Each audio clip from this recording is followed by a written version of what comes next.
Sup, my fellas. Don't forget to leave feedback, and enjoy the story.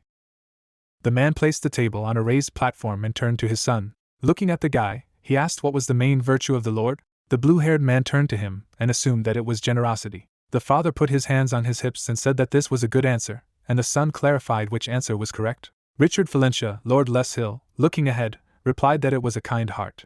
The young man turned to him in surprise and heard that the Lord was bored with showing different qualities in different situations. Representing different groups of people, the man said that with friends, family, and sometimes enemies, one will have to fulfill all these different roles. No matter what situation he finds himself in, he must behave in the best possible way. He closed his eyes, saying that then everyone would respect him. Suddenly the man waved his hand, attracting attention. Charles, breathing heavily from running, apologized for interrupting their conversation, and asked if they could ask him what they had agreed on. The Lord agreed.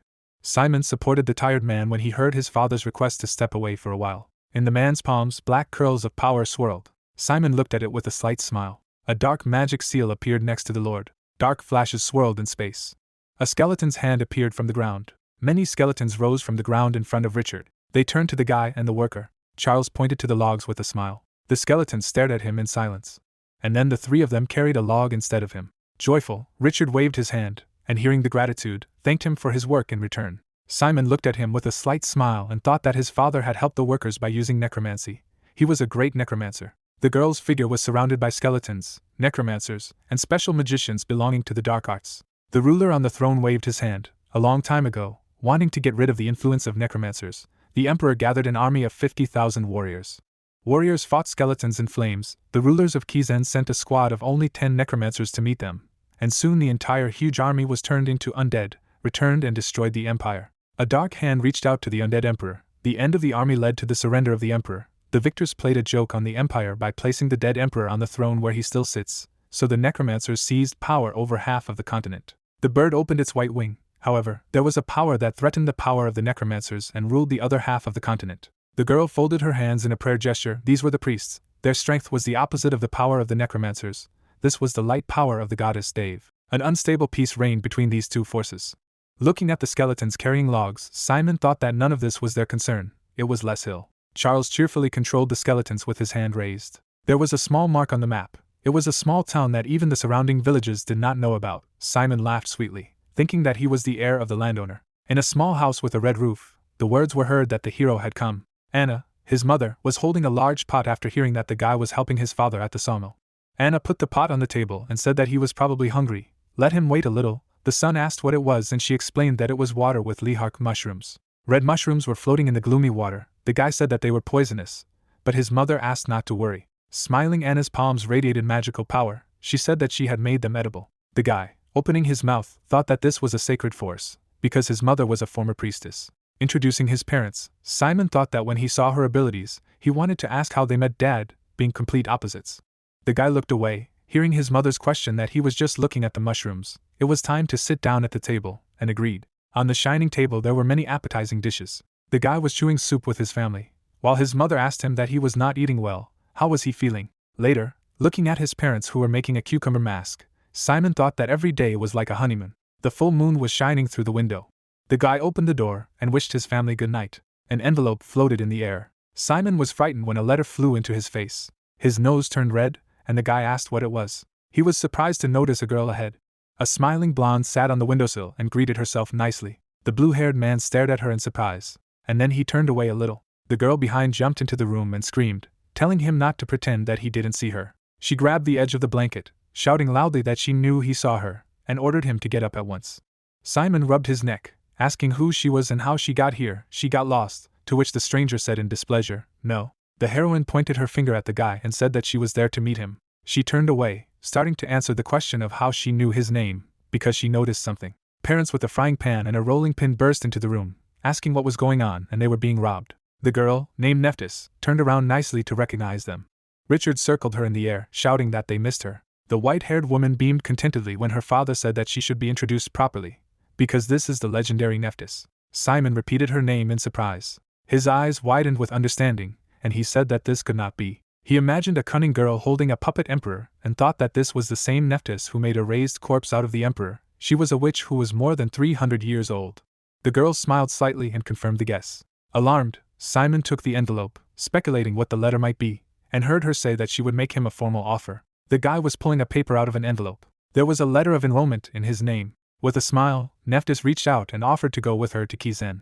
Simon looked out the window in surprise when he heard that she was waiting for him. His father waved his hand and asked for a letter. Simon held out the paper. Richard, holding the letter, said that he was enrolled under special conditions, to which the hero said that she told him that she would be waiting at Kizen. The man looked at him and said that this city was home to the Necromancer elite and the Dark Alliance, and the academy itself was a boarding school for young necromancers, and Neptus was its rector. The hero introduced the blonde and asked in surprise, to which the father asked if she really did not look like the rector. Richard looked down when he heard the question how far Kizen was, and replied that it was very far away, on the island of Rook, and you had to get to the kingdom of Dresden and from its capital Langstein by ship, and you could sail to the island, although it was a long voyage. Putting his hand on the guy's shoulder, the father said not to worry, because there are many beautiful and interesting places everywhere. Simon was embarrassed to imagine people in expensive outfits when he heard that the academy was famous for its very beautiful uniforms. Anna came closer, saying that he would have something to do before the entrance exam, and when the guy asked what they were talking about, the man explained that in order to become a necromancer, he would need to prepare very carefully, and he would need to quickly master necromancy, and unlock mana right away. Simon stared at his parents in discouragement after his mother asked his father to teach him black magic, and Richard said that he would teach him, and that he should also learn breathing exercises and refrain from sleep from tomorrow night. After meeting the witch, the hero began a hectic week of training at Kizen. His parents looked alarmed. They had a lot of good things to say about life at the academy and that he would have fun there, but for some reason they were very excited about his sudden enrollment. A blue glow appeared in the man's palm. He said that it would hurt, but he had to be patient. Simon gritted his teeth to endure the magic. Power rushed from the palm to the back of the guy. He thought that he had not slept at all for 3 days, and every night his father helped him form a mana core. Simon exhaled when he heard the request to breathe slowly, and thought that the rest of the days he had been learning breathing exercises, and that his father had also introduced him to a course in black magic. People gathered to see off the harness wagon. A week later the guy who never went outside of Les Hill went to Kizen. Anna, putting her hands to her chest, asked her son to be careful. Simon closed his eyes when he heard that he needed to draw all the magical energy around him and gradually start working with mana. His father, who was sitting across from him, said that when he was collecting, he had to run his mana core like this, and then asked if he could feel the mana inside him condensing. Whirlwinds of mana swirled around the hero, after which Richard said that he needed to bring streams of mana to his hands. A blue drop of mana appeared on his finger, and his father asked him to release it through his fingers. Mana formed into a dense drop. Richard looked straight and praised his son, saying that he saw the source of the necromancer's power in front of him. There was a blue drop on the hero's finger, and Richard said it was called darkness. Waving his hand, the man said that this was the difference between a mage and a necromancer. Blue energy appeared above his palm, and he explained that mana has a gaseous consistency, low density, and therefore easily dissolves in the air. Mana pooled in his palm, and he continued to see that darkness was closer to water, and sometimes denser than water, so it was easy to shape. After demonstrating the dark substance, Richard said that it is possible to take advantage of its properties. A figurine of a woman appeared in his hand, and he said that it was possible to make a figurine like this. Afterwards, a magic circle appeared in front of the necromancer, and he said that there were those who used this particular form of power. He clenched his fist, breaking the circle, and continued that such people are called necromancers. The man waved his hand and said that they didn't have much time left, and he would teach him how to extract darkness from the mana core. The guy began to collect the drops in his hands. In the evening, there was a dark liquid on his palms. Trembling, she formed into something that looked like a rabbit. Simon caught the dripping drops with his palm. Richard watched carefully and thought it was incredible. The guy was holding a blossoming tree from darkness in his hands, and the man thought that it usually takes an apprentice 6 months to 2 years to learn how to create figures from darkness. But Simon managed to do it in just 3 days. The man imagined many skeletons and thought that he understood that his son was gifted, but he had postponed the creation of a mana core for him until better times, and did not want him to repeat the mistakes of his youth. Richard looked at the new figure with a smile and thought that now was the time to let his talent go free. Simon noticed something in surprise. A flame appeared in the palm of the guy. He asked his father to take a look with a smile. He said that it was a midnight glow. Richard touched his chin and said that his darkness had a beautiful blue hue. The hero admiringly asked if it was good, and did everyone have it, or is it some kind of special talent? He was visibly upset when he heard that no, it was just a very beautiful color. The carriage stopped. The coachman's words were heard that they had arrived. The hero asked, "Are they already in Kizen?" Richard started to get up, saying that there was not much left to the border with the kingdom of Dresden, and he would have to say goodbye to him here. The guy asked in surprise, "Why?" Looking at him, the man apologized for not telling him earlier. He shouldn't cross the border with the kingdom, but it takes a very long time to explain. Simon looked out the window at his father, hearing that from now on he would go on his own. he needed to be responsible and reasonable. Stopping at the door of the carriage, the father asked not to be afraid, and said that he was sure of him, he would do better than anyone else. Simon pursed his lips when he heard that his father was very proud of him. The man looked after the departing carriage. Looking ahead, he asked his son to be careful. A week later, a canvas with a coat of arms was visible in the kingdom of Dresden. At the light buildings, words were heard that they had arrived. The skeleton was carrying scrolls down the street, and the words were heard that this was the capital of the kingdom. People were standing by a carriage drawn by the skeleton of a horse. The hero looked around the city in surprise, saying that it was Langstein. The guy turned his head and thought that the city was very large, and he had to be careful. He was holding a note in his hands, saying that he needed to go to 239 Camel Road, Langstein, where a guide would be waiting for him. The guy looked at the woman in front. He waved his hand, asking if she could be asked. The lady turned around and lost one eye and asked how she could help. The guy trembled, excitedly saying that he needed to go to this address, and thought to himself that he should not show fear, because it was impolite. The eye reached for the note with a request to let me see, and then the woman realized where it was. She pointed her finger to the side and said that you need to pass by that building, and turn right, and there will be a street paved with golden plates. The hero smiled broadly when he heard that this street was one of the city's landmarks. He bowed and thanked him for his help, and the lady replied that he was very well-mannered. The blonde waved her hand with a smile and wished her good luck. Simon waved his hand, wishing good luck in return. The passerby adjusted his cap. The woman heard him address her. The bald man lifted his cap and asked for a hint. A girl stood by the fountain, asking where he was. The girl with dark hair said she hoped he wasn't lost. The bald man pointed the knife forward, telling him to put everything valuable on the ground, and the guy mentally apologized to his father. The robbers surrounded the alarmed Simon. The guy frowned and thought that he might be late for Kizen. An hour earlier, he had looked around, counting the house numbers. The bald man approached him, lifting his hat, and asked if he was looking for Camel. The hero assumed that he was his guide and received an affirmative answer. Bald man held his cap, saying that Hall had asked to meet him, but he was too late, and Hall went to look for him, thinking he was lost. The hero shook his hand and introduced himself when he heard that the man's name was Rowley. He took his hand aside and offered to go to his place of residence. Simon walked behind him, tensely hearing that he was glad to have found him, because it was not safe here, and there were many thieves in this city who hunted for unlucky foreigners. As they approached a dark street, Rowley continued that there were pickpockets, robbers, and crooks. He was surprised when the blue-haired man assumed that they were people like that. The bald man turned around and said with an awkward smile that he did not understand why he took it. The hero replied that he did not look into the eyes. Remembering the gesture with a smile, the hero continued that he also felt his pocket, checking if he had a weapon with him. Imagining the blade in his pocket, Simon said that the shape of the object was a knife. Rowley waved his hand, hesitantly saying that it was just for self-defense. The guy continued as far as Hall was concerned. The bald man was shocked to imagine the animal when he heard that this was the name of his goat in the village. The man trembled and asked why he went with him if he knew this. He abruptly drew a knife and asked, "Is he stupid?" People surrounded the guy. Rowley said that it didn't matter anymore, because soon he would be begging them for mercy. Pointing the weapon, he demanded to get everything valuable. Looking at him resolutely, Simon refused. A bandit with a knife standing behind said that he did not seem to understand what was happening at all. Simon looked at him. The brunette rushed to attack, shouting, "What does he think they are joking?" The hero dodged the attack. He raised his hand, and sharply grabbed the attacker by the wrist. The robbers looked on anxiously. Simon squeezed the bandit, and said seriously that in his father's possessions, he sometimes met people like them, those who, among normal people, robbed them and took away honestly earned money. Unclenching his hand, he continued that it was his duty as an aristocrat to clear his lands of people like them. The bald man replied that then they would definitely not let him go. A large gang appeared behind him, which he called. The hero frowned and thought that he might be late for Kizen. The red earring in the girl's ear swayed. She said that there he was.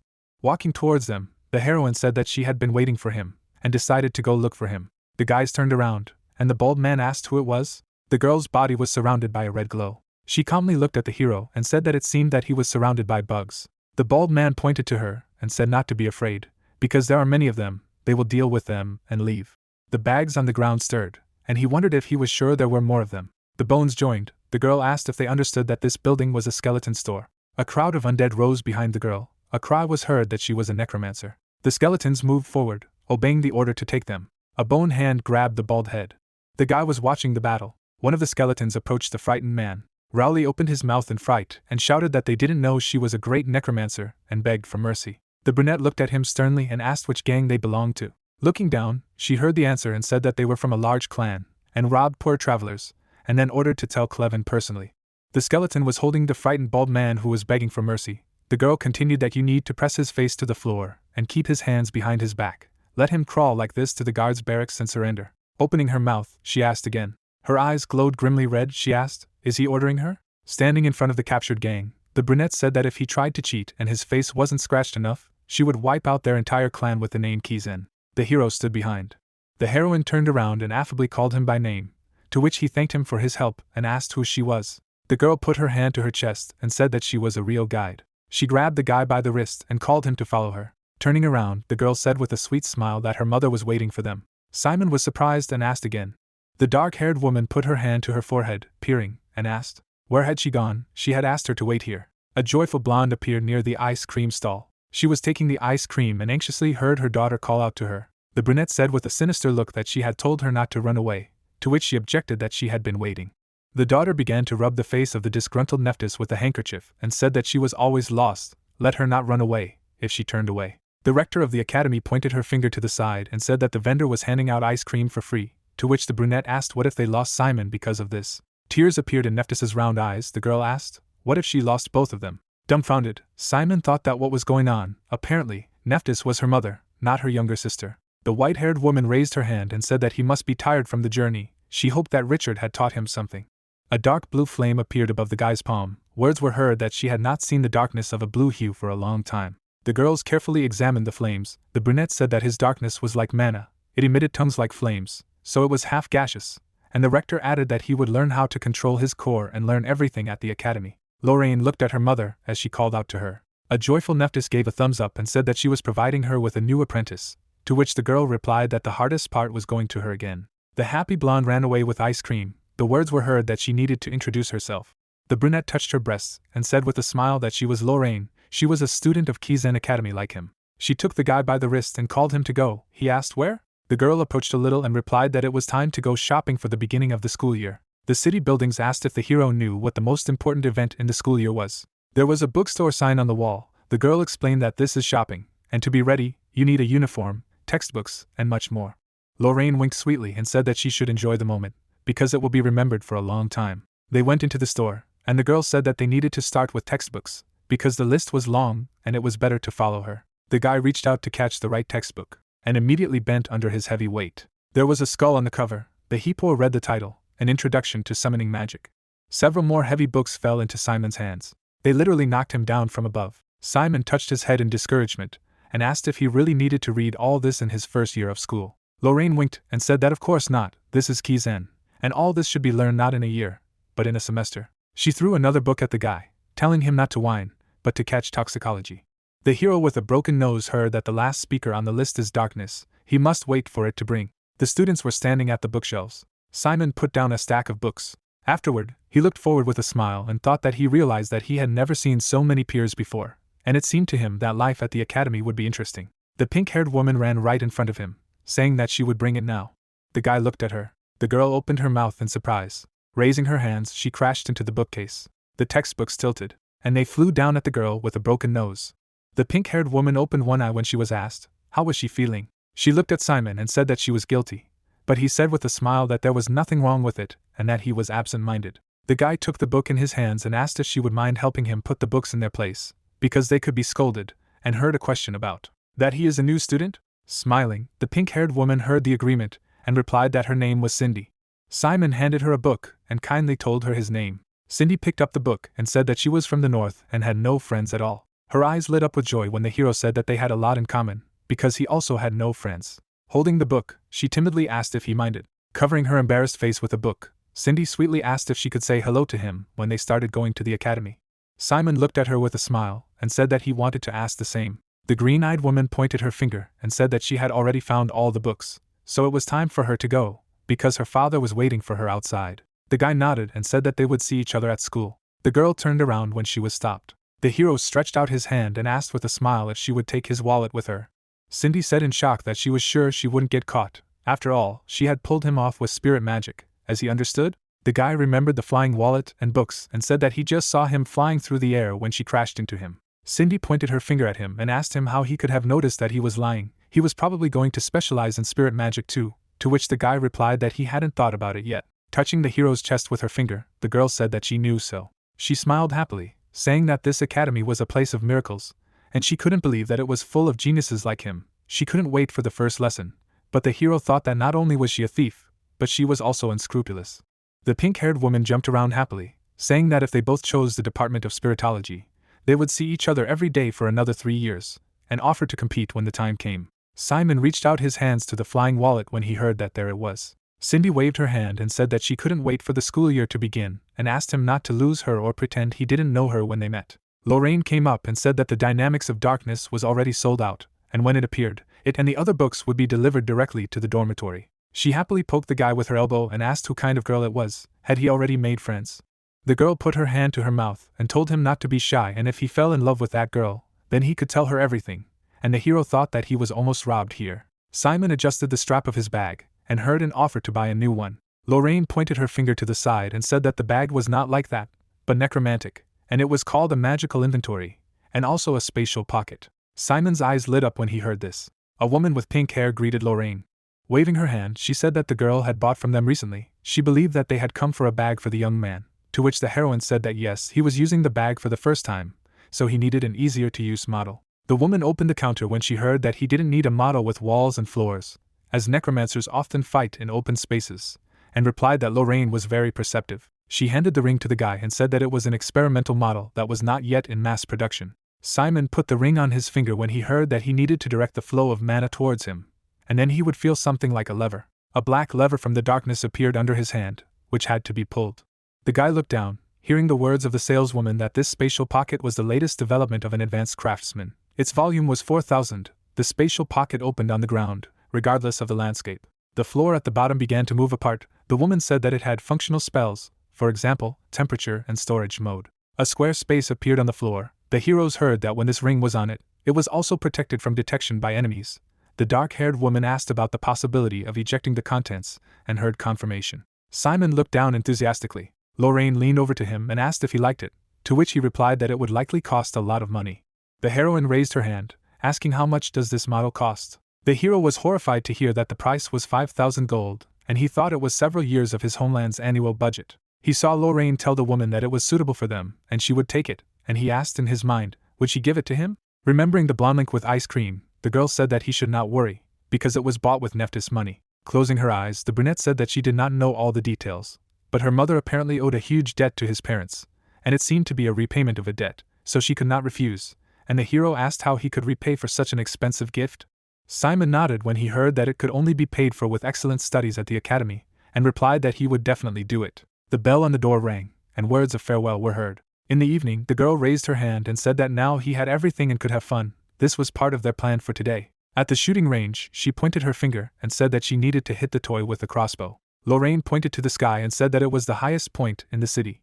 A match lit up in front of the wick. Looking at the glowing lanterns, the girl said that the hero simply must see it. If he is in this city, this site is called 1000 lights. As Simon looked up in fascination and said that he thought that there really were 1,000 fools in the city who were ready to spend 200 silver on a paper lantern. A lot of flashlights flew in the sky. The guy heard that he would fit perfectly into the academy, and this was not a compliment. In the evening, words were heard that he knew etiquette. In the cafe on the shore, words were heard that he was really an aristocrat. The hero smiled sweetly and said that his father did not calm down until he taught him the correct behavior at the table. Lorraine held up a finger and said that he had learned well. 30% of the students were commoners, and it was not worth even thinking of pointing out to others just because he was of noble blood. Closing her eyes, the girl solemnly stated that they have a meritocracy, to which the hero replied that he would take this into account. He opened his mouth when he was asked if he had any questions before the first day, and said that the girl was in the bookstore. He remembered how she poked him in the chest and said that she said that he would need to choose a specialty. Lorraine said that the faculty was a good question. The brunette curled her fingers, saying that 9 subjects await him in the first semester, and from the second semester he will be able to choose the ones he likes and refuse those that are not interested. She introduced the girl who was holding the logo and said that in the second year he would have to choose a specialty like that girl. The guy imagined a diagram with characteristics indicators and said that this means that he will have to figure out which subject he has the greatest ability to, and heard that this is so. She recommends finding a few favorite subjects and focusing on studying them in the future, and in homework groups, students who have a clear specialization are the most popular. In his mind's eye, Simon imagined a lot of students with sheets of paper who offered to sign up for a group and said that he would definitely remember it. Holding the glass, he was asked if he had already thought about the specialization and replied that he seemed to like the theory of summoning, and what it showed him during the day was impressive. The girl waved her hand and said that summoning theory is a very good subject, and it's classic magic. She spread her hands with a smile, and said that there was Professor Honpeng among the teaching staff. Simon looked on with a smile as she said she couldn't believe it herself, and said that he wanted to see her. A lantern was burning in the street. Words were heard with a good night. Lorraine put her hands behind her back, saying that if her mother found out that he came to class tired because of walking with her, she would beat her to death. She smiled sweetly when they thanked her for everything. It was fun. Simon looked at her nicely and said that he would remember this day for the rest of his life, to which she said that she was pleased to hear it, and said goodbye. Lanterns shone near the building. Simon looked ahead when he heard that she had something else to say. The girl twisted a strand of hair and embarrassedly said that she did not intend to deceive him, and apologized for what she said, not immediately. She stuck out her tongue cutely and admitted that she was also new. The hero opened his mouth when he heard her offer to be friends and said that they would see each other at school. The guy's figure froze in surprise. The guy stood on the pier in surprise. People were carrying luggage and weapons. The guy thought that everyone was very strong, and it seemed that he was the only one here, looking ordinary. Simon reached into his bag when he heard that all the passengers were being asked to board and thought that Lorraine had said she would arrive there the other way, so they would only see each other at the academy from now on. The hero held out the ticket, looking inquiringly ahead. There was a ship near the shore. The guy wondered why he moored so strangely, usually moored with the bow towards the sea. Then he heard that everything was in order with the documents. The heroes turned when they heard the cry that it was a mistake. The guy with the purple hair grabbed the blonde man by the clothes and said that he was first on the waiting list. They wanted to tell him that there was not a single student who refused to study. That's how they do things at Kizen. He clenched his fist until he trembled and demanded to contact the administration immediately, because it was definitely a mistake. Simon turned to the side when he heard that there are always those who can't accept the result, but it's understandable because he's at the top of the waiting list. The guy beat his chest and shouted that he was Lucius, the heir of the Earl of Carroll. He ordered to contact the administration, but he was asked to leave, because he was not on the passenger list. The aristocrat gritted his teeth. He grabbed the blonde man by the hair and swinging, asked him how dare he. Suddenly he was grabbed by the arm. Simon asked with a slight smile to stop. Lucius frowned, asking who he was and ordered him to be released. The hero looked at him attentively. He squeezed his wrist tighter. The guy closed his eyes and screamed in pain. Squinting his eyes, the guy with purple hair said that he apparently wanted to die early. The question was heard, what was going on? The man in the hat was holding a cane. The professor frowned forward. Someone recognized Professor C.I. The guys looked in his direction. The old man in the hat asked gloomily if there would be any last words. Lucius bowed and asked not to laugh, because he was just asking to contact Neptus. He was first on the waiting list, and this result was a misunderstanding. Siyaj put his fingers together and said nothing. Simon was surprised to see blood and heard a cry that he should not be treated like this. Blood dripped on the ground. Words were heard that they did not have time for this and everyone needed to go to loading. Siyaj glanced sideways at the hero and said that he was too. The guy looked at the professor, hearing that it was black blood magic. Will there be his lessons in the first year? Simon opened his mouth. The man adjusted his hat and calmed him down, saying that the guy was still breathing. The bridge for the crossing rose. The hero walked to his place. The professor's hand was surrounded by a radiance, and an appeal was heard asking the students to take their seats. The boys stared at the red vortexes when they heard the announcement that the ship could go through turbulence, so until they were told, they couldn't get up. Simon looked around, wondering how this ship would sail. A red barrier appeared around the ship while the guy assumed that he would swim stern first. The professor looked carefully ahead when he heard that he would be arriving soon, and asked him to stick to the route. Waves rose around the sphere with the ship. Someone asked what was the noise. As the wave rose higher and higher, the question arose whether it was too noisy for ordinary waves. A huge whale appeared over the ship. The students opened their mouths in shock. The whale opened its mouth, and then he dived down. An underwater undead that worships only the Kizen order, a whale from the underworld, dragged the heroes to the bottom. The wreckage of ships and buildings splashed around. The heroes find themselves in the stomach of a whale, a monster that swims across the ocean across the world and bites off a portion of any port that Kizen points to. Their ship sailed past the wreckage. Huge bubbles were created from the flaps of the tail. Key swam forward. It turned out that once a year he transports new students of Kizen's school as transport at high speed. Students came to the surface. Someone noted that it was quite pleasant for the stomach here. Someone even lived inside. Rowan smiled at the hero and noted that it was amazing. He slammed his fist into the air and admired how he had spoken anyway, despite the fact that they were in an uncomfortable situation. The guy stretched out his hand, they greeted each other, and he said that he was the same newcomer and introduced himself. The hero looked at his new acquaintance with bewilderment when he asked what exam he had taken. Simon shuddered when he realized that he hadn't passed any exam.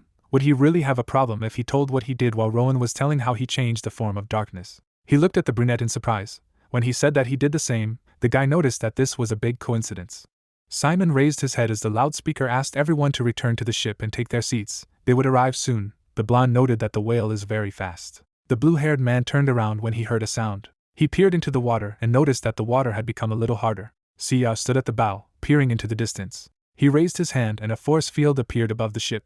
Simon and Rowan began to shake, warned through the loudspeaker about possible inconvenience, and asked to take their seats. The ship capsized and the sound of a deafening crack was heard. The students flew to the ceiling. Over the loudspeaker they asked to take hold of the handrail at the wrong time to be ready for any collision. The hero gritted his teeth. Blows and grinding were heard all around. Suddenly, a bright flash flashed. Simon opened his mouth in amazement. Their ship was flying over the island. The blue-haired man took a step forward and called his friend to take a look. The old man pierced his finger and blood poured out of it. Suddenly, red energy flew up from his wound.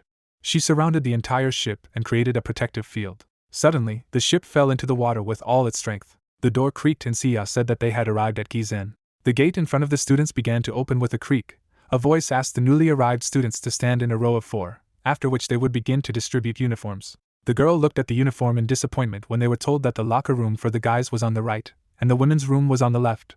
They needed to change and get ready outside again. Meanwhile, the hero was looking at the new uniform with admiration. She lay in front of him, almost sparkling. Simon tightened his tie and thought that the uniform was stylish, just like his father said. Suddenly, out of the corner of his gaze, he noticed the other 2 students who were discussing that there was a spell on the jacket, that it could be worn in battle, that it was stronger than ordinary armor. After a while, the hero walked in the row and suddenly stopped in amazement. In front of him, the students of the school were all shining and he thought that their uniforms were much more beautiful. The guy exhaled when the voice said that they needed to go to the classroom. Rowan appeared from behind and he noted that the uniform fits the hero perfectly. He raised his hands to the sky and exclaimed, "Is this real? Is he awake?" Not far away, a group of students were actively communicating and the guy asked if all these people were new students. There were so many of them.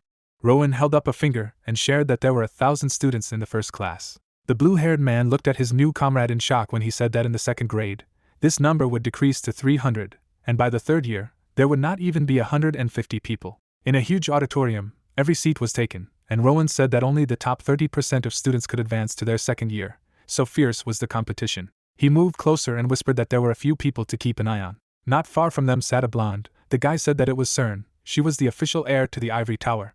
Rowan pointed his finger at the disciple and said that all the other rising stars were also here. Behind their backs, at this moment, other disciples were whispering and asking, "Who was it?" Far in front of them sat a big man. The hero said that he knew him. "This is Shatel. He is a half-giant, and his specialty is magical combat." Rowan covered his mouth with his hand and said that the best student of the year was sitting in front of them. Lorraine sat in front of them with her arms crossed over her chest. The guy said that everyone thought that she entered by special invitation, since she is the only daughter of Neptus. But he heard that she passed the exam with a decent grade. The gray-haired man adjusted his glasses and said that everyone already knew that she was the best in class. A professor came to the podium and announced that they were starting the opening ceremony. Jane looked serious ahead and congratulated all students on their admission. All the students looked at her as she said that they were expected to perform better and should also avoid going to the woods, and also said that she would now introduce the professor who was responsible for the first-year students. Siaj stood unperturbed, another professor smiling at his new students. Rowan flew up on the spot and screamed that he had seen them in magazines. They were all outstanding necromancers in the service. Bahil was all beaming, smiling and waving, while his colleagues stood tiredly on the sidelines. The hero clapped his hands and noted that Neptus was not here. Rowan replied that she was a great and famous chancellor, and she would not come for first-year students. It would be an honor to meet her at least in the third year of study. The blue-haired man remembered what a woman looked like and doubted her majesty. The boys stood up. When the professor announced that the representatives of the students would now take an oath and asked everyone to stand up, Simon asked if this was the last part of the ceremony. Rowan smiled at him and said that the best student would now take an oath. The hero raised his eyebrows in surprise and thought who it would be. The professor asked the students they would name to climb the podium. CERN stood up as the professor called her. All the students shouted and applauded her. Simon froze in incomprehension when his name was called after that. The crowd was silent. No one knew who he was. The guys jumped up in shock. The realization struck them like lightning. As Simon walked forward, everyone around him whispered and asked who he was. Was he number 1? The blue-haired man walked beside the heiress and sweated. He closed his eyes when he was told not to worry. You just need to read what is written here. The disciples raised their hands and began to speak. After a while, the hero thought that Kizen was really a hard school. He did not think that they would hold a lesson on the day of admission. Only 14 classes for 1,000 first-year students, and of course each class is packed. The guy sat tensely while everyone discussed him behind his back. He nervously turned the page, thinking that this was only the first day of school, and he was already on pins and needles and decided to see how many pairs he had. On the page of one of the subjects was conscription. He studied the diary carefully and thought that this magic was used by his father. Simon beamed and thought that if he took this course, he would be just like him. The professor looked at the class as they talked. He took a step forward and thought that some people associated necromancers with dark and gloomy figures who commanded corpses in the dark. The man kept his hands in his pockets and decided that this was a thing of the past. Bahil stood behind the lectern and continued to think that modern necromancers are smart, practical, stylish, and fashionable. The catharology professor looked ahead and thought that he was a new generation of necromancers. Bahil put his hand on the paper. He was a young necromancer who rose to the stars and became a member of the Crowns before the age of 30. The man smiled at new students. He was an idol with unsurpassed popularity among students. The blonde began to take off his robe, introduced himself, and greeted everyone in the first year. The students jumped up with delight and clapped for him. The necromancer looked at the newcomers and offered to conduct a roll call. Jamie jumped up when her name was called and shouted that she was honored and would like to make catarology her specialty. The professor stopped her with a gesture and said that she introduced herself as her friend, not him, and asked her to start from the beginning. The girl blushed and began to introduce herself. Then Simon stood up and said his name. Everyone around was whispering about a special enrollment. Next, Hector stood up and gave his full name. The blonde rolled up the sleeves of his shirt and noted how charming they all were and offered to start the lesson. He was writing something on the blackboard and said that they would start with a fundamental question. Bahil sharply scribbled his chalk and asked why they were studying catarology. Jamie jumped when the professor asked if anyone could define a curse. The girl smiled and said that it was a kind of dark magic that maintained the caster's strength and weakened the opponent. Bahil held out a finger and said that she was right, but some students wouldn't be able to imagine it after hearing only weaken the opponent. He began to write on the blackboard and said that he would now give an example. The man offered to imagine two knights with similar skills and strength. They begin to exchange blows and fight hard. Bahil said that this is how they wear each other down and wait for their opponent to make a mistake. Everyone was fascinated by the drawings. The professor said that everyone made 20 blows, but the opponent did not give up. He drew a picture of one of the knights gritting his teeth and shouting loudly as he looked at the other knight with a bloodthirsty look. The warrior shuddered and turned pale. Finally, the sword passes over the opponent's shoulder. He begins to bleed and tremble. The blonde continued to draw, saying that the knight was trying to take advantage of his chance to win. The painted knight grabbed his sword. The professor said that he corners the opponent and hits the legs to prevent him from moving. He throws sand in the eyes and hits his slap with the scabbard to distract him. The battle becomes fiercer. Bahil sharply scratches the chalk on the board and says that finally the knight cuts off the enemy's head and it falls to the ground. The painted helmet falls to the ground. Bahil puts the final point on the board. He turns around and smirks and asks if they now understand that even primitive and barbaric combat with weapons is a series of actions that weaken the opponent in order to get closer to victory step by step. The disciples looked at him in delight. The professor threw up his hands and said that now he would like to demonstrate how average necromancers fight. He drew a man and said that the necromancer would defeat him. Then the man made a slight movement with his hand. He added an arrow and said that the necromancer would defeat him in one action and win. The class trembled with admiration. The blonde put the chalk back in its place and said that the curse had the simplest structure among the various dark spells, and another of its features was its quick cast. Bahil smiled and held up a finger, revealing that the curse was effective, thanks to which they could shake their opponent without exerting much effort. Suddenly, he abruptly approached the student. The professor smiled at him mysteriously. The brunette was shocked and looked back at him with incomprehension. Suddenly a red pentagram appeared in front of him. The guy immediately fell, a dark aura emanating from him. The blonde took a knife out of his bag. He held out his weapon and said that this was how necromancers fought. The students jumped up from their seats and exclaimed that this was the best subject. Bahil snapped his fingers, the curse was dispelled, and he said that he believed more than 80% of them would take his lectures next semester. Simon smiled when the professor said that catarology has excellent compatibility with other subjects. The rest of the disciples also looked on in admiration when the man said that he advised them to study their specialty and curse the enemy at the first opportunity. Bahil picked up the chalk and concluded that it was the most effective way to win. He began to write something on the blackboard and said that he personally believed that catarology was the basis of modern necromancy. The man turned to look at the audience. He struck the chalk on the blackboard, writing the word priest. Bahil frowned and said that he believed it was all because of them. Catarology was the most effective way to fight their main enemies.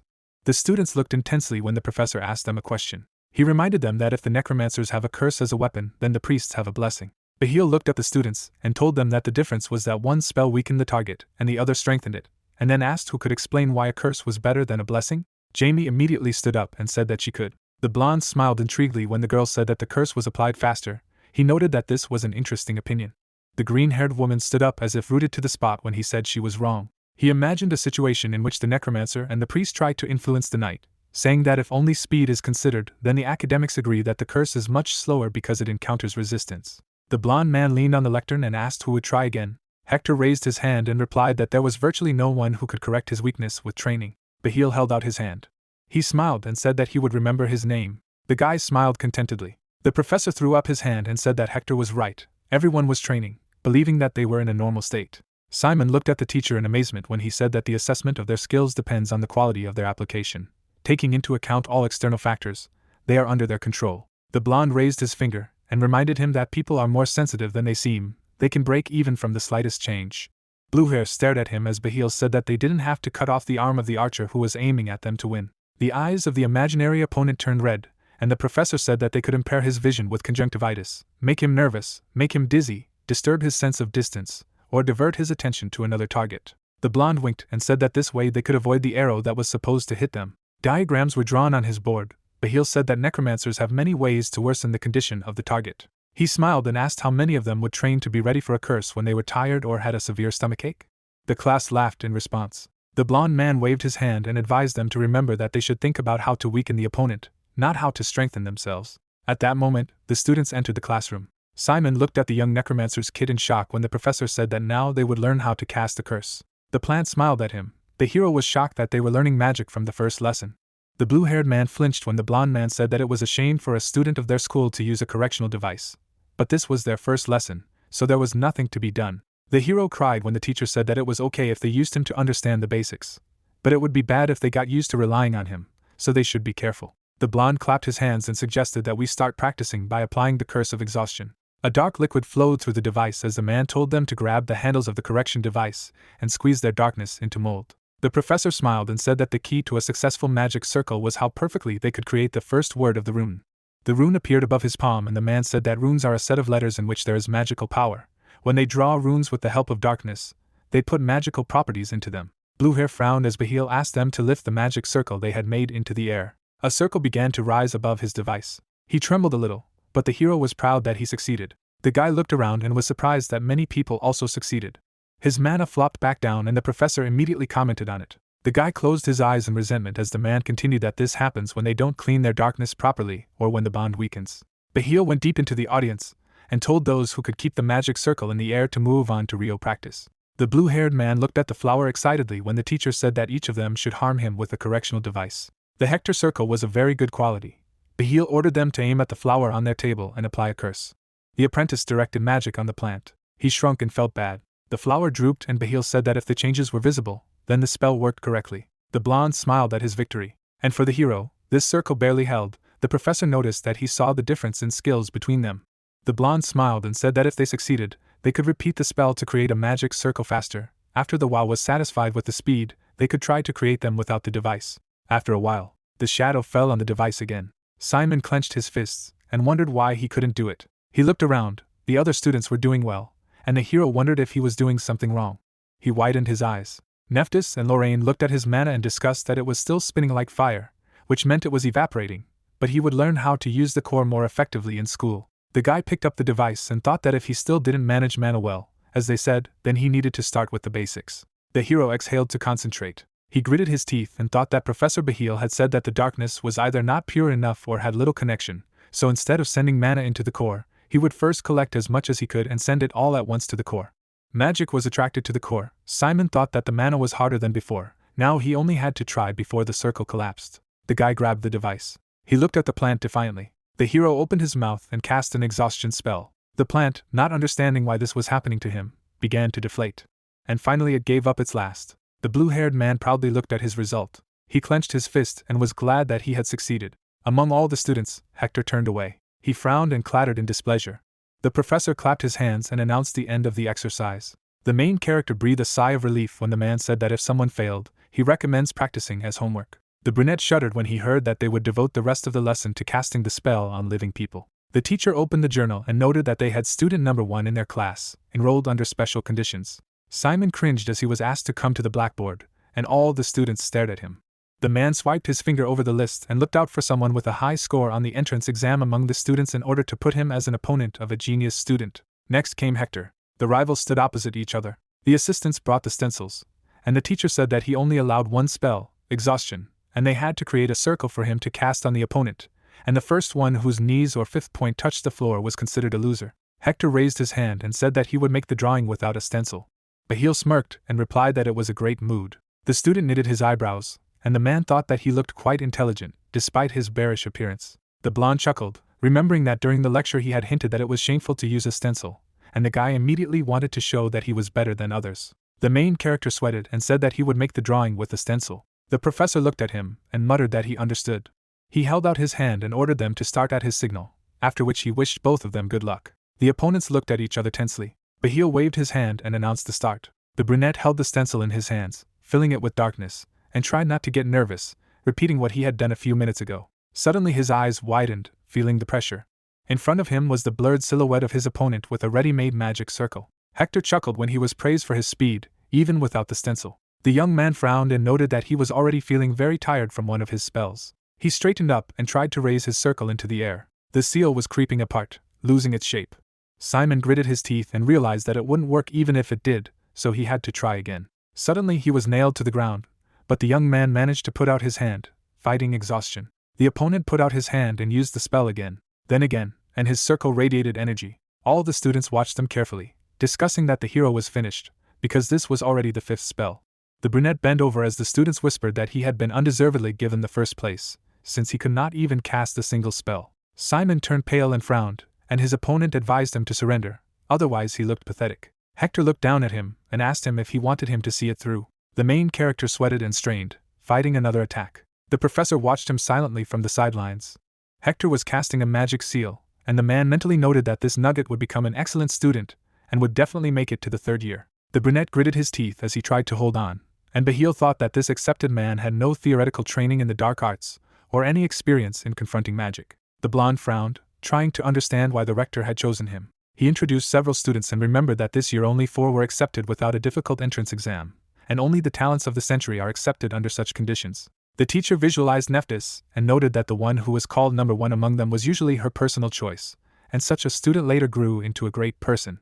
The young man was breathing heavily, trying to straighten up, and the man thought that he did not see any potential in him, except perhaps resistance to magic. The guy was standing opposite his opponent, and the professor admitted that at his age students fall to their knees from the 4th exhaustion spell, but this is already the 9th, and he is still standing. The hero's hands were trembling, but the young man tried to make the inscription correctly, although it takes him an effort just to stay on his feet, so it is worth paying tribute to his spirituality. Bahil looked at him and decided that it would rather impress the professor of combat magic, who values stability and endurance in a person, but such abilities have nothing to do with his subject. He noticed that darkness had risen from the stencil.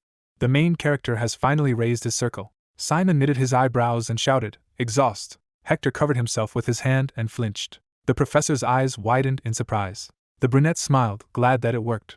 The opponent rested his hand on the floor, he was pressed down, and he thought that exhaustion could not be so overwhelming, because this had never happened in training. The student created a new circle in his hand and decided that he could not lose from the cast alone, and the advantage was now on his side. The main character covered himself with his hand when another spell fell on him. The stencil fell to the floor next to the young man. Simon collapsed to his knees. Bahil pointed to Hector with a smile and declared him the winner of the fight. The brunette looked at the man, snapping his fingers and praising them for the perfect display. The teacher clapped his hands and said that was all for today. After the lecture, a girl came up to him and said that she had a question about today's topic. Jamie smiled happily when the man asked her to come to his office after school so that he could answer everything. The blonde man grinned and muttered that he couldn't waste time with empty-headed fans. The professor leaned his hands on the lectern and whispered the name of the protagonist. He remembered the young man's casting and said that this single spell was worth more than all of Hector's attacks combined. The man tapped his finger on the table. Bahil smiled excitedly and exclaimed that this is just an incredible power, and such a genius simply must be a cursor in his specialty. In the hands of the student was a pot with an exhausted plant. The pale hero walked along the corridor, feeling tired. Simon was lying on a table in the garden. He turned pale and asked why all the lessons were so exhausting, to which the blonde said that it was because the guy number 1 was accepted on special terms. The interlocutor took a glass and said that the competition at the academy is high not only among students, but also among teachers. He introduced the teachers and said that those with poor results could be fired in the middle of the semester, and some would have their salaries cut, while those with good performance would gain a lot of influence at Kizen. The main character looked at him in bewilderment. The blonde man sat across from him and said that all the teachers wanted only the best students for the best monthly results, and imagined what the number 1 was for them in their class. So Simon realized that it was for this reason that he was called to the blackboard every time to test his abilities. He turned pale when the interlocutor reminded him of the girl who had made him his rival. It was Malin, the best student in Class A, so it's understandable how highly the hero is appreciated if such a student is put against him. Some time ago, everyone looked at Simon, who had lost to her time after time, because they thought that he came as a ready-made genius, and did not realize that he was just beginning to learn. The brunette looked at the interlocutor and thanked him for explaining everything, after which he asked who he was. Dick jumped up indignantly, and reminded him that they had all introduced themselves in front of the class in Bahil's lesson, and they were actually in the same group. In the clearing, many students came to lunch, and the blonde asked which number one to study here, to which the hero replied that everyone was discussing how he did not meet anyone's expectations, but a classmate advised not to pay attention, because he has a normal level for a beginner. Simon leaned on his arm and replied that he had used up all his stamina in Bahil's lesson, and Bahil suggested that 10 casts of exhaustion must be terribly exhausting. The blonde looked at the hero in surprise, who suddenly stated that it was interesting. The brunette smiled and said that the lessons were difficult, but very exciting. The interlocutor leaned closer and said that there was one conversation. He knitted his eyebrows and whispered that Hector was already recruiting a gang. Students who wanted to be friends immediately began to approach the gifted after a demonstration performance at the Bahil lesson, and the student is the eldest son of a famous noble family, so it is not surprising that he will be popular among the nobility. The main character looked thoughtfully at his friend and replied that he was somehow on the side. Dick jumped up abruptly and demanded to pull himself together, because politics also plays a role in Kizen. The brunette shuddered in surprise when the interlocutor said that if the entire A class was under the influence of that guy, then any student whom he did not like would be isolated and he would be haunted by failures in his studies. For example, he would not be able to assemble a team for joint homework. Simon made a gesture with his hand and remarked that the blonde man seemed to be well versed in social life, so why didn't he go to Hector? To which the young man replied that he was not of noble blood, but just the son of a shopkeeper. The student scratched his cheek in embarrassment when the hero noticed that everyone was equal in the academy. There were aristocrats standing nearby, and the guy said that noble children still do not miss the opportunity to flaunt their superiority, except that Simon himself does not do so, so there is one proposal for him. Dick pointed to himself and invited the hero to join his gang. The young man looked at him, listening to the fact that even if he didn't know much and people insulted him, he was still number one of those accepted on special terms. The blonde man closed his eyes and said that the guys who boasted of how skilled they were in the preparatory courses were unnecessarily happy, because over time the difference between them and the other students leveled out, and Simon could not choose the rector for no reason. The guy pointed to the young man and said that he was convinced that he had talents that even he himself did not suspect. The main character stared at him puzzled. Then he grinned. He stood up and muttered that he didn't know about joining the gang. The brunette stretched out his hand and offered to just make friends. The blonde man rounded his eyes and paused. Then he shivered and asked not to say such words in Kizen, otherwise it even became embarrassing. The hero looked at his interlocutor offended. They shook hands, deciding to become friends. Dick took out his diary and told him to hurry to the next lesson. The main character smiled happily when he heard that there would be a theory of conscription. He immediately remembered his powerful father and thought that he could learn how to summon the undead. The young man squeezed his hand in anticipation. The guys entered the lecture hall, and everywhere they began to whisper that there was the biggest disappointment in the history of the academy. Some student chuckled, saying that it was complete nonsense to put this guy higher than the other 3 special students. Hector knitted his eyebrows silently. Dick sat down at the table and advised him not to pay attention to the posers, but his friend muttered that he was just in anticipation. The main character looked delighted, saying that he could not wait for the first lesson in the theory of conscription. A man in shorts appeared on the doorstep. He walked into the office, shuffling his legs. The man, yawning, walked to the center of the classroom while everyone wondered if it was their teacher. The brunette leaned on the lectern and sighed heavily. Aaron Deal looked up and announced that he would be their summoning theory teacher for their first year. Simon and Dick stared when the teacher suddenly began to say that the theory of summoning is historically the fundamental science of necromancy, and most scientists do not want to admit it, but they, necromancers, came out of the midst of undertakers, grave robbers and necrophiliacs for the first time. The man pointed to the inscription on the board and said that if they were not deaf, they had probably heard something about summoning the undead, that they were outdated, had a bad reputation, were difficult to understand, or that they had many flaws. He closed his eyes and declared that all these prejudices were mostly true. The students turned pale and asked again. All the students froze, trying to understand what this man, who seemed to be not a summoning professor at all, was carrying, but he assumed that they probably liked all the other subjects up to that moment, because they were presented attractively, and many of the cadets were thinking about what specialty to go in.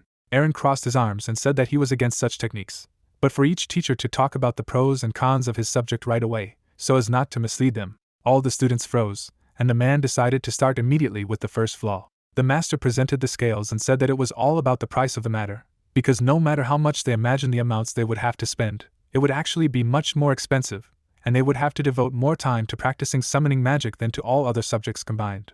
He visualized the coffin and added that skeletal kits and processed corpses were available on their days, and each only lasted for one time. The disciples looked doubtfully at the man who muttered that it was a costly business, and they would have no reward or satisfaction from this magic, so whoever went in the specialty could forget about wealth. Next, The teacher visualized the figure of a necromancer and said that the second drawback is that the effectiveness in battle depends on the quality of the summoned creature, because they will fight instead of them, and it is natural that the outcome of the battle depends on their strength. If the summoned creatures are destroyed, the enemies will simply point to the necromancer and order him to kill, and he already has 80% mana damage. Aaron made a hand gesture and said that this was also due to the first drawback. For example, in their time, undead models were available for a relatively long period of use. But one could imagine what would happen if they raised such an undead and it was killed. The teacher introduced the students and explained that they were not only incapacitated for good, but also lost a lot of money, and the battle continues, and they can only watch helplessly as their partners cope with the task. The brunette raised his hand and said that there was a third, most important, flaw. The students looked at each other when he said that the priest was much stronger than them in any case. Aaron knitted his eyebrows and said that in today's realities, summoner necromancers can't compete at all. He recalled the battle of the Rector, and added that the only opportunity to prove himself is war, because at the front, a summoner has no shortage of objects for conscription, because there are always many dead there. However, when the enemies shook hands and concluded a non-aggression pact, military operations took on the character of local conflicts. Everyone remembered Professor Bahil, because the man admitted that spiritologists and spellcasters are perfect for small military skirmishes, and necromancers summoners are definitely weaker than priests. The brunette introduced the priest and told him that one sacred spell and their entire undead regiment was defeated, and then how much time and money it took to collect a new one, and there were many more shortcomings, but the choice was theirs. Jamie raised her hand and addressed the teacher. The man looked at her coldly as she introduced herself and asked her to tell her about the benefits of summoning. The girl shuddered when he said that he did not allow her to ask questions yet. He sighed and said that the advantages had a huge number of tactics and the ability to perform different operations with summoned creatures, but Simon and Dick thought that he had gone too short on the strengths of his specialty. The professor straightened up and said that it was up to them to decide whether they wanted to study the theory of conscription in the second semester. Aaron frowned and warned that if they had a thin gut, they should not even think of touching this discipline. The assistants who came in shuddered when they heard the teacher say that if the students were going to whine, despair, cry, or come up to him in the middle of the second semester asking for a change of major because they didn't have enough money, then they shouldn't even think about going to the summoner of the dead. Simon and Dick looked at him warily as they heard that the man didn't need them here, and he had a short conversation with those who would think about pursuing his profession just because of the lack of competition. The long-haired guy rubbed the bridge of his nose and muttered that this one was back for his own. Aaron looked at the class and said that in this case he would get them expelled, and now they could begin the lesson. The protagonist took a box that contained a skeletal set of island randmen. There were small bones in the compartments, and the teacher explained that their skeleton was similar to a human's, but simpler and cheaper. The man tossed the skull and added that it was a suitable object for training novice necromancers. A drawing of the finished skeleton and bone numbers were hung on the board. Aaron looked at the students and asked them to take bone number 1, a skull, out of the set. The students were sorting through the bones, discussing that it was disgusting. The main character carefully followed the instructions, for example, to turn the skull over and put his finger into the eye sockets, and on the back side there is a stencil of a magic circle that needs to be formed. On the inside of the bone, the young man found a painted seal. The professor was leaning on the lectern, muttering what would happen after the magic circle was formed, when suddenly a scream was heard. The girls jumped up in fright when the heads of the mice began to jump. The man chuckled and said that he didn't have time to inform them not to be scared, because the previous action would activate the undead. Among everyone, the main character looked calm. He placed his hand next to the skull. His comrade leaned over to him and asked if he had anything to do with the undead, and the young man replied that he had often seen it from the outside. Aaron slammed the table and advised him to get used to it, after which he said that by the time they activated the magic circle, the summoning of the dead man was almost complete. The students looked carefully at the teacher, who said that the creature could not move yet, so they had to construct a skeleton for it, and the necromancer had to know the structure of the summoned creature by heart. He introduced the skeletons and told them that a human had an average of 206 bones, while a rat man had only 53, so it was a much less complicated summoning object. The young man, at the direction of the professor, found 2 cervical vertebrae and attached them to the skull. The bones were magnetized to each other. The protagonist looked ahead and muttered what he understood when Aaron said that a summoned skeleton always has a desire to take on its normal form, so as long as the bones are not confused, the assembly process will be simple. The girls talked, checking with each other as they worked. The students shuddered every time someone's skull began to jump on the desks, and the man said that island ratmen are upright animals, so it is very important to assemble the spinal column perfectly. Jamie calmly gathered her test subject, and the brunette warned that if something was mixed up in him, they would greatly reduce the ability of their undead to walk without crouching, and a sure sign that the guys had made a mistake would be a clear creaking of bones, and at a crucial moment, their undead could simply crumble. 2 guys approached Hector, admiring his work. Malin chuckled contentedly, and the skeleton copied her pose. The sun was shining outside the window, and the students continued to collect bones. The professor walked around the room, responding to the exclamations of the students that their test subjects were running away even without legs. The protagonist removed his hands from his finished skeleton, which he created for the first time with the help of his darkness. The brunette smiled, tilted his head, and his comrade called out to him. Dick desperately pointed to his ward and asked why he was rearranging the bones of his legs and arms. The hero pointed his finger at the connection and explained that the young man had mixed up these bones, so the skeleton itself was trying to fix it. Simon sat down closer and suggested that the number 21 was for the leg, not the arm. Aaron opened the magazine and announced that for today the practice of assembling skeletons was completed, and they would devote the end of the lesson to a demonstration. The young man sighed when he was first called to the blackboard. Malin straightened up, ready to go out to show herself. However, Hector stood up when the teacher called his name. The man leaned on the lectern and noted that there were about 10 minutes left. A skeleton with a stone sat in front of him, and the teacher explained that they had to assemble their rat man and use it to take this necklace, and whoever could complete the task before the bell rang would win. Aaron crossed his arms and added that it was forbidden to reach for the necklace and use black magic himself, but the rest was acceptable within reason. The opponents opened the lids of the boxes and got ready. They simultaneously grabbed the bones at the teacher's command. The main character smiled and thought that he could win this lesson. The eyes of the skull lit up as the young man thought that he would first completely assemble the spinal column by numbers. He raised his head and froze. The assistant was guiltily removing the scheme from the board. The students' eyes widened when they heard that a cheat sheet could not be used in this duel. The guy reached for the objects and reassured himself that he could start by numbers. The brunette picked up a few and told the teacher that they were not numbered. The girl lowered her head sympathetically, and Aaron replied that the kits they were working with were training, and his assistants took the trouble to number the bones in the order of assembly, but the skeletal kits were sold without numbers. The man looked at the young man menacingly and asked if he had not expressed himself clearly. The hero was sweating as the professor said that the necromancer should know by heart the structure of the skeleton of the summoned creature. Hector silently set to work. His opponent knitted his eyebrows and thought that there was no need to panic, because the main bones could be recognized. He took out the second part. The teacher looked at him silently. The brunette tried to connect the bones, and Aaron noted that this special student had clearly never assembled a skeleton in his life. Hector was moving faster, so it was obvious that he had memorized the drawing and the assembly procedure.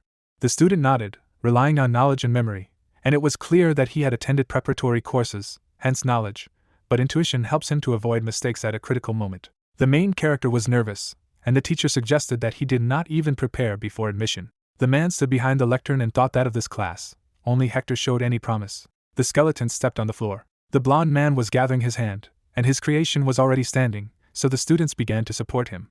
The mouse's eyes sparkled, and the guy thought that at the same time he would morally destroy the young man, so that he would no longer even think of going against him. Simon sat across from him, and he kept thinking that he should make a mockery of him and break him so that he would no longer boast of being accepted on special terms, and even under number 1. Hector gritted his teeth and decided that his opponent would be lying in the dust. The paw joined the body. The skeleton moved forward. The teacher watched as the rat man jumped onto the table. He reached for the chain with his paw. The necklace was in the hands of a skeleton. The main character twitched nervously when the teacher noted that there were 5 minutes left until the end of the lesson, and if the trophy remained in the hands of Hector, then this would be his victory. The young man took another bone with a trembling hand and tried to calm himself. The opponent crouched down to take the stone, and the hero thought that he had greatly overestimated his strength, because the opponent went to training courses, and he only collected a skeleton by numbers once, so he had a very small chance of defeating him. The brunette frowned, realizing that he didn't even have to try to remember what had happened in class. He tugged at a few bones and decided to follow his intuition. The student nodded, thinking that he would assemble as he could. The other students watched him, noting that he had already started with mistakes, so apparently he decided to give a damn. The young man continued to work, ignoring the giggles from the outside. Dick looked at his friend sympathetically. The skeleton of the opponent was sitting with a necklace, and the brunette remembered that the teacher had said that he needed to get the stone, but there was nothing about a perfect assembly. The cadet was sweating and noticed that he was running out of time, so he would not have time to build any complex structure, so he had to make it as simple as possible. He joined his hands as number 20. Then I took the number 27, as it cannot be missed. After that, he removed 28 and left only 29 and 31. The professor looked inquiringly at his actions. His eyes widened in surprise. The undead stepped on the floor with their paws. The hero assembled the structure of the skeleton of a grey rat. It was the ancestor animal of the island rat man. The brunette straightened up, and Aaron realized that the young man had recreated the skeleton by changing the order and number of bones. The man covered his mouth with his hand, thinking that this was obviously not a complete assembly, but it was still undead, and it didn't have to be assembled in perfect sequence for it to be able to move. But how could a student who hadn't even gone to the prep courses do that? Simon knitted his eyebrows, and the professor assumed that he had intuitively recreated it in his head. Dick and Cindy jumped abruptly, and loudly began to support each other. The other students leaned forward in surprise, watching what was happening. Malin knitted her eyebrows and squinted as the blonde man shouted that looks didn't matter, the main thing was what he put together. Hector frowned, thinking that he was the first to assemble a rat, without a diagram, so he should be the center of attention. The guy gritted his teeth, not understanding why everyone had turned to his opponent's side. His puppet abruptly charged. In one movement, she smashed the skeleton of the main character. Simon stared at him, dumbfounded. Hector chuckled and thought he had won. The young man smiled calmly.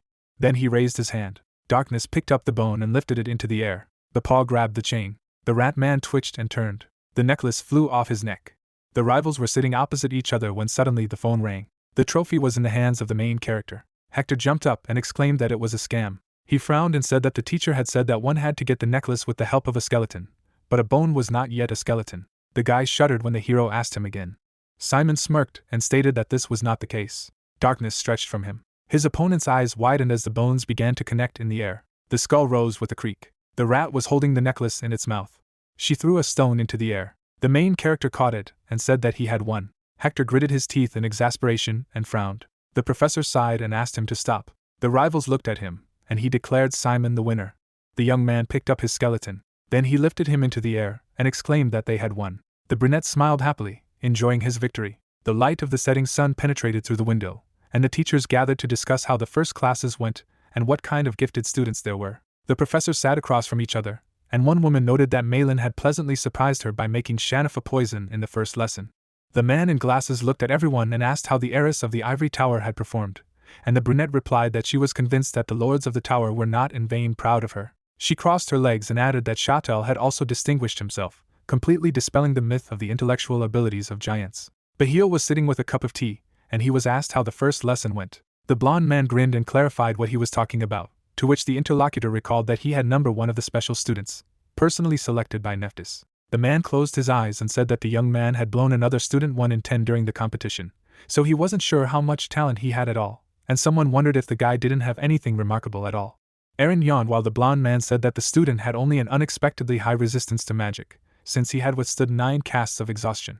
Bahil looked at the brunette and remembered that he had also studied Class A today. The blonde smiled and asked how he had been. The interlocutor lowered his gaze and replied that he was a slow, mediocre boy, and the only thing that impressed him was that he had constructed the object of the summoning very creatively, albeit with mistakes.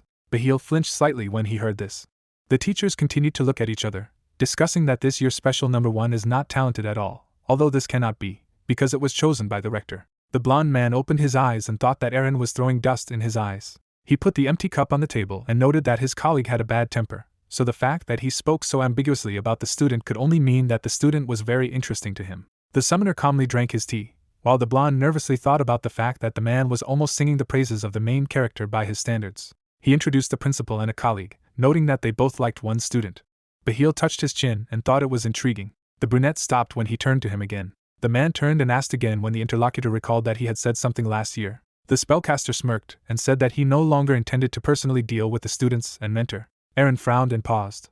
He lowered his head and was about to say something, but he was interrupted. A joyful Neptus appeared at the door. Everyone stood up and bowed to the director. Bahil took out an ice cream from his dimensional pocket. The blonde reached out to him, muttering that she asked him to stop treating her like a girl, but the interlocutor objected that it was proper for a gentleman to treat ladies. The rector turned around and called him a flatterer, but she still accepted the gift. The man pulled up a chair and asked the blonde to sit down. The lady sat down and asked me to tell me how they liked the new students. The professors came closer, reporting who impressed them the most. Aaron stood aside and said nothing. Neptus raised her finger, nodded, and said that if there were any problems, they could feel free to talk, and in the meantime they could go home to rest. The brunette knitted his eyebrows and asked him to talk to her alone. Everyone stared at him in bewilderment, and the rector readily agreed. They headed for the exit. The blonde leaned on the table and thought that his colleague was straightforward as always. Bahil chuckled and muttered that the man shouldn't expect Neptus to answer his question directly, if at all. Simon and Dick stared at the list, noticing that there was only one available space in all 4 bedrooms. They looked at each other, and the hero noted that they had come late, and there were still many people looking for a place for themselves from their stream, and all the other classes had already found their places. The girl lowered her gaze and apologized for the fact that there were no rooms with 2 free beds on the 2nd floor either. The guys bent over the form, checking the 3rd and 4th floors, but the situation was similar there. The brunette looked at his friend and agreed to walk through the floors and see what was there. The girl nodded and said that she would keep them company. Suddenly, a student ran over her with a cart with things and demanded to get out of the way. He looked down at her and frowned, forcing her to apologize. The students picked up their things, saying that she had caused her suitcase to crumple, and she should answer for it. The blonde bowed, apologizing, but the interlocutor said that it would be better for her to carry their things herself instead. She looked up as someone stood in front of her. The main character frowned and asked if they hadn't seen that the girl had already talked to them. Dick peeked over his shoulder and exclaimed that they were first in line, and these ones had run over the girl on their cart on purpose. The hooligans turned around, saying that the commoners had completely forgotten their place. Suddenly, one of the guys turned pale and remembered that this guy was the special number one who had taken the oath at the ceremony. Simon knitted his eyebrows. The students immediately turned around and ran away, shouting that they would see each other again. The girl nodded to the brunette and thanked him for his help, and the blonde man stood and laughed at her offenders. The student smiled and suggested that they go check the floors. She turned the page and muttered that there was actually a room on the fourth room with 2 empty seats, number 409, spacious with a good view from the window and close to the stairs. The girl suddenly turned pale when she saw who lived there. She turned around and offered to first check the rooms where there was one vacant place, and when asked about the free one, she replied that there were already students there. The young men looked at her and offered to just move in with them. The blonde clutched the tablet and explained that Kizen, a second-year boy, lived there. The comrades looked at her in surprise when the interlocutor added that the guy had stayed for a second year because of problems with his studies, so he was starting the first year again. She approached and whispered that she was just a dormitory administrator, and she didn't know the details, but she had heard that many people who checked into his room soon asked to be accommodated somewhere else, and the students were bruised, so that person was causing a lot of trouble, but for some reason, he wasn't expelled from the academy. Dick glanced at his friend and suggested that he just look for another room. They got to the right door, and the main character said that he wanted to come in to see and at least say hello. He turned the door handle. It was dark inside. Simon approached the man on the second floor and apologized for waking him up. The lodger grabbed the bar with his bandaged hand while the young man said that they would like to live in this room. Simon smiled and asked if he minded. Kizen glared angrily at his guest and said nothing. He had a scar on his eye, and the student asked if they were new. The blonde ruffled his hair and muttered that he had completely forgotten that there was a ceremony today. He looked at the guys and said that it was not necessary to be so courteous, since they were all first-year students. The hero looked at him and agreed. The interlocutor straightened up and said that he did not know how long they would be able to stay at the academy, but they should know something.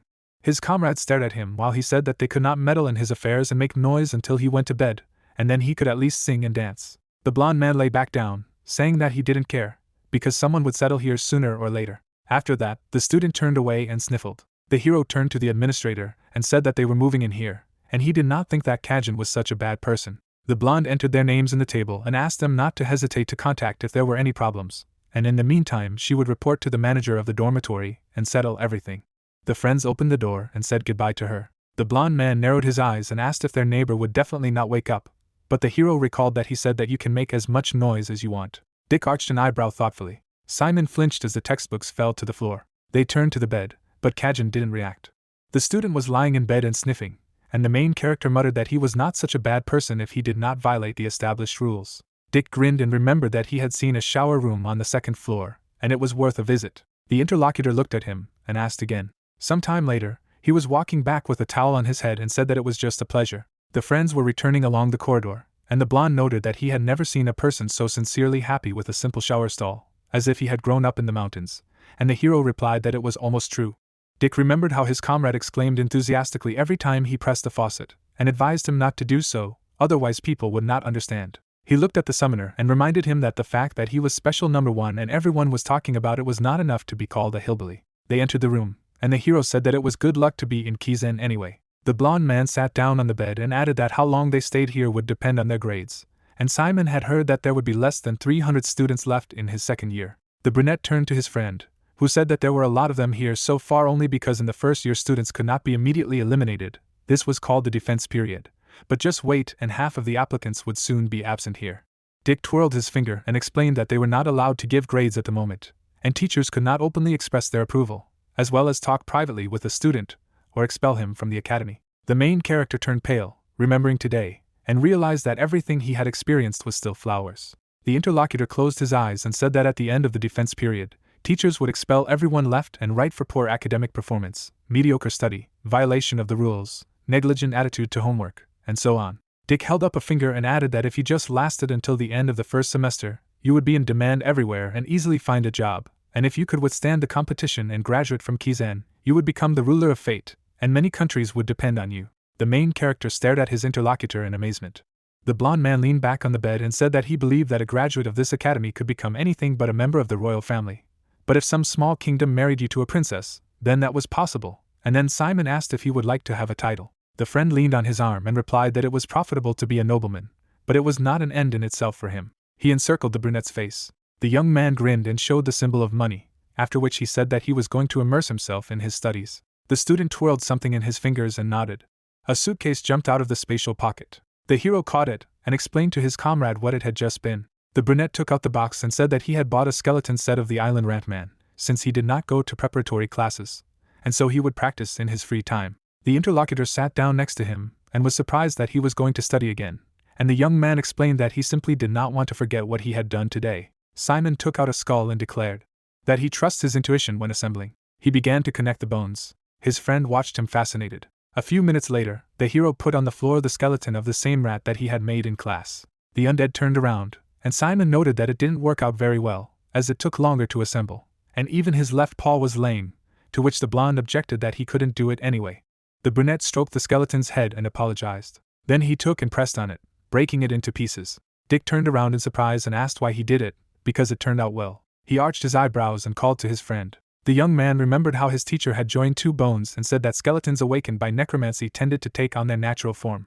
Aaron straightened up and explained that this is called the force of attraction of the initial form, or simply skeletal attraction. The main character looked in front of him, digesting the information. He closed his eyes and sighed. With his inner eye, he saw the bones in this room and repeated the professor's words. The parts on the floor began to vibrate, and the guy muttered that if he remembered the order, it would not be difficult for him to assemble it. The ratman's skull rose. Simon held out his hand and ordered him to recover. A fire lit up in the eye sockets. Dick jerked in fright and dodged as a bone flew by. The undead have regained their original appearance. The blond man approached and exclaimed that it was just amazing. The guy yawned and muttered that he did not understand how he did it even without experience in preparatory courses. Moonlight filtered through the window, and the student decided that he would go to bed. The skeleton moved its head when a friend asked when the hero was going to go to bed. Simon patted the pet on the head and replied that he would practice a little more. He smiled and told his friend that tomorrow the first lesson was the dynamics of darkness. At this moment, a blue fire appeared in the eye socket of the skeleton. The hero sat on the floor and said that this time he would follow the blueprint. The guy crossed the bones and said that it means that you need to connect so that the knees and joints are right. Maybe then he will walk upright. Simon connected them along the cartilage, but he failed.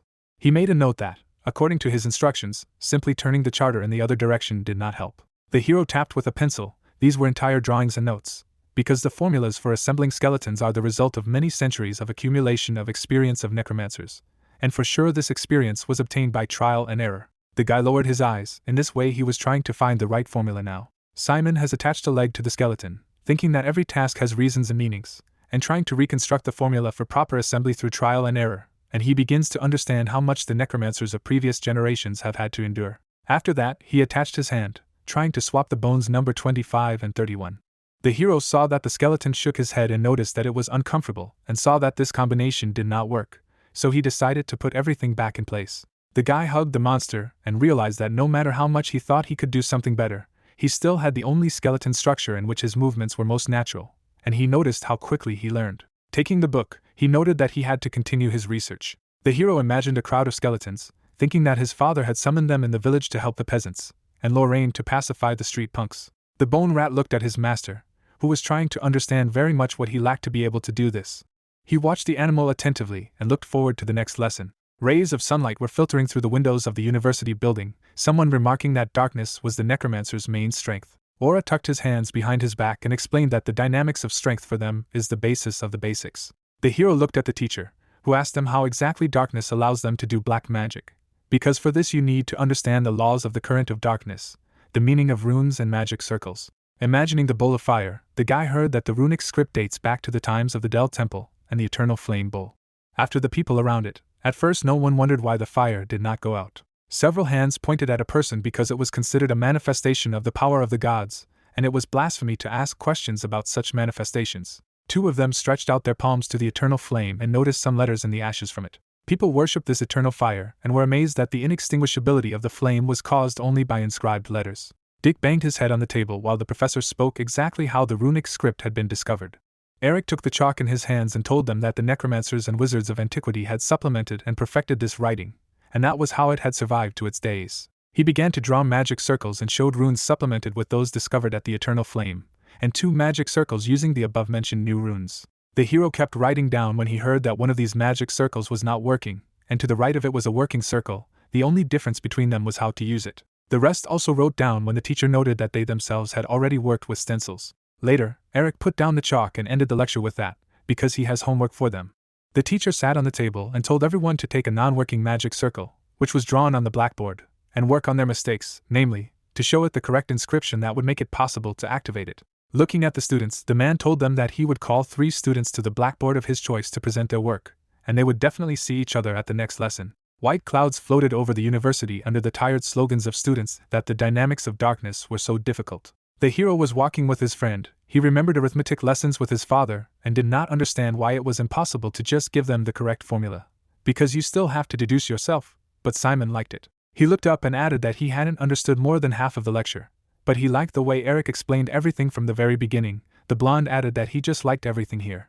Simon lightly slapped his friend on the back so that he would not bother him, because in the morning he repeated how much he liked the shower and scented soap. A mountain could be seen above the university. The student was standing in a clearing with dandelions, and turned to the hero, asking him about the schedule, hearing in response about combat magic. One of the students pointed to the side. They saw a puff of dust, as if someone was running at them, and the ground trembled. The paw of a huge animal appeared. They noticed a whole flock of hippos running at them. The animals surrounded them. The teacher was sitting on a hippopotamus, said that the professor would teach them a lesson on the mountain, so he asked them to jump on the hippos and go forward. Dick covered his mouth with his hand, whispering that he shouldn't be surprised, since that professor was a notorious man, even among the Keyzen teachers, and he had heard that she lived in the mountains with a tent on Mount Roke. The animal let off steam from its nose, and the guys asked the professor if he really wanted them to climb on these giants. One of the students pointed to the teacher and said that it would be possible to throw a blanket over them. The man got to his feet. In a jump, he did a somersault. The guy raised his head.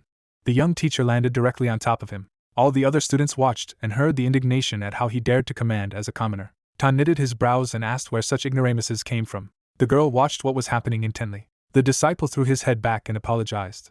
Dick threw his hand at a comrade who noticed that these upstarts made the same mistakes, and remarked that Simon was very different from most nobles. The teacher looked at the other children and said that they were late, and therefore they had to climb on the mounts. Simon climbed onto the hippopotamus in one motion. The hero looked back when Dick noted that the beast was so obese that it was impossible to climb on it.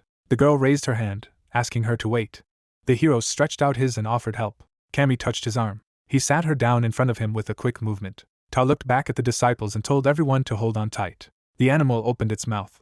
The herd rushed across the field. Cammy closed her eyes and tried to thank Simon. The teacher watched as the students could barely hold on and screamed in fear, trying to figure out what to hold on to. Malin is the ears of a hippopotamus when the teacher told them to overcome themselves and train their will, because this is part of today's lesson. He gave a thumbs up with a smile, and said that if they fell, they would die under the feet of other hippos and the prospect was not rosy. All the students were visibly frightened when they heard that they had such cases 1 or 2 times a year. The hippos rushed on and the students screamed for help, but they were told to hold on as tightly as possible, because this university did not need students who could not even stand a hippopotamus ride. Later, the students were lying in a clearing. Someone was distributing water to the others. The hero and his comrades took one each. A shadow flew over Cammy. She exclaimed when she heard the greeting in the new lesson. The white bird sat on his shoulder. The woman threw up her hands, saying that her name was Homping. Placing her fist on her chest, she said that she would be their martial magic teacher. In the old days, these were the fiery heads of angry dragons, a giant undead hydra that burned down 4 Valists. The hydra was surrounded by flames. Homping was standing on her body. She was a legendary necromancer who had fought against this titanic monster for 5 days, and had achieved a glorious victory by breaking the entire 100 necks of the hydra with her own hands. The woman smiled and asked the guys to stand up. The students looked at her uncomprehendingly, hearing to stand in 4 rows. Everyone looked towards Ta, who repeated the command. Simon stood behind the others, wondering where he was going to go. Homping rushed forward. The students ran after her when they reminded her of the old phrase that in a healthy body a healthy mind, and the basis of combat magic is a good physical shape. Looking at the woman, the hero wondered how she managed to run so fast. Simon ran with his comrades, thinking that she too was human, but on a completely different level. Homping looked forward, saying that today they would learn how to increase their physical strength with the help of darkness, and learn the simplest combat tactics. Ta fled to this with another teacher. The woman added that necromancers who focus on combat magic are called combat necromancers. She introduced the black bandages and explained that if they became even a little like them, then the darkness would be released from their bodies without difficulty, like a silk ribbon. From this ribbon of darkness they could make clothes, which was called the robe of darkness. Humpung fled to the forest, saying that only battle necromancers have this feature, and asked everyone to be careful about the trees. Dick ran behind the hero, saying that he was very jealous of the guys who had a talent for martial arts. Simon saw others jumping on trees, remarking that they were really having fun. He looked back at Dick, who asked how he was and replied that it was fine, but the comrade could not believe it. The hero looked back with a smile and said that he had grown up at the foot of the mountains, and therefore it was pleasant for him to run like at home. Humpung looked back at the students when she heard Dick's tired exclamations. The group stood at the cliff. The professor said that they needed to jump over this cliff to the other side. There was a river below. Humpung lifted her finger, noting that there is a trick, that they usually highlight the darkness through their hands, and now they should try to highlight it through their feet. From her feet came a black one. The woman soared into the sky. After that, Humpung took a step in the air. She, having made a somersault, landed on the ground. Dick and the hero opened their mouths and heard that they only needed to make one jump. Humpung looked around with a smile and said that the moment they jumped, they should excrete the darkness through their feet, as if spraying it through the air, and they should feel as if the darkness was pushing them upwards. The professor overcame the cliff with one jump. Her feet touched the ground, leaving dust. The woman waved her hand and beckoned them to her. Some of the guys rushed forward. They managed to jump high. Although with difficulty, they were able to do it. The teacher held the student's hand and explained that if you start the current of darkness late, you can fall, as he did now, and asked him to start doing it earlier next time. Simon closed his eyes and said that you just need to push away from the darkness. Dick waved his hand, saying that if he thought so much, he wouldn't get anywhere, and decided to go first. The guy pushed off the ground. Dick was flying over the water. He saw Hector overtake him. He was able to land on his feet. Dick fell. The blonde man looked at his friends, who praised him. Dick dusted off his clothes, noting that he didn't like the student at all. Simon was the last one left. His comrade tried him. The hero closed his eyes and repeated the words about the push from the darkness. He rushed forward. Darkness appeared under his foot. Hector watched the scene closely. Simon was very high. Dick happily raised his hands, saying that this was the highest jump. The hero took a deep breath. He clenched his fist and was glad that he succeeded. Humpung and the rest of the students were visibly surprised. The professor stretched out his arms to the sides and praised him for a beautiful jump. Together with his friend, he clapped his hands. Hector bared his teeth in displeasure. Humpung put her hands on her belt and said that most likely everyone had crossed, and she needed to wait for those who fell into the water. The hero smiled broadly and agreed that they would move to another place of training when the rest of the guys got out of the water. Dick picked up the notebook, asking a friend if he wanted to take a look while they walked. Simon asked what was in there. A friend opened it, and replied that it was a list of students who could be invited to their homework group, adding that group homework would begin in a week and they needed to start recruiting already, and that he had made a list with names, talents, and a brief description. There were many notes in the notebook. The hero said that it was impressive, asking how he collected so much information, but heard the answer that it was a secret. Dick looked at his notebook with a smile. Simon thought that he was barely absorbing the material of the lectures, and in the meantime he found information on so many students. He looked in the direction of his friend, noting that this was why he had turned to him and not to Hector, since he had already collected information about him and did not like this information, asking his friend what he could tell him based on his research. Dick put the notebook away, replying that most of the people in their class were pretty good. Cammy was visibly tired. He said that this girl, who was riding with them on the hippopotamus, would most likely not be able to compete and would be expelled as soon as the protection period ended. Both looked at her, Dick noting that out of the entire class, only 2 could not jump over the cliff, and she was one of them. Humpung ran past saying that they had rested a little, so it was time to run again. The students thought they would still rest. Dick looked at his smiling friend in bewilderment, who said that he liked this lesson so much, and he was so dynamic, answering that he liked all the lessons. Simon noticed something. The hippos ran straight at the students. They shouted to the professor that a herd was running at them. They saw that the woman was not there, and decided that they needed to call Ta for help. Hippos were running rapidly at the guys. Someone shouted that Ta was not there either. The hero looked at the herd in fright, saying that it was not good. Simon gathered the dark energy in his feet, thinking that he needed to push off from the darkness. After that, he jumped into the air. He gritted his teeth, thinking that Dick was saying that there should be no dangerous situations during the student defense period, wondering if it was someone's oversight. Looking to the side, the guy thought that someone could get hurt if they failed. What he saw surprised him. The student was able to put the hippopotamus to sleep. The apprentice was lying on the ground, under the magic circle that had been created. The rest of the students climbed the trees. A girl with red hair appeared next to him, greeted him, and said that they hadn't seen each other for a long time. Simon landed on the ground, thinking that he probably shouldn't have thought that there was anyone to worry about in this class. Dick held on to a huge stick, asking a friend how he was. The hero said that he was fine. Our hero lowered his head, sighing heavily. Lowering his head, the hero thought that he was unnecessarily worried, and he still had to compete with 1,000 such students. The blonde man asked if he was really okay. Dick smiled slightly, saying that he must be a little confused, but he shouldn't worry, as these animals are under the full control of Professor Hongpeng. The student recalled seeing the other students, noting that Hongpeng was a master of magical martial arts, but she had druids in her family, so she had power over animals, and from above, he saw that hippos were bypassing the guys who had fallen to the ground. Ta landed next to the guys, telling them not to stay too long, and it was time to get up. Cammy jumped up from the ground after hearing that the hippos would soon turn around and run back, and they had to get up quickly as the professor was waiting for them there. White clouds floated over the trees. Students fled through the forest. The hero looked in surprise in front of him. Hongpeng stood in a green meadow and shouted that there were no more obstacles, and they should all race towards her, squeeze out all their speed. The students immediately rushed to the professor, shouting that it was cool. Putting her hands on her belt, she said that they were well done, and now they could rest. Hongpeng raised her finger and pointed out that they would only have lunch after class, but she thought they would be very tired, so she contacted the management. The professor pointed to the side. The students asked what was there. There was a food truck nearby. The woman said it was an afternoon snack. The students raised their hands and shouted that she was the best. The hero put a tray of food on his feet. Dick noted that there was no one better than her. Simon glanced at his friend when he pointed out that she had fed the students at the expense of lesson time, and he wouldn't see that from other teachers, and noted that speaking of which, he had heard about something else before he came to Kizen Ta. Hongpeng nodded. Looking at them, the hero said that he had been told that Hongpeng was a typical Kizen teacher. Simon remembered the interlocutor and her words when the interlocutor asked that Hongpeng, a nature lover, a typical Kizen teacher, and who told him this. The hero thought that it was Lorraine, the daughter of Neptus. Hongpeng put her hand to her mouth and told the guys that they were finishing and in 10 minutes they would be on their way back. Getting to his feet, the guy heard someone say that he thought they would rest and go back on hippos. He looked away warily, thinking that he had a feeling that this was just the beginning. The students stood in front of the professor. Hongpeng asked that everyone had the wristbands she had given out. A dark aura surrounded them as the professor told them to fill them with their darkness.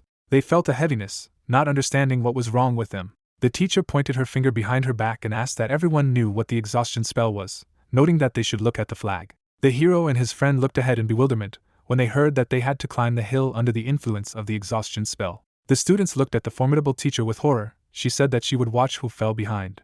The teacher held a red flag over his head. The hero wondered if the professor was serious, and if it was even legal. Ta shouted for everyone to come to the start. The students could hardly stand on their feet. On command, everyone rushed forward. The guys began to climb the mountain. The guy grabbed the grass with his hands. The student grabbed the stone. The hero looked in front of him with a tired look. Closing his eyes, Simon noted that each step was a great effort, and it made him dizzy. Lowering his head, the guy thought that now the preparatory courses would not help anyone, and this test would show who had what endurance and willpower. A bright aura surrounded him, and he decided that if he stayed now, then all subsequent training would be a burden for him. Simon gritted his teeth, thinking that he would do it, no matter what it cost him. Hector looked back behind him, seeing that it was him again. Seeing the hero approaching, the student thought that he had weakened the effects of exhaustion with his methods in order to get ahead, wondering that he had caught up with him anyway. Gritting his teeth, the guy climbed up, thinking that he would be defeated here. Hongpeng stood in front of the guys, saying that they were almost there. Hector held out his hand. The hero stretched out his hand in front of him. Both frowned, deciding that the first place would be theirs. A leg appeared next to his hands. Malin calmly walked by, the professor saying that she had taken first place. The girl bowed when the woman congratulated the student and thanked her. She added that she walked with a normal gait and was not tired at all, asking how she managed to do it. The student looked at the interlocutor, noting that she had applied the formula of resistance to the exhaustion spell, and Hongpeng said that she was well done and could rest. The guys looked at her in shock, thinking they didn't know that they could just defend themselves from the spell. The man pointed his hand to the side, saying that they were injured and apparently he had pulled his ankle, to which Hongpeng said she would take a look. The professor ran past and told the guys that they were almost there, and she believed in them. Hector opened his mouth and sighed. He got to his feet, saying that it was just a mockery. The student went upstairs. Ta announced that he had finished in second place. Simon looked at what was happening, confused. Hector approached the student. He looked at the girl with displeasure, asking what she was doing and that she was breaking the curse in battle magic class, and thought that he was crawling in the sweat of his brow only because he did not know how to relieve exhaustion, but Malin told him to leave her behind. She looked intently at the interlocutor, who asked what she could know about the world if she had lived in an ivory tower all her life as a princess, and clarified that he wanted to fight her. The guy pointed his finger at the student with displeasure, noting that he was saying it was like it was and the teachers would not give them grades during the defense period, and during this period, it was important to show her diligence and discipline in order to earn a good reputation with the teachers, and this was a stupid thing that she had now done for sure, showed Professor Hongpeng that she could not be trusted. The guys looked at each other angrily. Malin said that he was a bore, asked that he was really so upset that she beat him. Why did he say this to her? He replied that he asks her not to cheat in class anymore, that's all. Hector turned away and added that he had no interest in her. The man handed a bottle to Simon, saying that he took third place, who thanked the teacher. He sat down next to a tree. Malin and Hector looked at the guy. After that, the guys began to watch others. Dick was lying next to the main character, said that he was going to die. The hero said that he coped, and he was already tired. Dick looked in front of him, asking how he thought they would return, noting that if he was told to climb the hippo again, he would just bite his tongue and die on the spot. Hongbin brought her hand to her mouth, telling them all to get ready. There was a canvas with a magic circle on the ground, saying that since they were so tired, she asked the administration for a favor, and she was given permission to teleport, so they should get in line. The students thanked the professor. Simon and his friend approached the circle when the professor told him to go next. The guys stared in surprise at the bright light that appeared. The hero fell to the floor. He grabbed his back, asking where he was, noting that it wasn't Kizen. There was a small window on the wall, and he noticed that it looked more like his house in Less Hill. Simon was visibly surprised when the professor apologized for scaring him. Hongbin closed the door and told him to sit down, and she would explain to him why she moved him there. They were standing opposite each other. The woman added that she had secretly adjusted the magic circle of the teleporter, noting that Ta had helped her, and they had the magic circle react differently to one of the students. Simon asked what she meant by him. Hongbin placed the glass in front of him, explaining that he had reacted to his darkness, and the idea was to move him to another place.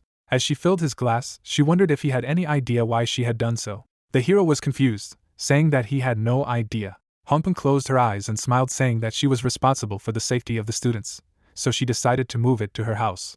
Simon took the glass in his hands, hearing that she also wanted to talk to him in private, and he asked about what. The interlocutor folded her hands, saying that they were not allowed to talk to students in person until the end of the defense period, but she knew that some professors had already violated this rule. The guy furrowed his brows when she called his name. Looking at Simon, the woman asked what he thought of pursuing a major in combat magic. He put his hands on the table when she said that if he wanted, he would make him his student. The student clarified how.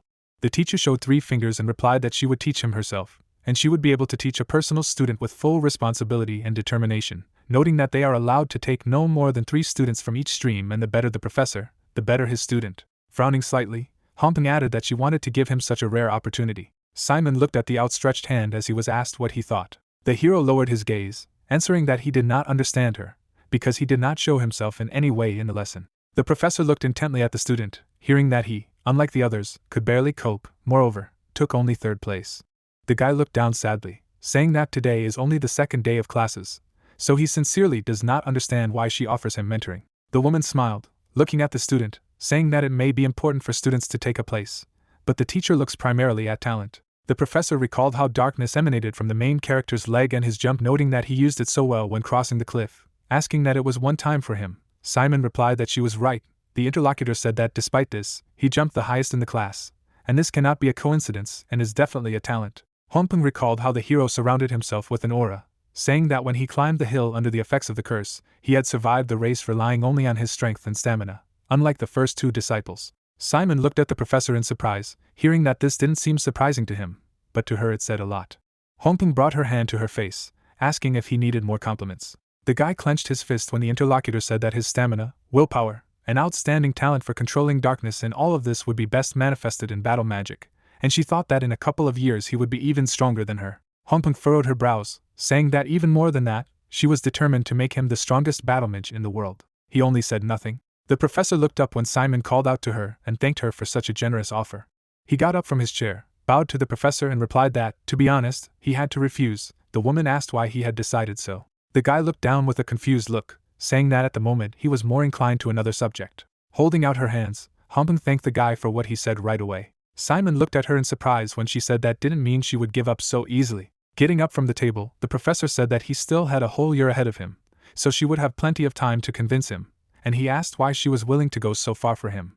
The hero looked up and heard that it was a curiosity about how much stronger he could become, and she wanted to know the answer to that question. Hongbin waved her hand, saying that even if not about it, that he could contact her with any questions. The hero closed his eyes from the bright light, thanking the teacher. A magic circle appeared on the floor. Hongbin asked the protagonist to keep this meeting a secret. The hero smiled when the woman said that this time the teleport really leads to Kizen, and replied that it was good. She waved, telling him to step and see each other in the next lesson. The brunette stood on the magic circle. A bright aura surrounded the guy. He added that they would see each other in class. Hongbin put her hands on her belt when someone tried to call her. Ta looked out the door, asking what Simon had said. She replied that the hero had refused. The woman took the jug when Ta asked how he dared to refuse her and could offer to mentor Hector, noting that he was much more gifted in battle magic, and that he didn't understand why she was so interested in him. The man looked at the woman in bewilderment, hearing that the student was a genius. Crossing her arms over her chest, she noted that she had seen many gifted children in Kizen. The hero was walking down the corridor. Homping noted that there were no geniuses like him. Simon closed the locker. Dick asked his friend where he was. He wiped his head when he heard that something was wrong with the teleporter. He pointed to himself, asking if he knew what had happened to him. Noting that he would never guess, the hero asked what had happened to him. A friend recalled how a bright light surrounded him, saying that when he stepped on the teleportation circle, he felt his body jerk. But suddenly something stopped him. Afterwards he clutched his head, saying that when he recovered, he found himself in a completely unexpected place, and wondered where he was. In the chair sat Bahil. Dick said he was in his office. The blond man came closer, and when asked that it was a teacher of the theory of curses, he replied that it was so. Simon asked what happened next. The student recalled how he swept the floor, saying that he forced him to clean the office. Dick smiled happily, noting that the graduates had told him that teachers often intercept students during teleportation, asking what he thought. This is his case, and Professor Bahil noticed him, and maybe he would make him his personal student. The hero said that maybe a friend shouted that he couldn't believe he had been spotted by such a celebrity Kizen. Dick jumped happily, telling the hero that he knew what it meant to be a personal student, noting that it was complete freedom and study, sheer pleasure, and the professor was even able to protect him from punishment and expulsion. Simon asked his friend to be quiet. The blond man furrowed his brows, answering that it could not be quieter, because it was important. Hector crossed his arms over his chest and stated that he had never heard such nonsense in his life, asking that Professor Bahil would take a commoner as an apprentice, noting that it was ridiculous. Dick looked at him dissatisfied, replying that his nobility was displeased, asking that he was jealous that Professor Bahil had noticed him. The boys stood opposite each other, and he demanded that he watch his words, calling him a merchant, but Dick replied that because he was a merchant, he knew people like him well. The guy looked at his interlocutor with contempt, noting that he had heard that he had a fight with Malin at the battle match, noting that he was not the only one who was having a hard time. Hector clenched his fist when he heard that they were all on the same footing, and he shouldn't boast that the Moore family had given him a training course. Hector looked at him furiously when he said that he didn't know anything about the real world rather than Malin, and replied that he was a scoundrel. After that, he created a magic circle. A red aura stiffened the guy's body. Simon asked what was wrong with him. His feet lifted off the floor, and Hector called him a base plebeian. He threw the guy against the wall, asking how dare he. Waving his hand, the student was indignant that he had decided to say this. Dick clutched his throat with his hands, and Hector shouted that he would kill him. Dick grinned, raising the middle finger, telling him to try it. A friend grabbed Hector, telling him not to do this, because it is against the rules and curses cannot be applied outside of lessons. But he pushed the guys away, answering them to shut up. Then he looked away. The hero struck him. His feet slipped on the floor. Hector looked at the guy angrily, saying that he was thinking about when he would join as well. The hero stood in front of his comrade. Hector unleashed the darkness in his hands, saying that they would fight for real. Soap was flying at the guy. It bounced off the floor in front of him. A disciple came up to them and told them not to make any noise. The white-haired guy tilted his head slightly, saying that otherwise he would break everyone's necks. Hector looked at him, saying that it was Kizen and that he didn't know that he was still in the academy. His comrade asked him to stop, noting that it was him, the guy who was left for a second year for beating up students. He peeked out from behind him, asking if he had heard about it, and Hector replied that he didn't care. Hector looked at the hero menacingly, telling him to be careful next time, because he would not let this happen again. Kizen just looked at him silently, and Dick thanked him for his help. But he turned around, sending the guys out, and telling the students to get out of the way. Simon smiled, saying that he wasn't that bad at all. Sunlight illuminated the room. The guy noted that it was finally a day off, asking a friend what his plans were. Dick looked at the hero when he said that he had no plans and remarked that it was rather boring, asking how it was possible not to make plans for the weekend, to which Simon remarked that he saw he had a plan. The friend, pointing his finger at himself, said that it was so, the weekend program was more important to him than lessons on weekdays.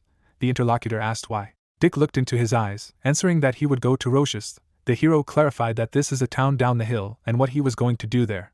The hero imagined the money after hearing that he would look at business opportunities. After which he sat down on the bed. The comrade noted that he knew how much scholarship they had and that the further they went, the more difficult it would be to survive on it, and that, of course, it was possible to get a grant for scientific work, but with his grades it was hardly possible. There were a few things in the box. Dick said he planned to start working in the profession as early as possible. The hero looked at his friend in surprise when he said that he should also find a source of income, and when the defense period ended, the teachers would stop giving out educational materials and asked if this was true, to which he replied that the scholarship would definitely not be enough for educational materials, so high school students find ways to earn money. Simon introduced Aaron and his words that the summoning theory will cost them fabulous money when a friend noted that if the hero wants to follow the specialty of a summoning necromancer, then this problem will become even more acute for him.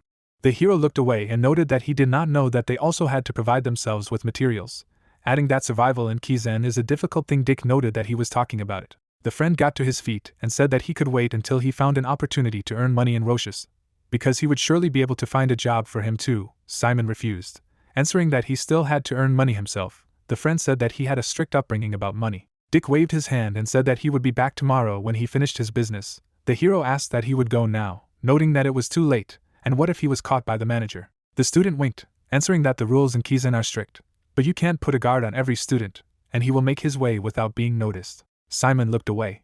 There were sweets in his bag. He thought he had brought it for Kizen as a thank you, but it wasn't there yet, and Dick left. The hero brought the food to his mouth, deciding that there was nothing to be done. A black silhouette appeared behind the hero's back. The guy felt that gaze. He turned when he saw the Neptus. The girl smiled broadly as she greeted Simon. Simon opened the window, asking how she climbed in, and replied that she was just passing by. The hero looked out into the street, and noted that they were on the 4th floor. The girl walked around the room, saying how delicious it was. She smiled happily when she heard that she could take as much as she wanted, because at home she was not allowed to enjoy desserts. Neptus sat across from him, asking how he was at the academy. The guy replied that he was very interested. Then he smiled, adding that the teachers are very cool, and the guys are friendly, and everything is very good, noting that he fit into the educational process better than he expected, but at first it was difficult, and he does not hide it, but a friend helped him a lot to get used to it. Neptus waved and said it was great, and she thought it would be difficult for him because he didn't go to the prep courses. The girl looked up, saying that it was nice to see him at Kizen, and it reminded her of the times when Richard studied there. The guy clarified that she was talking about his father. The interlocutor introduced him in a school uniform, noting that his father also studied at Kizen. Then she sighed and said that Richard was a jolly fellow, and Simon was not like him at all, serious, responsible, and his father was just a walking disaster, and also smart beyond measure. The guy looked at Neptus with bewilderment, which said that he made fun of teachers and received punishments for it, ran away from lessons, noting that a couple of times she even personally dragged him to the lesson. Simon clutched his head, replying that it was hard to believe and he knew his father very differently, asking if he had graduated from Kizen. The student rounded her eyes, saying that this was not the case, and that he interrupted his studies, adding that Kizen was too small for him, and Kizen had never seen a student like him before. The hero looked at her silently. Neptus lay down on the bed, noting that it was a special occasion. She was young at the time and didn't know how to handle it. She looked at the ceiling, noticing that she was young then, too. Afterwards, he said that Richard once turned the entire island of Roke upside down, and if he walked around and looked, he could find traces of his father's magic. The girl got up from his seat, noting that he could try, and thought it would add interest to his studies. The hero asked that she was already leaving. Neptus opened the window, noticing that if she was late, she would be yelled at, but soon they would see each other again. Neptus climbed onto the windowsill, thanking him for the treat. Then she jumped down, dropping the paper. Simon grabbed the paper, shouting to the girl what she had dropped. But she was already far away. The hero closed the window, assuming that it was a note to him. What he saw surprised him. A map was drawn on the sheet, but the guy did not understand why there was a skull at the end of the path. Frowning slightly, the guy remembered the girl's words that his father had turned the whole island upside down. Later, he found himself in the forest. Simon pursed his lips. Red eyes looked out of the darkness. He wondered what could turn him back while it was still possible. The hero grabbed his backpack with his hand, noticing that Dick said that you can do anything just to avoid getting caught. After that, with a joyful smile, he said that tomorrow he would go and investigate. The next day, the guy was visibly nervous. There were many red eyes in front of him. Simon wondered what could turn him back while it was still possible. But squeezing the strap of the backpack, thinking that he had specifically taken permission to go with an overnight stay, and he could not miss this opportunity. A sign appeared in front of the main character, on which there was an inscription that there were monsters. The guy thought that there are monsters in Les Hill too, but he does not know what kind of monsters live on Roke Island, so you have to be careful. The hero saw a stone wall, saying that there was a stream on the east side, and the Kizen fortress wall on the western side, noticing that he was on the right path. Suddenly, the guy noticed something. Simon peeked out of the bushes, wondering if it was some kind of large predator, noting that it was a howl. A red eye appeared in front of him. A huge beast pounced on him. The monster struck. Simon gritted his teeth, noting how fast he was. The hero jumped back, wondering what it was a monster, because he flashed in the darkness, and he did not have time to see. The beast bared its fangs, looking at the guy, who noted that it was a werewolf. Clenching his fist, Simon thought that judging by the size, it was a young specimen, and if it had been before his studies at Kizen, he would have just run away. Bone monsters began to rise from the ground. The brunette pulled his hand to the side and shouted for them to get ready for a fight. The bone monster grabbed the blade. The other also armed himself. The creatures stood in front of him, and he said that he no longer needed to run away from the monsters. The werewolf growled in displeasure. The monster rushed towards them. The creatures attacked the wolf as Simon yelled for them to move into battle. The monster waved its paw, throwing the rat away. Simon closed one eye. The servant plunged the blade into the werewolf's back. The hero stretched out his hand in front of him, shouting for them to act. The second attacked the monster on command. He intercepted the blade. The sweep left a bright mark. The hero furrowed his brows and shouted for him to pierce him. He stabbed the werewolf in the chest. The guy rushed to the monster, deciding that this was his chance. Simon raised his blade above his head. Blood splashed on the ground. The hero collapsed to the ground, saying that he had just hit. Looking in front of him in confusion, he thought that this was his first real battle in Kizen, and how useful it was for him to train with the skeletons of Ranmen. The monster's blood spread on the ground. The student noted that in less hill he would have run away from such a monster, and in just 3 days in Kizen they made him so stronger. The hero looked down with a serious look, wondering where the limit to his height was if he survived in Kizen for all 3 years. Noticing how the skeleton was falling apart, the hero said that he had no time to dream, and he needed to deal with the body before the other monsters began to shrink, driven by the smell of blood. One of the servants fell apart. The student put his hand on the skull, saying that he was injured, and that he was good, because he had served him well. Simon glanced at the remaining monster, saying that they shouldn't get into any more fights, and they would be careful.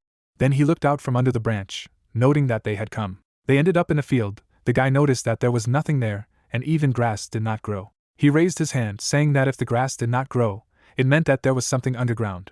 Then he threw a shovel and a lamp. Picking up the tools, the hero noted that it was good that he had thought of borrowing some tools from the dormitory.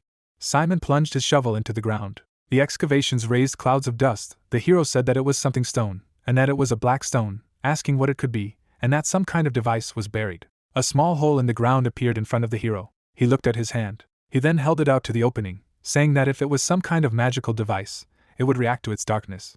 Light appeared from the ground. The ground beneath them trembled. After that, a ladder appeared underground. The hero smiled contentedly. The rat man raised his flashlight as he offered to come down and take a look.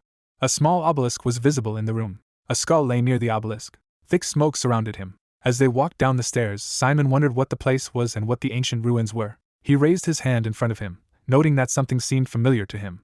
There were runes on the walls. The guy said that they were ancient. The hero examined the wall, saying that maybe the ruins are also ancient, if this dungeon is all painted with ancient ruins. He drew attention to the obelisk, saying that it meant that it was some kind of magical altar. Ratman gestured to the side as Simon turned his attention to him, asking if he had found something. Next to the skull was a handprint.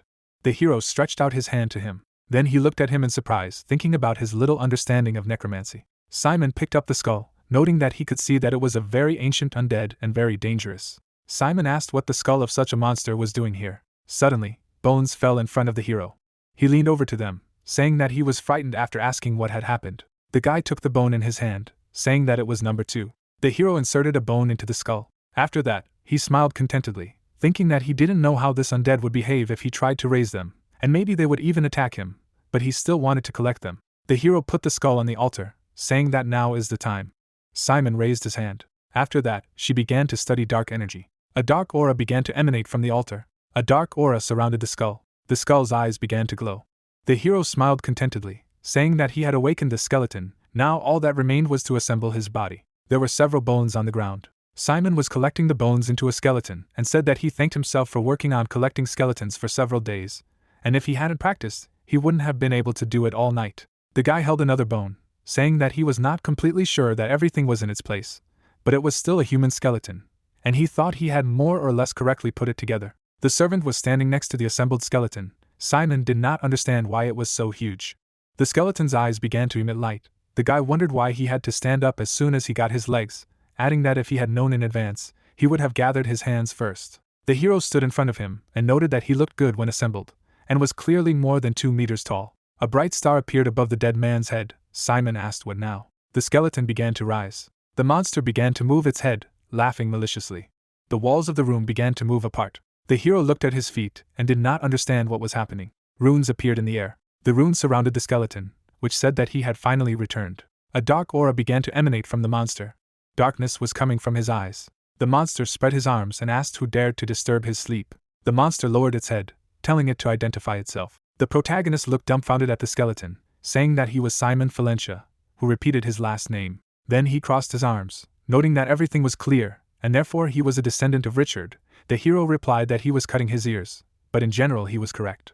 The student covered his head with his hands and said that his father's name was Richard, and he was the son of Richard Valencia. The dead man replied that he now understood. The skeleton turned his back, saying that his darkness was somewhat familiar to him, and only Richard could awaken him. The monster took up his sword when he heard the question of who he was. Throwing it over his shoulder, he replied that he was a battalion commander, and that he had once ruled the country with his father. The hero looked at the commander in surprise, asking that he was his father's undead.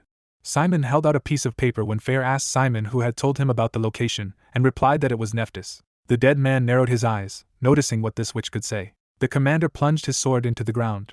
After that, he pressed his palm to his chest and offered the guy to conclude a contract with him, and his battalion would be at his disposal. Fair introduced the interlocutor in a black cloak, and noted that the battalion would obey any of his orders and kill anyone who stood in his way. All life on this planet would beg for mercy at his feet. The dead man leaned closer. The hero raised his head when he heard that he would be obliged to shed blood and bring destruction for the rest of his life, and this would become an integral part of his fate. The commander spread his arms to the sides, addressing Richard's son. His eyes lit up, wondering if he was ready to lead the battalion. The hero looked at the skeleton with a serious look, noting that he had to ask something first, with his permission. The hero furrowed his brows as he said that he didn't know what kind of undead he was or what he was good for, but he had never heard of any battalion in his life. Fair looked at the guy attentively, and when he heard the question if this battalion of his was really so strong, he noted that he was not confused and even dared to ask questions about the battalion, and that it was a great question. Simon clenched his fists. The skeleton said he would retaliate, and their battalion was strong enough to flatten the entire Kizen right now. The commander recalled Richard standing near the altar telling him that his father, a former battalion commander, had disbanded the battalion and sealed them there, and that he, the son of the battalion commander, had awakened them. The dead man looked at Richard's son seriously, saying that he had given them a breath of life for the first time in years. The dead man held out his hand, adding that if he gathered the scattered battalion and restored it to its former glory, he would not be equal in this land. The hero pursed his lips. After that, he looked confidently at the interlocutor, answering that he would sign the contract. The commander took the guy by the shirt, saying that it was an excellent choice. Then I put it in front of me. An energy sphere appeared in his chest. The commander told him to put his hand into its core. The student put his hand on the sphere, and Fair said that his life would change drastically when he signed the contract, and there was still a chance to refuse if it scared him. But Simon pointed out that he had nothing to fear if he and this battalion belonged to his father. The guy looked at the commander with a confident look, saying that it was appropriate for him to rule over them. Fair glanced at the student, thinking that at first glance it seemed that he was a quiet and polite boy, but the quality of a true ruler awoke in him. He smiled maliciously, saying that he liked his attitude and that Richard had raised a good son. A bright light illuminated the main character. The dead man said that he would draw up a contract. Simon frowned when the dead man said that he just had to not die. The guy frowned, asking in what sense he wouldn't die. A dark aura surrounded the hero's face, after which he lost consciousness. Fair squinted at the rat man as he shook his head, asking him if his master was dead. Simon opened his eyes. The guy stood up. The commander noted that he had woken up. Fair sighed when asked what had happened and what had happened to the contract, and replied that the contract had been signed. The hero put his hand on his chest when the interlocutor told him to feel the changes. Frowning slightly, the guy said about his core. After imagining a dark sphere, the interlocutor said that his core was supposed to become larger and more stable. He replied that this was true. Then he looked at the dead man in surprise, saying that before that the darkness had overloaded his body, reaching a certain limit, but now he felt light and pleasant, as if in warm water. He smiled when Fair congratulated the guy on becoming one of the 7 battalion commanders and thanked him. Simon began to feel inclined as he got to his feet, the skeleton remarking that he should not overexert himself as his body had just undergone an amazing transformation. Putting his hand on his head, the hero said that it hurts him, and he needs to spend the night there. The commander noted that he would feel bad for some time. Simon raised his hand, looking at the dead man, remembering that he had a question for him. The bony one looked at the guy with bewilderment, who asked what this battalion was. Fair hovered over the hero, asking that he had signed a contract with him. I don't even know what a battalion is. But he replied that he had said before, that he had not heard of such a thing. The bony face with his hand noted that it was unbelievable, and he needed time to understand what kind of person he was. Fair then sat down on the floor, saying that he would explain to him. But first he had to tell him that he knew about the undead. The guy replied that he knew as much as a freshman who did not go to the prep courses. Simon smiled awkwardly when Fair stated that the newcomer Kizen dared to go there, and now it looks like his father, adding that he will explain within his understanding. The dead man raised 3 fingers and noted that there are 3 types of undead in this world: summoned, natural, and battalion undead. The dead man imagined the Lorraine, surrounded by skeletons, and said that the summoned undead was the one they necromancers were summoning. The commander presented the image of the main character, who was led by a rat man, and that she was artificially supported by black magic and followed orders exactly. The rat looked up, Fair adding that the undead cease to exist when the power of magic is exhausted or after the passage of time. The dead man imagined monsters, saying that the natural does not work without the participation of necromancers or black magic, and this is the same stereotypical undead, zombies, and so on. The hero stared at the dead man when he heard that she had an irreconcilable hatred for all living things, so people also called her monsters, and replied that he understood everything. Fair slapped him in the chest and said that the last one was the undead of the battalion, and they were a cross between the first two types. The dead man pointed to the ribcage, saying that they had in common with the natural undead an existence without the support of magic and their own core, and with the summoned one by the fact that they obeyed necromancers or the elder undead. Then he withdrew his hand, noting that there are only 7 battalions in the world and 7 necromancers capable of controlling them. Then he pointed to Simon, noting that he was one of them. The commander introduced the army of the dead and said that the average necromancer usually leads a platoon of undead into battle as his level increases. This number increases, but not much. Looking at the interlocutor with surprise, the hero asked that the necromancers were graduates of Kizen, of a low level. He replied that they were high. The guy looked thoughtfully in front of him. Fair noted that such necromancers can lead an entire corps, but they are still not so effective, to which Simon asked if this was true and why it was so, to which he clarified that he had already said that necromancers only control the summoned undead. The rat man stared at the dead man intently. Simon replied that it was, and Fair stated that the summoned undead were supported by the power of the necromancer's darkness.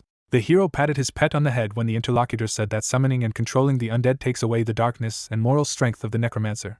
The larger the army, the more burdened he is. Simon recalled how a werewolf attacked his summoned creature and said that one of his skeletons were destroyed on the way and he had a headache. The commander noted that this was a natural consequence. Fair tapped on the skull, saying that the necromancer and the undead are connected, and the heavy damage to the undead is reflected in the summoner. After that, he crossed his arms, adding that the battalion has its own strength and does not need to be replenished, so the number of battalions for a necromancer is unlimited. The torch burned on the wall. The interlocutor noted that he could command thousands, millions of undead, asking if the guy had heard the story about the necromancer who had the largest undead army in history. Simon replied that he had. The dead man frowned slightly, saying that it was about one of the commanders of the 7th Battalion. The hero looked at his palms, asking what it meant. According to him, he had just become one of the necromancers with an unlimited number of summons. He replied that he did. The hero clenched his fist as Fair asked if there were any questions. The guy thanked him. Fair looked thoughtfully at the student and noted that the contract was signed. Now they were in one bundle whether he liked it or not, asking if they would talk about the plans. Fair approached the guy, saying that he had special circumstances with him, and he said that he was new to Kizen and asked if he was thinking of leaving there. The servant yawned. Simon replied that he wasn't thinking about it yet, and he didn't want to go against his father's wishes, and he still had a lot to learn, to which Fair pointed out that it was great, and Kizen really had some value. The battalion commander scratched his head when the student asked what his circumstances were, and replied that he and his battalion were special because of some circumstances. The dead man lowered his eyes thoughtfully when the guy asked what it was because they were loose and replied that it was also so, but there was something more serious. Fair looked at the guy awkwardly, noting that his battalion is the enemy of all necromancers. Simon was visibly surprised to hear that they were being hunted in this way. The bony one introduced the image of Richard, saying that it was because his father had done it while he was the commander, who asked what he had done and what he had done. The guy remembered his father, who apologized to him for not telling him earlier, noting that he should not cross the border of the Kingdom of Dresden, and it takes a long time to explain, adding that when his father saw him off, he mentioned that he was not allowed to go to Dresden, asking if it was because of what he did. The bony one noted that he thought that these are the consequences of the deed. Then he looked down when the brunette asked what he had done. The hero looked at the dead man in bewilderment, hearing that in the world of black magic, such things are not forgiven and his battalion is his accomplice. Simon was confused to hear that Richard had committed a betrayal. Fair introduced him and the girl in the burning forest, saying that he had fallen in love with the priestess, and then the war between the priests and necromancers was in full swing. Richard hugged her. The interlocutor told her that at the most crucial moment, Richard ordered the battalion to protect his beloved, that is, kill him, gather the necromancers who came to kill her. The commander remembered killing necromancers, noting that his battalion had killed many necromancers, so he shouldn't be surprised that they wanted to destroy them. The dead man crossed his arms over his chest, noting that this order to destroy their battalion was still in effect, so they could not act openly. The hero wondered if he resented his father. Fair looked at the boy in bewilderment, noting that such weak emotions did not exist for the undead of the battalion. Then he looked menacingly at the student, saying that if his son tried to behave in the same vile way, he might get angry. The dead man waved his hand in front of Simon, telling him not to be afraid, for it was not his fault and that was his father's order. The hero looked at the disgruntled bony man with bewilderment when he repeated that this was the order of this scoundrel. The guy remembered Neptus hearing the interlocutor that he was the biggest scoundrel in the world, a complete scumbag, adding that he brought girls to tears, infuriated teachers, truant, although this is the lesser of his evils. The dead man crossed his arms, saying that he saw that this scoundrel now had a son. After that, he clutched his head, asking that he was a son and how he did not immediately understand it, and who his mother was then. The hero blushed slightly, answering that he had guessed his mother, Anna Valencia, too. Fea looked at the guy in horror, then he bounced off him. The bony man looked at his friend's son in horror, saying that this was some kind of sacrilege, and he was the son of the sworn enemy of all the undead. Simon looked at him with big eyes when the dead man asked how this was even possible. The hero smiled broadly, imitating his mother, saying that dinner was ready. The commander grabbed the image of the protagonist when the guy asked if he wanted to take a bath first and demanded that he stop it right away and he would now have nightmares, adding that he should not speak in that voice. The dead man fell to the ground, not understanding why he was doing all this. The guy smiled happily, offering the commander to be friends. The bony one told him to stop smiling like this woman. Fea sat with a drooping look, saying that he could not be born again, and he was who he was and he needed to return to an important conversation. Skeleton withdrew his finger, noting that now his task is to study well at Kizen, to become stronger, and he must keep his mouth shut and not say a word to anyone that he has a battalion. The guy asked why. Bony pointed his finger at his friend's son, noting that it was because the old-timers of the academy knew his father and his affairs, and they would have serious questions for him and his father if he spilled the beans. Fea poked the guy in the forehead, asking that moreover, he didn't think how furious the Necromancers would be when they found out that the rookie Kizen commanded the battalion. He then crossed his arms over his chest when Simon said that he was being hunted by stronger Necromancers. He asked what he thought he should do. Simon looked at the commander seriously, noting that he needed to become stronger, and the interlocutor noted that this was true. The guy sat across from him, hearing that he had to study hard and the battalion would gradually regain its strength as well. Skeleton called to the servant, saying that they needed a way to manage the battalion in these conditions, so he had to be careful. Fea pointed behind his back. After that, the draftee went towards the dim light. The monster brought a lamp. The guy asked the commander that he could also control his summoned undead. Pointing to the hero, he said that of course, because his darkness was now mixed with his, so that all the undead he summoned belonged to the battalion. Then he frowned, noting that the battalion commander, and he was his deputy, was the second in rank. The skeleton turned his attention to the rat, saying that this undead had not been initiated into the battalion. Fea placed his hand on the rat's head, telling the guy to look. After that, a dark aura began to emanate from the skeleton. A clot of dark energy appeared in front of the hero. Darkness was coming out of the monster's mouth. A small skeleton hung in the air. The rat man landed on the ground, the commander noting that he was now a member of the battalion. Rat reeled. Simon asked if it was true, noting that it looked exactly the same as before. Her eyes glowed with darkness. Raising his eyebrows in surprise, Simon heard that in simple terms, this was the transformation of the summoned undead into natural ones and clarified what it meant that this skeleton had to form its own core. The summoner stared at his master when he said that he didn't know that the difference was so great, and that he would be immediately figured out if she came to the academy for him. The battalion commander waved his hand, saying that it is not necessary to dedicate everything to the battalion, except for the ancient undead. How it is especially effective in battle to undead summoned, everyone knows that. They sat across from each other. Fea told him to leave her there, and at school to practice summoning as usual. The skeleton held up a finger and replied that when his undead expired or she had suffered a lot of damage, then bring her to him, and he would initiate her, and she would wait for orders. The undead and the hero banged their fists. The dead man said that he should learn and become stronger, and the more quality undead he raised, the more the power of the battalion would grow. Simon agreed. The rat waved its tail. She looked around. When the hero noted that her behavior was now more animal-like, the commander replied that she had become closer to the natural undead. Fea looked at the guy curiously, saying that the power was in his hands, and if he called her, she would go to him. Asking how long he had been in Kizen, the student replied that he had been there for 3 days. The protagonist looked with admiration at the dead man, who said that in a couple of days they would begin to be given tasks, and he would be able to teleport to the island of Roke, or anywhere in the world to complete the task. Fea presented images of his comrades and said that when that moment came, he would go with him, and he would be able to gather the taunted soldiers into battalions around the world. The hero looked at the undead in surprise, asking what he knew about Kizen. The bony man noted that naturally he did, as he had been watching his father the whole time, his stay there, and also watching him run the battalion. Simon looked happily at his deputy when he asked if he wanted him to tell him, and replied that of course he did. A small flame illuminated the wall. The hero asked why the summoned undead could show willfulness. There was a small drawing on the floor. The interlocutor replied that this happens when the summoner does not understand the nature of the undead, and the undead do not act according to the laws of logic and common sense, adding that the undead are attracted to strong, base thoughts. The guy looked at his friend with curiosity, asking about base thoughts. The dead man noted that, to put it simply, it can be called possession. The commander introduced the hero in front of a person, saying that he has a person whom he ardently hates several times a day. The thought of killing this person is spinning in his head, and the undead who are next to him remember this base thought. The guy imagined how the rat man was hiding behind the bushes. Asking what it meant, he replied that when he was not around, the undead would make an attempt on the life of this person. The dead man imagined how the hero stopped the pet, saying that even if he was no longer at war with him, or had forgotten his offense at all, his undead would haunt that person until his last breath. The hero looked at the rat. Fair noted that he would explain everything to him, so he should not worry, and he would learn to understand the world from the point of view of the undead. Simon thanked the deputy, noting that this is very useful knowledge. The interlocutor added that since they started on this topic, he would teach him how to give the undead in order to destroy the enemy. The commander rose to his feet and noted that whatever the object was, it was important to gather the will into fists to imagine that the wall behind him was his enemy. They turned to face the wall, and the undead told him to try to direct such hatred at this wall as if it were his most sworn enemy. On the wall crackled the fire from the torch. The bony man said that this wall had killed his parents and his beloved. The rat was staring at the wall. The dead man was telling him to smash and break, and this was his enemy, and it was the devil wall. The rat man opened his mouth when the commander told him to bathe in her blood. The monster hit the wall. The skeleton continued to hit the wall. The monster continued to strike at the wall. The deputy ordered that the wall should not exist, and he should tear it apart to make it scream in pain. Hero stood next to Fair, who said that he cursed a little at this wall so that he would understand his thought.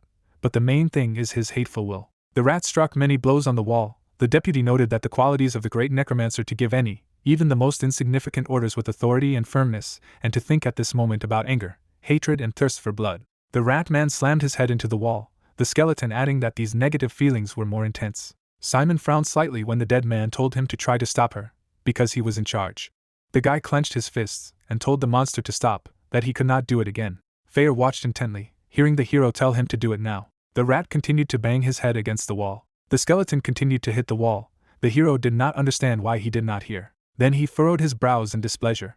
The guy gritted his teeth. He clenched his hands into a fist, shouting for him to stop. The monster turned his attention to his master. The hero looked angrily at the summoned, saying that if he ever listened to him again, he would not let him go. Fair looked at the guy curiously, thinking that he had already learned how to use the absolute order on his own. The commander frowned, thinking that he wasn't just a country boy, wondering what kind of monster his father had sent there. The hero looked down sadly, asking which one he was a necromancer. He saw the cracked skeleton saying that he couldn't even get his undead to obey him. Simon was visibly surprised when Fair said he had done it. The dead man looked seriously, noting that in the conditions of battle, there would be no time for delay, so that he had to train to command the undead so that they would obey him the first time. He agreed. The bony man took his arm, saying that he was tired, and he understood what it was like to see stress for a person. The guy sat down on the floor, saying that he would rest for a while and then go back to Kizen, since he only had permission to go out for a day. The hero caught the object. The deputy told him to take it, noting that he also needed a connection with it from the outside world. In the palm of his hand was a badge with a skull. Fair said that it was his alter ego. Simon curiously examined the badge to hear him talk to him, and he would hear him, adding that he should not hesitate to call him if he got into trouble. There were bright stars in the sky. The guy said he would be back next weekend. The battalion commander said he hoped he would bring him good news about his studies. The badge on the main character's jacket began to glow slightly with the words that he had not crossed the threshold of Kizen for a long time. The hero lowered his eyes and he asked that he still had a period of defense, noting that he was interested to see what would happen next. Skull raised an eyebrow, saying that, for example, this hellish exam. The hero sat at the table with a tense look. Last night, Kizen tried to sleep. Dick adjusted his glasses, saying it was time to start the briefing. The hero looked at his friend with a confident look, saying that he was listening to him. He pointed to the schedule with his pen, saying that tomorrow evening and morning they had elemental black magic. The guy looked seriously at his friend, noting that they would give him group homework. Simon sat across from me, hearing that the group is being recruited one time before the end of the semester, so it's a matter of survival for them. He presented 4 chess pieces, saying that, firstly, there should be 4 in the group and it is best to select excellent students in different subjects. Dick crossed his arms, adding that he himself averaged in all subjects, but slightly better in the dynamics of darkness, and asked that he meant more in terms of conscription theory. After that, he stared intently at his friend, who added that his balance with him was already not bad. The comrade introduced various subjects, saying that they had a total of 9 subjects: the theory of curses, the dynamics of darkness, the theory of summoning, spirituality, hematology, toxicology, combat magic, as well as anti-priestly protection and elemental black magic. He pointed to the skeleton, saying that among these subjects, summoning theory, curse theory, and darkness dynamics have the most importance in the final grade, which is why they are called the 3 main sciences of necromancy. Dick introduced pawns with their faces. Simon said that it means that he and he are strong in 2 of these 3 sciences. Simon noted that this is the case and therefore, they need someone strong in the theory of curses, to which he heard the question of what force should be strong at. Dick outlined the subjects, replying that he must be strong in spiritology, hematology, toxicology and combat magic, and anti-priestly defense and elemental black magic are electives. They can't be taken as a specialty, so they don't count, adding that most guys who are strong in combat magic, as a rule, are only strong in it, and they can have terrible grades in all other subjects, so they will not take these. Simon looked with horror at the interlocutor who said that guys who aim at the specialty of the theory of curses are usually also strong in anti-priestly defense, and they know exactly who their enemy is, and hematology is in many ways similar to toxicology, so these two subjects are usually studied together, and was surprised that they need to know all this. He replied that it is so. The student picked up the entry, saying that they would conduct their selection according to these criteria. The hero took the sheet after hearing from Dick that if the best student does not agree, they continue to search downward, and it is necessary to emphasize that in their homework group, student number 1 is accepted on special conditions, asking if everything is clear to him. The guys raised their fists up, deciding to go to victory. Later, Simon clutched his head, repeating the words about victory. Dick stared in front of him in bewilderment, asking why she was here in the freshman class. The hero asked who he was talking about. The woman was holding the magazine in her hands. The guy said that it was Jane Olivia, the deputy rector, and she excludes walking horror right and left even in the 3rd year. He pursed his lips when Jane called out to him. The deputy looked at the guy menacingly, saying that life is full of surprises, and if he continues to chatter, she will consider it an attempt to cheat and give him a 0. He apologized to the professor. The girls looked away nervously. Jamie adjusted her glasses. Jane said that it was not only Mr. Dick who saw her bewilderment at her appearance at the exam.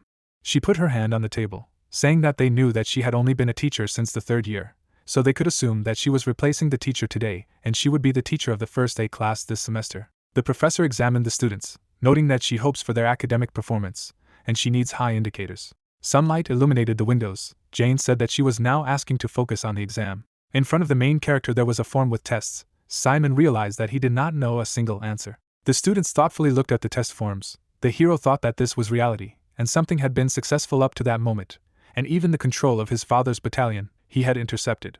After that, he put his head on his hand, thinking that this would not give him anything in terms of academic performance at Kizen. The guy closed his eyes, thinking that he would not give up. He turned over the form, thinking that he would work hard. Sunlight illuminated the walls of the building. The professor said she hoped the exam was not too difficult for them. The students began to disperse. On the table were forms with tests. She held up a pencil to begin the check. Neptus watched the inspectors. Then she went to the deputy's desk. The girl rounded her eyes when the professor asked what had brought her there at such an hour. Raising her hand, she replied that she had come to hang out. Jane approached her. Then she hit her on the head, answering that she was distracting her. Neptus clutched her head. Jane told the inspectors to go to the empty auditorium and complete the inspection. She looked at the deputy with displeasure, saying that when she pulled her out of the slums, she was such a sweet and trusting girl, to which the professor replied that the sweet and trusting girl had grown into what she saw in front of her, and all thanks to constant overtime and stress at work. Then I sighed, asking that maybe it would help with inspections, since I came. Neptus gritted her teeth in displeasure. Jane was leafing through the test sheets. What she saw surprised her. Looking at the test form, the deputy thought that this student had answered all the most elementary questions incorrectly, but had solved one of the most difficult problems. Neptus left marks in the test when she said she wanted to ask her something. Then she took the tape off the paper, asking why she gave her this class from the first semester. Jane showed the form, noting that this is not an easy class. The name of the main character was visible on the form. Neptus smirked when she heard that it was the one where this boy was. Neptus put her hand on the form, asking why all the names were pasted over. The interlocutor replied that this is called blind checking, and if she knew the name of the student, it could have an unnecessary impact on the grade. Jane was quick to get her grades, and she said it was a pretty scrupulous test for the first test of the semester, and it scared her. Neptus left her marks with a pencil. The deputy noted that this is just a test, but she has already made many interesting discoveries, and for example, the test she is currently chirping, he answered correctly the second question on toxicology, regarding ingredients, but incorrectly to the verification question below. The white-haired girl squeezed the blanks, saying that this child was very stupid, and she even wondered who it was. The deputy held a test in her hands, saying that this form shows the opposite picture. She picked it up, adding that the student could not answer the simplest questions and earn at least some points, but decided to try to answer the very difficult question number 20. Jane looked at the paper curiously, saying that the formulas for solving the problem were incorrect. The ancient runes from the dynamics of darkness, the formula for assembling a conditional skeleton according to the summoning theory, the calculation of the consumption of darkness according to the theory of curses, all to varying degrees were incorrect. Handing it over to her colleague, the deputy said that apparently this student did not go to preparatory courses, and he was just trying to derive an answer using formulas that he had managed to pass since the beginning of the school year. Neptus studied the test form, asking that he had used a formula from the summoning theory to calculate the dark flow rate, and maybe he had just logically guessed that the dark flow rate was affected by the drag force. Jane noted that it was similar to that, and Neptus asked what the correct answer was. She tapped her finger on the table, saying that using Terran's theorem, you can easily calculate that the expense is 1,200,000, but this student wrote 1200146. On the test form there was an answer with numbers. The woman said that this was the wrong answer, but very close to the truth. The deputy snatched the paper from Neptus's hands, saying that she had a question for her. After that, she began to peel off the tape, asking why she had given her this class from the first semester. The brunette, showing a form with a name, said that it was not an ordinary class. The protagonist's name was visible on the test. Neptus smirked when she heard that it was the one where this boy was. The girl stuck out her tongue, answering that she did not understand what she was talking about. The professor furrowed her brows in displeasure. Neptus was smiling as she looked at the professor, who thought, what else could she expect from this 300-year-old treacherous fox? Students crowded around the announcements with grades. Someone said that she had 85 points on the theory of curses. Another noted that hematology spoiled his overall score. Dick and Simon stared nervously at the ad, surprised that they had given scores so quickly. Someone shouted that he had an overall score above 80. The students carefully examined their grades. The student wondered that maybe he should go to another specialty. Another asked why he was given 5 points in all matters of combat magic, adding that he should not have changed them. On the ad you could see the points for the hero's subjects. Simon closed his eyes, saying that he thought he would be ready for this, but still seeing the results is very depressing.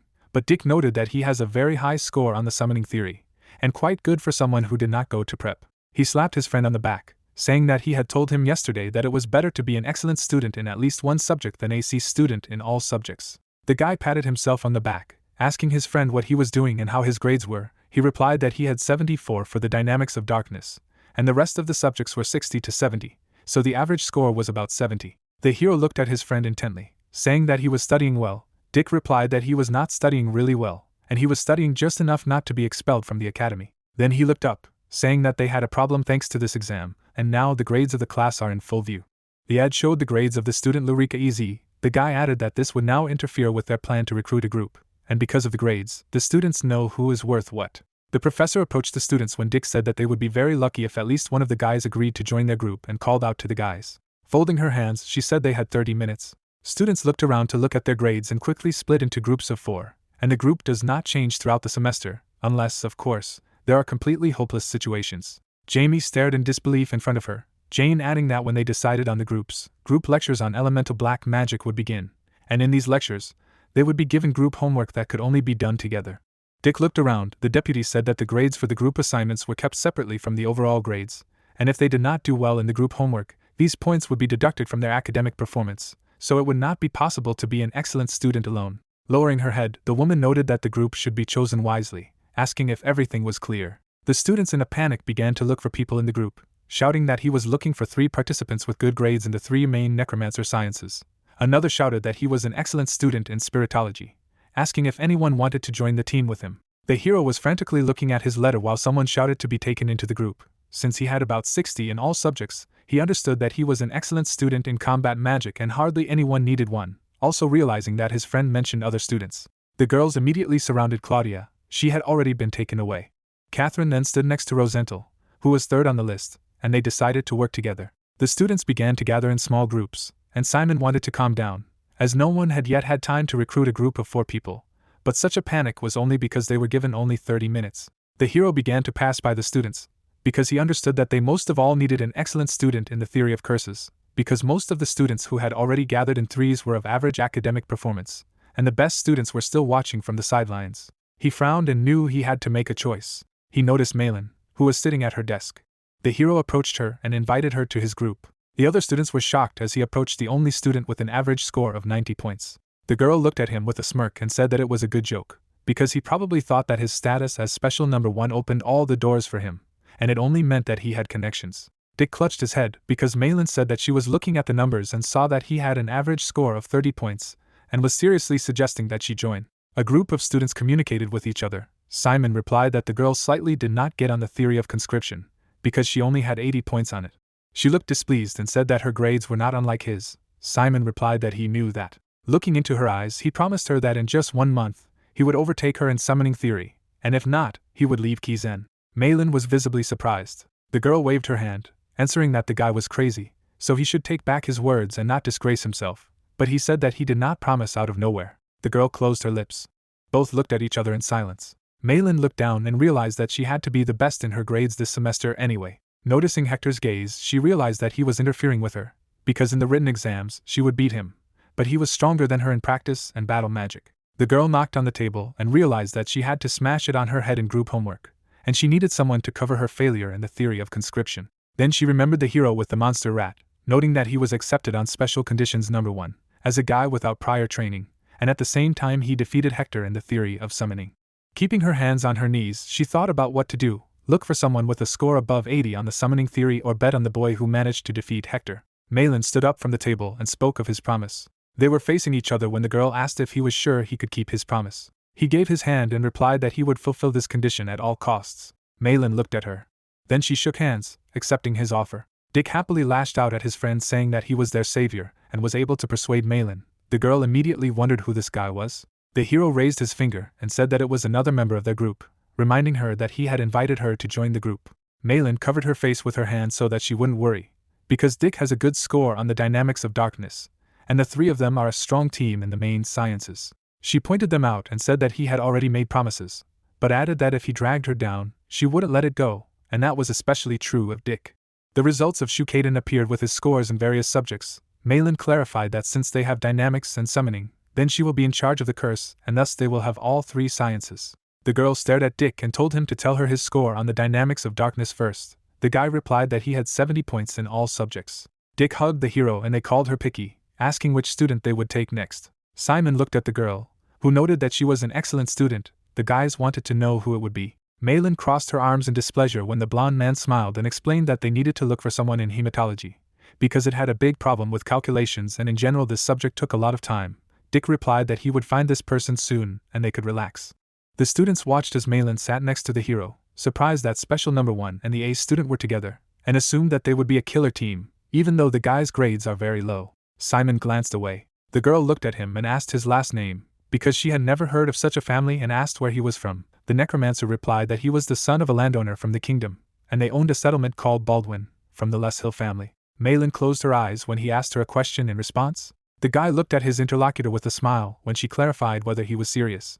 Malin put her hand to her chest and explained that she was from a titled family, descended from the Magi of the Ivory Tower. The guy was curious if it was some kind of magic tower. Simon looked at her through his bangs, hearing that this was the name of the tower 3 centuries ago. The interlocutor remembered the white-haired girl, saying that CERN, number 2 of the special ones, lived there. Now she smiled, asking to close this topic. They sat silently next to each other. The hero suggested that he should not have mentioned the name of this girl.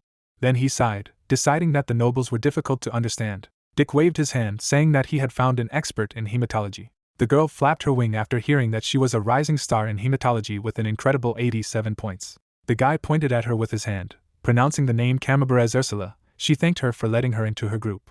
Cami bowed and introduced herself with her name, adding that she would do everything for the band's academic performance. Simon replied with a smile that there was no need to be so nice, because they were classmates. Cami was worried, because she was only 16. Dick replied that age is not an obstacle, because there are 20-year-olds among them. All the guys looked at the girl attentively and Malin asked about her pedigree. She imagined a vampire and realized that she was from the same great vampire family. Cami was confused. Malin tried to tell the frightened Dick not to talk about this girl from this family studying at this university, but he had not heard of her. The 3 of them looked at her in surprise as she explained that her mother was an ordinary person. Simon closed it, thinking that the girl was a bastard for his family, and it was not surprising that no one was talking about her, because she had the same unsightly origin from the point of view of society as he did. Dick put his head on his hand, noting that it would be appropriate to tell him who he was, since he was a commoner and his father was the owner of the White Heifer Merchant Union. But Cami was shocked, because she knew that this merchant union was one of the largest unions.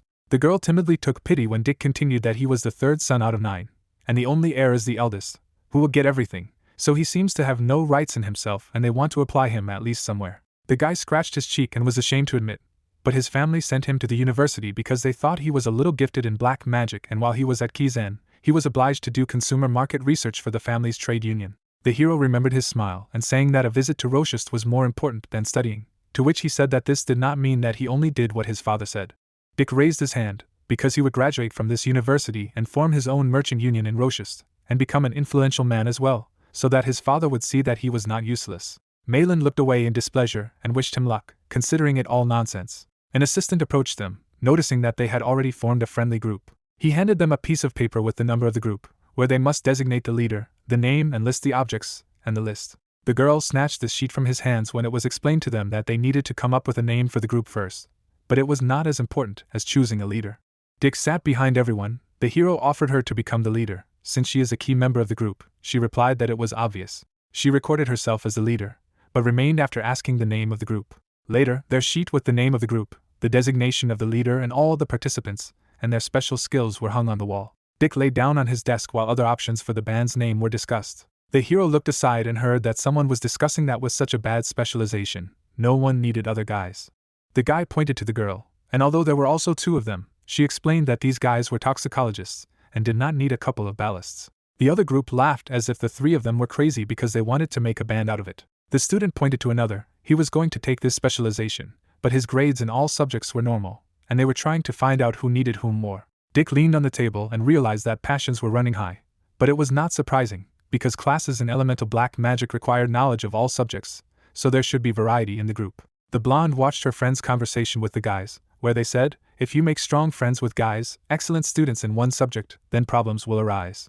She pointed to them and said that she would buy only one of them, but the guys were indignant that she stole such a weighty person from them, because they would already have a large group. The girl left them for another in the team. A group of 4 girls were jubilant that a hematology specialist had joined them, and she hoped that it would be useful to them, and wanted to find an assistant to register. Simon looked on in surprise, noting that it was cruel, but he was advised not to worry about others. His friend looked away and noticed that this often happens during the period of defending students, and if they do not compete, they will inevitably fall behind others. Cammy sat at her desk embarrassedly and heard that those who would leave them behind were forced to say goodbye, and there was hardly anything cruel about it. Malin looked indifferently through her bangs, adding that this was a natural consequence of laziness, mediocrity, lack, ingenuity, and they had more than a week since the beginning of the school year, and they were most likely engaged in nonsense. Simon lowered his eyes when he heard from Malin that if the scores were low, then he should have looked for a group based on other criteria. Jane stood at the desk, saying that 30 minutes had passed, and those who were left without a group had to go to the blackboard. The girls looked at each other. The deputy said that next week they would most likely not see these faces again, because there were 3 left in dynamics, and 1 task on the theory of curses would bring them the end. The girls shuddered. The professor noticed that they were angry. Jane looked in her direction, saying that a difficult beginning does not always portend a bad end, because it is necessary to hold on to this anger and put it into practice. If they correctly distribute objects among themselves and pull themselves up, then you can hope for at least an average score. She walked over to the rest and asked them to sit down. The hero sat next to his comrades, hearing that the groups had been dealt with and now they had to listen to an important announcement that next week the period of protection of the student ends, and at the same time at the first lesson of elemental black magic group tasks will begin. The assistant put something in front of the board when the professor explained that they had to fight the monster. Malin and Simon frowned slightly. Jane introduced this huge monster, saying that it was a cyclops. The students looked at each other, trying to figure out how they could handle the cyclops with their abilities. Malin and Simon listened attentively to the teacher who was about to explain the rules to them. Jane looked at the audience and explained that they would descend into the Keyzen dungeon. The groups would fight the cyclops together. She presented a strategy plan where one is on the front line and they all attack together from all sides, and thus they have to weaken the monster. The professor crossed her arms and explained that spells of weakening, such as exhaustion, binding, blinding, are allowed, and so are hematological spells, blood draws, and toxicological poisoning. She then reintroduced the strategic moment when summoned creatures could also attack the Cyclops from all sides, and all other particularly lethal black magic spells were banned. Dick frowned when he heard that they would read the detailed rules in the instructions that would be handed out to them now. Cammy was visibly worried when she heard that the attacking Necromancer would be given protective equipment with a guard enchantment. Malin looked inspired, as the evaluation would depend on the success of their hunt, and the criteria for evaluation were speed, consistency, teamwork, resourcefulness, and the use of magic. Simon frowned, because they would need to prepare carefully, and this could be the key to the success of the missions. Jane was standing at the podium, wanting to listen to their questions, when Jamie suddenly jumped up and asked if it was the real Cyclops or if they would take advantage of the university's virtual battle system. The professor looked at the student and explained that this was quite a living and real Cyclops, caught in the Western lands. The entire audience immediately drooped when Jane reminded that the guys would need to sign a waiver of claims in case of death. The guy raised his hand, introducing himself as Scott Schneider. He was curious what would happen if they couldn't defeat the Cyclops, and heard that he would get 0 points, and the failed task would be counted in 3 cases. She imagined the silhouettes of people, saying that one of them dies, so the professor or overseer will think that the fight cannot continue when one of the crew is incapacitated. She also introduced 4 people and explained that when one or more members of the group refuse to complete the task, the conditions are the same. Malin crossed her arms and said that since Cyclops was real, he would need to strategize, and Simon was delighted that his heart was pounding and Cammy was a little scared. Dick put his head on his hand, asking which one would be the striker. Malin said that she was the strongest and wanted to be a striker, and everyone agreed with that. Cammy looked at Simon when he said that if there was only one attacker then it could play in favor of the strong, in battle magic, and replied that she had thought about it too. Malin looked at the frightened girl when she said that the Cyclops' blows are very strong and black magic cannot protect against them, and protective spells eat a lot of darkness, so she thought that she should just dodge, answering that they shouldn't do that. Dick looked up when he heard that fans of combat magic would hit mainly with physical blows, but they should consider whether this could really hurt the stone body of the Cyclops, saying that the skin of the Cyclops was oak and thick. Cammy looked at the leader in surprise when she heard that even if they were strengthened with darkness, they wouldn't have enough stamina to fight, so she was curious if she had a strategy for fighting the Cyclops. With a wink, Malin said there was a strategy.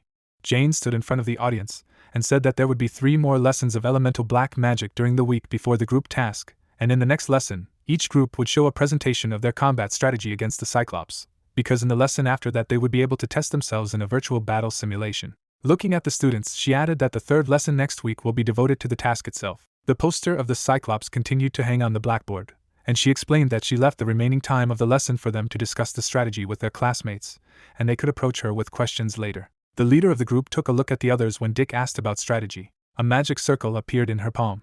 Because of this magic circle, discharges began, and she explained that it was an elemental darkness spell. Malin unleashed discharges of black aura and fire under the Black Flash's skill. Dick and Simon opened their mouths, calling the girl a master. She clenched her fist and said that she would explain everything. She began to draw a strategy on paper and explained that she would first scorch the Cyclops with a black flash, and the 3 of them would support her with curse spells. The Cyclops in the drawing was burning. She told them to use exhaustion in a strategy so that the Cyclops could not even move, and then she would eventually burn him to ashes. Malin turned to Dick, who had a question about how she had forgotten that teamwork was also included in the evaluation, because she was stronger than all of them. But according to this strategy, their contribution would be minimal and there would be no points for teamwork in the Wasp, so she asked about his personal idea. Simon raised his hand and asked if she could use a black flash to dodge the Cyclops' punches, but it wasn't a question for her. Dick looked down and said that they were afraid she wouldn't be able to do it, as she was lagging behind in battle magic when they were running and jumping over the cliff. They pointed at each other. The girl explained that if their curse worked normally, then she would not need to dodge. He told her that they were not specialists in curses, and in general, this was her role. Cammy asked them not to quarrel. She was peeking out from behind Malin when she saw a red flash. The hero frowned and said that since summoned creatures were allowed, he would distract the Cyclops with them, and Cammy and Dick would use magic that they were good at, so they would provide the best possible support. Cammy raised her hand when asked about how good she was with hematology, and replied that hematology was more suitable for fickle attacks, so she would be better off using curses. Dick was lying on his desk when asked about the opportunity, and he replied that he would be of little use either, and would be better off practicing exhaustion all week to prepare. The assistant was removing the poster when the professor explained that for the next lesson it was necessary to prepare a presentation and a description of the role of each participant, and the enumeration of spells was mandatory, and that was the end of the lesson. The hero looked with a smile at his friend, who thought that Simon is sometimes very smart and resolves disputes, and he has a managerial talent, and even he does not deny himself a reward. Seeing his smile, Dick admitted that even he was jealous, and probably it was not for nothing that he was accepted under number 1 under a special program. The blonde hugged his friend with a smile, saying that a delicious dish was served in the dining room today and it was necessary to take it before it was snapped up, so they all wanted to go eat together, leaving the leader behind. Malin was indignant that they left without her, ate all the meat, and they did not bring it to her, and she had to go with them, and she had to take it before they were snatched up. The team leader looked at his comrades angrily, calling them scoundrels.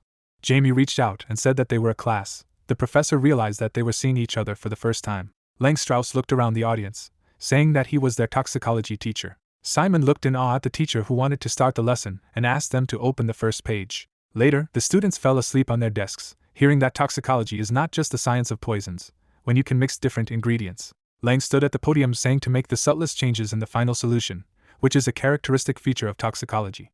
Everyone stood up when they heard that they should move on to the production of low-toxic solutions, that is, in laboratory work. Suddenly, the professor began to cough up blood when he managed to finish making a solution. You need to measure the ingredients in exact proportion. Simon looked at the teacher with excitement. The guys realized that Lang was tired, and they could bring the laboratory themselves, and he was offered to go to rest. But he replied that he had to finish the lecture, but the guys asked him not to worry and would take care of everything themselves. Francesca stood at the podium. The girl took the book. One of the students had already fallen asleep. She looked at him carefully. The book hit him on the head. The girl put her hands on the podium to shout at the audience for everyone to wake up. The disciples raised their heads. Francesca looked at them furiously and said that it was unacceptable to behave like this in front of the professor. Everyone looked at the professor, who told them why they had allowed themselves to create a sleepy kingdom here, and how they could be called Keyzen students if their discipline was rotten to the core. She was breathing heavily and asked me not to forget at least about elementary politeness in front of the professor. Frowning, she gave her name, saying that she was Professor Lang's assistant, and that she would replace him for the day. They began to put trays with laboratory tasks and objects in front of the students so that they could start making a low-toxic solution, and asked them to put the textbooks aside. Simon and a friend were carefully examining the objects when it was explained to them that the essence of a low-toxic solution was not in the exact dosage or order in which the ingredients were added, but in their intuition. Cammy lit the burner, hearing that she needed to boil water in the pot, and then add salamander and wheat powders from the set of ingredients. The student raised her hand and asked her about the dosage, but Francesca replied that it did not matter, and it was up to them. They began to pour green powder into the bubbling water. The guys bent over the boiler. Simon smelled a disgusting smell. Dick raised his hand upon hearing that they would be making a nerve agent. All the children raised their hands when the assistant asked who had the green steam coming from the boilers. The hero also raised his hand when Francesca announced that they would make a poison that causes migraines and hallucinations, because this poison will help them a lot against other magicians and necromancers. The green liquid was boiling in the cauldron. The students heard that it was not written in the textbook, and they were not taught this intuitive method of creating substances in the preparatory courses. Simon took off his jacket. When the assistant asked who had the green substance, he needed to take off his jackets and hang them on the back of the bench, and the assistants would give them additional ingredients.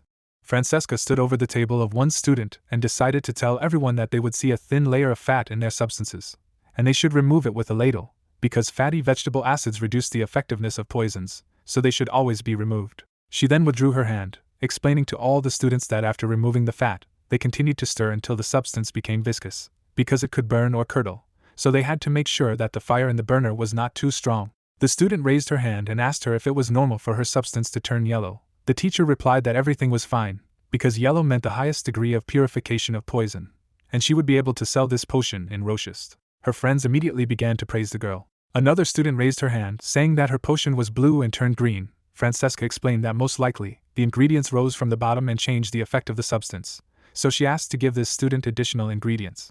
The professor approached her. Dick and Simon watched what was happening. The comrade said that he understood how Professor Lang held on to Kizen, because his assistant is just a genius. The hero looked to the side when he heard the question, "Is everything alright?" There was a flask with a green substance on the table. He replied that everything was fine. The guy was holding a book when he was asked if they would take these poisons to fight the Cyclops. After all, they should use everything they had. Malin held a potion in her hands and called the boys naive, because these poisons will not work, since it is a low-toxic poison, which means that medium-sized monsters will be useless, and Cyclops is just a medium-sized monster. Dick yawned. Suddenly, Simon caught his eye on the picture of mushrooms in the textbook and realized that this poison contained licharca mushrooms. He remembered how his mother cooked these mushrooms for him as a child. Simon turned to his comrades, asking about him. Malin looked at the book in surprise. She opened the textbook, asked for the page number. The hero replied that it was 254. Cammy was also delighted to see this. The guys looked at them with a smile when they heard that if they managed to create such a substance, then it could work. Malin pointed her finger at the book, saying that the substance temporarily paralyzes the veins and cramps the muscles, and this potion is called Nervier. It was a flask with a dark red liquid. Cammy looked at the textbook with enthusiasm when she heard that it was a nerve poison that affected muscles, both for monsters of small to medium size, and from level 3 and above, and at least they would be able to slow down the Cyclops. Simon studied the book and told everyone to look at its use. Together, they bent down, figuring out that using it internally or on an open wound was to inflict a wound on the Cyclops and somehow throw poison into it, deciding that one of them could summon the skeleton to inflict the wound and they would drop the poison, and that was a great plan. Traces of the potion were left on the cauldron. They wanted to try this theory and could ask to use the laboratory. All that remained was to find the ingredients. Cammy raised her hand to her face when others said that they could find basic things in the laboratory, but lihark mushrooms, blood mucus, and silk ivy that would be difficult to find. Dick rested his chin on his arm, saying that he would have found them today if he had gone to Rochest, which surprised the hero. The guy pointed to himself and said that he needed to deal with this poison today, and he went to get the substance after school. Simon smiled, replying that he could get this ingredient himself. He pointed his finger at the lihark mushrooms and said that they grow in his hometown, and in Kizen too. The comrades were shocked when they learned that these mushrooms grow in the Forbidden Forest. Dick began to wave his arms, trying to understand how he knew this, and if he was really going to the Forbidden Forest. The hero replied that he would not be for long, because these mushrooms grow right at the edge of the forest, and besides, he would risk running into a fine if he went to Rochester on weekdays, so he would do everything he could for the group. The comrades swallowed with emotion when Simon said that he would get them as soon as possible and said goodbye to the guys. Malin put her hand on the table, saying that there could be monsters there, and it was too dangerous, because the guy could get injured and in this case they were unlikely to be able to do anything later on the mission. Cammy raised her hand and said that she would go with him. The girl looked at her with displeasure, saying that it was too dangerous there, to which the second replied that this is why it is better to let go alone and two than alone. Simon looked at her and told them to go, but added that if it was too dangerous, they would run away. Dick looked at his comrades, hearing that he had been left with a search for blood mucus substances and silk ivy. Malin put her hand to her cheek. She had to reserve a lab for them and get some simple ingredients. The hero and the Cammy company said that they would get Lehark mushrooms. The company looked at each other, and Simon said that they should gather in the laboratory in the evening with the ingredients in hand. Someone was watching them. The hooded students smiled slightly. Students began to leave the classroom. The caped guy walked up to Hector and greeted him. He looked back at him. The interlocutor looked up and said that he had interesting information for him and asked if he wanted to listen to it. The moon was shining brightly in the sky. The guy said that they had come. The hero held the lamp, saying to quickly collect mushrooms and come back. Dick opens a secret hatch and says that it is possible to get out of here. Besides, only a few people know about this passage. The blonde man with a serious face explains that the guards of the Forbidden Forest have just finished their rounds, and will not return for a long time, but he cannot relax, he is thanked in turn. The protagonist stands next to Cammy. They wish him to be more careful. The dark forest is illuminated by the bright moon. The guy notices that his girlfriend is some kind of joyful. The girl, clenching her fists for joy, declares that she loves night walks, while Simon realizes that she is half a vampire, and probably this is her peculiarity. They walk through a dense, impenetrable forest with a flashlight. MC asks if she likes the nighttime. She replies that the night is more pleasant and cozy for her. The embarrassed girl looks at him and apologizes for coming to her senses so late, and thanks him for his help in the last magic lesson. In a flashback, the vampire looks at the cadets who are sitting on the animals. She says that she could not climb on the hippo herself and looked around, looking for help, but everyone turned away, and she told herself that this was normal, because there was a lot of competition here. Sad Cammy sees a helping hand with a pitiful face. Simon with a smile offers to help her. The girl remarks that he was the only one who did it then. The surprised protagonist looks at the interlocutor and says that he did what he had to do. She, in turn, exclaims that he is just an amazing guy. Simon agrees with her with a nervous smile and suggests that she look away. Mushrooms with red hats grow on the trunk of the tree. He declares that this is a Lehark, while his partner notices that there are a lot of them. The protagonist looks at the girl with a smirk and says that he doesn't know how much they will need, but they will take everything. He puts a basket full of mushrooms. The girl claims that everything went much faster than expected. The inventory is folded. The main character hears a question why he decided to enter Kizen. The protagonist's parents are shown. He explains that his parents sent him, but as soon as he began to study, he formed his own goals and aspirations. The astonished interlocutor watches as Simon tells with interest that after he began to study the theory of summoning, he firmly decided that he would become a necromancer, a summoner. He turns to his girlfriend and asks what about her. The excited guys suddenly turn to a strange sound. Someone says that they are somewhere nearby. Cammy is shocked to see MC grab her arm and pull her along, stating that she needs to hide. The students sit behind a stone in fright, while the opponents prowl with lanterns, discussing that mushrooms have been collected here. You need to continue searching. Keyzen guards inspect the area, with fighting search dogs near them. The worried vampire declares that they are guarding the surroundings of Keyzen, usually patrolling the forest or catching predators, and if they are suddenly caught, even a period of protection will not save them. Simon turns around with a serious face. Cammy says that Dick assured that the guards had just made their rounds, at which time he realizes that something made them come here, perhaps some incident in the forest. The pink-haired girl tries through tears to understand what they should do now. The protagonist puts his hands on her shoulders and comforts her, stating that they can get out of here. Simon holds on to the badge attached to his jacket and assures that he has a plan so that she can trust him. He will run and the girl must follow him. Fair is sitting in a dark room. The main character turns to him. He, in turn, asks what happened. He replies that he is in a difficult situation. Frowning, Simon suggests that he will need the battalion's help. There is a pile of rocks in the inventory next to them. Cammy states that she has collected everything she can reach. He replies that he is also ready. The determined partner hears that they are using everything that is at hand. She claims that she is ready. The excited guy opens his eyes. The skeleton of the mouse rushes to attack after MC's order. The guards with the Cammy dog inspect the area. The captain shouts that half are going in that direction. The rest continue to search. The skeleton runs past them. They notice it and want to catch it. Simon takes his girlfriend's hand and they start running. Fighting dogs raise their ears, thereby paying attention. They take off and start chasing the protagonist and Cammy. The pink-haired girl nervously begins to use magic, hearing a request from the protagonist, apply hematology or whatever. It forms a magical sign in front of the palm. A powerful flow of energy is directed towards the running dogs. They get punched in the face and stop. The guards in turn notice the guys. Fighters in black clothes are preparing to go in pursuit. The guard prepares to shoot with a determined look. The captain shouts that they are already running into the thicket, so they need to shoot. Cammy clutches his head in fright, as the arrow passes within inches of her. Simon turns around worriedly, hearing that his partner does not understand what to do, because they are shooting real arrows. He replies that the opponents must have seen their school uniforms. Dozens of arrows fall after the guys. They are shouted that they need to stop. The main character assures that they are guards and will not kill them. The guy runs on and furiously tells them that they should stop themselves. White energy appears in front of the opponents. They do not understand what it is, assuming that the use of magic. The protagonist and Cammy resort to a cliff, while the pursuers have lost them and are about to continue their search. The guys are standing right on the edge of a large rock. The main character wonders if she remembers the technique of jumping on combat magic, whether she can do it. The vampire with small wings denies, stating that he can't. She says that he should go. The tired girl says with a smile that she can cope on her own. MC hears with a serious face that even if she gets caught, she won't say anything. He suddenly takes her in his arms and apologizes. She is shocked.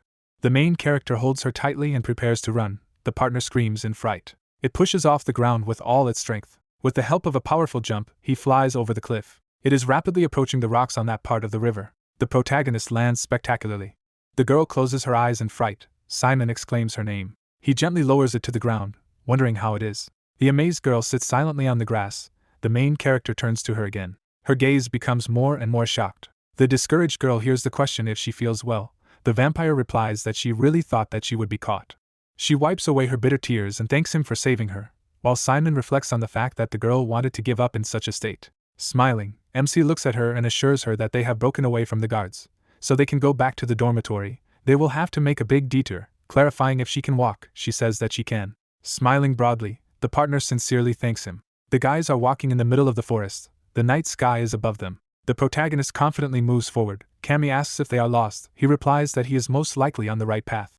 She looks in amazement before her. Simon turns around when his partner notifies him that he hears something. He assumes it's owls. The protagonist stands next to a girl who says that it is a human voice. MC pushes the bushes aside and agrees with her, noticing that they are coming from there. The guys suddenly fell silent, closely monitoring the situation. The vampire gently pulls on his jacket and declares that they need to run away urgently. A man has put his palms together and is praying. Simon in shock hugs Cammy, who suddenly starts moaning and holding her head. Gritting his teeth, the excited protagonist wonders how it all ended up here. After all, they are on Roe Island near Kizen, so how could it be here? The vine wraps around the leg of the sorceress, who addresses the almighty goddess. A skull is strung on a wooden stake. The protagonist thinks what the altar is doing here. An adept in a white cloak sits opposite the victim in the form of a deer and a man. He addresses his mother. A mysterious priest with a serious face prays. Suddenly, he turns around. His eyes are red. The main character sees this in shock. He excitedly advises Cammy to run. A powerful flow of energy flies past them. The guys are standing in the middle of clouds of smoke. In front of them are a black cross emitting a dark aura. Simon remarks that he is using darkness. Gritting his teeth, the protagonist realizes that this is not just a priest who made his way to Keyzen Island. An enemy in a white cloak stands in front of him. A blue aura hovers around. MC realizes that this is a dissident necromancer. A frightened Cammy holds onto his partner's hand and says that the priest uses both darkness and priesthood, who assumes that he is a traitor, as the two powers cannot coexist. Simon squeezes her hand tightly, stating that he doesn't know what's going on, but only one thing is clear. They begin to run away quickly. The main character exclaims that if they do not run away, they will be killed. A dark cross flies past the vampire, leaving a wound on her leg. MC runs with her by the hand and advises her to lie down on the ground urgently. Several chains fly past them, but one grazes Simon's shoulder. The chain entangles her leg. The excited protagonist turns around and shouts out his girlfriend's name. Cammy is horrified to feel the chains tighten her body, and she screams for help. In one motion, the priest lifts it into the air. She hits a tree not far from him. Several magic chains are raised by the necromancer's magic. One by one, they slam into the ground, chasing the fleeing protagonist. Simon is intently watching what is happening and suddenly notices something.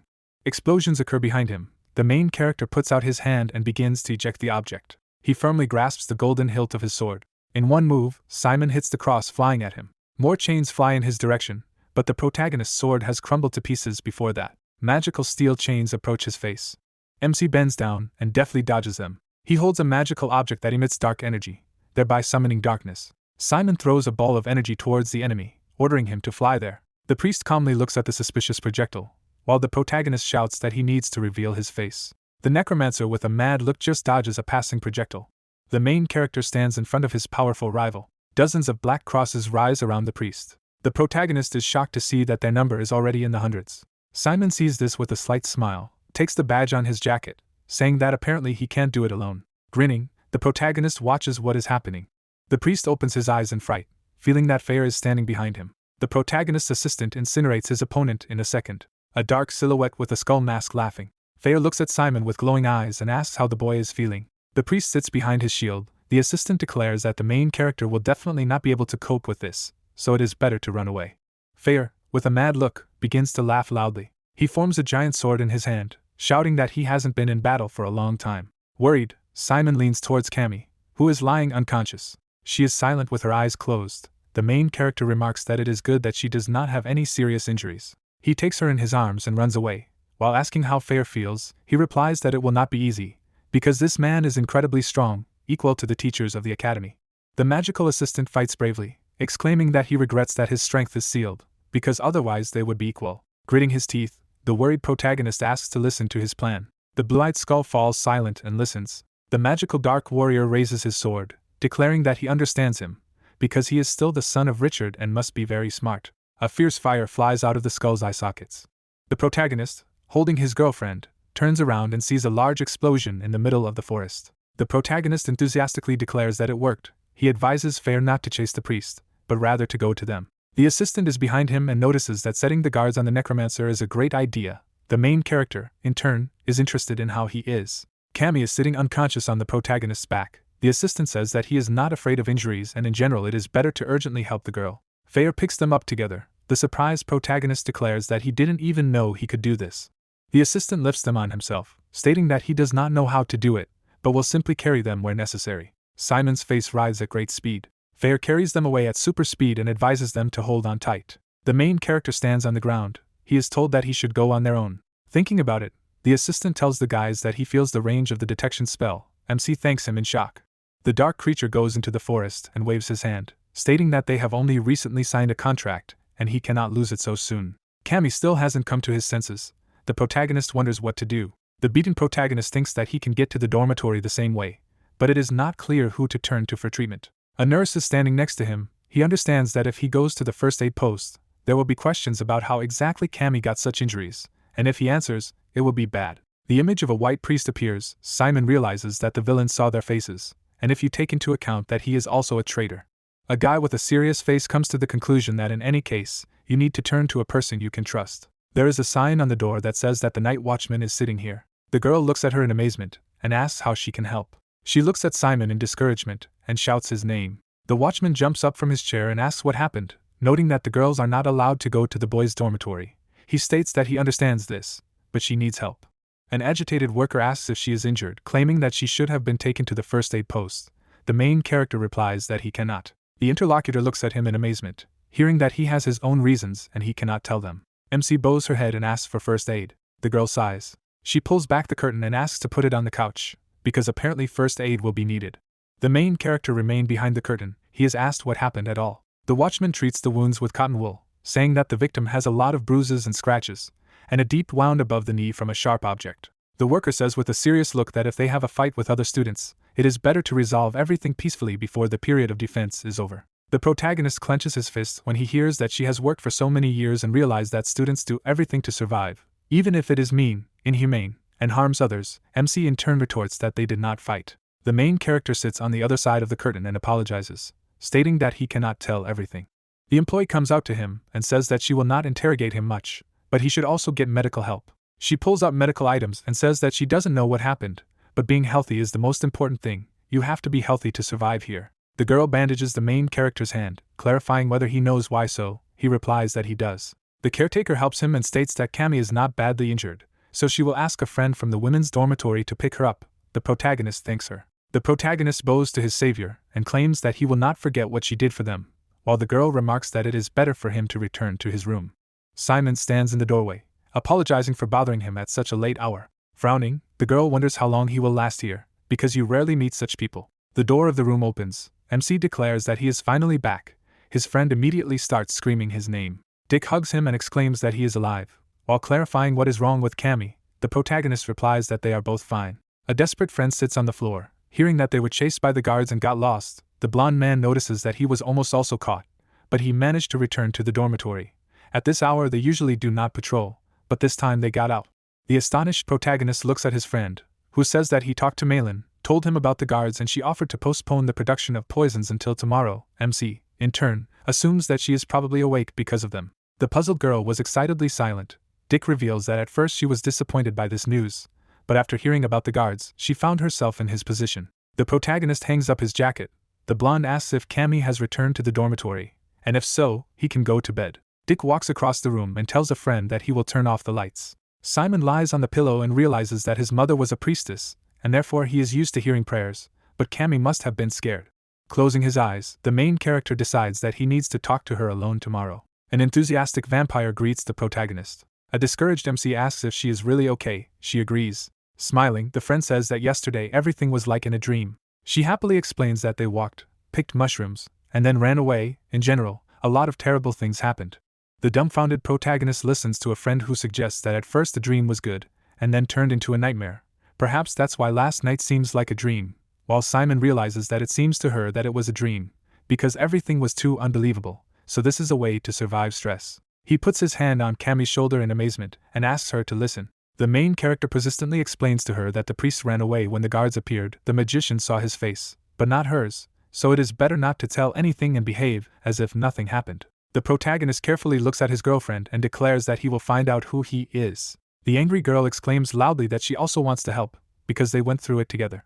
She insistently demands not to investigate this without her. He nervously replies that he understood, but now there is nothing to investigate, and as soon as there are clues, he will definitely call her. A joyful friend stands in front of him and assures him that she will definitely help him, and will try. Simon, kneeling in front of a potted flower, listens to the teacher about how he noticed in the previous lesson that many of them relied too much on stencils, so this time they will learn a lighter curse. Bahil raises her finger and talks with a smile about the transmission spell, the formula of which allows you to transfer darkness to the object. On this spell they must also learn to keep the magic circle in the air without the help of a stencil. The protagonist picks up the pot with the flower and examines it carefully while the teacher says that the plants they have been given bloom when they are filled with darkness, so they need to use transmission spells to give them their darkness and make them bloom.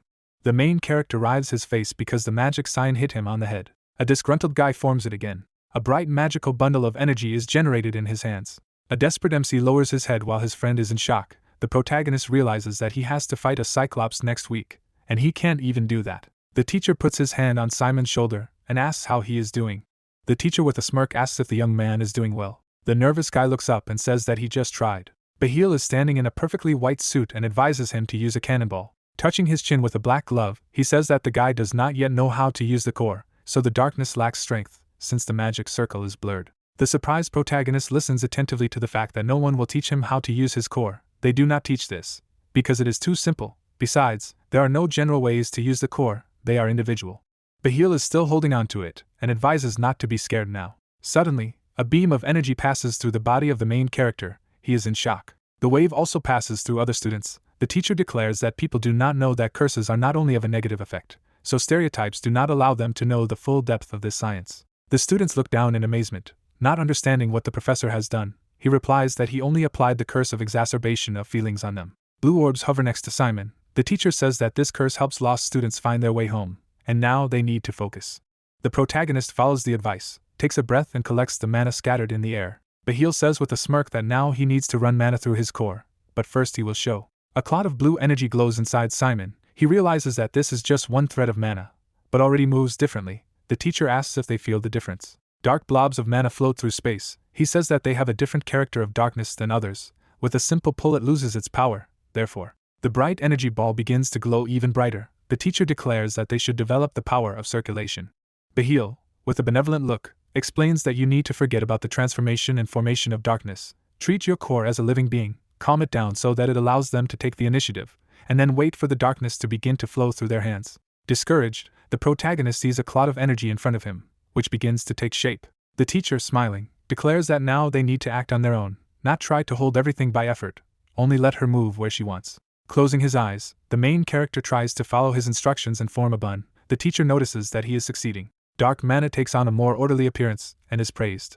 The astonished guy looks up and hears that Bahil will reduce the intensity of the sense enhancement spell by half. He shows darkness flying in the air. He states that it has the property of remembering the path to follow, like muscle memory. When they repeat an action hundreds or thousands of times, it remembers it and begins to reproduce itself automatically. The main character opens his mouth in surprise when he hears that it is important to train hard and develop a skill. The professor stands next to the students and says that they will not stop there, while clarifying whether they will try to perform the spell. The excited protagonist sits in front of the flower. The teacher notes that he will help, so there is no need to be nervous.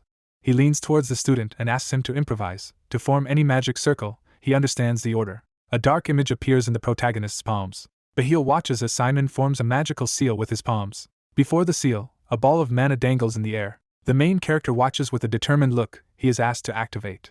Suddenly, beams of dark energy fly apart. The plant suddenly grew and blossomed a delicate bud. The shocked students scream when they see a huge tree that has emerged from the pot. The guys look at this in amazement and ask the professor how it happened, who, in turn, thinks it is really amazing. Simon is surprised to hear that this is his potential.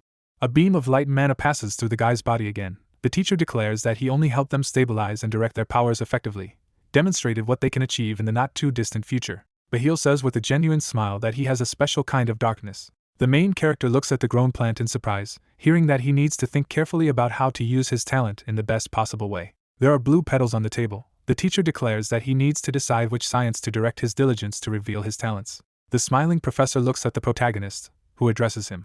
A guy with a serious face wonders if he could give him an honest assessment of the curse he just cast. Bahil smirks slightly. The teacher stands in front of his student and says that he is not intoxicated by success and he tries to analyze his actions, so this is commendable. Thinking about it, the professor adds that his spell lacked emotion. Shocked, Bahil's eyes widen as he hears the analogy to the undead's orders, which need to be given the same emotions.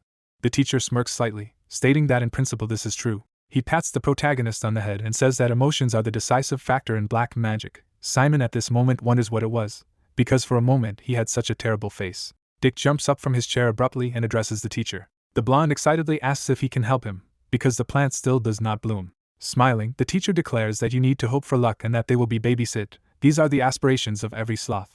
Cammy sits excitedly beside Malin. MC looks at his hands and thinks about potential. He clenches his fists with a smile and realizes that he will master this spell until the very end of the lesson. As the boys sit in their gym uniform in the middle of the jungle, Dick tells Cammy that the teachers have been obsessed with the protagonist lately. They are seriously thinking about it. The blonde says that even in today's professor's lesson, Simon pumped up the transfer spell only thanks to excessive attention, and now it's worth seeing what Professor Hongping is up to. A girl in black gloves touches the student's body and demands to pull in the stomach. She presses on his legs and exclaims about the wrong stance. Hongping straightens the protagonist's stance with a serious face, and Dick notices that the entire lesson seems to be just for him. The guys with bewildered faces follow this. The teacher demands to make a lot of support on the toes. The woman, smiling, declares that now she needs to prepare for a roundhouse shot. Simon takes a fighting stance when he hears that he needs to highlight the darkness. The protagonist deftly kicks, releasing dark energy. She claps her hands and remarks that it was just fine. The proud protagonist closes his eyes, hearing that only the blow itself was good. The 4 points of support were right. The gaze should be focused only on the target. The lower back does not work correctly, and it is better not to hesitate to turn on the heel. And he also exudes darkness too quickly at the moment of the blow. MC bows and assures that she will take all this into account. She, in turn, asks not to worry, because the guy is doing well. The guys are sitting nearby at this time and watching. Dick with a sad face hears that he dares to call himself a student of Keyzen with such an attitude. It would be better if instead of envying and complaining, he would make an effort to draw the professor's attention to him. He replies that he is not jealous, just asked a logical question. Malin angrily yells about how she is not a problem after being told that in the last lesson she took off her exhaustion spell and went to the finish line with her nose up. Cammy smiles excitedly and asks to stop fighting, while the guy declares that the girl is definitely problematic, because the teacher did not even pay attention to her. She, in turn, shouts that now she will arrange such problems for him, that she will howl. The protagonist watches in surprise as Malin shouts at him now.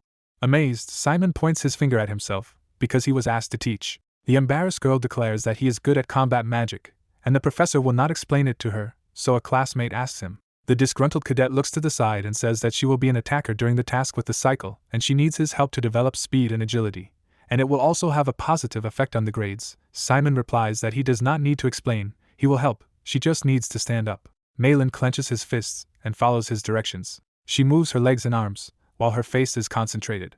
The disgruntled girl hears that this is all wrong. She exclaims that she knows about it. The protagonist sits next to Cammy and says that first you need to relax your body, and then try to relax and take a stance as naturally as possible. The angry classmate follows the instructions to move her left leg a little back, clench her fist slightly and put it forward, but not move at all. Then he declares that the position is completely wrong. Dick looks at this in shock and thinks how she can be so clumsy.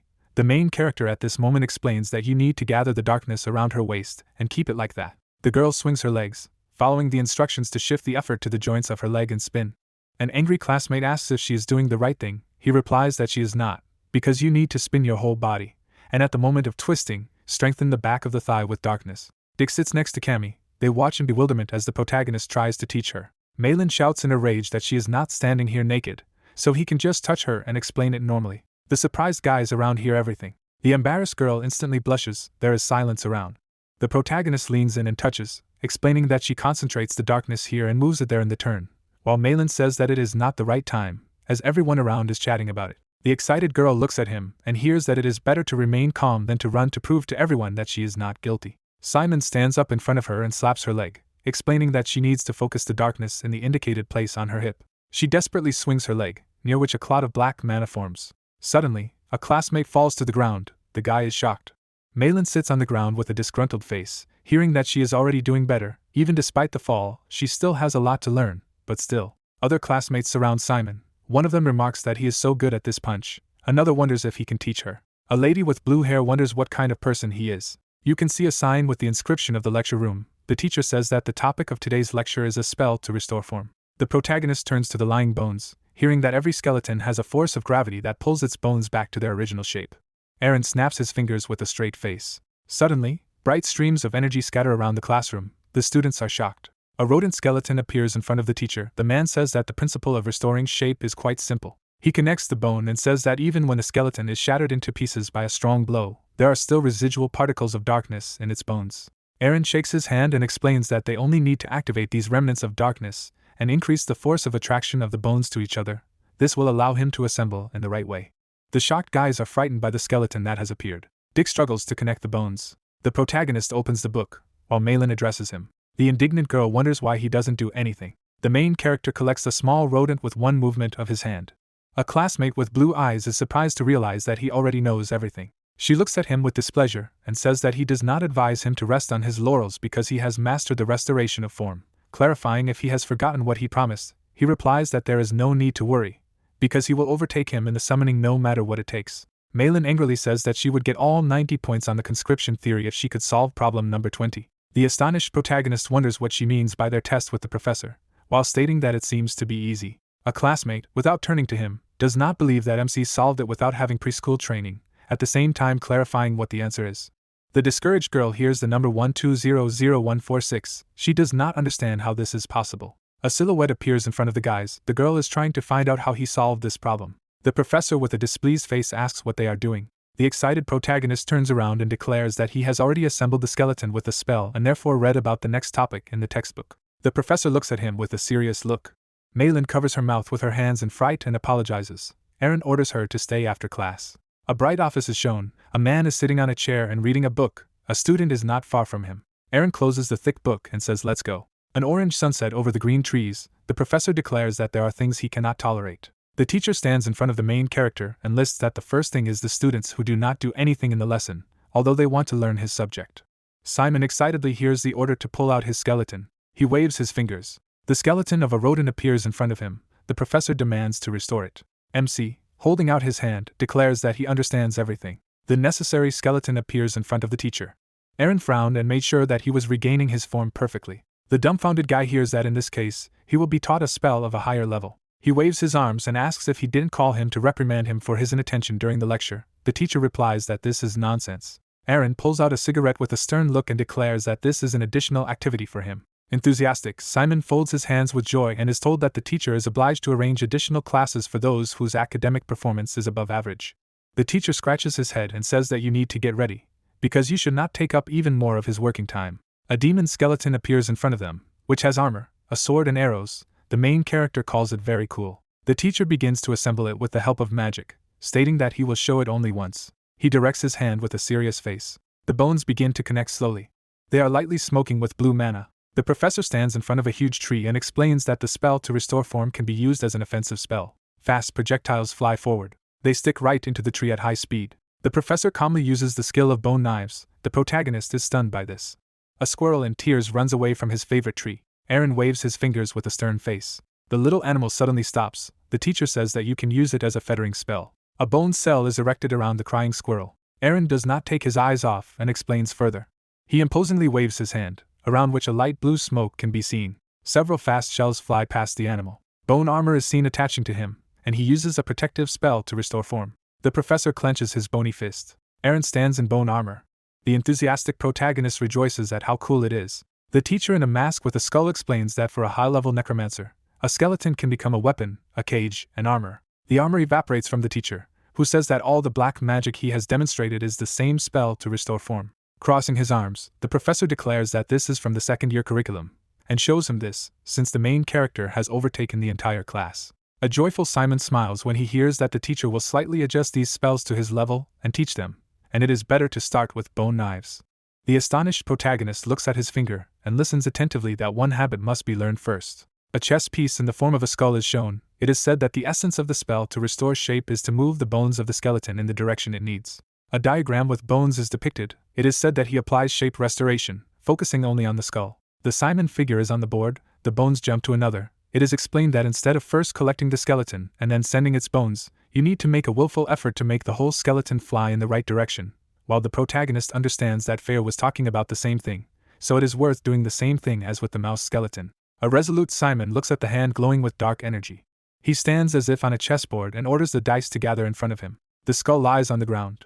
The astonished protagonist watches as a mouse skeleton appears in front of him. A small creature stands nearby. The professor states that it was quite fast, and it is possible to move on. MC directs his hand to the bones, hearing that the results of the form restoration spells and bone knives are different, as the latter is essentially a modified application of the force of attraction of the bones.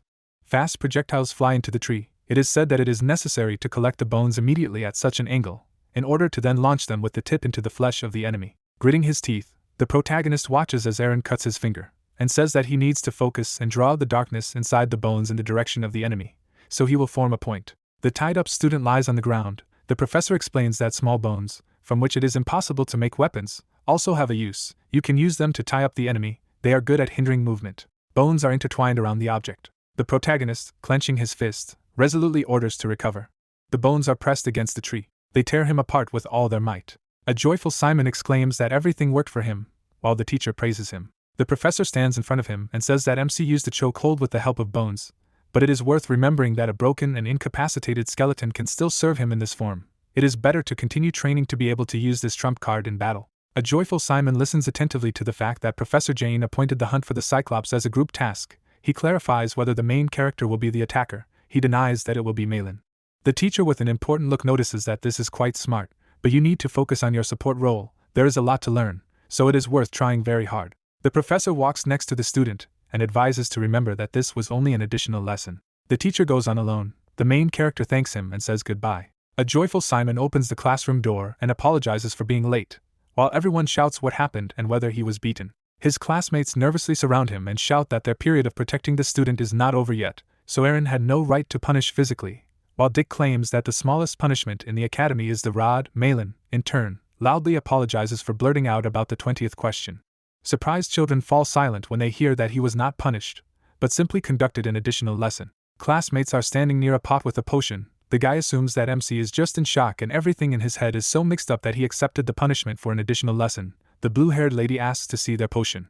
In the bowl you can see a bright yellow potion. The girl exclaims that she did it herself. Everything is perfect, from the amount of water, cooking time to cleaning from suspensions and fats. She exclaims with a smile that she cooked for 20 minutes over low heat. They, in turn, declare that they knew that they could rely on her. The friends look inside the pot in amazement. Malin says that there will be something to show during the presentation of their strategy on elementary black magic. Dick at this time offers to discuss the presentation, if everyone is already gathered.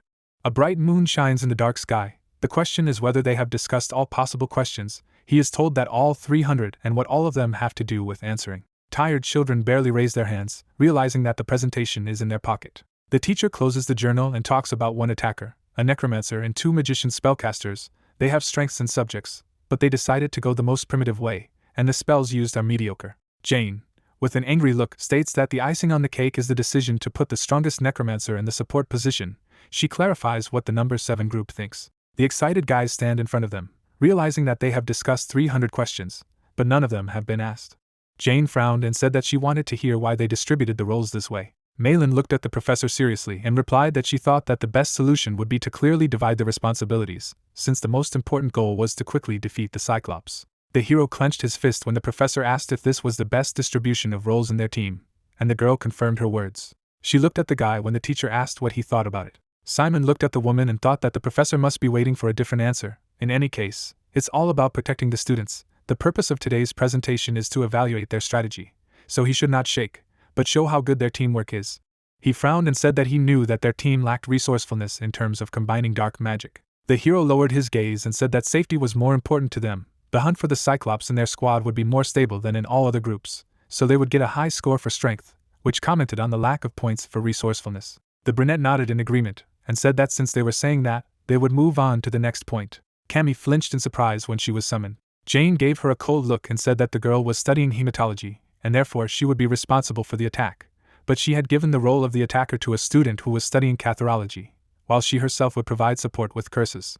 Pink Hair panicked when asked to share her thoughts on the subject. She lowered her head, upset that she had been asked a difficult question. Malin looked ahead, at the same time, mentally addressing her friend, telling her not to be nervous, to answer confidently, and that she would succeed. Simon looked at his classmate out of the corner of his eye and whispered a hint to her. The girl's wings opened with joy. Cammy folded her hands and replied that such a decision was due to the unique nature of the Cyclops, whom they would be fighting against. The rest of the audience watched in surprise as the girl replied that Cyclops have hard skin. Hematic spells are more suitable for the physical level, so it will be difficult to defeat them with such a spell. Hector lowered his eyes thoughtfully when Cammy said that Malin was able to cast Flash of Darkness, a dark element spell, so she believed they could burn the Cyclops with her spell. The blue-haired woman looked at her proudly as she said that was why she had decided that Malin was more suited to the role of a striker against the Cyclops. Jane lowered her hand and asked, what would they do if another monster became their enemy? The girl clasped her hands and hesitated. Suddenly she closed her eyes and shouted with all her might that then she would go on the attack. The class fell silent. Everyone froze. Malin and Simon looked at their colleague in shock. Cammy blushed and covered her mouth with her hands. The professor smiled softly and said that she would remember it, and then called Dick. He happily raised his hand and responded. The woman looked at him sternly and told him not to chat with the student who was sitting next to him during the lesson. The guy went limp and confused, and the professor said that their squad was free. Students sat in the cafeteria and talked about the fact that they had been given homework on the first day and discussed other news.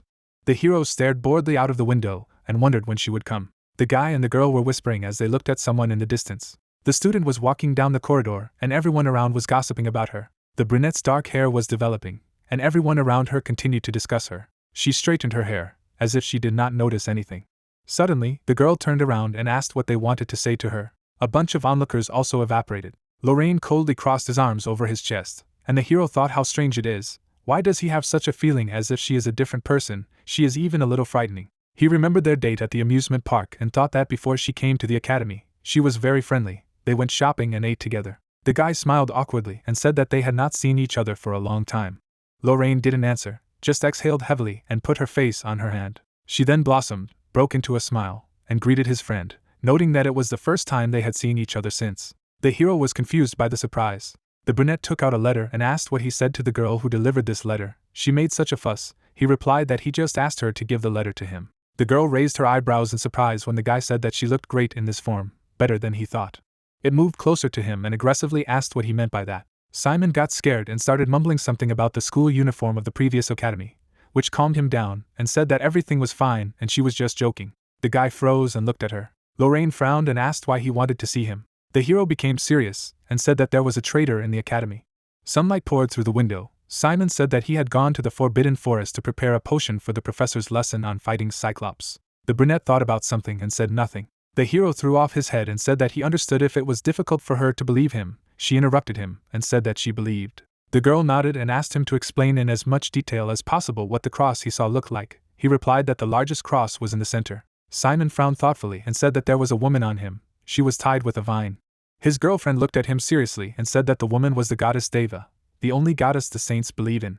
The girl imagined a huge temple. The hero asked who they were. She replied that it was a holy college, which was personally run by the Holy Father. If their academy took necromancers to take on them, then they trained priests. The Holy Maiden held her hands in prayer. Lorraine said that they were considered the strongest in the Holy Federation, and they only took the girls from this college and they kept all the power of the Federation with them. Suddenly she complained forcefully about the glass and it cracked. The brunette smashed, stood in a glass and shouted, "How dare he set foot on the territory of their academy?"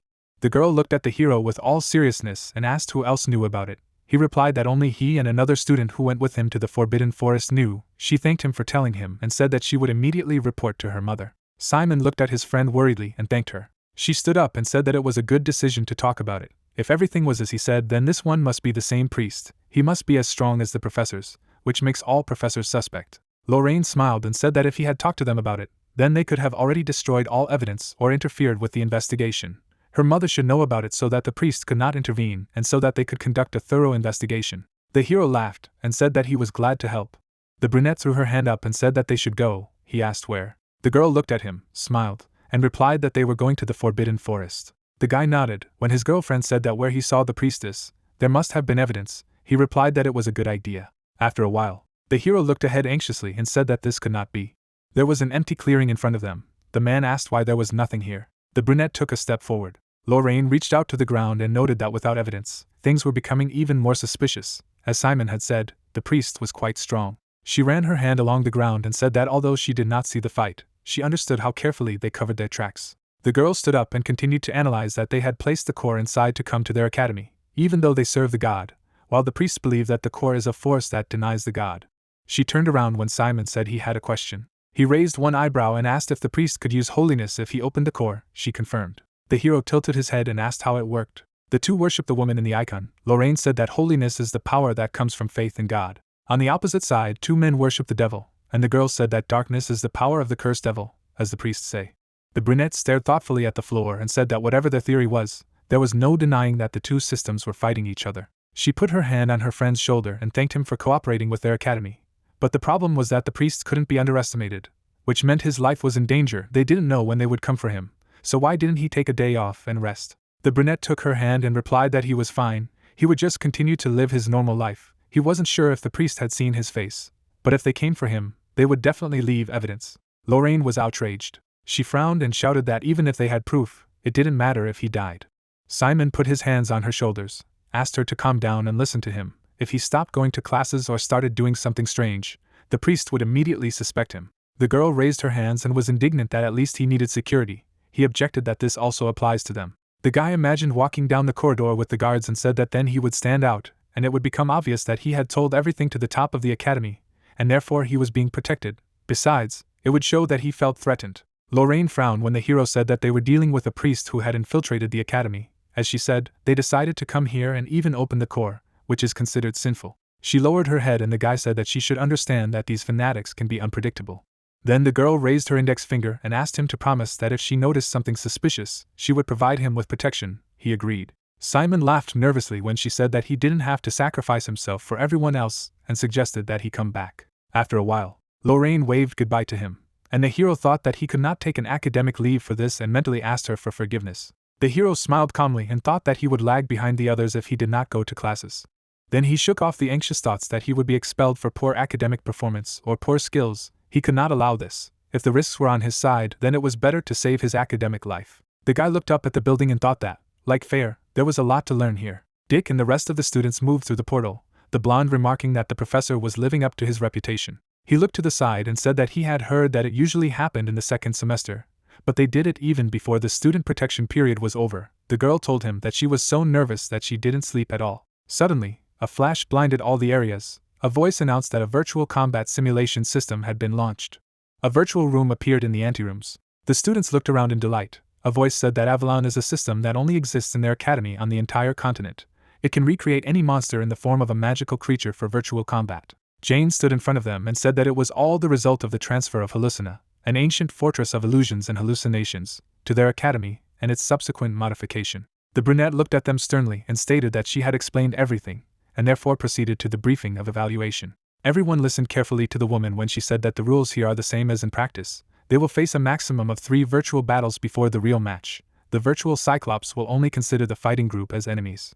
She held out a bulletproof vest and said that they would wear them with a barrier spell. The training ended when the barrier fell, and after that, they could wait for their next turn in the waiting room. The professor held her vest and said that in this virtual battle, they should assess how well their strategy was working and get a feel for what a real battle could be. Jane looked at the class and said that was it, and sent them to their designated waiting rooms. The hero and his classmate watched as the voice announced that they would mark the auxiliary positions of Group 5. They looked at the group's file and said that there is Synthy, Caterology, Darkness Dynamics, Toxicology. They have a good balance. Cindy looked around and admired how cool it looked. The professor announced that they had started a fight of the 5th group. The monster took a step forward and parted with a crash. The Cyclops appeared in front of the girl. She shouted that they were here. The pink-haired woman pulled herself together and began to twist her weapon in her hands. She smiled and stretched her finger forward. I invite you to start. The hero saw that the simulation was interrupted. They would last 1 minute and 16 seconds. Dick watched the screen thoughtfully and said that one hit of the Cyclops removes half of the barrier, which means that the curse must be applied sooner than they thought. Then he turned to the girl and asked if she would be okay. Yes, she confirmed. The guys got up from their seats when the teacher called groups 7 and 8. Simon turned when the blonde man called his name.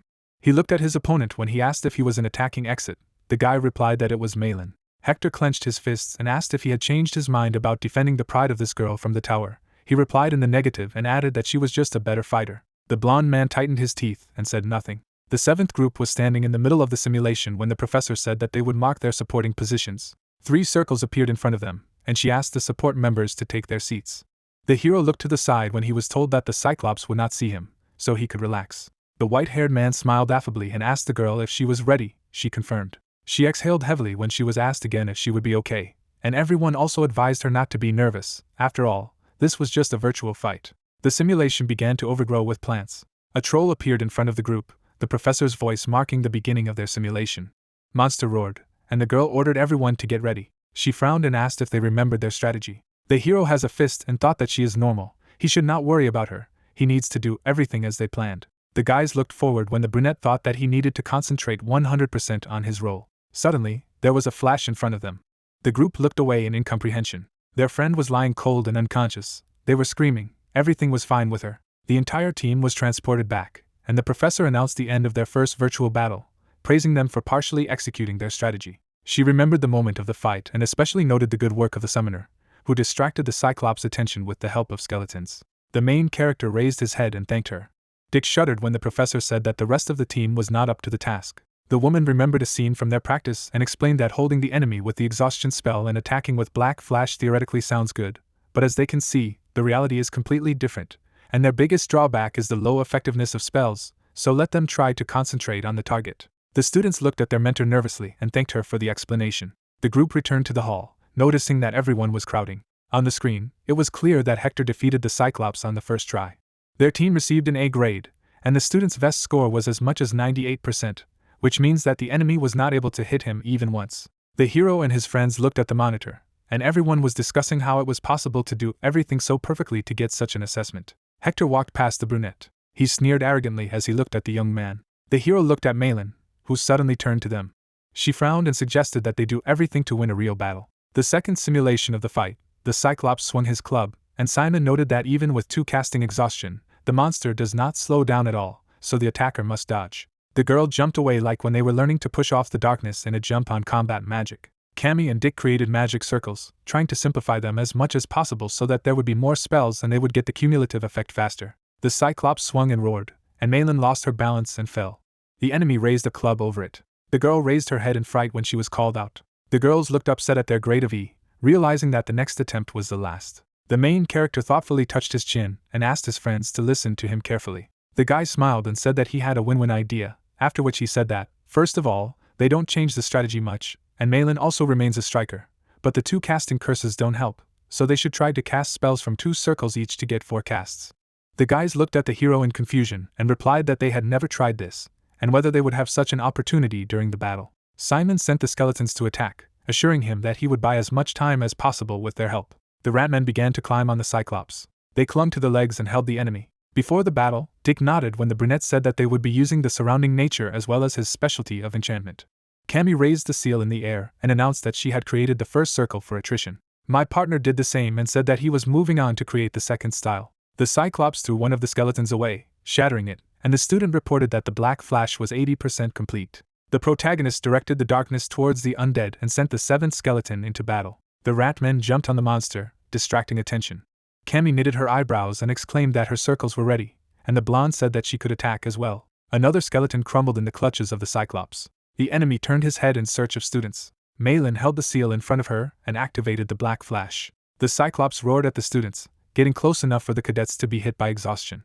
Darkness erupted from the magic circles, along with a weakening spell. The attacker knitted her eyebrows and unleashed all her energy. Flames were reflected in the monster's eye. Dark fire enveloped his body, and thanks to the fact that there are now 4 casts of exhaustion, Malin was able to dodge him. The girl took a fighting stance when the enemy approached.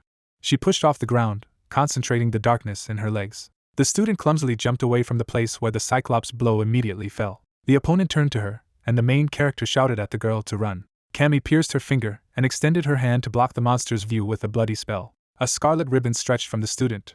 It wrapped tightly around the monster's muzzle. Skeletons sat on the tree, holding chains and preparing for the fact that the enemy would now enter a trap. The Cyclops took a step closer. He crashed into the chain, which the undead immediately tightened. The monster tried to get rid of the obstacle and roared. Skeletons were hanging from the tree, and Simon asked his friend to apply an enchantment to keep the chain from breaking. The blond man held out his hand with the seal and activated the spell. The Cyclops grinned and roared, but could not get rid of the reinforced trap. The metal crashed into his body, and the main character shouted at the attacker to finish off the enemy as soon as possible. The girl was breathing heavily, asking the monster to go to the other world. Malin has created a magical seal over her head. Dark flames enveloped the enemy's body. The cadets watched intensely, listening to the fading cries of the enemy. The Cyclops staggered and wheezed. He collapsed on his knees in front of the disciples.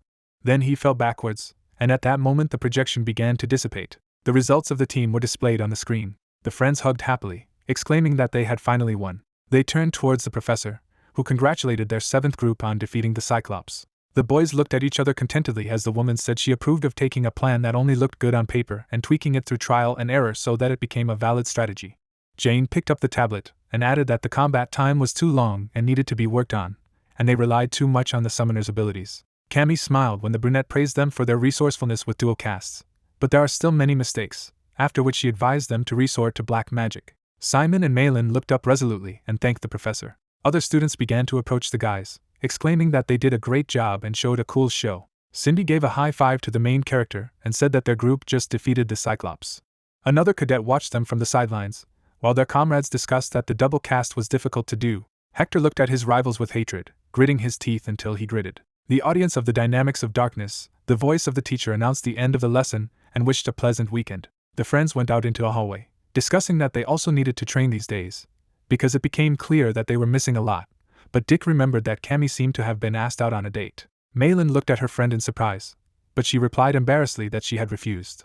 She stole a glance at the hero and explained that she wanted to train with them. The blond man waved his hand and said he couldn't because he had to go to Rochester on business, and Simon added that he was busy tomorrow too, but would join on Sunday. The interlocutor looked at him irritably and asked what excuse he could have, unless he was going to become a merchant like his friend, to which the brunette muttered that he just wanted to train alone, since he did not go to additional courses, but he had an acquaintance who taught him the theory of conscription. A torch flickered in the dungeon, and the young man greeted Fair. The student went to the dark silhouette with a request to look at his skeletons. The interlocutor looked into the filled spatial pocket and clarified whether the young man had come here for training or was going to arrange a warehouse here, to which the cadet explained that he had brought several skeletons to initiate them into the battalion, but he needed a lot of weapons to equip them. Fair picked up one of the skulls and asked where the hero had broken them like that, and then the young man told about the battle simulation. The mentor pointed his finger at the boxes and offered to start training, noting that the wounded needed time to recover, so today it was better to use a human skeleton, and since the guy was still a beginner, he needed to be especially careful. He put his hands on his hips and said that today he would teach him how to control several skeletons at the same time. The brunette scratched his head and told him that he could use 2 at the moment, and had even tried 3 or more, but his thoughts wandered in all directions, so that it became difficult to give orders, and even his head began to hurt. The interlocutor leaned over and told him not to worry, because the number of undead he could control at the same time didn't matter at the moment, and the quality of his management was important, even if it was only 1 or 2 undead. The student stood in front of the teacher, and he offered to start with a fight with 2 skeletons. The spirit flashed its eyes and asked the apprentice to begin. Simon resolutely knitted his eyebrows and nodded. He waved his hand, sending his charges forward. Skeletons crossed swords. One of the opponents prepared to lunge with his spear. The blade slashed at his skull as the youth shouted at the undead to dodge. The spearman quickly struck new blows. The hero's skeleton swayed. Another attack knocked him to the floor. Simon looked at his mentor and exclaimed that it wasn't fair, because he said that he would only have 2 skeletons, but the interlocutor objected that it was about 2 at once, and not about the total number. The brunette frowned. He looked down thoughtfully, remembering the battle, and noted that at first the teacher looked like a skeleton swordsman, then a spearman, and then again in a circle. Feyre looked at the student and told him that this is called a turn-based order, where you consistently give commands to each skeleton in order to make the most effective use of the limited range of your control. He visualized the diagram and said that as long as the hero could not control several skeletons at the same time, he should quickly give orders to each of them in turn. Simon touched his chin and pondered, and his undead began to move. 2 skeletons raised their hands. Then they clapped their hands in unison. Feyre looked at them approvingly. He put his hands on his belt and exclaimed that the cadet grasps everything on the fly, and if he understands, then he can try a real fight. The torch on the wall burned measuredly, and the tutor said that the young man should perfectly master the order one by one. The next day, a group of friends were lying on the grass under the shade of trees after a workout, and Malin noted that they had already learned so much. The girls looked at the main character, noticing that he controlled his skeletons much more efficiently, because before that he could only control 2, and now he could control 3. The brunette smiled nervously as they clarified if it was thanks to his acquaintance at Rochest, and the guy confirmed. Malin and Cammy stared at the brunette enthusiastically and asked what kind of professional necromancer was teaching him, to which the guy muttered that he was an acquaintance of his father. There were traces of spells on the ground, and the students said that the guy had only made such progress in a day, which meant that his teacher was a great master of black magic, and they would also like to learn from him. Simon closed his eyes as Feyre laughed, noting that he was popular with young people. The spirit narrowed his eyes and exclaimed that he would be very happy to teach them, if they were willing to die and become part of the battalion, but the hero mentally replied that it was forbidden in Kizen. The interlocutors looked offended at their friend, who replied that his mentor was not ready to communicate with anyone else, because he'd barely had enough time even for him. Dick turned his head and asked them not to be angry with the main character, because he has every right not to talk because he needs to have higher grades than everyone else to stay afloat, so it's natural that he won't share with them. Malin jumped to her feet and exclaimed that without such extracurricular activities, she would learn the theory of conscription, and now it was time to get up and continue training, because next week was the battle. The guys looked ahead puzzled, counting the number of expelled, because today the period of student defense ended. Bahil threw the sheets into a pile, asking what kind of waste paper had been brought to him instead of homework, and such people were unworthy of this educational institution. The student turned pale when he was sent out. Dick and the hero sweated, noting that this was the 20th expelled student. The cadets ran, out of breath, and asked why the professor had lowered 10 points. The hero and his friends studied side by side, and the blonde muttered that combat magic with Professor Honpung was the best, and Simon noted that he shouldn't have slept during the lesson. The guy bent over and noted that the girl usually lagged behind them. The main character turned to her and advised her not to overexert herself. Instead of answering, she made a dash forward. Dick looked at his friend and said that it was understandable that there was a group assignment tomorrow, but that was too much. The brunette arched his eyebrows and sighed. He remembered being outside a while ago and asking Cammy if he had trained on Saturday with a friend. The girl turned to him and replied that Malin had been exercising all day. The student ran around the city, explaining that Black Flash was able to do it without any problems, but she was worried that she was unable to follow his commands when he tried to help her dodge the Cyclops attack. In the evening in the dormitory, Cammy returned to her room after a shower. A friend sat at the table and studied all night, never getting up from the table. Malin demonstrated a sleepless potion when the interlocutor asked if she was tired. Now the student was running ahead, and the hero thought that studying is a natural state for her, and this is admirable. But everything is why she tries so hard. Simon looked at the girl anxiously. The long-haired woman waved her hand, calling out to the main character. She smiled and said that she was going to push herself away from the darkness. The student deftly lifted herself off the ground. Then she landed in front of her friends, and they applauded in admiration. Malin turned to the brunette and asked if there were any remarks for her, to which the young man replied that everything was really very good. The girl clapped her friend's hands happily when she heard this, and exclaimed that the weekend classes paid off. The student's ankle turned a little red. Simon looked at her seriously and asked her not to drive herself, because everything worked out in a virtual battle, and in a real one, too. The interlocutor knitted her eyebrows and replied that she understood, but she would not be satisfied with a simple test. The brunette arched an eyebrow as she stated that they had to be first, no matter what. The students shuddered when the professor announced that the respite was over, and they were running non-stop to the next finish line. The main character looked at his girlfriend in alarm, but said nothing. Yellow flower petals were lifted into the air by the wind. Honpung walked over to the brunette, who was wiping away his sweat. She smiled and asked if he had practiced the techniques with darkness that she had taught him, and the boy replied in the affirmative, adding that he was much better at it.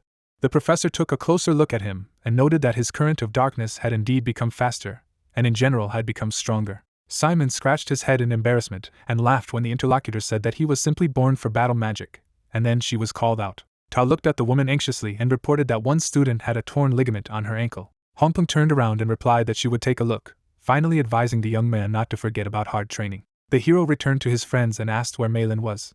Cammy shook her head and said that she had been trailing behind all this time, and the blonde added that they were looking for her themselves. The brunette turned, frowning. Hongpeng walked past and looked excited. The students looked at Ta, who was carrying an injured girl. Simon and his friends turned pale and their eyes widened. It was Malin, but her leg was bandaged. The comrades were sitting in the medical office and the doctor said that the student had a torn ligament, and it was serious. He wrote something on a tablet, saying that she would have to move for a long time on crutches, and she could go to lessons, but she was strictly forbidden any practical classes that required physical activity. Dick and Cammy exchanged glances, and the girl asked again in shock. Malin jumped up and said that she was fine and could walk, and even take part in training. However, immediately the student grimaced and staggered, so her friend had to pick her up. The doctor sighed and addressed her by name. The student turned pale when he said that this was a prohibition, not a recommendation. The man knitted his eyebrows and added that he understands that the main thing for students is to study and stay in Kizen, but for him the priority is the patient's health. The girl clenched her fists when she heard that she was being removed from any lessons that required walking and other activities.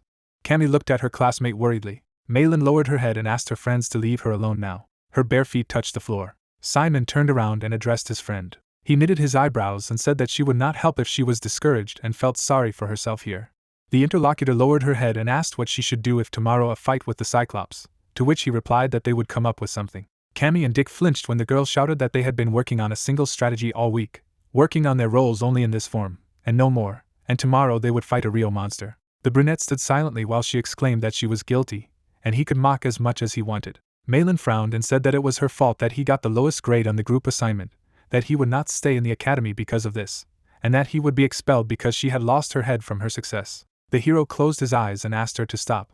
The others looked at each other in surprise. Simon turned around and said that if they didn't mind, then he would be the attacker in tomorrow's fight. The students walked through the dungeon, discussing how Neptus was amazing to bring together so many dungeons and ruins. Cammy walked beside the blonde, surprised that the island itself was so small, and the boy added that the Rector was a collector, so he would most likely bring them to this island as soon as he found ruins like these. The girl glanced at him and asked if it was completely, to which his friend nodded. Simon walked beside Malin, who was silently leaning on a crutch. Their comrades looked around, and everyone around sighed and sympathized with their team. The girl lowered her head when she heard that if a member of the group was injured, everyone else would suffer too. Dick knitted his eyebrows and said that they could do it, they just had to trust Simon. The main character rubbed his chin thoughtfully. The comrades stepped forward when the professor called the 7th team, and everyone was surprised that the girl, even with a wounded leg, was going to fight, because it was forbidden. Hector was sitting at a distance when he heard that Simon would now be in the front line. The guy narrowed his eyes while the others discussed that the guys were trying to fight to the last to earn at least some points. The brunette looked ahead and told his friends that everything was fine. Dick and Cammy looked at him as he said that the situation had changed a bit, but that didn't mean that all their efforts had been in vain, so they had to give their best to the end. Malin knitted her eyebrows resolutely. The monster flashed an eye and puffed. He stood under the magic circle, hovering over the students, and a voice announced that it was time to begin the evaluation performance of the 7th team. The shackles fell from the monster's paws, then from his feet, and the professor reminded them that they don't have to strain too much, and if they feel that they can't cope, then let them ask to stop the exam. The seal over the opponent's head disappeared, and the exam began. The Cyclops immediately swung and rushed to attack. The skeletons ran forward, and the hero thought that he had to do everything as in practice, although the team formation had changed, but the plan remained the same. The monster suddenly crushed one of the skeletons. The main character raised his head questioningly.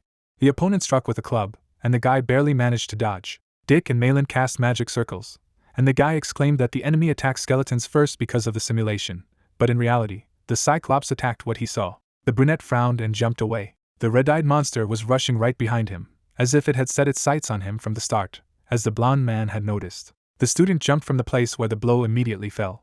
The skeleton appeared behind the Cyclops on the orders of the owner. He struck the enemy, but the sword split. Simon gritted his teeth and realized that everything was much more complicated than in the simulation. Cammy and Dick put out their hands and cast the exhaustion spell. Dark energy enveloped the monster, and it closed its eyes and growled. The brunette rounded his eyes and decided that now was the time. He jumped sharply, and the skeleton threw his weapon up. The student caught the spear. Simon clenched the handle and swung in the air. The main character forcefully struck the weapon, hitting the enemy. The Cyclops looked around, and a cut appeared on his cheek. The young man landed on the floor and muttered that it was close. He dodged another attack. The brunette moved quickly to avoid being hit, and he knew that if he hadn't learned to control the darkness, he would have stopped the exam long ago. Simon looked around, thanking Professor Homping in his mind. The guy raised his head when his comrades suggested that there was a threat over him. The Cyclops struck the floor sharply with his club. The protection on the bulletproof vest dropped to 70% of a regular scratch, and the students noted that it was overkill. The hero sat down on the floor, and there were cracks next to him. The brunette gritted his teeth and clenched his wounded hand. The man ran into the room with the monitors and informed the professor that in this team, the Cyclops was much stronger than the others, and was not cursed even despite his symptoms of rage. The man looked at her anxiously and asked her to stop testing immediately and replace the monster, but Jane offered to just watch. She narrowed her eyes when her interlocutor exclaimed that it's not fair. The woman crossed something out on the form and replied that honesty in Kizen is not the decisive factor. The man sweated when the professor asked if they should only choose weak opponents when training assistants, or if he would abandon the mission if his opponent exceeded his expectations or if a series of unforeseen circumstances occurred. Jane sat in her chair, saying that age didn't matter, when the other person pointed out that this wasn't a real fight, but just a simulation, and the students were too young. The brunette leaned on her arm and said that quantitative measures such as tests and assessments are not that important, unlike the experience that can be taken away from them. She closed her eyes and stated that the most important thing was that they were from Kizen. The man looked uncertainly at his boss, who asked him to just trust them and watch. Jane closed her eyes and noted that the students had already realized that they needed to change. The main character hid behind the debris of the column, holding his wounded arm. The guy sighed and looked back gently, thinking that something was wrong. Dick frowned and asked why the monster didn't have a scratch after they used exhaustion 3 times. The Cyclops bared his teeth in search of his prey, and the student asked how many blows it would take to stop him. The brunette looked at his friends and suggested that they forget about the curse that didn't seem to work, and Malin exclaimed that there was no other way out, because all the other teams had successfully passed the test of attrition. The girl turned pale when the young man said that he also did not know the reason, but it was clear that everything was different here. He leaned on his knee and offered to attack from different directions. The hero got to his feet and told them to do what they wanted. The monster immediately turned around when it noticed him. The cyclone moved towards the student, while the young man said that they should forget all the tactics with which they came here. Simon abruptly rushed to the side. He knitted his eyebrows and asked me to just help him in any way they could. A red ray enveloped the monster's head. The girl said that she understood. There was a drop of blood on Cammie's outstretched finger. She sweetly clarified that she could help Simon as she wanted. Dick threw something forward, telling Simon to use it. The skeletons caught the weapon. The sweep of the blades left bright marks. The enemy said that this was an excellent reinforcement. The rays hid the monster's eye. The hero thought that he needed to concentrate. Just as the professor had shown, he mentally ordered himself to remember this feeling. Simon, clenching his teeth, was surrounded by light. The monster clutched a club in his hand. The hero's eyes widened. He mentally thanked Professor Bahil. The skeletons charged as Simon ordered them to come out. They ran at the monster. Hearing the order to attack, the guy thanked fair. Spears pierced the body of the Cyclops. A bright trail was left from the swing of the blade, and the monster tried to shield himself with his hand from the spears. Then he opened his mouth wide and screamed in pain. The blond man was standing behind a group of students. Someone asked if they had come up with a new plan. Another replied that the formation had definitely changed, of course, and the plan had also changed. Hector frowned, and words were heard saying that this was probably an improved strategy. On the screen was an image of Simon. The blue-haired man gritted his teeth, thinking that something was missing. He felt that he could do better. Fair's eyes shone brightly. He said, "In order to control the undead, you need to have a strong will. High-class necromancers must be able to act in any situation and use emotions like anger and hatred with the same zeal." The hero put his fist aside, hearing that the more negative the emotions, the stronger the effect. Opening his eyes wide, the hero mentally ordered them to kill the monster. On the fingers of the skeleton, the blood of the monster from the blow remained. The girls watched what was happening in surprise. The undead army continued to strike. The monster opened its mouth and screamed, and the hero continued to repeat that they should kill him. Stretching out his hand, the Cyclops pounced on the hero. Cammie opened her mouth in fright, calling out to her comrade. Looking ahead in amazement, the hero realized that it was too late. Blue-haired looked forward confidently, using elemental dark magic, dark freeze. The hero looked at her uncomprehendingly. An ice wall appeared. Simon opened his mouth in surprise. The girl told him to act. She held out her fist, shouting at him not to stop. He could do it. The monster rested his hand on the wall of ice, and Simon thanked Malin. Watching how the Cyclops tries to destroy the wall, the hero said that they fulfilled all the conditions. Cammie's eyes began to bleed and she used Ursula's dramatic magic. Her eyes turned black and her hair stood up. The monster was startled by the application of overflowing bleeding. The girl began to fall to the ground, and the blonde hurried to her. Breathing heavily, Cammie said that now everything is in Simon's hands. Pulling his hand aside, he asked to leave it to him. The bones began to rise from the floor. The hero thanked Professor Aaron. Clenching his fist, Simon used Rebellion and his special bone-piercing technique. The girls watched with delight what was happening. The defeated monster sat down on the floor. Simon asked the guys for a potion. Then Malin swung a flask of yellow liquid. It fell on the monster's hand and burst into flames. Trying to restore his breath, the hero mentally asked the Cyclops not to get up. But the monster's hand was still twitching. With an effort, the Cyclops began to rise. A question was heard. He could still get up. What the hell? Gritting his teeth, Simon said that anything but instant death was useless. Dick threw up his hands when the hero asked for a boost. Picking up the mist-surrounded sword, the young man heard that they would direct all the darkness at him. The blue-haired man stretched out his hand forward, hearing that the amplification lasted 10 minutes. Clutching the blade, the hero rushed to attack. The monster raised his hand. Simon opened his eyes in surprise. Falling to his knees, he trembled, saying that his legs did not obey. The girls knocked on the glass, telling him to get up. Hector watched it closely, thinking it couldn't be. The pen and the brocanot fell at the girl's feet. The dark-haired woman resolutely entered the room. Simon looked up in shock. Suddenly, a shining magic circle appeared under the hero. As the ice rose up, Simon heard a shout for him to jump. He managed to jump away from the attack. With a scream, he flew down. There was a monster underneath him. The guy's eyes opened wide. A bright beam struck his comrades. The protection rate dropped to 7%. Smoke was coming from Simon's body. Someone was cheering him up. The impact left a dent in the wall behind. The hero stretched out his hand with difficulty. Then, resolutely clenching his fist, he thought that ending everything like this was unworthy of a necromancer. Several bones rose into the air. A bone hand held a sword. Then a second one helped him up. A sweep of the blade inflicted a deep wound on the monster. Simon fell to the floor. The monster's head rolled across the floor, and it was announced that Group 7 had defeated the Cyclops. Getting on his knees, Simon shouted that they could. Crying, Dick hugged his comrade, saying that he was proud of his friend. He was the best. The girls approached him. Cammy was glad that he did it, and Malin said that he did a good job and can now consider her his duty. She raised her eyebrows in surprise when she heard that she had also done a good job. Dick helped the hero up. After that, he and Cammy hugged the blue-haired woman, saying that she was also cool. Her ice spell was just something, and she asked to be allowed to have a normal conversation at least once. Simon closed his eyes and laughed. The screens in the surveillance room turned off. Someone said it was a great job today. The team members lined up after hearing that. First, regardless of the results and grades, as a professor, she was glad that no one in this class had been seriously injured on a practical task. Showing the folder, the professor said that for Kizen, however, the results are extremely important. Malin exhaled when they said they would start with the first group. Cindy put her hand on the back of her head, hearing that her spiritology skills were good enough, but the strategy only depended on one person. The blonde girl lowered her gaze, thanking the professor, hearing that they had also made many mistakes, for which she deducted points.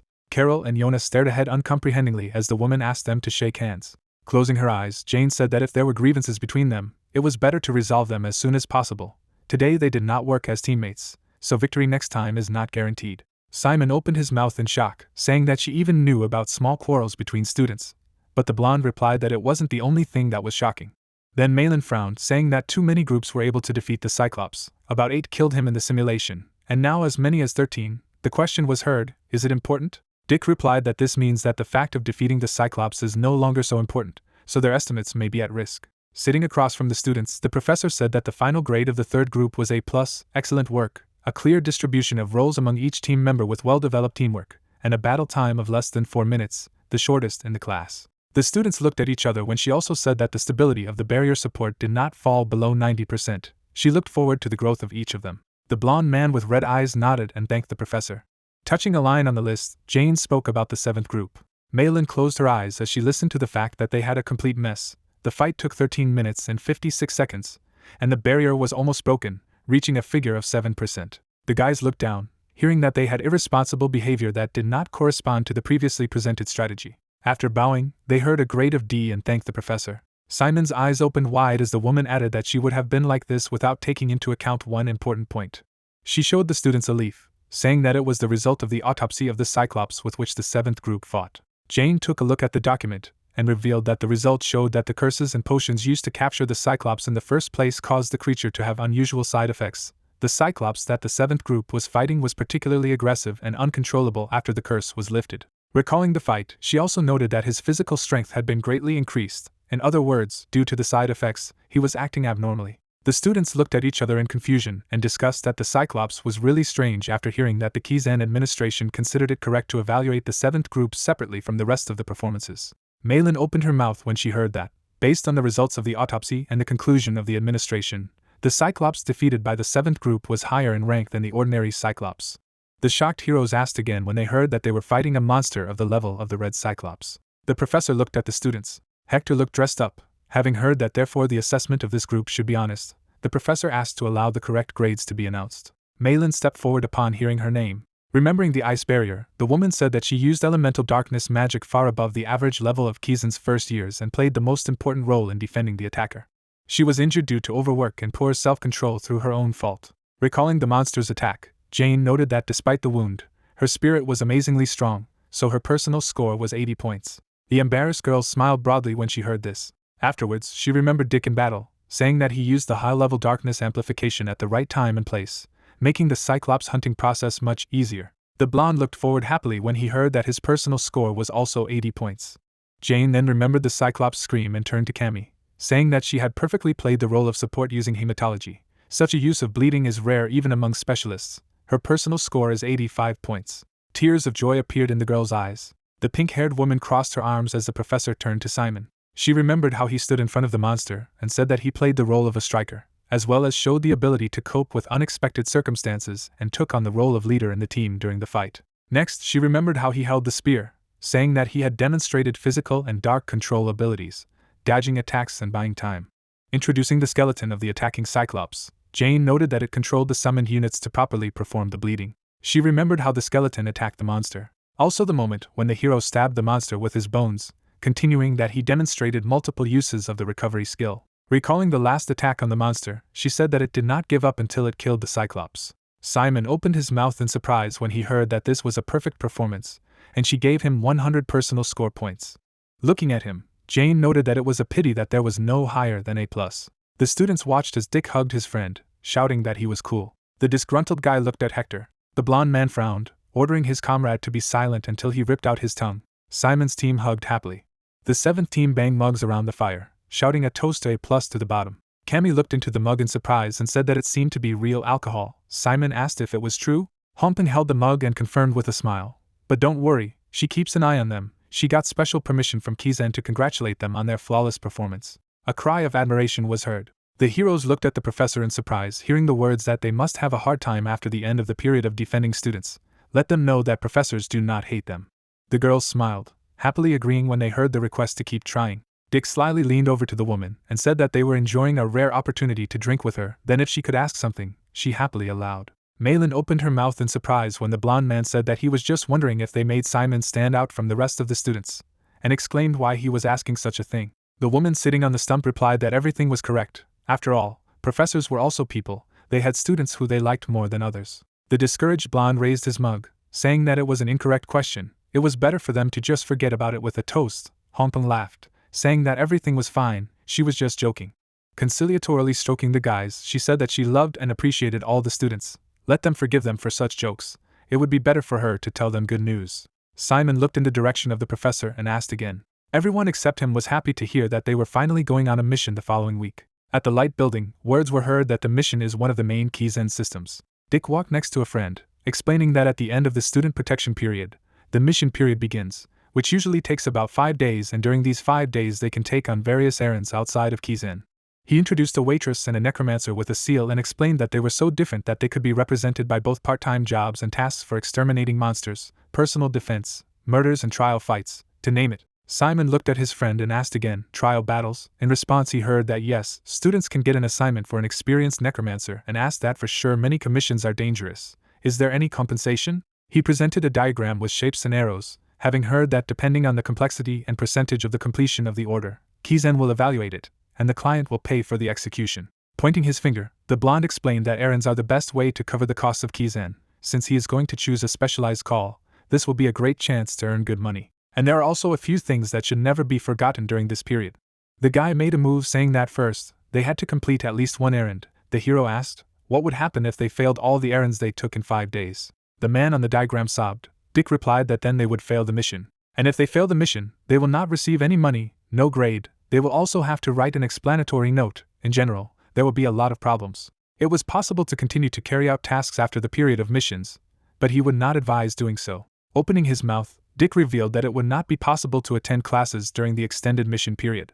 It is better to give up and leave her than to completely spoil the attendance. White clouds floated across the sky. Students crowded around the information board. A friend continued to explain that they could come up with their own plan. Some students accepted errands and dealt with them quickly, focusing on their studies, and others left the island altogether to do a big thing for money and grades. Simon turned to his friend and clarified, so they can act at their own discretion. The blonde replied with a smile that he knows Kizen. Only the result is important here. Dick put his hand on his friend's shoulder and invited him to look, saying that this was it. explaining the color of the envelopes with errands. On the board hung a description of the mission period, where white, blue, red, and black indicated missions depending on the location and the chance of meeting a priest. The blonde said that he needed to look at this and choose a suitable assignment for himself. They were standing at the blackboard next to other students. Dick added that you can't take too easy a task, grades still depend on it. In Kizen it is not so easy to choose the right mission. He presented a finger rebuking the frightened student, and said that if he failed his mission grades, he could end up with dangerous missions, such as assassination missions, and it would not be possible to postpone it for too long, even if the errand had time. The blonde waved to his friend, telling him to just look through everything properly and decide that they would meet when he had already chosen. Simon agreed and thanked for the information. He looked at the document held out by the guy, who offered to destroy the werewolves on the island on a mission for 3, and wondered what to choose, and Fair said not to even think, they must leave the island no matter what. I heard the words that there is a blue easy order, but this one will not be taken, they pay too little. A voice came from the skull badge saying that their priority should be to get to the continent to gather soldiers for the battalion, and restore it to its former glory. Simon asked Fair in his mind, are there any undead stronger than him? The spirit got angry and exclaimed that in fact, the head of the battalion, no one would surpass him in strength. Simon looked at him after hearing that some of the battalion generals were real monsters and asked in his mind, battalion generals, do they have any ranks there? Fair presented a diagram and explained that the battalion is made up of several undead squads, and an ancient undead representative with intelligence controls them. Simon's eyes lit up as he happily thought what their goal was to find an ancient undead who could become a battalion general. The head confirmed, saying that everything was correct. The guy was upset asking where to find him and heard that he didn't have to worry, they were all crazy, so I'm sure they were making trouble on the continent. Fair remembers all their characteristics, so you need to carefully study the bounties. Simon turned to the bulletin board, thinking that if there was one of his father's undead on Roke Island, Fair would tell him. So the island errands fall away. He mentally asked how they were. Something interesting. Fair replied that there was no and suggested going to the red. The hero collided with someone's shoulder and apologized. Hector looked down at him, calling out his name. Behind was a board with red announcements. The blonde asked, is he also going to the neutral zone? Simon watched silently, hearing that lawlessness had been established in the neutral zone, and Keyzen's influence was not active there. No one in the academy would know if he got into trouble there. Looking at the guy grimly, Hector said he hoped they would meet during the mission. Then he turned around when the guy called out to him. Simon turned and said with a smile that he should watch himself. The blonde man was surprised. He watched with displeasure as the hero left. Fair asked what was wrong with him. Approaching the board with red announcements, the guy mentally replied that he also had no idea how to get this errand, a village attacked by infected zombies. Simon carefully studied the red announcements, hearing the answer that the infection is too ordinary. Even a necromancer is capable of creating such a thing, and all the missions here have nothing to do with the abilities of generals. Then the spirit chuckled. There was a blue one among the red sheets, and Fair asked to take a look at it. Simon assumed that someone had mistakenly hung it here. He cleared the blue sheet from the neighboring ones and thought that it didn't look like it was a higher difficulty level. On the sheet there was a description of the task to investigate the case of missing people in the Arnish estate. Level from D to B, compensation 50 gold, the description read. That young girls are found in a state of completely withered corpses. The previous person who took this assignment is missing. Fair specified, young girls are found in a state of desiccation. Let him show him the details of this assignment. Simon stared in horror at the photos in the envelope, saying that they were really completely withered, and the spirit laughed, saying that it must be her. The photos showed the body of a withered girl. The hero asked who he was talking about. Fair replied that one of the ancient undead leading the squad of spiders, Elizabeth. He imagined the silhouette of a spider monster against the background of the full moon. On the table there were photographs of withered girls. The question was heard if he was sure that he would cope with this. A man in a white cloak stood at the door, and told the man not to worry. It was the will of the great goddess to save the people of the continent from the atrocities of the undead. The man took off his hood, saying that in the name of the Holy Father and Goddess. The blonde girl said that she, Ellen Zyle, a second-year student at FNL St. College, would look into this case. The guy was standing at the closed door. A man surrounded by documents held forward and heard that it was Simon and told him to come in. Jane put her hand on the stack of documents, asking, is he here because of the mission? The hero handed her a sheet of paper when she asked to look at it. Taking notes with a pen, the woman told him to take another errand. A freshman would not cope with this. Touching his chest, the blue-haired man replied that he wanted to take it no matter what. He was sure he could handle it. The guy looked surprised. Jane handed him a blue document, saying that he probably had a reason to say that to the professor's face, but he didn't need to convince her. Surprised, Simon heard that he was a Kizen student. All he had to do was take responsibility for the result.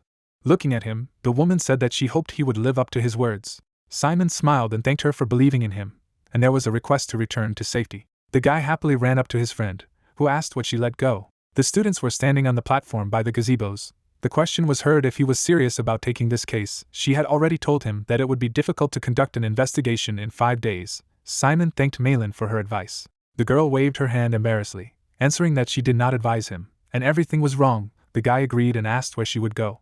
Blue-haired winked and said that this is a personal security mission near Langstein. This mission is quite easy, but the grades for it are not bad. The hero asked what would happen if she ran into some thieves.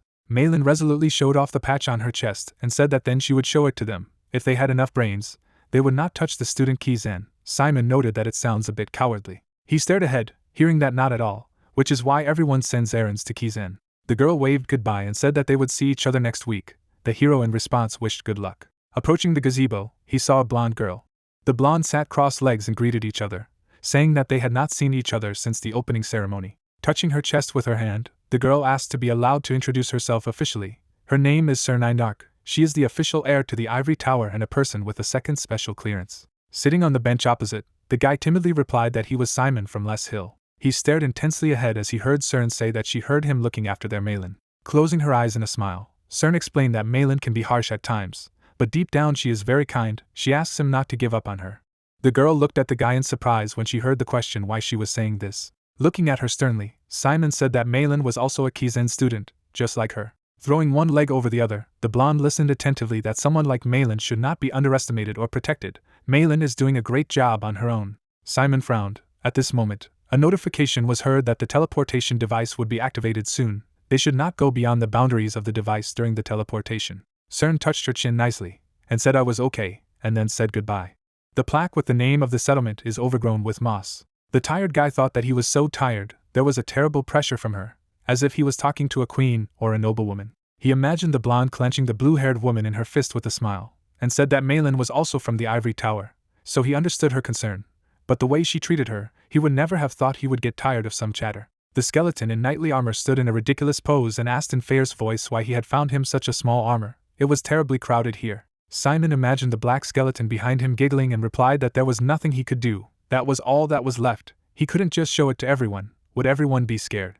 Taking the papers out of the blue envelope, he said that it didn't matter. They got there. What to do now? The spirit replied that the basis for completing the mission was to gather information, and the only way to gather information was to meet with the client. Spreading his arms, the armored spirit followed the hero, saying that their client was the lord of the city, so he should just tell him that he was from Kizen and gather all the information. But judging by the fact that the lord still hadn't figured it out, there was some special reason for that, so they would skip this step. The thoughtful hero heard that the next method was to take up running, and added that he had done a lot of this on missions with Richard. The knight barely raised his hand, saying that from his own experience, he could say that this is the fastest way. The guy replied that it sounds cool, but they only have 5 days. Will they make it? Which is pretty good. Walking down the crowded street, he decided that then they would find the information guild now. The spirit replied that he could ask the owner of the inn or pub about it. Simon smiled happily, saying that then they needed to hurry. The man at the table greeted them. Simon tossed a coin, saying that they needed a clean, spacious room and breakfast in the morning, and some more bread. The innkeeper replied that he understood, and asked if they would take the change. The man caught the coin in his palm when he heard that it wasn't, but in return, they needed to be told where the thieves' guild was. Crossing his arms, the hero heard the question of what brought them here, and wondered if this is how they talk to customers. He held out his hand and asked for a gold coin for the information. In the slot of his helmet was Fair's Blue Eye, who said that this guy was definitely smart beyond his years. His hand gripped the handle of the weapon. The man asked in fright that they needed to tell where the thieves' guild was. The guy slapped his palm on the table, saying that all the information about the incident with the disappearance of people was still needed.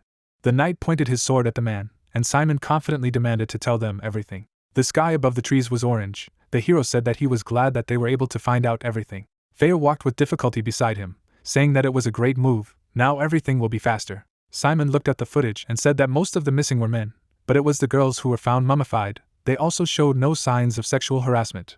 Fair said that she kidnapped guys and had fun with them, and simply sucked blood from girls she was not interested in. There was a sign on the wall with an octopus in a beer mug. The spirit heard the words that it sounds exactly like Elizabeth. He is sure that she is in this city.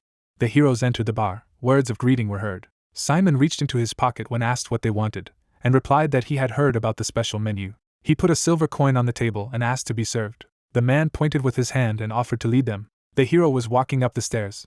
People in the corridor were holding weapons. The man opened the door to the room slightly and asked to go there. When the heroes entered, the woman greeted them. The blonde in the red dress asked what brought foreigners to her guild. The hero standing opposite replied that he had come to buy information. The woman asked what information they needed.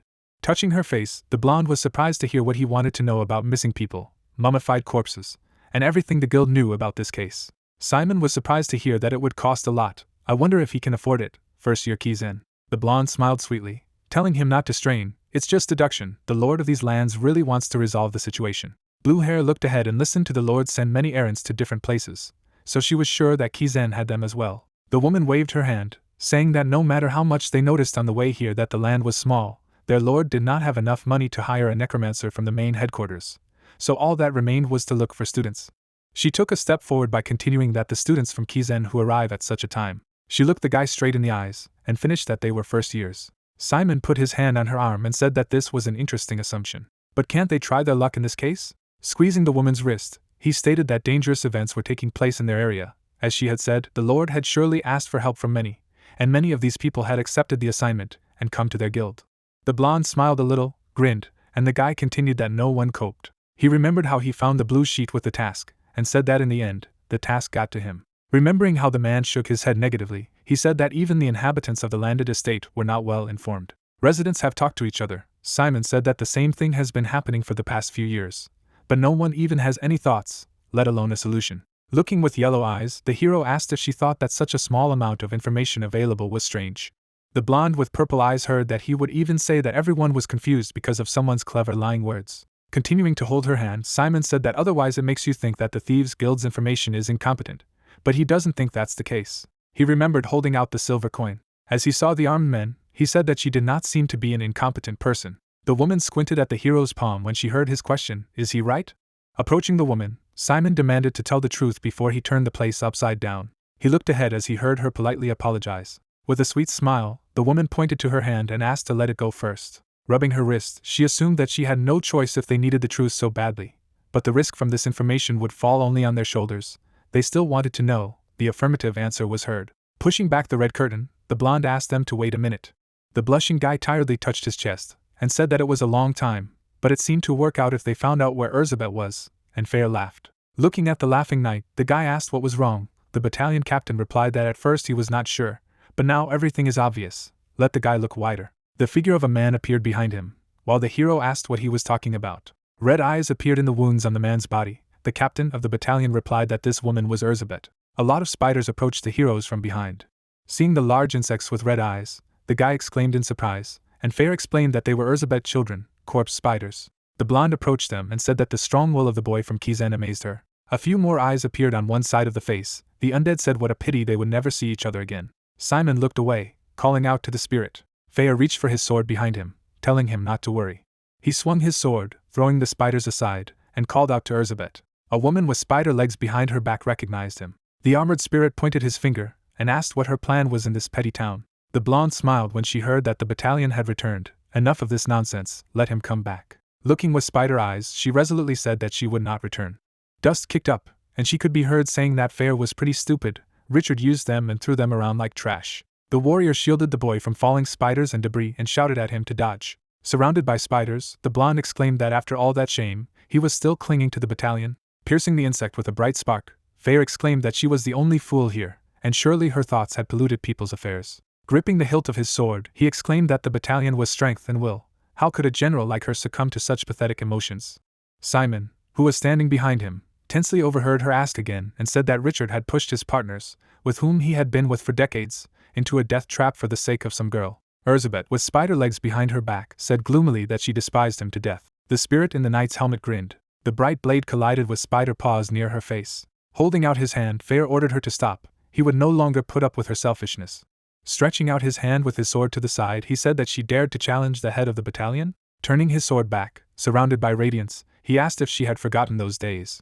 Elizabeth bent her fingers with the web. Fair swung his sword and finished as she crawled after him like a dog. A woman sending forward the beams of the web, screaming.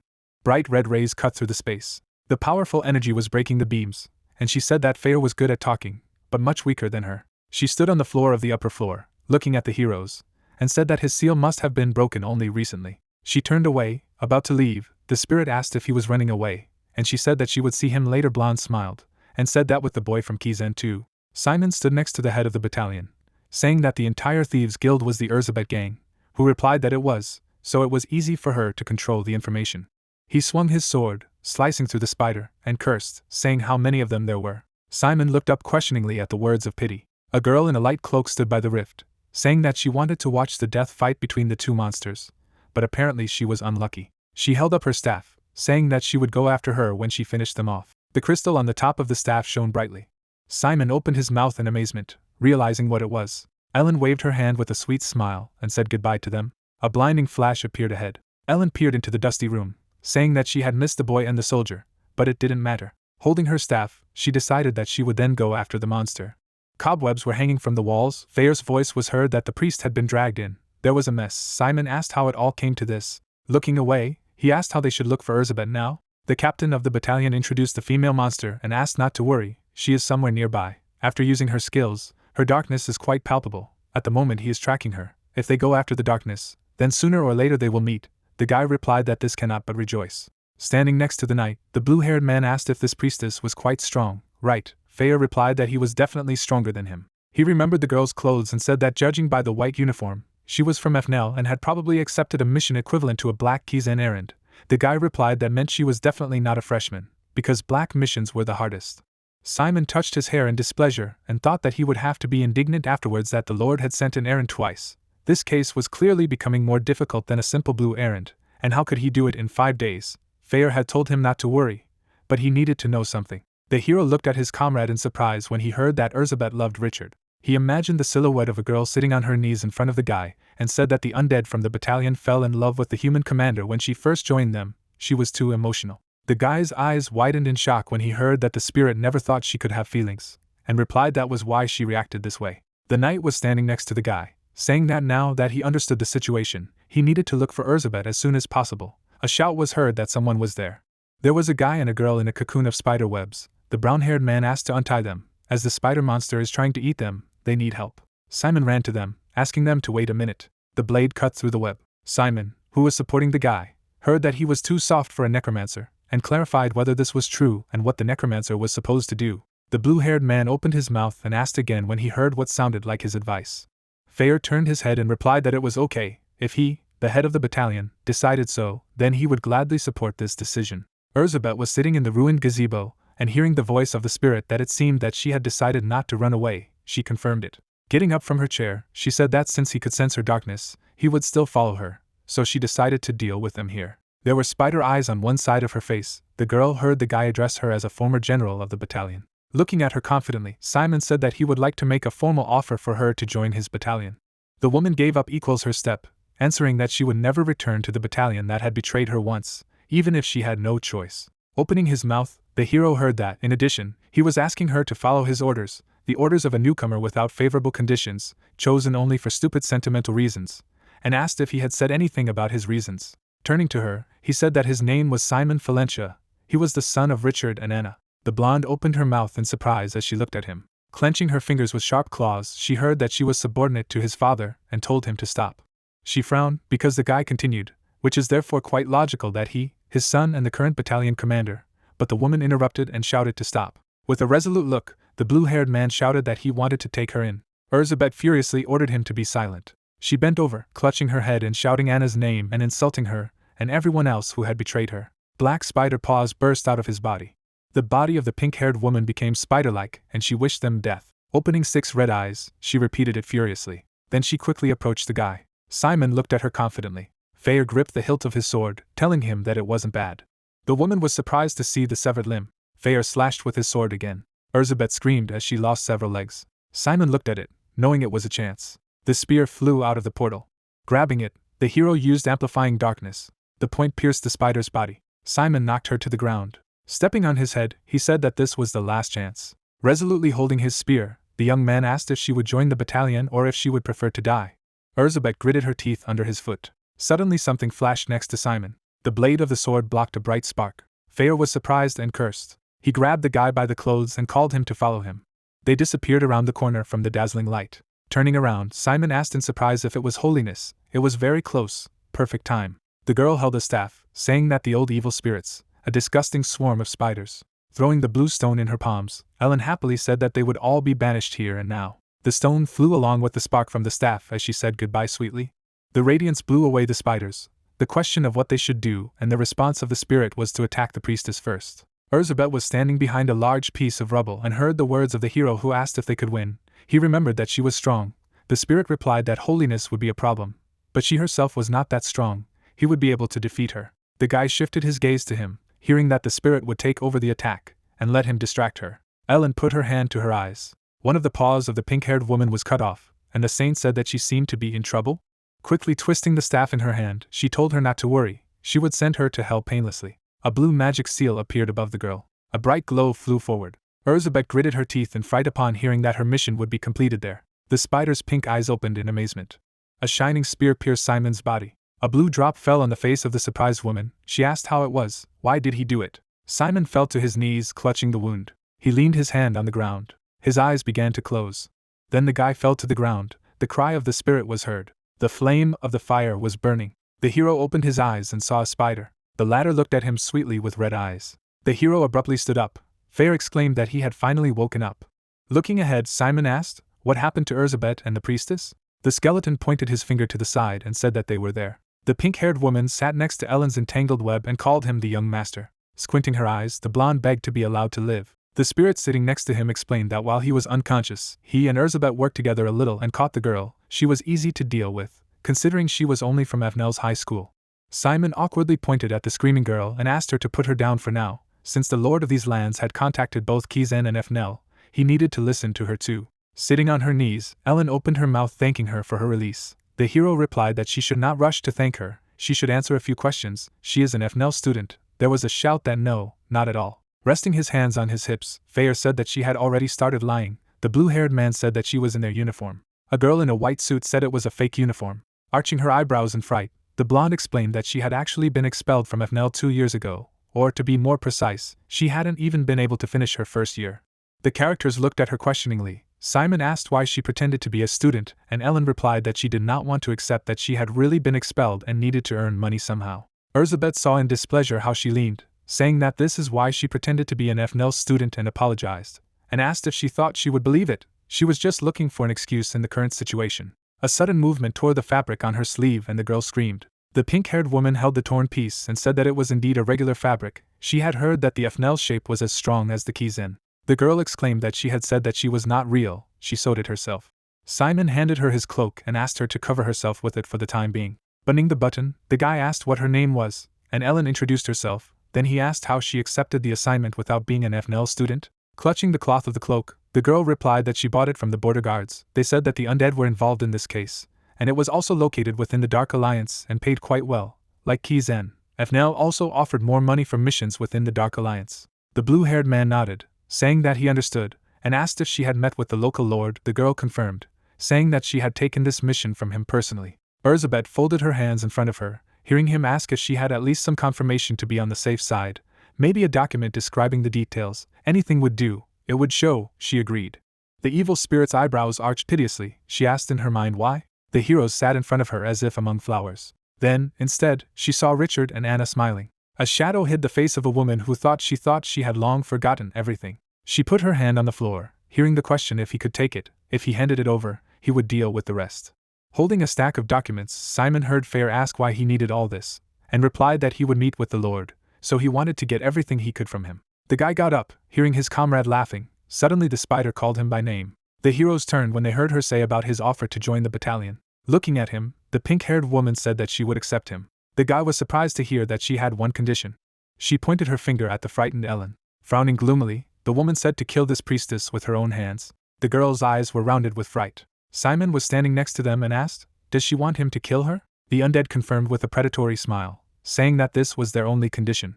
The hero looked at her and turned to the former general of the spider troops. He stood next to the spider and asked to know why he should kill Ellen, to which he was told that it was to prove himself. There was a sly smile on Erzsébet's face. She said that she wanted to know that her lord was worthy of her loyalty. Opening his mouth, the guy calmly asked why. Looking confidently at the pink-haired woman, he continued, "Why should he deserve her loyalty?"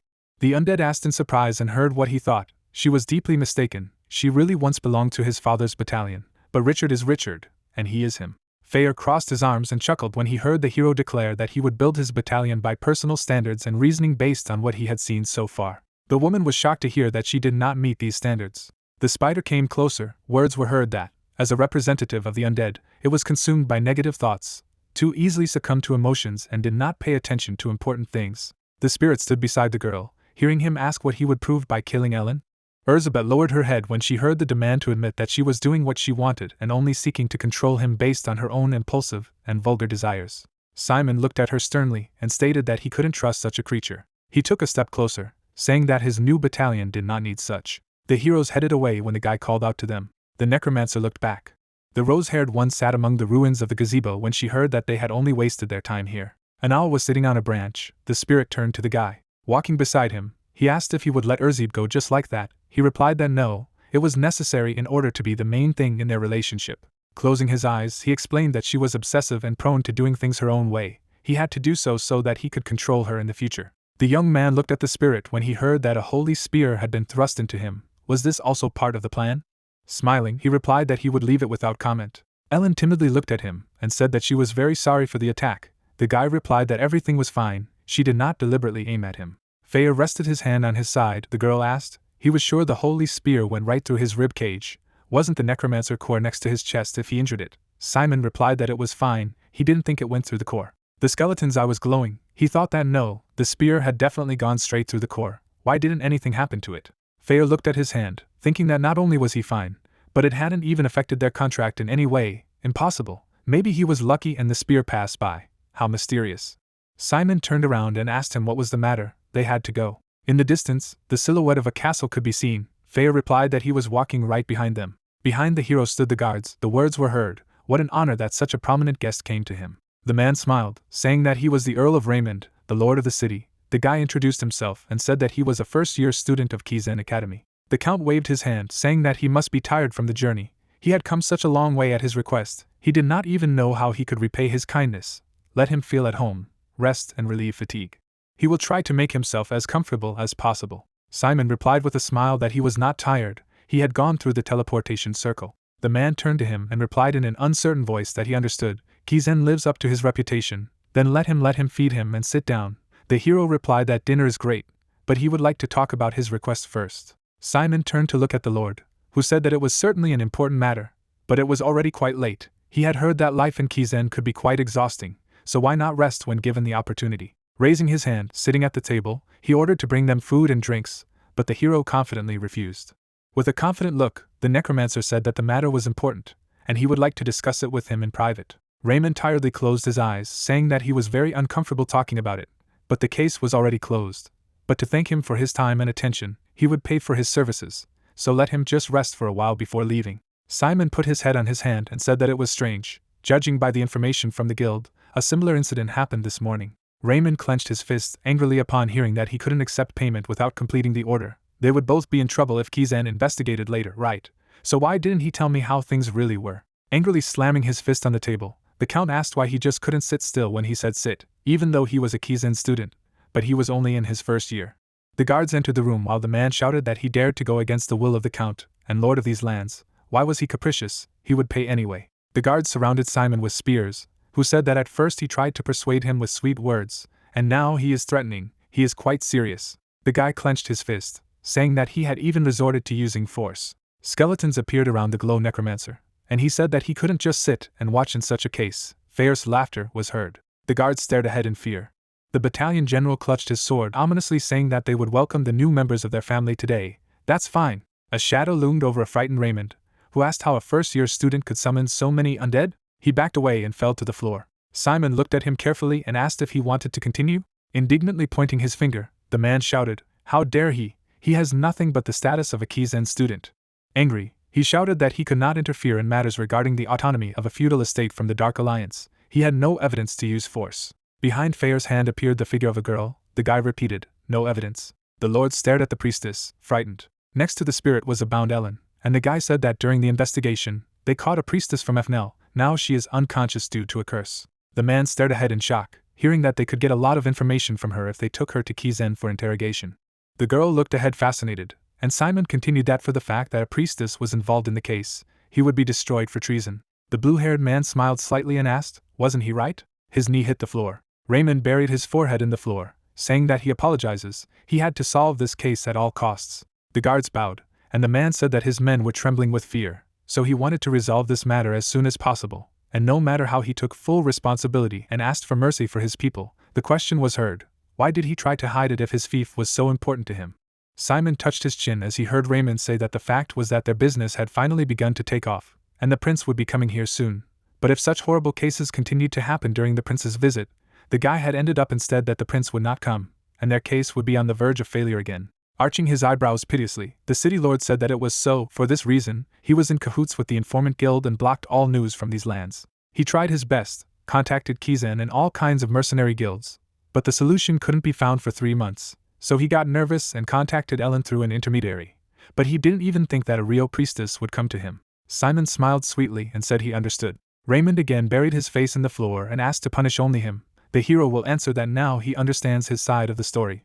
Closing his eyes, he said that this fief was the closest strategic point to the Holy Federation. He wouldn't want such an important place to be destroyed. Raymond looked at him in surprise when he heard that he also liked this city and asked him what he wanted to say. The man smiled happily when he heard that he would try to conduct his investigation as secretly as possible so that his fief would not suffer. Showing a gesture of coin, Simon slyly said that there was a small price to pay. The lord exclaimed that he would prepare as much as he said. He then turned to the guard, who said that they had a problem. Raymond and Simon heard tensely that there were many undead outside the castle. There were a huge number of spiders in front of the fortress wall. The question was heard, where did they come from? Touching the man's shoulder, Simon asked him to calm down and open the gate. He would go and look at them. The man exclaimed that it was too dangerous. The guy smiled encouragingly and replied that everything was fine, although he was a first year, but he was a necromancer. Elizabeth stood next to the spiders. The blue-haired man came closer and asked what had brought her here. The woman addressed him as the son of the former commander, Richard. The blue-haired man looked at her and heard that she would like to serve him. The woman sat down in a bow and said that therefore she begged to be given the opportunity to join his battalion and pass the test. Simon stood in front of the crouching undead. Clouds were floating in the sky. The words of a guy were heard, who said that in order to join his battalion, you need to fulfill certain conditions. The lord of the city spread his arms and told the villagers that Kizen had sent a necromancer. Thanks to him, all the accidents of late had been solved. Simon listed that the first thing was not to kill people without his permission. If you need to drink someone's liquid, let him hunt monsters. Smiling happily, Raymond said that now all that remained was to wait for the prince. The hero continued that the second thing was not to harm any of his loved ones. Looking out the window, Simon said it was third. Standing at the window, he continued that obeying him, no matter what it takes. Elizabeth stood in front of her, thinking that she was going to hell again of her own free will. The contract was unpleasant and fettering, and she had an unhappy future ahead of her. Closing her eyes, she remembered how the guy had protected her from the sacred spear, and thought that she would have made the exact same choice at any opportunity. Touching her breasts, the undead said that she would tolerate anything as long as she could be with him. He could restrict her freedom as long as he wanted. Feyre crossed his arms when he heard that her body and her soul belonged to him, and thought that she definitely had a crush on him. The words were heard that she wanted only one thing for her loyalty. The guy asked what she wanted. The pink-haired woman touched her breasts, and said embarrassedly that she loved him. She grabbed the guy's palms with her hands, saying that she would do whatever he wanted, but would not impose herself on him as long as she had enough of him just cherishing her. Simon replied that he understood, and thought to himself that it was good that she was obedient, but he was uncomfortable now.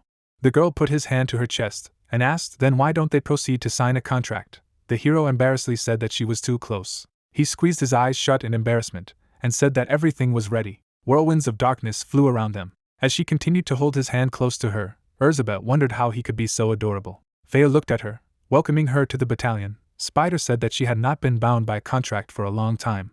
Simon opened his mouth in discouragement, which was what the girl had in mind when she said that he was now incredibly weak. Feyre had become weaker under the influence of the commander. Closing her eyes, Elizabeth touched her chest and said that the darkness warmed and calmed her mind. In the building with black frames on the windows, the words were heard that they had to go. Ellen was waiting for them, and after the words of the woman who asked if she hurt the commander, she would console his wounded heart, and the guy's shout that he did not need it. Simon waved to Ellen, who asked if they were finished, and after acknowledging it, thanked them for the work they had done. The priestess laughed sweetly and asked how her acting was. Everyone seemed to believe them. The necromancer replied that it was amazing.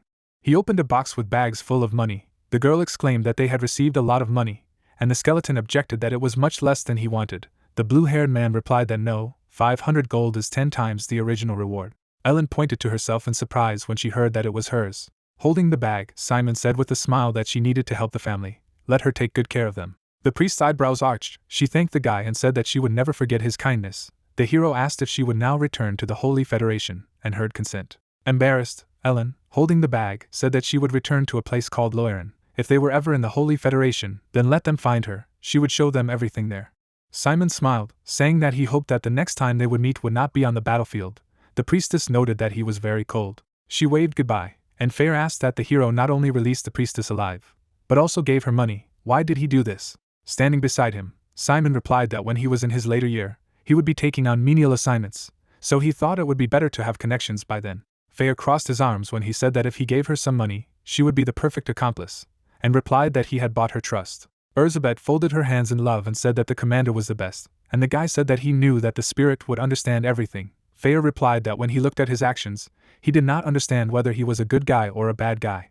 Looking down, the hero reasoned aloud whether it is necessary to be either good or bad. Half of his blood came to him from the priestess, and he does not want to hate someone just because they are priests. The members of his battalion heard that there was no point in resorting to extreme measures, he only needed to do what was necessary for him.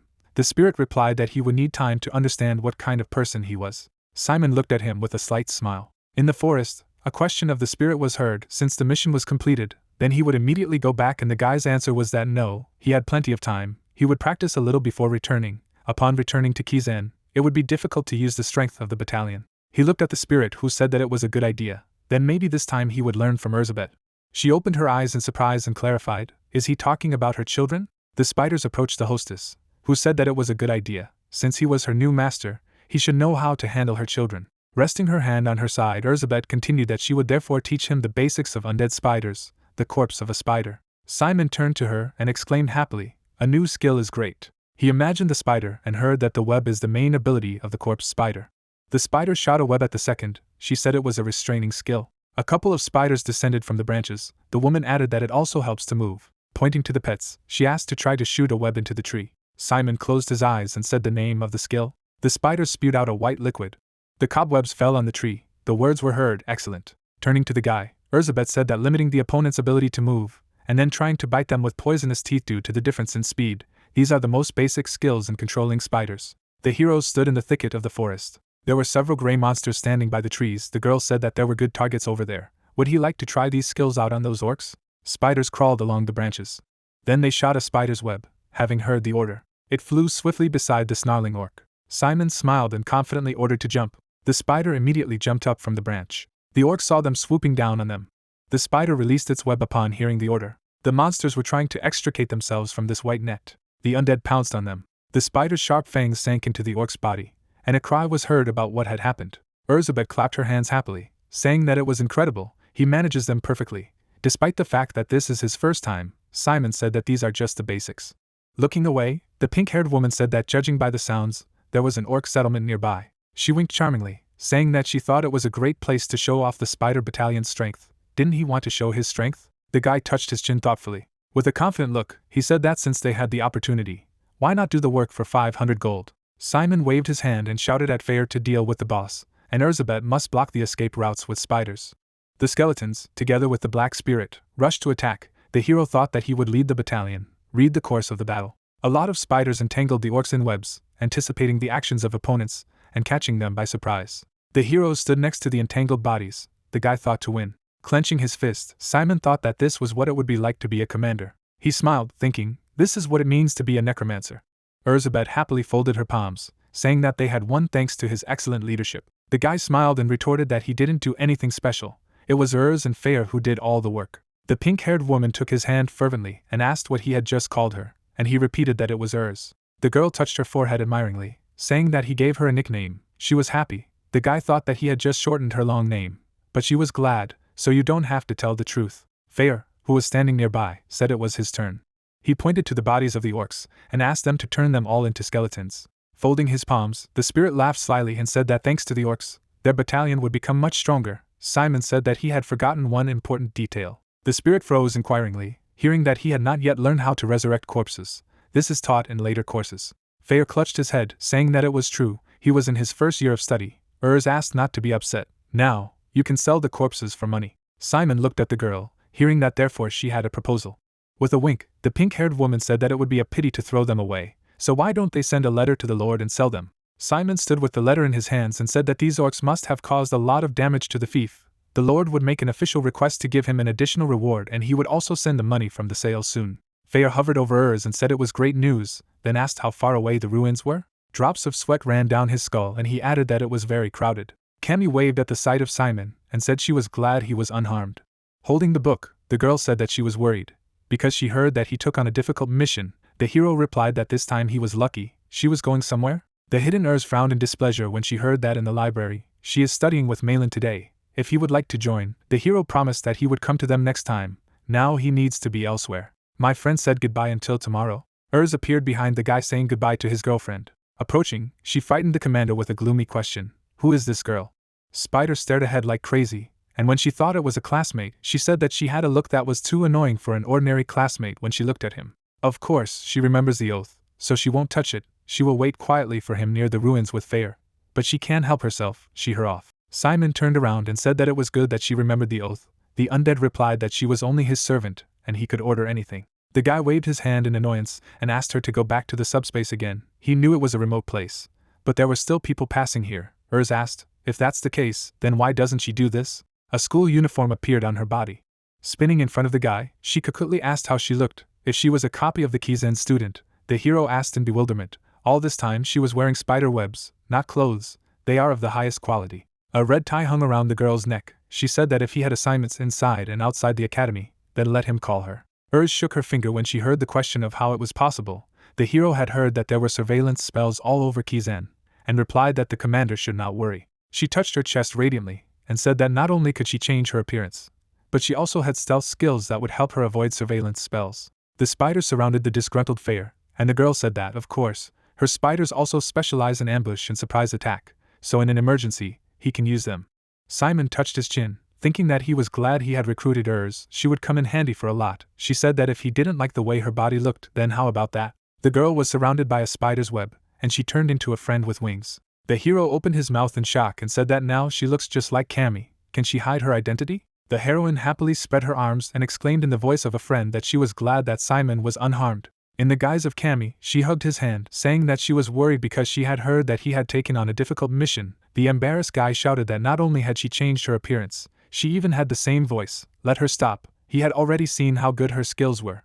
The discouraged hero opened his mouth when he heard that she was afraid that he could be injured, and she should examine his body, and screamed, demanding to stop and just become the same right now. Among the trees, Ur's question was heard. How can he have fun in different ways with this skill of hers? She hopes that this day will come soon. The hero shouted that he said that he did not need this. From the badge on his robes, there was an angry cry from Fair, that he had enough talking. Let him take them to the ruins. Those spiders were sucking the soul out of him. Simon said that he had almost forgotten about him. They needed to hurry. Standing in the bright room, Fair said that they were finally there. The Necromancer asked if they could take care of the housework and asked her as if they had about 30 spiders. The skeleton gave a high five to one of the spiders, and the girl confirmed. The bone finger pointed at the guy. The spirit said that there were 2 ways to immediately replenish their army: increase the number of spiders or learn how to revive corpses. Turning to the girl, the blue-haired man asked how he could join the ranks of spiders. They needed to catch them across the continent. She replied that no, she was the queen of spiders, she just needed to lay eggs. She smiled sweetly when she heard the shocked question and repeated that she just needed to lay her eggs. Touching her cheek, Urs sweetly said that if he was interested, he could always come and see. The hero shouted that he didn't need to see it and heard that such an opportunity was very rare. Simon stretched out in displeasure and shouted, asking why he needed to watch this at all. Fair was standing next to the skeleton, and said that Urs was acting too provocative for a guy his age. Don't they think so? The girl pouted offended when she heard the guy hardly say that okay, then she will give birth to spiders. Simon waved his hand and asked what else they needed to discuss. He opened his eyes, remembering the figure in the white cloak. Turning around, he told the girl that he had a question. Imagining a figure entangled in chains, he said that he wondered if she could take the form of a priestess. Looking at the guy, Urs clarified and Simon replied that it happened recently in this forest. He remembered the figure sitting in front of the altar, a bright beam nearby, Fair's swift attack.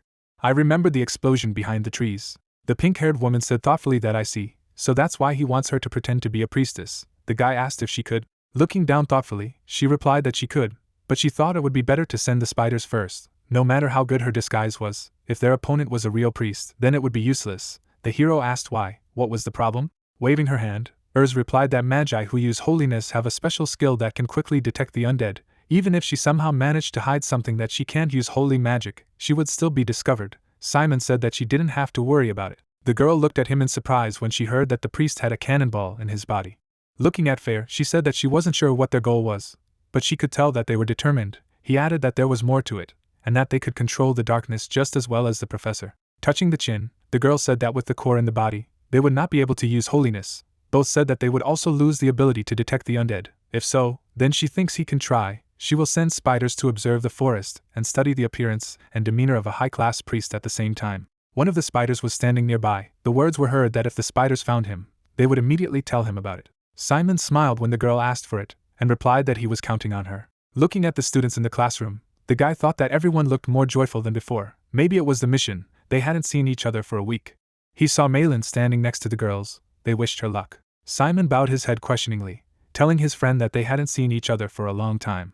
Malin came up with a box and said that he had no shame. Touching her chin thoughtfully, she said that perhaps he was just stupid. The hero asked in bewilderment, "Something was wrong?" The girl handed him a pink box and he asked, "Is this for him?" The friend closed her eyes, saying that it was only because they were in the same group. Let him not misunderstand her. Simon asked why she suddenly gave the cake. He looked at her and said that today was not his birthday, and heard that tomorrow was cake day. Looking at her discouraged, the hero asked what it was, and heard the answer that this is the day when girls give guys cakes. The guy remembered and thanked, saying, "Thank you, this is very kind of her." The embarrassed student turned away and replied that it was nothing of the sort. She did it out of pity. He and Dick would not have received a single cake if it hadn't been for her. Suddenly someone said hello to Simon. Malin stared in surprise at the girl who said it was a lemon cake and asked to accept it. The other said that she had brought a black tea cake and thanked him for teaching her during her magic battle lessons. Simon thanked and said that he was glad that he was useful. "They look very tasty. He will eat them later," the girls agreed. The blue-haired woman showed 2 fingers with a grin and said that she thought he was popular, and then he was only thanked. Cammy was carrying a huge box and wished the guy good morning. She set the box down on the table and awkwardly said that she was grateful for taking care of her all this time and hoped that they would be good friends all semester. Her hair flew up from a sharp bow. She asked to accept the gift.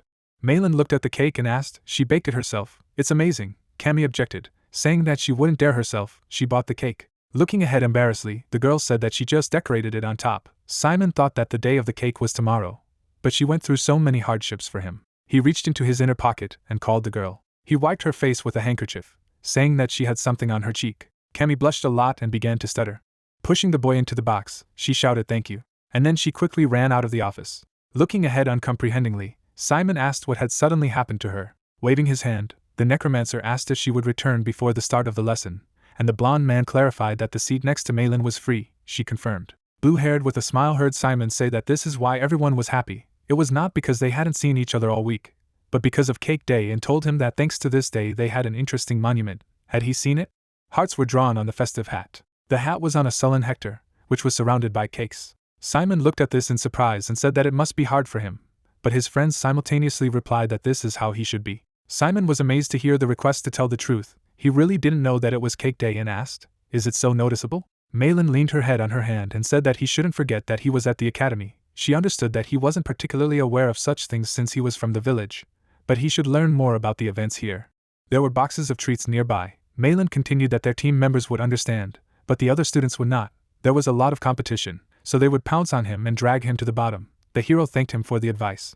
My friend smiled when she heard his question. What does it mean that there are other similar holidays? If there is a day when girls give gifts to guys, then there is a day when everything is the other way around, and replied that of course, the next holiday is the day of accessories. Simon stared in shock and said it wasn't fair. Malin closed her eyes and said that it was clear that he did not need to be given real rare stones. Patting the guy on the shoulder, she sweetly told him to just give her a toy ring or a cheap ring, although she wouldn't stop him if he decided to give her real jewelry.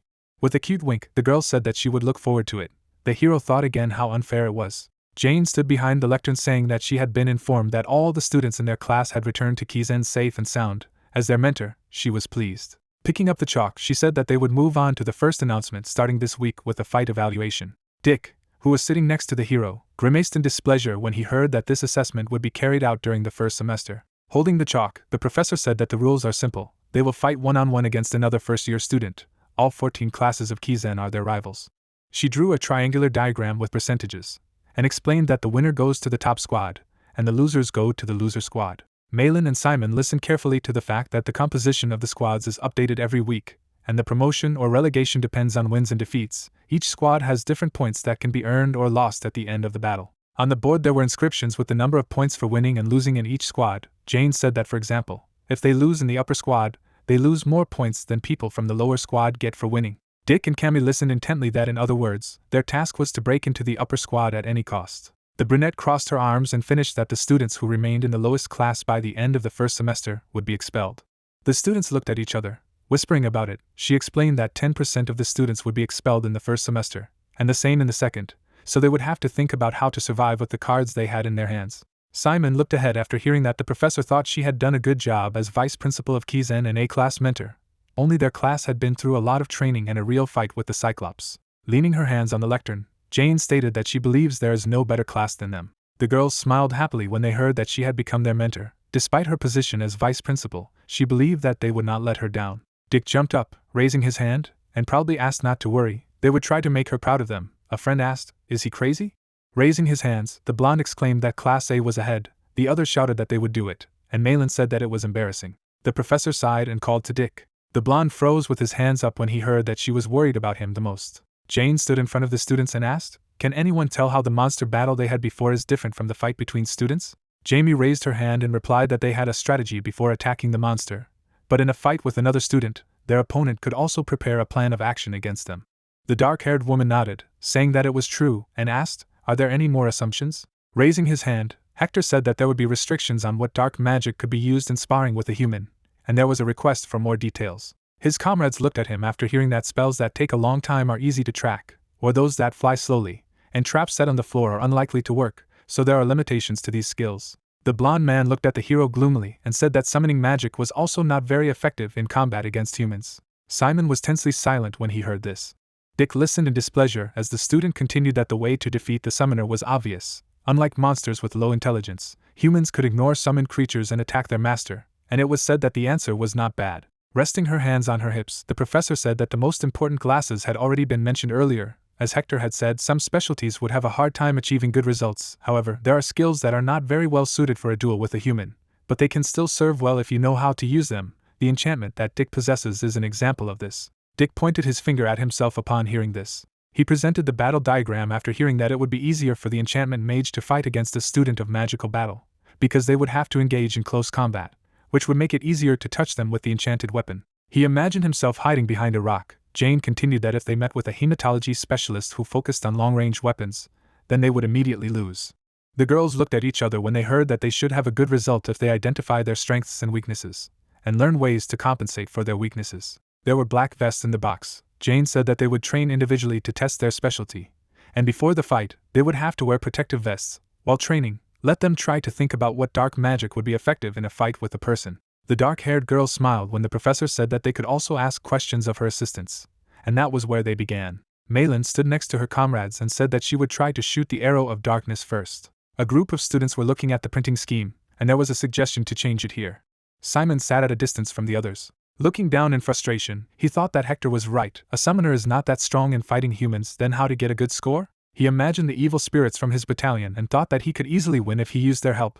But during the lesson, the battalion could not be used. Then he could only summon 3 skeletons, but they were slow. It would be difficult for them to catch up with a person. Leaning back wearily, the guy thought that the more he thought about it, the more hopeless his situation seemed. Words were heard that it looked like he was brainstorming now. The guy saw a teacher's assistant who came up and said that if something was not clear, let him ask her. She had been in Kizen for almost 2 years, so she could give him advice. Sitting down next to her, Simon told her that he was thinking about how to fight in a duel. He specializes in conscription. Raising a finger, the girl said that from her own experience she could say that in such cases it is better to try everything out in practice than just sit and think. The necromancer caught the black vest when he heard the offer to try. Winking, the brown-haired woman sweetly said that she would play the role of his opponent. As Simon fastened his vest, he was asked if he knew what barrier calibration was, and replied that yes, Professor Jane had explained it to them in the last practical lesson. The girl had said that then he didn't have to worry, she would only use level 1 dark magic. Clenching his fist, the guy resolutely said that he was ready. Blue sparks appeared around the girl's hand, and then they turned into magic seals. She said that's it. The skeletons rushed forward when they heard the order to attack. A dark tip appeared from the seal, and the words were heard that it was an arrow of darkness spell. The assistant confirmed with a smile that it was a spell that most first years used as a ranged attack to deter. It seemed that he had been attentive in the dark dynamics lesson. Simon stretched out his hand, sending 2 skeletons forward to protect the third, and thought that she would really only cast spells that first years could handle. Black arrows pierced the skeletons. The girl smiled, exclaiming that he could move 3 at a time. A blob of darkness appeared nearby. She said that it was quite good for a first year.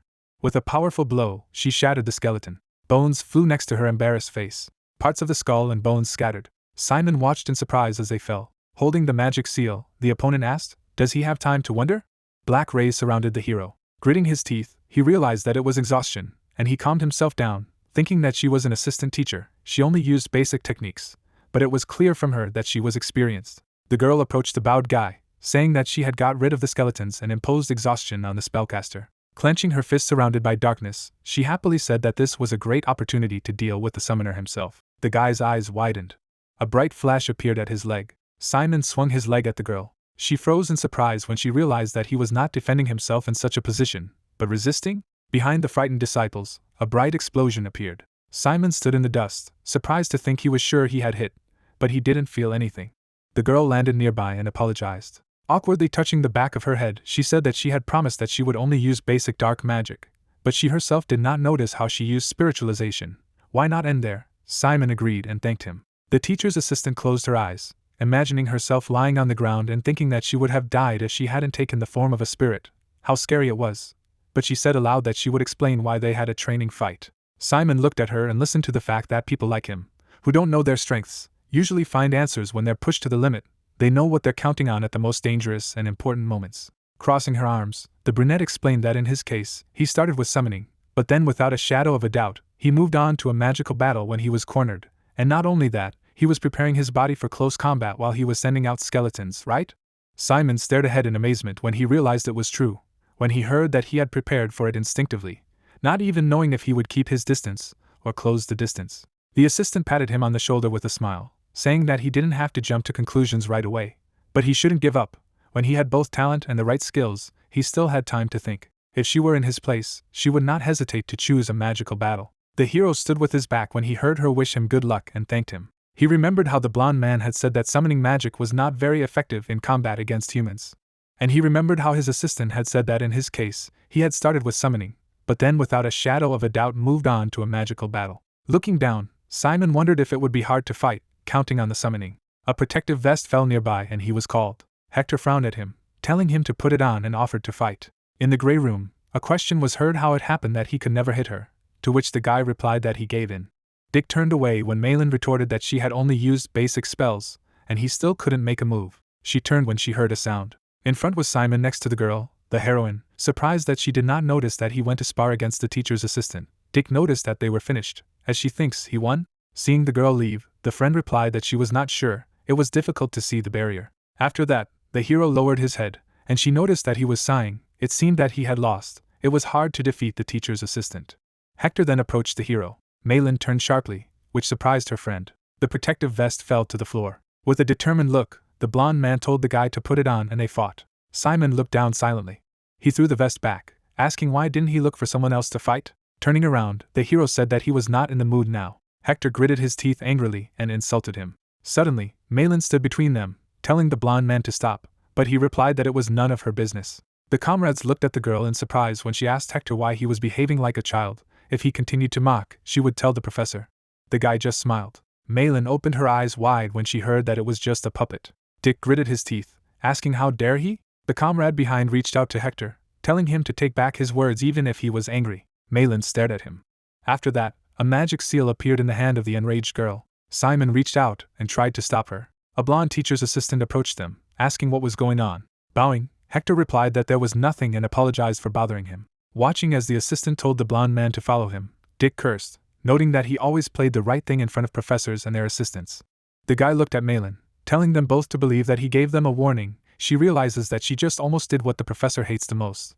The girl agreed and apologized. She clenched her fist when she heard that they could continue practicing. Dick displeased said that he was angry with Hector. He should know that he should not say such a thing. Malin looked at Cammy when she asked if everything was okay and replied that she had just snapped. Simon looked at her and wanted to say that it wasn't a little at all.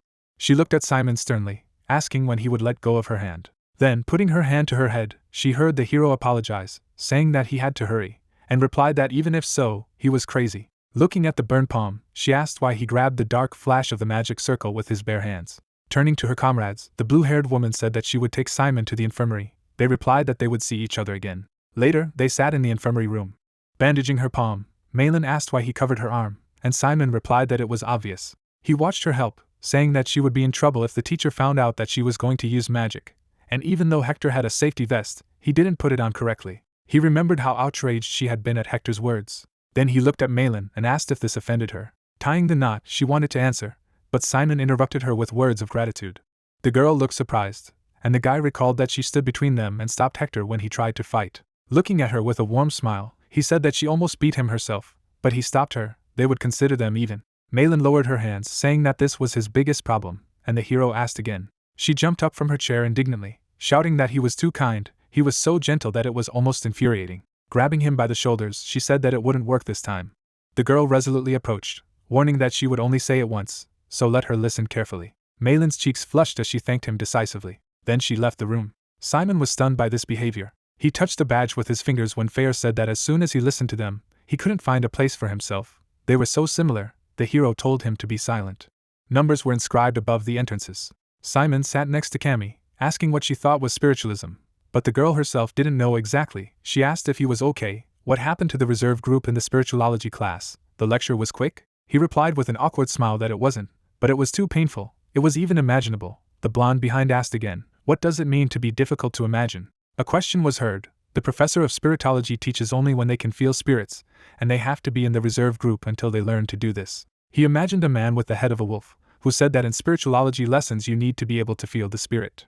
The student raised his hand, saying that he couldn't do it, no matter how hard he tried, but the man replied to make him feel. Simon, shocked by what he saw, covered Cammy's eyes with his hand, and the professor said that they should not say that they can't, but just feel. They are not trying hard enough, they should work harder, put all their energy and heart into the ritual dance. Simon said it was too serious, he didn't want to see that dance again. He then hugged Cammy, who covered her face with her hands, who said she felt humiliated, and cheered her up, saying that she had survived. Dick and Malin looked at them uncomprehendingly. After the comrades opened their mouths, after hearing the question of what they had learned in the training team, Malin replied that offensive spells are mostly taught by all professors how to attack, since evaluation fights are coming soon. The heroes folded their hands in discouragement and prayer, when the girl also noted that in hematology there is no need for preparatory measures, as in the class of spirituality, they will probably learn something useful there. A man in a hat entered the classroom. A request was heard to take their seats. They would soon begin the lesson. Leaning on his cane, the professor apologized for the fact that their first lesson started so late. He had personal affairs, since we were behind the program, then they would quickly catch up. Cammy was surprised to hear that, firstly, hematology is dark magic that uses blood as a means. Many people think that they study the secret skills of vampires or werewolves. But in fact, hematology boasts a long history, as blood is best suited for darkness. A syringe was attached to the student's arm, and Sia said that while they haven't started yet, they should be aware that it will be difficult for beginners to extract blood, so they will use aids. They will continue when everyone is wearing the device. Colored substances swirled in his hand, and the professor continued, saying that darkness and the blood of the caster combined, no matter how implausible it seemed, and necromancers could artificially mix darkness with blood to create various magical reactions. Cammy flapped her wings, listening attentively. That in other words, not using blood for a necromancer would be a great loss. Blood does not require stamina, but it can become the most powerful weapon in their arsenal. Today they will determine the properties and characteristics of their blood. After that, the vampire froze in surprise when she heard the professor's words that they would use blood bullets in a real battle. Her wings rose as the man said the second row would be next. Simon put his hand to his mouth and said she could do it. The girl sighed. Excited, Cammy approached the shooting range. There was a target hanging on the wall. Sia told the sixth row to open fire. A bloody bullet rushed forward. It crashed into the target with a bright spark. The words were heard that the blood type was AP5. The diameter of penetration was 45 millimeters. 3 targets had been pierced. He dripped blood onto a ball of darkness, saying that AP5 blood compresses when it comes into contact with darkness, and due to the dense condensation of darkness, a powerful penetrating force is obtained.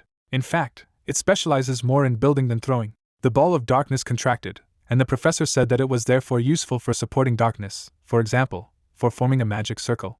After that, the man turned to the student, telling him to take the badge up 5 from the assistant and go back. Holding a blue sign with the inscription on it, he heard that he now had to wear it to his classes. The professor asked the next group to stand in front. Excited, Cammy clenched her palms and said she was ready. Then she stretched her hand forward. The professor nodded and ordered to open fire. A drop of blood rushed forward. Fire engulfed the entire shooting range. Dick and Malin opened their mouths in shock when they heard the professor explain that this was the KP1 blood type. There was no point in estimating the diameter of the penetration. The student opened his mouth in surprise. The second said that he would not be able to fight her and was jealous that she had such blood, and Sia said that the explosion destroyed 4 targets.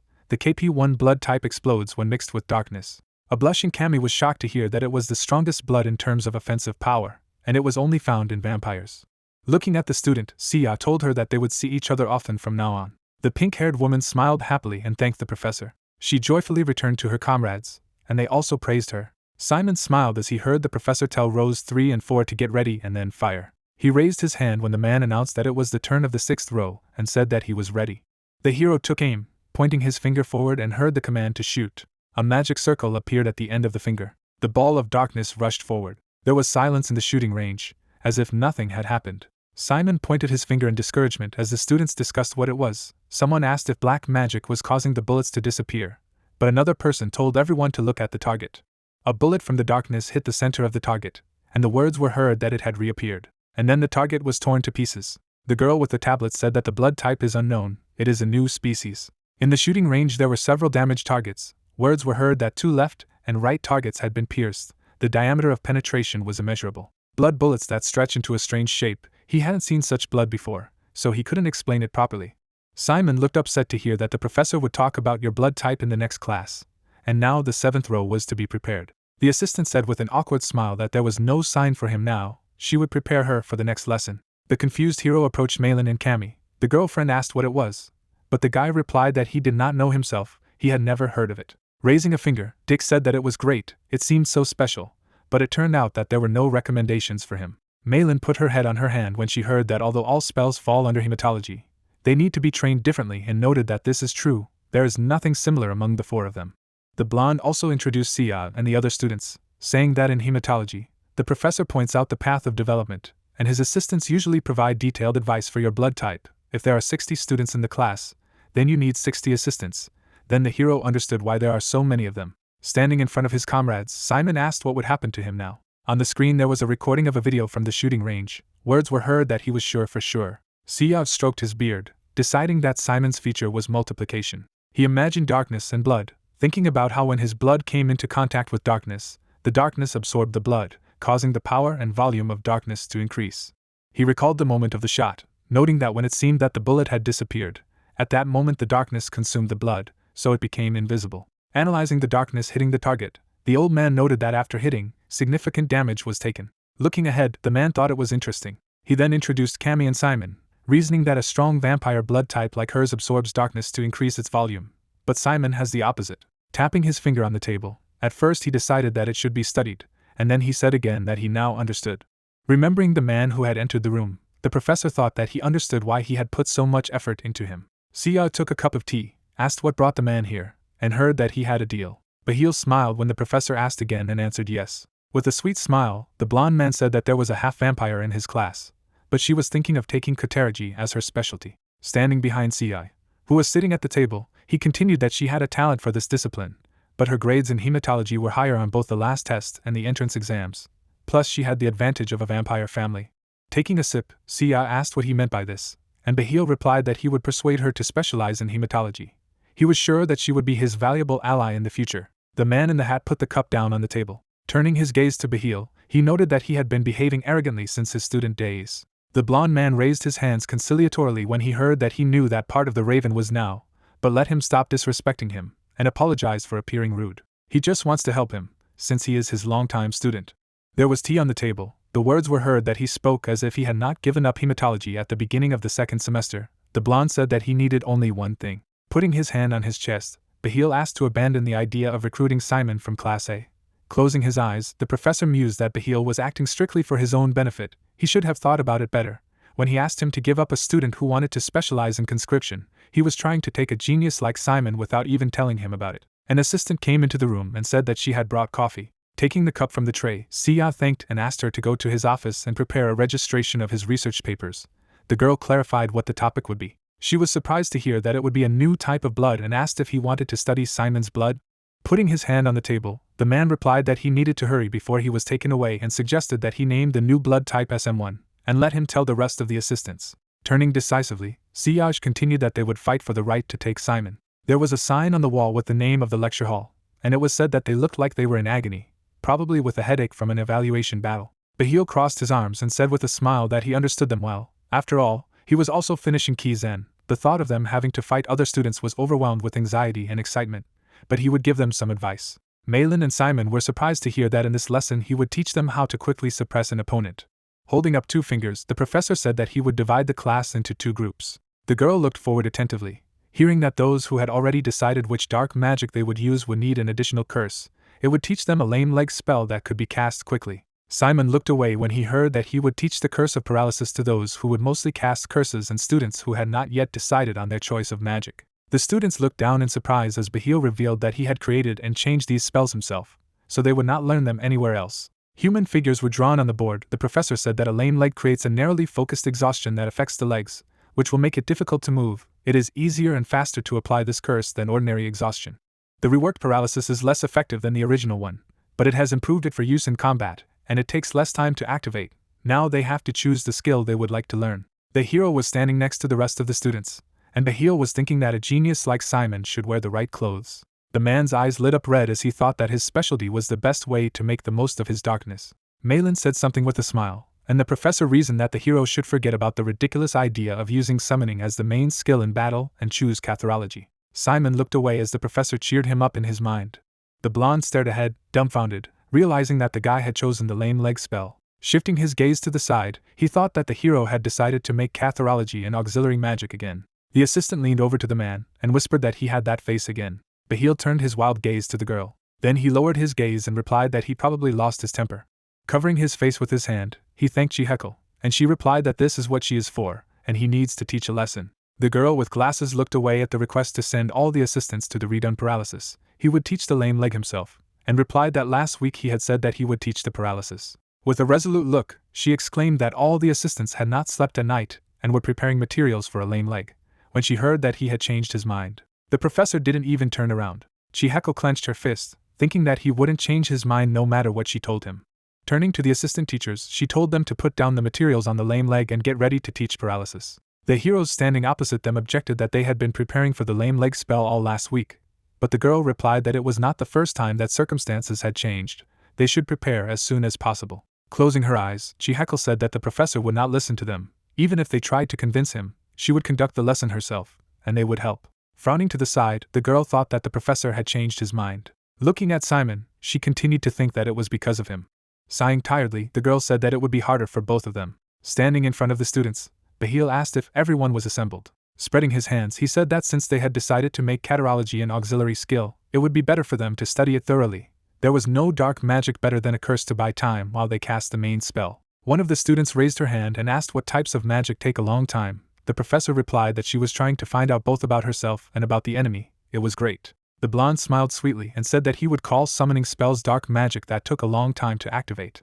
In the evening, Simon sat down wearily on the bench. Fair on the badge frowned when the guy asked if it was mandatory for the battalion commander to get a specialty in conscription, and replied that it seemed that he was thinking about something a lot.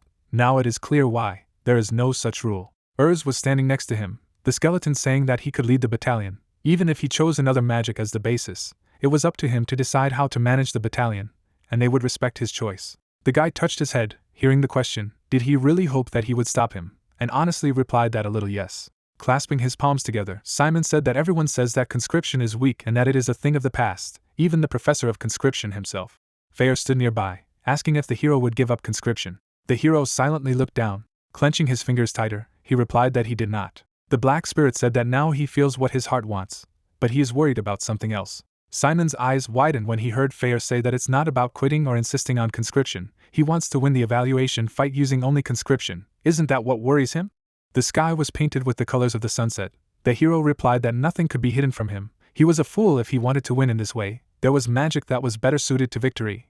And the spirit asked why he decided so. With a displeased look, the guy replied that it annoys him. All the professors say that conscription takes time, support, and that it is weak in itself. He is tired of listening to it. The spirit waved his hand, calling Urs, and the guy continued that he hadn't made her his specialty yet, but he didn't like that she was treated like that. Simon raised his head when he heard Fair say that he has always chosen efficiency. Does he have an internal conflict between this quality and his feelings? Opening the skeleton's mouth, ask what its conclusion will be after such a long discussion. The wind tousled the hair of the hero, who said that this time he would follow the call of his heart. Closing his eyes, he asked Fair to introduce. The hero imagined the skeletons raising their spears, and continued that everyone says that he will not succeed, but he will still win with the help of summoning. Opening his eyes, Simon asked, "Doesn't he think that a wonderful feeling would follow?" The guy got up from his seat, hearing Fair's words, said that he was talking about it too. He should gladly choose a path that others did not dare to tread. This decision alone was already special and priceless. Let him remember it. In the distance he could see the castle, the spirit saying that Simon, the commander he had chosen, should not pay attention to the restrictions set by fools and do as he pleased. Smiling confidently, the hero said that he would compete in this evaluation fight using only conscription. The cup fell to the floor with a loud sound. A cry was heard that he did not understand that he was doing everything for him, why he was allowing his talent to rot in conscription. Bahil gritted his teeth and cursed angrily. Hector entered the room and asked if the professor had finished being angry. The man turned, staring wildly at her. Opening his mouth, he said he didn't understand why Simon didn't realize that he would just be the next Aaron if he delved into such an outdated subject as conscription. On the table was a framed photo. Bahil said that no matter how much he excelled in his field, his maximum was to become like Aaron. He was the first specially enrolled student, was a promising student, and had outstanding talent. In the photo, Aaron and Bahil were smiling, who said that now the academy treats him differently. The man looked down ominously.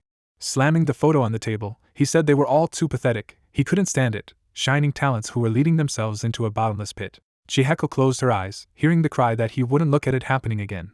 Only he could bring Simon back to his senses. Engrave and polish the raw gemstone into the jewelry that would shine the brightest in the world. She offered to be honest. The man put his hand on the table and replied that it sounded great. Holding out his hand, he said like a madman that he wanted Simon for himself. Clenching his fist, he continued that he really wanted him to become his. He wanted to do it at any cost.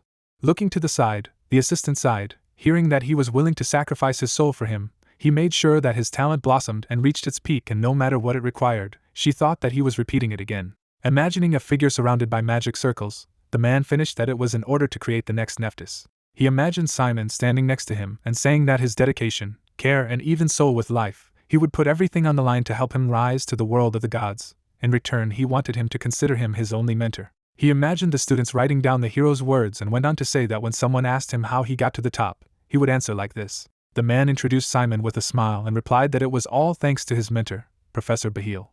Wrapping his arms around himself, the professor greedily said that the thought alone gave him goosebumps. The assistant replied that she was leaving. Bahil grabbed her hand sharply. He took the disgruntled girl by the chin, saying that he was a man who needed to own whatever he wanted. Wildly approaching, he said that he owned it as well. Hector forcefully stepped on his foot, replying that it was sexual harassment.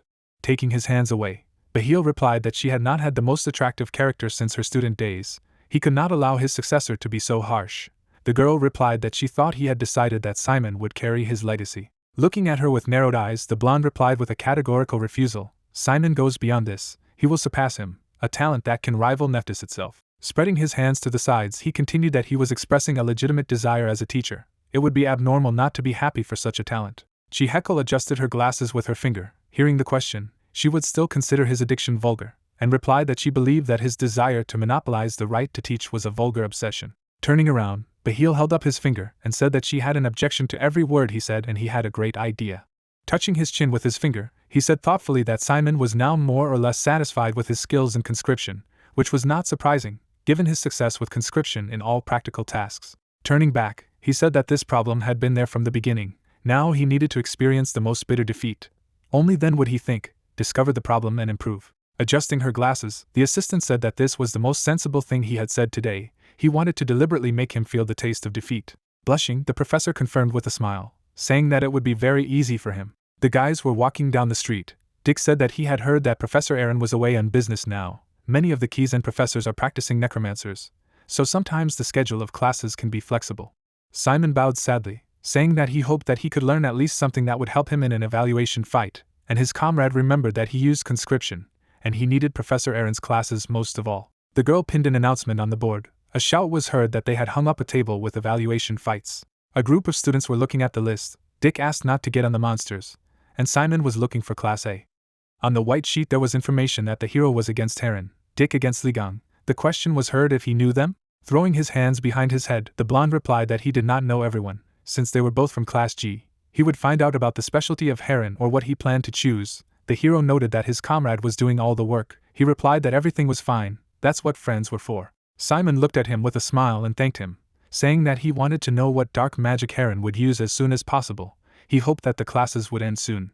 The frowning comrade held out his hand, asking if he wanted to go to a private lesson after the lectures, and Simon asked how he guessed. Waving his hand, Dick replied that he liked to go to class, but here you wanted to leave as soon as possible. It was clear what was the point of training if only a small part of the students could survive his fatal magical kick. Simon asked not to call it fatal, saying that this time he would not use magical combat as his main skill. The blonde man opened his mouth in surprise when he heard that this time the hero would use appeal. After that, he raised 2 fingers, offering to choose. Dick pointed his finger at Simon, telling him not to forget that he had told him to fight with combatology. Malin appeared behind him and hit the guy on the head with the book when he asked if he had managed to depict it. The guy in the hooded cloak thought about how quiet it was in the middle of the night. He hadn't been here for a long time. It was good here. He decided to go to the Necromancer shop his father was talking about first. He remembered the blonde lying in blood, who said that it would not be as useful as the professor's lecture, but should help prepare for the evaluation fight. There were skeletons in the shop windows. The salesman got up from his chair and asked Simon if he was looking for something specific. The guy replied that he needed skeleton archers. Looking at him, the man with the mustache said that he looked like a first-year student, but had already come for them. It would not be easy to collect them, to which the hero replied that he would like to try. The salesman reached for the top shelf and asked if he knew that skeletons have different positions, not just archers. Simon replied that there is a skeleton mage, a skeleton rider. Putting the boxes on the table, the man heard that they were named after their specialties, and said that the simpler the names, the better. But why did the student choose archers? The hero imagined the skeleton and said with a smile that this was from personal experience. He had already tried to give a bow to his skeleton, but it was quite bad at handling it. The words were heard that different positions are suitable for skeletons. The boxes contained parts of a skeleton. The seller said that it was a Sapiro's skeleton, the safest skeleton archer for beginners, and he could also recommend a skeleton from the same series called Vanilla. The man snapped 2 fingers on the bone, and revealed that the sound means that it is properly cooled. Their joints are smoother than other brands, and the magic circles are also neatly carved, and also this brand offers excellent repairs. Simon stared at the seller, suggesting that they must be very expensive, and he replied that 30 gold per box. There was a hint from Fayer to buy Vanilla. The seller noted that it was a little expensive, but the brand justified its price. The hero stared intensely ahead as he heard the spirit's words that even if it broke, they could make it part of the battalion or refine it, so let him just buy it if they reworked it 3 times. It's the same as getting 90 gold. The seller was also heard saying that the price drops to 27, 24, and 22 gold. The others are made by an unknown necromancer, and they are the cheapest. They cost 20 gold. Whether they serve well or not depends on luck. There was a skeleton in the window behind the glass. Simon asked for 3 sets of vanilla. The employee replied that it was nice to deal with him, but the hero asked for something else. Fair noted that he was now bragging about having unexpectedly spent a lot of money. Taking a step, the hero replied that they were really needed. The hooded guy smiled as the spirit agreed, saying that if he wanted to, he had nothing to add. Let him not let them go to waste, and use them in such a way that there were no regrets. When Simon went outside, he noticed a figure in front of him. He looked ahead after hearing Fair's question that he had seen a friend, and replied that it was not a friend, but Professor Bahi. The hood hid the man's blonde hair. There were tattoos on the guy's body. The question was heard, did he wake up? Bahi looked ahead with a smile and said that the operation had been successfully performed. Heron sat down, examining his arm, and heard a question. How was he feeling? He clenched his fist. The red-haired man with a cunning smile said that he felt the energy overwhelm him. The professor crossed his arms, saying that this is great. Now he can go back to Kizen and live as before. There was a black tattoo on the guy's arm and he heard that he could not show it to the others. By the beginning of the evaluation fights, it would disappear by itself, and until then, he had to be careful. Looking away, Heron heard that she would not be detected by a doping test, and the curse would last for about 2 months, and asked why he was helping him so much. Bahil smiled sweetly, avoiding answering, and said that he just had to do what he asked him to do. The red-haired man introduced Simon, saying that he needed to defeat him, the first specially invited student from Class A. The professor stood against the wall, confirming this, and said that he shouldn't be afraid because he had been given a special invitation for admission. He was much stronger than him now. The guy raised his hand. Then he clenched his fist. Darkness rushed up from his back. She slapped the table like a palm. Looking at the hand from the darkness of Heron, said that it was bigger and more powerful than before, and thanked Bahil as he spoke. That he would never forget his help. The guy's eyes narrowed obsessively. He said that if he was annoyed by Simon, maybe it would be better to set up an accident and kill him? The man clenched his fingers and asked again. Standing in front of him, he gloomily ordered not to do anything stupid. He just had to follow the instructions. Bahil took a step forward, continuing that if things didn't go according to plan and he died, Heron and his family wouldn't be able to die in peace. Approaching ominously, the professor threatened to make them suffer even after death. Heron sat down on the floor, replying that he understood this. Bahil shifted his gaze to the side and thought that he didn't even deserve to be part of the plan. How dare he? Standing in the room, the professor was mentally sad that he had to resort to such methods, but there was nothing to be done. He would apologize for this incident someday. With a full moon in the sky, He thought Simon would find out in the distant future. Spreading his arms to the sides, he continued that then the guy would definitely thank him. Dick looked at Simon with the box and asked if the guards had caught him, who replied that it was close. The blond man opened his mouth, asking why he was here and not in his room. He thought he was caught this time since he didn't come back after he escaped. The hero replied that he came to collect the skeleton. This time he bought archers. A friend put his hand on his shoulder, asking what brand it was, and when he heard the name, he replied that it was great. The guy was holding a diagram of circles, saying that he needed to awaken the skull first, but Dick stopped him, saying that it said that it had to be done on the magic circle. Simon looked at him in discouragement, and heard that this was a technique for creating magic circles from the dynamics of darkness. They hadn't studied it yet. The students looked at them in surprise, discussing that they had been assembling a skeleton, while the hero was looking for a textbook. Opening the book, the blue-haired man read that this requires the circulation of darkness, observation, and the black sun, and concluded that he would succeed, which surprised his friend. In the book there was a description with an illustration. The guy thought that circulation was needed, but not transformation. He remembered standing next to Bahil in class and saying that darkness works just like hands. If the flow is repeated hundreds or thousands of times, then the darkness begins to repeat actions subconsciously. It tends to remember the flow. Closing his eyes, the hero thought that he needed to establish the center and observe. He touched the horned skull, saying that the darkness would pass even without his intervention. This is how magic circles work. A magic circle appeared above the glowing skull. Dick stared at the skull in shock, asking how he was able to do this, just by looking at the book, to which he heard that this technique was similar to the one his friend already knew. Removing his hand, the Necromancer said that he had succeeded. Dick took the instructions after reading that it said it would take time to tame the skeleton, about 2 days, but Simon replied that he didn't have time, he would do it now. Turning to the skull, the hero said that he would quickly assemble it. Dick slept on the couch behind. The horned skeleton stretched out its arms. He circled around the room, and the Necromancer asked if it was easy for him to move, although he could see it, and the skeleton did not need to show everything he could. The blue-haired man smiled contentedly, and said that it was excellent. He took a quick step. Bone fingers gripped the bow when they heard the order to catch. The archer was standing on a branch when he heard the order to shoot at the tree. He drew the bowstring. The guy's eyes opened and he gave the command. His fingers let go of the arrow. She was flying forward rapidly, and then it pierced the trunk of a tree. Simon clenched his fist happily. The tired guy gloomily rested his forehead on the support. Malin looked at her friend in surprise and asked if he was okay. He replied that yes, he just didn't sleep enough. Dick quickly walked over to the table, shouting that Simon was in trouble. He was preparing a skeleton archer for this evaluation fight. The guy confirmed the girl mentally asked that he already had skeleton archers. The blue-haired man opened his mouth in shock when he heard that he had to forget this plan. Waving his hand, his friend replied that Heron, the son of a notorious family of necromancers from the kingdoms, used the hand of darkness in battle. Resting her head on her hand, Malin said that a member of the necromancer family and dark magic that they had never heard of. It was probably a family spell, Dick confirmed, saying that he was pulling a hand made of darkness from his back. It should be good at dealing with archers, perhaps he could even be able to deflect arrows from the darkness. Simon stared intensely ahead, hearing his friend muse that this meant that they were unlikely to work against him because the skeleton would use normal arrows. Imagining an enemy piece, the hero heard that however, this does not mean that he is invulnerable. He cannot cast other spells while using the black hand. Cammy opened her mouth and said that then it was clear what was needed here. Raising her finger, she continued that this was catharology. Malin looked at her friend, confirming that he could win with exhaustion alone. It would be easy to defeat him if he kept his distance and cast a lot of curses. Simon interlaced his fingers when he heard that his comrade thought he had already decided to use conscription, and confirmed it. Touching his forehead thoughtfully, Simon pondered what he should do. Then his eyes opened with realization. He said that he had a good idea. Friends opened their mouths in shock. Cammy asked if he was fine. Dick was his neighbor, so let him stop him. He had been like this for a few days, he could die. The blonde replied that he tried to do something, but he didn't even listen to what they were saying to him. Simon sat at the table in a gloomy atmosphere. With the air of a madman, he was writing something. A friend was heard shouting that he was also very scared. The frightened guys stand behind the protagonist, who emits a dark aura. It is said that he should not exhaust his body when there are only a few days left before the combat evolution. He continues to write with his black pen. His name is called. The tired protagonist with bruises under his eyes turns around and notices Malin, who shouts loudly that the guy can get sick like this.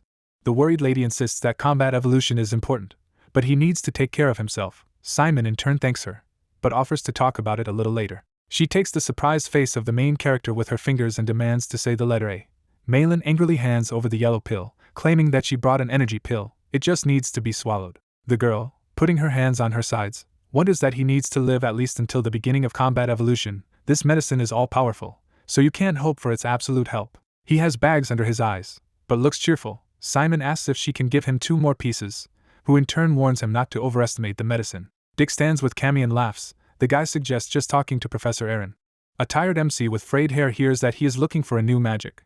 But if he strains so much, wouldn't it be easier to ask for help? He in turn notices that according to rumors, he is not in the office. Dick, smiling, holds a paper note, and says he's coming back this afternoon. The professor calmly walks down the corridor, his footsteps clearly audible. Aaron turns his attention with a stern look. Further down the hall, Simon sits reading a book. The protagonist jumps up and tells the teacher that he needs to ask something, who, in turn, remarks that he is not officially working now. The drooping protagonist is silent in surprise. The teacher declares that it was a joke and he can come in. The main character looks around in Aaron's office, which is full of various books, and in the center is the skeleton of a giant creature. The teacher offers to sit where it is comfortable. Simon turns to the monster lying on the couch, at which point MC asks what he wanted to ask. The guy replies that he would like to know how to win in combat evolution only with the help of summoning theory. Aaron pours himself a cup of coffee, and does not understand why he should engage in such nonsense. A tired protagonist with bruises under his eyes listens to him demonstrate his talent in magical combat and other items. Putting the mug on the table, the professor declares that he does not understand why everything is so complicated when there is an easy way to go through this evolution. The teacher looks at him with a stern look. The main character asks permission to know something. Frowning, Simon states that a student who wants to graduate in the field of summoning theory wants to win with it. He clarifies whether such a reason is really not enough. The professor silently drinks his coffee. They look at each other silently, sitting opposite each other. The drooping protagonist lowers his head and already assumes that he is mistaken in something. Aaron asks with a slight grin if he wants to hear a solution to the problem, or improve his method. The protagonist enthusiastically replies that he would like to hear the latter. A giant arena is shown. The events take place on the last day of evolution. A loud scream is heard. Dick tries to find out where his neighbor is. He replies that MC did not return to the room last night, but will look for it now. Excited, Cammy sits next to Malin and notices that there are a lot of people around, who says that today's battle is very important, so it's not surprising. Hundreds of students are sitting at the bottom. It is explained that if you win today, you can get into the middle group, and if you lose, you can get into the lower group. But if you lose again, then you are close to being expelled from the academy. A pink-haired girl through bitter tears asks her friend if she thinks she can survive. She replies that there is no need to worry, because she will cope with everything. Cammy worriedly says that she does not understand why so many observers have come. The interlocutor reassures her that they are only here out of curiosity. Not far from them, the guys are sitting. The girl is thinking about people from the Dark Alliance interested in talented students, so perhaps they have come to watch Simon, special student number 1. Cammy lowers her head. Malin realizes that she shouldn't tell her. Heron stands in the center of the arena with a disgruntled look. The host announces that Simon from Class A is to descend onto the battlefield. The red-haired guy angrily calls him a bastard. He clenches his fists and thinks about how special students, known for their parents and families, take their talent for granted, but after this battle, all eyes are on him. The opponent says with a crazy smile that MC said that everything would be fine if we didn't kill him, so we should definitely try to break one of his arms and legs so that they could not be healed. The guy stands near Heron and declares that they are out of schedule, so if the protagonist does not show up within 5 minutes, they disqualify him and admit the opponent's victory, at which point a shout is suddenly heard asking him to wait. Dick has a hard time carrying Simon. A tired guy approaches the opponent and apologizes for being late. The host says that everything is fine and they need to put on bracelets. The protagonist puts on a dark bracelet after hearing that they are enchanted by barrier spells that absorb damage. Heron prepares for battle with a smirk, realizing that the opponent is definitely in bad shape, so it will be an easy victory, with it being said that if one participant passes out or their bracelet becomes null, then the battle will end.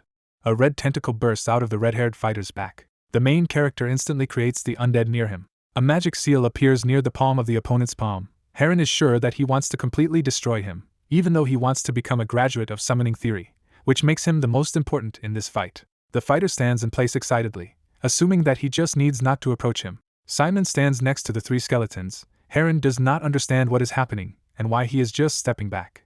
The protagonist is standing near a wall. The enemy does not know what strategy he has chosen, but at the same time he is perplexed by the fact that MC has pinned himself against the wall. Dark energies hover around him. The rival ponders what he is up to. Determined, Heron begins to attack with magic, realizing that he doesn't care and will just figure it out quickly. Skeletons are shielded and deflect lunges. The red-haired fighter yells in a rage for Simon to start attacking already.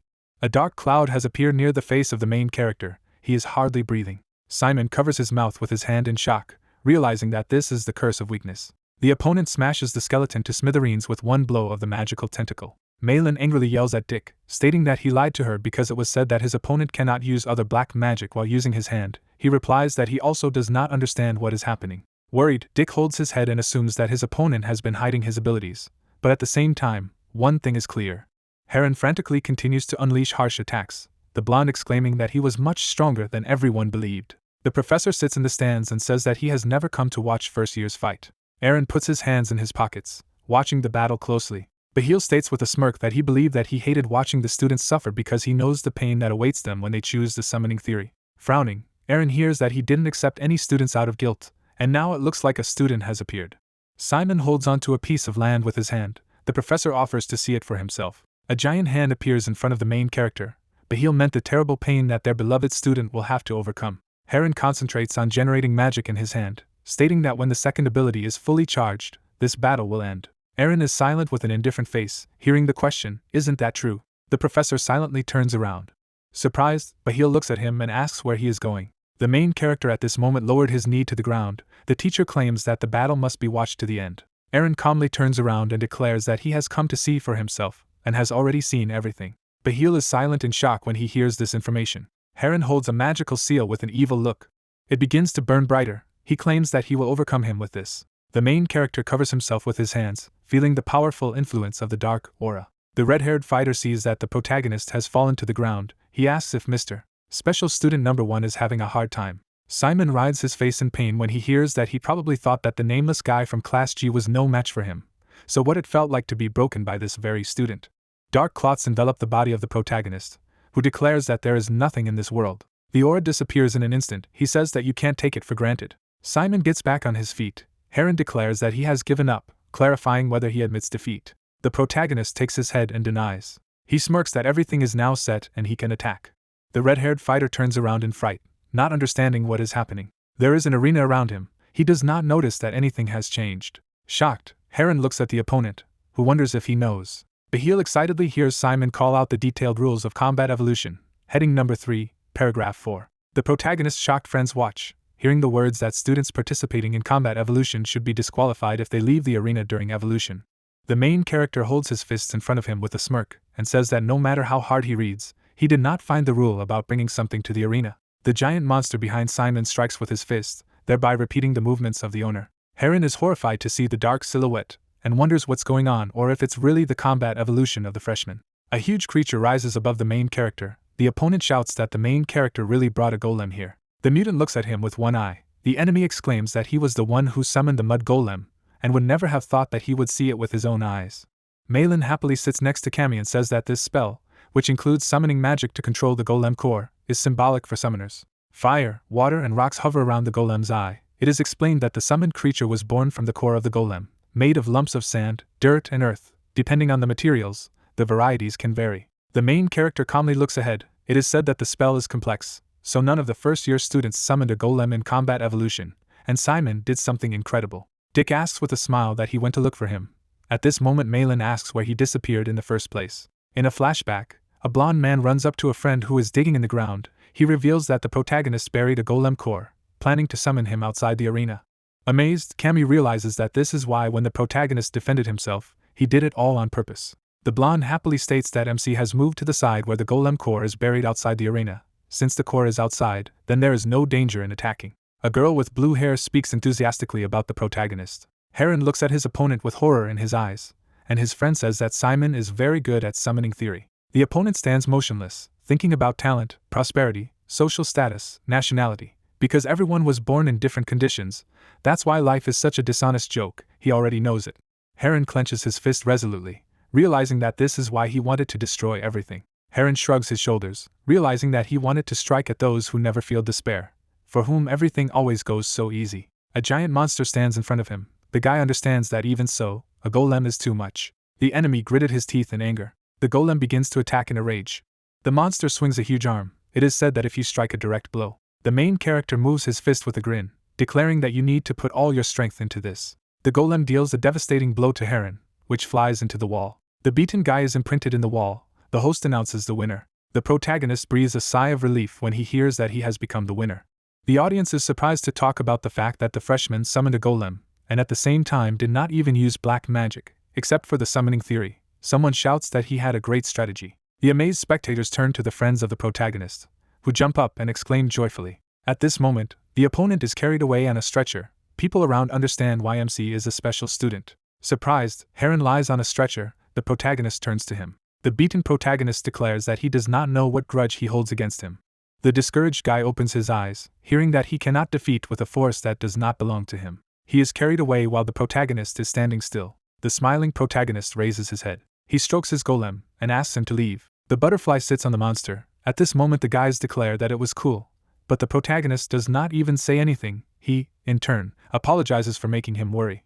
A joyful Cammy touches the giant and greets him. She turns around with a smile and asks Simon if she can climb on top of the big guy, a classmate suggesting she do it later. Malin points the finger at the drooping protagonist and says that it takes darkness to contain the golem, and he will soon run out of darkness if he continues to spend. Cammy exclaims in response that he did not mean this and apologizes for his recklessness. Suddenly, the golem crumbles before their eyes. In the middle of the sand lies an orange eye. The guy says that it must be a cannonball. Dick examines it and wonders if it's worth a fortune and where he got it in the first place. In a flashback, the store clerk stands in front of Simon and says that the protagonist has 610 gold after buying 3 skeletons, but the golem core starts at 700. The protagonist recalls with a smile that the merchant offered him a discount of up to 650 gold, while explaining that he somehow agreed with the money that he earned during the mission. An amazed Dick stands nearby and hears a question about when exactly the next period of the mission is. The guy asks why he asks. MC holds the golem core and explains that this time the lesson was not easy for him. His friend asks again, not understanding what other lesson. The guys are standing near the academy. The main character talks about being a necromancer. The banknotes hover around the MC, which says it's worth a lot of money. The Colosseum is visible. The host announces that the combat evolution between Dick and Ligon has already begun. The disgruntled girl looks at her opponent. The battle begins. Dick realizes with a smirk that according to the information he has gathered, Ligon is a sorcerer like him.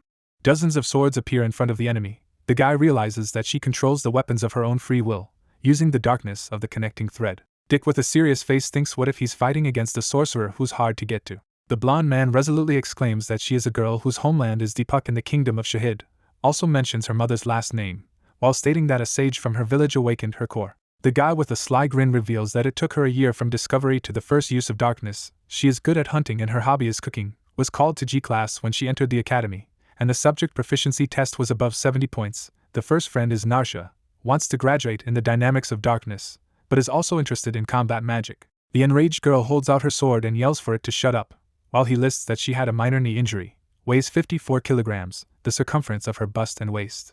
Dick summons weapons and declares that he keeps his friends close and enemies even closer, and therefore knows weaknesses like no other. He slams the ground with his staff, claiming that this is why he is extremely interested in information about others. The guy with a confident look generates energy, and says that he studied her carefully enough, while clarifying what she thinks about it. The rival sends dozens of blades, shouting that he just needs to shut up and die. Suddenly, all the swords were drawn to his weapon. Dick holds the stone with a smirk and claims that it is something like an electromagnet, attracting metals of the same element, while clarifying whether her swords are made of carbon steel and amerinium alloy, then notes that she bought 20 blades, but not armor. The blonde creates a magical seal with his hand and says that apparently she has weakened the defenses because she thought he was just a weak necromancer. The fighter directs destructive energy in her direction, stating that he has dug up information about her, so he has a strategy, because her weakness is accelerated long-range attacks. Opposite Dick, there is a massive explosion. The dumbfounded girl feels the strongest damage.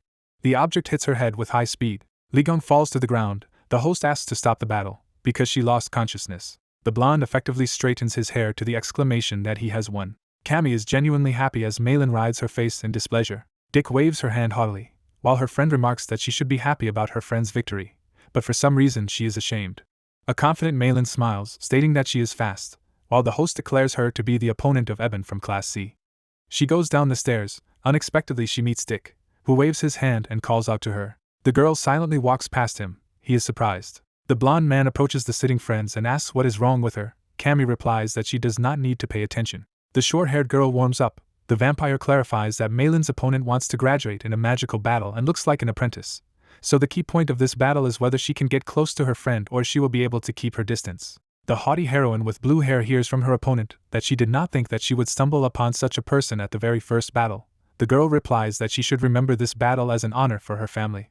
She holds her feet tight, claiming that this is a great way to experience being trampled by a commoner. The opponent runs furiously to the attack. A magic seal appears in Malin's hand. She calls her opponent very naive. Flames fly into Eben. The blue-haired girl smirks and wonders if she's really going to break through, while calling her a brainless target.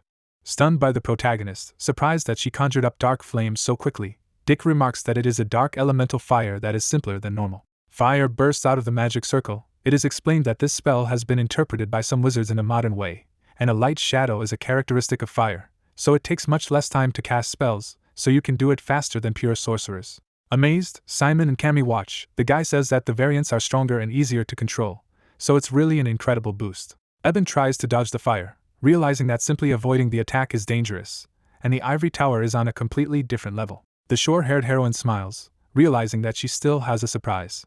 She runs away from Malin's attacks, realizing that all she needs to do is keep distracting her. Eben realizes with a sly grin that she only needs one chance. Suddenly, a bright red light appears. She clarifies, "Didn't she say it earlier?" Malin holds the flame in her hand, stating that her rival is indeed naive. She stands firmly on her feet, claiming that it doesn't matter how strong the spell is.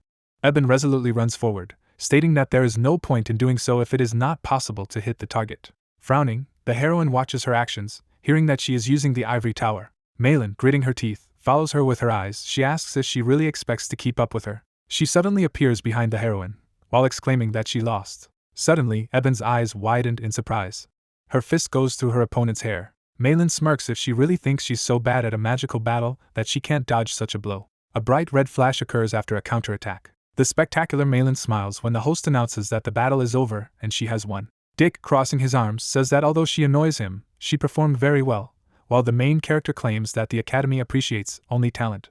The guys stand and watch this. The protagonist says that he would not like to go up against Malin. Dick remarks that it would be better if they fought among themselves. The astonished guys turn around when they hear a suspicious noise. Cammy shakes in horror, thinking that all her friends have won, so now she needs to win too. The frightened vampire opens her eyes, wondering if she will be able to cope with it. The guys put on a smile and exclaim that there is no need to worry. Siaz sits in the stands. The protagonist says that the professor is also here, just in time for her battle. Cammy is even more shocked to hear about the teacher. The excited protagonist and his friend hear that the vampire and her rival need to come to the waiting room. Eager adjusts his bracelet. The audience discusses who he is. Looks like the most standard student. The blonde man crosses his arms and states that he is not particularly good at some area, but he has strong basic skills, so he will fight with combined basic skills. And since Cammy is extremely attached to hematology, the question is how she will cope with these basic skills.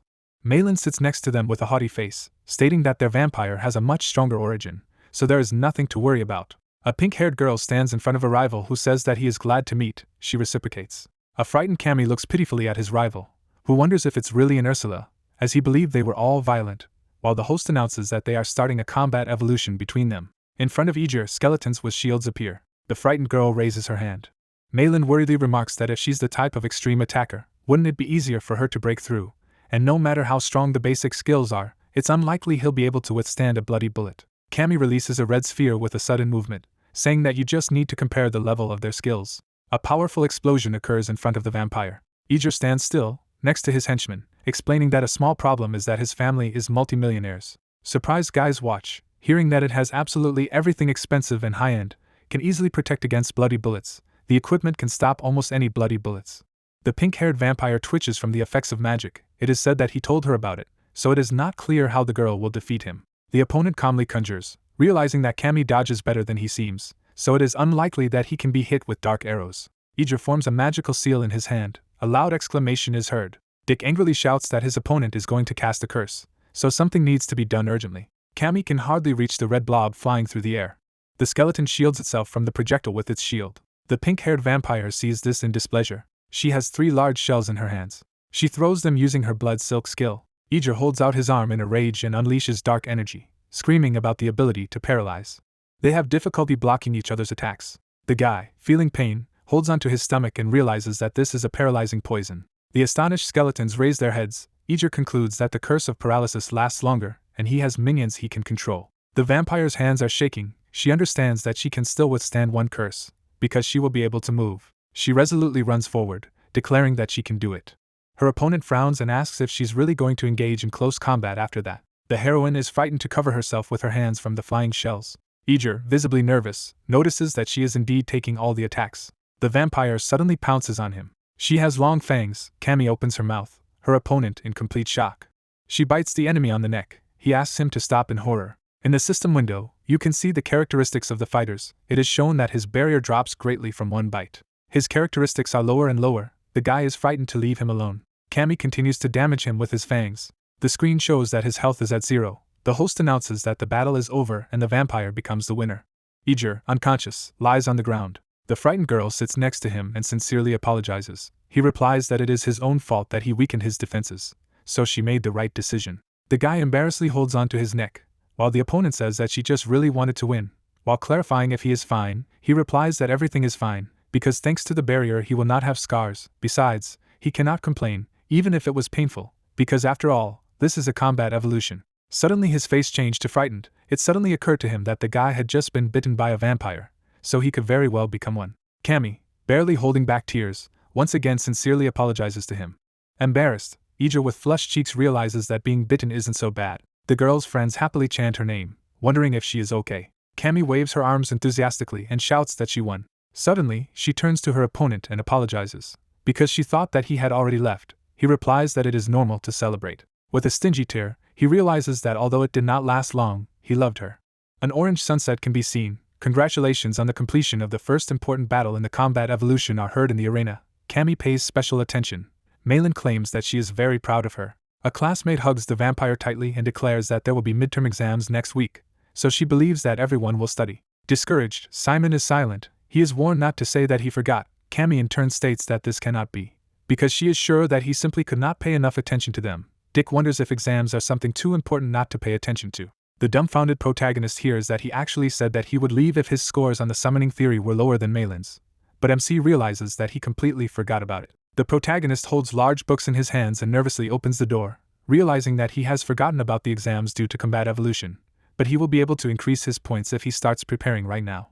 The main character resolutely sits down at the table and takes a pen, realizing that he needs to start working hard. After a while, Simon sits with a depressed look, holding his hands on his head, because he has no idea what is written there. Malin, with her hair braided, turns around in amazement when she hears that she has suddenly been called. The girl stands in front of her and throws up her hands, stating that some guy is looking for her. She, in turn, clarifies who can be looking for her so early. The surprised heroine is perplexed to hear that the interlocutor did not hear his name, but he is handsome, so it is worth hurrying.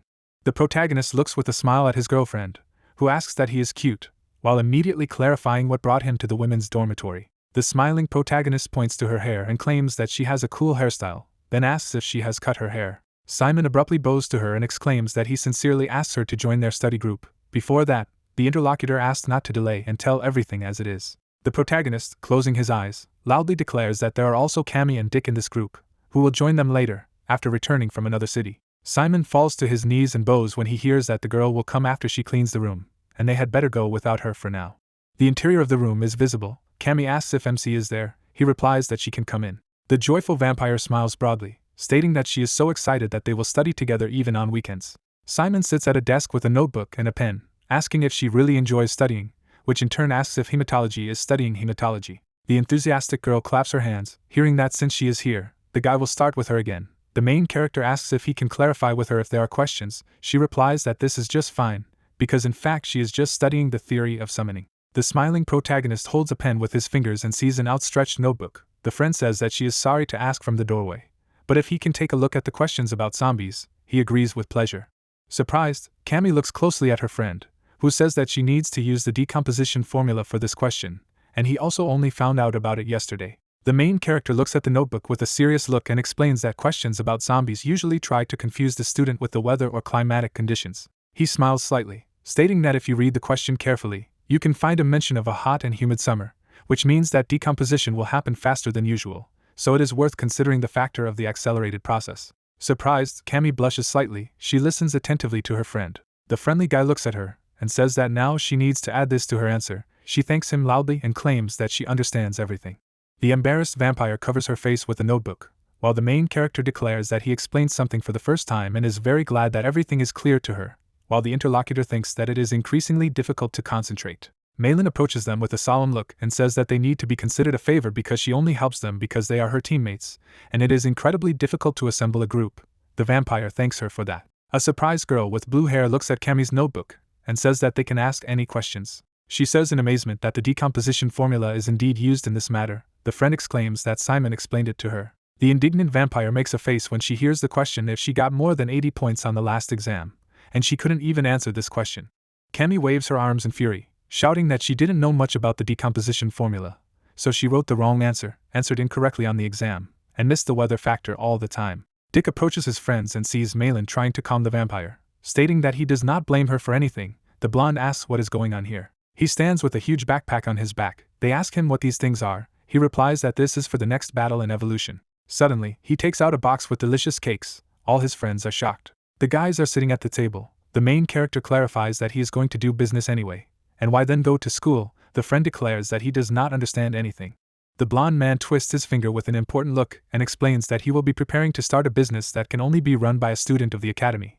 By that time he will be completely ready to establish this delivery service. A diagram with a student, boxes and papers is shown. It is explained that if they urgently need something from another city, but they cannot go there in person, then his help will come in handy. He will create a list of all the things that will be needed and bring them, so they can get things the next day right in the dormitory. Dick stands with an important look next to the protagonist, who asks if he discussed this with the dormitory. The guy replies that he has already made a list of things ordered and all he needs to do is start receiving orders. Suddenly, they hear a loud knock on the door. The guys realize that they don't seem to be waiting for anyone, because everyone is assembled. A person holds on to the door handle. A question is heard: who came there? The answer is that it is him.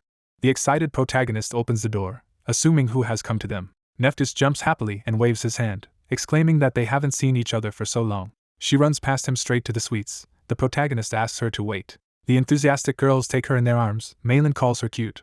While asking if she wants to eat, she agrees. Dick watches this in shock. They ask him if it is possible to treat her. The guy says that of course. The drooping protagonist angrily listens to her friends ask her name. He realizes that they will not believe that it is her. A little girl enjoys eating cakes, while Simon reflects on the fact that he also thought that Neptus would be the scariest which he had ever met. But it turned out that she looked like a little girl. The blonde man stands nearby and silently looks around. They look at each other without words. Everything is written on their faces. The little witch stands near the table and thanks for such goodies. While clarifying whether the main character will now have a free minute, he nervously agrees. Lowering his head, Simon walks next to her and apologizes for them, who in turn says that there is no need to worry, because she is already used to it, and the sweets were delicious, so everything is fine. Surprised, MC turns around when he hears that she has something to say. Neptus smirks that it appears to have started their battalion. The girl takes his hand and says that someone can hear them here. Suddenly, they move to another space. The guy is shocked. They land, but Neptus is on his feet, and the protagonist is facing the floor. The guy rides his face in pain. The main character looks around the room with a large bed and plush toys. He asks where they are. The amazed girl wipes herself with a towel and notices them. Lorraine looks at them in shock and asks Neptus what brought it here, and even with Simon. Simon opens his mouth in shock. A girl stands in front of him and declares that Neptus always causes so much trouble. Then she clarifies how she could have brought a guy to her room and not say it. The white-haired heroine smiles broadly, asking what she means by problems, because she brought him because she needs to say something to the two of them. Disgruntled, Lorraine leans over to her and declares that her mom is always like this. Neptus replies that the brunette talks too much, because you can bet that she slept again instead of studying for the upcoming exams. The frightened protagonist stands next to them and listens to them swear that Simon has created a study group. The other in turn asks if they know exactly how many complaints she receives from the professors. Lorraine, in turn, replies that memorizing formulas has nothing to do with her real abilities, while the mother objects, saying that at this rate, everyone will soon catch up with her. MC with a forced smile, silently understands in his head that he misses his team members. The brunette at this moment asks why he is here now. Let him tell and leave immediately.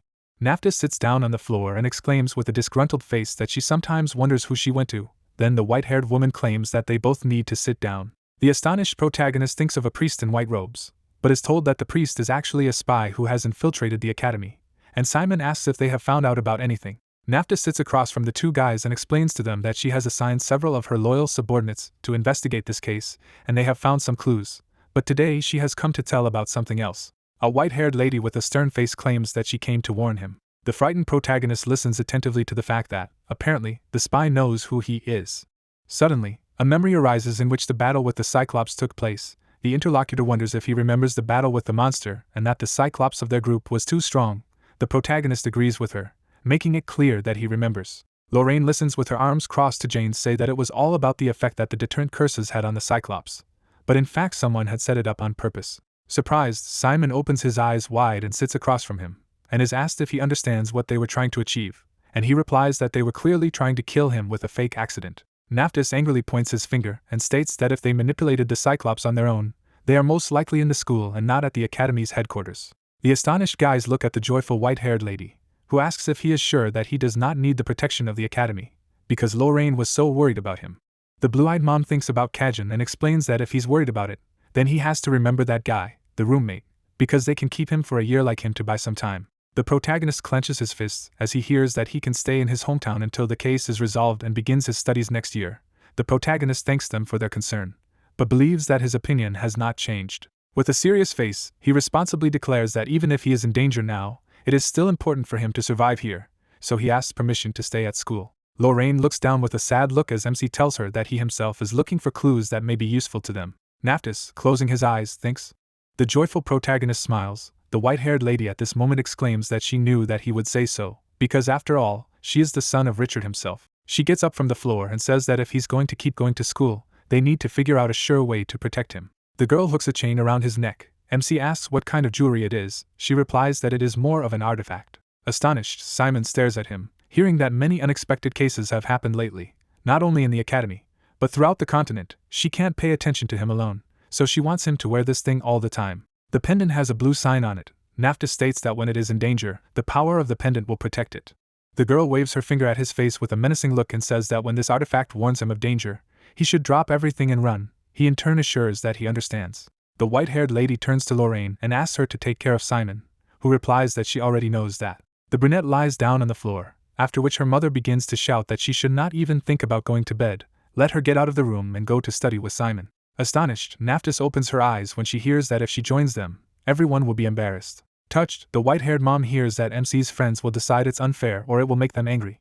Tears are already beginning to well. Her daughter continues to speak. Mom rolls on the floor with bitter tears and shouts that she is stupid, because she is so worried about her. A disgruntled Lorraine remains silent, while Neptus screams at the top of her lungs that she is a fool, the most obnoxious girl in the world. Suddenly, the joyful white-haired mother hears that the brunette has gone in this case. She exclaims that let her go out as soon as she is ready. The door closes. Lorraine apologizes and says that we will sit quietly with them for an hour and leave. He in turn assures that everything is fine, because they will be happy to be replenished. The main character is sitting on the floor in amazement. A brunette is standing next to him. The disgruntled girl asks if he really wants to see how she changes clothes. He, in turn, apologizes loudly. Simon stands not far from his friends and introduces them to the brunette. A slightly frightened Lorraine remains silent as Simon clarifies that he ran into her and decided they could work out together today, so he hopes no one minds. Then the brunette apologizes for breaking into their group. Discouraged friends open their mouths when they hear that they can just pretend that she is not there, and let them go about their business, while they think about how.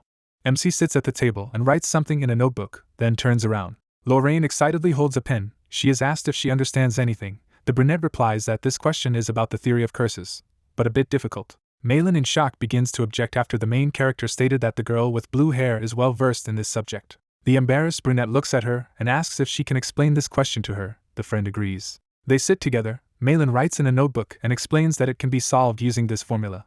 Cammy watches the girls in amazement. Lorraine asks if she can solve all such questions with this formula, since she will most likely need to check the type of question so as not to make a mistake. The interlocutor in turn exclaims that she quickly grasps the information. A satisfied protagonist watches. While Malin asks why Lorraine shortened the fraction so much, she replies that this is the only way she knows of it, and she in turn remarks that she just thought it was interesting, because this is a new way to solve this problem. A surprised brunette eats cookies after being invited to eat. She wonders where they got such a yummy. Dick replies that he got it in town, asking if she wants to know the name of the store. The guys are sitting at the table. Lorraine asks if Cammy is really a vampire. She agrees. The blonde offers her to try other food. The main character at this time is glad that they got along quickly. You can see the notes in the notebook. Simon is sure that Lorraine is incredible. She is not good at writing notes, but apparently it was just not interesting.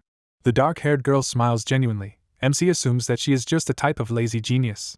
An orange sunset is visible. It is said that it is late enough, so it's time to disperse. A friend at this moment offers to work out on his own until the end of this day. Dick, Malin, Cammy happily wave their hands and say goodbye to the guys, wishing Lorraine all the best. The protagonist goes with her. It is said that a month has passed since their first lesson. The brunette walks behind the main character and asks why he likes school so much. He replies that it is the best. Simon turns around with a smile when asked that despite the fact that he is risking his life, he agrees. They are standing near the tall gate, Lorraine thanking him for seeing him off, while apologizing for disturbing MC and his friends. The amazed protagonist looks at her attentively, and hears that he should not forget about it either. Lorraine looks at the guy with a serious look and says that you need to doubt everything and trust no one. Jane stands with an important look and explains that this is a great opportunity to test students' knowledge before midterm exams, so they should take assessment seriously. The teacher shows the sheet and with an important look declares that the assessment will last from 6 to 10 minutes. Questions in all 8 subjects, except for elementary dark magic, are on the paper. It is necessary to solve all issues before the time limit expires with his teammates. Malin, making a face, asks them to listen. Cammy unfazed when her friend clarifies that she will take the theory of curses, and the vampire will take hematology. The protagonist looks on gravely when he hears that he will take the summoning theory. Dick smiles and looks at them, being told that he will take the dynamics of darkness. The girl with blue hair explains with a serious look that if there is no answer to a question, you can put an asterisk next to it and proceed to the next one. And if you have solved the question, but you are not sure, or you need to check it again, you need to put a triangle next to it so that Malin will double-check everything. As the friends sit together, she continues to say that if they finish asking questions about their topic, Cammy will start doing toxicology, and MC will do magical battle, Dick in turn defending against the holy force. The main character confidently holds a pen. It is explained to him that apparently, there are most questions about the theory of conscription, so he needs to try. He replies that the guys can provide it to him. Jane looks around the students with a stern look and states that they are starting the test right away. Students sit at their desks with a serious attitude. The protagonist takes up the paper, hearing that everything begins. Malin glances at friends who are starting to write quickly. Simon is smiling, his classmate suggesting that he must have studied hard, but that doesn't mean you can forget about the score agreement. The main character diligently writes with a pen. The girl understands that he just helped her during the battle with the Cyclops, so this time she can be softer with him, while she wonders if she can just win and at the same time cancel the agreement, so perhaps it will look cooler. Malin imagines him kneeling with a smirk. She realizes that she needs to keep it a secret from Simon, then he will have the motivation to study harder. If later he finds out about everything, he will decide that the girl is very cool. At the same time, Dick loudly asks for help with the 25th question on the dynamics of darkness. The blonde man holds his head in horror. His girlfriend angrily says that he needs to put a star and skip the question. He exclaims that he will start to worry if he does not know the answer and then cannot answer the rest of the questions. Soft sunlight falls on the large windows of the academy. The teacher warns that there are about 5 minutes left until the end of the check. A student with blue hair furiously declares that they need to give an A in the rest of the questions they haven't reached yet, and finish solving what is being solved now, because there is one short question left. Dick and Simon diligently continue to decide. It is said that there are 5 minutes left. Cammy and her classmate work hard. Jane angrily exclaims that time is up. Everyone needs to put their pens on the table and their hands behind their heads. The inspectors walk near the desks and inspect the sheets. It is said that the results will be announced after the intermediate ones. They can independently evaluate their work and study their mistakes. Simon looks at Malin with a smile and offers to rate their answers and check together. Red handwriting is visible on the sheet. It says that he needs a higher grade. The enthusiastic protagonist looks at his test and states that he received a score of 84, which is a high score, 8 points more than his previous grade. Malin is shocked.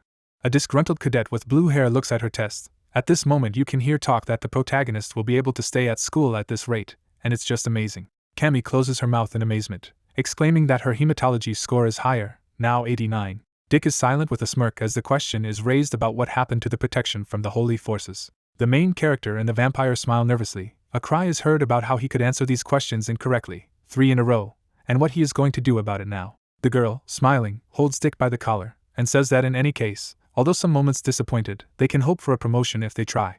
She holds her hand on the sheet and states that he really needs to give it to Professor Jane, because her questions are very good, so there is confidence that they will get decent grades if they just analyze the mistakes, but do not need to show it to the guys from the other classes. Malin will also let the class president know, while clarifying if their devil merchant heard about it. The blonde man is furious and asks why he should be singled out like that. She wonders if he will look at his mistakes. Dick exclaims that he is not to blame at all. The excellent student turns to her friends with a smile, and says that tomorrow there will be another combat evolution, so you need to train well today. The protagonist nods happily when he hears that he needs to be careful this time, because now everyone knows that he is using a golem. Simon sits confidently on a chair. A classmate notices that apparently he feels confident. The main character replies that everything is as usual, but he will still try. If he wins tomorrow, he will advance to the highest group. MC puts his hand on the table and offers everyone to win tomorrow in order to stay in the top group. All the friends put their hands on top of it. It is said that they need to deal with this martial evolution at all costs, so they need to deal with it and focus on the midterm exams. Jessica stands excitedly in the arena, announcing that the combat evolution between her and Simon is about to begin. The main character is standing with a book. In front of him are skeletons. The rival clarifies whether he will really study while she is standing right here. She generates a magic seal with her palm, asking if he really thinks he will be allowed. The warrior uses a poisonous toad. The astonished protagonist looks at the leaf and is surprised that she specializes in toxicology. On the screen, you can see how his stamina stats decrease. He notices it. The protagonist holds his book with a smile and states that he is lucky to be able to personally experience the toxicology question from his exam. Jessica gets angry as Simon reads about the poison toad, the spell, and the poison combination. In a rage, she creates a green beam of energy. The girl delivers a powerful blow with her weapon, exclaiming that she is not his intermediate teacher. The energy whip tears skeletons apart. MC raises a finger with a smirk and happily says that she is awarded a point for memorizing the poison whip. The stunned girl stands still and hears that a fixed-type magic item is needed to use it, so it is destroyed if the circulation of the magic circle is disrupted. The most basic counterattack is to shoot the arrow of darkness to destroy the fixed coordination. The remains of skeletons lie on the ground. The guy assumes that if the whip neutralized the darkness so much, then it is the poison of a toad from a cabaret. 1/3 of the arms and legs of the skeletons cannot be restored. Only less can be restored for attack. Jessica looks at him in fury and reflects on how she knew his skills in a magical battle. But the guy knows all his tricks, so there is only one way left. She suddenly takes off. The girl runs at him with her fists in a rage. The main character calmly closes the book and talks about the skill of acceleration using darkness. The opponent is amazed to see in front of her how he stops her with his hand with just one movement.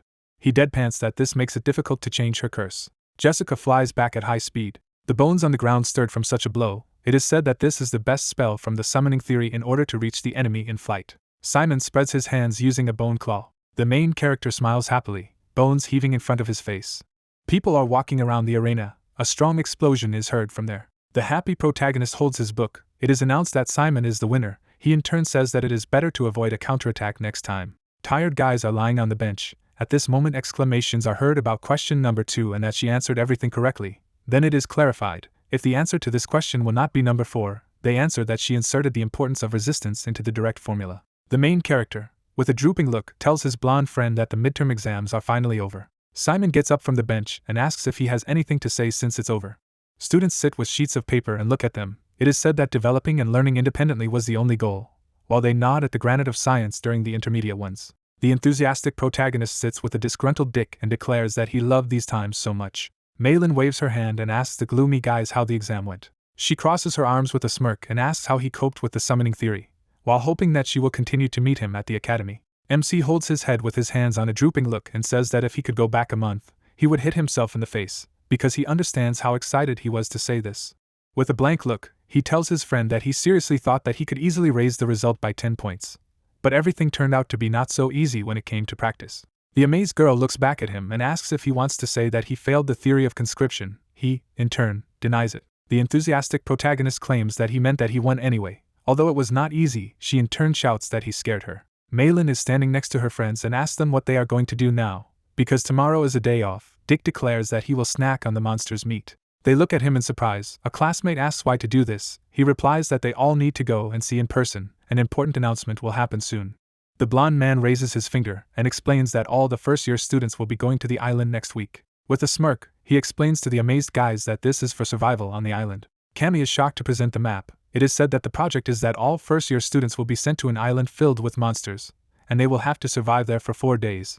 The amount of time varies depending on how well they survive.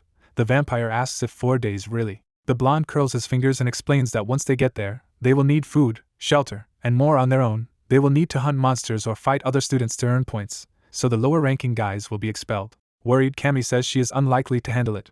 Malin stands by Simon and asks if he's going to go with Dick. She is shocked to see how the guy is happy and exclaims that it sounds a lot of fun. The guys present all the tests. The main character exclaims that he likes to survive on abandoned lands and fight monsters, because at home he did this many times. The disgruntled girl clarifies whether he is 100% sure about this proposal. Because how can you know the plans of the academy? He corrects her by saying that he is 60 or 70% sure, who, in turn, wonders where such uncertainty comes from. Dick raises his finger and states that Keyzen servants are secretly wearing tongue bracelets that create evaluation. It is said that for 2 days, the teleport team of the main tower has been working on a project with a huge platform. They have also brought the ingredients of the magic circle in large quantities. Thinking about it, student Malin hears that professors from other classes have taken a day off for the next week. Friends sit next to each other. A classmate with blue hair declares that in this case they need to prepare. She clarifies what they should do. The blonde replies that first increase combat strength, and then survival skills. The amazed vampire looks at him and asks what is meant by survival skills. The blonde, in turn, explains about building houses, making a fire, slaughtering cattle and collecting edible plants. Discouraged, the girls hear from him that they will live on the island, so they will have to hunt monsters and eat them, as well as collect plants. Sad friends hold each other's hands. Malin offers to go to establishments and eat monsters for the rest of the week, while the vampire exclaims what will happen to her. At this time it is said that it is unlikely that all this is necessary. A distant memory arises in which the guys were sitting around a warm and bright fire. The protagonist asks if they remember that dish. Cammy exclaims that it was delicious, and another girl misses these times to the fullest. Malin and the vampire open their mouths in shock upon hearing the information that the dish was made from monster meat. A blue sky is visible. It is said that he will definitely write a letter to the professor and find out the recipe. 4 friends are standing in the middle of the forest. The main character looks at the map and declares that they most likely came. Nearby there are monsters in the form of monkeys. The guy assumes that they are most likely Nuzlockes. The guys arm themselves with their skills, because they want to hunt. The friends are sitting with a piece of paper under an umbrella. At this time it is explained that after completing the intermediate tasks, they received a response from the professor. Next to the envelope is a picture of a mutant. It is said that the teacher will gladly tell them the recipe, but they will need special monster meat. So this is how they came to hunt a monster called Nuzlocke. Furry monkeys hang from green trees. According to the professor, they harm the environment, absorb everything and digest too quickly, thereby destroying the island's ecosystem. A flustered Malin introduces the monster's boss and asks if he really needs to be caught without being injured because they need to prepare him. The main character stands next to her and declares that this is so. She, in turn, says that it is difficult. You need to deal with the trifle first. Outraged, Malin tells Dick that he will be the main support in the spells, and Simon will push them forward and provide assistance while Cammy and she attack everyone from a distance. The blonde man is shocked to see a monster monkey flying at him. Astonished, Dick stands still and sees blood flying in shock. The mutant lies lifeless nearby. Cammy asks if he is okay. The guy replies that the vampire's killer bullets are good as always. Several monsters attack them again. The guys shout about it. The blonde asks Simon to support them. He draws the string of the bow. The main character shoots along with his skeletons and pierces several monsters at a time. MC turns around and yells to Malin that there are more and more of them. She generates flames in her hands and declares that everyone needs to step back. A powerful explosion occurs in front of the guys. Tongues of fire fill the space. They look at it with a tired look. A monster is sitting on a branch above them, but the guys think that they are done with it. Terrified, Malin feels a mutant flying at her, and she is screamed at that he is behind. The monster receives a powerful blow from a bloody projectile. The girl covers herself with her hands. Cammy keeps her finger on the sight with a serious look and asks if her friend is okay. The girls hug tightly, and Malin thanks her for saving her. The forest is burning around them. It is said that there may be even more enemies, so you need to be on the alert, while someone is interested in what to do with the fire. The protagonist laughs as it is explained that dark elemental fire is artificial, so it will not disperse on its own. Dick is asked how he cannot know this. Cammy watches in amazement and remains silent while the blonde assures that it is normal not to know such a thing, because he is not such a genius. The vampire opens her mouth slightly. Her fangs are visible. At this moment the guy declares that the excellent student is just quoting a textbook. Surprised, Simon looks at Cammy and asks if she is okay. She replies that she is. The vampire with a serious face explains that she has used too many bloody bullets, and now she is not feeling well. Surprised, the protagonist sees her lightly hugging him. She opened her mouth with long fangs. The protagonist clarifies if everything is definitely fine, because the girl is very pale. Suddenly, they turn around after everyone has been asked to look. The fighter examines the monster's footprint and explains that this print is a bit larger than usual, so it is possible that this is a boss who was here quite recently. Cammy holds his face and sighs. The guys are about to follow the trail of the mutant. The frightened vampire holds her face and wonders what is wrong with her. Sad Cammy with a sad face realizes that everything has been fine for 5 years, so she decided that she could cope with herself. The protagonist stands next to her. The vampire wonders why she behaves like this every time Simon is around. Meat is drying near the window. The guy asks if the professor was looking for him. Homping stands in front of Ta and apologizes for calling over the weekend, while clarifying if he can bring MC and his friends. The indignant guy listens to the teacher, who says that she gave them the task of catching the boss Nuzlocke and now they should be near their habitat. He, in turn, wonders why they should come on the weekend. A joyful Homping smiles broadly, stating that they wanted to learn different survival skills to prepare for survival on the island, and survival hasn't even been announced yet. She is so proud of them. Ta clenches his fists as he hears the words of gratitude. He says he was happy to help.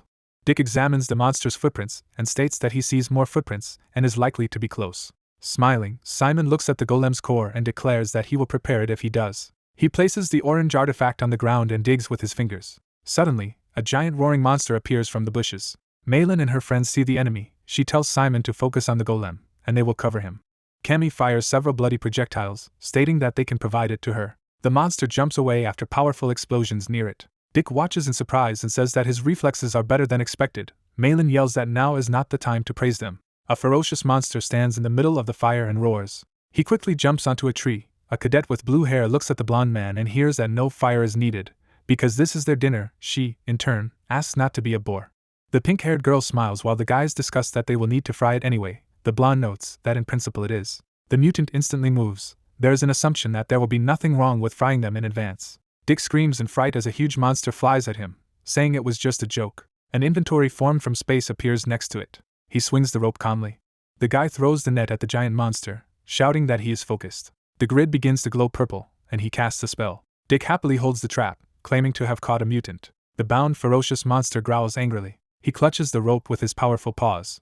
In one movement, the monkey breaks out of the trap. Surprised, Dick scratches his head and wonders if the spell wasn't enough, while Malin yells that he's just an idiot. The giant mutant runs away. The cadet exclaims that he is trying to escape. The surprised monster sees a flying projectile in front of him. He hits him on the head with all his strength. The guys are standing nearby. The monster flies into the tree from such a strong blow. Simon stands next to the golem with a smirk and apologizes for being late. The mutant lies in horror near the tree. The main character claims that he will clean up here. A huge golem swings its arms out of stones. The monkey covers itself with its paws. A strong blow occurs. Before that, the comrade asks not to crush him, because this is dinner. The disgruntled guys look at this. Dick says that he did not mean such a blow. Malin says that apparently they will get a chop. Ta comes out of the bushes, saying that he came to the sounds and knew he would find everyone here. The bald guy smiles slightly. The guys exclaim that he is their mentor in the magical battle. A lifeless monster lies not far from them. The fighter notices that they did a great job and this is a great job, so he left a teleportation circle nearby. You need to go to it. Energy distortions are visible in space. Surprised, the protagonist sees Ta stop him and asks him to wait. The bald fighter closes the passage and says that they need to talk. The protagonist clarifies whether it is really necessary to do it now, because you can do it after teleportation. The angry interlocutor advises him to do as he is told and not to ask unnecessary questions. Ta angrily points her finger and says that the two of them only need to talk. MC remarks that this is unexpected. The excited protagonist asks if he really did something wrong. The interlocutor clarifies if he really does not know.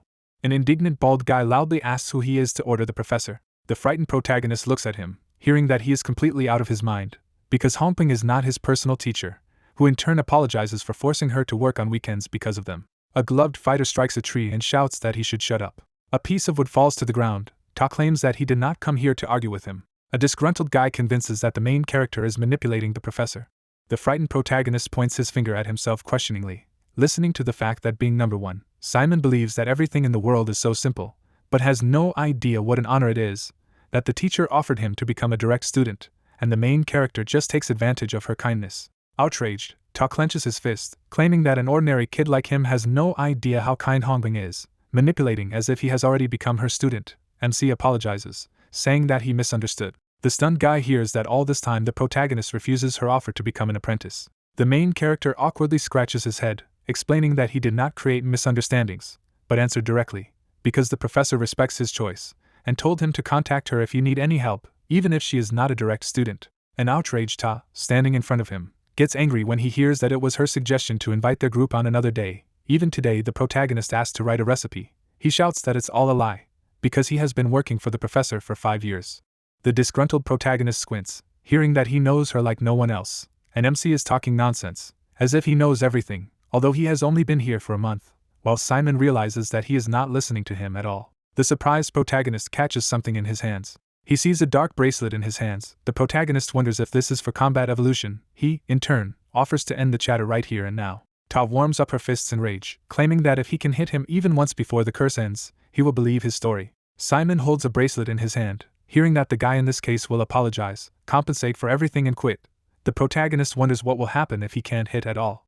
The astonished protagonist looks at the opponent, who says that in this case he will accept the professor's offer and become her direct student. Simon puts the bracelet on his arm, understanding his feelings, but says that you can't force others to do something against your will. MC resolutely clenches his fist, stating that he is not afraid to solve issues by force. Ta holds a fighting stance, noticing that the protagonist at least has enough courage. The bald fighter squats down.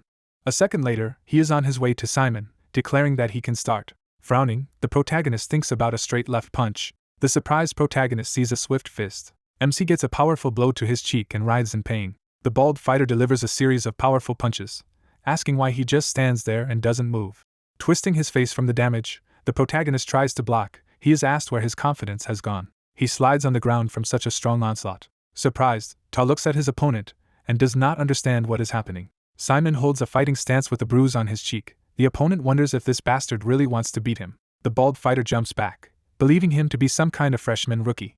He punches his knee his stomach, wondering if he really thinks he can beat Kizen's assistant with 5 years of experience. Swinging his arms, the protagonist's rival thinks what if he is going to become her direct student. He hits the main character on the head. He is imprinted on the ground. A fierce bald warrior raises his powerful leg, believing that he will correct his vulgarity once and for all. Suddenly, Simon grabs his leg.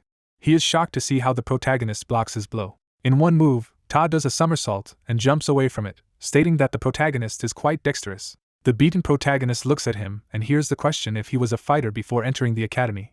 MC replies that he was not, because he was just training to become a lord, his father's heir. Skeletons appear near Simon, and a bald opponent flies at him again, who declares that he does not believe him. They fight each other. The main character understands that he only needs to strike one blow to win. Suddenly, a moment later, Ta is behind the protagonist, who is shocked. The opponent grabs it with his hands and lifts it. He throws it over himself with all his might. Simon bangs his head on the ground. Unfazed, Ta stands in the middle of the clouds of dust and watches. He sees that there is no one at the scene of the battle. Gritting his teeth, the bald fighter blocks a strong lunge. He stands in the clearing and wonders where this monster came from, because now he sees why Professor Hongpeng has her eye on him. She looks ahead with a serious face, realizing why the professor wanted him to become her direct student. However, suddenly the fighter turns around and sees a huge silhouette in front of him. The tree splits and falls down. Ta thinks what a jerk he is. The skeleton holds a huge axe in his hands. The opponent wonders how he managed to control them while fighting him. Gritting her teeth in anger, Ta asks for permission. He jumps high above the protagonist, meaning that he wants to put an end to this. His legs burn violently purple. He pushes off even harder and flies down. Suddenly, the fighter receives a powerful cut in the leg. Astonished, Simon watches silently. The discouraged enemy looks at the wound and does not understand how this can be. He sees MC in front of him, who is standing behind fallen trees that have spikes on them. Nearby are skeletons without half of their bones. Sharp bones are stuck in the logs. Ta asks if this was really planned from the beginning. A stunned bald soldier looks in front of him. The protagonist flies into the attack, swinging his leg. The opponent receives a powerful blow right to the jaw. The enemy falls to the ground unconscious. The main character stands opposite and declares that now he will have no excuses. Unfazed, Simon declares his victory. The bald opponent lies face down in the ground and laughs. Purple tongues of energy burst out of him. He begins to laugh even louder. Ta slowly rises. A dark aura rages around him. He declares that of course he is giving in, because he lost and his promise will remain in force, so he will do whatever he says. The main character with a bruise on his cheek hears that there is still one but. A dark creature with red eyes appears in front of him. He claims that for the rest of his life he will regret not destroying him here and now. Simon stands in front of the transformed enemy, stating that this is different from what the opponent promised, because he just took off his black jacket right in front of the freshman. So how much more shameful you can behave. The protagonist smiles slightly when he hears that he doesn't care about all the words. Closing his eyes, the main character stands in front of a dark enemy who shouts not to stand still and prepare for battle. Simon notices that he is already pretty tired of this nonsense, so he agrees to it. With a calm look, the protagonist states that since he behaves as he wants, then he will too, so Ta can just beat him up and everyone will end it. The angry fighter takes the guy by the collar and calls him a bastard. A frightened warrior in a dark uniform opens his red eyes wide when he hears his name called. A man in high boots approaches them. Hongpeng clenches his fists with an angry face and heads towards them, while addressing his assistant Ta. The worried warrior sees her and nervously explains that this is a misunderstanding, because Simon himself asked him to fight. With just one blow, the teacher sends the villain to the side for tens of meters. The frantic teacher holds her flaming fist in the air, claiming that she was sure that she had ordered her assistant to bring the students to her. An embittered Hongpeng looks at him with a mad look and demands to explain what is happening here. A sharp blow caused rapid movement. Darkness surrounded the woman's fist, and she said that she asked to bring students to her. Looking angrily away, she asked to explain what was going on here. The dark figure of the assistant stood nearby. Simon looked ahead in surprise when he heard the order to get into the most painful fighting stance immediately. Brad frowned, but said nothing. The guy looked at him in surprise. The tip of his thumb rested on the ground. His legs rose into the air. The assistant stood upside down on a trembling toe, and the hero thought that it would take both stamina and darkness from him to be in such a position. It was very difficult. The woman turned to Simon and asked if he had been earlier, who replied that he was fine, as the man had given him a protective bracelet before they began sparring. The professor began to quickly feel his sides, saying that his face was swollen. Was he really okay? The hero closed his eyes in displeasure when he heard the suggestion that he was in pain after all. Urs made a cute face when she heard the request to stop, and said that she had been caught. She cupped her hands with a sweet smile when Simon replied that the professor wouldn't grope him like that, and asked what about the assignment he had given, and said that she had settled everything and removed the corpses of the monsters. The hero carefully looked ahead when he heard that his idea helped them a lot in their time of need, because it was he who ordered them to memorize the appearance and voices of the professors, in case they tried to escape from Kizen during the investigation. Remembering the images of mentors, touched and said that he did it for her, but it came in handy for him, the hero confirmed, saying that he did not think that it would turn out like this. The girl sweetly hugged his hand and asked if he liked her, if she wouldn't be a great part of his battalion, and in response to her displeasure, she replied that she couldn't let him go, because she hadn't checked his wounds yet. His fingers touched the boy's chest. Pulling on her clothes, coquettishly said that she needed to see here. The hero silently looked ahead when he heard the question, did he mind? With a movement of his hand, he pushed the upset girl away and said that first he needed to deal with the assistant. Brad continued to stand on one arm when he heard him called. The heroes looked at the assistant. Ordered him to stay in this position for 20 hours, because she was disappointed in him, and the blue-haired man thought it was too much. The man's red eyes widened when he heard that from tomorrow he had to behave as usual and not discuss what happened here today with anyone, not even her. Drops were beating on the ground. Words were heard that he should pretend that nothing had happened, because if she remembered it again, she would want to tear him to pieces. She put her arm around Simon's shoulders, saying that if he decided to fight him again. The girl with red eyes frowned and said gloomily that she would not tolerate this. The assistant, dripping with sweat, replied that he understood everything. The heroine called the student to follow her. The mountains and the forest were under the night sky. Cammy ran to the guy, calling out to him, and he apologized for being late. She asked if something happened. The teacher and her assistant were also missing. The girl looked at her friend in surprise when she heard that they had been dealing with Nusluk's corpses all this time. Simon smiled, saying that he had asked the assistant to set them aside for his research on the undead, and he agreed. Cammy said admiringly how hard he had worked on the summoning. The hero asked how they were preparing, and the answer was that they had prepared firewood, and all that remained was to light it. The flame of the fire was burning. Malin, who was sitting next to me on a stump, asked what it turned out to be. They needed to be put in a square. The answer was that it was not necessary. It was just how they were most often done, but they could also be collected in a triangle, or in a pile. Simon turned to Cammy when she asked why he put the leaves in the first place and replied that if you try to light the wood directly, it will take too long, and with the help of the leaves you can easily start a fire. Sitting next to the girl, Dick asked if it was mandatory, and what to do if they were not on the island. Simon replied that then you can take mushrooms, cones or birch bark. Hongpeng rested her hand on her side and asked with a smile if they were ready to start. Stars were shining in the sky above the house. I heard the words that there are many different monsters, but they are cut up in about the same way, and then I asked to see the one they caught. Touching the carcass of the monster, the professor said that regardless of whether they have an animal or a monster, you need to let it bleed, and then remove the skin and take out its entrails. Cammy covered her eyes with her hands in fright, the professor saying that it was difficult to drain the blood, and it was only necessary to cut an artery and a vein near the neck. Malin wrote down the information that then you need to pull out the paw and stretch the tendons, and only after that cut the bone. The students, opening their mouths, looked at the woman, hearing that later she would teach them how to clean the fish, which would be much easier. Cammy and Simon looked away, listening to the fact that first you need to cut off the head and peel off the scales with the back of the knife, then cut the body and take out the organs. This is much easier than with a monster. On the tray lay butchered pieces of meat and fish, and there was a suggestion to roast them all. Hongpeng held the bottle and said that they should be allowed to bring some spice to the island, and if the smell of monster meat is disgusting, then they can hide it with them, and there may also be parasites or bacteria in the monster meat, so it needs to be cooked well. Malin resolutely squeezed the pen, exclaiming that they would definitely do it, and the blonde said that she was too tense. The woman asked if they wanted alcohol. Dick said that she was simply the best, and Cammy added that she would like to try it too.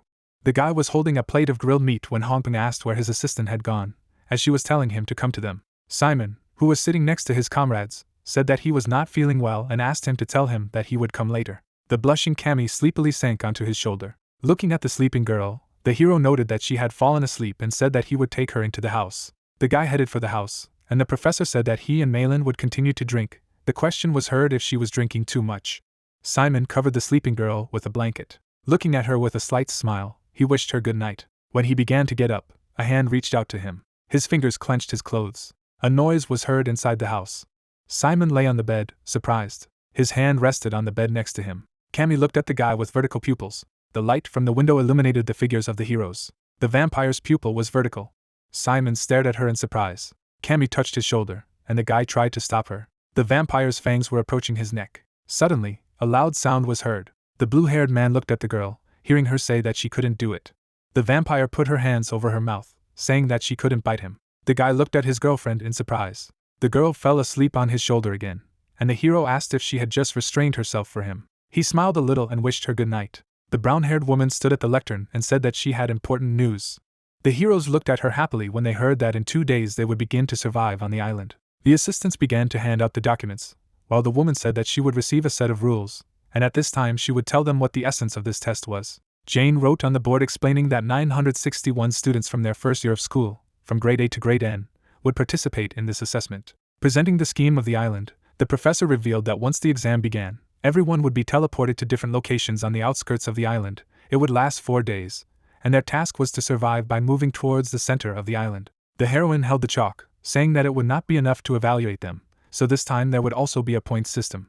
She presented images of monsters, saying that points could be earned by hunting monsters scattered throughout the island. They would be different from the first to the 4th level, and depending on the species, they could get from 1 to 20 points or 2 more. After the end of the challenge, their score and rank will be determined based on the points earned. Jane held a bracelet in her hand, saying that they would use a bio-artifact, a tunpad that would read glasses. In the palm of her hand was a purple orb. She said that it was easy to use if you brought it close to the dead monster. The mouth of the skull on the bracelet opened.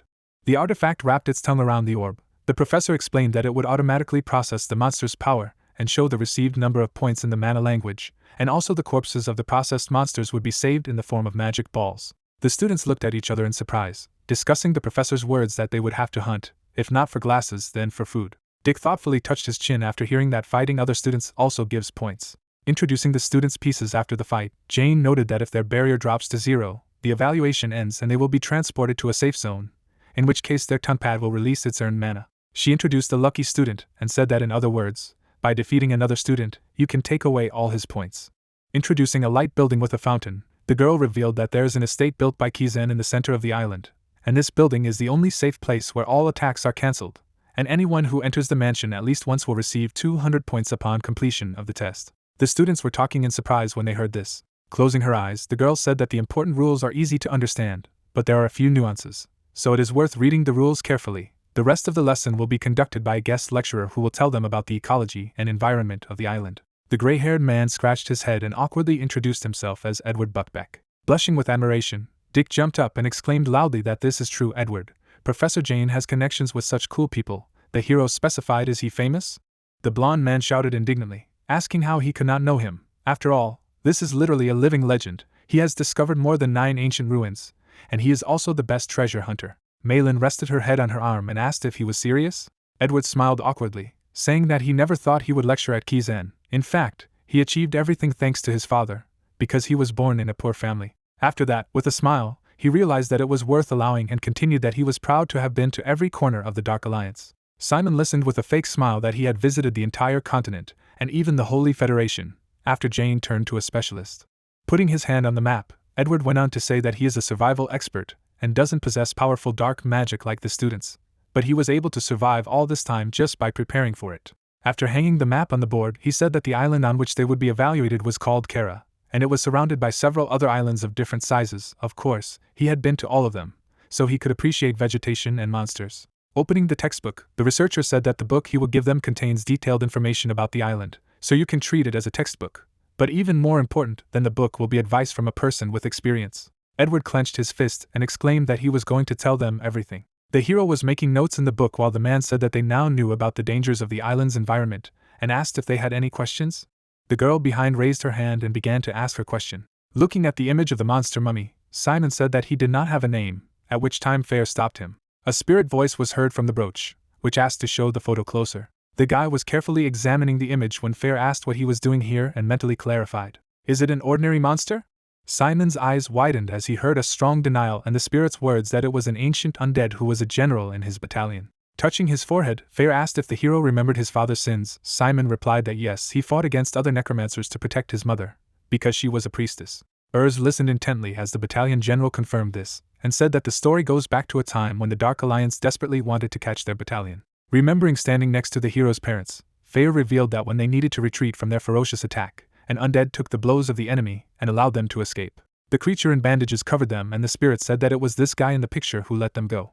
Fair frowned, saying his name was Vikram. Remembering how the creature opened its mouth, he said that he was the general of their vast army. Looking ahead, the spirit remembered that unlike the other undead, he was loyal to the battalion, sacrificing himself for everyone else, risking disappearing forever, and he had always believed that it was dead, so he hadn't expected to see him on Kara Island. The guy silently looked ahead and heard the question, "What's the matter?" Touching his chin thoughtfully, Simon mentally replied that something was wrong.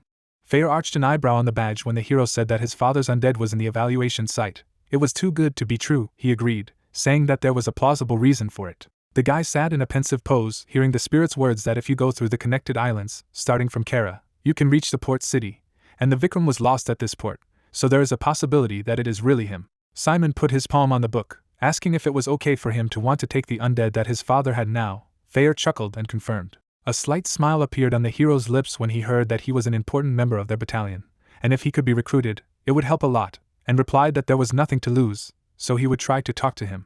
Urs looked away as Faye revealed that a long time had passed, and Vikram's personality and thoughts could have changed, just like hers.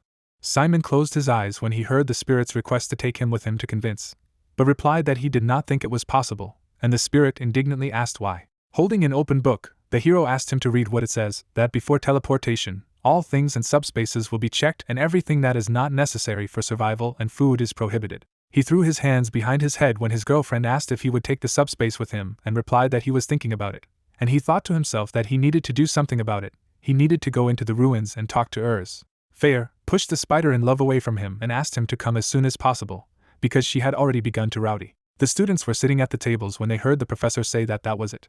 Jane rested her hands on the table, saying that they should carefully prepare for survival during these 2 days. Later, Simon looked at his girlfriend after hearing the offer to have lunch, and told them to go without him today because he had things to do, while Dick said he wanted to get an autograph from Edward, and Malin tried to stop him. Cammy folded her hands in alarm when Simon told her that they would see each other later. There was a blue stone on the roof of the building. Edward, interlacing his fingers, asked the girl to give him 5 hours, even 2 would be enough. As a professional treasure hunter, he can't go back without exploring this mythical island. Jane marked 6 minutes and 40 seconds. Looking down, she said that Rock Island is not allowed to enter by people who have not received official permission from Kizen, so it has another 6 minutes and 24 seconds. The man opened his mouth in discouragement when he heard that it was now 6 minutes and 23 seconds and asked in his mind, how could she be so cruel? Jane was holding a pocket watch when Edward asked if there was any way to extend the time he could be here, and a professor named Bahil also asked him to give a lecture in Class B. She looked at the researcher very sternly, and he realized that he couldn't. The girl looked at the student and asked to bring Professor Bahil to her office. He frightened asked what reason to give him. Jane furiously turned around and asked to tell him to shut up and come to her within 10 minutes, or she would come herself. A shout was heard that they had a problem. Edward froze tensely, wondering if he had said something unnecessary. He opened his mouth when he heard the vice principal say that this was nonsense, that the magic circle was overloaded due to survival preparations. This was his excuse. He would create such problems on the day of the trials, and then ordered it to be fixed immediately. Jane looked at the researcher, saying that by 6 o'clock all the members of the team responsible for teleportation, as well as Edward, should be in her office. She bowed to the man, saying that it looked like his return would be delayed by 10 minutes due to technical problems and apologized on behalf of Kizen. Edward replied that he did not mind, and thought to himself, is she really swearing so much because of the delay of 10 minutes? The girl's ominous shadow covered him as she asked him to stand here and wait.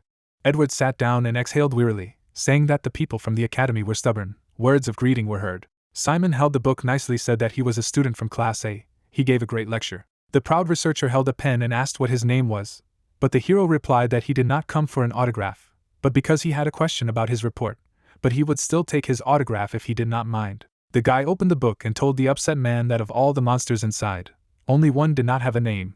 Did he know anything about him? The man looked at the image in the book and said that he threw them all together and did not look at them. He did not think that it got here either. On the page was an image of Vikram. Edward said that unfortunately he knows almost nothing about it. Simon opened his mouth when he was surprised to hear that he had taken a picture of him, as he found him interesting, but he did not see him again. Looking at him, the blue-haired man asked what he meant by interesting and heard that it was a very foggy day, and this huge monster was walking around the island. The researcher remembered how he held the camera. Ahead among the foliage was the figure of a creature in bandages. The man said that he pointed the camera at him, but he immediately shrunk, and he took that photo when he became small. The hero asked if he was so large. A huge monster towered over the island. Edward said that it was so large that it could cover the entire island. The barbell fell to the floor, and the words were heard that everyone was assembled. Hector did not turn around and asked the student to give them something. With his hands on his hips, he said that on this assessment on the island, they would get rid of Simon at all costs. He clenched his fist forcefully, saying that as long as he was here, they couldn't take control of Class B and get the best grades in the group. After all, Class A was looked after by the vice principal himself. With a firm knitting of his eyebrows, Hector declared that gaining power over their class was the most important thing. Pursing his lips, The brunette thought that even if so, he was reacting too violently to a simple participant. Looking at the blonde man sitting on the bench, the student thought, maybe there was some kind of conflict between their families? In the evening, footsteps were heard near the building. The hooded man walked forward and said that he hoped he wasn't wasting his time. The boy gritted his teeth, remembering Simon and his words that he didn't know what grudge he was holding, but he couldn't win with someone else's power. Looking at the tattoo under his sleeve, Heron thought that he had been able to break into the middle squad and pass evaluation fights.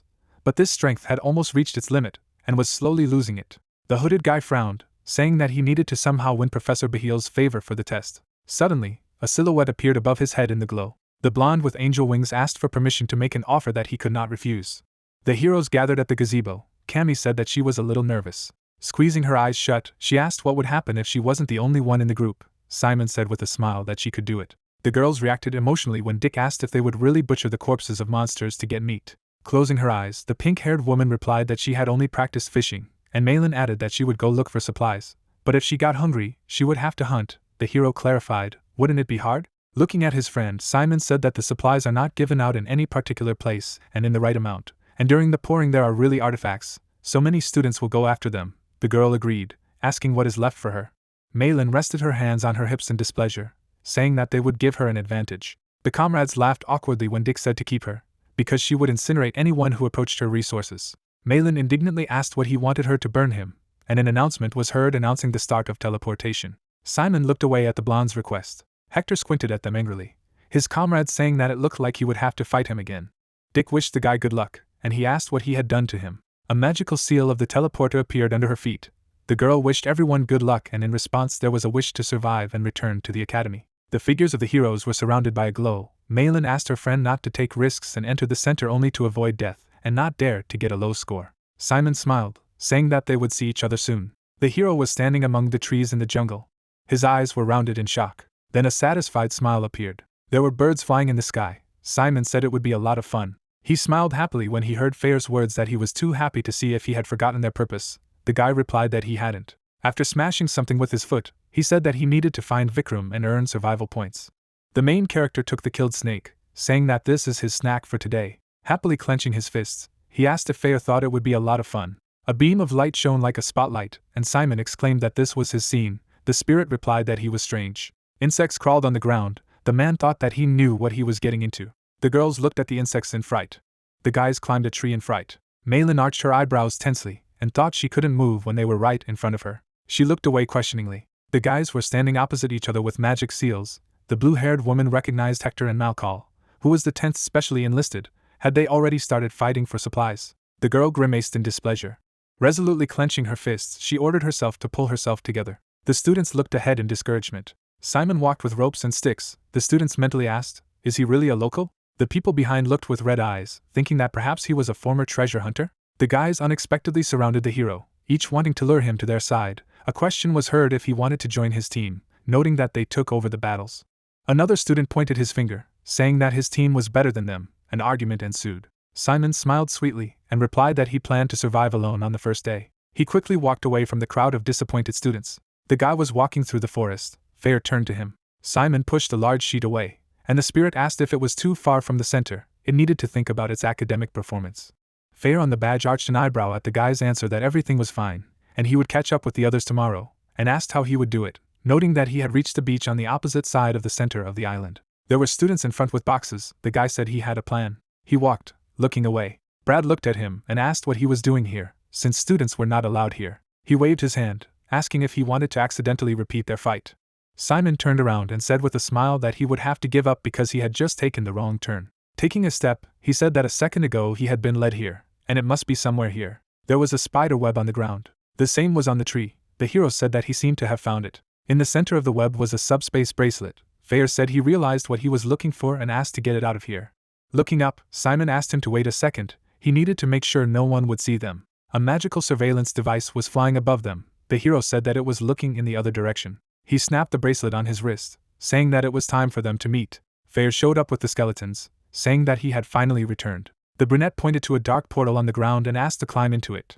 The tracking device was floating in the air. Fair was indignant, asking why he was kicking him out as soon as he arrived. Simon replied that everything had to be done quickly while no one was watching them, and that thing would soon fly in their direction. They turned around abruptly when they heard words of understanding. Brad walked sternly towards them and asked if the student dared to sneak the subspace device under the noses of the professors and assistants. He furrowed his brows, saying that it was enough to rule him out. Simon and Faye looked at him.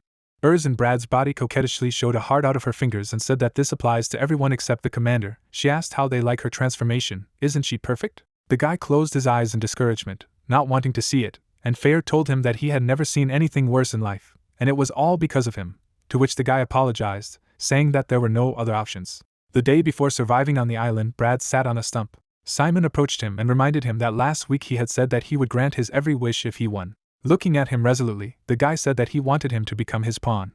Brad stood up, asking how he dared to say such a thing to the teacher's assistant. The hero said that if he didn't want to, then he had no other choice. Looking at him confidently, he continued that Professor Honpa never found out why they sparred that day. But what would happen if she found out the truth? The man tensed up when the main character noted that he was not sure that the current punishment would be enough. Brad gritted his teeth. Then he closed his eyes and asked what he needed. Simon asked him to borrow his subspace bracelet, and then tried to remain unnoticed and lay low during the test on the island. The hero was surprised to hear the question. If he was going to use his cloud and asked him again how he knew, the assistant replied that he had seen various tricks while he was at this job. Here they often take the form of another person. Holding the bracelet in his palm, he said that he would do what he asked, but if he was caught, he would be to blame. In the man's body ran with her arms outstretched, shouting happily that she missed the commander very much. She coquettishly touched her cheeks, saying that this time she clearly followed the order and asked for praise. Faye demanded to stop before his bones rotted. Showed 2 fingers when the brunette asked why she had come here. As there were other assistant instructors next to him, she told them not to worry. She told them that she would go check if the student had gone back and she was released. She theatrically put her hand on her chest, exclaiming that her impeccable acting had fooled everyone. Faye asked not to make such a face while she was in this body. Raised her hand in the man's body and exclaimed that she wanted to go with them in search of Vikram. The guy shouted that she was not allowed because she was now in the guise of Brad. Her eyebrows arched pitifully when she heard that if the assistant disappeared, the academy would suspect something. Standing next to Faye, the brunette said that the 2 of them would go looking for it, and the spirit confirmed. Bowed sadly, saying that if the commander wanted it, then she would have to do it. She would go. Simon closed his eyes and listened to her say that he wanted to see Vikram as well, but the commander had given such an order. He turned gloomy as she continued that she was already an adult undead, so she wouldn't cry. Faye touched his temple with his finger and said that if he cared too much, he could reward her, because the leader should reward the merits of his subordinates. This time, the surgery wouldn't have been successful without her, so he believes there's a good reason to reward her. Looked very sad in the man's body. He added that the commander must already know what she likes. The undead turned around when the guy asked her to return to her normal form for a minute. The pink-haired spider girl asked if something had happened. The hero replied that it had not. Simon closed his eyes and walked over to her. Then he touched her shoulder.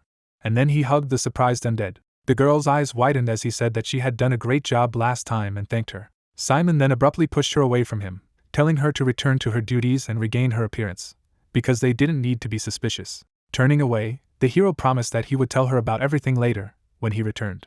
Covered her reddened cheeks with her hands. The guy's cheeks turned red, and she thought he was very cute. Stars burned in the night sky. Simon looked at the log hut. Climbing inside, he offered to go to bed. Faye asked, "Is he going to sleep yet?" Pulling off his red tie, the hero said that the sooner he went to bed, the sooner he would wake up. Putting the brooch on his tie, he asked the spirit to be there today. Faye indignantly asked what he was up to. Simon hung his tie on a nail outside and asked the spirit to stay overnight at his post. Faye asked how he could do this to him. He trembled indignantly, saying that he was the leader of the battalion, and it was simply shameful to use him for such purposes. The guy closed his eyes and indifferently replied that the undead didn't need sleep, so he wanted it to wake him up in the morning. The disgruntled spirit screamed that he had made an alarm clock out of him. In the morning, the hero stretched and wished the spirit good morning. He began to put on his tie. Hearing Faye's indignation that he would never forget this humiliation, the guy apologized and promised to strengthen the battalion when he had money. Faye said that it sounded good, and then asked what he was going to do so early. The bones of the skeletons were surrounded by a magical glow. Simon said that he would go straight to the center. The skeletons began to lift the structure when the Necromancer asked them to grab them at once. The servants were carrying the hut. Faye asked if the guy was going to go to the palace, and the answer was yes. Presenting a map of the islands, the hero said that the island of Kara is located in the center, and is surrounded by 4 other islands. The rivers there are narrow, so people usually cross them without any problems. Introducing one of the islands, the hero continued that Kara is not 5 islands, but only one central one. Simon walked through the forest before the others, saying that it would be better to call this place as the Kara Islands. And now they are going straight to one of them. There are several waterways leading to it. Stopping on the shore by the cliff, the hero said that although it looked like a river, it was actually part of the ocean. He turned, smiling and saying that this was why it was possible to get directly to the right island from here. Fair said that this particular shelter was so strange. The spirit suggested that we go there immediately. Joyful, Simon agreed. Disgruntled Dick hid in the bushes. A group of students was standing at the bridge. Words were heard that it was now well protected. He knew that they had a small chance. Behind the blonde man were comrades, and he asked what they would do now, to which he heard a request to look. The guy was standing on a wooden raft. The words were heard that someone was floating on this river. Dick put his hand to his forehead and took a closer look. The comrade was surprised, and the blonde happily said that he knew so. It was very similar to him. Simon was standing confidently on the raft. Fair said that it was fresh here, and the guy replied that they would continue to move in this direction. He was surprised to see something ahead and said that the other students had also come here so early. At the cliff I could see the figures of people. The guy with his hair gathered opened his mouth and exclaimed that he was on a boat, could not be allowed to pass and ordered to attack. Dick, clenching his fists, shouted that now was the time to go. The people at the bridge were looking at the blue-haired man. He said those guys weren't looking at them at all right now, so they had to hurry. Dick smiled contentedly, thinking that then Simon could cross unharmed. The guy ran onto the bridge, telling his comrades to ignore them and run on, and one of the opponents noticed them. Simon looked up tensely. A fireball was flying towards him. The hero said that he did not see who fired, but he clearly knows how to do it. Bright rays rose up as he ordered to abandon the ship. The hands of the skeletons with leaves rose into the air. The hero jumped from the crashed raft. His foot touched the paper. A cry was heard asking what he was doing. The guy quickly jumped to another sheet. The question was heard, how does he run on the water? Dick ran up the bridge, realizing that he had lily leaves under his feet. Looking at his friend below, he explained that this plant does not sink. A friend always has new ideas. Simon jumped, flipping in the air. He stretched out his palm and applied recovery. Students covered their heads with their hands. Skeletons gathered around Simon again. They happily raised their hands, shouting that they had succeeded. The student said that it was the first time he had seen skeletons used in this way. The guy ran past. Indignant, the brown-haired man pointed his finger and ordered to catch him. Dick replied contentedly that they would see each other later. A black hand touched the brown-haired man's shoulder. Heron threw him aside with a sharp blow. The guys stood in front of him, asking him why he went against them right now. Let him not move. The red-haired man looked gloomily at one of the students and replied that he didn't care. He was no longer with them. Walking towards the forest, he said that he had more important things to do. Standing among the trees, Simon said that he had chosen the timing perfectly. Fair agreed, saying that since the bridge was the only way to cross the river, it was possible to guess that there would be a scuffle. Taking a step, the hero said that now he can freely go and search, but it is not so easy to look for traces. There was a dense forest around. The spirit told him that there was nothing to be done about them, because he was quite secretive, and if the children started fighting in the middle of the forest, it might attract the attention of Vikram.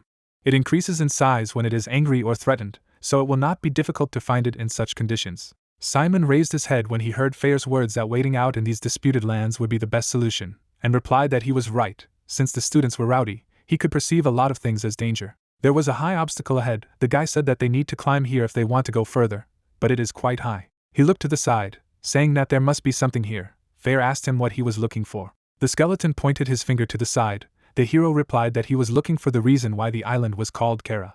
There were goblin tents on the stone steps, and it was said that they were the Kara people, and Fair noticed that there were many of them. The skeleton said next to Simon, who said that the island was given a name because of their large number. The data they received said that this was the best place to cross the canyon. The guy tensed up when he heard the noise. There was a blonde guy standing in the bushes who apologized, saying that he didn't want to attack, he just thought he was going to go through this outpost. The hero confirmed. Simon and the skeleton held spears when they heard the proposal to unite, because no matter how incredible it would be difficult to break through them.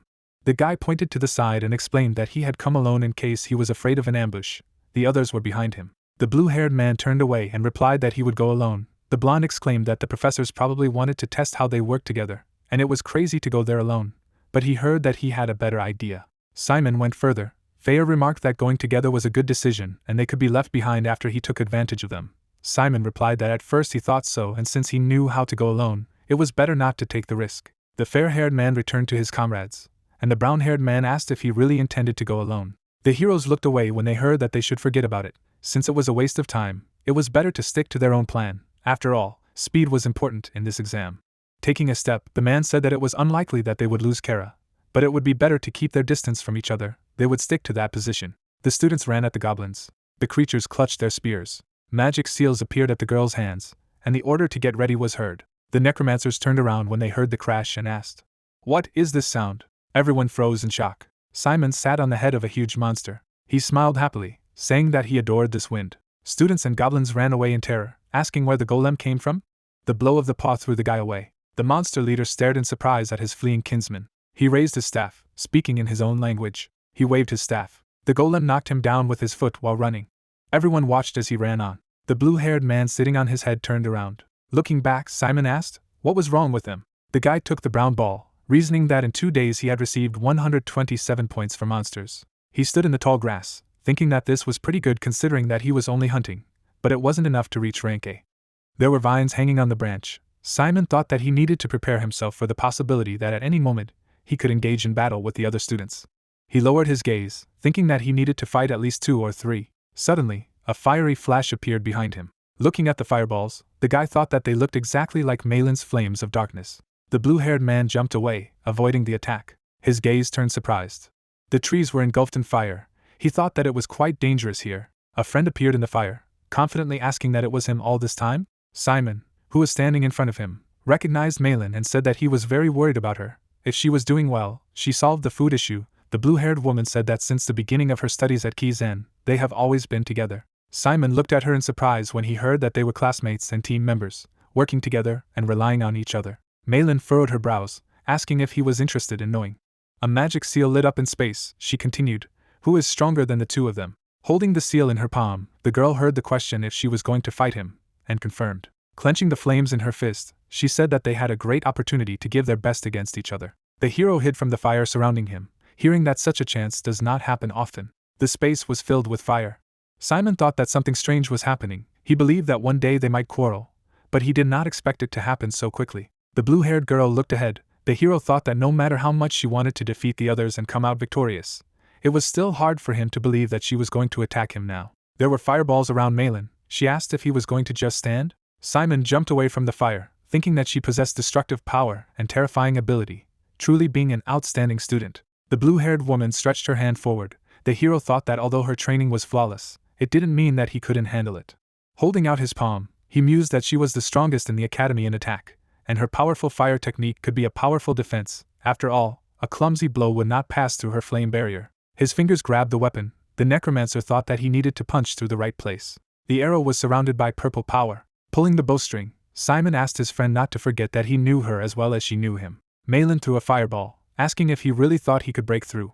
The arrow flew forward. The girl looked at the approaching tip. An arrow pierced her stomach. Then I fell to the ground, and I heard the question, is it an arrow with darkness at the end? The hero jumped away from the fire. The girl demanded not to underestimate her. Darkness appeared beneath her feet. The hero turned to his girlfriend and said that she had switched to a magical battle. It would not be easy for him. A bright red flame burned in the center of the seal. Malin mentally turned to Simon, saying that he probably thought he had a chance to win since he had injured her. The guy looked away. She thought that as soon as she ended the fire flash, he was finished. The heroine was startled when an arrow pierced her leg. 2 more flew next. The girl asked where they were flying from. Simon pulled the bowstring again. Malin thought he was standing right in front of her, and other arrows were flying from 3 different directions. The girl frowned tensely, realizing that he had 3 skeletons under his command. The skeleton archer was sitting by the tree. She thought that meant that the guy was not just retreating, but leaving his archers. Simon held the arrow and thought that its weakness was long-range attacks. He took this into account and prepared an attack from 4 sides.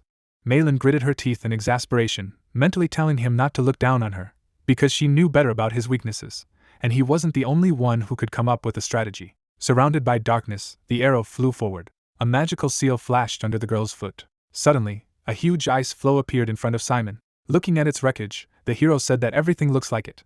He smiled slightly, deciding that while he had a free minute, he needed to escape from here. Malin raised her hand with the magical fireball in the air and shouted indignantly that he thought that would be the end of it, and that he really wanted to end their first duel in this way. They would decide everything here and now. The blue-haired man stared at her intensely, wondering why she wanted it so much. He would cut her off and run away. Suddenly, his gaze turned surprised when Fair said he had to leave, because he was here. Not far away, a small hill cracked on the ground. A bandaged hand escaped from there, and the spirit said it was Vikram. The tense hero opened his mouth and began to call his girlfriend. The girl's gaze became confused, and the guy shouted her name. The guy concentrated the darkness in his legs and crouched. He reached out to the girl, looking at her anxiously, and she did not understand why the young man suddenly did this. Malin stared at him, wondering why the student had rushed here, because her dark flames were about to blow him to pieces, or he thought it was worth giving up and ending there. Above her hand was a red magic seal. The brunette frowned and shouted something, and she tried to understand why she was fighting him at all. The main character jumped and wrapped his arms around the girl. Behind them, a powerful blow hit the ground. The guy got up and shouted to the girl that she needed to run urgently, but she was lying with her eyes closed. Simon slung it over his shoulder and gritted his teeth as he felt the pressure. He again transferred some of the darkness to his feet. The student abruptly rose into the sky, dodging the monster's huge paw. The young man frowned and looked down. Right now, the former general of a huge battalion group, Vikram, was reaching out to him. The cadets clumsily landed on the slope. The brunette stood up and noticed that the girl's body was rapidly sliding down, and Faye reported that the enemy was trying to escape. The hero knitted his eyebrows and reached for his classmate. He managed to grab her by the arm. Simon held on to the ledge with one hand, and with the other he clung to the apprentice hanging over the cliff. The student hugged his friend and asked what was going on with Vikram, to which the interlocutor noted that he must have run away because it became quieter. The brunette drew attention to a feather sticking out of the girl's neck. He brushed her hair away to take a closer look. At that moment, it began to dissolve into thin air. The main character closed his eyes when a drop of water dripped on his nose. A downpour fell on the island, and the guy muttered that they had better find some place to rest. The girl squeezed the hem of her dress, listening to the fact that due to the terrible lack of her abilities, they could no longer pin high hopes on her. Malin raised her head and exclaimed that the truth could be better, but she was told that she was no longer the heiress. A child was looking out from behind the door, and the man said that a new heir had now been chosen. The student opened her eyes. She stood up, muttering that it was a nasty dream. She was wearing a raincoat, and the girl noticed that these were not her things. Malin looked around, trying to figure out what kind of cave it was, and where it was. The main character, sitting with a naked torso by the fire, looked around and asked if she had already woken up. The interlocutor jumped up and, stammering, exclaimed that there were no things on him. The girl froze, running her hands over the cloak. Malin wrapped her clothes tighter and asked displeased where her clothes were, and the brunette hastened to apologize. A student uniform hung on the ropes, and the hero explained that he was just worried that she would get sick if she remained in wet clothes. Flames were reflected on the vaults of the cave, and the girl exclaimed that her comrade was just a pervert, but the young man asked to be quiet, as monsters could live in this cave. Simon held out his hands and swore that nothing had happened, and indeed he had his eyes closed from the beginning to the end. In the cauldron, soup was cooked from the ingredients caught and collected. The girl clenched her fist in fury. Then she covered her face with her hand and still asked what had happened. The interlocutor smiled, glad that she had changed the subject, and told her everything. The comrades were sitting by the fire, and the student replied that she understood everything. She got up and asked the hero to turn away, but he asked again, and she had to explain that she wanted to change clothes without witnesses. Simon sat by the fire with red cheeks, thinking that he could wait outside and not listen to the rustle of clothes behind him.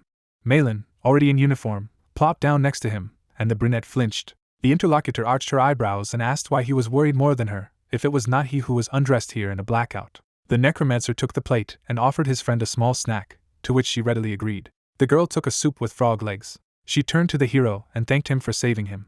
Malin looked at her friend and noted that she did not expect the student to do such a thing after she herself attacked him, although she did not intend to kill him. Simon leaned on his hands and replied that at the end, when she conjured the dark flames, she seemed to be hesitating. The interlocutor lowered her head and muttered that she could not stand it. The young man looked at the fallen orbs in surprise, and the girl asked to take all her points, except for one as a thank you for defeating her. The student reached out his hand with the bracelet to make the artifact begin to absorb the trophies, and the brunette asked what she was doing when she also planned to get to the first place, to which the student replied that she had 2 more days to spare.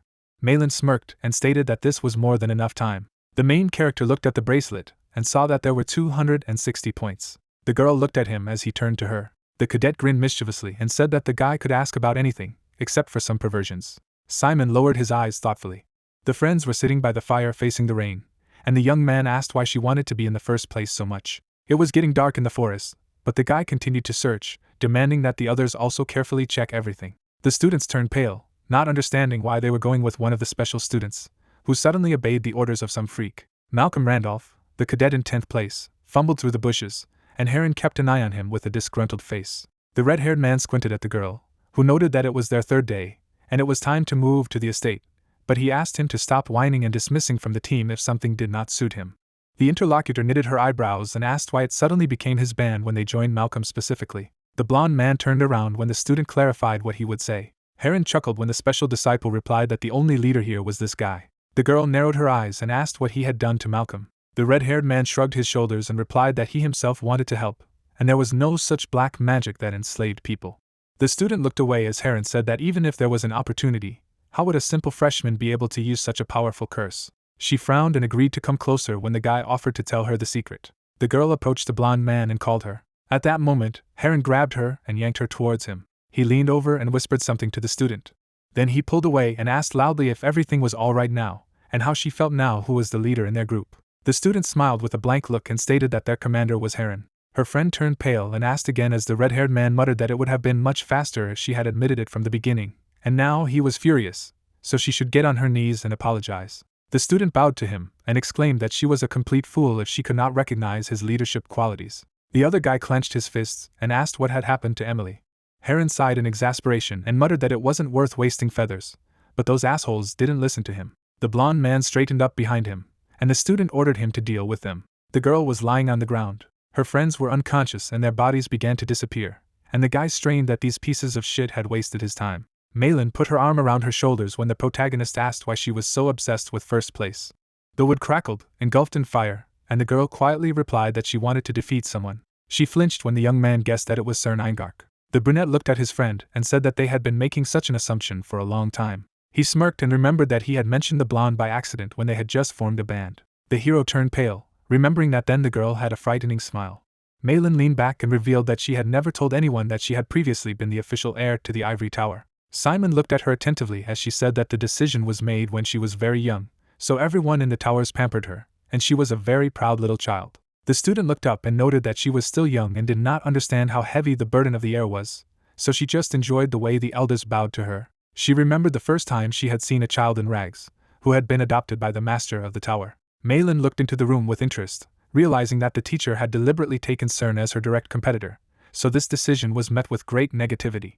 The blonde looked at the girl indifferently, although she was perceived by everyone as a shameless attempt to steal the legacy.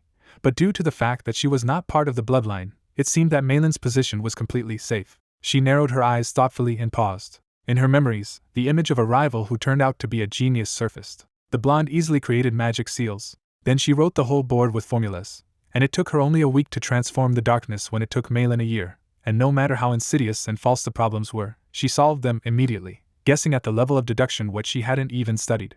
Soon, all the adults went over to the side of the adopted girl, because against the background of her talent, the old rules simply faded. The student arched her eyebrows and added that everyone was anticipating that when Cern grew up to become a tower master, she would be able to regain her former glory. So Malin found herself in the shadow of her rival, being left behind, and the adults continued to compare them, so that the girl soon became a fool who allowed the blonde to sparkle, and the mentors even went so far as to reform the laws of the tower for Cern's official inheritance. Malin sat alone in the room trying to learn new skills, but everyone around her, even her friends and parents, stopped expecting anything from her. The protagonist leaned on his knees, listening that when Cern turned 17, she was taken through a special arrangement between Keyzen and the Ivory Tower. Malin smiled and said that she studied herself and passed the entrance exams. It was still pouring rain outside. The girl leaned forward, and the brunette assumed that she wanted to fight him, because now he is the #1 special student and bypasses Cern, although there are still problems with skills, but this way it would be possible to get closer to her opponent. The student clenched her fist and confirmed, adding that she would never give up, even though everyone told her that it was impossible, and would take back what she had taken from her. Malin knitted her eyebrows and said she would do it no matter what it took. She turned to her friend and asked if he knew how all the excellent students got to this island. Simon looked at the girl who advised him to avoid Cern at all costs, because she had lived with her for several years and watched her. The cadet knitted her eyebrows and added that she really did not look like a living person. In the morning, the sky brightened, and the sun peeked out. Malin opened her eyes and saw food and a note in front of her. She unfolded the sheet and read that the hero had to leave early for personal reasons, but he believed that she would succeed and was rooting for her, and the girl muttered that she still did not plan to form a team with him in any case. Malin ran through the lines and smiled, wishing her comrade to be careful. The main character at this time looked ahead warily and asked what she was doing here. A student peeked out from behind a tree. She was smiling, but there was something sinister about her. The protagonist was standing by some crevice and asked why Vikram appeared when he fought Malin yesterday. Maybe he was provoked by the noise, or the monster was just too sensitive to fire. The student crossed his arms and turned to Fair, who did not answer him. The spirit shuddered and replied that it was nothing, and the former general was growing in size out of anger. Simon leaned forward and suggested that the enemy might hold a grudge against him, and the interlocutor noted that the problem was that the Vikram they saw yesterday was a little different from their past self, so the undead had a bad feeling about it. The brunette was looking down, but suddenly he heard a rustle from the side. He immediately turned around and noticed a silhouette near a tree. The main character knitted his eyebrows and took a closer look. The girl looked out and smiled slyly. She looked at the guy with a smirk, and he recognized her as Ellen. The student suddenly turned around and ran in the other direction, and the cadet tried to keep up with her and stop her. The student walked away, clasping her hands behind her back. Simon looked at her anxiously and called out. The cadet was smiling, and he thought that she was supposed to return to the Sacred Federation. But what was going on here? The guy shielded himself with his hand from the bright light and gritted his teeth. When he opened his eyes again, there was no one in front of him. The brunette shuddered when he heard a loud scream. Another student crawled closer and begged for help. The hero turned around and noticed a flying blade. The blade pierced the student, and his body began to dissolve. In front of Simon was a pile of students who had been pierced with spears. One of the cadets crawled to a tree and asked to stop, asking why this was happening to them. A chain appeared around his neck. The young man was lifted up. A chain wrapped around his body, tying him to a crucifix, and he kept screaming and asking him to stop. Simon's eyes widened when he saw the cross. Blades flashed in the air. All of them sharply pierced the young man's body, interrupting his scream. The student's body collapsed to the ground in front of the main character. A white feather fell on his frozen face, and a voice noted that they were all whiners. The girl sat in the tree, saying that they didn't really die, and all painful memories would still be erased. The brunette lifted his head and frowned, asking why she was doing this. The blonde ran her hand over her face, and replied that it was for fun. The young man's eyes widened and asked if that was why she had brought him here. The student pushed off the branch. CERN landed on the ground with a smirk. The blonde looked at the guy and noted that they were facing each other for the third time, and someone would call it fate. But the interlocutor asked to get to the point. He clenched his fist, listening to the fact that the girl always wanted to chat with him. The student closed her eyes and called his name. Then she grinned and noted that maybe I should call him the commander of the 7th Battalion. Simon turned pale and immediately sweated. The hero froze while the girl asked how Freya was doing, and noting that Urs was not with him now. The blonde touched her chin and assumed that the girl had been reincarnated as someone on this island. The Necromancer looked at her angrily, but she only asked her not to worry. They were both under the orange dome, and the student explained that the SMM could not see or hear them through the barrier, to which the young man asked how she knew so much about the battalion. The interlocutor made a gesture with her hand and recalled where they met for the second time. The brunette remembered that they had been sitting opposite each other in a magic teleportation circle right before leaving for their missions.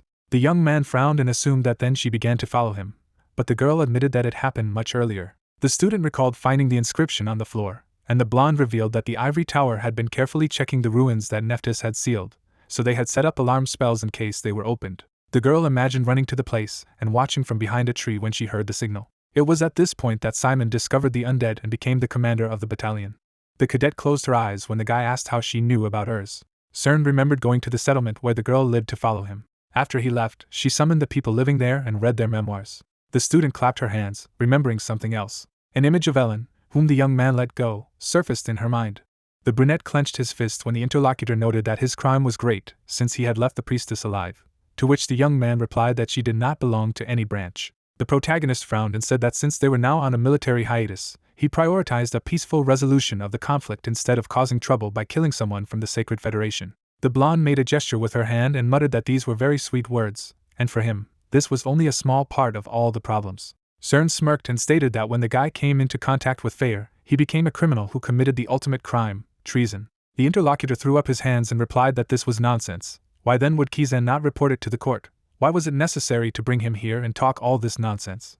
The girl closed her eyes and said that she felt that now was the right time to discuss business. The young man narrowed his eyes and asked again. CERN chuckled and invited him to join them in the ivory tower. She looked at the guy with a smile, who thought that this was an interesting proposal, and it was worth trying to get her to talk. The student knitted his eyebrows and said that if she wanted to steal him, she should make a formal offer after he graduated, and with the power and wealth of the tower, they had enough advantages to lure him away. The interlocutor closed her eyes and objected that she did not need a graduate of the Keyzen school. She coldly looked at the cadet and added that it was only an academy, but had he never been interested in how ordinary schoolchildren came to rule half of this continent? The girl introduced the chess pieces and said that 4 of the 5 generals of Dresden were students of Kizen in the past, and 17 of the 20 royal knights had previously studied at this school, as well as the ministers of general affairs, foreign affairs, and defense. The young man carefully followed the movements of the interlocutor, who added that even the prime minister, who is the right hand of the kingdom, also studied here. The blonde folded her hands and asked him who he thought they would be loyal to when Dresden was in danger. The brunette clenched his hands, understanding what she was getting at. Simon narrowed his eyes and noted that she needed someone who would obey only the laws of the tower. The girl smiled and replied that he was not a fool, and she liked how quickly the young man grasped. She narrowed her eyes and noticed that he had no choice, because either execution for treason or joining the ivory tower, which were as famous as the academy, and Malin was his classmate, and he would be supported both politically and financially. The student knitted his eyebrows and asked to be allowed to ask one question. The cadet smirked when he asked if such an offer had come because of his own strength, or because of the strength of the battalion. The brunette bit his lip when he heard that it was because of the combination of these powers. He knitted his eyebrows and said that he couldn't trust her and the ivory tower, because there was no guarantee that they wouldn't take the battalion from him. The interlocutor shook her head and replied that he didn't need to worry about it as soon as he showed his abilities, but she could still promise not to do it like the heiress of the tower. The hero looked at the outstretched hand, and the blonde asked for an answer to her question, since all his fears were dispelled.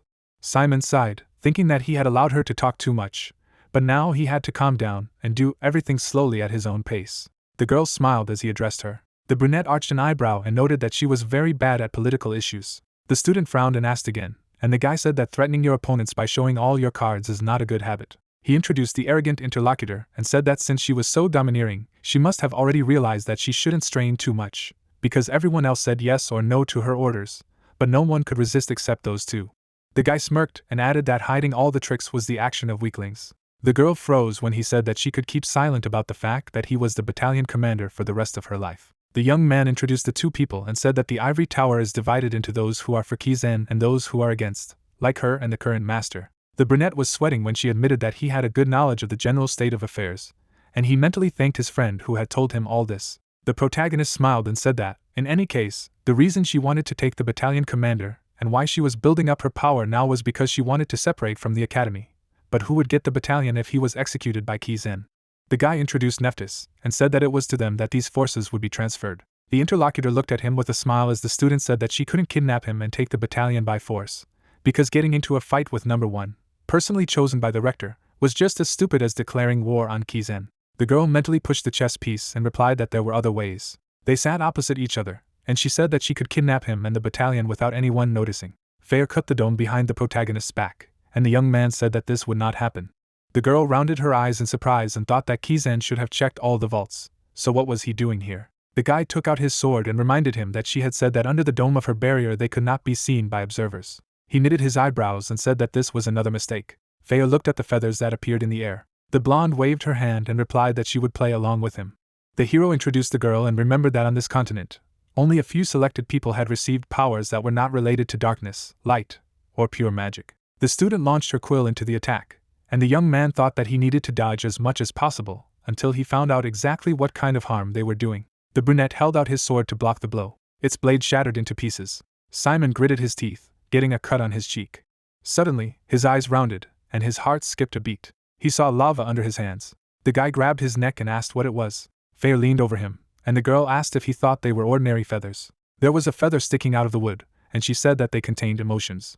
The brunette's eyes widened, and a silhouette grew behind him. Simon covered his face from the smell, and the student concluded that the tree emits poisonous chemicals against insects that gnaw on it. The blonde twisted the feather on her finger, and said that she was not limited in the emotions that she could put into her skill. She smirked as she created a few more feathers, and stated that when it came to humans, she could make them crawl with just one feather. Cern stood over the protagonist, offering to see for herself.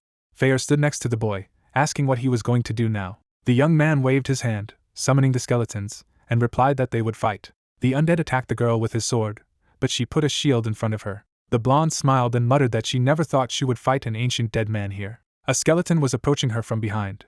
The student jumped, not allowing her enemies to pierce her. She waved her hand gracefully. Feathers shattered the bones. A spider appeared in the air. The girl lifted her head and noted that the guy had enough strength to call himself a commander. Cern turned around and stabbed the spiders. The hero frowned and thought that she had deflected the attacks of so many dead people at once, so there was more to those feathers than mere emotions. Darkness swallowed up one feather. It immediately vanished into thin air. The blonde straightened her hair and said that the guy was very annoying, and then several magic circles appeared behind her. The brunette's eyes widened as he saw several spells at once. The student looked down at him and activated a dark flash. Everything around was engulfed in flames. The main character sat down to the ground, wondering how it could cause such a fire as a freshman. Fayer was behind the girl, noticing that it was ticklish. He managed to strike, throwing the cadet down. The girl turned in the air and counterattacked. The spirit swung his sword, blocking the blow, and admitted that he was impressed. The dead man approached her and said that her level was much higher than the rest of the students. His eyes blazed with blue flames. He sliced through the air, saying that she was still an inexperienced girl. Feathers clung to his body, not allowing him to move, and the blonde babbled that he was caught. Cern sneeringly tapped her skull and said that her powers don't normally work on the dead, but fortunately, it's ancient, and has become more human-like due to its long existence. The eye sockets of the undead were extinguished. The blonde turned around and noted that the commander's best card had passed, and what his next move would be. Simon narrowed his eyes and asked. The spirit behind the girl freed itself from its shackles and laughed. The feathers fell in the darkness, and Fair said that he certainly had feelings, but as if he could be stopped by such a minor obstacle. The feathers fell to the ground. The dead man unleashed his power and declared that his will was not so weak. The student's eyes widened, trying to understand how he was able to free himself from the emotions in 20 feathers with the help of his will alone. The undead gripped the handle and exclaimed that he would not make any more concessions to her. He swung his sword and asked her to die. A bright beam of light appeared in the air. Stones rose from the ground. Trees with roots turned upside down. The main character covered himself with his hand and shouted that it was forbidden to kill the heiress of the ivory tower, to which the interlocutor noted that the guy was an alarmist. The girl opened her wings, and he said that in front of him was a monster that was impossible to imagine, and she would not die from this. CERN soared on 3 wings. The hero looked up and asked if these were the student's real abilities, and if Fair would be able to use that skill that had just been cast when he caught her attention. The girl pointed to the crack in the barrier with a smile and asked if they would continue to fight like this. Mechanical cameras were pointed in their direction, and the young man asked Fair to return back to space. The dead man frowned and replied that now it was not the worst problem to catch their eyes, because the feathers of this girl could completely destroy him. The brunette stood up and said that he would leave the space open, and if he was in danger, the spirit would be able to decide for himself whether to intervene or not. Fair dissolved and asked the young man to be careful. The guy waved his hand in the direction of the cameras and noted that now the last option she mentioned is no longer relevant. Kizen is monitoring them. The interlocutor twisted the pen in her fingers and muttered that there was a 4th option. She threw the feather and admitted that she was upset and contacted him, even though he had already dropped out of the evaluation, and of course would erase his memory. The feather landed in front of the brunette's feet. The hero knitted his eyebrows, and images of a blonde flashed around, whispering that he would meet a series of unpleasant events and fail all the exams, rig the test results, and all his comrades would begin to criticize him, and then no one would want to accept him after the professor turned away from him. CERN leaned into his ear and added that when the guy was kicked out of Keyzen, she would find him. The student brushed off the delusion and said that she was very annoying, but apparently, she dealt with the others. The brunette frowned and said that some people didn't want to follow her path, and such an approach would only create more enemies. The blonde created new feathers and was indignant that he was lecturing her. The cadet frowned and reminded her that she was the next master of the ivory tower. She attacked with a smirk, muttering that she would divide the continent into 3 and usher in a new era. The young man narrowed his eyes and gritted his teeth. Suddenly, there was an explosion, and flames blazed over the forest. Red earrings fluttered against the dark hair, and the voice said that he had just heard interesting information. Simon smiled when an acquaintance stood in front of him and reminded him that she was protecting him.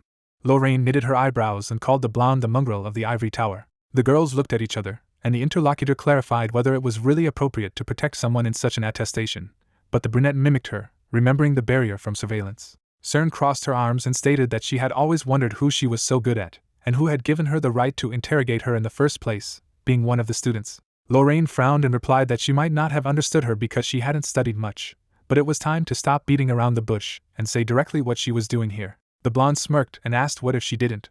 The interlocutor narrowed her eyes and warned that she would force her to answer. Magic circles appeared in the air, and the girl asked the hero to move to a safe distance. The brunette gave him a quick glance and added that he might accidentally be between them. Dark arrows appeared from the inscriptions. CERN arched her eyebrows and remarked that it was cute. She smiled and said that they had nowhere to hurry, but her rival was already behind her. The girl struck. The protagonist shuddered as he stood behind a tree and thought that if he had stayed there, he would have died in 5 seconds. The blonde flew into the air, asking if they would really play so roughly. Lorraine raked the stone into her hand. She threw a boulder at her opponent, demanding to go down. The feathers cut the cobblestone into many pieces. The girl deftly got rid of the danger, and asked what would happen if she refused. The brunette knitted her eyebrows and asked her to stop fooling around because she needed to end her today. The interlocutor crossed her arms and noted that her tongue was too dirty for an aristocrat. Lorraine straightened up, and Lorraine said she didn't understand why she had to chase Simon away, when he could enjoy her excellent performance. Her rival frowned at the suggestion that she wouldn't show such disgusting behavior in front of the guy she cared about so much. The brunette frowned and waved her hand. A crimson space opened up behind her. Red eyes peeked out from the crevice, and the blonde admired the power of opening the gate to the demon realm. A beam flickered beside CERN as she wondered what type of chaos would come to the world when they found out about her with the incredible mother of conspiracy. Predatory eyes watched her. The blonde dodged the fast rays in the air, exclaiming that fighting like this did not look so impressive from the outside. Lorraine summoned a demon and said that they were destined to fight against each other because one day they would become the stewards of Kizen and the ivory tower. The student sat astride a fiery steed. The girls fought in the air, and Lorraine said that millions of innocents could die if they continued to fight in the future. The brunette frowned and shouted that they had better end it as students. The main character watched them from the ground, and Fair noted that it is not worth admiring such primitive fights, because he is also the commander of the battalion, and it will not be long before he reaches their level and even more. The young man turned pale and muttered that he didn't think so at all. The guy ran to the side while the dead man laughed, assuring that the student would be able to catch up with them soon if he gradually developed. The brunette closed his eyes and decided to let the girl sort things out while he went about his business, and the spirit agreed that finding Vikram was more important. The hero stopped and thought that the monster must somehow react to such a hype. Right in front of him, a huge paw crawled out of the ground. The former general climbed to the surface with a wild roar.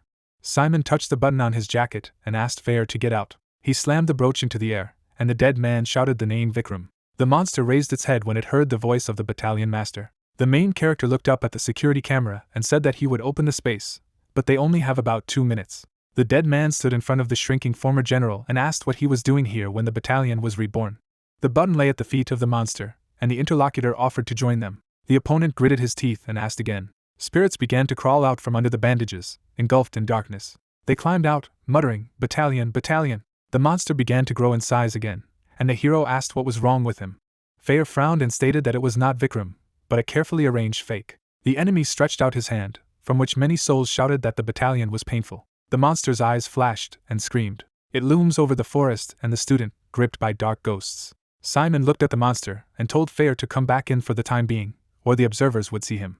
Immediately after that, the green one swung and shouted that it hurt him. He slammed his fist into the ground with all his strength and shouted that he didn't want to feel pain. The hero tried his best to run away and asked why he decided to attack him. The monster was beginning to collapse and Fair advised the boy to hide. The ground around began to crack and collapse.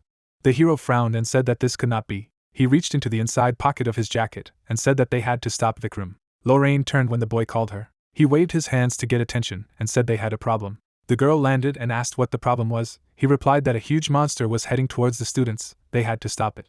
The brunette looked at him anxiously and asked which way he went. He replied that to the South Island. Simon looked at the girl and said that she was funny. Cern grabbed 2 feathers and said that no one let him go. The hero asked her to help too. She looked at him indignantly. She floated in the air and asked what kind of nonsense. Why would she do this? To which the guy thanked her, saying that he owed her.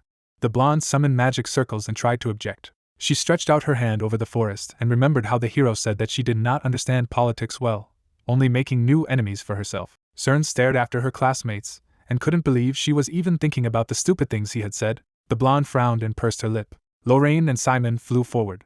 The girl turned around when the guy called her and asked if she had heard anything from her mother lately. She answered in the negative. The brunette looked at her and, thinking that she didn't seem to know about the battalion, said that their class had a special lecture and this monster was in the brochure they were given, but the lecturer said that he accidentally stumbled upon it and that he didn't know anything about it, which did not exist before. Finally, they approached the monster. Students ran away from him in panic.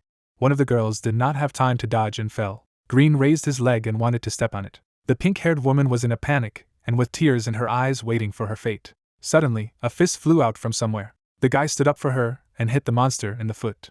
He yelled in displeasure. The girl stood up and thanked the assistant teacher for saving her. Ta held out his hand to her, and the girl looked at her in surprise. The bald man lifted her up and in a languid voice asked her to go to a safer place. She ran away with embarrassment on her face. The bald man turned gloomy in a panic, remembering that Brad was not like that, when suddenly he was asked if he had learned anything about the monster. As the monster came to its senses, Ta replied that it was very sensitive to the sounds that people made, chasing students who screamed and ran away. The guy was sweating all over when he was told that this information would be passed on and noted that he was doing well now. It didn't look like him. Ta thought, what was this mountain of muscles doing, that he had such a terrible reputation? The bald man put his finger to his ear and said that he had something else. He needed to come into contact with the monster as little as possible. At the same time, Lorraine and Simon were flying from the other side. Red rays pierced the monster. Our heroes looked at him through the hole. The hero leaned over to the girl and told her to look at his wounds. He has an amazing regeneration. The green one, meanwhile, turned around and prepared to attack. The heroes dodged his blow at the last moment. The brunette looked back and shouted to his girlfriend to look to the left. A huge hand was approaching them. The couple barely dodged. At that moment, Simon fell from the buffalo and the girl did not have time to catch him. The guy fell and feathers began to form around him. A large soft wing caught him. The hero put his hand on the feathers. Then he raised his head and smiled happily. The blonde attacked the monster and asked if any attacks did not work on it. She looked at him coldly and noted that he annoyed her. Lorraine turned to the brunette and asked if he was safe. He confirmed. At that moment they received a message from the committee that an unknown monster was attacking the students of the young island, so the students on that island were being teleported to another island. The hero clenched his fist, delighted at the news. Then the committee said that after teleporting, the students would be immune to damage for 5 minutes. If they refused to teleport, they should press the refuse button. Lorraine looked ahead and told the guy that he needed to go back and continue his assessment. But he had already pressed to refuse and began to get up. He said that he had a reason to stay. Ta stretched out his arms and called to Simon. The brunette closed her eyes in annoyance when the hero said that he would be back soon and he needed her to buy some time. She handed him a green earpiece and said that since he had come up with something there, it would be useful to him. Lorraine flew away, finally saying that it was a communication conduit, but it was low on mana, so she only needed to use it when necessary. The bald man prepared his hands to catch his friend. He was very happy that he managed to catch Simon. He came down to the ground and turned to hers, saying that it wasn't the real Vikram, so they needed to deal with him before he did anything. She replied that she thought something was wrong here. But how should they defeat a monster that grows bigger and regenerates? The spirit laughed and said that they had a plan. The hero closed his eyes and Fair asked him if he was really ready to do this. He confirmed. The sword appeared in front of the blue-haired man and lit up with blue flames. The guy frowned and concentrated. Fair got excited and offered to turn his crazy plan into action. A few seconds before, the heroes looked at the monster and thought about how they could cope with this monster. At this rate it would continue to wreak havoc. The spirit folded his arms over his chest and noted that there was one way. He did not mention it because it was almost impossible. Simon looked at the skull on his jacket. When Fair said it included the use of a sword, he recalled that his sword has the power of destruction. His life form is directly related to the sword that blocks regeneration and regeneration. No matter what the opponent's regeneration abilities are, his sword can completely destroy any creature. The hero tensed up when he thought that the only problem was that he would not be able to show himself to others. His assistant shook his head and confirmed that his sword was ghostly. It was made from a part of his body, so no one else could lift it, much less control it. Simon told him that since he was a skeleton, he could simply separate his arm from his body. He then thought that he could only show the upper part of his body in the form of a sword. From the outside it would seem that he was just holding a sword in his hands, but in reality, he would be holding it. Fair frowned and said that he had doubts before, but he was really crazy. They would try to carry out his crazy plan. The hero replied that he would take it as a compliment. Lorraine looked at the monster and said that it was approaching back into the center of the island. She frowned when Simon said that he had just come up with a plan. He had a weapon that could stop regeneration, but he needed to use it himself, and then asked if they could tie his hands. The brunette looked at her fellow student and agreed. The blonde looked at her and asked how they dared to order her. Did she really believe his words? Lorraine replied without turning around that of course she believed him. She grew gloomy and said that she always trusted him. Cern rose in midair. She frowned and said what nonsense it was. 2 guys ran forward to attack. The girl frowned with all her might. She scattered her feathers and screamed in displeasure. Simon ran to the monster and asked to cover him. Ta agreed. The blue-haired man swung his sword. He pierced the monster with his sword.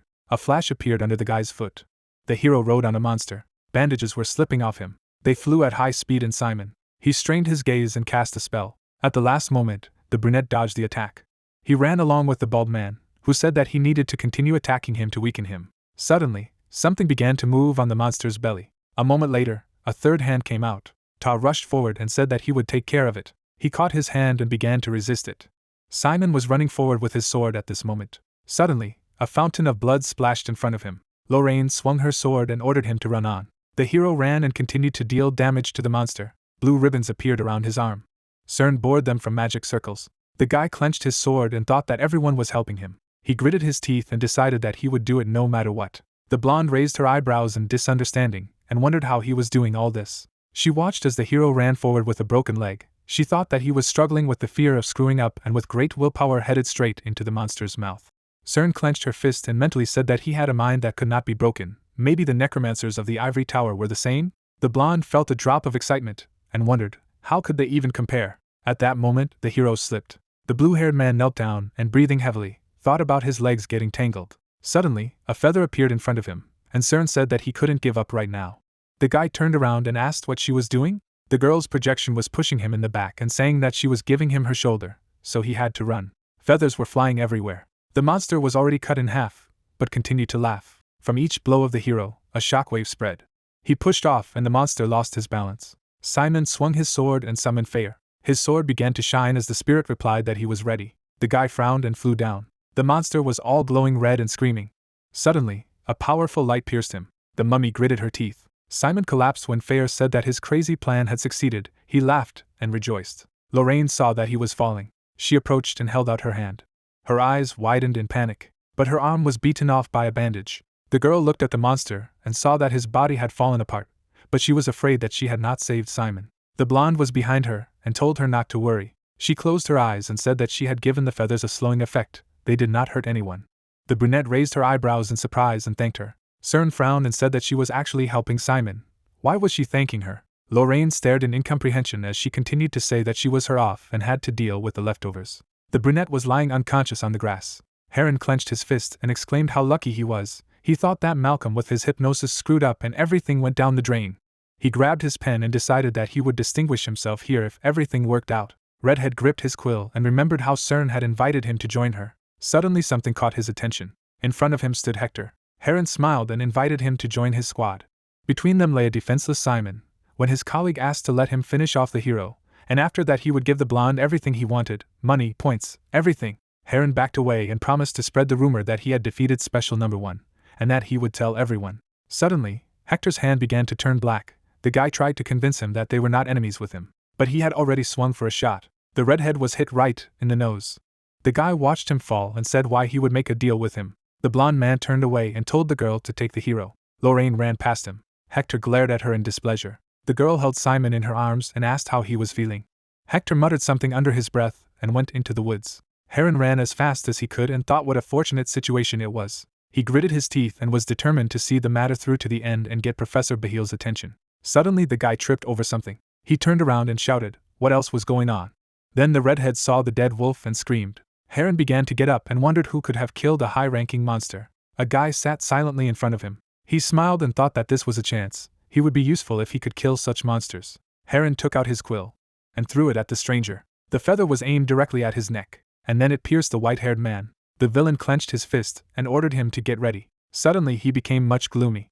Kizen turned around and gloomily asked what he wanted. Red Hair took a few steps forward and asked who he was, who introduced himself, to which he replied that this was the first time he had heard such a name, and said that they needed to catch Simon. The white-haired man leaning on his knees stood up as Heron continued to say that he had lost consciousness, that something was bothering him, and that he could not finish the job. The red-haired man looked to the side and suggested that he attract the attention of those who were with him, and he would finish everything. Kizen in full body and asked if he was aiming at Simon, who confirmed. As the white-haired man took out his quill, the guy told him not to ask questions and just follow his orders. He broke his pen and asked if he was so sure of himself. Kizen turned pale and asked if he was pretending, then apologized and offered to negotiate. While the white-haired man was taking steps towards him, he tried to get out of it and offered his points. The guy frowned and said that if he was aiming at Simon, then he had better give up the idea. Heron exclaimed what he had done to him. Kizen scratched his neck and said that they were neighbors. He grabbed the scoundrel by the shirt and said that he had not had a neighbor he liked for a long time, so he could not allow himself to be expelled. The guy raised his head and said that if he was expelled, some noisy goon would be placed in his place. Then a blow was heard. Fire Mansion, the central mansion of Kara Island, neutral zone. Cammy stood by the window and thought about the hero. Frightened, Cammy looks around and is asked if she is really so worried. Malin smiles broadly at her friend and says that it's okay and Simon and Dick will be here soon. The vampire pitifully thanks the excellent student, who wonders what 200 points are given for entering the mansion and whether they will definitely come. Cadets are walking near the building. She says that there are so many students here. The question arises if they will definitely succeed. The other notes that if it comes to Simon. The joyful girls laugh, imagining the golem. Malin declares that he will surely come up with something and come here. The friend agrees. Elisa stands around the students with a serious look. Someone asks if she really has a special number 7. The red-haired lady turns around and sternly states that there is an hour left to evaluate the survival test, so everyone needs to come out and help with the defense of the mansion. The fact that they have been outside all the time until now means that they have earned points, so if the rest get into the mansion, some will clearly lag behind them in points. Malin indifferently drinks the drink. It is said that they are all happy to win here, so it will be good if they help. The girl notices that she has developed eloquence. The excellent student stands next to the vampire and says that it is immediately obvious that this is the daughter of the Prime Minister of the kingdom. Political abilities are all like her father. Then she notices that they give a lot of points for capturing the bridge. Elisa approaches Malin and states that she needs her help in protecting the mansion, who in turn replies that she is not interested. The red-haired lady in the cap smirks and says that she believed that they were on the same page with her, while clarifying whether she really did not like this approach. The girls stand in front of Elisa, who explains that the last time she asked the VP to show her exam results, she just crumpled it up by muttering something about half a grade. Malin in turn asks if she's still offended about it. The interlocutor says with a smirk that there is nothing surprising in this, because selfish people think only about themselves. Cammy holds the paper in amazement and listens that she is most likely self-centered, because she thinks that people will run after her at the first command. Outraged, Malin frowns and demands that she not think that everyone will obey her. The lady in the cap smiles, declaring that in this case they will miss this moment. Elisa leaves them. Cammy remarks that she is still from a special set and perhaps she should not have been provoked so much. The blue-haired girl says that everything is fine. The vampire looks out the window in surprise, hearing that with people like her, there is no other way. Simon walks along with the cadets. His girlfriend notices him. CERN walks next to him and smiles. His friends at this moment discuss why he is with her, because he was told to avoid her.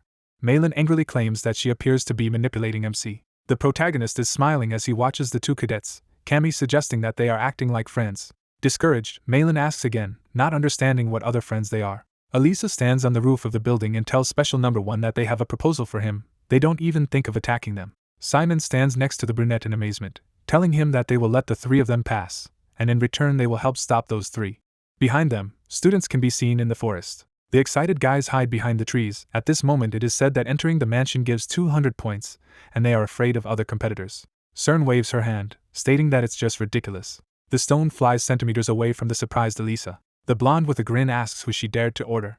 The opponent in the cap waves her palm, claiming that it will be so. Suddenly, several ships appear behind her, and an exclamation is heard that it is a ghost ship. A discouraged protagonist stands near Lorraine and asks if she really keeps it in her dimensional pocket. The brunette remarks that it's just summoning magic. Shabby ships sail through the sky. It is said that they move with the help of spirits and black blood magic. Elisa shouts in a rage that she orders everyone who dares to enter the mansion to be torn to pieces. The points dropped from the afflicted will be divided equally among all the defenders, and she guarantees this. Near the building, students can be seen who have gone on the attack. Powerful beams of energy burst out of the ships. The protagonist and his friends also go on the offensive. MC lies on top of a huge golem, and shouts that there is Special Number 1, and you need to follow him. Simon holds out his hand, intending to show his strength. Fast dice fly around space and attack opponents. The astonished protagonist turns around when he hears his name. The guy flies next to him and shouts that they are on the same side for the first and last time. Simon wonders why he is suddenly speaking. A green blob of mana forms in front of his mouth. The fighter shoots a powerful stream. The golem closes with its mighty paws. The opponent stands in front of the monster and watches. The golem launches a counterattack. The surprised enemy sees a crack in the monster and notices that it really does not have armor. At this time, the protagonist runs nearby, holding a golem core. The blonde generates a green clot near his mouth and declares that this is not enough. Suddenly, he receives a powerful blow to the head. Simon hurries to the mansion while Cammy covers it. She holds her fighting finger with a serious face and shouts that he needs to run faster. Elisa looks at the battlefield and orders Number 1 to be caught in a rage. Suddenly, her ships are on fire, and the question is heard who is ordering this. Malin holds the fire in her hands with a smirk. The rival at this moment asks what she is doing. Let her not interfere and immediately gets out of here. With a smirk, the A student asks if she really forgot what she was told, then clarifies that people are not puppets. Planks fall from the burning ship. The girl claims that if the opponent goes against his friend, she will stand in her way and return her friends. Elisa clenches her teeth in fury. The main character quickly runs into the blazing mansion. He is shouted that he does not need to stop.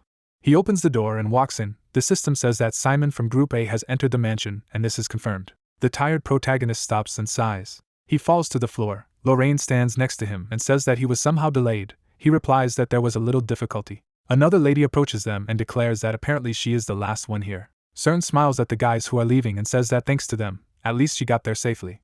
The frightened guys look around. They ask her about the fact that she could safely enter herself. But then why cripple other students? She, in turn, replies that she is only honestly using her skills. The blonde looks at the angry brunette and states that if she is so stressed, then she should complain to her mother, and maybe she will be expelled in this case. Lorraine wonders if she really thinks that someone will do this. The main character smiles excitedly, while the girl asks that even if she says that she wants to stay in the academy, she will still be expelled. The other, in turn, is indignant, while Simon understands how difficult it is sometimes with them. Cammy happily descends the stairs and calls out to the protagonist. She grabs his hands and asks if he is definitely not injured and if everything is okay. The guy sincerely smiles and says that thanks to her, everything is fine, while realizing that it has really become easier. CERN stands behind them with a big smile and asks if they have forgotten anything, such as a huge debt to her. Simon remarks that he has not forgotten. The protagonist sits surrounded by cadets and declares that he did not promise to fulfill any of her wishes. The blonde says that at least there should be something similar. Malin rushes to them in anger and shouts out the protagonist's name. CERN walks away from her with a forced smile, stating that this is rude. The excellent student yells that she warned her. The girl with the blue hair points her finger and exclaims that she warned her to stay away from this, while asking what the two of them are doing here. The blonde suddenly runs into her arms and asks what she is doing here. she in turn shouts to get away. Cammy stands next to the discouraged protagonist in amazement. While Cern asks why Malin is so rude, because they just wanted to be friends with her, she still loudly demands to get away from her. The enraged excellent student shouts that she also used feathers on her. Cammy looks at Simon in shock, who is smiling as they swear. Malin asks why she attacked MC, and no one else would do that, and even if someone else would insist it's blonde. The opponent smiles happily while being held by the collar. She claims that her ability is not to create something out of nothing, but only to amplify existing emotions. Lorraine stands sadly nearby. Cern says that the reason why the excellent student attacks Simon is because she is hiding it, who hastily interrupts this monologue and demands to. A girl with blue hair beats her with her fists. Her opponent shouts that she is so rude and perhaps her ice magic has frozen her so much. Malin orders her to shut up, disappear and get out of this world. The guy flies into the room and asks how Cern dared to make him do such a thing. The girls turn around in amazement when they hear a cry that even a fool has overtaken him because of her, that he does not know his own class. The blonde smirks, stating that she does not quite understand what it is about. The interlocutor clenches his teeth. He is told that he is not a low-class opponent, but he has stooped to such a level. He hits her face with his palm and shouts at her to shut up. Cern sits on the floor, the opponent shouting that no one allows himself to bully people like she does. The girl wipes the blood from her lips, listening to what she will get today. The protagonist takes him by the shoulder and asks him to stop. The indignant blonde turns around when he hears that this is neutral territory. The guy angrily asks what he cares then, since the territory is neutral. Lorraine stands behind Simon, while the opponent says it's worth teaching the number one lesson. The brunette with an intimidating look clarifies what exactly to teach. Let her continue. The frightened blonde looks at her nervously. The drooping hooligan turns around and leaves. Cern sits on the floor with a smile. She is asked if everything is okay. She replies that everything is fine. The protagonist holds her hand. The blonde clarifies if he thinks it's the same thing, while the girl notes that MC is one of those who think everything through in advance. The excited hero smiles. He is asked if this is true.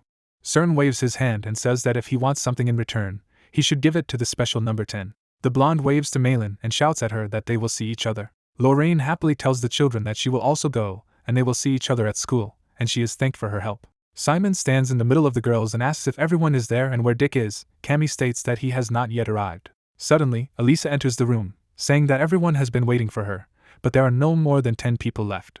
An angry red-haired cadet asks how an excellent student dared to do this to her ship. Malin, smiling, invites her to try her patience for as long as she wants. An angry Elisa girl passes by. A disgruntled Cammy asks if Malin really had an argument with the special number 7. The girl with blue hair says that there is nothing like that. Outraged, the girls see an announcement that there are 10 seconds left until the end of the island of survival. They shout out loud that their friend is not there yet.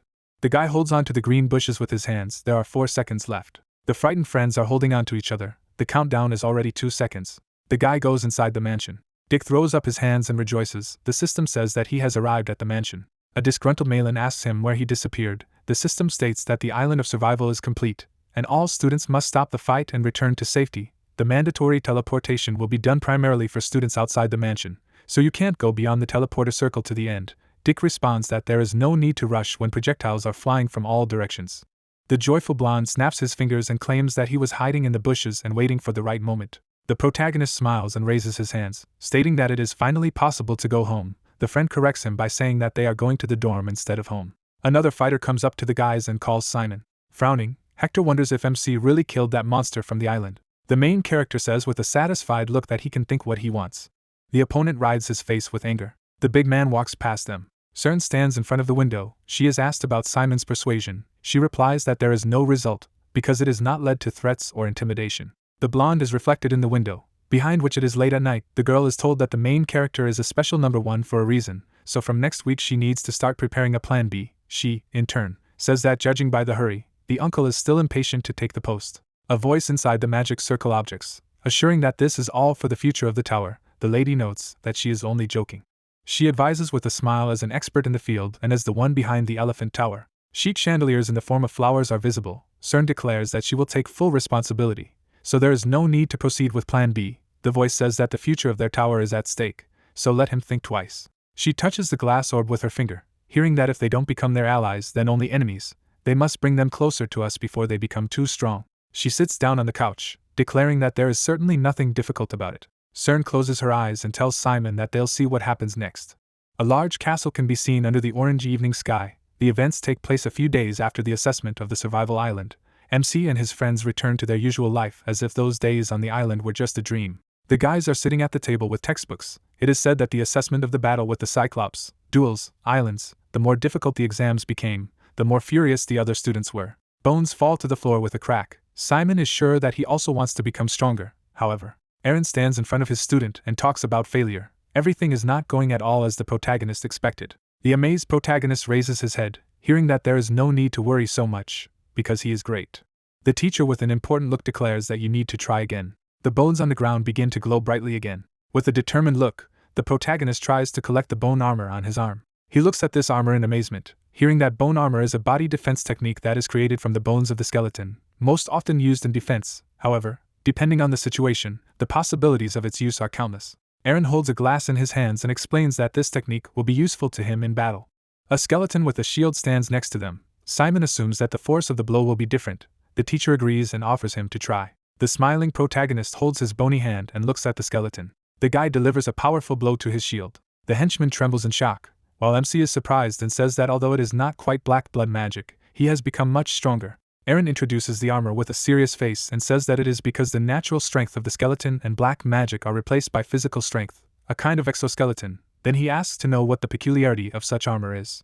Simon raises his hand and says that its effect varies greatly depending on the shape of the build and the skeleton used. Armor assembly options are shown. It is explained that the style of using armor is also different from Necromancer to Necromancer, so you need to understand which of the styles suits him. Aaron crosses his arms and agrees with him, stating that he will tell him what the difference is between partial and full armor. The diagram depicts skeletons and Simon, and it is explained that 2 full-fledged minions are usually needed for a complete one. Human bones and their structure are shown. It is said that in addition, it is necessary to take into account the mobility of the joints when considering the balance of the entire skeleton with the body, therefore the reason for the failure. The discouraged protagonist falls silent when he hears that he did not take into account the balance. Since full bone armor is a much more delicate and difficult task, its management is much more difficult. An orange evening sky can be seen above the trees. It is explained that you can compare the control of several bones of the hand with the control of the whole body, because even without explanation it is clear that it is more difficult. Aaron turns around and says that there is no need to give up, because even if it didn't work out once, you can gradually come to success. The main character, in turn, thanks the teacher. With a stern look, the teacher asks about the upcoming new mission, which will be next week. The excited protagonist scratches his face, hearing the question if he has decided. He smiles awkwardly, while greedily rubbing his hands inside, declaring that he is still thinking and as soon as the list appears, he will decide. Aaron sighs with a serious face. Surprised, Simon looks at him and hears that he wants to give one piece of advice. The teacher explains to the student that if there is no mission they like, then they can choose later. The protagonist opens his eyes in shock. He is told that he apparently does not understand the influence he has on other students, being special number 1. Aaron with a slight grin suggests that he use his position. The man turns around and leaves, while calling Simon to follow him. The main character walks among other students looking at the bulletin board. MC looks at this board and says that it seems to be nothing special. Fair appears inside the protagonist and exclaims that no matter how much you look, there is no mission where the captains could arrange a battle. The creature wonders why the continent is so peaceful. Simon in turn is sure that this is good.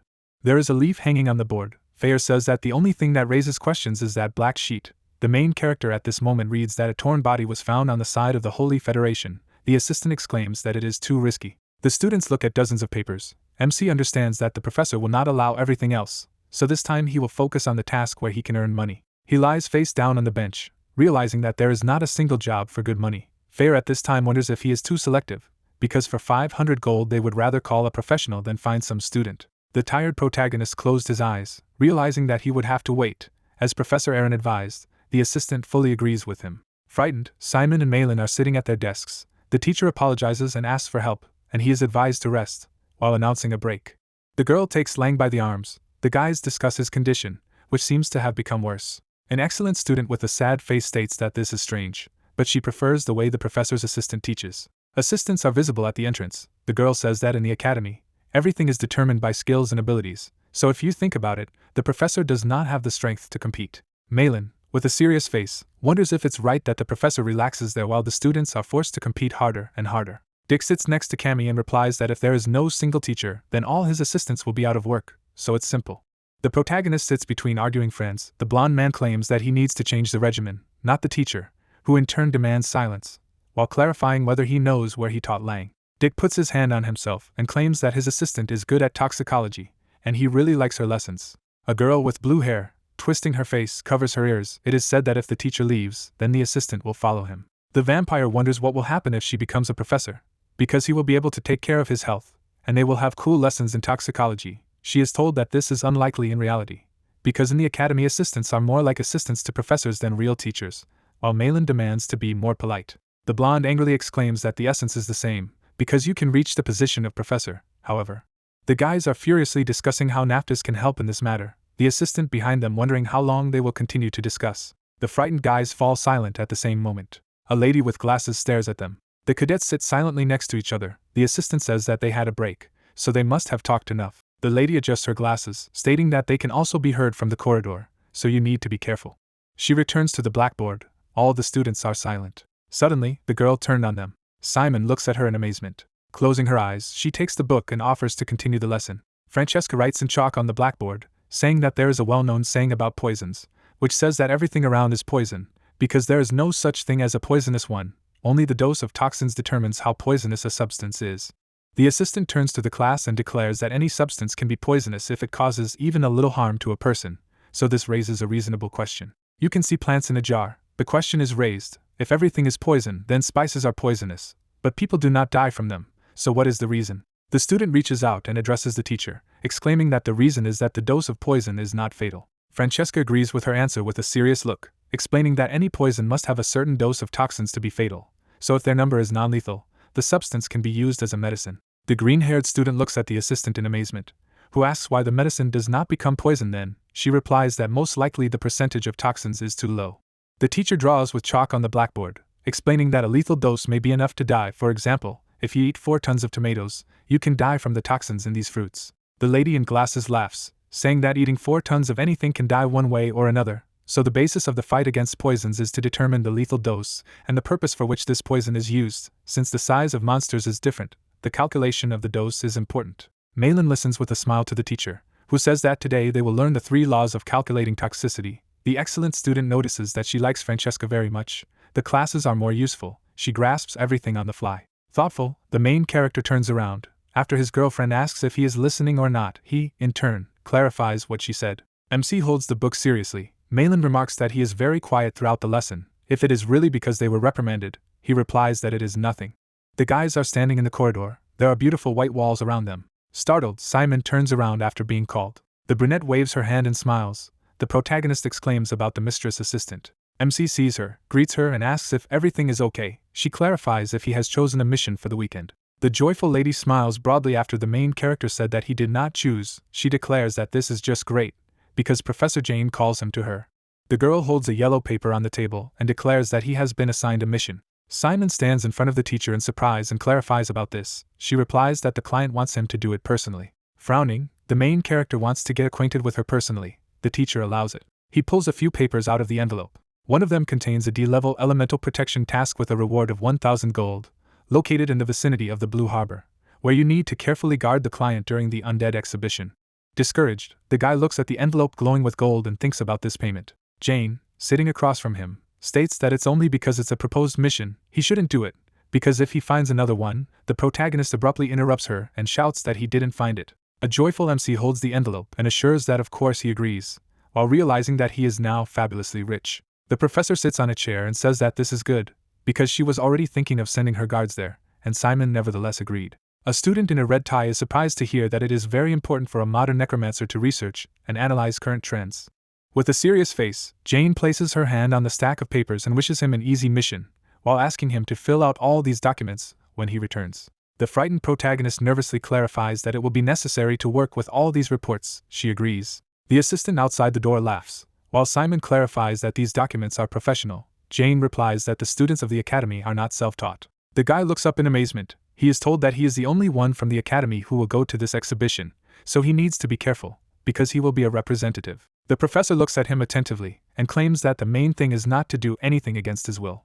A girl with pink hair, standing on a ship, loudly rejoices at the Blue Harbor, while Fair notices that this is a new place and new victims. The assistants stand next to each other. The main character begs them not to cause trouble and just follow the instructions, as well as relax and have fun. Urs is standing with Fair on the beach. Simon asks if she can swim, because she is undead, and the water is salty and can harm. The girl replies that it burns a little, but it is quite normal. The happy assistant claims that she will not be able to leave here without swimming. The main character at this time wishes them to have fun, and he will return when it is all over. The protagonist looks at Fair in armor with a smile and says that he is going on a mission.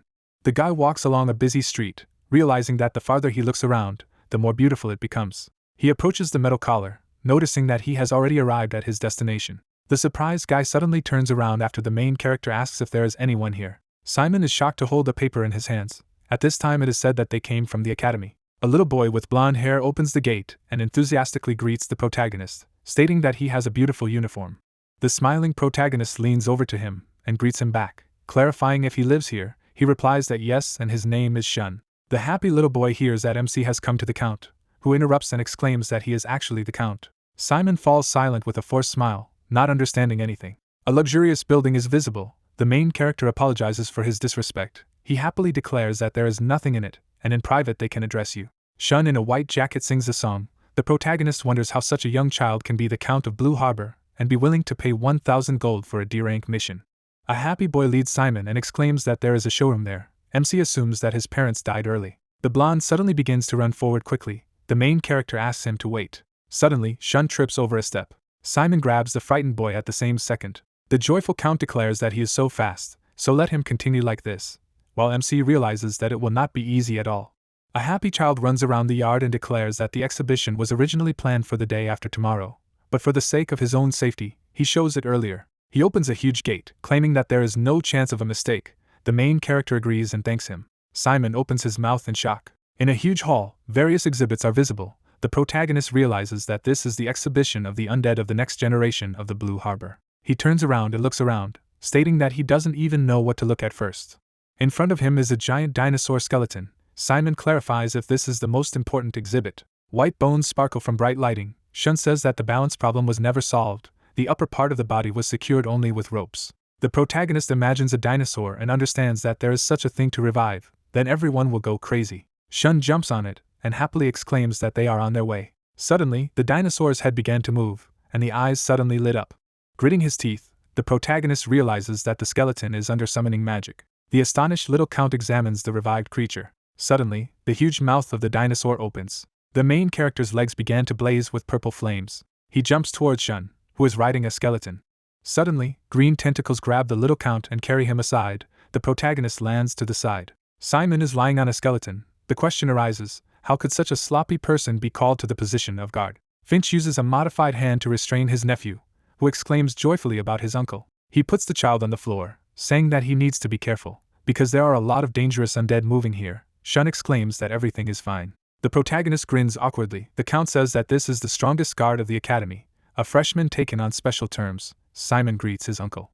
The man extends his hand and introduces himself, stating that he is also a necromancer, while MC remarks that he is glad to meet him. The frightened protagonist sees himself shaking his hand, which looks like green goo. Finch starts laughing out loud, exclaiming that it's a joke. Then he clarifies if the freshman really came here to make money. The excited protagonist is silent while the man claims that he does not know how he got here, but it is necessary to approach the work responsibly. The astonished boys watch as Simon bows and apologizes for such an oversight.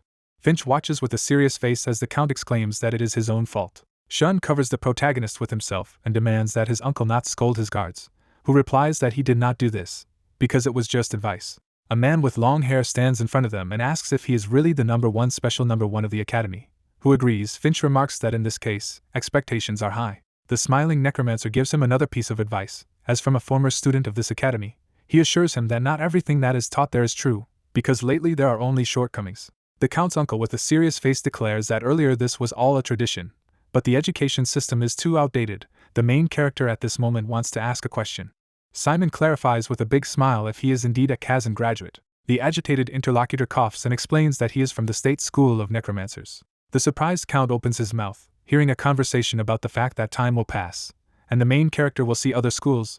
The best students of these schools come to the academy to study. Finch shrugs his shoulders and states that in general, the students of these schools are more versatile compared to Kizen. They do not arrange clashes, get along with each other, while the main character notes that this is important. Smiling broadly, MC wonders why everyone is coming to Kizen after all. Finch with a forced smile considers him impudent, but at the same time replies that where there are strengths, there are weaknesses, because isn't it good sometimes to delve into one's science stronger? The necromancer waves his hands and says with a satisfied face that you can stop chatting about the skills of students. because building a career after graduation is a priority. He stretches out his hand and offers to follow him, because he will show them the professional field. Shun is frightened to feel the protagonist put his hand on his shoulder and ask him not to go there alone. Simon smiles happily, stating that he won't want to get into trouble again. The Count's uncle stands near the exhibit and explains that due to the island climate, the harbor has acquired its own ecosystem, different from the system of the continent. In particular, the main characters of the exhibition are objects created with the help of the unique undead of the island. The exhibition shows 100 works, 20 of which are his. The astonished guys look at the bones. Finch states that since the focus is on study, the undead are difficult to submit. Shun says that the uncle became popular for his research on the undead, while Simon states that there is no need to forcibly connect the tail of this stoneworm skeleton to the bones. An image of a bone with attachment appears.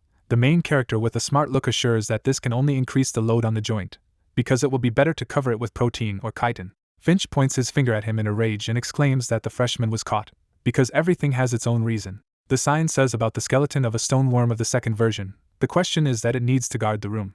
The Necromancer points to the corridor and says that it's time to show the protagonist of this exhibition. Sharp bones float in the substance. The man talks about the criminal undead. A discouraged Simon and Shun inspect the exhibit while Finch assures that it is made from the underwater monster Kraken. Above the sinister Necromancer, you can see his creation in the form of an octopus made of bones. The Necromancer calls him Overlord. There was a huge skeleton underwater, and the man revealed that it was a deep-sea monster Kraken, and since most of its body is made up of bones, it was possible to recreate the skeleton. Finch leaned his hand against the seal and added that it was not even an adult, because no one had ever managed to catch a non-cub, but it should not be underestimated. He looked at the exhibit and said that even though it wasn't an adult, it had amazing speed and strength. The long-haired man grinned and snapped his fingers. A slab fell from the ceiling. She sank into the water next to the monster. The bone tentacles moved. The stinger quickly cut the slab in two. The main character looked at him admiringly and asked how much one would cost if he suddenly decided to sell it, and he clarified if it was a question from the Kizen Academy. The young man scratched his head and muttered that it was just a personal interest, and the man replied that he did not know, since it was the result of scientific research, not a product for sale, and besides, he did not create it, so it was difficult to calculate. The brunette froze when he heard that the price would be about 10,000 gold. The hero continued to stand with a blank stare when Fair called out to him. The undead hovered over the young man and loudly asked if he could hear him. The armor gave the student a good shake and exclaimed that there was no time to freeze, because there was no progress in learning bone armor at all, after which he asked if something had happened in the exhibition hall. The guy ruffled his hair and said that he had seen an amazing undead, and the interlocutor asked how much he was struck by the sight that he was now so evil. Simon moved his hands, trying to show what the monster was like and how it moved. The Necromancer leaned over and muttered that all thoughts of being sold were therefore failing in training. The armor turned to him when the hero said that he was interested in something. The skeletons in the sand were playing with each other, and the guy asked if he could train on the members of the battalion, and not on ordinary skeletons, as now. Fair looked to the side and replied that it was not allowed in general, but it was forbidden until it worked on a normal skeleton, as bad habits could develop. Urs peeked out from behind a tree and called for the commander. She came closer and smiled slyly, singing. The girl folded her hands and asked him to tell him what the next day would be the event in which he was participating, and the young man replied that it was a banquet given by the Old One family, and that it was attended directly by members of the family and aristocrats. The interlocutor touched her chin and nodded, noting that there would be many high-ranking people there, and since Kizen was mentioned there, then there would be no problem with clothes. Urs smirked and added that there was only one thing to fix. Simon and Fair looked at it questioningly. Some time later, the main character stood behind the young count with a new hairstyle, and the boy greeted the guests. The woman looked at him and said that she was very glad that the Kizen student would be guarding them today, and the guy politely replied that it was all thanks to the count's suggestion. The brunette smiled when she asked what was so special about this exhibition, but the Necromancer said that it would be better for Shun to tell about it as the organizer. The blonde man immediately joined in, grinning, and told his aunt what kinds of new undead were waiting for her inside. The old man watched them from the hall, noticing that the student thought incredibly deeply for such a young age. A maid standing next to him smiled and added that the young man made the count the protagonist, leaving himself in the shadows, and the etiquette changed accordingly to match the countries of origin of the guests. A golden chandelier shone on the ceiling, and she muttered that the guy knew exactly what role he was playing, so as usual, Kizen wouldn't recommend anyone. The old man grinned silently. He closed his eyes and thought that it was a good thing that the count had chosen a worthy guard. Simon sighed, and the boy looked at him and complimented him, asking where he had learned such manners. The student smiled and replied that his father had taught him since childhood, so now he was glad that it came in handy. Shun waved his hand and suggested that all the guests had already arrived, so he should go have fun at the event. The main character entered a hall filled with aristocrats. The boy was surrounded by guests, and the boy thought that it seemed that all the members of the old one family had gathered in that direction. He looked around at Mr. Finch's slips. A scattering of stars shone in the dark sky. The man looked at the ball in his hand and asked if the interlocutor could hear it. Energy swirled in the sphere, and the voice replied that it was going according to plan, and tomorrow or the day after tomorrow it would arrive at the harbor. The long-haired man stood under the window, saying that everything was going smoothly here. All the members of the family had already gathered in the banquet hall. The man with the mustache chuckled and said that they had heard a rumor that a Kizen apprentice had arrived in the blue harbor. The main character at that moment was eating a cake at a banquet. Finch closed his eyes and assured with a grin that there was no point in worrying about it, because even if it was a famous academy, one freshman would not do anything. The interlocutor put his hand next to the ball, and the man added that he would take care of him if it bothered him, but it was funny that he only realized it now. The Count's relative squeezed the sphere as the dark-haired man asked him to shut up and added that it didn't matter who their opponent was, they would destroy every flea. He twirled his mustache and reminded him that the money was in advance.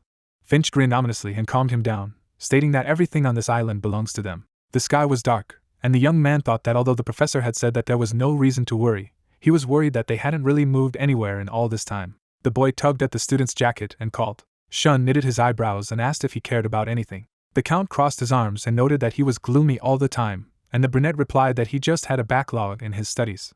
They were standing by the window, and the interlocutor asked if everyone at Kizen was really studying so hard, and the hero nodded, adding that he was still trying to keep up with the others. The interlocutors looked outside.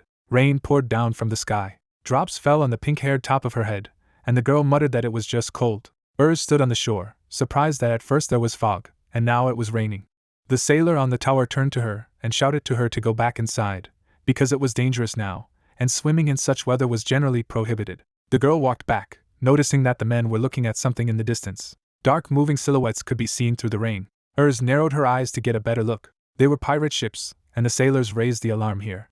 The captain stood on board with a sword on his shoulder, and said that there was a great island in front of him. His subordinates grinned greedily as he muttered that if all went well, he would be theirs, and that old one and his family should be left unharmed. The mustachioed man raised his hand and shouted that the others could be chopped to pieces. The main character and the others looked ahead dumbfounded. Outside the mansion, everything was on fire, and the enemies were all breaking through.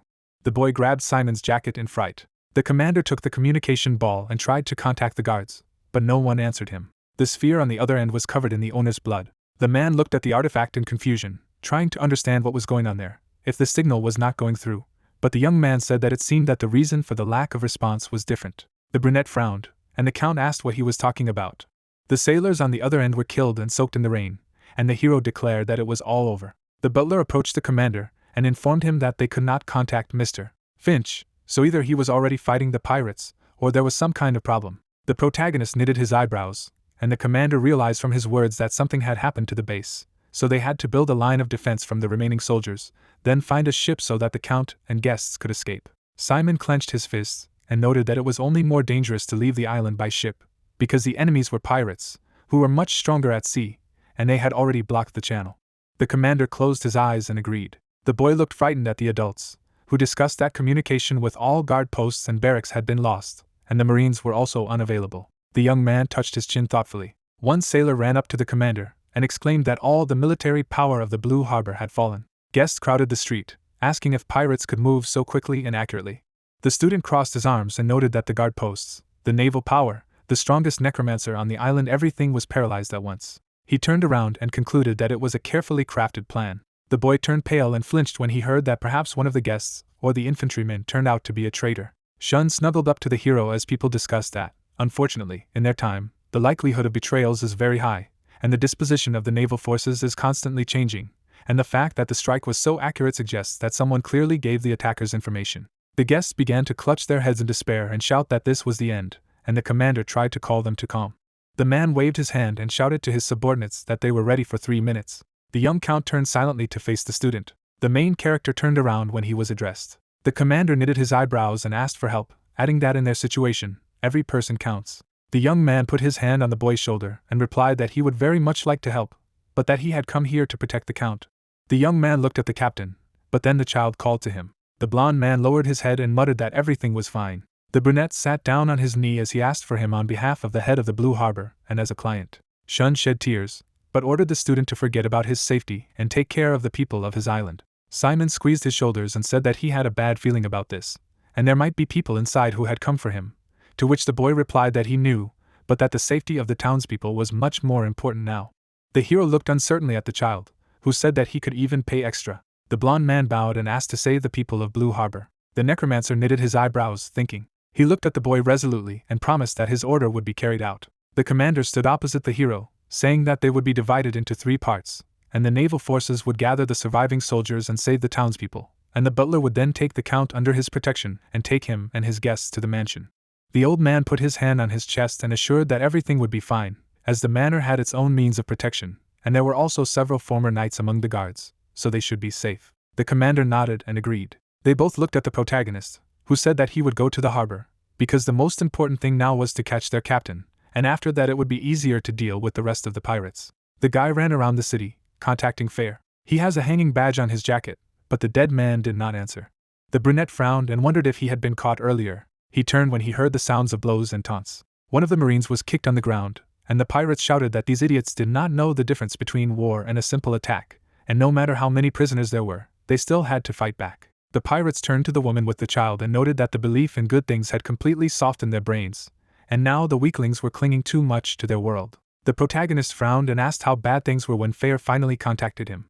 The dead man was fighting on the beach, reporting that one pirate ship had arrived, and there wasn't much of a problem with them, so he dealt with them. There were corpses lying on the ground, and the spirit added that they were killing ordinary citizens for no reason, and the young man would surely like to save them. The student looked down and answered in the affirmative. He remembered Aaron, who taught him the basics of bone armor, and the dead man advised him to use it on the villagers. The brunette was standing around the corner, and the skeleton said that it would be many times more difficult than practice.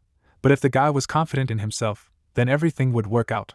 The protagonist waved his hand and summoned the undead from the subspace. The skeletons came to the surface with a thud, and Simon thought he had to pull himself together and save the civilians. The woman hugged the child, and the student realized that he could not allow more victims. He put out his hand and decided to save everyone. The pirate swung with a wry grin. Bones flashed in the air. The girl closed her eyes and cried. Her eyes widened in surprise as the armor on her arm appeared, preventing the sword from hurting her. The pirate turned pale and asked what it was. The woman frowned and immediately shook herself. With her other hand, she hit the offender in the nose. The resident jumped up and said that she did not quite understand what was happening, but it seemed to help her. She grabbed the man by the breasts and asked how they dared to touch their people. The woman loomed over the pirate. At that moment, the girl noticed a blade approaching her. The hero gritted his teeth and made a gesture with his hand. Suddenly, the pirate's partner kicked his ally on the head. Bones were attached to him, and he could not control his body. The brunette was sweating, and Fair noted that the young man succeeded. The brooch was fastened to the student's uniform, and the voice said that now it was time to use this battalion, and not even think about worrying about bad habits. The hero clenched his fist and nodded. Simon waved his hand and ordered the skeletons to move out. His eyes widened in surprise. The bones were attached to the bodies of the inhabitants, and the guy thought that it was much easier than with ordinary skeletons, because as soon as he imagined the overall picture, everything immediately fell into place. The townspeople looked at the armor in surprise, and the student guessed why Fair had forbidden him to do this earlier. The main character looked at the hand with satisfaction and noticed that now they are at the stage where they do not need to practice in advance. The young man looked at the villagers who were aggressively attacking the pirates. Women in armor smashed planks and boxes against intruders, advising them to leave their island and world as soon as possible. The boy spun over the men's heads, showing his mother his strength. The old man dragged several pirates in a blackout, clarifying whether everyone was safe. The main character approached him, and he guessed who put this outfit on him. The guy looked at him and asked him not to overdo it, and the people around him recognized the shape of Kizen. The brunette looked back at the villagers, who were glad that the Necromancer had helped them. The beaten pirates squinted at them in fright, backing away. The townspeople armed themselves with heavy objects and ran to attack, defending their island. Gold sparkled in the chests. The man twisted the stone in his hands and exclaimed that he knew that the lands where the rich lived were rich themselves. He was examining a sparkling emerald. Suddenly, a subordinate ran up to him and reported that they needed reinforcements, as the townspeople had launched a retaliatory attack. But he replied that it did not matter. After all, there were only the remnants of the naval forces. The interlocutor turned pale, choosing his words. He lowered his head and said that they were all townspeople, that is, sellers, cooks and tourists. The captain jumped up and exclaimed that they were crazy. The mustachioed man shuddered when he heard that the Necromancer was helping them. The city was engulfed in smoke. The protagonist turned around, telling the townspeople where the pirates were hiding. Enemies approached them from behind, shouting that there were only children here. The man with the scar knitted his eyebrows and shouted to grab them. 3 fists immediately flew into his face. The girl looked at the student and asked if he was okay. The old man waved his hand and said that he had thrown all the bombs into the sea, and the townspeople had been evacuated. He and the boy took fighting stances, adding that it remained to show the pirates who was in charge here. Simon looked at them and said that he would deal with the enemies himself, and they had better evacuate. The villagers looked at the young man puzzled, saying that there were too many of them, and it was dangerous even for a Keyzen student. The bones separated from the old man's body, and the guy replied that he had come here to protect them all. Skeletons began to gather next to the brunette, and the guy added that if at least one of them was injured through his fault, he would not be able to look into the Count's eyes. The young man nodded and thanked the townspeople for their support. The guy approached the captain, who noted that they said that Kizen would help in battle, but apparently, this does not mean that he will protect them. Simon knitted his eyebrows and said that there must be a traitor on their part, and who he was. The interlocutor grabbed a sword filled with power. The man swung his blade and asked if the guy really thought that everything would be told to him so easily. A powerful explosion rang out, and the gold coins rose into the air along with the sand. The protagonist held out his hands in front of him and remembered that he had said that he could not feel the black magic of blood. The pirate frowned when the young man admitted that it was the first time he had seen someone using the aura, to which he remarked that the boy should know what it meant to a necromancer. The mustachioed man shuddered and asked again when the student said that this was rare. The captain pointed his sword at him and shouted that the necromancers were to blame for this, because they decide for themselves who is bad and who is good, indiscriminately, and destroy pure magic and mages just because they are not like them. A white light emanated from his weapon. The pirate rushed to attack, exclaiming that the aura was something that could save them all. They clashed in battle, and the man said that even the look of the young man infuriated him. He laughed when the hero noticed that this style of swordsmanship was used in Baldwin. The pirate brandished his blade, saying that he was a hereditary knight. The brunette gritted his teeth as he heard that in the necromancer world, his kind had barely survived, but he didn't give up and proudly carried his story, trained his body, aura, and skills to become a knight. The blow hit the bone armor. The man grimaced and added that among the 200 disciples, 198 were necromancers who had discovered the core. The pirate continued to attack, asking if the guy knew what it was like to be treated like some kind of feeble old man, when all they care about is achieving their goal, gaining strength. And it was then that he felt a surge of hatred and resentment. The rivals jumped away from each other, and the invader said that he then dropped everything and went to sea. The main character stared at his opponent puzzled, thinking that he was unemployed, and also a robber. The sand stirred, and the young man replied that the story was indeed sad, but that did not atone for his sin. A golem has grown on the surface. The monster swung, and the pirate had to put out his sword to block the blow. The mustachioed man frowned in displeasure when the student suddenly appeared behind him. The guy grabbed his opponent by the collar. Simon grabbed and knocked the man over, knocking him on his back. Bottles and skeletons fell out of subspace. The pirate cut them with his sword. He frowned, gripping the handle. The mustachioed man grimaced and shouted that the knights did not surrender. Simon swung his leg and replied that he did. The blow fell on the man's face, and the young man said that knights train in swordsmanship, strengthening the body, spirit and aura, regardless of whether they have a core or not, and this is the basis. The brunette threw his opponent away and added that that's why he never thought that this was all the last century. The guy knitted his eyebrows, looking down at his opponent, and said that the old thing is to hold on only to them. The pirates were lying tied up on the embankment. One of the men looked up with displeasure when the students said that they had been caught, and they should understand that piracy was a serious crime. The main character crossed his arms and added that if they answered his questions, he could ask for mitigation of punishment, but it was necessary to tell with whom from the Blue Harbor they were in collusion. The interlocutor frowned and turned away. The guy put his hands on his hips and noted that it would not go so easily, and the criminal said that they knew that there would be interrogations, but he did not plan to become a pirate, and the kid simply does not know life. Simon closed his eyes and ordered the skeletons to act. The undead forcibly poured the potion into the man's mouth. The necromancer stared at the pirate, who coughed and asked what it was. The brunette smiled and replied that it was naturally poison. The man turned pale when he heard that the poison would spread through his body in 15 seconds, and a painful death would come in 5 minutes. The young man showed the flask and promised that he would give an antidote in exchange for the information. The pirate sweated and gritted his teeth, thinking. The disciple crossed his arms and closed his eyes, saying that this was their decision. He looked at the prisoner, who shouted that it was Finch. The brunette narrowed his eyes, tired that the captain was in cahoots with that necromancer. The frightened man stared at the guy and asked for an antidote. The student rubbed his chin and thought that he was definitely a key figure in the harbor. It would not be difficult for him to indicate the location of the Marines and their forces. He imagined the man and wondered why he would betray the Blue Harbor and his own territories. The young man's eyes widened as a thought struck him. The pirate looked frightened at the bottle that had fallen and shattered in front of him, and shouted that he had told everything. He shuddered when the hero told him that it was not actually a poison, but an ordinary laxative, and in 2 hours everything would pass. The interlocutor looked after him in confusion. The maids defended the boy, armed with a broom, and the villains said that there was no point in resisting, because if they cooperated, they would be safely released. Suddenly, armor appeared on the girl's body. The protagonist, who was standing further down the hallway, stretched out his hand and ordered it to attack. Simon was sweating and out of breath as he hurried to the manor. The girl swung and hit the villain in the face. The pirate crept behind the student and swung, but the guy was warned. The brunette kicked the enemy from the turn. The maid lowered the boy and asked if he had hurt himself. The count reached out to the student, who came closer and said that he had to leave. The blonde looked inquiringly at the necromancer, who said that his bad premonition had not let him down. Simon helped the servants and guests to descend to the ground with the help of armor. He turned to Shun and hurried him on. Suddenly, a crack appeared on the ceiling. A bearded man with a mace jumped down from above, shouting that he had finally found him. The pirate grinned and said that the count should go with them. The boy turned pale and his eyes widened in fright. Bones appeared on the criminal's hand. The hero twisted the enemy, knocking him to the floor. Shun stared at him in shock. The brunette frowned and called him to her. The young man stood up and responded. He held out his hand to the student. Simon almost grabbed the customer. But then the blonde was picked up by green slime and lifted into the air. The man straightened up and activated the form of a fierce dragon. An acidic substance rained down on the pirate. The main character looked down in surprise. The slurry ate through the floor. The lower floor was visible in the hole. The boy smiled happily when he saw the familiar face. Finch looked at the hero contemptuously and asked how the so-called guard abandoned his ward. The guests saw him from the street and began to exclaim that they were now saved. The man went down to the floor and said that there was no reason to worry now.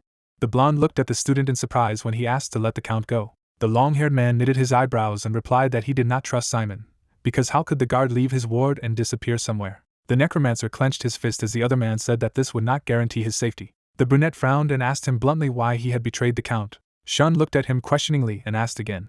The man froze for a moment. Then he grimaced and showed a predatory grin. The workers looked at them from the street, discussing whether this man had betrayed them, but this is simply impossible. But the hero said that the pirates told everything. The brunette knitted his eyebrows and added that the Marines and harbor residents had heard everything. The interlocutor looked at the hero and asked where the evidence was. The boy shed tears and asked to be released. The long-haired man took out the green balls and refused. He jumped and threw the smoke bombs down. Simon narrowed his eyes and gritted his teeth. The main character looked at the butler and shouted that he would cope with the enemy, and let him tell everyone he could about the betrayal. The old man looked at the student in confusion and asked him to save the count. The young man pushed off the cracked floor. The brunette jumped over the pit and frowned. The man threw the child onto the deck of the ship. He snapped his fingers and said, "Up here!" The count looked at the red magic circle below him in shock. Skeletons crawled out of the bodies of the dead, beginning to prepare to sail. Finch arched his eyebrows mockingly when the boy asked why he was doing all this. The blonde looked at him frightened and asked if he had done something wrong. His eyes widened when he heard that it was not his own fault, but his father's. The necromancer presented a family portrait and said that the death of his sister, the boy's mother, was due to his father. It was the blonde man in the painting. Finch recalled how he trained in the past, because, being from an impoverished family, he showed such promise that he was talked about as a potential special number one from Kizen. Then that man offered him cooperation, for the sake of the citizens of Blue Harbor. The necromancer was at his sister's wedding to his eldest son Old One, having received the support of their lineage. However, a year later, he held a letter in his hands saying that not only did he fail the entrance exams to the academy, but he was also not accepted on special terms, and this caused ridicule of Old One, who invested so much in the loser. The guy began to study even harder for the sake of the reputation of his family, and his sister even got to Ulan to transfer to Kizen. One day he received a letter from a girl who wrote that it was hard for her and asked to take her home. And then Finch remembered seeing a woman in a coffin with tears in his eyes. Her whole body was scarred and bruised, and that letter was the last one sent by her sister. The man imagined her life and realized that the more he failed, the worse she was treated, and all the girl's torment was because of him. His tears dripped onto his cold folded hands. The necromancer sobbed as he sat beside her body, but all he could do was beg her to be patient, waiting for news from Kizen. The guy's face was distorted with suffering and pain, because all he could do was turn corpses into weapons, but this knowledge that he was so eager for did not help save his sister in the end. The man hovered over the boy and asked if he knew what his father was doing while grief ate him from the inside. His eyes sparkled madly as Finch revealed that the man had been having fun with a lady from another family right at his sister's funeral, and her death had been called a sudden illness, although the girl's body had not yet cooled down. The blonde looked down in fright and sweated while the interlocutor shouted how a husband, a person in general, could do this. The man spread his hands and admitted that he had then sworn to destroy their family and take away everything they had. The child stared at him as the necromancer asked if he remembered his father dying, and the boy muttered that he was sick. Shun immediately turned pale and shuddered at the realization. Finch grinned and exclaimed that he was an enemy of his kind, an avenger of his sister. He hunched over and declared that now that all the Old One representatives had gathered, it was possible to wipe them off the face of the earth. The man stood in front of the child, promising that he would inherit the Blue Harbor and all their riches. The young count frowned and with tears in his eyes shouted that nothing would be the way he wanted it to be because Simon would stop him. The interlocutor turned around and remembered that number one of the Keyzens with a grin. The blond man looked at him displeased as the man muttered that it was very strange to give first place to such a simpleton. Shun frowned when he heard that Neptus was already losing its grip, did not see at all who it was taking, and what was so good about this academy in general. The man slowly approached the Earl and said that now was the time to reclaim what was rightfully his, which was the wealth and legacy of Ol One. He poked the child on the forehead and added that he would deal with the student later, but the boy said that Simon would not die. The long-haired man turned, feeling a gust of wind. Finch stood up and wondered if the guy had caught up with them, but it was logically impossible. A captain appeared on a nearby ship, who said that he had found the Count. The man frowned and asked what he was doing here. The pirate tilted his head and replied that it should be clear. He waved his hand and ordered his men to bring Shun without a scratch and kill anyone who interfered. The mustachioed man grinned and thought that he suspected that the Necromancer would betray them at any moment, but this came much sooner than he expected. Finch began to concentrate his energy, thinking that this man was just a small fry and could be dealt with quickly. The pirate tapped his finger on the wood, realizing that they could not even use black magic, and everything would be over in a matter of seconds, and it was only a matter of time before they were caught. Urs, who had taken the form of a captain, turned pale, wondering what to do now. The pirates grinned and shouted that he was alone, they would quickly deal with him. Finch took an ampoule out of his pocket and clicked. He drank some potion. The redhead frowned and thought what it was. Something began to burst out of the blonde's back. Suddenly, a lot of green tentacles appeared. A green mist crept across the floor. A gloomy aura emanated from the blonde, and he asked if it was the first time they had encountered a necromancer. Then, with a single blow, he pierced the pirates. The bald man stood with a crossbow at the ready and could not move from fear. He pulled the trigger, and the arrow pierced the enemy's forehead. He turned into a shapeless mass and asked if they really thought it would work. The guy looked at the captain in panic and asked what they should do with this monster. He said that if they did not want to die by his hand, then fight him. Urs tensed and wondered, what had he done to his body? Shun watched in a panic and decided that he needed to get out of here as quickly as possible. The captain fell to his knees, and the guy asked him if the effects began to show up so quickly. Finch came closer to him and asked what it was like to feel dead. He raised an eyebrow insolently and pointed out that corpses smelled special, so he had added a special mixture for the dead to the smoke. It had no color or smell, and the result came with time. Urs looked at the man with hatred as he reasoned that judging by the fact that the effects were just beginning to manifest, she was a strong opponent. The blonde man looked at her in surprise and said that according to his research, a volume of more than 5 milliliters should completely neutralize all the effects, which is what they actually observe. The girl almost completely got rid of the outer shell. Finch threw up his hands and said that unfortunately, for the sake of his research, she had to die, but he would examine her extremely interesting body. A green tentacle flew into the pink-haired one. An explosion occurred on the ship. The man turned around abruptly and asked, "What else is this?" The hero landed on the deck, and the blond man was glad that he himself had fallen into the hands of death. The girl turned around and was glad to see her savior. The blue-haired man confidently stepped closer and told Urs to grab Shun and leave. Fair looked ahead, laughed, and said that it was his time, to which Simon told him not to get closer. The girl frowned and shouted to him that the smoke with the mixture for the dead was spreading. Even a small dose would weaken him. She managed to jump away when green tentacles struck in her place. They punched a hole in the deck and climbed inside. The girl turned around and called the battalion commander. Fair deflected his blow and noted that the entire ship was poisoned by the smoke she was talking about. He swung his sword and realized that they would soon be completely weakened. Urs approached Shun and he asked who she was. The boy smiled when she said that she was Mr. Simon's assistant. At this time, he was fighting with tentacles. They touched his shoulder and he realized that the tentacles were also poisoned. The hero turned to Finch and said that he had to find a way to defeat him. Fair swung his sword and said there was a way out. Then there was an explosion, and the spirit said that he would rather die than resort to it. When the smoke cleared, the spirit lost sight of the hero. He fell not far from him, and shouted that he was fine. Tentacles flew at Simon, and his assistant shouted at him to run. The blue-haired man gritted his teeth and sprang forward. The green appendages were beginning to disintegrate, and Finch said that it was the first time he had seen such a clever corpse, as he was also capable of suppressing regeneration. He frowned and asked why a powerful dead man would serve a slab. He frowned and replied that he was a walking inferiority complex. Suddenly he twitched when he was called. Simon ran to him and asked what was the method he was talking about. His eyes widened in surprise when the spirit said he had to wear it. Urs was holding the boy in her arms when the skeleton said that neither she nor he was able to protect the hero right now, so he had to put it on and use his power to defeat this monster. Fair's eyes lit up and he said that he was an ancient dead. A connection with him would entail a strong blow to his psyche. One step past and his creation would collapse, turning him into a vegetable. Simon looked carefully in front of him. The spirit asked him if he was ready for this. He grabbed a tree and answered, of course. He climbed up and confidently said that he would defeat him. The skeleton replied that this was the answer he was waiting for. Immediately, green tentacles attacked him. The guy managed to dodge at the last moment. He stretched out his hand and summoned bone armor. Fire began to fall apart. And then the spirit approached the hero. There was a dangerous aura emanating from Simon. He was ready to attack. He fell into the bottomless sea and realized that he was in the consciousness of a skeleton. The hero closed his eyes, but his partner woke him up and told him to concentrate. The guy fell further and Faye reminded him not to let his subconscious consume him.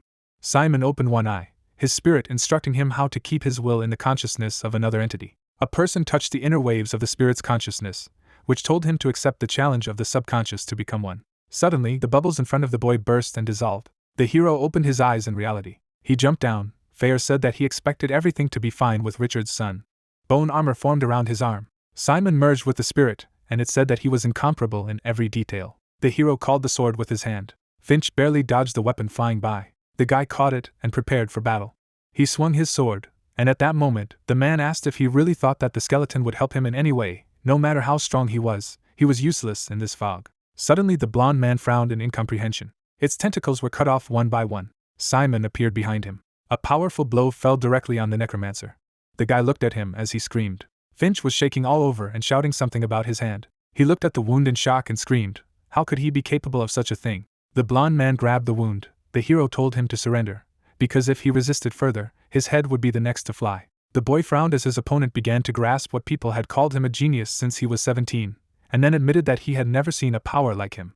Finch frowned nervously and noted that since he was special number 1, then it was clear why he didn't get into the academy at all. Simon asked if he was really sure that now was the time to talk about studying. He was all ablaze with turquoise flames and shouted that he should now think about how hundreds of civilians lost their lives, and shun his family. The villain raised his head to the sky and noted that for a necromancer, death is like a restful sleep. Since the death of his sister, others have ceased to mean anything to him. He clutched his chest and shared that he was impressed by the way he handled this skeleton. The man tore off his shirt and said that his magic was cool.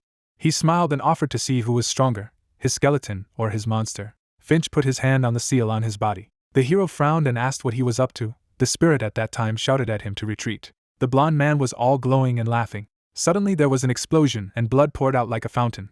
The man's finger lay on the ground, drops of blood dripping in a yard. The hero looked at this in shock and incomprehension. Pressed Shun's head down when he called out to his uncle and told him not to look. Looking at the pools of blood, Simon thought that he had killed himself, but the spirit stopped him and said that something was coming. At that moment, a strong whirlpool began nearby.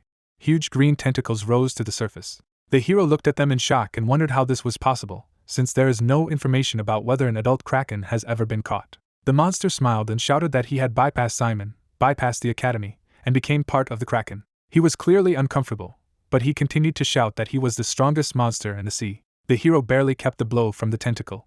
Suddenly, a smaller appendage grabbed him by the legs. The creature lifted him into the air, and immediately it was thrown. The guy was flying down at great speed. From a strong blow, the ship's splinters scattered. The hero frowned. He was dragged to the bottom. Green laughed and shouted that he was just a servant of the academy. Simon grabbed the tentacle. Faye called to him and asked him to wake up. Consciousness began to leave the hero. He was falling into the depths of the sea, and his spirit could not call. Suddenly the guy opened his eyes and mentally replied that he heard him. The kraken appeared right in front of him. The skeleton asked what he was doing. If he was giving up so easily, he answered for nothing. Simon opened his arms and said that he would go all the way. The sword was sinking not far from him. Finch smiled and said he wouldn't get a second chance. The weapon flew swiftly towards the owner. Faye said that the principle of true strength is that a true knight will not just poke everything that moves with a sword. It's all about the art of controlling it so as to injure the opponent even from a long distance. The blond man frowned and raised his sword to strike. The spirit told him the moment he felt the right distance, to strain his imagination and set the entire space on fire with a single swing of his sword. The monster was already stretching its tentacles towards the guy. He created a magical vortex around his sword. The hero opened his eyes and thought about how he would cut through the space itself, and he dealt a crushing blow. The sea stirred as the monster's tentacles dissipated. Looked at the water in surprise and thought that it must be the master. The remains of the monster were drowning in the water. He gritted his teeth and shouted how this was possible. Suddenly, Simon was approaching him at great speed. The white-haired man swung his sword and cut the monster in half. The green's eyes widened in pain. The hero watched as the remains of the creature fell to the bottom. He grabbed the mask and took a little water from lack of air. His hand weakened, but Shun was already swimming to the rescue. He stretched out his hand to the guy. He reached out in response, and they held each other's forearms tightly. The count surfaced. Picked up the board and shouted at him to catch her. The boys grabbed her, and the girl pulled them by the rope towards the ship. While she was dragging them, asked how Simon was feeling. He replied that he was fine and not injured. He just fainted from fatigue. When they arrived at the shore, the Count looked at the spider in shock, but the pink-haired woman told him not to worry, they were their assistants. Urs helped the hero come ashore and said that the ship was sinking because of what the Kraken had done, so they would move to the boat that the spiders had delivered. Shun joyfully extended his hand to them and praised how good they were. The girl was carrying the guy in her arms and told Feyre that he was also great. He lit up all over and complained that his whole body was colitic because of sea water, and what people found in swimming. The pink-haired woman laughed and replied that you get used to it, and it becomes pleasant, and he will feel better when he shakes off on the shore. They approached the ship, and the girl said that it was time to return to Blue Harbor. After a while, the hero gradually opened his eyes. The girl smiled happily and asked the gentleman if he had come to his senses. The guy nodded his head when she asked him if he knew who she was. On receiving an answer, she ran away and announced to the Earl that Simon had regained consciousness. Shun walked into the room and asked how he was feeling. He stood up and thanked the boy for saving him, and he replied that he had saved them all. Blue Hair was surprised to hear that someone from his academy had arrived. He replied that it was most likely due to the fact that today was the last day of the mission and he had to go back. The Count replied that he would then order a change of clothes to be brought to him. The skull lit up and Feyre said that he should rest more. He replied that if he came back late, it wouldn't be good, and then asked Urs what kind of outfit she was wearing.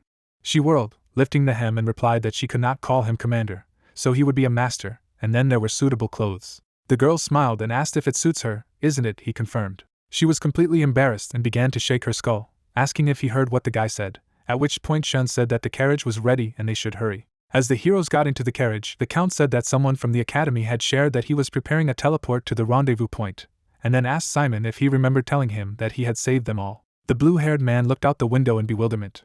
People on the street rejoiced and shouted that he saved them, thanked and blessed. The Countess raised her hands and shouted to him to come to them to unwind. Urs looked at the Count in surprise when he said that thanks to them they were able to deal with the pirates. Urs sent one of the pirate ships abroad and caused them trouble, and he dealt with the captain. The blonde man put his hand on his heart and said that they had decided to reveal all the atrocities of his uncle, and that their family had done to his mother, so thanks to him he would fix a lot, and was very grateful. The carriage was passing through the center when the boy said that he had been thinking for a long time about the reward for the guy. The heroes looked out the window in surprise and Simon asked if they shouldn't be heading to the meeting place. It was the exhibition hall of the dead. Shun said that he decided to stop for a while. He turned around contentedly, and said that they were going after the Overlord. Simon stared at him in shock. The boy stood pleased with himself. The hero asked again what he said. The blue-haired man blushed as he repeated that they were going after the Overlord. The blonde man walked forward and noted that he thought this award would appeal to him the most. Did he remember that it was only 1,000 gold coins at first? The hero stretched out his hand and asked if he really wanted to give him an Overlord for 1,000 gold. Usually the prices for it start from 10,000. Wouldn't it be too cheap? They went inside the museum and the blonde replied that the creator and organizers of the exhibition agreed. He turned around and said that this gesture would mean that the heirs of the 01 bloodline and the people of Blue Harbor were sincere in their intentions. Simon's eyes widened and didn't know how to answer. Then he sighed, thanked him, and said that he would accept this gift with honor. Suddenly, blood gushed out of his ears as Feyre screamed into them. He picked up his dog and shouted something unintelligible. The hero thought that he was glad that he was so happy. The guy stepped into the magic circle and said that he and Blue Harbor would not forget his kindness. He smiled and noted that no matter what happens in the future, they will support him. They will always be happy to see him. The hero smiled and thanked him, noting that he would never forget those days. He began to teleport, and said that they would definitely see each other again. After a while, Simon stretched out within the walls of his native academy. His face was full of bliss as he said aloud that the mission period was not over yet. Without giving him a finished thought, a festival formed around him. Simon looked at this with displeasure, and thought what was going on. The man in the bear costume asked if he was a freshman. The guy handed him a piece of paper, and wished him good morning. He pointed his finger at himself and said that he was a member of the Dungeon Exploration Club, so if he was interested in it, he could read more. Simon unfolded the brochure and asked what they were doing. Dick appeared from behind and hugged him, asking if he had really returned from the mission so early. The white flags were waving and the blonde man asked if he had also been given a brochure of the club. The hero confirmed and asked what it was. The boy closed his eyes and replied dreamily that this was the time when all the diligent seniors united. The season of interest clubs had arrived. He pointed to an item in the brochure and drew his attention to the members' points item, saying that the more members there are in the club, the more financial support they get, and the easier it is to achieve good results. Simon asked if he really wanted to achieve additional points in this way. He confirmed. One of the students was already walking around in cat ears. Another poor man was surrounded by girls. And for the attention of a quiet, excellent student, as many as 3 guys fought. Simon asked if everything was really so difficult. Dick slapped him on the back and advised him not to hang his nose. Then the brunette asked what it was. He suddenly remembered that he was number 1. Would it have any effect too? His friend galloped away and continued that he was supported by the professors. The seniors looked at the hero with hungry predatory eyes. The bodybuilder approached the defenseless freshman and began to explain that endurance is strength, and he needed to join their fitness club. On the other hand, a young witch appeared and urged him to remember that mind is above power. If he is smart, strength is already secondary, and he should join their club of practical black blood magic. The brunette stretched out his finger and laughed that they could only dream of real power, urging the hero not to be deceived, but to come to their transformation club, where they had real practice. Suddenly, one of the girls overheated and could only say something about swords and the path. The others also fell asleep unexpectedly. Simon thought that he needed to get away from here as soon as possible. The young gentleman put his hand on his heart and greeted the young man, introducing himself as the head of the Curse Research Club. Suddenly he fell to the ground and begged to come to them, otherwise he would die without him. The gray-haired man grabbed Simon's leg and yelled that he was holding back. He was just heartless. The hero retreated in a panic when the head of the club was hit in the face. The blonde commander looked at the first year and introduced herself as the head of the Saddam Club. They are blood system researchers. She approached the brunette and noted that he had just returned from a mission, and it seemed that he was having a hard time due to a lack of mana. If he joined them, they would help him deal with this problem. Simon's eyes widened in shock when she stated that his new blood type was completely unique to their field of research and that she was willing to do everything she could to help him. When the next contender flew from above, the guy thought only about how frightened he was by all this. Suddenly, a real prince appeared next to them, fell down with the chair. The blue-haired man shrank all over and could not say anything. The blonde smiled at him and told him that he was incredibly lucky, because he was Andrei, the third prince of the Kingdom of Dresden and the head of the aristocratic club. Simon suddenly had a contract in his hands. He looked at the head of the club in fright as he said that they were the ones who would become the rulers of the Dark Federation in the future, the best of the best. It would be an honor for him to join them. Suddenly this snob was finished off without being allowed to finish. Simon was shocked by the cruelty of the students. Andrei landed not far from his chair and asked why they were climbing where they shouldn't. The blonde frowned and ran over him. That he was climbing. Didn't he see that they were the first to come? The prince clattered in displeasure and told them not to interfere. How rude it was for the commoners to interrupt those who were higher than them in rank. As the seniors exchanged negative energy, Simon thought about how he would like to go evaluate the overlord now. The hero became gloomy from the hopelessness of his situation. The protagonist sits with a perplexed look. At this time it is said that in this case they should act as follows. Andrei in the crown stands next to his friends and declares that the decision will be made here. Since they have special number 1 here, they should give him the right to choose, while the girl says that it is not particularly pleasant to hear this, but it is true. The long-haired lady closes her eyes and claims that in this case she will introduce herself again. She happily explains that they received a report on his new blood type, so Simon is their special artifact in hematology. Discouraged, the protagonist listens carefully to the fact that CN1 is characterized by the imposition of dark powers by absorbing blood. If used wisely, he can withstand a large amount of darkness and avoid exhaustion. MC asks again. The lady, closing her eyes, assures that even though this is in theory, she believes that it is worthy of application in practice. In his memoirs, the old man said that the appearance of such blood would turn the world upside down. Next to his name in the study of this blood, he would like to write it as well. Siyaj stated with a slight smile that the research would also be easier if it were his subject in school. The girl smiles shyly, realizing that a career in the field of hematology is about to begin. The guy with gray hair says that he heard that they even wanted to call it a study. But there is nothing to study yet. She in turn gets angry and asks how he dares. Surprised, Simon hears an offer to give him something in return for this high-profile plan, as they have captured a rare undead, a dead baron. The protagonist sits on the grass while the interlocutor clarifies that he wants to specialize in summoning magic, because in this case he offers to study curses optionally, since they also deal with curses in order to use them in other directions. He claims with a sly grin that if he joins them, they will provide him with a dead baron and teach him how to handle him, while he mentally begs him to join. In a flashback, Bahil stood next to him and ordered him to do whatever he wanted the freshman Simon to have with him. The frightened guy heard the professor say that if it was too difficult for him, then their story would end here. Bahil declared with a frightening smile that if he screwed up, he would lose his role as an apprentice. Andrei with a crown on his head walks forward and demands to disperse, asking what the point of research and experiments is. He points out the surprised protagonist and claims that their aristocracy moves the continent, while still a student. The protagonist asks again. He is told that the criteria for selection to the club are very cruel. Elisa with a cap smiling, it is said that parents must be at least barons or have wealth and power equal to this rank. Among the recently joined is his classmate. Simon realizes that she is special number 7. The excited protagonist clarifies that he has no power, only his parents have a little land, but it is not enough and it is in the village. The blonde raises his finger and declares that there is no need to be afraid, because the fact that he is number 1 is already a condition for joining the club. The enthusiastic king shrugs his shoulders and shouts that power is all that people have, and it decides. He wonders what the point of all this showdown is now, if not to eventually seize as much power as possible. The other students watch in shock when they hear that joining an aristocrat is a step into the future, as nothing is more important than power in this world, while a scream is heard begging Simon to help him. MC bows to the king, who is being beaten up by his henchmen. He apologizes. The smiling protagonist happily assures that he has just returned from a mission, so he will definitely think about it. The guys fight with the blonde, who asks him to think it over carefully, because there is no point in doubting, they are the best here, so there is no need to fall into the mud on your face. Simon quietly walks away. The cunning guys look at him, realizing that he will definitely join them. Happily raises his hand and tosses the rock after the commander's order. She is frightened to see the bone whip shatter the stone. The protagonist stands near a giant bone octopus. The assistant remarks that she is very impressed by this. A huge creature lies nearby. The girl says that she did not think that he would be so fast, while Simon apologizes for the fact that it is still difficult to control. Bone tentacles fly through the air. The protagonist calls it adorable, because it looks like an octopus, but is made entirely of bones. Looks up in amazement, stating that it is unlikely that the Kraken's bones were that strong. No matter how strong Fair's attacks are, the fight was like with an ordinary octopus, while the protagonist says that Overlord is an advanced version created by injecting a large amount of mithril after cryogenic treatment of the Kraken. A bone helper stands nearby and says that it looks like the work of the gods, because mithril is a lightweight, dense, and elastic material. Simon touches his new henchman, saying that thanks to him, the undead can move easily.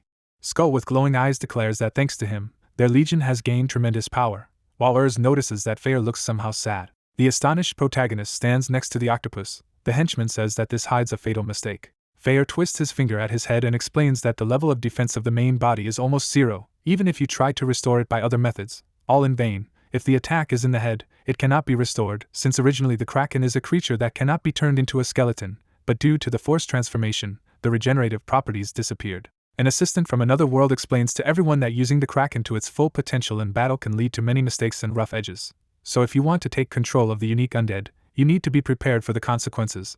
The protagonist notes that such undead feel good. Is interested in hypothesizing that it is possible to protect Overlord's body, for example, with spider silk or armor. Surprised, Simon suddenly thinks. He opens his inventory and thanks his assistant for the idea. She does not understand what is happening. Fair and her are watched in amazement. The protagonist saying that if an external attack is threatening, he will simply transport his body to another dimension. The main character stands in front of a hole in space and declares that in this way, only the legs will be visible. As he focuses, Simon begins to cast spells and encourages his legs to move, asking why they don't obey. He rides his face with effort. Sweat flows from his forehead. Suddenly, powerful Overlord tentacles fly out of the inventory. They break through the ceiling. Everything around is trembling. Assistants watch in shock. Fair says he smashed everything here. Skull explains with a serious look that being in astral space breaks the train of thought, because forcibly turning into a skeleton has weakened his mental strength. The protagonist scratches his hair, stating that apparently there is a lot of research to be done. Fair wonders if this is cool. The frightened henchmen watch carefully. They are standing in front of the tentacles. Fair offers to drag it in entirely. Simon replies that he has tried it several times already. The protagonist walks among the students. One asks another if he is interested in the potions club. Another exclaims about the artifact research club. The third declares that everyone can join the toxicologists and get a free drug. Students actively discuss this with each other. Behind the protagonist, who is thinking, there is another guy who calls him, who at this time thinks that he is not drawn anywhere. Simon jumps away in horror and screams, who in turn greets him. The frightened protagonist lies on the ground and excitedly asks why he came. The guy hands him a piece of paper and says that if he doesn't mind, then let him take it. The dark-haired student turns around and declares that he can watch at his leisure sometime, but it is not necessary to join. No one comes anyway. You don't even need to pay special attention, just think. The strange guy leaves and still says that nothing bad will happen if the protagonist does not come. The main character notes this interestingly. On the sheet it is written about a club of special undead called Mutation. Simon muses that this is the first club associated with the undead. Malin shoves him in the back and exclaims why he is stuck here. The protagonist lies on the ground near his friends, who ask if everything is okay. He replies that he just returned from a mission yesterday and has a wound there. Dick says that Malin is blinded by the grades. She demands to shut up. There are a lot of leaflets on the table. It is said that there are just a lot of flyers. The season is the season. The excellent student with a dissatisfied face looks at them with Cammy, stating that she understands that funding and results are very important. But isn't it too much? Because by the end of the year, when moving to the second grade, half will drop out. She is told that this is not a problem. Dick sits at the table with them and explains that the funding reduced by the result will still be small, so recruiting a lot of people is a good idea. Surprised, Simon looks at the flyer, while the blonde says that you need to carefully study the club before joining it. If after joining you realize that things are bad, you will not be treated well. They are sitting in a large library. Dick declares that it is better to go to a popular club than a small and strange one. Malin in turn asks the vampire if she has chosen. She replies that she has. A joyful Cammy raises her hand with a disgruntled Malin and exclaims that she has joined the Hematology Research Club. The blue-haired girl says that she is in the Pure Magic Research Club. Simon is shocked to clarify that the magic circle is drawn by pure mana, not darkness. The vampire looks at her serious friend and says that this is ancient magic, old methods. She states that coming from the Ivory Tower, she is interested in pure magic. She is the source of darkness, so studying her will give a lot of inspiration. Dick sits next to him with a grin. MC clarifies what about him. He replies that he now has his own club. An enthusiastic blonde man presents Mountains of Gold, declaring a club called a Startup Support Group. He is asked if there are any joiners, because there must be at least 3. The guy stands in front of the guys and explains that the funding is still on him, but the money will definitely flow soon. Malin notes that this is tricky. Then they ask Simon if he chose. He denies. The guys look at him in surprise. Dick assumes that he wanted to be an aristocrat. The girl with blue hair says the same thing. The amazed protagonist hears that he is special number 1, and this is one of the conditions for joining there. Because there are only unlucky people, but there are many benefits. For example, you can make friends with sophomores. Cammy sits at the table in surprise. The protagonist says that there will again be all the leapfrog with the struggle for power, and it's just disgusting. He is told that it is. But for those who have nothing, it's not a bad way out. Simon claims that it's still dependence on others and it's easy to talk when she herself is from the Ivory Tower. The vampire holds the sheets in her hands in amazement and asks MC what it is. He replies that he was just handed it. On the sheet it is written about a club of special undead. Cammy notices that he likes this. He replies that it is, but he is not in the mood to join anywhere. The girl with pink hair thinks. The main character is standing in the corridor. There is a suggestion to ask what kind of club it is. Simon declares that it is said to be here. The surprised protagonist turns around after hearing that he is being addressed. The smiling blonde points her finger at him and asks that since he has come to the club building, he must have decided to join. The excited protagonist realizes that she is a senior and greets her, stating that he would like to learn more about the club. He has a leaflet in his hands. She exclaims that she understands him. An enthusiastic girl with glowing eyes asks if he really wants to join the mutation. She shakes him by the shoulders and exclaims that it's just super and she's happy to welcome the newcomer. The girl introduces herself by the name Benya. The student drags him along the floor, declaring that he is silent for sure from great delight, because he got into the best club of the academy. He, in turn, assures that he just wanted to ask. Glued to the glass are papers with handwritten inscriptions about the mutation club, Benya exclaiming that they are in place. The main character looks around, standing inside the room. The girl says that this is their space. There are various books, bones, utensils on the table. Simon realizes that he has heard that the clubs in Keyzen are large and impressive, but there are many workbenches, which makes the room seem smaller. Nearby there is a table with the skeleton of an animal, and the bones of which needles are sticked. A strange guy suddenly appears behind the main character and says that he has come after all. The protagonist at this moment thinks that it looks good for a meeting place. The protagonist flies to the wall in horror and screams. The girl asks Dio what he is doing, because today is the last day of recruiting people and you need to gather people on the street. He replies that he gave a flyer and one came. The blonde carries Simon away and tells the assistant that another freshman is needed, while ordering the protagonist to rest, because the interview will be later.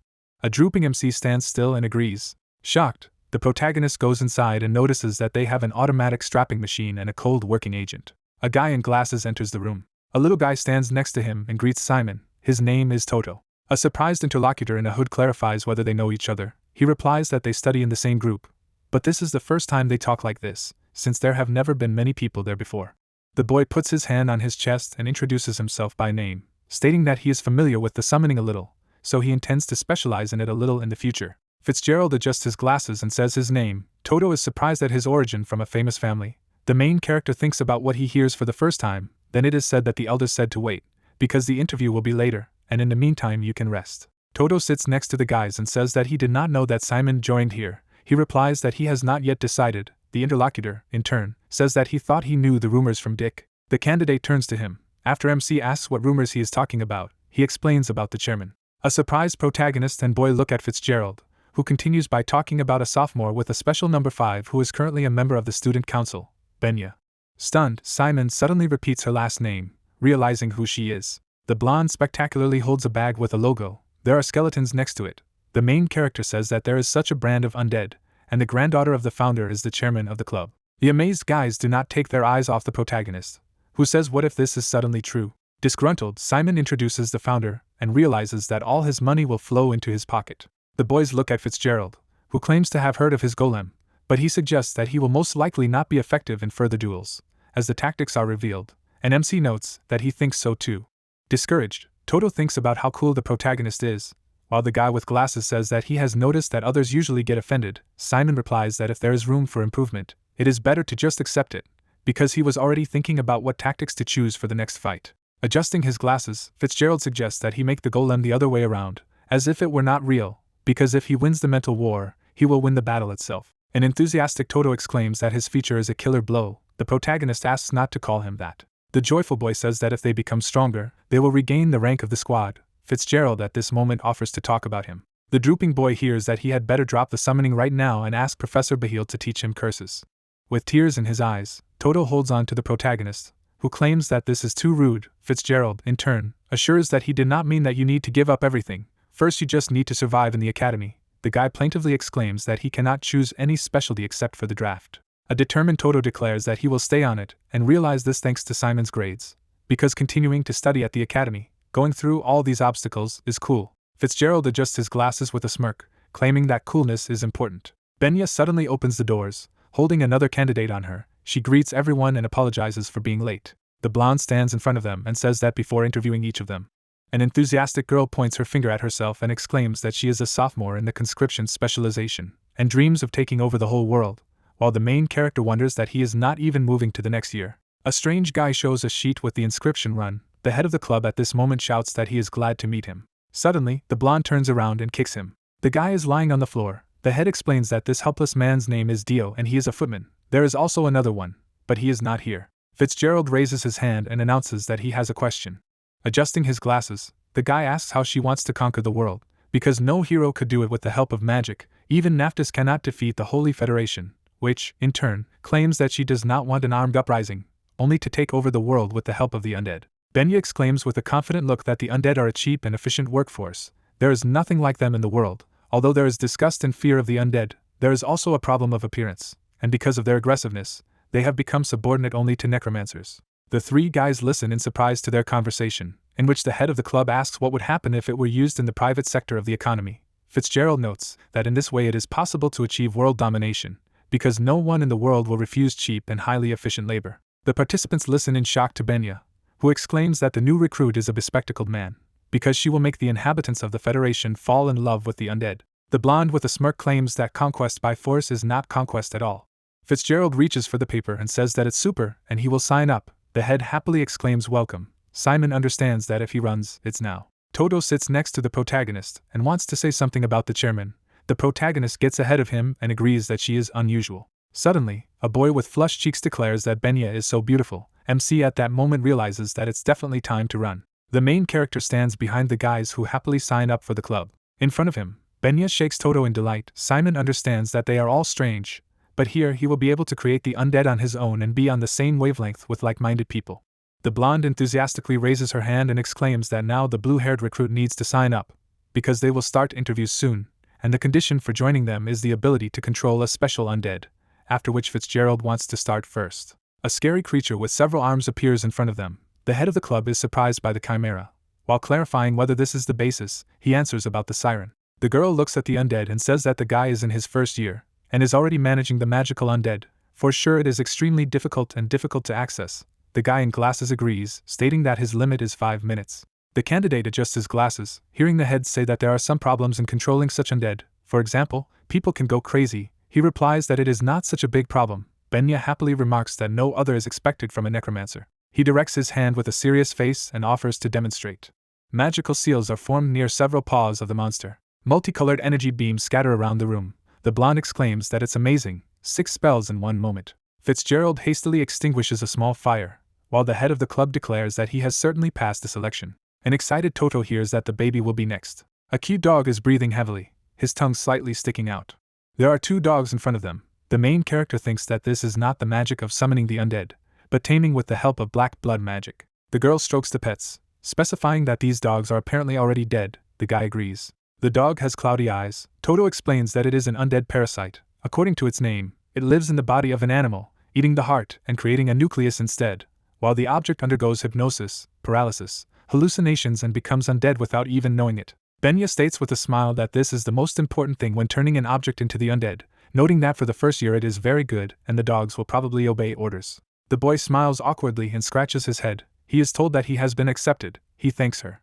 Simon stands in front of them. The head notifies that the latter must show his skill. Closing his eyes, the protagonist directs his hand and understands that he needs to act. Benya and Dio watch in amazement as he asks to come out. The main character, with a twisted face, mentally begs to come out. Suddenly, something flies between the guys.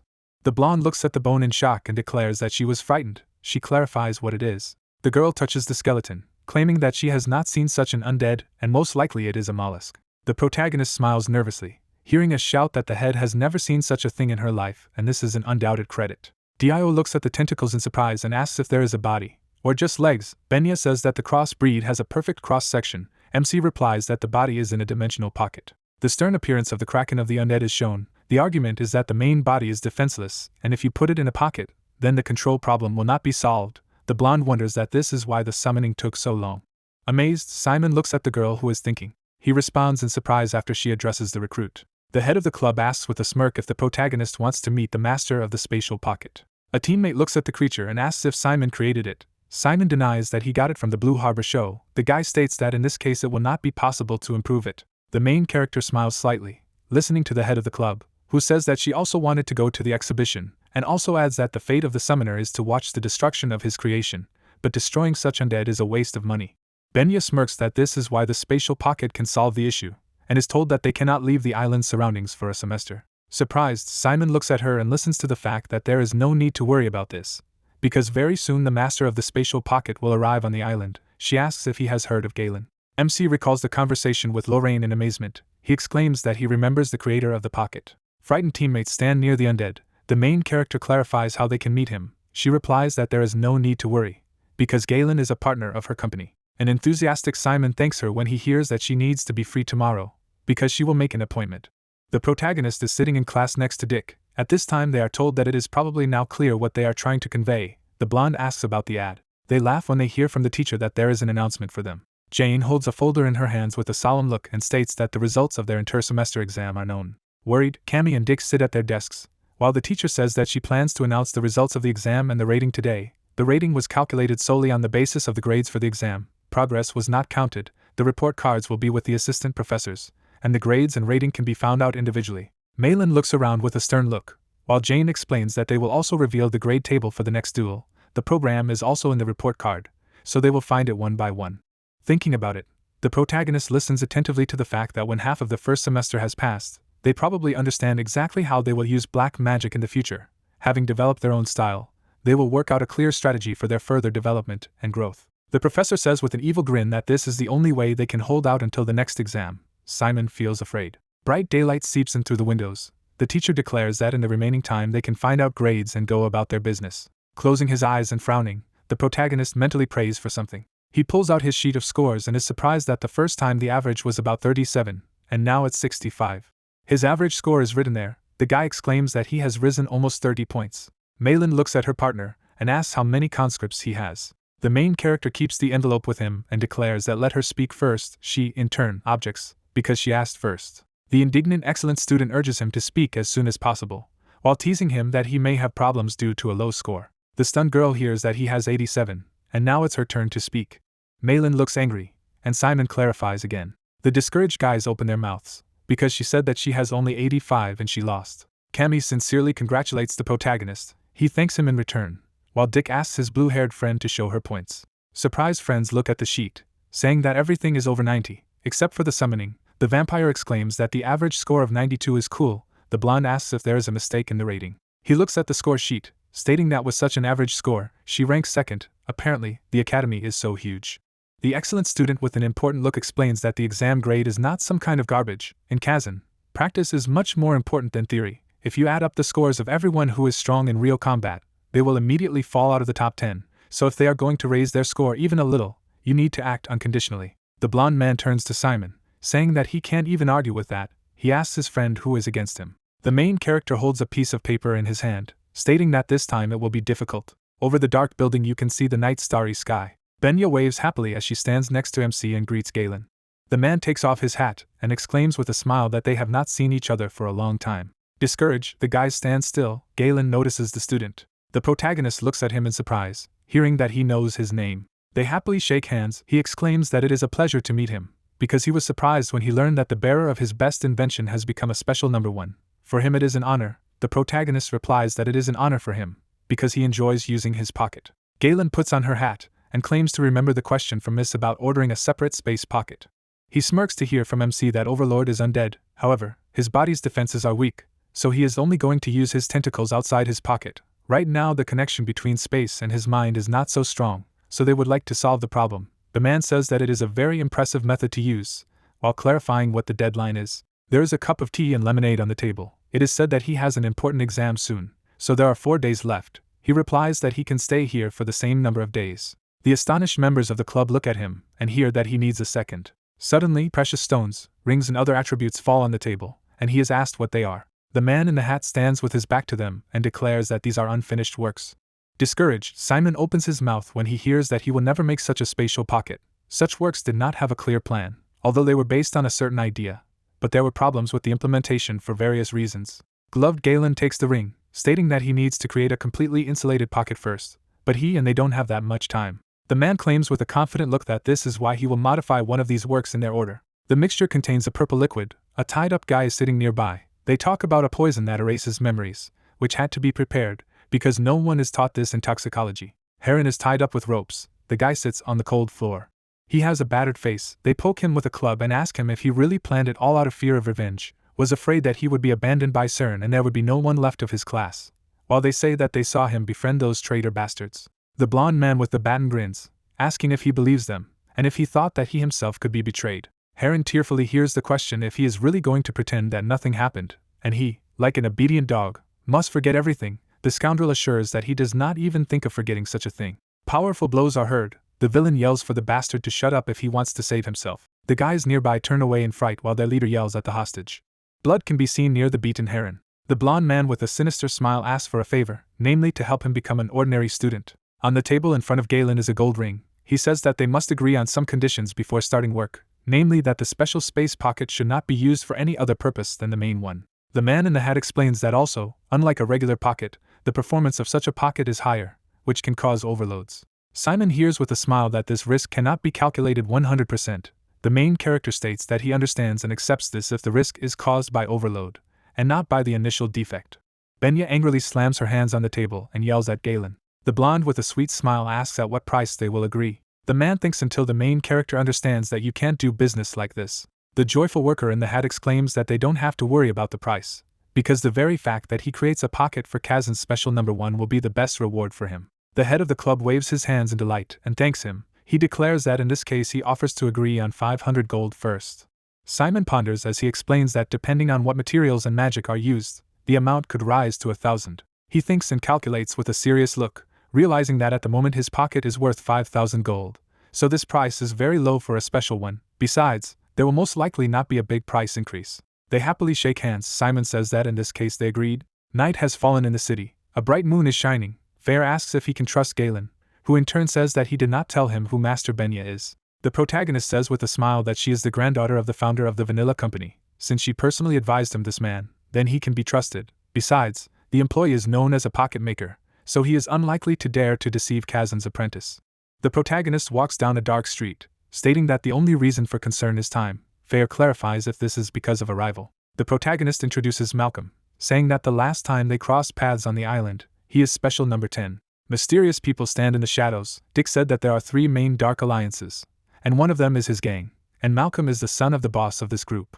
The main character with a serious face says that in addition, almost 80% of high school students, judging by their bets for fun, believe that the blonde will win. It has rarely happened that there is such a difference in the ranking between the special 10 and the first number. An image of his rival arises. Simon realizes that since he is already afraid of losing, there is probably a reason why Malcolm can win.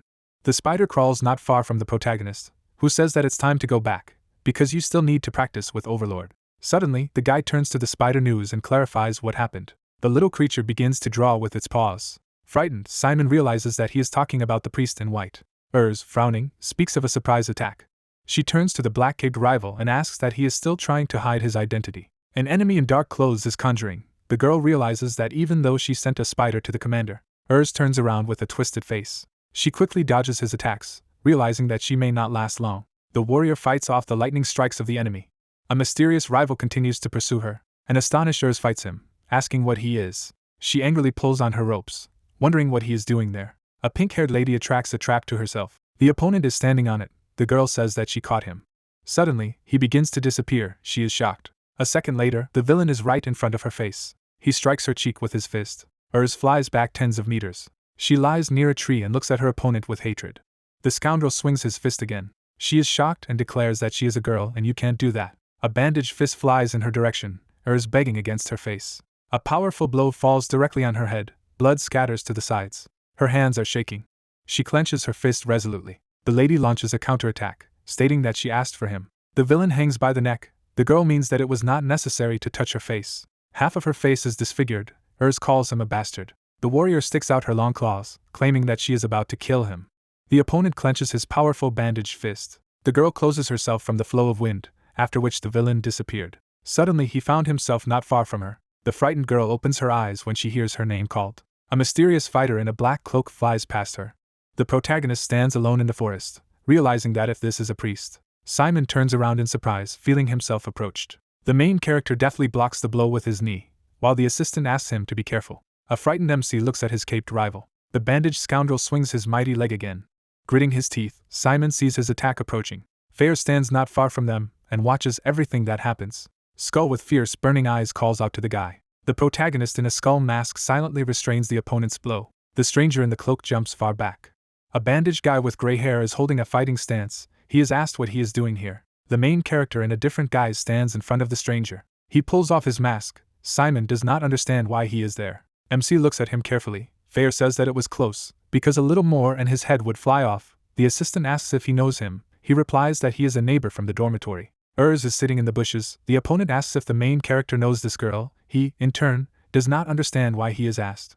Urs has the real half of her face. It is said that she calls herself a priest, and if she really is, and the protagonist is at the same time with her. The surprised protagonist in a skull mask hears that he will be killed on order. Simon sees his opponent approaching and does not understand what other order it is. A powerful energy beam flies into the enemy and creates a small explosion. MC holds his powerful blade, stating that this is what he wants to know. Suddenly, a mysterious villain appears right in front of him. Simon deftly blocks the blow with his blade. He goes on a counterattack and orders a quick answer to the question posed. The protagonist delivers a series of strong punches, asking if he is really a priest. The astonished blue-eyed rival sees him in front of him. He deftly dodges the blow. A guy with gray hair is holding on to his wounded arm. Simon points his sword and orders him to respond quickly. A disgruntled rival with a scar on his face clarifies whether he really looks like him. The masked MC orders him to respond normally, as he is not in the mood to joke. The frantic protagonist carefully looks at the enemy, who claims that he is not a priest and this is the only answer he will give. The white-haired guy stands up, declaring that the decision is his. If he wants, let him kill, or save his life. Frowning, Simon realizes he needs to think. He introduces their fight and the priest in white, musing that if you look at Ur's wounds and Kajin's fighting style, the latter's style is entirely focused on martial arts. However, the priest they saw with Kami focused on dark magic. A wounded enemy stands in front of the protagonist, who realizes that in order to shoot him down, Kajin could have turned to a different style of magic now. He wonders that he was deliberately caught then. Frowning, an angry Simon demands to know what he was doing in the Forbidden Forest. The mysterious guy answers with a serious look that he is looking for the priest who broke into Kizen. He points to Urs near him and explains that while searching the forest on the trail of a priest, he came across this girl who claimed to be a priest, while the protagonist says that he has one last question. A white-haired guy stands in front of him. Simon clarifies the reasons why he is looking for the saint. He replies that it has nothing to do with him. Discouraged, the protagonist opens his eyes when he hears that this is an order from Neptus. The inscriptions and the seal of the misses are visible on the paper. The protagonist realizes that the trustworthy candidate mentioned by Neptus is Kajin. The guy examines the concoction, asking if Simon is satisfied, who in turn apologizes for the suspicions. The opponent opens the bottle. They ask him what he didn't suspect, and why he stopped fighting. The guy replies that when the main character called him by name, he immediately recognized the voice. A disgruntled Urs stands behind Simon, and the rival explains that when he started fighting him, the girl was scared, which means they are on the same page, so he would have killed him. Surprised, the protagonist sees how they point a finger at him and say that if he were a spy, they would cut his throat without hesitation, and he also has a thing around his neck. The rival takes his pendant and talks about the Neptus artifact, an original imbued with its power, which a priest can never forge. The amazed MC clarifies what it is. He is told that he will find out when he is really close to death. The main character with a serious face hears that for now he can just remember this. Fair at this time turns to the owner. The skull icon on the jacket says that this guy is aware of their squad. If anyone else finds out about it in the academy it will be bad, so you can kill him right now. Simon urges you to leave it to him, because in any case, Kizen is a Neptus person. A gray-haired guy pours a green mixture on the wound. The surprised protagonist watches as he cauterizes her, and realizes that he looks sickly. Kizen looks at MC in surprise, who apologizes to him, who replies that this doesn't happen in battle, so it's not worth it. Simon stares at him silently. The guy in the black raincoat hears that he has a couple of moments that interest him. Discouraged, the protagonist exclaims about the Information Guild, while clarifying whether he is really the son of the president of the guild association. With his mouth wide open, the protagonist asks if he really bypassed all professional necromancers with the help of an invincible myth. He shrugs his shoulders and exclaims that he is just a genius. Kizen replies that he is just a monster created by the guild. There is a reason for that. The guy with the scar declares that in any case he is now a student of the academy, and this priest moves only at night, so he tries to track at the same time. The main character, in turn, wonders if he is studying for a fee. The interlocutor looks at the surprised MC and explains that this is true, and he received an assignment from Neptus last year. If he graduates, he will not be able to be in Keyzen, so he studies for a fee. A white-haired guy with a serious look declares that all this is interesting to the protagonist, who has to leave. The surprised protagonist opens his mouth, asking why it is because he is stronger than him. Kizen scratches his head and confidently states that he would confirm. But it's not a question of who is stronger and weaker, it's a matter of safety, because Simon and his friends should focus on college time and enjoy this time. Putting his hand on his chest, MC assures that the priest's wish is his life. Because of the protagonist, all friends are in danger. He has a reason why he wants to personally catch him. He recalls Neptus' words, stating that he thought so. If he had let him go as soon as he listened, he would surely have remembered her words. Urs stands by in surprise as Kizen states that he has a suggestion, as his undead look very useful. The guy in the raincoat with a serious look offers to form a united front with the help of her.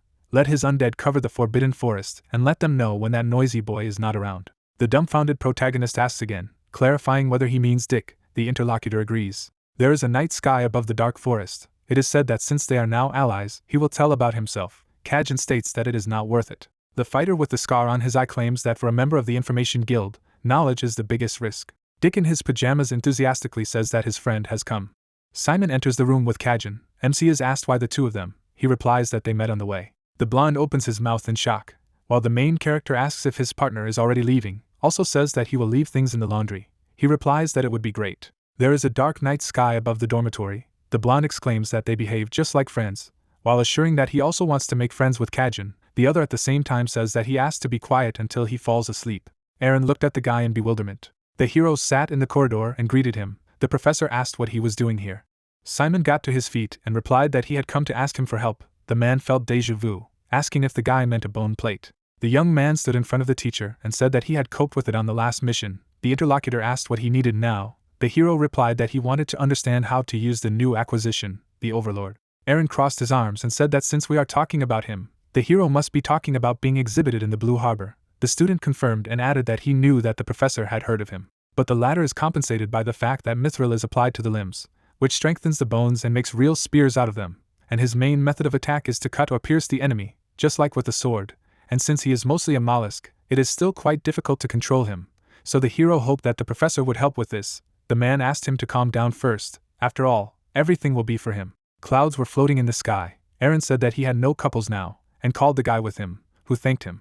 Simon covered his bare torso and wondered where to put his clothes when he heard that they were now going on the attack. The hero saw the half-naked professor, asked why so abruptly. He replied that the only thing the hero could use was the Overlord and suggested that he block the attack. The guy leaned over and asked him to wait. The student's legs were entangled. The guy screamed, having received a blow to the forehead.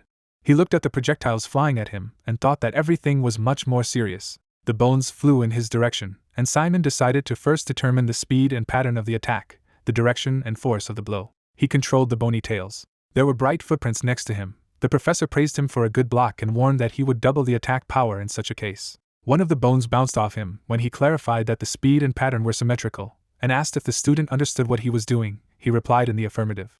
The hero deflected the flying bones. Then I did it again. Simon smiled and thought it was easy. The last shot was perfect. A second later, a bone hit him in the forehead. The professor said that if it were a real fight, the young man would already be dead and advised him to focus on the details. The hero was lying on the ground. The guy leaned on the skeleton. The man said that it was fun, and the young man asked again. Aaron put his hand on his belt, saying that Simon could start the way he wanted, but the finale would be his. The student clarified what he meant. He looked in surprise at the interlocutor, who asked him to come again tomorrow. The teacher took a step and recommended continuing to train control over his rebellious monster. and he would eventually collect more information about such evil spirits. Aaron smirked and clarified that training should benefit both parties. Fair raised his hand and exclaimed that training with him was impossibly boring. The hero stood Urs and Fair, who stated that Simon would not be able to achieve the full power of the undead just by pumping the summoner skill. He put his hand on the Overlord and gave the young man advice. The bony tentacles began to move. The skeleton exclaimed that it was the Overlord's free movement. Urs dodged, and was indignant that he could at least warn. The student looked at them in surprise. The Overlord moved and squirmed. The guy thought that this was radically different from what he was used to, and using his limbs in this way was very unusual. Tentacles slammed into the walls, knocking over the rocks. Simon noting their flexibility, and the fact that even a slight swipe was already a threat. Fair narrowed his eyes and asked if the guy felt the movement. The Overlord continued to smash everything around. The skeleton exclaimed that he was now moving on to the body. The girl shouted for him to warn in advance.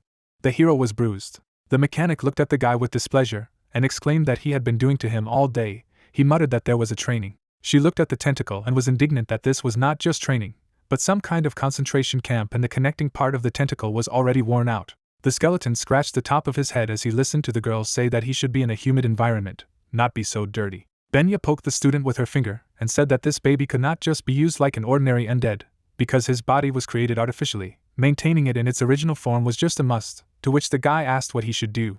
Fitzgerald entered the room before the mechanic could answer. The girl turned around and clarified that he had come to fix his chimera. The guys looked after Benya, who said that she would go and bring the ingredients. Fitzgerald held a book in his hands and said that Simon's match would be extremely difficult. The interlocutor was surprised that Simon knew about him, and asked if he was in the same class as Malcolm. The hero looked at the student, who advised him to be careful. Fitzgerald placed the book on the table and noted that this guy was extremely sensitive because of what had happened on the survival assessment, and was also willing to kill anyone who would be against him this time. Simon frowned slightly when the interlocutor said that Malcolm could see all the fake plays that he had done before. The interlocutor looked away when he heard the question of how he could win then. Fitzgerald glanced at the Overlord and said that there was already one option. The hero turned in his direction. The skeleton looked at his master questioningly. 2 students were walking down the corridor. The girl knocked and said that this was the leader of the first class. Malcolm frowned. The prince threw his legs over the table and invited his guest to sit down. The blonde obeyed and thanked him. The guy was noticeably surprised and noted that the girl was not a servant. The maid was holding a tray. He realized that it was a student. Andre leaned on his arm and asked if Malcolm knew why he had been called here. The other replied that he had no idea. He was visibly tense as he said that if he was there, the reputation of the aristocrats would be tarnished, to which the prince remarked that he knew how to choose his words. Malcolm stared at the prince when he said that this was because he was the son of a notorious gangster, and in theory, there should be no connection between them. Andre smirked, and said that the young man could be proud of himself. Malcolm kept his hands on his knees upon hearing that the prince was giving him a chance to join their club. On the wall hung a portrait of an aristocrat. He said that if the interlocutor had brains, he would immediately understand everything, and only fools who did not want to change their lives refused such an opportunity. And this was a great chance for such gangsters, who are usually treated like garbage, because not all of them are destined to find a connection with the leaders of the Dark Alliance. The blond man clenched his fists when the prince said that he wondered how his father would react to the news. Malcolm smiled nervously and asked what he needed to do, who replied that it was nothing special. Andre crossed his legs and said that the blonde's opponent in the duel would be Simon Valencia, special number 1, who did not want to join his club, adding that they did not consider the answer to be the word no. The aristocrat waved his hand and said that if they had other outstanding personalities in mind, it would not be so disturbing, but the hero is special number 1. Introducing the hero, he said that his refusal was the first in the last 20 years. The prince squeezed his hand and said that this tradition was extremely important. He grinned and said that unfortunately his refusal had fallen on his kingdom. Andre raised his hand and said that there was already chaos outside the club, and even after graduation he would not be able to meet with former presidents normally. Malcolm asked if he wanted revenge. The interlocutor smiled and replied that no, it was just a tradition. Introducing himself above the others, he said that in Kizen there is a belief to be afraid of aristocrats, and if you upset them, things will go badly. And if you make them angry, then the end of the world may come. Even if it seems that everything is fine now, it can end badly. The guy put down the coin and added that this old belief was only a confirmation of reality. Malcolm stood up and exclaimed that stealing an artifact from others during an evaluation competition was a gross violation of the rules. He looked confused when he heard the answer that it was more of a down payment. Looking at the Malcolm coin, I heard that in front of hundreds of students, the guy would use the power of this artifact to smash his opponent to smithereens. The prince drew a letter in the air. Andre smiled and added that at the end of the duel, the blonde would draw the insignia of his royal family. Malcolm took the coin and agreed, adding that he was not particularly used to this, but he would definitely do it in front of many. Smiling ominously, the guy promised to prove that the aristocrats were still alive. Fitzgerald placed his hand on the table. saying that Malcolm's special skill was bifurcation. The guy looked at the hero and explained that this is black magic, the essence of which is to create clones that perfectly resemble him. But Malcolm clones can hear, see, and even smell. Simon crossed his arms. The interlocutor said that this combat skill is so well honed by him that it is almost impossible to distinguish a real Malcolm from a clone, and if you compare it with the fact that first-year students can usually control 3 to 4 skeletons on average. Simon frowned as he noted that he was building an army of thousands, and heard that if they were sophomores, it wouldn't mean anything, but in the first year it's a tangible difference. The hero looked at Fitzgerald, who remarked that it is best to use 3 black magic techniques against Malcolm. He introduced his opponent, saying that the first is the curse of annulment, and the second is the recognition of magic. The bespectacled guy raised his fingers and added that the third broad-spectrum black magic could cover all of this. Simon touched his chin thoughtfully to hear that Malcolm was difficult to defeat with summoning theory and magic alone, and the protagonist's aura was more likely to give up the former. The hero turned pale, answering that none of these points applied to him. Fitzgerald asked why. Both looked at the overlord. Looking at the glowing eyes of the skeleton, the guy said that if the pocket problem was solved, there would be no broad-spectrum magic better than this. He touched it, noting that it was a little strange that its tentacles were different from one another. Fitzgerald took one of them when the guy replied that they seemed the same to him and objected that there were differences if you looked closely and you could see the subtle traces of the stripes, so it immediately became clear that his creator left them for a reason. The student turned to Simon, adding that they were difficult to notice, but they were probably signs of a change in the length of the tentacles, and advised the young man to connect with his thoughts and reach out his hand. The guy looked at the skeleton and ordered to stretch out his hand. The overlord dropped it to the floor. Fitzgerald looked up and wondered if the undead were following the command because he couldn't, or if he was simply ignoring the master. Simon replied that he ignored him when he couldn't obey the command. The tentacles flinched in an attempt to straighten up, and Simon encouraged him not to give up. Benya returned with the ingredients as the hero ordered the overlord to extend his arm. The tentacles abruptly crashed into the wall. Simon noted that it had become longer. The interlocutor said that he was right, for which the hero thanked him, noting that he understood something very important. He squeezed happily. The guy froze in place and promised to buy him something as a thank you when there was money. The girl put the boxes on the table and asked what kind of strong male friendship it was, saying that she had brought ingredients that might be needed. The guy thanked her. Benya pointed her finger at Simon and stated that he was going to roast with her. The hero smiled happily when he heard that his space pocket was ready. The man in the hat spread his hands and said that he had already been waiting for them. The girl asked if he had already finished his pocket. Galen put his hand in his raincoat and confirmed, adding that the work was tedious, but he was glad that he met the deadline. Inside the box was a ring, an exclusive space pocket for Simon. The man made a gesture with his hand and said that as soon as he put on the ring, the guy should let him get used to his finger. Simon clenched his hand. A slight haze appeared on the ground. A subspace opened up in front of them, and Galen claimed that he had made it so that the overlord's tentacles could enter. The young man looked at the skeleton, asking him to crawl in and check. They looked inside, and the girl wondered if there was a light inside the man, that the simple functions would be preserved, and for a start, he suggested leaving the main part open to understanding the structure of the entire pocket. The hero turned to the interlocutor, who explained that the main purpose of this pocket was to catch the will of the owner, and warned that the space opens 5 meters around the owner. Simon closed his eyes. A glowing disc appeared nearby. Looking at the tentacles, the guy noted that his thoughts were intact and he didn't feel that they were confused. Galen replied that if he looked into this subspace, he could see a small magic circle under the overlord. The skeleton touched the magic circle. The interlocutor added that the 2 subspaces are united by a magic circle, which allows the lower tentacles of the overlord to hang freely. The girl noticed that it seemed that the skeleton itself understood how to use the pocket. The young man looked at the master in surprise, who decided to tell him about one amazing function and asked the hero to think about the ring, at the same time pressing his left foot on the floor. The student lightly pressed his foot on the tile, and Galen asked if he felt himself stepping on something. The brunette looked down, answering that it was like a button, to which he suggested that he raise his head. Magic circles were glowing on the ground. The man said to activate them by directing the black aura inside. The circle began to change color, and the young man was surprised that the mana would go there automatically. A dark flame appeared above the circle after the master suggested that the guy create it. From Simon there was a line to the center of the circle. Galen reported that if you lift your left foot from the ground, the control mode will close, and by keeping these 3 modes under control, you can open up to 6 pockets at the same time. The hero and Benya opened their mouths in surprise. The man smiled and said that if the guy wants to open the pocket with the help of a circle, you can say the code words door, open. The guy wanted to try, and the master agreed. In front of them, lights burned above the circles. Frowning, the hero said the doors to open. Bone tentacles rose from the ground. The man held back. Simon exclaimed that he was a genius and asked how he managed to create such a space in the first place. He replied that it was originally a project to open multi-pockets, but now it is a special pocket for the overlord. Galen turned to Simon, saying that he was glad that the undead were seeing the light. However, as he said, This pocket creates separate subspaces. The guy clarified that this is where the risks lie. He rubbed the ring. The interlocutor said that at first the student could feel only a slight warmth, but he asked why his hands were getting hot, and the interlocutor explained that if you open many pockets too often, the temperature will become higher. Simon nervously squeezed his hand as the master pointed out that the student could lose a finger if he ignored this and continued to use his pocket. Benya glanced at the ring when Galen added that if the hero uses wisely, then he will not be in trouble. Even using 4 of the 6 pockets should not cause problems. The master smiled and said that since the young man is using it right now, another effect is applied, invisibility, and it deprives the student of any troubles and life inconveniences. Clarifying whether there are any questions, the hero replied that there are many of them. Simon smiled and thought that if this was it, he could only win on his own. The sun illuminated the light towers. Someone asked the students to go in order and follow the rules.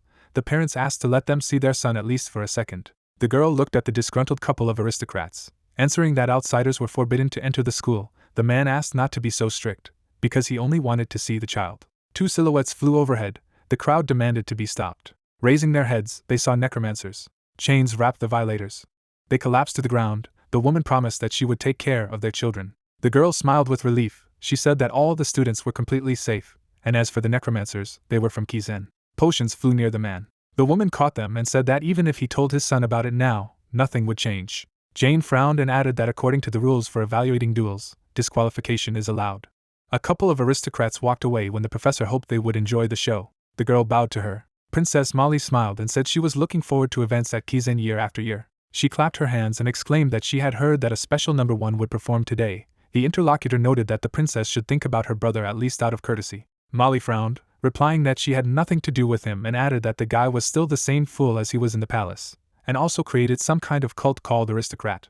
The professor smiled. When she heard the question that there was a special number 1, and whether he would cope with it, she replied that she could expect this, because he was personally under her protection. Molly looked at her in surprise and asked again. Jane bowed and said that she would be away on business, but if the aristocrat had any problems during her stay at Kizen, then she should contact her immediately. She thanked her. She looked after her, and added that she couldn't believe she had said something like that, and it seemed like a serious problem.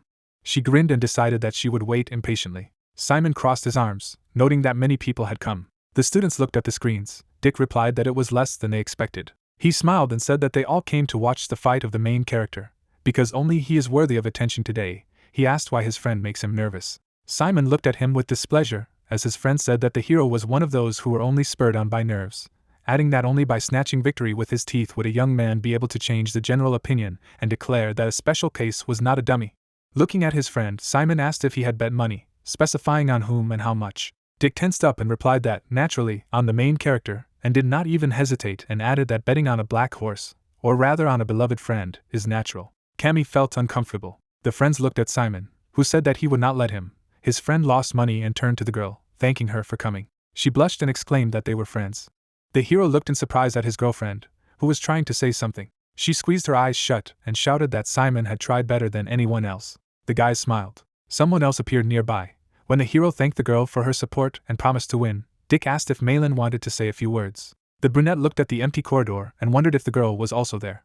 A curse came from around the corner. Malin peeked out and told the hero to try. Simon smiled when he heard the displeasure that Dick had no wit. He did not understand why she was angry with him. White clouds floated across the sky. The host asked for applause for both participants. The hero shook hands with his opponent, who said that the guy had already been battered in the estate, and again on the same pitchfork. Malcolm chuckled and added that he would never forget who had disgraced him, and that there were many more people besides him who had suffered at the hands of the hero. An artifact flashed on the student's jacket. Simon realized that it was the coat of arms of the Dresden royal family. Tilting his head, the hero assumed that the interlocutor was a nobleman, and said that he could not answer. This is already understandable. The host spread his arms and announced that they were starting to evaluate the fight between Simon Valencia from Class A and Malcolm Randolph from Class M. The opponents looked at each other, and the commentator told them to prepare. The blond man swung his weapon when the start of the fight was announced, and said that the young man had no idea how long he had been waiting for this moment. Several magic circles appeared in front of him. Simon looked back at the clones that had appeared and noted the unimaginable rate of formation. Copies surrounded him. The hero wondered if this could be considered the main weapon of the opponent. Dick and Cammy looked tense, and there was talk around that Malcolm was only due to the doppelganger technique, which was no exaggeration. He rushed to attack, offering to see how long the hero would last without ranged attacks with magic.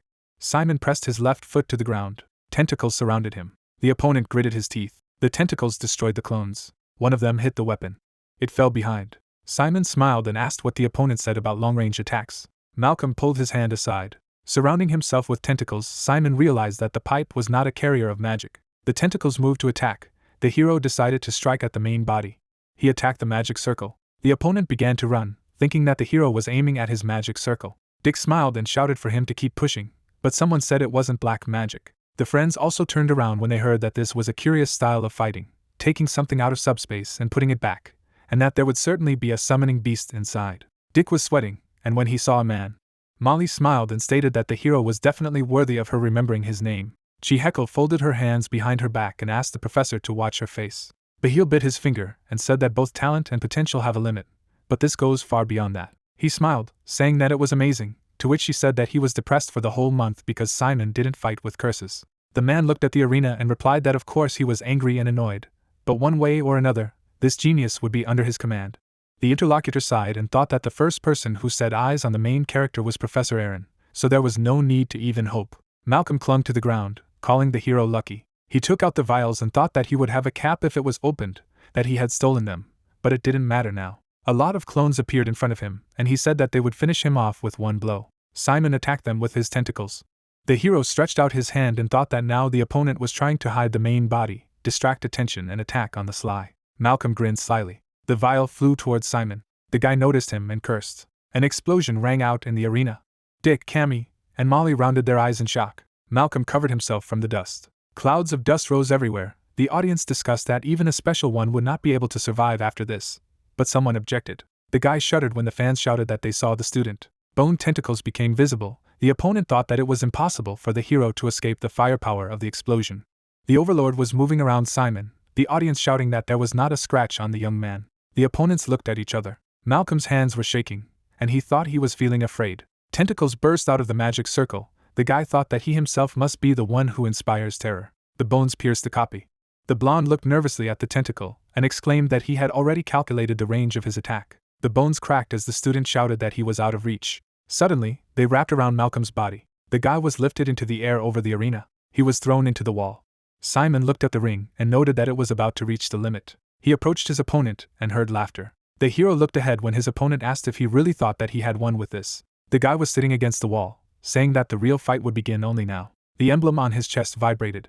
Dark energy burst out of her. Molly jumped up, not understanding where it came from. Malcolm stood there, clad in armor. She did not understand how the treasure had fallen into the hands of the bandit's son. The hero's opponent bent his arm and demanded to look carefully. He drew a symbol of the Dresden royal family in the air.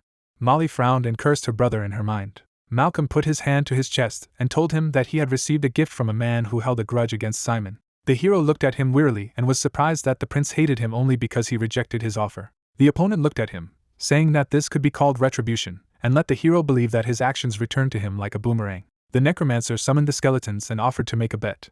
Bone armor appeared on the student, and he asked whose suit was cooler. Malcolm rushed into the attack, shouting not to dig in. The guy swung. Simon finds himself in front of an opponent. They struck at the same time.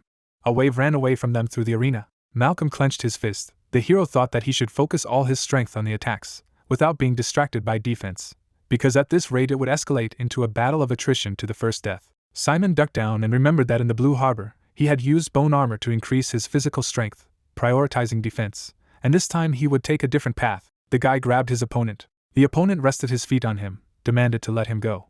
Simon held his opponent with his hands, and he exclaimed that he could not be defeated by tricks. The hero jumped away. He asked if he really thought to run with his tail between his legs. Malcolm rushed forward, calling Simon. Suddenly his fist stopped. The opponent tried to move. He received a quick blow. The student shuddered, not understanding why the hand did not obey. The hero struck another blow. Malcolm grabbed his hand and asked what he had done to his body. There were bones on the armor. The hero said that he just thought that his opponent would not defeat him with only armor. Simon smiled and added that that's why he gave him his own too. Malcolm flinched and cursed. The hero withdrew his hand. He hit his opponent with force. The opponent collapsed to the ground. Cammy and Dick looked at the arena, and the girl noticed that the opponent began to move strangely. The interlocutor smiled and said that Simon was particularly good at two things, recreation and control, which he was using, and the student guessed that the friend had immobilized his opponent with bone armor. The Black Knight flew into the wall and screamed. He slid down the wall, constantly cursing and cursing the main character. The brunette calmly approached him, and the blonde man thought that the young man was now defenseless and would never withstand the attack. Malcolm emptied the flask from the bag and decided that he would certainly emerge victorious. The guy stood up and shouted that it would make him regret putting bone armor on him. Simon closed his eyes and sighed and asked why his opponent's every move was exactly what he expected. A bone noose appeared around the knight's leg. He turned his head questioningly, feeling that he was being pulled. The tentacle tossed the student into the air. The flasks cracked in the air. Several explosions rang out over the arena. Malcolm was falling down, and his armor was charred. The main character calmly snapped his fingers. The kraken hit the enemy with force, and he flew into the ground. Simon straightened up, and the host declared him the winner of the fight. The guy put his hands in his pockets and left the arena, and then noticed a man ahead. Andre crossed his arms and looked at him with displeasure, and the brunette greeted the elder. The prince approached and asked if the young man had any idea what he had just done, and the hero calmly replied that he had passed the certification by combat. The blonde man slammed his fist hard against the wall. He gritted his teeth and was indignant that the guy dared to barbarously beat the Black Knight, the symbol of the Dresden royal family. Simon looked indifferently at the interlocutor, who exclaimed that he did not care if he was stronger than Malcolm, but since he was dressed in armor, the student should have sensibly assessed the situation and played along with him, or refused to fight. But the Necromancer also dared to emerge victorious, as if he did not guess that a member of the royal family was behind his opponent. Andre frowned and shouted that the hero was a lunatic who couldn't step on the throat of his lousy pride once. He grimaced and said that the brunette had humiliated him and the royal family, but the young man replied that he did not understand what he was talking about. Simon knitted his eyebrows and noted that this was the most illogical thing he had ever heard. There were a lot of people in the stands, and the guy reminded him that they were now in Kizen, so he should behave like a student of the academy, and the prince was free to give the armor of the Black Knight to whomever he wanted, but it was the duty of a Kizen student to defeat him in a duel. The interlocutor arched his eyebrows and asked again. The brunette put his hands on his belt and said that his accusation of insulting the royal family was too much, and one should not throw such words right and left, to which the blonde was indignant that a rootless aristocrat dared to lecture him. Andre shuddered and turned pale when footsteps were heard behind him, and then a girl's voice demanded to stop. The princess frowned and asked her elder brother how low he was going to fall again. The guy turned around and nervously noted that they hadn't seen each other for a long time, and she should have warned him about her visit. The girl looked at him with displeasure and admitted that she had doubts, but he really snatched the treasure, passing it on to the bandit's son, and then also exposed it as the will of the royal family. Molly folded her hands and stated that the blame for the humiliation of the royal family rested on his shoulders, and the interlocutor exclaimed that it was just a misunderstanding. The main character narrowed his eyes, looking at the princess. Andre's eyes widened when the girl asked if he knew what punishment had been inflicted on the Black Knight who had lost his armor because he had made a mockery of them in front of the vassals of other countries. The blonde knitted her eyebrows and promised that she would report what had happened to her father. She frowned as the other person grabbed her hand, shouting that he was her older brother, and she should know what the king would do to him if he found out. Andre shook with horror and with a wry smile asked him not to say anything to his father. The princess didn't smile back, saying that he shouldn't have behaved like that back then. She pointed to the student behind her and said that her father worked as a gardener at the royal court, and the prince used this as an excuse to threaten her. But where is it seen that a member of the royal family could not even take care of the people? The blonde man was sweating and shouting that this was not the case, and this girl herself clung to him, poured mud on Kizen, and now she was also slandering the prince. The disciple frowned in annoyance and asked again when she heard this nonsense, and the princess closed her eyes and asked her to stop. She threw off her brother's hand and said that she would personally apologize to Mrs. Neptus for what happened and tell about everything without hiding. The main character rounded his eyes in surprise when the girl noted that the rector values his students very much, and she would rather die than silently watch as Dresden turns into the Talhern Empire. Molly turned around, and the prince reached for her, asking why make a mountain out of a molehill when you can just pretend that nothing happened. His sister turned around and looked at him contemptuously, so that he immediately fell silent. The princess slapped Andre in the face from the turn. The crown fell from his head to the floor, and the girl noted that he had never come to his senses, and it was too late to be silent when he had done a lot of things. The blonde man lowered his eyes dumbfounded when the interlocutor said that he should be grateful that she volunteered to clean up the consequences after him, and if everything was clear, it would be better to cover his mouth and not stick his head out anymore. Molly bowed to the main character and apologized on behalf of her brother and the royal family, but the young man replied that it was not necessary. The blonde nodded and said that Andre or Dresden would no longer bother him. After that, the three of them headed for the exit. The brunette stared after them in surprise for a moment. Then he closed his eyes and shrugged his shoulders. A week later, the scarlet sky was covered with clouds. Simon and the team stood side by side, and Dick nervously said that he was genuinely glad to have met them, and it was a happy time. The students were surrounded by evil spirits, and the girl asked him to shut up and not escalate. A week before, after the assessment, boxes were gathering dust in the room. The main character and his friends were sitting at the table, rubbing their tentacles, and the girl asked what the guy had been studying lately in Professor Aaron's lessons. The interlocutors looked at the brunette in surprise, who replied that their topic was now zombies. The student looked at the guys inquiringly, and the blonde asked Dio if it was herself. The young man clutched his head and exclaimed that the weight of the injury had fallen on him again, and Benya, on the contrary, said with a smile that it sounded so interesting, and she would love to attend his lessons again. Simon looked at her and asked her why, and she told me that at the end of Professor Aaron's special zombie course, there is a performance with an assessment, which is very intimidating for many people, especially part of the talk.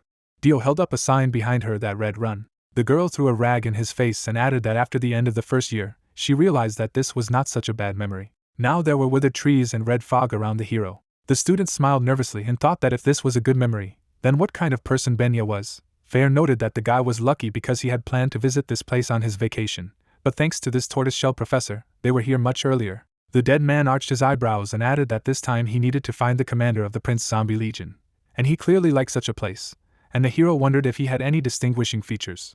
The brunette froze when he heard that he looked like his name. The image of Andre immediately popped up in front of him, but the interlocutor hastened to say that it was not quite so. Aaron, dressed in a suit and cloak, approached the students and asked for some attention. The disciple stared at him dumbfounded as the man explained that this was the southern part of the United Kingdom, which was called the Dead Zone. The professor raised his hand and said that it was one of the 10 least explored locations on the continent, and powerful dark magic and natural features of the environment created strange creatures here.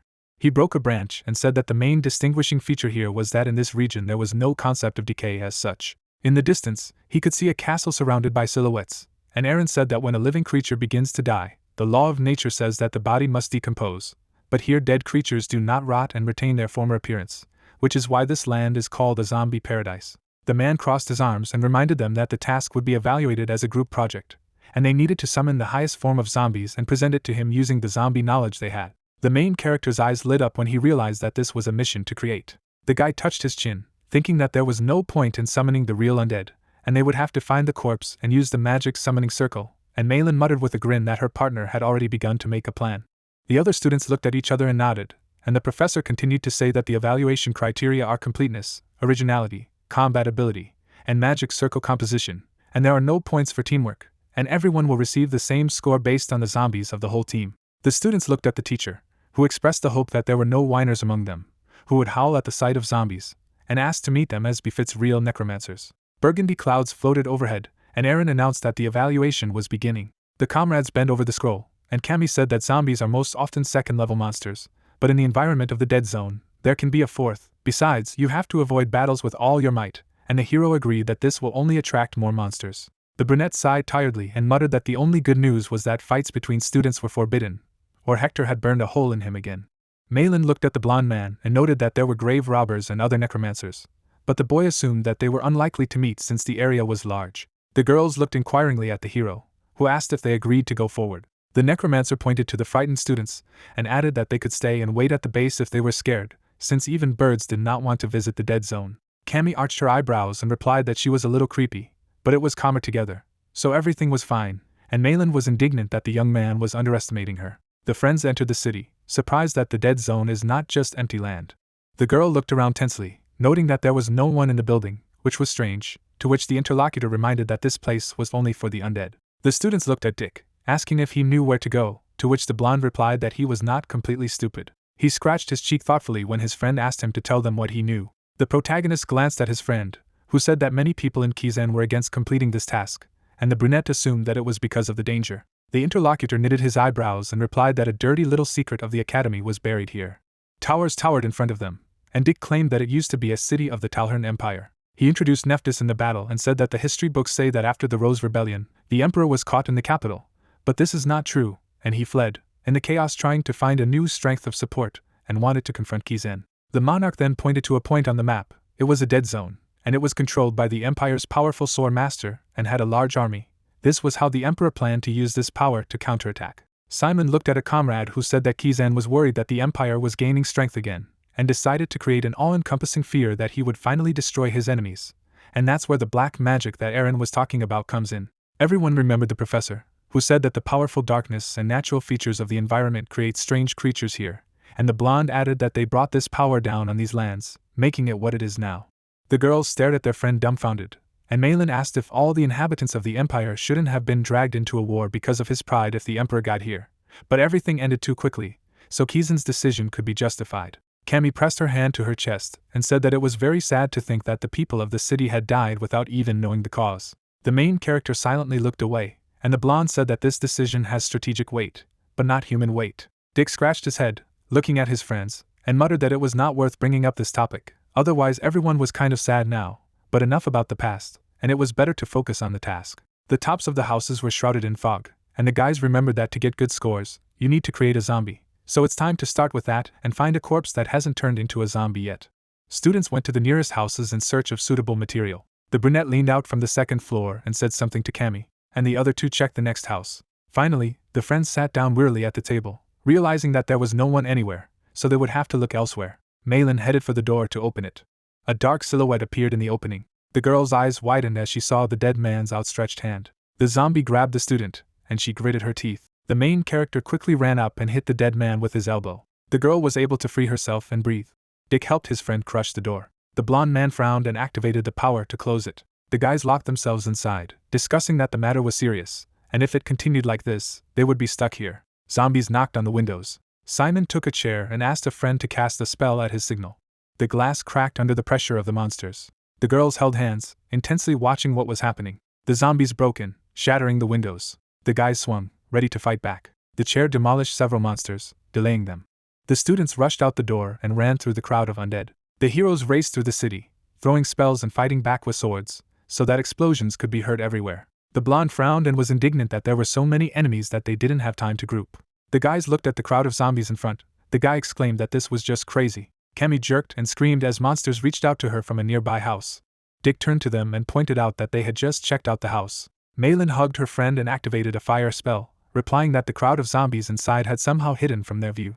The girl released a powerful pillar of fire, shouting to her friends to duck. Zombies even broke through the flames. Cammy gritted her teeth, shooting back with magic, and shouted to the protagonist that she needed to find a place to rest at least for a couple of seconds, otherwise they were screwed. Monsters surrounded the students. The blonde swung his sword, and Simon turned around and asked his friends to follow him. Cammy dodged the zombies as she ran after her comrades. The brunette lifted his head and stopped. Malin flinched and asked what it was as the armor wrapped around her body. The main character looked around and said that it was him, and the girl asked to warn him next time. Dick knitted his eyebrows and said that he wasn't sure what his friend was trying to do, but that he had better hurry up or the enemies were still advancing. The hero grabbed his wrist and asked everyone to hold hands. A bony tentacle wrapped around the girl's leg. The guys were thrown into the air, and Simon shouted, "Open the door." At the place where they had just stood, there was already a mountain of zombies. The blonde's eyes widened as he jerked sharply. The tentacles threw the students aside, and the brunette warned them that they would cross the roof. The friends were approaching the tiles. They plopped down from above. Cammy began to slide down and screamed. The main character caught her hand. He, together with Malin, pulled up his girlfriend and asked if she was injured, and the girl thanked him. Dick looked ahead and nervously noted that they should hurry. The zombies below heard them and stirred, so they had to move to a new location. Students were standing on the roof, and someone muttered that it wasn't bad. The stranger sat on top, waving his hand, and said that he certainly wouldn't let them get out so easily. He turned to look at the zombie who had come up to him and growled, but he only said that he was busy. The monster looked at the owner and reported something, and the blonde muttered that these idiots were skeletons again, and Magnus was also involved in this. The boy turned away and asked the ward to do what he wanted, and he had a lot of other important things to do. The city was shrouded in fog, and he said that the battalion commander and Fair had come to the dead zone, and even a fool could see what they had forgotten. The blonde frowned and declared that he would destroy the battalion with his own hands. Someone was wiping the sword with a white cloth. The man with the cigar looked at the swordsman, who complained about the noise, and assumed that the inexperienced zombie prince was having fun again. He introduced the city and told him that the body of the zombie prince rested somewhere in the dead zone, and if you laid hands on his crown, you could subdue not only all the zombies in the dead zone, but also the zone itself. The skeleton's eyes flashed and replied that he didn't care. The interlocutor came closer, stepping into a puddle, and said that he knew very well. He put his hand on the swordsman's shoulder and wondered if he didn't want to destroy Kizen and the Dark Alliance, to take revenge on them all. The man leaned over and said that if he wanted, he should become the master of the dead zone, especially since the interlocutor was its rightful owner from the very beginning. In the puddle, a gray-haired man with scars was reflected, a sword master of the old Talhern Empire.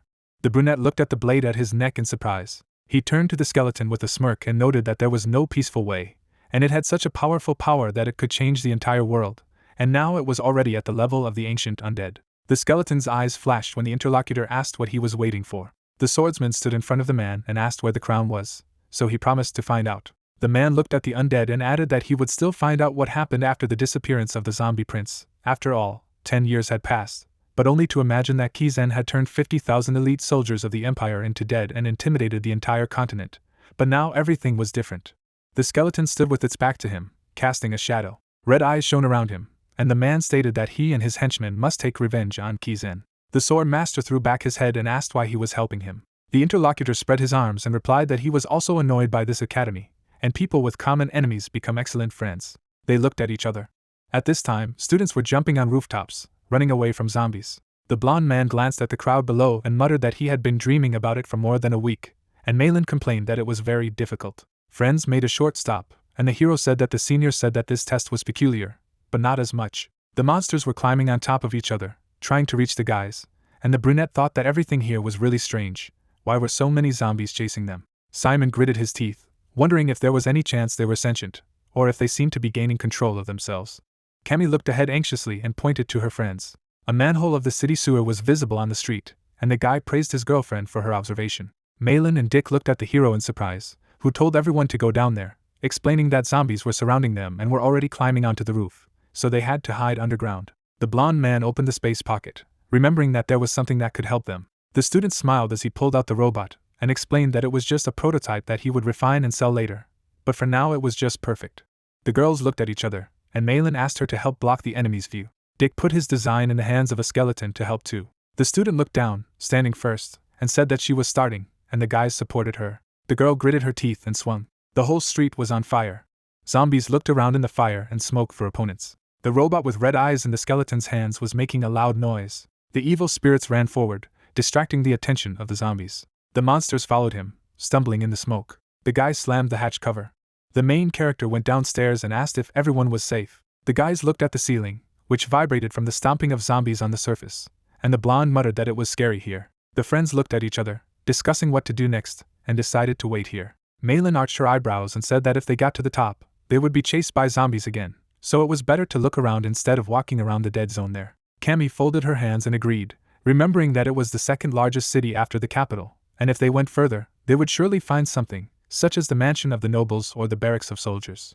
The blonde turned to the hero and noted that it was not a bad idea, since their camp was already infested with zombies, and there it might be possible to find a new shelter from another class or group from the previous year, so Simon agreed to move on as well. The students moved through the sewers, listening to every rustle. The main character rubbed his chin and mentally noted that the zombies looked like they were under someone's control, and there was a feeling that the prince was really somewhere here. Fayer glanced at the commander and replied that these monsters are very different from ordinary undead, so it is difficult to determine for sure, but the prince may definitely be behind it. He presented the crown and said that the ability to control it is hidden in it.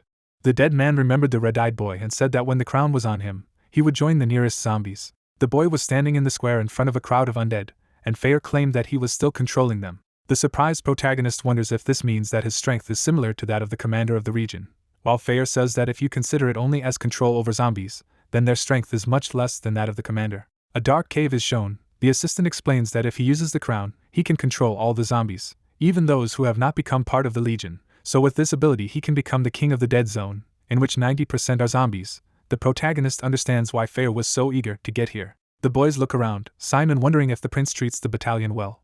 The skull icon on the jacket replies that he does not know. The image of the protagonist and the prince arises. He realizes that when Richard commanded the battalion, the boy was loyal and seemed to admire him. Fayer, with glowing eyes, says that the battalion is known to have finished badly, so they will only know the prince's wishes if they meet him. The boy stands looking at the city, and NC's henchman states that if all the zombie attacks are under the control of the prince, it means that he saw him as the battalion commander. The excited protagonist hears that they may have to defeat him by force. Surprised, Simon climbs out of a manhole in the middle of the park. The guys look around in amazement, wondering if all this was really in the dead zone. Someone suggests that it was taken care of. A stone castle is seen nearby. The protagonist notices it and offers to look around. Malin agrees with him. The protagonist turns around abruptly after Fayer says that he feels traces of a wide barrier in this place. MC asks again. A dark red sky hangs over the castle. The henchman explains that at the moment the block is not activated, but someone tried to hide this place. Simon opens his eyes in shock after noticing something. Cammy sits next to a lying man. They ask what happened. The stranger has lacerations on her back. The protagonist and Malin look at her in amazement. He declares that she died a long time ago. The excellent student carefully examines the body. The main character notices this. Malin touches her body with his palm, claiming that she should not be underestimated, because she is also a necromancer, and so far all the conditions set out in the textbook have been met, and make her a zombie to get at least some points, but not to win. Joyful Dick offers to look for more, because they have seen defensive fortifications. Simon at the same time clarifies whether there are really guards. A friend replies that they are, and they will find many more useful materials. The red sky rises above the trees. A cry is heard asking to look at it. There is a corpse of a man nearby. The question is whether this is really not enough for an A+ grade, because he is in perfect shape. Dick and Malin are silent, frowning. Simon stands silently next to the vampire. They look at the poor guy. MC realizes that until now, they have used pre-prepared undead materials, but now they are literally a human being. The excited guys stand still. The protagonist understands that the essence of the necromancer's existence is in the applicability in practice, so you should not think of him as a person, because this is just material. While the excellent student turns to a friend, the determined protagonist comes closer and claims that he will do it himself, because he is better at summoning. Besides, he has a higher score. Malin excitedly replies that she'll leave it to him. The main character touches the corpse with his palm, realizing that he needs to remember the lessons of Professor Aaron. He closes his eyes, thinking that even in times of peace they must not forget that there are necromancers. In school they work with monster skeletons for safety, but now they really show themselves as necromancers. Simon does not take his hands off the lying man, realizing that no matter how creepy or frightening it is, it must be faced, so they must understand the situation and become real necromancers. Closing his eyes, the protagonist realizes that a surgeon who cannot make an incision is not a surgeon, and so are necromancers. A bright magical seal appears under the corpse and Simon, saying that this is inevitable.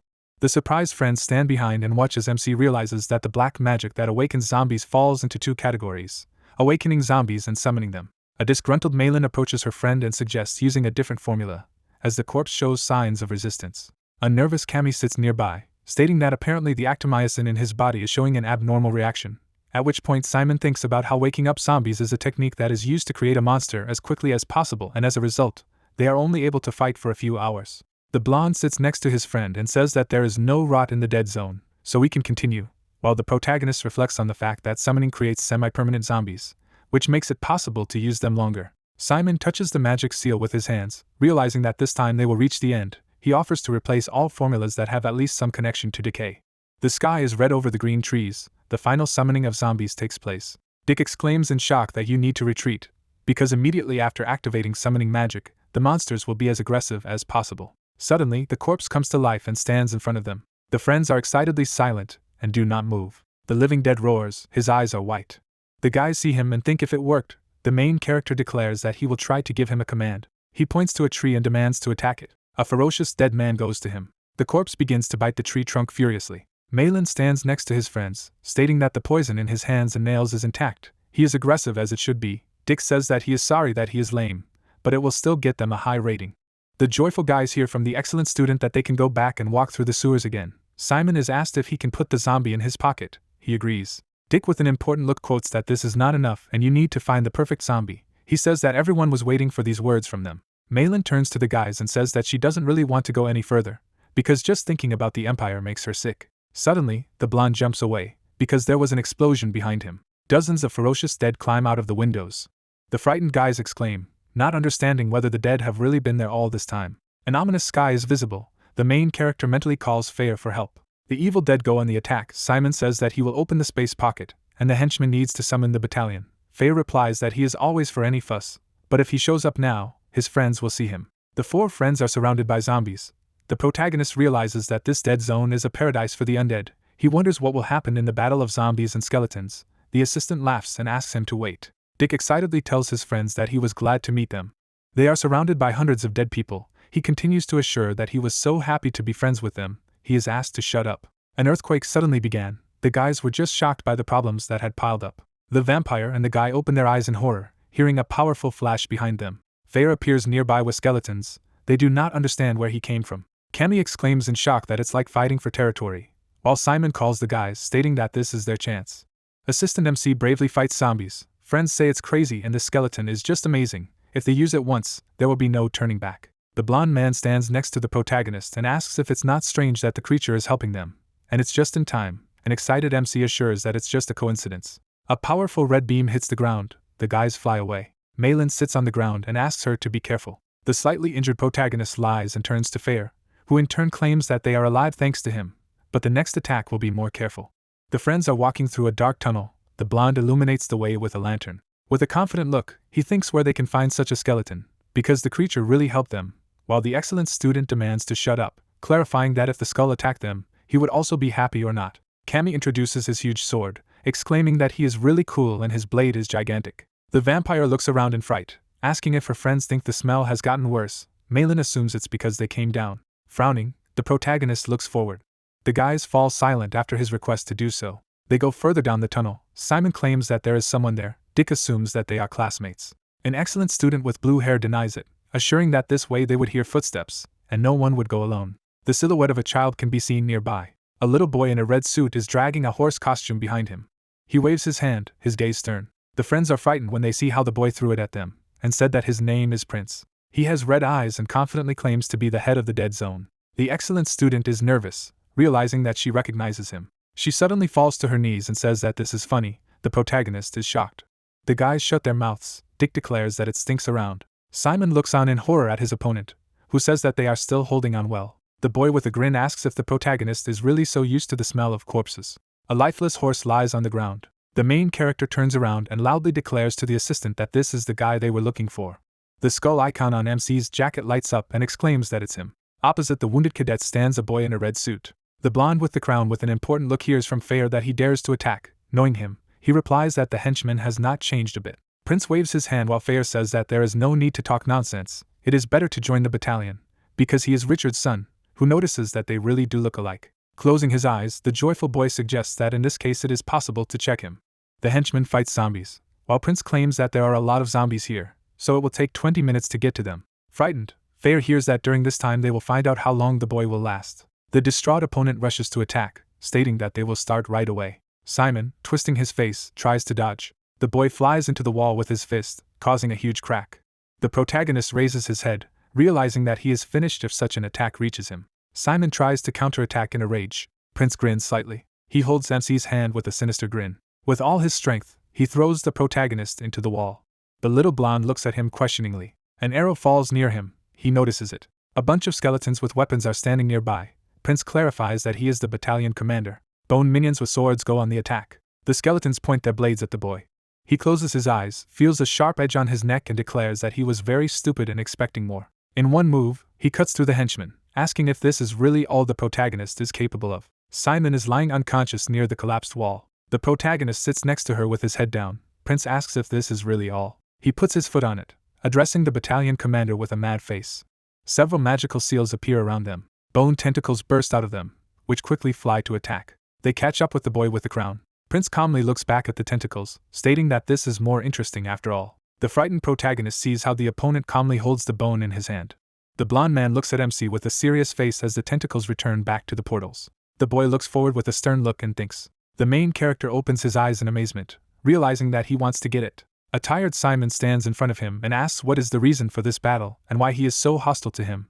The prince in turn does not understand why he should say this. The resolute protagonist declares that he will revive his father's battalion, gather the commanders of the old one for this purpose. The disgruntled blonde hears that if there was any misunderstanding between the two of them, a memory arises with the father of the main character. The opponent assures that he saw everything before he was born. Richard is standing in an embrace with a lady.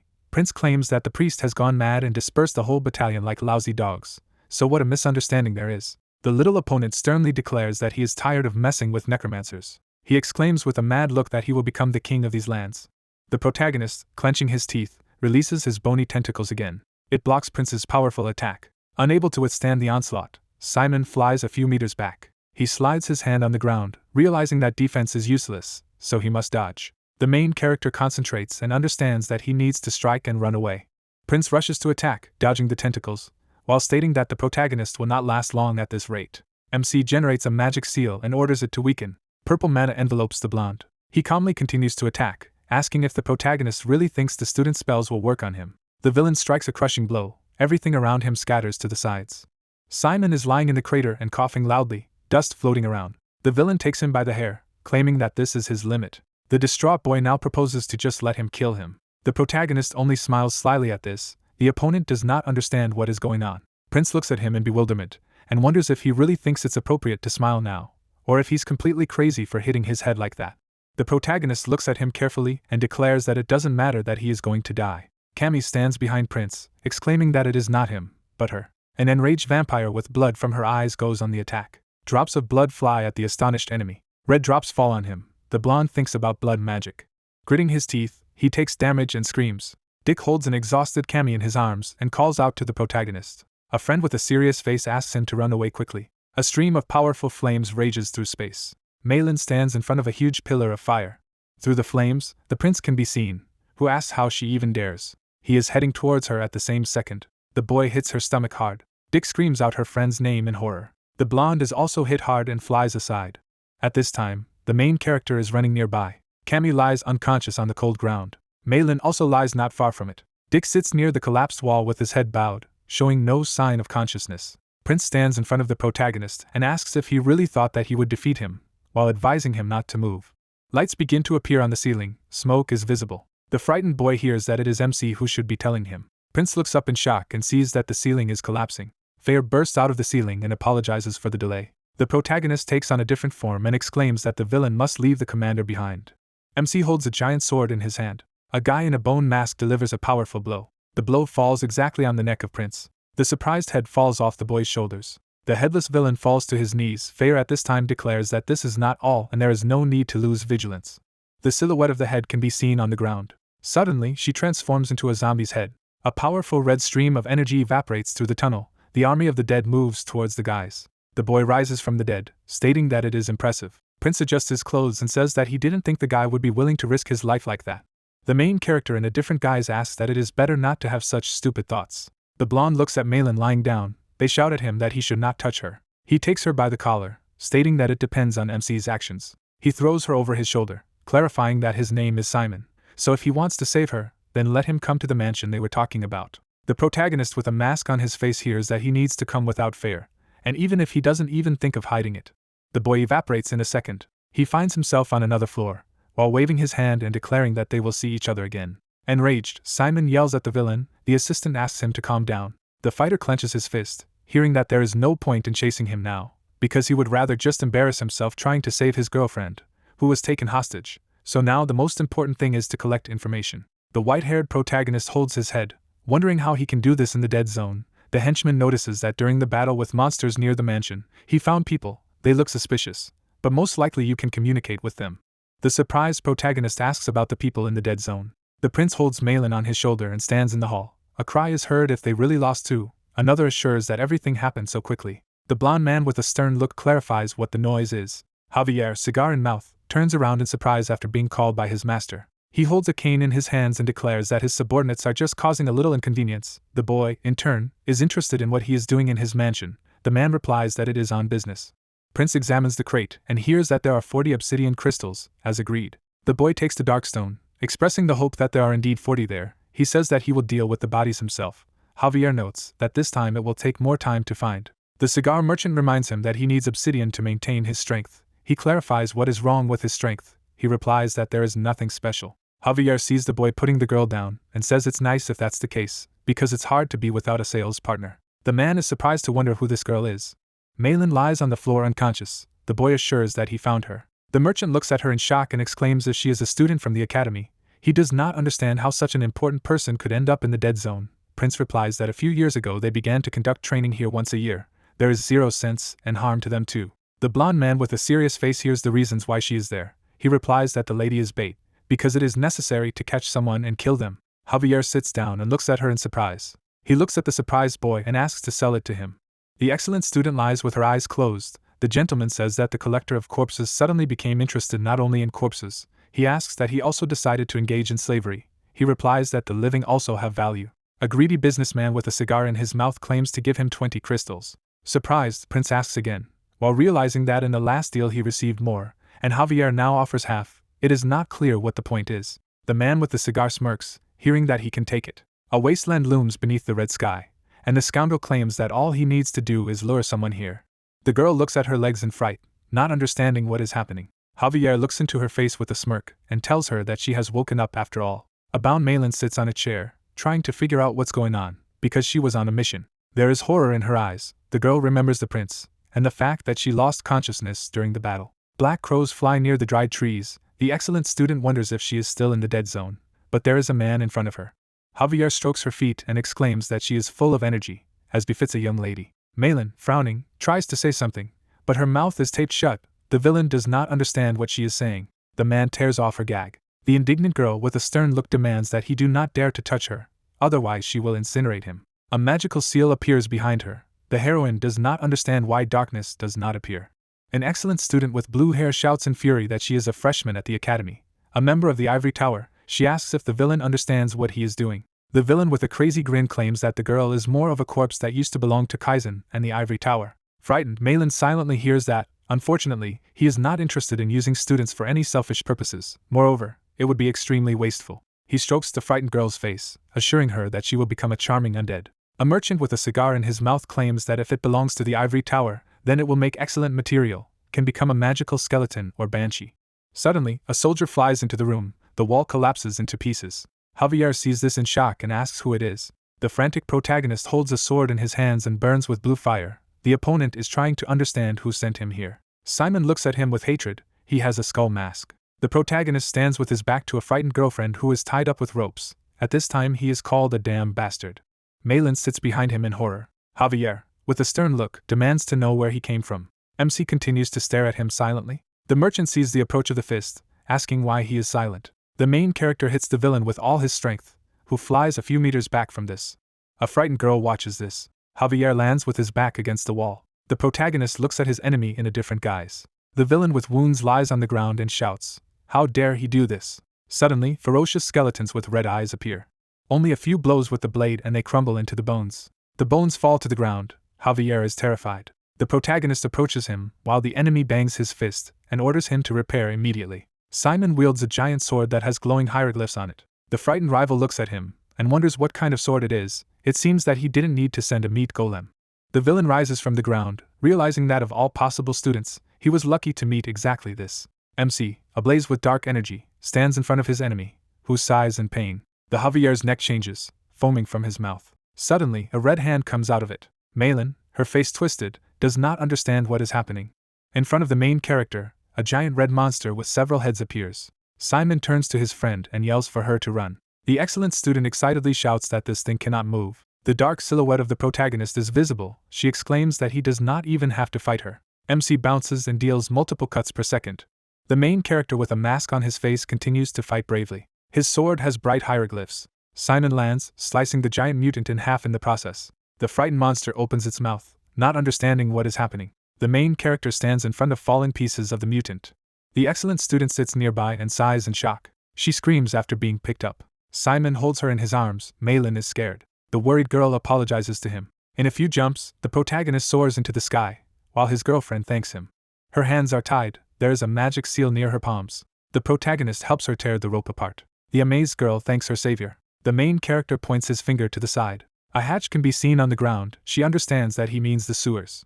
MC turns around and leaves. The excellent student asks him to wait. She, smiling, exclaims that she is grateful to him for saving her. A disgruntled Simon remains silent, while the girl claims that she would not have made it out without his help, so if he doesn't mind, she would have repaid something in return. Malin looks at his back and introduces himself by name, explaining that he is a student of the academy and a member of the Ivory Tower. He interrupts and says that there are 2 unconscious people in the sewers. The soldier with gray hair does not turn, stating that there is a boy and a girl. One was taken, but another was able to escape on his own.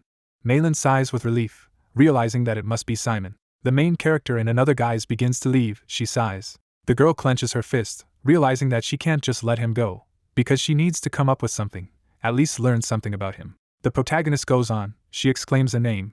The excellent student excitedly asks for her name.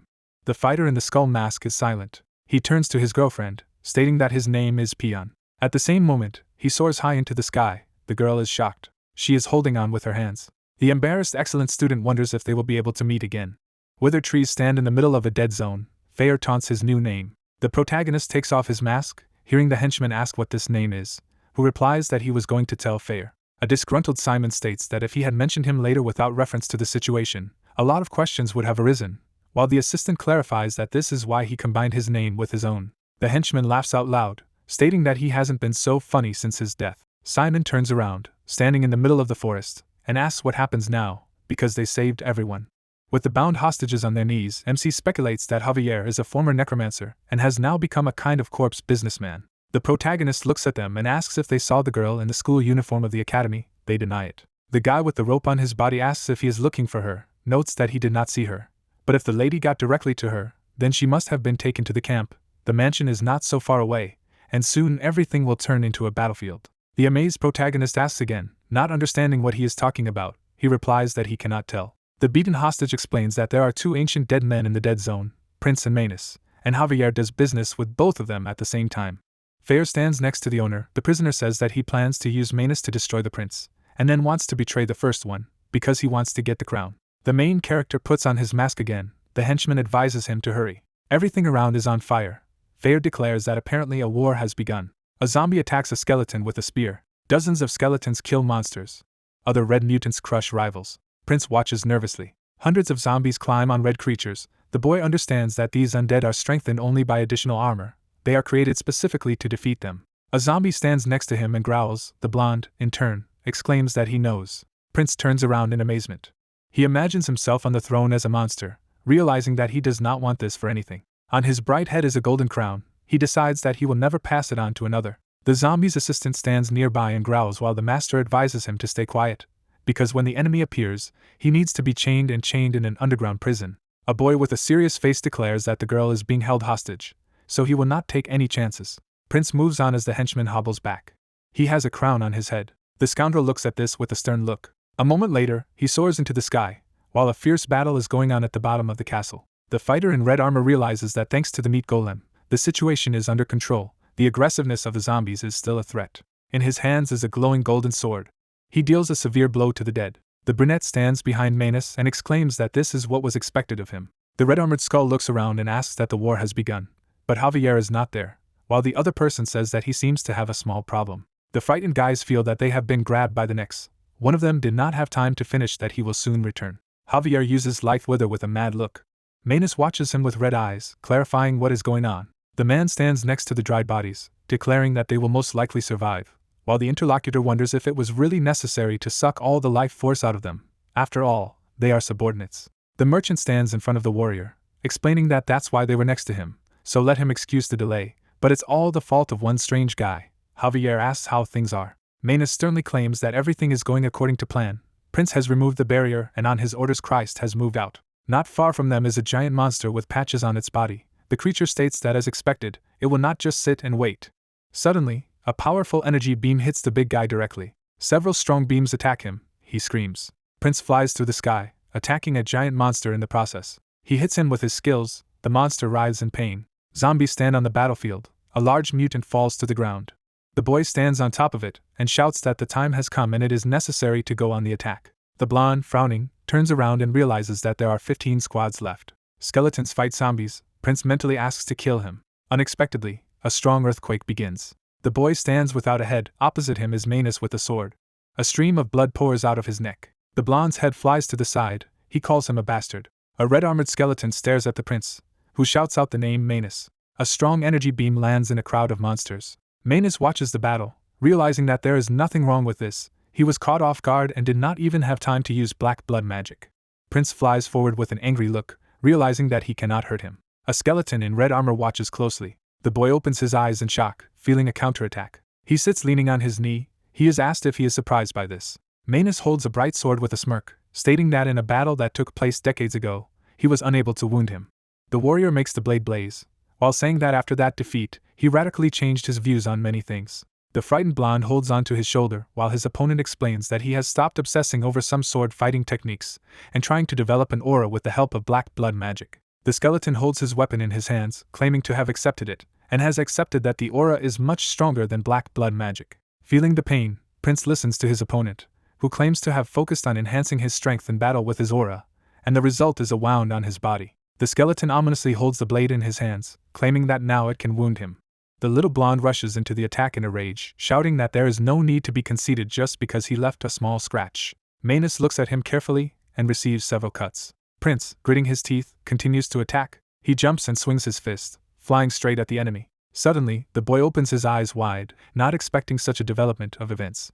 Behind the creature stands Javier, the skull claiming that his tactics are still the same, not changing a bit. The amazed blonde feels how he is turning into a flower. He falls to the ground. It is said that his body has a powerful immunity to curses. The merchant happily assures that he has honed his fighting techniques, and, as you can see, quite successfully. A red rose pops out of Prince's eye, and he shouts in fury that Javier has betrayed him. The man with the magic seal smirks, stating that he was never his supporter. They were hardly business partners. A fierce warrior in red armor draws his sword. The boy rests his hands on the floor. He is told that it was the 7th time. Prince holds his head together, wondering that there are only 6 left, and it's all because of these jerks. The frightened blonde thinks about how he can hide from them and destroy the meat golems, because he needs to deal with this before Simon arrives. The long-haired zombie behind him growls as he clarifies about the invader. Suddenly, an explosion occurs near them. At this time the boy stated that he was already in a rage and there was no need to talk nonsense. The fighter confidently steps forward, saying that no matter how hard his life is, let him at least make his face simpler. The protagonist in a bone mask addresses his opponent. The blonde man sees him with a disgruntled face. Simon assumes that he has several lives. White-haired MC calmly wonders how much is left. They stand opposite each other. The prince asks if the crown is his target. He denies. A masked fighter with a serious face says that his target is a boy. The shocked blonde is asked if he really forgot what he was asked to do about joining the battalion. Bright light penetrates through the windows. The disgruntled boy exclaims that another contract with the Necromancer was not enough for him. The main character asks again. Enraged, Prince clenches his fists when he hears that if he joins the battalion and swears allegiance, MC will lend him some of his power. The protagonist expertly catches his fist. The nervous blonde gets angry, while the main character claims that he predicts his actions one step ahead and it's not even interesting, so he is cornered like a wild dog. Simon looks at him with a serious face, assuming that the time has come. Bone tentacles shoot out from below after MC orders to open the gate. They wrap around the body of the prince, who does not understand what is happening. He falls to the floor in horror. The main character with a huge sword runs directly at him, brutally plunges the blade right into the guy's body. Dark energy bursts out and hovers around. He wonders why it's so hard. Shocked, Prince looks at his opponent and tries to find out what he is trying to achieve. A powerful burst of energy is unleashed, and Simon exclaims that this is exactly what he wants. The blonde man opens his mouth and rolls his eyes. A black aura flies out into space. The blade is stuck in the boy's body. The main character claims that this is for him for treating his friends badly. Astonished, Simon stands in front of him. He is asked to wait. Blood drips from the boy's mouth, who demands to stop it. The main character touches his dry body with his palm. He shouts in agony that he should not do this. Fair appears near the protagonist, who says that they are already close and need help. The dark creature stands in front of the monsters and demands to leave. He screams in a rage about whether the zombies really want to see their master die. The protagonist continues to act. The prince in horror asks the zombies to grab him. Dark mana hovers around the boy. He begs to be stopped. Simon calmly watches as the enemy orders his mansion to be out. Powerful energy bursts out of the boy's dried body. He shouts for him to die. MC at this moment is just watching what is happening. Suddenly, he turns around and sees some movement. The disgruntled boy stands in front of him. Prince stands angrily in place. He has a gray suit. A joyful Simon welcomes him to their battalion. While Fair claims that if he joined, it is permanent, the boy at this time calls them shameless bastards. The former enemy runs to meet him, while the main character says that apparently he wants to fight again. But if the battalion commander dies, then the same fate awaits him. He replies that he does not care. Suddenly, Prince falls to his knees after Simon's order. He bows to him. While being shocked, Fair is shocked by this team, while the main character declares that he likes it or not, but now they are together. A cadet with a red tie says that if he wants to keep the crown, then he needs to work together, and first, explain what is happening and they will help. The blonde screams with tears in his eyes that his help will lead him to the grave. Things only got worse as soon as he turned him into a subordinate. The surprised protagonist looks away after being offered to observe what is happening on the street. A shocked MC looks out the window. Skeletons are standing near the zombies. It is said that due to the fact that the boy is now in his battalion, the connection between the crown and the dead is broken. The mutants fight each other. Prince asks what he is going to do now, because they are outnumbered and this is the end. The blonde man sits on the floor in horror, stating that Manus and Javier will break into the mansion before he can regain his power. The protagonist looks at him with a stern look. He holds a beautiful crown in his hands, asking if the boy uses it to control the zombie, who in turn exclaims what he is doing. The disgruntled blonde shouts that he needs to stop, because a person cannot do this. The main character clarifies if there is another way. Closing his eyes, Simon confidently puts on the crown and says that there is no such way. Suddenly, he opens his eyes, feeling a strange impact. Everything around him becomes different. The silhouettes of the dead are visible. The crown falls to the floor. The protagonist begins to sigh. The disgruntled prince crossed his arms and declares that, as he said, a person is not able to resist her power. The main character notices that he is right. Simon holds the crown with a crazy smile and says that it is still worth trying. The blonde man sits on the floor and asks Fair why he doesn't stop him, who in turn replies that he doesn't need to waste his energy. A distraught MC smiles with a crown on his head. The assistant exclaims that in fact, This guy is much more dangerous than Richard, and in his own way. The shocked boy asks again. The protagonist has taken off his crown and tells Prince with a smirk that he needs to act. The protagonist stares at him blankly, claiming to show him how to win this war. Thousands of zombies are walking through the wasteland. It is said that something is happening in the mansion. Javier, crossing his arms, exclaims an easy victory. He says that they have been preparing for so long, and everything ends so easily. Manus with red glowing eyes hears that this is their chance. They need to push. On the balcony of the mansion you can see the main character in the guise of a warrior. Simon holds the crown in his hands. The opponent realizes that apparently the zombies have been neutralized by this guy. Stunned, Javier looks at him and realizes who it is, while the skeleton asks if he knows him. The protagonist takes off his bone mask while the enemy claims that he was the one who recently interfered with him. Simon holds a crown in his hands. He is told that such a young guy, and already stronger than him and the prince, this is impressive. Manus watches in shock. He has ominous red pupils, burning with dark energy. MC puts on a crown. Fear and madness can be seen in his eyes. He begins to scream loudly after a powerful blast of mana is released from him. Everyone around him is pierced by these beams. Prince asks what he is thinking, because if the battalion commander dies, then he will too. Then the boy asks Fair why he does not stop him. The astonished blonde man watches the light and listens to the fact that it's not that the assistant doesn't want to stop him, but that he has no reason to do so. The protagonist's body begins to change. The henchman claims that the guy took possession of him on the first try. Simon lifts his head, a black aura erupting from his chest. Powerful streams of energy scatter throughout the dead zone. The zombies, opening their rotten mouths, turn on him. Their eyes light up. They talk about the army. The protagonist with a sly grin calls on all the dead to follow him. Simon jumps off the edge of a tall castle. He spectacularly walks through a mountain of thousands of dead zombies. He has a blue crown on his head and orders them to move forward. The main character stands confidently on their heads. Suddenly the corpses begin to move. A giant wave of dead zombies is moving to attack. Javier is horrified to see this and can't figure out what the hell this is, because it's no longer undead control. The protagonist in the form of a warrior holds a large sword, with a meat golem below. Thousands of zombies begin to jump on the huge monster. At this time, the main character is rapidly flying into the attack. In one powerful movement, he cuts off the meat golem's head. The enthusiastic protagonist invites the next to accept his fate. The other red meat golems are standing on the ground, a huge wave of the dead moving towards them. The head flies to the side. The other golem cuts it off in a matter of moments. With one deft movement of the sword, the protagonist cuts through his opponents. The blade leaves behind a bright energy trail. The distraught protagonist smiles broadly, being on the wave of zombies. Javier stands behind Manus and begs to be killed, asking what he is waiting for. A creature with a skull instead of a head, in red armor, knocks out its chatty henchman with one blow. The creature with a stern look states that he should have predicted this from the beginning. Javier lies in a pool of blood. Manus claims that he simply used it. A giant meat rud is crushed under the onslaught of thousands of zombies. Skull in a red cloak stands in front of the main character and calls him the young king. His eyes are glowing red, and the warrior asks what his name is. The protagonist stares at him blankly and replies that his name is Simon. At the bottom stands a rival who introduces himself as Manus, a knight of the Empire. He holds a golden sword in his hands, stating that his goal is to take revenge on the Kizen Academy. Then the villain asks for the crown. The protagonist sits on a zombie mountain and laughs, saying that he will not give it up, and it is none of his business. The astonished villain in red armor hears from MC that he knows his story, because the villain wants to subdue all the dead of the dead zone and defeat the academy. During the conversation they ask him if he really believes that this is possible. The protagonist looks at him intimidatingly, claiming that he cannot defeat Neptus and the whole essence of his attempts and efforts, not revenge or achieving justice, but only destruction. The protagonist wonders how many people will die on his way to Kizen.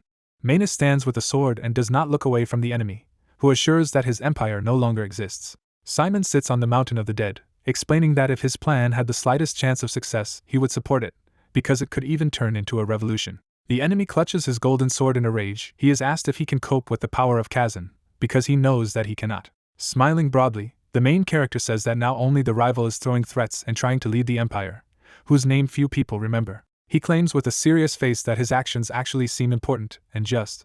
The enraged skull looks at him with hatred, hearing that in fact they are meaningless. Simon lands on it, stating that it is only causing chaos. The angry scoundrel asks what about the souls of the citizens of the empire that have been falsely made guilty of everything, how he can calm them down. The protagonist instructs his sharp sword, wondering if he thought about the victims of the chaos he created. The fighter with the blue crown on his head says that there is only one reason why he is fighting, and that is that he wants to protect those victims.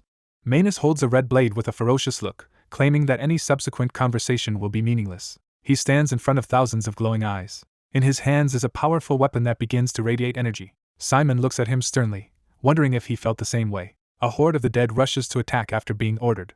A skeleton in red armor shouts in a rage that he will fight for the Empire. He deals a crushing blow to the dead, demanding to take the crown. Manus swings his powerful blade. With all his strength, he hits the crowd of zombies with his sword. Blood scatters onto his white skull. The villain chops up living corpses with his weapon. Suddenly, the main character jumps up and heads towards his opponent from the air. He hits him with all his strength, causing a small explosion. Enemies bravely fight each other. Everything around is trembling. Sparks fly in different directions. The blade of the scoundrel's sword catches fire.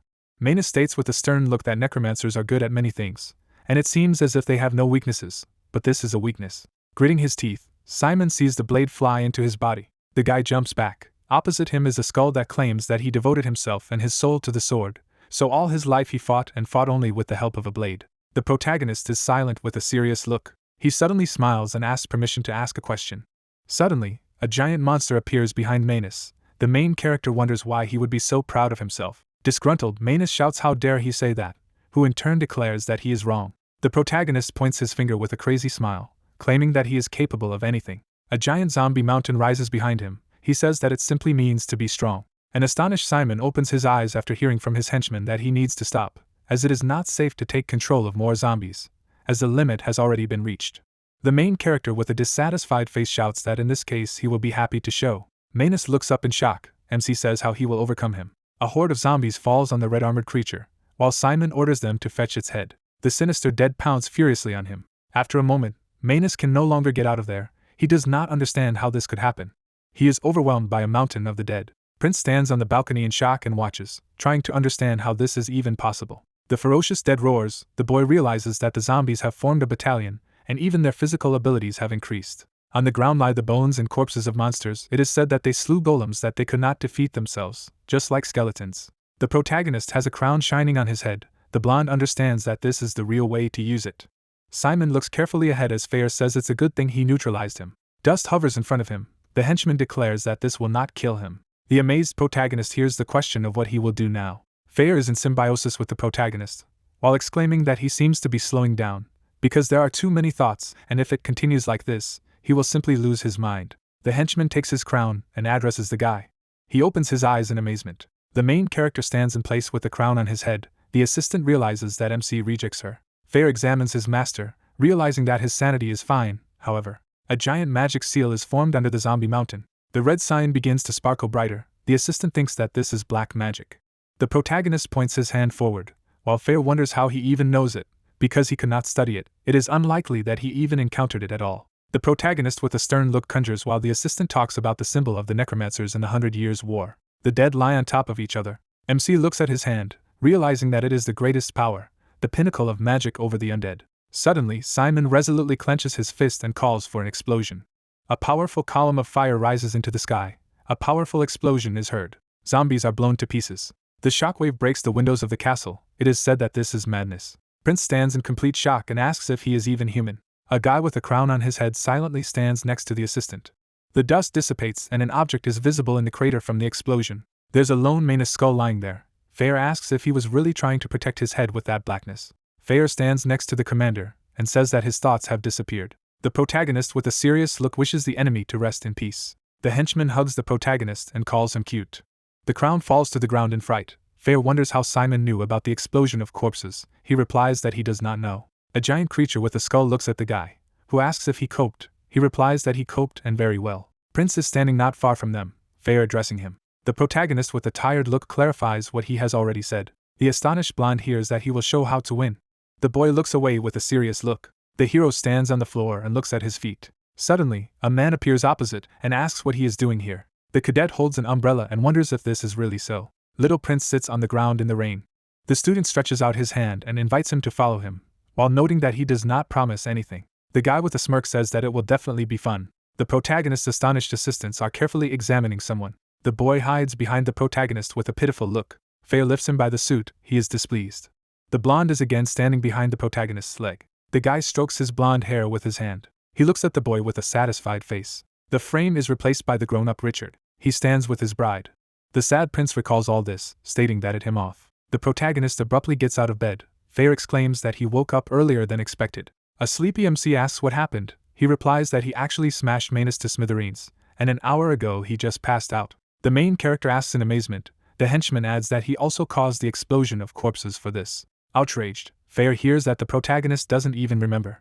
Simon scratches his head, explaining that he vaguely remembers, as if in fragments. Fair stands in front of him and thinks that to create such a thing without completely owning his own mind is probably a talent. Prince is sitting on the couch in displeasure. The protagonist is squinting, explaining that he tried to suppress Manus with a large number of zombies and knock them together, but does not remember how. The joyful guy suddenly remembers that he said something cool at the end. The blonde man with a smirk asks what he is capable of if he does not remember anything. The surprised protagonist looks at the henchman in the crown, who claims that Simon himself dropped it and had to be picked up because no one controlled the zombies. The MC hears from Prince with a serious look that he is better at handling it, so he can get it back if he wants, who in turn offers to keep the crown for himself, as he will never touch it again. The discouraged boy asks again, while Faye remarks that this is a wise enough choice. The agitated protagonist listens to the fact that he was able to control himself for a while, but eventually lost his mind before this power and his consciousness hung by a thread. Prince looks at the owner in surprise, who declares that Faye is right, because it doesn't matter if he uses force well or not, the guy will not resort to it again, period. Simon, with trembling hands, explains that this is an addiction, and the more the corona is used, the more it absorbs. The protagonist stands up, stating that he will think about it when he gets stronger. Prince looks at the commander and asks if he really gives up the crown even after the explosion of the corpses, while Simon claims that he does not remember anything. He waves his hand away, declaring that he has done anything and the only thing he can remember is general madness. Fair raises a bony finger and says that he remembered the most important thing. MC replies that he will try to remember the rest when he arrives at school. The protagonist stands silently with the boy and the henchman. They are silent. The guys start screaming in horror. Fair declares that he scared him. The main character holds his head with his hands and shouts that he must return to the task as soon as possible, because he needs to make a zombie. The disgruntled protagonist empties everything out of the bag, stating that he doesn't even have the materials. Prince thinks with a smirk that it looks like him. The blonde man turns to the withered prototype, musing that since Javier is returning to the academy, he may be worth it, but it may take more than 2 years, move the body, and so on. The boy exclaims about Prince. Simon turns around and allows him to stay here. The surprised blonde asks again. The protagonist says that he controls the dead zone, and the technical protagonist is his commander. A joyful MC stands near Fair and says that it is not a bad idea to have a commander and his own territory, while the henchman notes that this is a good solution, because here you can place the dead who are dangerous to people or cannot get into subspaces. Simon laughs along with the assistant, who says that Prince can connect to zombies regardless of distance, so as long as his body is here, he can be summoned to the academy. The boy in turn notices that they forgot to ask him, as always. The disgruntled blonde frowns. The main character apologizes to the commander of the corpses. They stand opposite each other. Simon asks how many lives he can have and how many are left. Simon replies that it can be about 9, but there are 5 left. Prince with an important look asks not to worry, because he will replenish them in a couple of weeks. The protagonist smiles broadly and wishes him good luck in the dead zone. The boy in shock asks if they really just leave, while clarifying that if he betrays them, the main character replies that he is already in the battalion. The boy turns around, asking Fair how he made a pact with such a fool, and asks them to wait here. He takes his ears to the dead version of himself. He pulls a piece of flesh from his hand. The boy begins to conjure with a serious look. He throws a gold ring into the palm of the protagonist. Prince with a serious look explains to the guys that they need to put it on their finger, and then add some black magic. In this case, they will be able to contact him, and if MC puts his hand on the zombie, he will be able to possess him. The astonished protagonist stands next to Fair. The boy says that he should only use this when necessary. He puts the ring in his jacket and declares that he will take care of it. Smiling MC strokes the disgruntled blonde on the head and declares that it's time for them to go. The protagonist goes to the black portal and turns around, stating that he has something else to say. With a big smile, Simon wonders if he has anything in this mansion that he can wrap into a zombie. A sad boy with a disgruntled face offers him to choose what he wants. Malin stands next to his classmates and angrily asks why Simon is so late. The disgruntled girl says that Peon said that the protagonist ran away himself, while Dick wonders what she did with this Peon, because he cannot be trusted at all. The indignant excellent student jumps up and assures that he saved her life. In addition, he told her to return to them. She points her finger at the blonde man and shouts that there was no way to know they were in the sewers, so the hero must have saved them from a super strong guy controlling the zombies. A flashback with Fair comes up, with Dick recalling that she said that Peon had the same sword as that skeleton in the mansion. In the frame, the main character in a different guise, it is said that that skeleton still attacked them. The guys in that memory fly away from the energy beam. A disgruntled Malin rolls her eyes and assumes that he was just mistaken, because he thought they were invaders. Cammy excitedly raises his hand, asking if he can have a minute of attention, who in turn swear that he can't be trusted. The stunned guys fall silent after she asks how likely it is that Simon and Peon are the same person. The excellent student stands in front of her friend and assures that this cannot be. Dick at the same time notes that the time of the stranger's appearance and the disappearance of the protagonist coincide. The indignant excellent student shouts that this simply cannot happen and this is out of the question. She says with a confident look that they have different heights, physiques, voices, and in general they are not alike. She is asked what she means. The vampire enthusiastically exclaims that the main character is polite, honest, diligent, sensitive, caring and kind, as well as full of fire and passion. The frightened Cammy suddenly falls silent, realizing that she said too much. Malin stands next to her and thinks. The vampire asks what is wrong with it. She replies that Peon does not fit this description at all, because he immediately scared them. The amazed guys imagine the main character in a crown, asking that he must be a tyrant. Dick listens with a dissatisfied face to their conversation about how Simon is definitely not like that. The other asks her to listen, while the blonde understands that Peon also had some qualities. The vampire turns around and happily exclaims about MC. The main character happily waves his hand and apologizes for being late. They shout to him that thank God he is safe. The friends look down in surprise. He offers to use it for the project. Next to them is a connected monster with a blue muzzle. They wonder what it is. He replies that it is a mutant called a White Walker. Malin covers her mouth in shock, while exclaiming that this is the perfect material for creating zombies. She asks where he found it. He replies that in the basement of the mansion where he was kept. Three friends are standing in front of the guy. The blonde is surprised that he did not forget about the task. Even when he was captured, he replies that he was just lucky. There is an ominous red sky over the dead zone. The guys want to pass this task as soon as possible. In front of them stands a monster with sharp fangs and claws. It is said that the White Walker is a great catch. Aaron looks at him with a serious face and asks where he got him. MC replies that he was in the dungeon of an old mansion on the outskirts of the dead zone. The four friends stand in one place excitedly as they are told that there were nevertheless plenty of other materials they could use. The professor examines the monster and clarifies that there is no permanency modifier. Dick notes that the reason is the peculiarities of the territory, because flesh does not rot on these lands. An excellent student with a serious face watches. While the teacher asks why they did not use the poisoning effect, she replies that the White Walker is a monster of ice and they decided that taking into account this factor, the poisoning effect will be useless. Cammy raises her hand in concern after asking who tested for actomycin. She exclaims that she tested herself. Aaron looks at the sheets carefully, stating that it's a shame they couldn't take full advantage of the White Walker's racial predispositions, but as he can see, she gave it her all. The amazed protagonist is silent while the professor says that the project looks a little hectic, but thanks to good materials, the result is extremely decent. The enthusiastic guys are happy that they get an A+ grade, so the test is passed. They thank the professor.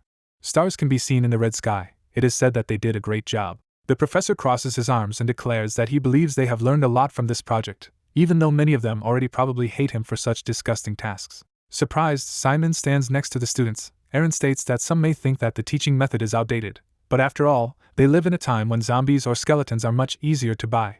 But in the academy, Malin listens carefully to his words that for them as an elite, understanding the basics and knowing how to use them is the most important thing, and ignoring traditions in Keyzen is stupid and insane. The vampire stands next to Dick. It is said that even if the tree blooms and bears fruit, it will not survive the storm if the roots are rotten, so the world will not remain in one state for long and those who cannot create any undead on the battlefield are unworthy of the title of Necromancer. Aaron stands in the middle of the dead zone, explaining that you need to be guided by a cold and clear mind in any situation, and if there are no skeletons, you need to turn the corpses from the plundered village into your army, and if there are few corpses, create zombies from the corpses of your colleagues and friends, then win. The professor with a serious face declares that this is practicality and the essence of necromancy. Under the red sky, the ruins of the castle stand. The man orders everyone to summon the zombies they created in the dead zone, even those that did not pass the assessment and failed. The student stands next to the teacher and the horde of monsters, stating that the number is the same. Suddenly, he stomps his foot on the ground. The monsters run forward. The guys exclaim in shock that Aaron has taken control of them. The horde gathers in a heap. It is said that he has unpleasant news for them. All zombies from the dead zone have one side effect, namely, as soon as they leave the zone, they immediately become extremely aggressive. The monsters stand in the middle of the red magic seal. The professor says that since the students are unable to control them, the teacher calmly waves his hand, declaring that he can handle them. The astonished protagonist opens his eyes and notices something. The professor with a stern look talks about the explosion of tips. In front of him, a powerful explosion is heard, which illuminates everything around. The students are shocked to see this and open their mouths in amazement. The main character turns around in amazement. The teacher asks if it was beautiful. Aaron closes his eyes with a smirk, stating that if he thought so for a second. A happy Simon smiles after hearing that in this case he is one step closer to becoming a necromancer. A dark mansion is shown. It is said that the evaluation tests in the dead zone, which turned out to be much more dangerous than they said, ended well. Dick snores tiredly. The students were exhausted mentally and physically, so all they had the strength to do was wash and lock themselves in their rooms. The main character raises his hand and conjures, causing a cloud of black energy. Simon is watching this closely. In a flashback, he was standing with the crown on his head next to Fair. The guy reflects on the fact that the henchman said that he used the explosion of corpses. But unfortunately this is not remembered at all. In front of the professor is a pillar of fire. The main character realizes that when he saw the teacher cast the same spell, his whole body shivered. The enthusiastic protagonist observes, while remembering that at that moment he also wanted to repeat this dark magic after him. Then the guy realizes that there are no zombies nearby, and no matter how much he wants, nothing will work. A blonde man in pajamas is lying on the next bed. He is asked what couples are tomorrow. He replies that he forgot, so he will need to check. Shocked, Dick looks at the book and exclaims that they have a combat magic pair and a combined pair with Group C. He drops the book on his face, stating that the condition is now worse than ever, so this time he will definitely fail. The protagonist continues to generate dark clumps. While thinking about the merged pair with Group C, he thinks who he knows from there. The image of a smiling Cern arises. The disgruntled protagonist mentally calls her name. The guys are lying on the green grass in the middle of the trees. The blonde man yawns tiredly. Other students pass by. They notice that this is the same Group A that returned from the dead zone yesterday. The girl notices that they went through the same thing last week. Malin frowns and looks at them angrily. In a rage, he kicks his friend, exclaiming that students from other groups are looking at them, so let him stand up. Simon stands in amazement and drinks a drink. The excellent student turns to him. She embarrassingly asks the protagonist if he has really never met Peon before. The excited protagonist wipes the drink from his lips and declares that he does not know, because when he opened his eyes, he was already in the dungeon of the mansion. The vampire giggles and says that Malin didn't shut herself up in the room yesterday. She kept chatting about the mysterious savior. Smiling, Cammy asks about Peon's cuteness. MC realizes that half of her face was not visible. So what kind of attractiveness are we talking about? The image of a brave fighter in a bone mask appears. The excellent student says that when she was stolen and taken in a wagon somewhere, Peon broke down the door and saved her, and then beat the old pervert, held her so tightly while he escaped from the wagon. The masked warrior holds the embarrassed girl in his arms, stating that there is no need to worry, because he will protect her from everything. The joyful girls scream. Cammy shouts that it must have been like in a fairy tale. The disgruntled protagonist wonders if he really doesn't remember anything so much, while Fair notices that the guy is popular. An angry Malin hears her name called. The girl runs through the green grass and is in a hurry to get to it. Cern throws herself into her arms, exclaiming that she missed her so much, and she nervously asks her to take her hands away. The blonde embarrassedly asks if she's okay, as Cern couldn't sleep, knowing that she was heading to the dead zone. The excellent student fights her off in a rage, shouting that you shouldn't behave like that. The blonde is lying on the grass and says with a pitiful look that it was very rude. Through tears, the girl declares that she just wants to be friends with her. Malin nervously turns away, saying that she usually only plays with people's feelings, and then she suddenly feels pain. The excellent student calls her cynical. Cern is calmly silent, her hand touching her lips. The girls go away. The main character remained in place. Simon turns around and follows them, while the blonde is sitting on the green grass. She adjusts her luxurious hair with her fingers. MC goes on at this time. The girl abruptly says that in fact the lady fell and she should be helped to get up. After a moment, the protagonist takes her hands. He picks up a joyful student, who suddenly declares that a lot of time has passed since the test on the island. The guy agrees with her remark, while realizing that he would like to stay away from her. With a slight grin, Cern wonders if the protagonist has forgotten that he is actually her debtor. She brings her face closer to his and mysteriously calls the guy the commander. At this time, the teacher shouts loudly about the beginning of the lesson. She demands the students of groups A and C to get ready. Homping smiles happily as he looks at the students, while exclaiming that they will learn a special skill today, so the students in Group A need to find a student from Group C, and then team up with him. Brad stands with a stern look next to the lined-up students, explaining to them who will be together. He points his finger and demands that those two students unite. A bald assistant with a serious look points his finger at the main character, who stands in front of him in surprise. Suddenly, a feather falls on his neck. He unexpectedly points to a smiling Cern and states that they will be paired for this class. The blonde smiles sweetly and waves her hand. She snuggles up to him, stating that it was inevitable, because the professor's assistant himself decided so. The protagonist with a disgruntled face understands why his girlfriend, Malin, doesn't like Cerna so much. At this time, the excellent student angrily watches as they stand together not far from her. The professor turns to the students and asks them if they are all in pairs, and when she gets the answer, she exclaims that in this case they need to warm up. The main character performs a joint exercise with his partner, who is interested in how Fair and Urs are doing. He, in turn, offers to choose another topic for conversation. The partner does not understand which one. Simon suddenly says with a serious look that he can't understand why she clings to his friend so much. They stretch out, holding hands. The student asks that it is not logical to seek support from colleagues from the Ivory Tower in such a remote place from her. The main character declares that Malin sees her only as a rival. she replies that she is honest with her. A little girl in a torn dress stands in front of evil people. It is said that CERN was an adopted daughter with no blood relationship to the tower. They point their fingers at her. She explains that when the head of the tower first brought her, she had to face a sea of criticism and hatred. Malin stretches out her hands with a happy smile. The girl explains that she is the only one who was friends with her. CERN sits on the grass next to the protagonist and talks about how her friend was so tall that a person who came to the ivory tower as a guest could not even look at her. Happy children look in the mirror and try on a dress. It is said that they are the same age and therefore often played together. The blonde sadly says that she knew she was the complete opposite of Malin. Astonished, Simon looks at her and listens to the pleasant memories still come to mind. An excellent student sits nearby with a vampire. CERN declares that time is passing after all. A disgruntled student with blue hair sits with her arms crossed, her ex-girlfriend declaring that she firmly believes that she is being played with. The blonde with a serious face says that there is nothing to be done, due to the fact that her skills are good. Many misunderstand her. The protagonist asks his partner in surprise if she thought to get rid of the misunderstanding. The blonde with a smirk states that it's not easy. Embarrassed, CERN smiles, stating that Malin is so cute when she persists in catching up to her, but she just wants to leave her alone, while the protagonist realizes that he was right after all, that CERN has a bad temper. The professor stands in tandem with an assistant and advises students to carefully watch how to do stretching correctly. Hongpeng lifts Brad on her back. She says to help her back straighten. CERN lies on the protagonist's back. She closes her eyes and sighs in embarrassment. The disgruntled protagonist asks not to make such sounds anymore. She, in turn, apologizes, because it happened by accident. With a slight smile, the partner says that this time she will give him a good mood. He, in turn, notices that such words are misleading. The blonde, tired, holds on to the protagonist with her hands. They stand with their backs to each other. Simon remarks that the guys from the ivory tower are not very good at sports. The blonde steps aside and asks if this exercise is refreshing. He agrees.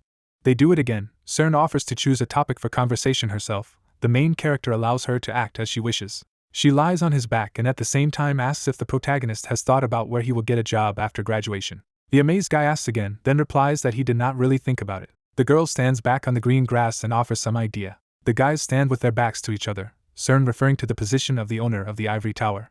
The protagonist looks at his partner in surprise and declares that even if she is the heir to this tower, she cannot offer the place of the owner to a stranger. With a serious look, she asks what if he just thinks about how he gets such an idea. The blonde with a sly grin clarifies that she meant marriage to the heiress of the ivory tower. Stunned, Simon suddenly falls silent. His partner explains to him that she is the heiress of the tower and after the marriage can correct the position and resign. She gradually approaches the guy and with a charming look says that the one she supports, the owner of the ivory tower, will naturally become the main character. Simon looks away and declares that if this suddenly happens, the owner will occupy a position without power, and she will turn into just a figurehead. CERN smirks that she made a pretty bold offer, and here's the response she got. The blonde smiles slyly, while MC understands that the point is not in the place of the owner of the tower, but in the ability to possess him. She has a wounded pride, because she wants to conquer the human soul in such ways. My partner thought hard about just sticking a few feathers there. The main character wakes her up. She regains consciousness in shock. She asks frightenedly what he wanted. Simon turns around at Brad and talks about stretching as they are watched by a teacher assistant. The guys perform the exercise. At this time the coach advises not to let go of their hands.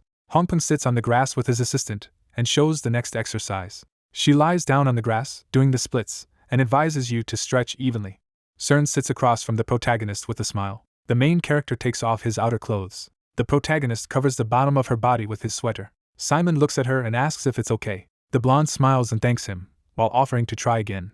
MC states with interest that he will pull first. He pulls her towards him. Hearing that she is in pain, the guy claims that this is an ordinary stretch. The tired girl declares that this is her first time, and she needs to be careful. The protagonist agrees with her in a stupor. The main character lowers his body down.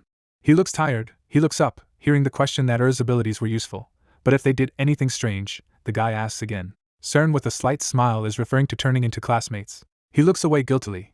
His partner clarifies that after all, this happened. The blonde begins to laugh very loudly. The embarrassed protagonist justifies himself by saying that Ers did it to her liking. CERN wipes away tears from laughter. Simon assumes she doesn't believe him after all. Hongpeng stands in front of the students and happily declares that the lesson is over for today. She touches a huge stone ball near her and states that the technique they will learn this time is to launch a dark eruption. The professor begins to emit dark blobs of energy while using this skill. A magical aura emanates from the teacher. She exclaims that it's not that difficult, you need to double the speed of the eruption of darkness. The students look at each other in amazement as Hongpeng says that if he doubles his speed, he will just crush the insides, so let the darkness come out. A powerful flow of energy is released from it. She glows with a smirk of dark flames. He raises his hand and enthusiastically explains that if they learn to perform this technique, they will be able to defeat a strong opponent twice as large as themselves. Her clenched fist flies through the air. It shatters a giant stone to smithereens with a single blow. Students in shock close themselves from the flying fragments. The professor with a smirk declares to the guys that it is quite simple. Brad walks around and observes the students who are doing the exercises together. The professor explains that since they are still beginners, when performing the eruption of darkness, the partner will protect them by activating the magic circle of the eruption behind their backs. But in general, they themselves should exorcise the darkness, but due to inexperience, it is necessary to start by increasing the amount of darkness in the body. Gritting his teeth, the protagonist tries to concentrate the flow of energy in his body. A dark aura rages around him. Through the pain, he begins to scream furiously. Cern holds a shield behind him and assures him that she will help him. Dark tongues of magical flame soar through the air, while her partner sighs. She looks on enthusiastically and declares that there are so many of them. The tired protagonist says that the number of cores has increased not 3, but only twofold. Cern says that it is still difficult to adapt to the darkness. At this time, the blonde man stands nearby and conjures with his partner. Hector watches with a serious face, while contemplating that it's impossible for someone like him to reach the dark eruption so quickly, as even he has only trained for several years to get used to the dark eruption magic. The blonde happily generates a magical shield behind the protagonist's back. A tired Simon falls on the grass. He looks down, realizing that he can't hold out even for 5 seconds when there are 3 times as many cores. MC gets up from the grass, suggesting that her partner try it. She says that she doesn't need to, because even if she learns this technique, she probably won't be able to use it. A blonde woman looks at Malin, who is exercising with Cammy. The joyful girl looks at the protagonist and offers him to try again, but this time she will do it according to her method. He asks again in shock. She jumps, there are many feathers around her. A few fall on the grass. Cern sits down and picks up 2 feathers, then wonders which one to take. The amazed protagonist asks if she is trying to use her skills on it. She begins to conjure. A bright light forms around her. Discouraged, Simon looks at her and asks what she is going to do, and Simon asks her to be quiet. The feather touches his body and begins to emit energy. Suddenly, the protagonist's entire body begins to glow with the same effect. There is a green forest around them. The girl claims that this is a sedative. The blonde smiles sincerely, explaining that she will not do anything bad to him, because he can just look back. The incredulous protagonist looks back at her. Cern is smiling sweetly and is silent. She suddenly snuggles up to him from behind and hugs him tightly. The main character is extremely amazed by this. Simon starts yelling at her in discouragement. He is clearly embarrassed by this. But suddenly, the surprised protagonist looks up after her advice to immediately look ahead. MC opens his eyes wide in shock. He doesn't believe what is happening. The protagonist stands in the middle of a white empty space, while wondering if he can do it in this state.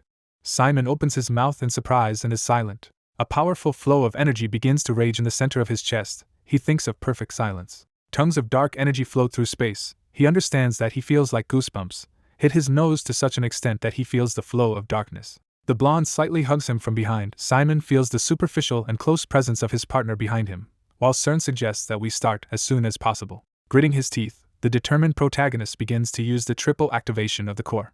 A frenzied flow of dark energy bursts out of his body. He realizes that he will pull the darkness out of himself until it balances. Simon feels with a stern look that his body is heavy, and every cell requires strength. A powerful flow of energy is released from it in all directions. Cern continues to stand behind him and says that he almost succeeded, just don't stop. The partner lets go of him and steps back. The guys turn around in shock at Simon, from which the strongest tongues of dark energy fly out. He happily clenches his fist and shouts to Cerna that he did it. The blonde at this time stands a few meters away from him. He is surprised by this. Partner smiles slightly and congratulates MC on having a successful eruption of dark magic. The main character happily looked at his hands, engulfed in darkness.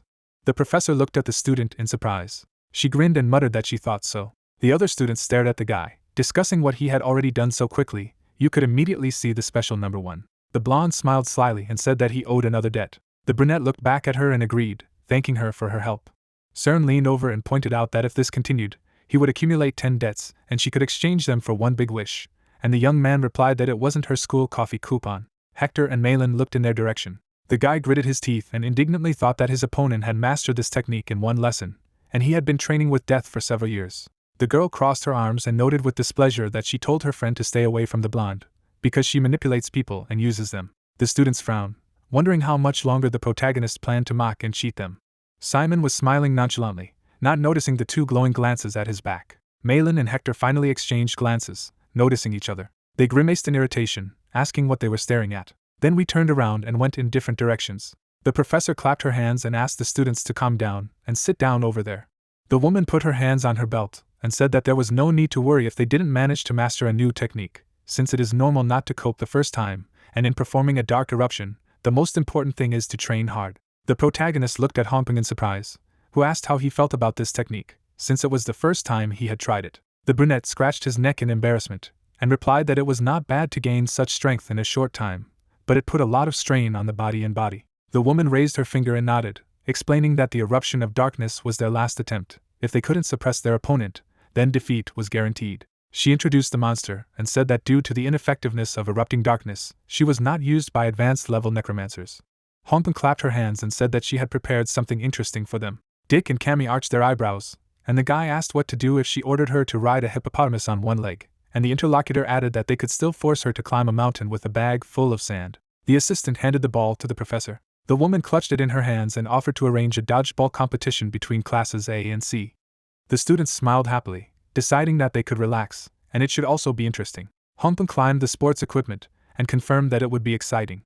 She shot him and told him that there was black magic trapped in the ball, and wherever they threw it, it would fly to the person holding the cannonball. The balloon circled in the air and turned around. Brad caught him. The professor smiled and added that it was impossible to evade him, only attack and defense. Jamie raised her hand and asked if black magic could be used. Honping raised her finger and replied that her own or an ally's ball could be strengthened by the action of dark forces, but the opposing team could not be influenced in any way, and the spiritualization technique was prohibited, and for breaking the rules, the student would be immediately expelled. Cindy clutched her head in a panic. The teacher smirked and explained that there were 10 people on the court.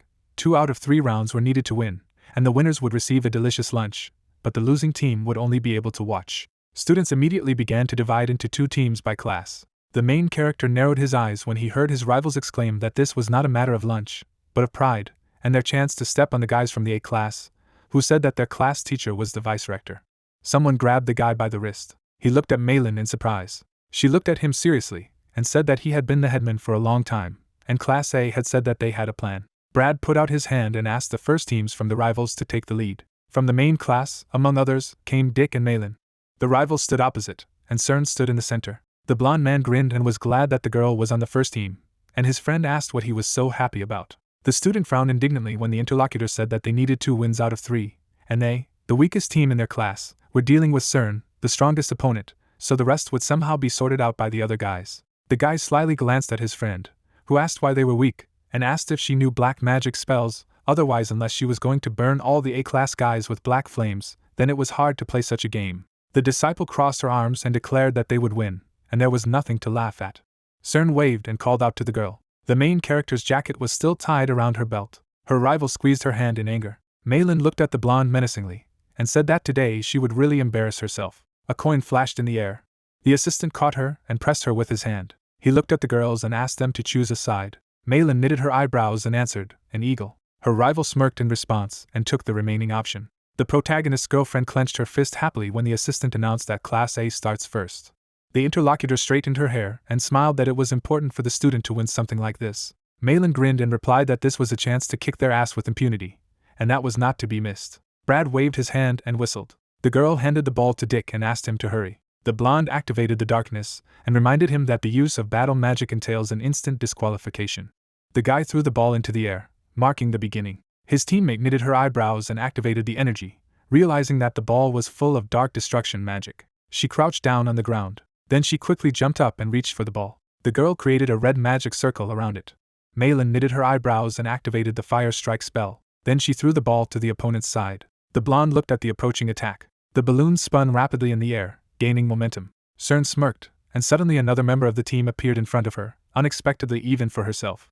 The guy flew back, taking a blow with his face. The ball bounced off him onto the sand, still spinning. Silence reigned, and the knocked-out student lay on the ground, leaving a trail behind. Malin landed deftly on her feet. She looked ahead resolutely and exhaled. The main character and the rest of her classmates supported her from the sidelines. The girl tossed her hair behind her back and said that she had said that she could cope without battle magic. Dick rubbed his hands together and mockingly replied that Mistress was simply the best. The interlocutor kicked him offended. Simon smiled and wished his friend good luck. She turned to look at him, holding the blonde man by the collar. Then she closed her eyes contentedly and grinned. Brad raised his hand and ordered the C-class to prepare to attack. The girl with the ponytails took the sword and looked ahead with concentration. Malin asked 2 larger guys to stand in the front line in front of her. The student threw the ball into the air. The students mockingly looked at his trajectory, asking where she was going to go. The balloon spun in the air. Then he unexpectedly flew into the top of one of the guy's head. Malin looked at him with displeasure and reminded him of the professor's words that it doesn't matter where you throw the ball, because it will hit the one who holds the shot. The blonde crossed her arms and looked mockingly at her rivals. She tilted her head slightly and grinned. Malin threw the ball to Dick and asked him to cast a spell and pass to her. She pursed her lips and lowered her head. Then her blow fell on the head of another student, who shielded the blonde. And then once again, Cern just smiled, hiding behind her teammates from the fiery blows. Students continued to fall to the sand, becoming Malin's targets. Next to one of the defeated students lay a white feather. The attacker frowned in displeasure and clattered. Her opponent just narrowed her eyes and laughed. Malin wiped the sweat from her face and thought it was very infuriating. She again drew attention to the jacket of the main character, tied to the belt of the blonde. Cern crossed her arms, grinning, and her opponent wanted to tear her to pieces. The blonde calmly stared ahead as her crew members fell to the ground. Another knocked-out player was taken away from the field by his friends, supporting him by the arms.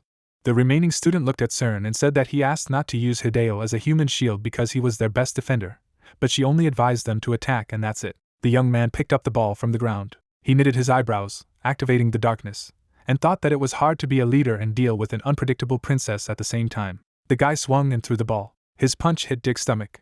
The blonde man fell on his back and grunted. The young man's partner put her hands on her hips and scolded him for not catching the ball. Malin looked displeased at her friend, who asked just to give him a break. The girl crossed her arms and frowned, and her rival thought that she was also from the ivory tower, but the atmosphere around her was completely different. The student turned back.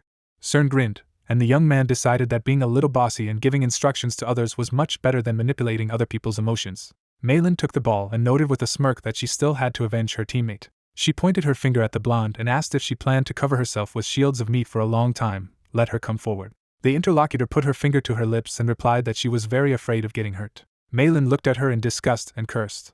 The guys from the opposite team looked at her and asked what she would do alone, without assistance. The ball in the student's hands began to sparkle. The girl knitted her eyebrows, concentrating energy in him. The space around was filled with a bluish light. Cern arched her eyebrows and reminded her that she had boasted that she would defeat her with fire spells, and what now? The interlocutor frowned and asked her to shut up. She stretched out her hand, around which snowflakes swirled, and declared that she would become the strongest among those present, release from Kizen and defeat her. The blonde arched an eyebrow and replied that, for that matter, she had a special reward for her. Malin swung and said that she didn't need it. She forcibly struck the ball. Cern pulled out a new quill. The girl stepped forward, but there was ice under her feet. The student's eyes widened, slipping. She saw the ball in front of her face, after which a characteristic sound was heard. Simon, Cammy and the others smiled happily, shouting that they had won. Malin clenched her fists, enjoying the moment. The students from the opposite team looked at the blonde woman in confusion, wondering why she had lost so easily. Cern was lying on the sand next to the ball. She opened her eyes.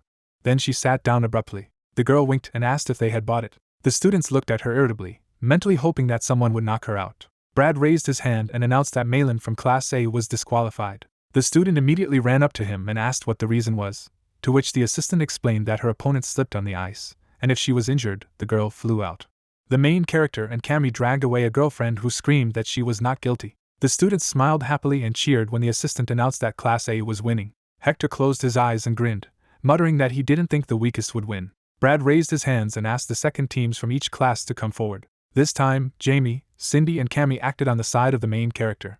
Dick narrowed his eyes and noted that it was a good trio of curses, spiritology, and hematology. The girls smiled resolutely, saying that only one victory was needed. As soon as the assistant announced the start, Cindy was almost immediately swept away by the ball. Their opponent grinned and stretched her shoulders. She deftly caught every ball.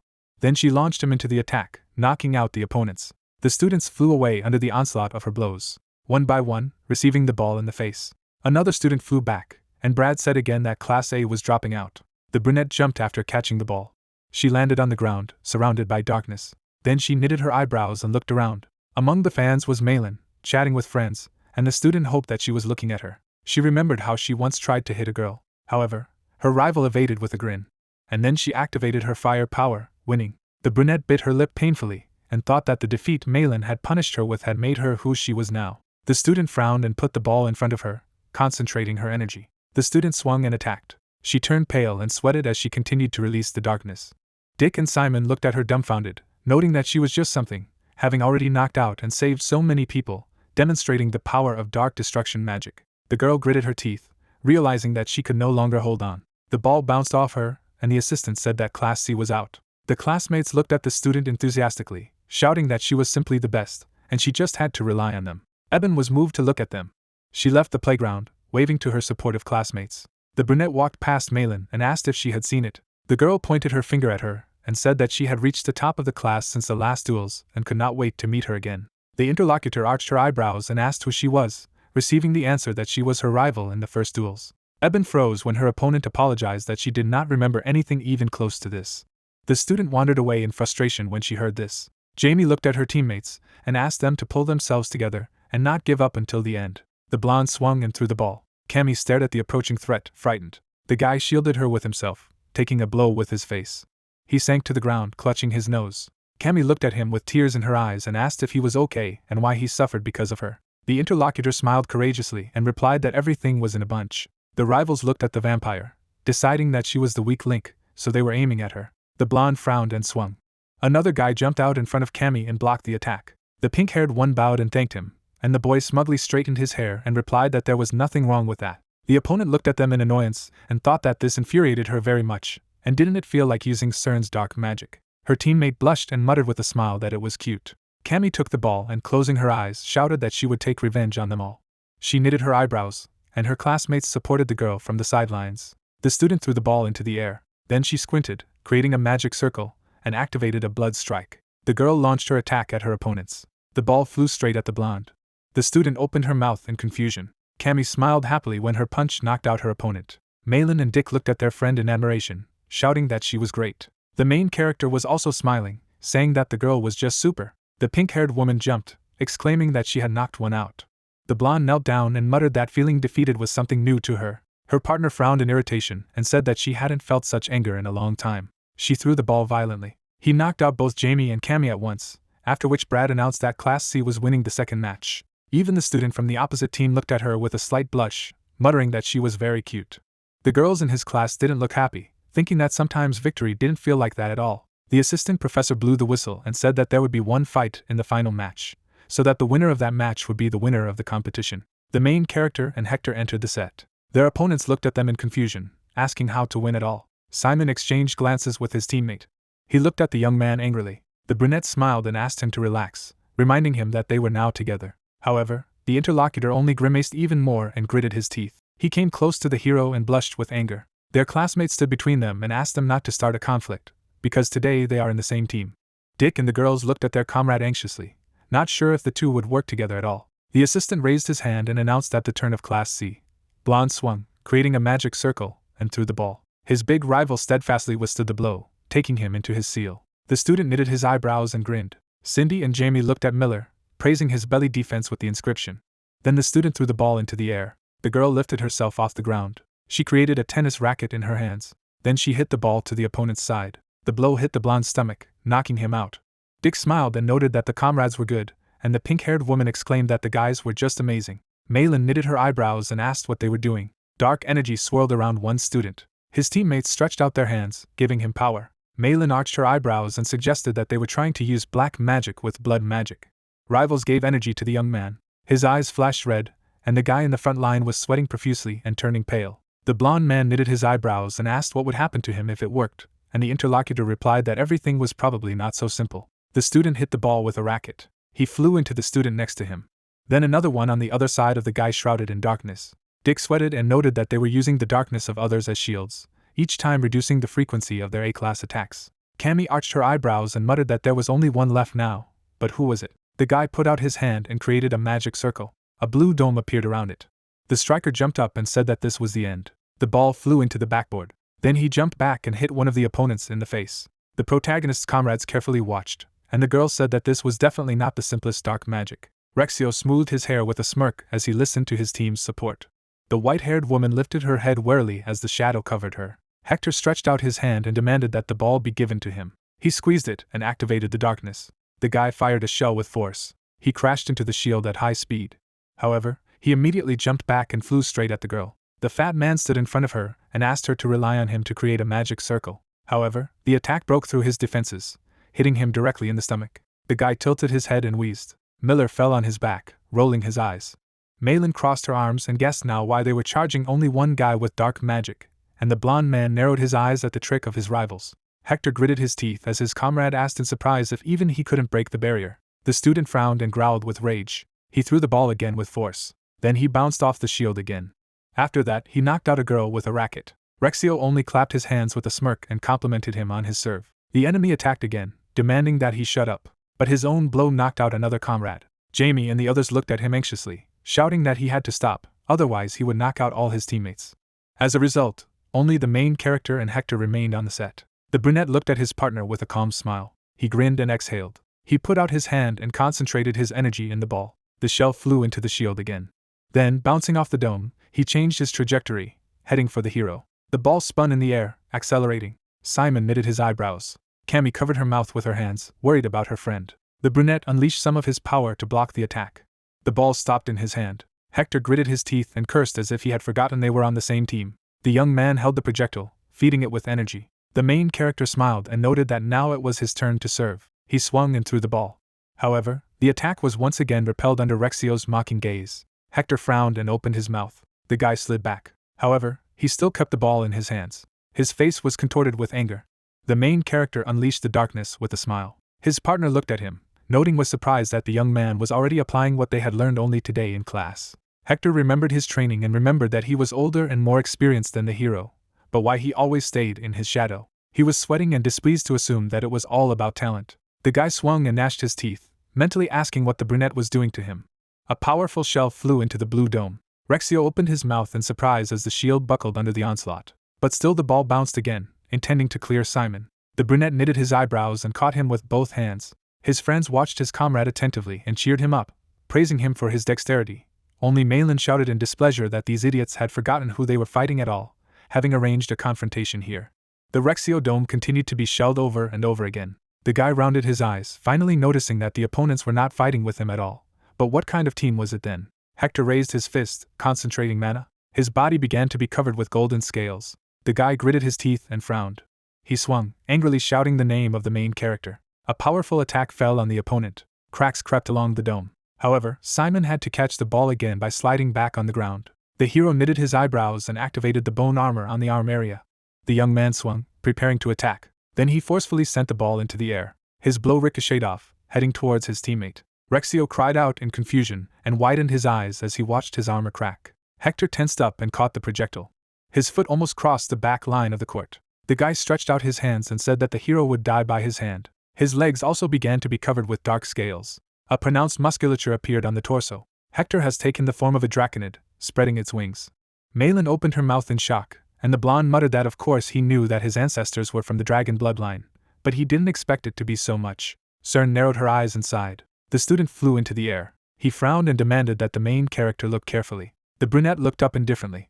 His partner squeezed the ball, saturating it with darkness. Malin ran up to the assistant and asked if he wouldn't say anything about it, but the man only replied that there was no violation of the rules. Cammy and Dick looked at their friend in alarm and shouted at him to be careful and just run if he couldn't block. Simon called on his skeletons with a smirk, saying that he could not escape this game. The draconid's eyes flashed and shot the ball, shouting that it would kill him.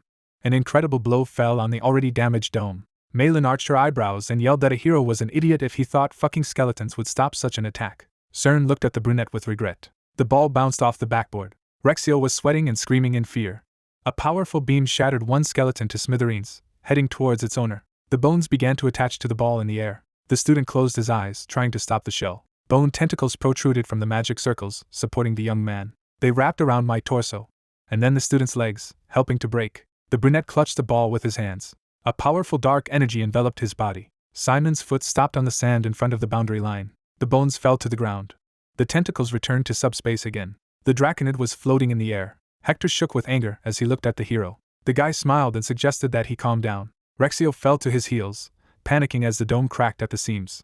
He was sweating, muttering that this couldn't be. After all, the shield was created from the dark energy of 6 people, as the guy had broken it altogether. The protagonist knitted his eyebrows, gripped by magic, and thought that it was hard to keep the darkness at the same level, so it was time to strike. The brunette narrowed his eyes and activated the bone plate and boots. Armor appeared on the young man's feet. He threw the ball over his head.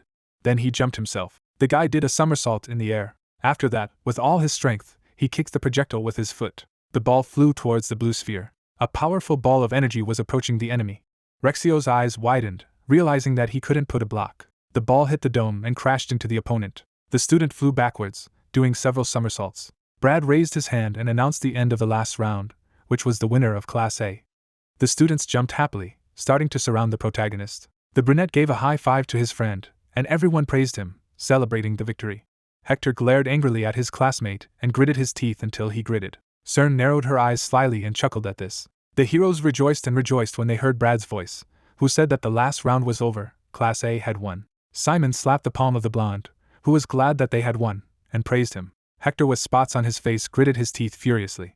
Cern touched her chin thoughtfully and remained silent, and Brad turned back when he was asked that the game was over, since everyone was so fun. Helpers and Homping came out of the portal with a huge cauldron. There was meat soup in the cauldron, and it was said that it was made from the meat of the Nezalok monster, which is very harmful to the environment. Cindy sat next to Jamie, inhaling the aroma of the soup, and after hearing that they killed an animal for this soup, she replied that it smelled amazing. The professor stood on the platform by the cauldron and called out to Class A. Homping poured soup into a bowl and wished him bon appetit. Jamie and Cindy ate the soup with delight, saying it was delicious. The guys watched the girl eat and enviously asked if they would share with them, because it would be very nice of them. Homping closed her eyes in a smile and said that since this monster is harmful to the environment, she hopes they will enjoy its meat soup. Brad held the plate with a smile after hearing the praise from the woman. Looking at him, the professor asked about the fact that even assistant professors had assistants, and heard confirmation. The pot of soup was almost empty, there were leftovers in it. The guys looked at him with shining eyes, and then he opened his mouth in shock, startled by Homping's words that she would eat them. The guy handed Cerna a bowl of soup. The blonde blew on the spoon and asked what was so special about him. Why did they all make so much fuss about him?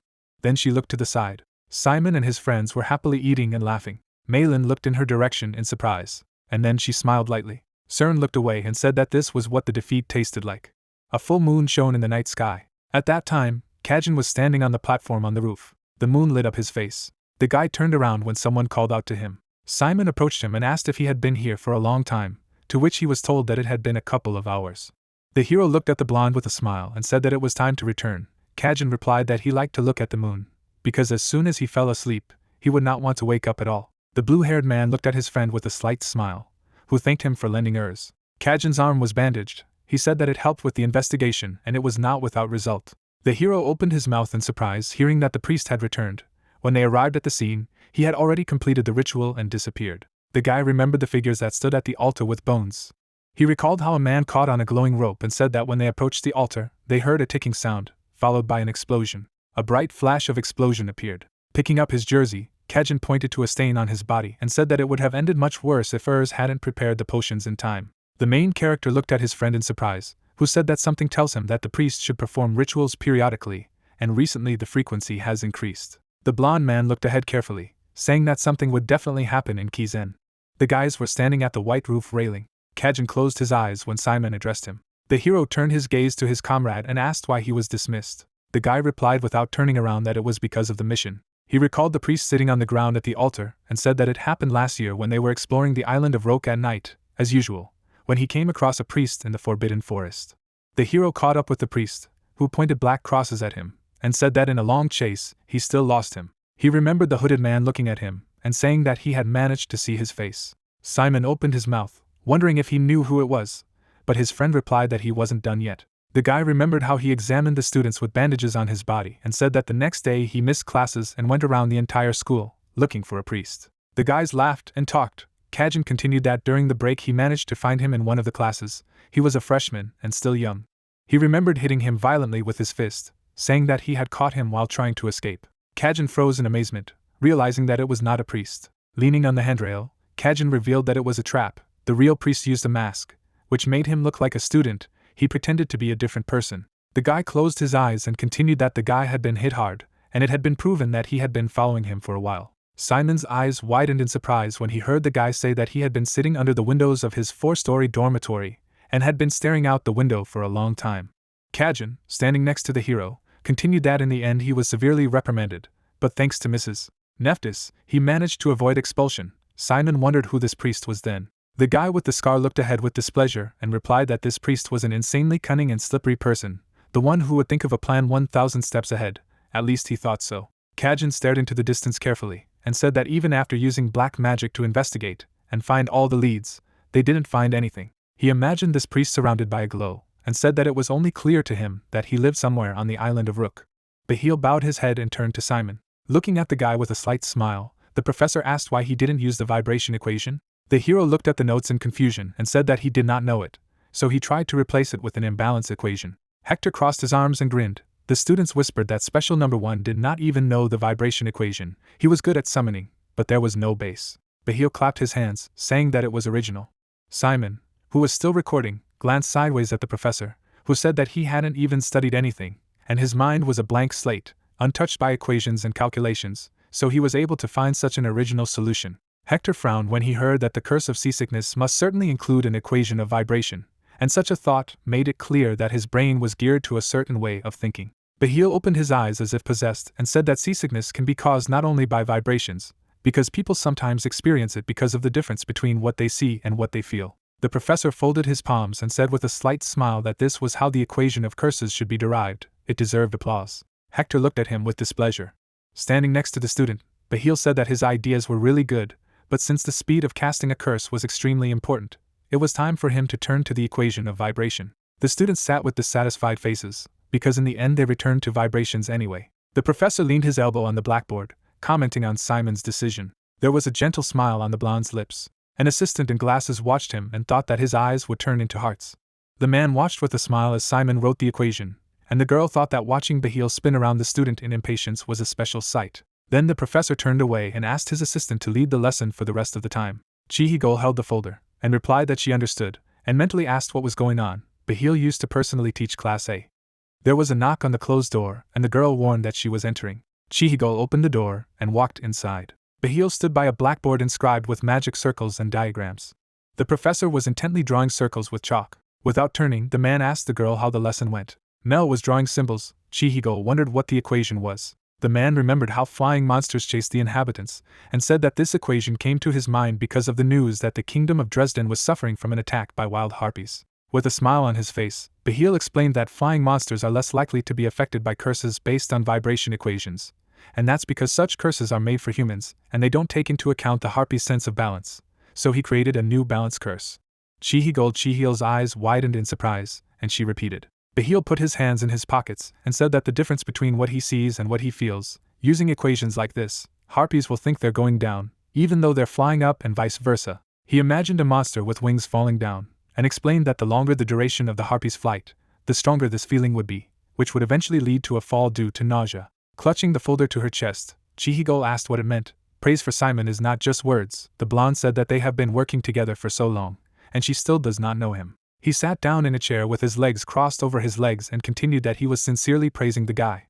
Bahil touched his temple, and said that Simon approaches problems in a completely different way, not like other students, and his thinking is turned upside down in a good way. The girl in glasses closed her eyes when she heard that Simon's answers inspired the man, and replied that she understood. Bahil looked down thoughtfully when he heard his assistant's question, what would he call the new curse of nausea? Then, with a wave of his hand, he replied that he would call it Simon's curse. The girl in glasses replied that it was trivial. The blond man sat in his chair when he was asked if he had heard of Professor Silage. The assistant adjusted her glasses with her finger, and said that this professor had made significant progress in the blood study called SM1. She remembered how he had clung blood to a clot of darkness. Bahil stared attentively with red eyes, saying that Simon's blood was a new species that had not existed before. He remembered the broken targets in the shooting range, and said that this formula was different from all existing ones, and since the research had not yet been properly conducted, Professor Silage did not have time to assemble a group. Coming closer to the girl, the professor continued that if he presented the results of the research this time, it would be different. Chihigol replied that it was only a matter of time before they completed the hematology training program prepared specifically for Simon. She introduced the angry humping and continued that her counterattack also matters. Standing at the window, Bahil replied that he had heard that she was starting to teach Black Magic Blast in her classes, and Chihigol was surprised that this was already being taught to first-year students. She imagined a guy surrounded by a dark haze and heard that, as expected, Simon was only coping with the distinction, and she was probably planning to train him as quickly as possible. The bespectacled girl held a book and said that she knew that Simon had refused Professor Humping's offer to specialize in her subject. The blond man closed his eyes with a smile and asked if she really believed in this bluff, because even if these rumors were true, Professor Humping was not one of those women who gave up so easily. He imagined her eyes shining and said that everyone was confused by her innocent accent as a downtown resident and her cute face, but that she was quite ambitious and assertive. The bespectacled girl turned around and said that given her research in the field of summoning, Professor Humping's new interest in hematology and magic might be frightening. Bahil clenched his fist insidiously and said that there was no point in hurrying, because Simon would come to him himself. Chihigo looked at him and asked, what reason did he have for such confidence? The teacher closed his eyes with a smile and said that he was creating a curse specifically for his student. He imagined holding out his hand to Simon while sitting among the clouds and saying that he would bestow upon him a new curse called the Original Simon. The assistant clutched the book to her chest and heard that it would show a completely new level of distinction, an order of magnitude higher than some stupid armor, and once the research was completed, it would guarantee that Simon would be his. Standing at the calculation board, the blonde said it was only a matter of time before Silage completed work on the SM1, or if he would create a curse for Simon. While making new notes, Bahil heard the question of why everyone was working so this and asked again, isn't it obvious? With a wild look, he turned around and said that the benefits of him becoming their disciple would far outweigh their efforts. He imagined how bright vortexes of power surrounded the Necromancer, and said that these advantages should exceed their efforts by 1,000,000 times. There was an appetizing dish on the plate. Cammy looked at the blonde with a smile and said that it was close. This is the last portion, isn't it? Dick looked down and said that the rumors about the limited dining room menu were spreading terribly quickly, and he had a feeling that there was some school organization that he didn't know.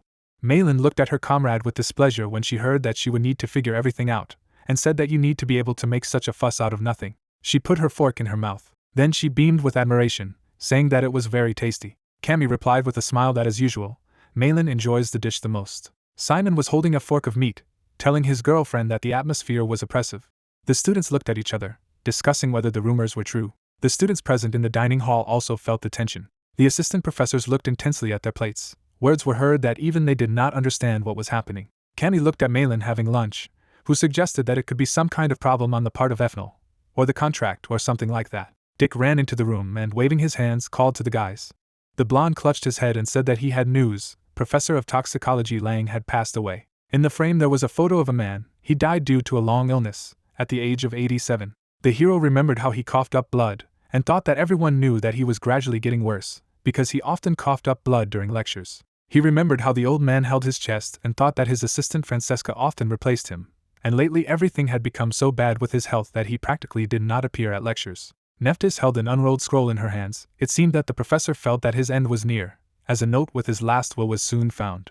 Students sat at tables in the classroom, and the old man wrote that it was not worth burdening promising students with news of his death. Francesca in a black suit was holding a book. The professor's will was declared that even if he died and the night of Erebus came, he hoped that the lectures for the students would run their course. The bespectacled girl was holding an open book, and he wished for Francesca to be his successor, though it sounded unlikely. But she had a much better chance of becoming a great necromancer than he, a decrepit old man, for her talent and passion must not fade. The heroes walked through the cave to the waterfall.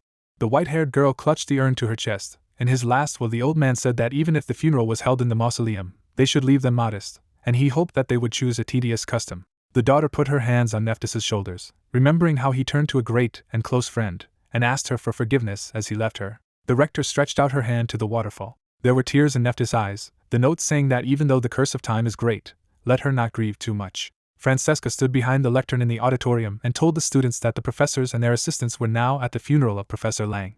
Closing her eyes, she said that Neptus had asked her to conduct an ash-scattering ceremony, but she had refused. The heroes looked forward, listening attentively to what Professor Lang valued every day of school, and that was why, despite his illness, he came up here to the lecture hall and gave lectures from time to time. Malin's eyebrows arched piteously when she heard that the professor often said not to look into the past and not to live in the future, but to appreciate the present. Cammy looked down with tears in her eyes. Francesca stood behind the lectern and continued that the professor believed that the past holds the present and the future wears it out. If they live in the present, it will become for them a rich past and a brilliant future. The girl looked down sadly and said that he had devoted even his last minutes to the present. Cammy clamped her mouth shut, holding back tears as she heard that let the professor leave them, she would live in the present, and vowed to him to give her all to teaching the Kizen students every day. A tear ran down Francesca's cheek. She said that she believed that the professor would watch her from above with a smile on his lips. Closing her eyes, she finished that everything was over for today. Jamie stood up and told the students to honor the professor and thanked him for his work.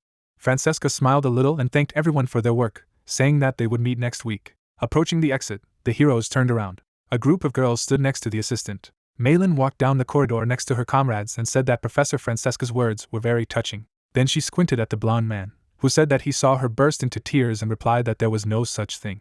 Cammy gave 2 fingers in surprise when Simon clarified that the next lesson should be hematology, and confirmed, saying that there were still a couple of hours before the lesson. Dick put his hand on his shoulder and said that he wanted to go to the dormitory warehouse, since a lot of things had been brought today, and he needed help to sort it out. Malin turned around and said goodbye to the guys, saying that she would go to the Magic Technology Center to meet the guys from the club. Cammy and Simon looked ahead in surprise. The pink-haired vampire looked away in embarrassment and said that they hadn't been alone in a long time. Turning to her, Simon suggested that they go and eat. At the entrance to the cafe there were pots with plants. Cammy held the glass with a smile and said that the chocolate drink was very tasty. The hero replied that he was glad that she liked it. Simon took a sip of the drink through a straw. Arching her eyebrows, her friend looked at him. The hero glanced at his girlfriend, hearing that she wanted to ask him a question. Cammy lowered her gaze a bit and clarified that it was about the conversation club she had joined. There were a few freshmen she was hanging out with. She squeezed the glass of drink, saying that they got along well and they were still happy to be part of this mug. A blush appeared on the girl's cheeks when she asked what would happen if suddenly two members of the club fell in love with each other. Looking up in embarrassment, Cammy charmingly asked if the atmosphere in the club would remain the same after this. Timidly curling her fingers together, and embarrassedly told that it seemed to her friend that it would be hard. Simon scratched his head with his finger and said that he didn't even know how to react, because he had never been in a relationship, but the atmosphere would definitely change. Cammy looked at him pitifully and asked if he thought that way too. The pink-haired woman was surprised to hear that once they started dating, she would naturally put her partner first and her friends second. The rest of the group might be a little awkward.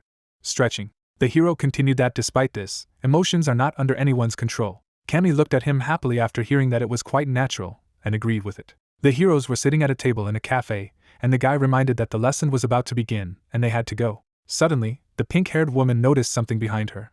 She put her hand in her pocket, and stunned said that she seemed to have forgotten her notebook in the dining room. She jumped up from the table abruptly when Simon offered to go and pick it up, and retorted that it still belonged to her, so she would quickly take it herself. The hero watched in surprise as she ran away, telling him to go to class and not wait for her. A slight smile appeared on his lips. Leaning back, the hero said that he was very calm and it reminds him of the times when he lived in Rosehill. Suddenly he looked inquiringly out of the window. There were pink streaks in the sky, and he was surprised to realize that it was a protective barrier. He looked out the window anxiously, saying that he had heard about the Keyzen protective barrier. But why did it become visible now, and why was it not hidden? The windows in the cafe were shattered from a sharp concussion. The hero covered himself with his hands from a powerful explosion in a nearby building. Then he was on his knees trying to get up. Suddenly his eyes opened. A powerful flash of explosion shook the building again. The castle of the academy was covered with black smoke. Simon looked ahead in surprise, realizing that this was the building of the Institute of Magic Technology. His eyes widened with horror when he realized that Malin was there. Simon quickly ran towards the smoky building. Another explosion rang out behind him. Turning around, he realized that this was the dormitory where Dick was located. A powerful explosion occurred in the academy again. The destroyed classroom was covered with black smoke. Simon entered, covering his face with a napkin, and called Cammy. Shielding himself from the smoke, he looked around and shouted the name of his girlfriend. Suddenly, he saw the girl's body lying on the floor. Picking up his wounded girlfriend, Simon asked her to wake up and asked about her condition. Cammy opened her eyes slightly and recognized him. The hero took her in his arms and, hearing the question about what happened, said that he did not know, but it was time for them to leave here. The guy ran down the corridor with his girlfriend, mentally asking what was happening, and was it really not a dream? Ahead of him were open doors and the guy understood that he had to run out of the building as quickly as possible. Suddenly, his body was pierced through by a black cross. Cammy fell out of the hero's hands and flew to the side. The pink-haired shiver lay on the ground and called out to Simon with an effort. Then her eyes opened in amazement. Simon was lying on the floor wounded, and the girl screamed. With tears in her eyes, the vampire ran up to him and begged him to wake up. The hero looked at her and said with difficulty that he was fine, let him not worry. A girl in heels was walking towards them. Behind Francesca the flames of the fire were burning, and she ominously said that curiosity does not lead to good. With a crazy look on her face, she said that he should have gotten off the island many months ago. The wounded guy looked at the girl and recognized her. She walked past the lying debris of the bodies, and the hero realized that she was the priest. A huge rock crushed the brown-haired woman. Simon thought that Francesca turned out to be a spy and killed all those students. The girl's body was surrounded by a bright glow as she summoned the crosses. The wounded hero turned his head and mentally asked his friend to run away. He practically closed his eyes and saw Cammy crying, wishing that she would be saved. He barely saw Cammy crying and wanted her to run away. His eyes were closing. The light was completely dimmed. Suddenly, a mechanical clock shone. Black crosses flew at necromancers. The tip of the clockwise flashed brightly. The crosses froze, not reaching the girl embracing the shining body. The clock shone dazzlingly. Simon stood with his eyes closed from the bright light. Then he opened them. He raised his head, looking up in surprise. In the white space among the magic circles, the Neptus hovered. A shadow hid her eyes. The guy opened his mouth, recognizing her in surprise. The gears were reflected in his wide eye. The hands of the clock moved in a monochrome spiral. A memory appeared as Cammy, sitting next to the body, turned around to look at the professor. Like a huge cross pierced his chest. How Simon and his friend were sitting at a table in a cafe. As the guys walked along the corridor after the lecture, Cammy shook the guy by the shoulder, asking him to wake up, otherwise he would be in trouble. Simon, who was lying on the desk, opened his eyes. Then he jumped up abruptly, surprising the others. Cammy looked at him questioningly. The shocked hero stared ahead. Francesca was standing at the table, telling the students that cage's venom is considered an intravenous poison. The guy mentally asked what was going on. The blue-haired man looked at his friend in surprise, realizing that everyone was alive, while the lecturer continued that he destroys cells and blood vessels, stops the blood clotting process, and slowly depletes the victim. Simon interlaced his fingers, wondering if it was just a nightmare, but realized that it wasn't just a dream. There was a clock hanging on the wall in the office. Simon noted that he had gone back 3 hours. Cammy looked at her friend excitedly, and asked if he was okay. The hero was holding a small pocket watch. He remembered Neptus holding up a finger, and saying that when he was in danger, the power inside the watch would protect him. Alarmed, Cammy said that he turned very pale. The hero thought that they should leave as soon as possible. He looked down in shock, realizing that not now, something much more dangerous than an explosion would definitely happen. Francesca stood with a book in her hands. She looked sternly through her glasses, and Simon thought that their assistant professor, a soulless priest, was going to blow up Kizen. Sweat ran down the hero's face, who understood that he could not prove it in any way. Malin was flipping through the textbook. Simon thought that no one would believe him. The guy looked around, thinking that if they were attacked at the same time, they wouldn't be able to win. He imagined running to the Neptus and thinking that even if he ran to the professors and tried to convince them to help them, the hero remembered the castle surrounded by black smoke and continued to think that Francesca would feel threatened at the sight of the professors, and would remotely set off an explosion. Holding the watch in his hand, the guy mentally ordered himself to calm down, because if he died here, everything was over. He looked down thoughtfully, wondering what he needed to think of, how to prevent disaster. Simon squeezed the skull badge with his fingers, asking Fair to send the entire legion to Kizen immediately. Skull arched an eyebrow as he heard him and Urs bring him as quickly as possible. Fair said that his emotional state was unstable right now. What was going on? The girl was making chalk notes on the blackboard. Simon mentally told the spirit that he had found the priest and would explain everything later, since he had to hurry up immediately. He replied that he was already on his way. The blue-haired operative put his head on his hand, thinking that it was impossible to provoke her, and that he had to hold out until the arrival of the legion. Francesca turned around silently. The hero remembered her crazy smile. Looking at her resolutely, Simon thought that he would stop her at all costs. The professor looked away with a book in her hands. Later, leaning her hands on the table, she said that the lesson was over for today. Jamie rose from the table, suggesting that everyone salute the professor's memory. The girl with a slight smile said that they were all great, and they would meet next week. The heroes stopped again at the exit from the office. The girls were standing next to the professor and talking about something. Simon looked ahead, thinking that in about 2 hours there would be several explosions in the Keyzen area. Francesca looked at the students with a smile. Simon thought that with the time left, the bombs had already been planted. Looking ahead, he thought that if this was the case, he needed to understand what kind of bombs were planted and how they were launched, and if the best outcome was, he would find out all this and defuse them. Standing behind, Cammy looked at her friend. Arching her eyebrows in alarm, she told Simon that he was acting strangely, as if he were not himself. He put his hands on the girl's shoulders, saying that the priest had come. The girl was amazed to hear that in 2 hours, Kizen would blow up into the air. She had to gather Dick, Malin and anyone else who would be easy to convince and get them out of the school grounds. Then he noticed Francesca passing by. He watched her walk forward and thought that now he just needed to gather as much information as possible. Cammy watched as her friend walked forward and anxiously called out to him, but he only asked him to hurry up. A girl in heels approached the students. She smiled sweetly when the student greeted her and greeted her back. Simon stood around the corner, thinking that if she caught him spying, he was finished. He peeked out, watching the assistant, and assumed that she was going to the dungeon. Francesca was going down the stairs. The hero watched it, looking out, and thought that the most dangerous reagents were stored in the dungeons of the building of the Institute of Poisonous Chemistry. He imagined her standing behind the deceased professor and thought that they were experts in this field, and as soon as a person became a professor in this field, access to these reagents was opened automatically. Imagining the predatory smile of the girl, the hero realized that this was exactly what Francesca was hunting for. Kizen grabbed the main character from behind. Francesca ran up the stairs. The girl stopped abruptly. She looked sharply to the side. Kizen still kept Simon. A teacher could be seen outside the door. "Preen, put your finger to your lips." Francesca looked back behind her with a fierce look. Students dispersed along the corridor. Someone asked that classes would start tomorrow. Another replied that it was so, and even if there was a storm, classes would not be cancelled. The girl dropped her hands, hearing that maybe at least the duels would be cancelled. Francesca moved on. The professor looked back behind her. There was an empty staircase behind. The hero looked at the guy with bewilderment. He told him to wait. He brought a finger to his lips, noting that they might be nearby.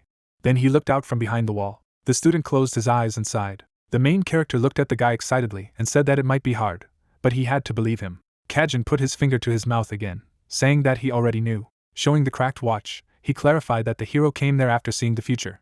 The student frowned, saying that Lady Neptus had given him a special mission to guard him, and if his artifact broke, it would also be destroyed and show him his location. Simon looked at the guy in surprise, hearing that he should calm down, and from now on, he would believe every word he said. The interlocutor looked ahead and asked that Francesca was a priest, who replied that he was. Kizen glanced at the hero, saying that he had already tried to contact Lady Neptus several times using the communication modifier, but it did not work, and, apparently, Francesca activated the barrier over the entire campus of the first year. There is a barrier in the sky. He added that once the barrier is fully installed, not only will the connection be broken, but all means of communication with the outside world will be broken. Even with the help of other professors, it is unlikely that this barrier will be destroyed so easily.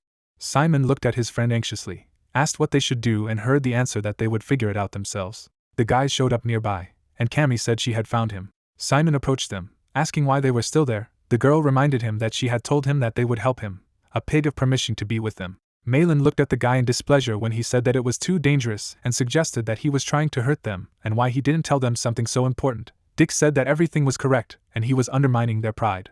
The guy pulled his hand away in confusion. The comrade smiled lightly and said that he did not want to involve them in all this and really appreciated their support. The girl added that he should tell what was happening. Simon looked down when Malin asked who the priest was and what he was going to do in Keyzen. Kizen folded his hands, saying that the priest had made it to Keyzen and now they were all involved in it. The guys looked at the student with a confident look. Everyone looked at him, hearing that he would guarantee them, no matter what terrible past awaited them, if they united, they would stop the threat. The girls were shocked that it was Professor Francesca. Looking down, the hero said that it was hard to believe, but it was true. The girl put her hand on her neck, saying that she knew so, and something had long told her that she was not completely clean. Dick smiled maliciously, asking who had been crying hours ago from her speeches, and she had told him to shut up. Kizen raised his hand to his face, saying that given the details of the explosion Simon had told them, it was probably caused by nothing more than a cursed bomb called the Ravager. The hero looked at his comrade intently, asking that it was a damn bomb. The guys remembered how they were surrounded by a crowd of people. The guy said that this is the same thing that turned the dead zone into what it is now. Kizen narrowed his gaze, stating that someone must have stolen the Ravager from the dangerous reagent vault in the dungeons. The hero frowned when he asked if he remembered exactly where the explosion occurred and replied that he did. He recalled how he covered his face with his hands and said that the explosions happened in turn, and one blow fell on the training room. After that, he remembered another explosion, saying that the second one was in the Hall of Magical Technologies. Simon recalled how he ran to, noting that then to the dormitory of first-year boys. He also recalled how black smoke was coming from the building, noting that it was also going to the training hall. Kizen lowered his head, saying that it was good that they spread the bombs. Dick pressed his fist to his chest, declaring that he would go to the dormitory. Malin crossed her arms over her chest, saying that she would go to the Hall of Magical Technology, because the members of the club were there. Cammy looked at the guys excitedly, saying that she would go to the training room. The guy smiled slightly, telling them that he liked their enthusiasm, but they couldn't break the magic circle of the Ravager. Simon held up his finger, asking what if they placed the Devastator in the space pocket. Kizen frowned, replying that if it was placed in his pocket, it would be possible to interrupt the activation of the magic circle, adding that they didn't have much time and it was time to act. After that, the guys rushed in different directions. Kizen looked up, noting that he would stay and wait until Francesca came out. The hero, going up the stairs, heard that they had collected all the necessary information from the laboratory on the 4th floor. Then he ran up the stairs abruptly. The hero breathed heavily, saying that it was her. He grabbed the handle of the door, noting that he knew it was closed. Simon looked out the window. Then he opened it slightly. The bone tentacles climbed out into the street. Simon climbed it. The guy jumped to the floor. There was no one in the room. Noticing the white coat on the floor, the hero wondered that the professor had been there yesterday. Green liquid flowed out of the cauldron. The slurry dripped onto the table. It began to take shape. The monster opened his mouth slightly and said about the priest. Simon leaned over the slime. Looking at him intently, he pronounced the name Francesca. The monster opened its mouth, in which there was a note. Simon was surprised. He unfolded the paper. The professor sat at his desk and wrote that his assistant was trying to kill him and Francesca had poisoned him with an unknown poison and controlled his mind. Francesca added poison to the glass. The man wrote that he was naive, thinking that he knew all the poisons of this world and her demands were becoming more and more reckless. In the hands of the hero there was a card. The teacher wrote that today she demanded to give her his certificate. Simon read the letter with a serious look. He wrote that he grabbed the remnants of his mind and hid the past inside the slime. Behind the old man stood a girl. The old man wrote that Francesca had not received it, had ordered him to write a will, and he had obeyed her. Simon stared at the piece of paper, seeing that by the time they read the letter, he would be dead. He rushed down the stairs after reading that he was begging them to stop Francesca, because she was up to something terrible. In the dark room of the shooting range hung targets.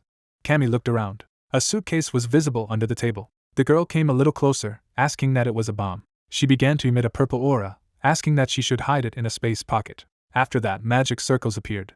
Vines began to appear from the circles. She looked at the roots in fright. Cammy fell to the floor, pressed against the wall. She managed to dodge them. The student took a fighting stance. Red energy gathered on the tip of his finger. The girl shot out a red ball of energy. He attacked the monster's plant. The monster collapsed to the ground. A green mist spread across the room. Cammy covered her mouth with her hand. She looked back behind her. The monster attacked the girl. An explosion rang out behind her. The girl glided, trying to aim. Several charges appeared next to it. Cammy attacked the monster with red blobs of energy. Vines began to appear from the monster's back. The monster bared its fangs. A vine appeared behind her. When she thought that he could not be stopped. Liana wrapped her arms around the girl's leg. The monster dragged Cammy in its direction. He brought it to his mouth. Drool dripped from his fangs. Cammy looked at it with tears in her eyes. The bones tore the monster apart. The girl was falling down. Simon picked it up. The student looked at the protagonist in confusion. The hero asked if everything was okay with her, noting that she first needed to get out of there. The guys were standing near the door. The girl looked at the guy, asking what they should do now. Because the bomb was still there, the guy replied that he would deal with it. Simon held out a wrapped piece of paper, saying that he had another request for her. Cammy was holding a letter in her hand, having heard that it was a note left by the professor, and she should take it and head to the temple to call Lady Neptus and the rest of the professors. Cammy shook her head, pretending that she couldn't just run away and leave him there alone, and heard that she wasn't running away. He put his hands on his girlfriend's shoulders, stating that she was saving them. Tears appeared in the student's eyes. After that, she walked along the corridor. Cammy looked around and said that if anything happened to him, she would regret it for the rest of her life. Simon smiled, replying that he would be careful, and he was counting on her. Cammy surged forward. She cried in her mind, asking Simon to take care of herself. Green smoke came out from under the door. The hero stared at the mist, wondering what the poisonous monster meant. He put his hand into his jacket. Simon put on the ring, asking the prince if he could hear him, noting that he would summon a zombie so that he should appear immediately. A bandaged man lay on the ground. The guy clenched his hand into a fist. A red blob of energy appeared from the zombie's body. He began to rise to his feet. A prince appeared in front of him, saying that he was already thinking about when he would summon him. The hero smiled contentedly. The boy was stretching his hands when he clarified that he had already understood what was happening there, and replied that he understood everything. Simon touched the doorknob when he said that he hated mummy bodies and told him not to complain and follow him. Looking at the boy, the hero asked if he could cope. The blonde man entered the room, indignant at who he thought he was. The undead began to look around, saying that his memories immediately flooded in, noting that he hadn't been in Keyzen for a long time. Something flew out of the monster's mouth. There was an explosion. The prince just looked up. Green roots appeared in front of his face. The vines embraced him, but everyone immediately fell to pieces. The boy stood in front of the monster, asking what the main part was. He opened his mouth wide. Then he grabbed the boy. Simon watched in fright. The monster swallowed the boy. The prince punched through the monster's body with his fist. Drops of blood were falling all around. The boy crawled out of the monster's body. The prince jumped to the ground. Under the table was a suitcase. The prince took it in his hands, asking if it was impressive. A boy was walking in an empty office. This is the educational building of the office on the second floor. Tota looked around. There was a silver ring on the desk. He thought he had lost it. Then he looked under the desk in surprise. There was a black suitcase under the table. The boy asked what it was. Malin walked Mio frozen monsters. There were a few more lying on the floor. The girl picked up the suitcase, saying that everything was clean. Then she closed her eyes and sneezed loudly. Malin put her hand to her mouth, saying that she was about to get sick, asking if she should have even herself into the freezer. A red barrier could be seen above the building. The guys fought fiercely with monsters. Dick covered his nose with a handkerchief and said that, as expected, Kizen remains Kizen, noting that the guy fights well. The apprentice attacked the monster with fire, asking him if he would really give 100 silver for one head. The blonde man pointed his finger, answering that of course, and honesty is the most important thing for a merchant, noting that there is still one left. After that, he headed towards the black suitcase. Dick took it in his hands, said that everything was clean, and everything went away with ease. He looked at the guys who had defeated the monsters. The students looked at their hands with disgust, surprised that it was poisonous. Dick put his hand in his pocket, replying that it was a plant-like monster, and of course it was poisonous. He showed the vials, saying that it was their antidote. The guys were relieved to take them and said that he would live and that they did not expect anything else from Dick. but they looked at him displeased when they heard that one bottle cost 200 silver coins. A huge monster appeared in front of Toto. The boy burst into tears, but the prince attacked the monster. He grabbed the suitcase. After that, he attacked the monster with his foot again. The guy withdrew his fist. Toto watched as the monster was torn apart. He was shaking with terror. The undead stared at the defeated enemy, saying that the zombie prince was doing such a dirty job. He looked back at the boy, calling out to him. Toto raised his hand when he asked if he had a pocket. The prince held out his hand to the boy, telling him to show it. The boy replied that it was a very valuable item. The disciple turned his head away when the prince told him to show him at once. The prince opened a space pocket, putting a suitcase in it, saying that he had dealt with the bomb, and then called out to the guy. The student wiped away a tear when the interlocutor noted that she would give it to him, how it would end, and that he would stop whining. He grabbed his pinky fingers. The undead promised it. The prince smiled as he told him to repeat. They were still holding on with their fingers. The boy also promised. Toto stopped crying, thinking that maybe he wasn't so scary after all. After that, he looked at the interlocutor in surprise when he heard that his uniform was cute. He smiled ominously, telling him to take it off. The hero was standing near the barrier. Simon looked back behind him when he was called. Elizabeth stood behind the knight. The guy asked why it was so late, and replied that it was a nightmare. First fog, and then another barrier. The energy barrier encompassed the entire building. She added that it was a barrier that protected the area of the Kizen freshman campus from the outside world. The hero clutched his head with his hands, hearing that they barely had time and the barrier was already closing. Frowning, he realized that only they could deal with the situation. The guy looked behind his back when Elizabeth said that this was the case. Simon hoped that Cammy was intact. The apprentice ran down the road in the woods, thinking that she had previously relied only on Simon for help. The girl was running among the dense forest. She opened her mouth slightly, noting that this time she had to save him. Then she crashed into the barrier. The girl collapsed to the ground, surprised that there was a barrier in front of her. The student rose to her feet. The energy gathered on the tip of his finger. The girl attacked the barrier. Only smoke emanated from the wall. The student looked at the wall in bewilderment. Then she fell to her knees. Cammy slammed her fists against the barrier, begging to be let in. Cammy cried, not understanding why she couldn't even escape. She recalled how the hero put his hands on her shoulders and said that she would not run away, but save them. The student raised her hand. Then I got back on my feet.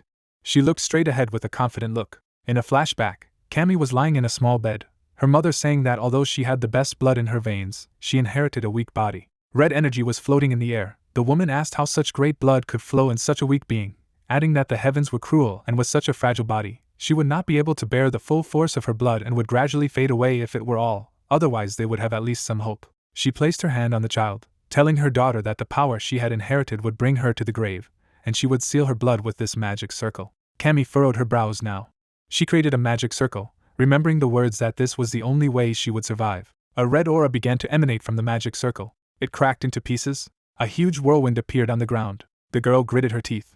Blood began to flow from his eyes. Long claws appeared on her hands. Black wings came out behind him. She straightened them. Cammy's gaze was filled with rage. A dark aura emanated from her hand. The student rushed towards the barrier. The girl struck a powerful blow to the wall. Cammy was tearing him apart. Dust rose from under his feet. Cammy soared into the air through a hole in the barrier. The girl was outside. Elizabeth followed the hero. Simon went down to Kizen. The guy smiled awkwardly, asking what was wrong with Francesca.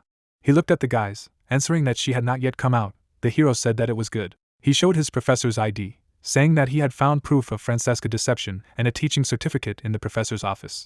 Kizen took the ID when the hero said that Cammy had taken the evidence for the funeral, so now with that certificate, he replied that they would arrest Francesca. Elizabeth raised her hand when she was addressed. Darkness surrounded the hero's body. Fear disbanded when Simon called out to him. The guy put on the armor of the undead. The student went to the door. Kizen held his ID up to the lock. The doors opened in front of the guys. They walked along the dark corridor. Kizen looked around, saying that it was strange and he couldn't feel her presence. The girl went to the window, asking what it was. There was an empty wooden box inside. She noted that it was empty. Kizen looked at the box in bewilderment. He clutched his head, saying that they must have been too late. The student pressed his hands to the glass, noting that when he came there with Lady Neptus last time, she was definitely there. Elizabeth clarified what it was about. He imagined a white cube, saying that it was prima matter, an object that could create countless monsters. They rushed to the exit when Preen added that he thought he knew what Francesca was planning to do to him. Malin threw open the doors for her. The girl was surprised by what she saw. The corpses of monsters lay in front of her. She assumed that someone had already been there. Dick appeared behind him, saying that he thought they had come first. Asking that she had dealt with them, she replied that she had not, and apparently Cammy had already been there. He happily raised his hands, wondering what the Ravager had been dealt with, adding that they had rescued Kizen. But Malin said they couldn't relax until Francesca was arrested. Turning around, she said that it was necessary to go to the broadcasting room and warn the students about the danger. The comrade noted that he had not thought about it. Malin turned the corner, saying that they had to go quickly. If they couldn't convince the workers in the broadcast room, they would have to use force, and Dick begged him to wait. A feather pierced his neck. Someone's footsteps were heard. A sinister smile appeared on his face. CERN leaned over to the guy, telling him to repeat what he had just said. There was an entrance to a cave in the rock. The three went inside. The hero asked what it was. Kizen replied that it was the path leading to the Keyzen command and control room. He frowned, adding that not only can you observe what is happening in every corner of the school, but you can also manage the barrier and the SOS system throughout the campus, noting that Francesca is definitely nearby. Elizabeth looked at him in surprise, asking why he thought so. He looked ahead, answering that this was the best place to use the prism of matter. Simon stared at him, hearing that if he used it here, the whole Kizen would be filled with different creatures in seconds. The guy stopped abruptly. A monster appeared in front of the guys. The guy said that he expected this. On the contrary, many monsters appeared. Kizen noted that they were on the right track. He rushed forward, saying that time was short and they were going ahead. The monster spat cannonballs. The guy dodged the monster's attacks as he moved forward. Then he landed on the ground. Looking around, Kizen asked the others what they were doing. The hero ran swiftly forward, noting the speed. He blocked the attack with his sword. Simon peeked out from behind the blade, thinking that there was no choice but to use dark magic to break through. The hero looked around when the girl called out to him. Monsters were torn apart by cobwebs. She smiled, saying that she would deal with them. The girl was embarrassed, advising him to save his strength for a meeting with the priest. Simon looked around and thanked her, telling her not to overwork. The undead held the threads. Then she shot a web in the direction of the monsters, saying that he was a good man. Elizabeth tore apart monsters. The hero ran after his friend. A light could be seen ahead. They were approaching him. The light was getting brighter. Francesca sat on the table saying that they were late. The professor held the cube and greeted the guys, saying that she was already waiting for them. Kizen gritted his teeth when he heard that he was a stalker, that he had been chasing her for more than a year. Looking at him, she noted that they had not seen each other for a long time. Simon stared at her when he heard that she really wanted to kill him. Everyone looked at each other. The woman called him a witness. The hero looked at the woman with bewilderment. There were bodies lying around. Simon asked why she had done all this. Francesca raised her head, answering that she was from Ethnal and they were from Kizen, deciding that fighting the enemy was not quite common. The guy stared at the woman, saying that this was not the answer he was looking for. Francesca looked at him indifferently when Simon said that even if she was with Ethnal, asking if she didn't feel anything when she arrived at Kizen. Students could be seen on the screens of the monitor. He added that ordinary people lived here. The hero tilted his head, saying, he clenched his fists, declaring that they were her students. He remembered Francesca at the podium. Malin burst into tears. Cammy looked down sadly. The professor looked at the cube, hearing that they believed her, followed her, and respected her, and replied that the lessons were just a cover for her true self. She recalled looking at the students with a smile, saying that even when she looked at those horrible children of Satan himself, she felt nothing. In a flashback, Francesca stood near the blackboard. The woman added that if they thought they saw even a drop of joy or passion on her face, she closed her eyes, saying that it was all just self-satisfaction from how easily she was pointing them by the nose. A slashing attack hit the monitors. Lightning emanated from the screens. The teacher leaned slightly to the side, dodging the attack. Simon held his sword and thanked her for clarifying everything. He looked at her with a menacing look, adding that she had made it clear that she was definitely not worth feeling sorry for. The woman narrowed her eyes. Simon frowned and swung his blade. Francesca raised her hand and many crosses appeared in the air. They headed forward. The hero dodged attacks. The woman dodged the attack, saying that it was a simple attack. Simon touched the blade with his hand. Francesca rounded her eyes. The hero struck a powerful blow. The opponent jumped to the floor. She straightened up and noted that the student was somehow behaving too self-confidently, especially in relation to the professor. The hero looked at her silently. Simon looked at the monitors when he heard that she was going to show him something, since he had come this far. The cathedral was visible on the monitors, and she said that the time had almost come. Francesca smiled ominously. Then she snapped her fingers. The city was quiet. The woman frowned in bewilderment and looked away. The protagonist tilted his head and stated that there would be no explosion because he had destroyed all the bombs she had planted. Francesca was outraged that the guy found and destroyed them all when the lesson hadn't even started. Portals appeared near the hero, and he opened the gate. Bone tentacles attacked the professor. Someone quickly pushed off the floor. Kizen rushed forward. The woman looked at him dumbfounded. He took his hand behind his back and used the primordial blade. Bright sweeps headed forward. Francesca received cuts. Behind her, there were deep footprints on the wall. Drops of blood could be seen on the floor.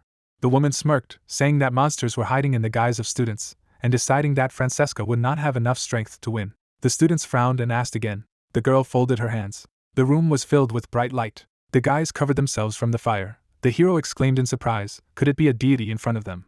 Scarlet hair floated in the air. A smile appeared on her face, and she said her name was Flema. Simon flinched as he looked at her. She revealed that she was one of the pillars that protected Ethnal. The energy enveloped her body. She smiled, and said that in front of them was the Holy of Purification. The saint sat on her knees.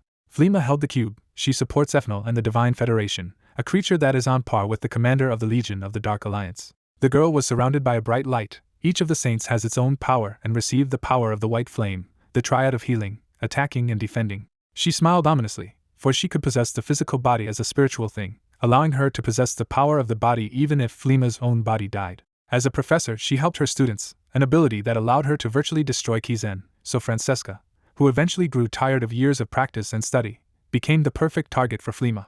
So the girl added hell to the glass after capturing the woman's body. She used her knowledge, strength, and used them to kill Professor Lang. The plan was perfect until the moment the main character intervened.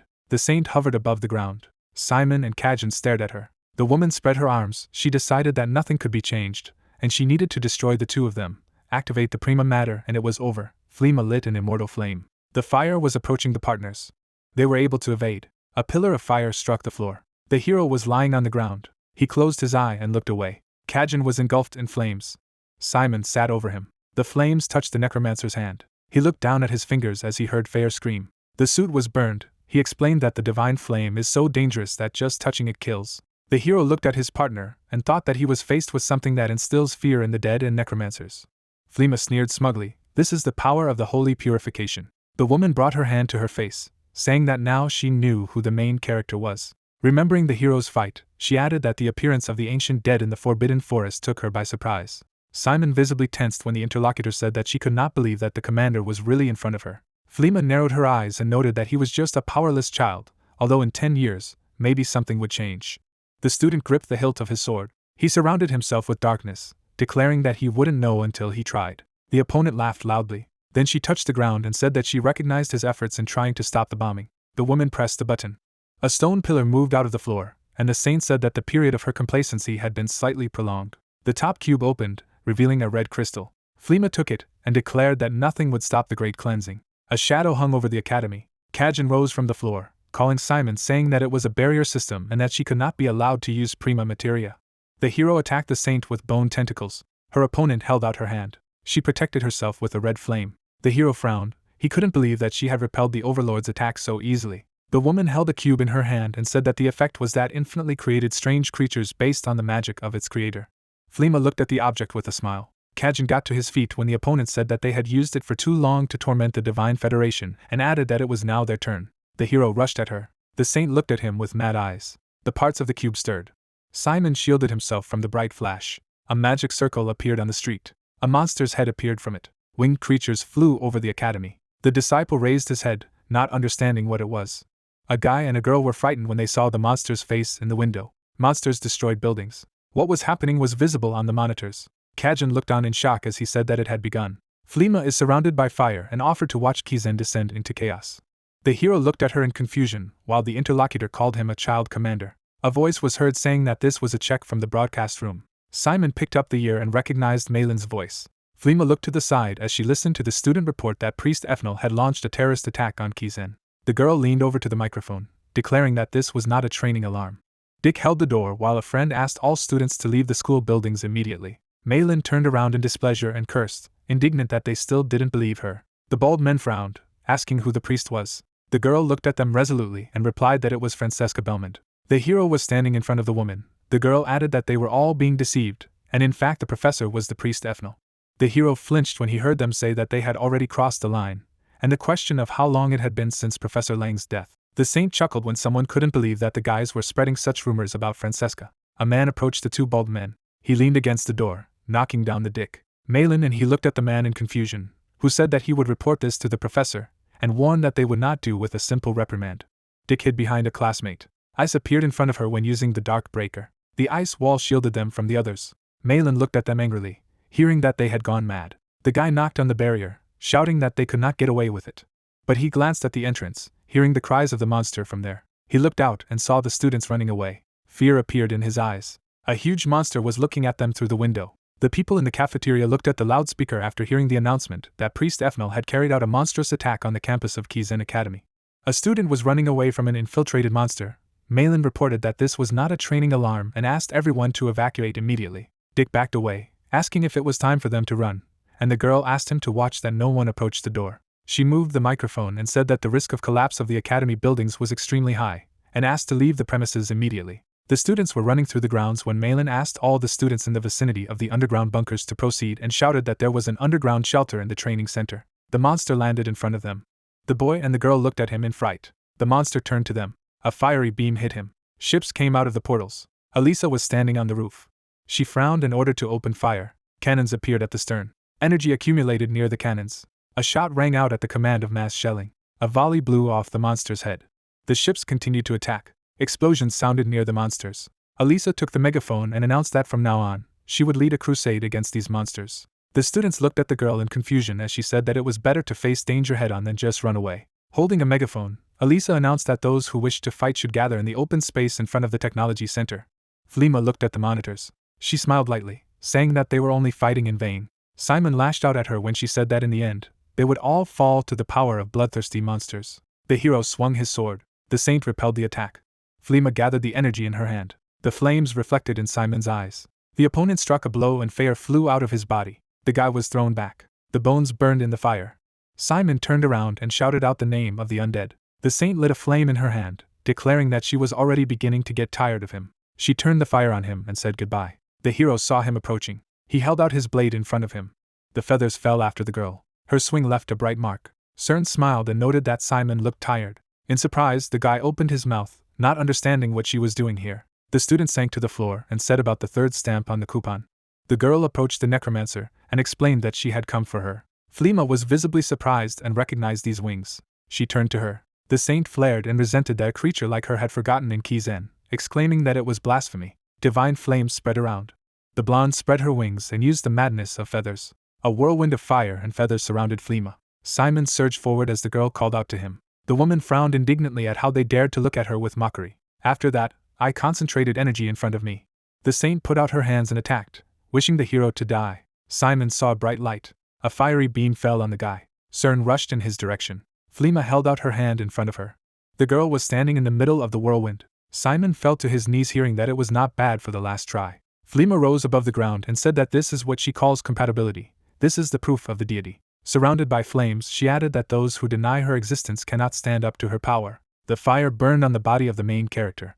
Flema was surprised by what she saw. Simon leaned on his arm. The hero looked up. There was a group of people near the waterfall. They performed synchronized movements under the guidance of a person who claimed that it was a dance of self-awareness, and not a simple set of movements, asking to put all their strength and spirit into it so that their passion and at the same time relaxation of the body could be seen. The beastman waved his arms, saying that passion was important. He continued to show movements. A bright light appeared next to him. The others looked at him wearily. He thanked them for their efforts and added that with their self-awareness, Professor Lang would rest and find peace for his soul, and after a short break, they would continue the next ceremony. Aaron relaxed his tie, muttering that he would need to write a will in advance so that such a ceremony would not be held after his death. He turned to Hongping, who asked how Simon's summoning abilities were doing. The man looked at her and mentally noted that she wanted to find out what the level of the guy was in the summoning theory, answering that the one she assumed. The woman straightened her skirt and asked again. She sat down next to him and said that she had put a lot of effort into teaching the protagonist battle magic. Aaron looked away when he heard that many students had passed through her classes, but he was the first with such great potential. Hongping clenched her fist and said that if she tried hard enough, she could help an uncut diamond become a diamond. Someone's shadow hung over them and someone said they heard the name Simon. Bahil smiled and clarified that he was talking about the same student. Hongping smiled that the cursed professor was also interested in him, adding that she had never seen the protagonist use curses. The interlocutor put his hand on his chest and replied that he expected her words to hit right in the heart. Then he raised his hand and noted that it wasn't that important, saying that the reason Simon didn't use curses was because the young man hadn't found the proper interest in them yet. He smiled ominously, adding that once a student tasted the curses, it would be impossible to forget him. Bahil stared at them, saying that he thought Professor Aaron would flout the rule of student immunity and drag Simon away. He was visibly annoyed, saying that the first semester was not even completed yet, and added that the hero's talent had not yet been fully revealed, so it was too early to talk about the specialty. The colleague clapped his hands and said that the interlocutor cared about the future of the students more than about his own interests, like an exemplary professor. Aaron surrounded himself with an aura and asked him to stop being so cheeky. Bahil smirked and apologized. The trio turned to another person, who noticed that the first-year teachers had gathered in one place. Siage came closer and the others cheered him. The professor stood up, but the old man begged them not to bother, and added that he did not want to interrupt their conversation, Bahil explaining that they were just discussing Simon. The old man frowned a little and asked if they were talking about the main character. He answered in the affirmative and noted that such talents are rare. The interlocutor smiled and asked to be allowed to ask one question. Those present looked at him attentively, and the man asked what they thought the true strength of Simon lay in. Aaron remembered the servant, replying that it was insight. The woman remembered how tense the guy was and noted stability.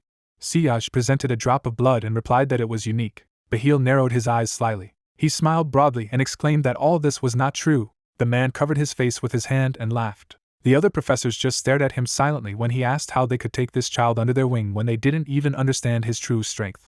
Bahil looked at them carefully and said that it was hidden in madness. Simon was on one knee when he explained that someone who can lose his mind for something holds true potential. The guy looked up. Flema was visibly surprised and asked how this was possible. The guy had a crazy look on his face and exclaimed that now her attacks at least looked like something. The saint clutched her head and shouted why this had happened. She looked at the student in fright and asked what he was. The hero smiled and asked how long Feyre would lie there. Energy began to emanate from the skull. He was filled with darkness when the guy said that if he really was the overseer of his battalion, then let him follow him. The bones began to unite. The spirit exclaimed that the young man could not insult the dead man forever. Simon's hair turned white. Surrounded by white flames, he replied that this was not an insult, but evolution. Feyre recalled how even after being wounded by a sacred spear, the hero survived. Then the guy was on his knees.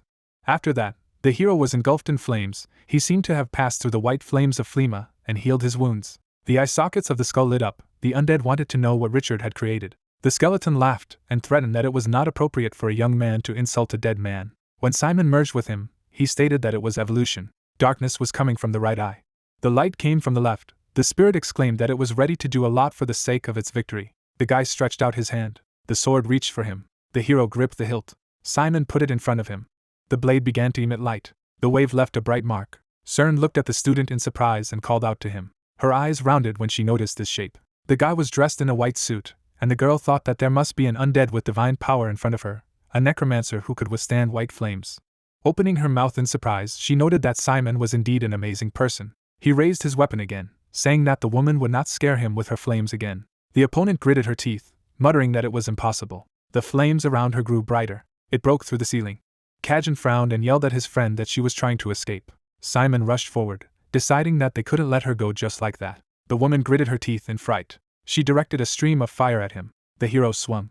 The energy went towards the enemy. The wave reached Flema. Her face contorted. As he watched her leave, he heard from Feyre that she expected to regenerate immediately, and added that there was no point in attacking, just finish her off with his sword of destruction. Simon stared after her. Several feathers flew towards him from his back. Suddenly, the hero has 2 wings. Simon turned to Cern. She waved with a smile and told him to go. The guy thanked her. The student sat down and told the undead that he was going. Then he rushed up. The hero was catching up with Flema. The woman gritted her teeth when she noticed the pursuit. She took her hand behind her back. Behind her, many magic circles appeared. Crosses flew out of them with a death wish. The guy brandished his sword, beating off everything. The students fighting on the ground saw the crosses. Dick looked out the window and clarified that it must be a priest. Malin moved it to look. She smiled happily. Simon repelled the attacks. He raised his head, turning to the enemy. Holding the blade in his hands, he said that her attacks would not even hurt him and suggested that she surrender. Flema was angry when she heard this. A huge cross appeared behind her. The light from the cross became incredibly bright. Simon pulled his sword behind his back. His wave left a mark, and he thought that he was cutting the god himself into pieces. The woman opened her mouth in shock. The cross split into pieces. The masked hero swung his sword and thought that he was cutting the boog himself into pieces. A beam of flame flew forward. The woman opened her mouth in surprise. A powerful blow cut through both the cross and the body. However, the incision immediately began to tighten back. The hero frowned. Bones were flying around and the guy said that he was not done yet. The bones enveloped the hand with the sword like armor. His hand clutched the hilt of his sword, and a sinister voice said that he would destroy it at all costs. The blade was surrounded by a golden whirlwind. The guy rushed forward, using the original form of Simon and Feyre. A bright beam flew down. The blade cut off the woman's arm in mid-flight. Her eyes opened in shock. The body in the sky was surrounded by energy in the form of a cross. The hero with wings thought that he was aiming at the right place, but perhaps this was his maximum. His eyes began to close, with the thought that it was hard, and Feyre asked if everything was okay. The hero in his usual form fell down while the spirit asked him to wake up. Kizen and Cern saw the hero falling through a hole in the ceiling. The blonde threw feathers and ordered to catch. Feathers formed under Simon's body, cushioning the fall. He hovered over the roof as if in a hammock. The girl waved her hand at his face and shouted that now was not the time to relax. Then abruptly the feather sharply stuck into the feather in the neck of the hero, forcing him to wake up. Pulling him out, Simon said that she woke him up. He had a sense of déjà vu, but shouldn't she show a little less concern for others since she was out of the tower, and then thanked CERN. A bright ball appeared approaching in the breach. The hero gritted his teeth tensely. A powerful explosion appeared near the mountain. In the room, among the rubble, a barrier of feathers shone. Holding the dome, the girl asked if everyone was safe. The guys thanked her. Surrounded by radiance, the girl approached from above, saying that she now understood the will of the deity, which meant that there was indeed resistance to the divine power. Her feet touched the floor, and she continued that this would gradually turn into a huge problem for Ethnol. The real reason why the deity had brought her here wasn't just to attack. Simon frowned in displeasure when she stated that she had to kill him. Shining flashes spread from the body of the priestess. She apologized to the great deity for disrespect, for she had given her a soul and a body to follow her divine call. Powerful pillars of flame appeared all around. Flema said that she realized that the reason for the ineffectiveness of her great power was hidden within her. A shadow hid the girl's eyes, who continued that she would judge those who should be condemned. A new arm began to form at her shoulder. Wings appeared on her back. The priestess declared that by the will of the great deity, she would put everything she had on the line and eradicate this evil once and for all. A powerful beam of energy appeared around her body. The heroes covered their faces, standing behind a barrier of feathers. A bright beam of power circled directly in front of them. The girl's shadow fell on them. Kizen asked what it was, and the blonde asked if they thought it was getting bigger. A round red eye appeared on the opponent's body. Red vortices surrounded the body of the winged creature. Turning around tensely, CERN said that this was already dangerous. On Flema's head, a red eye burned like a flame, and she said that with all its strength. Simon furrowed his brows tensely as she addressed him. Surrounded by energy, wings rose and the priestess shouted that she would destroy him. The hero came closer to the surprised glances of his friends. A whirlwind of energy lifted the girl's hair and feathers when she wished for the Necromancer to perish forever in the name of the deity. Simon stared at her resolutely. A radiant magic seal appeared in the air. He protected the hero from a powerful enemy attack. The guy's gaze became surprised. Behind the girl, a golden whirlwind appeared. The white-haired girl was surrounded by shining pixels and said that they hadn't seen each other for a long time. Her opponent turned around, looking at her. Surrounded by radiance, Neptus clenched her fists and turned to the holy purification. With a wild look, Bahil smiled and said that the real strength of a hero is obsession. The professor raised his palm and continued that he was the kind of person who could fully become possessed. Aaron frowned at him and said that he was just pointing out his resemblance to him. The blonde replied lightheartedly that possession was a sign of genius. The professors turned around when they heard something and Honpin noticed that it was noisy outside. Siyaj looked sharply to the side, saying that it was the smell of blood. In the cave there was a cry with the name Kami. Lorraine held the vampire by the shoulders and asked her to wake up. The group of mentors came closer and the old man recognized his student. The trembling Kami was lying on the ground, and the professor asked her not to move, because she was already sick. A trembling fist held a note, and the girl struggled to ask to save Simon and the rest of the students. Sia took the sheet uncomprehendingly and asked what she was talking about. Neptus crossed her arms and said that something seemed to be wrong. She reached out to take the note from the man. Unwrapping it, the rector said that it was Professor Lang's handwriting. Opening her mouth, she read that his assistant was trying to kill him. Bahil and Honpung opened their eyes in amazement when the rector read about Francesca poisoning a man with an unknown poison, subjugating his mind and forcing him to obey her.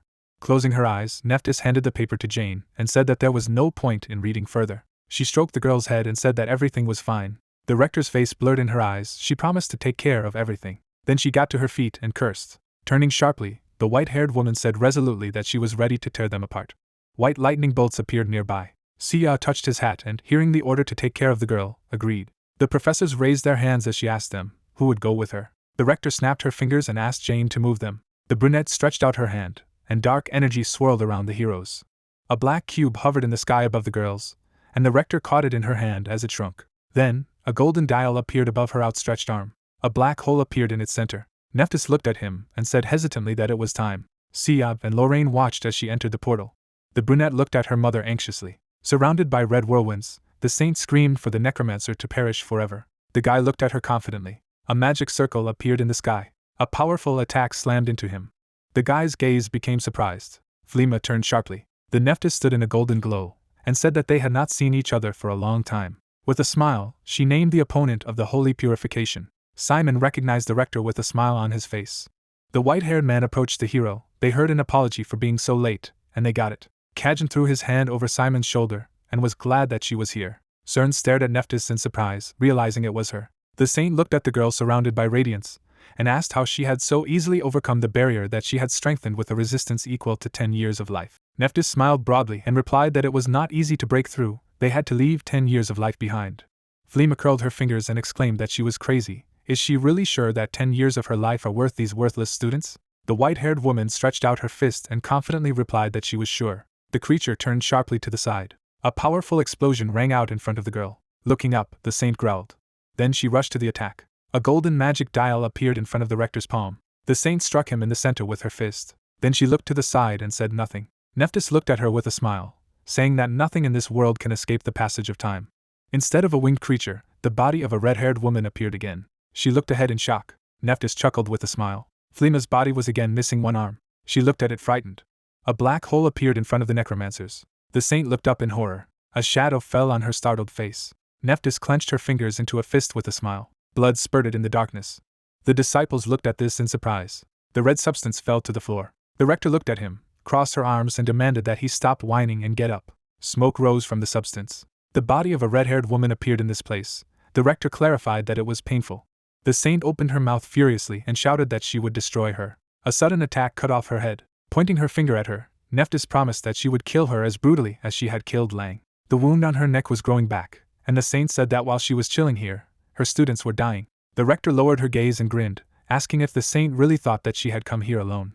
The beam pierced the body of the white monster. The students stood among the pools of blood and said that it was all over. The red-haired man arched an eyebrow in displeasure and said that he felt that there were fewer enemies. Winged monsters hovered over the academy. A white creature with an open mouth reached out to them, and they heard the words that no matter how many you kill, there is no end to them. Suddenly, the boys' faces became surprised. The creature was looking down. The green-haired woman looked at him frightened, and with tears she asked if this was really the end. A bright beam flew down. Hompen quickly attacked the enemy from above.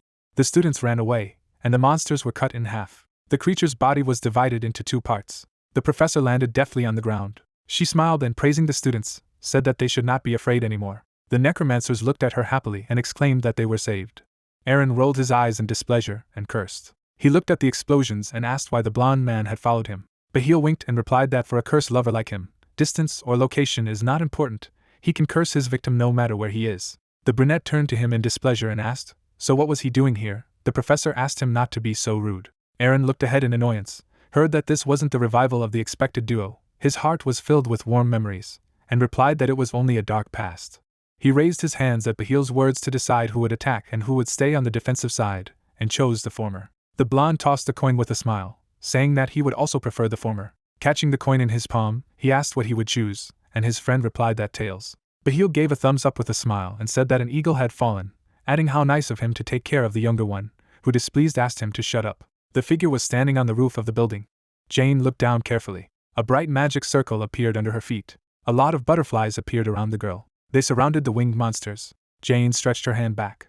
A rag doll appeared in the haze. The professor held up a blade to her, saying that attacking a school using prima materia was cruel. Then, with a sharp movement, she cut off the doll's head. At this moment, butterflies were slicing through the heads of the white monsters. The students looked at this in surprise and were delighted.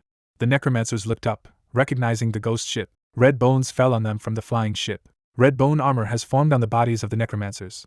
Aaron raised his hand in the air, and the students were lifted onto the ship. The blond man put his hand to his eyes as he looked at this and asked with a smile how he could withstand controlling such a large amount of bone armor. If he specialized in curses instead of summoning, then he would be of a higher status than he is now.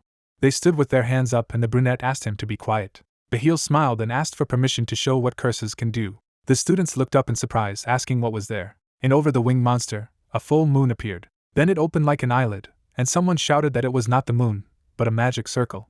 A huge red eye hovered above the monsters. This is the eye of the jellyfish that belongs to Bahil. The man snapped his fingers with a sly smile. The monsters turned to stone and crumbled. The students watched in admiration as the stone wings fell. The blond man closed his eyes and asked with a smile how his comrade was doing with his technician. A vein bulged on Arrow's face, and he demanded that the petrification be removed from his shoulder or he would kill him. The blond man laughed, saying that he was also hit. His stone eyes burned with red flames. Blood was flowing from below and a loud scream was heard. Neptus smiled as she looked at this. She looked at the figure engulfed in flames. Then she covered her smile with her palm and asked how she felt about it. The saint stuck out her tongue in agony, and the rector wondered what it was like for her to burn alive, to be torn apart by a curse from the inside and blood magic, which was the easiest. A magic circle appeared under the wooden figure. Then it went out along with the flames. The shining tower of the Ethnal headquarters on the Sky Island. Fleema opened her eyes. Then she abruptly sat down on the floor and screamed. Then she shifted her gaze to the side. There was a gray heavenly gate in front of her, and the saint realized that she had returned. She looked up wearily and thought with relief that it was finally over. A nun and a guard ran up to her, shouting her name. The woman reached out to her anxiously and asked what had happened, since she had returned to Ethnal so suddenly, and demanded that His Holiness be contacted immediately. She opened her eyes in shock and exclaimed that she had to hurry. The Witch of Death was coming. A golden collar shone around the girl's neck. The question was heard, "What is it?" The golden rope around his neck tightened. She reached up, forcing Fleema to her feet. Sienna cracked behind the frozen woman. Then it collapsed, exposing darkness. A large blue eye appeared in it. Fleema opened her mouth and screamed, begging to stop. She was pulled up. Clutching the rope with her hands, the red-haired woman asked to stop. There was debris in the gray sky and a cry was heard that she was a devil in the flesh. The woman looked ahead in surprise. Then she looked around and called to Fleema, frightened. Neptus stepped her heel on the saint's head and asked if she thought she would escape with teleportation magic. She was just wasting her own time. The white-haired woman smiled and asked if her rival would continue to try to escape. The red-haired woman opened her mouth, and her eyes rolled back. In spirit form, Fleema rushed away, thinking that she had no choice, she had to leave this body. Surrounded by a red glow, she thought that she would never forget this humiliation. Frowning resolutely, the saint decided to find a new body and destroy Kizen. The bars were reflected in the surprised eyes. The girl hovered in the air behind the bars, not understanding what was happening. Fleema was locked in a golden cage. She grabbed the bars and asked how this was possible, since she was not in a physical body now, but in a spiritual state. She glanced back in fright when she heard the voice. A huge Neptus approached the cage and ominously said that the form, which the priests call the incarnation of a god, has the same essence as the cleansing of the soul in Kizen. Holding the cage with the saint in the palm of her hand, she continued that she knew how to deal with it. Neptus smiled. The undead appeared behind her, and she said that she was waiting for her to give up her physical form and move into a spiritual state. The red-haired woman opened her mouth in horror when she heard that she could now truly kill her. A plea for mercy was heard. Death behind Neptus swung its scythe. Fleema screamed with tears in her eyes. A room with a bunk behind a curtain. Simon opened his eyes as he lay in bed. He turned his head when he heard the words that he had woken up. Lorraine sat beside her, peeling an apple. She closed her eyes when she heard the hero's question about the purification deity, and replied that Professor Neptus had destroyed her. The hero sat up on the bed and asked if everything was all right, the girl answered. So that he does not worry.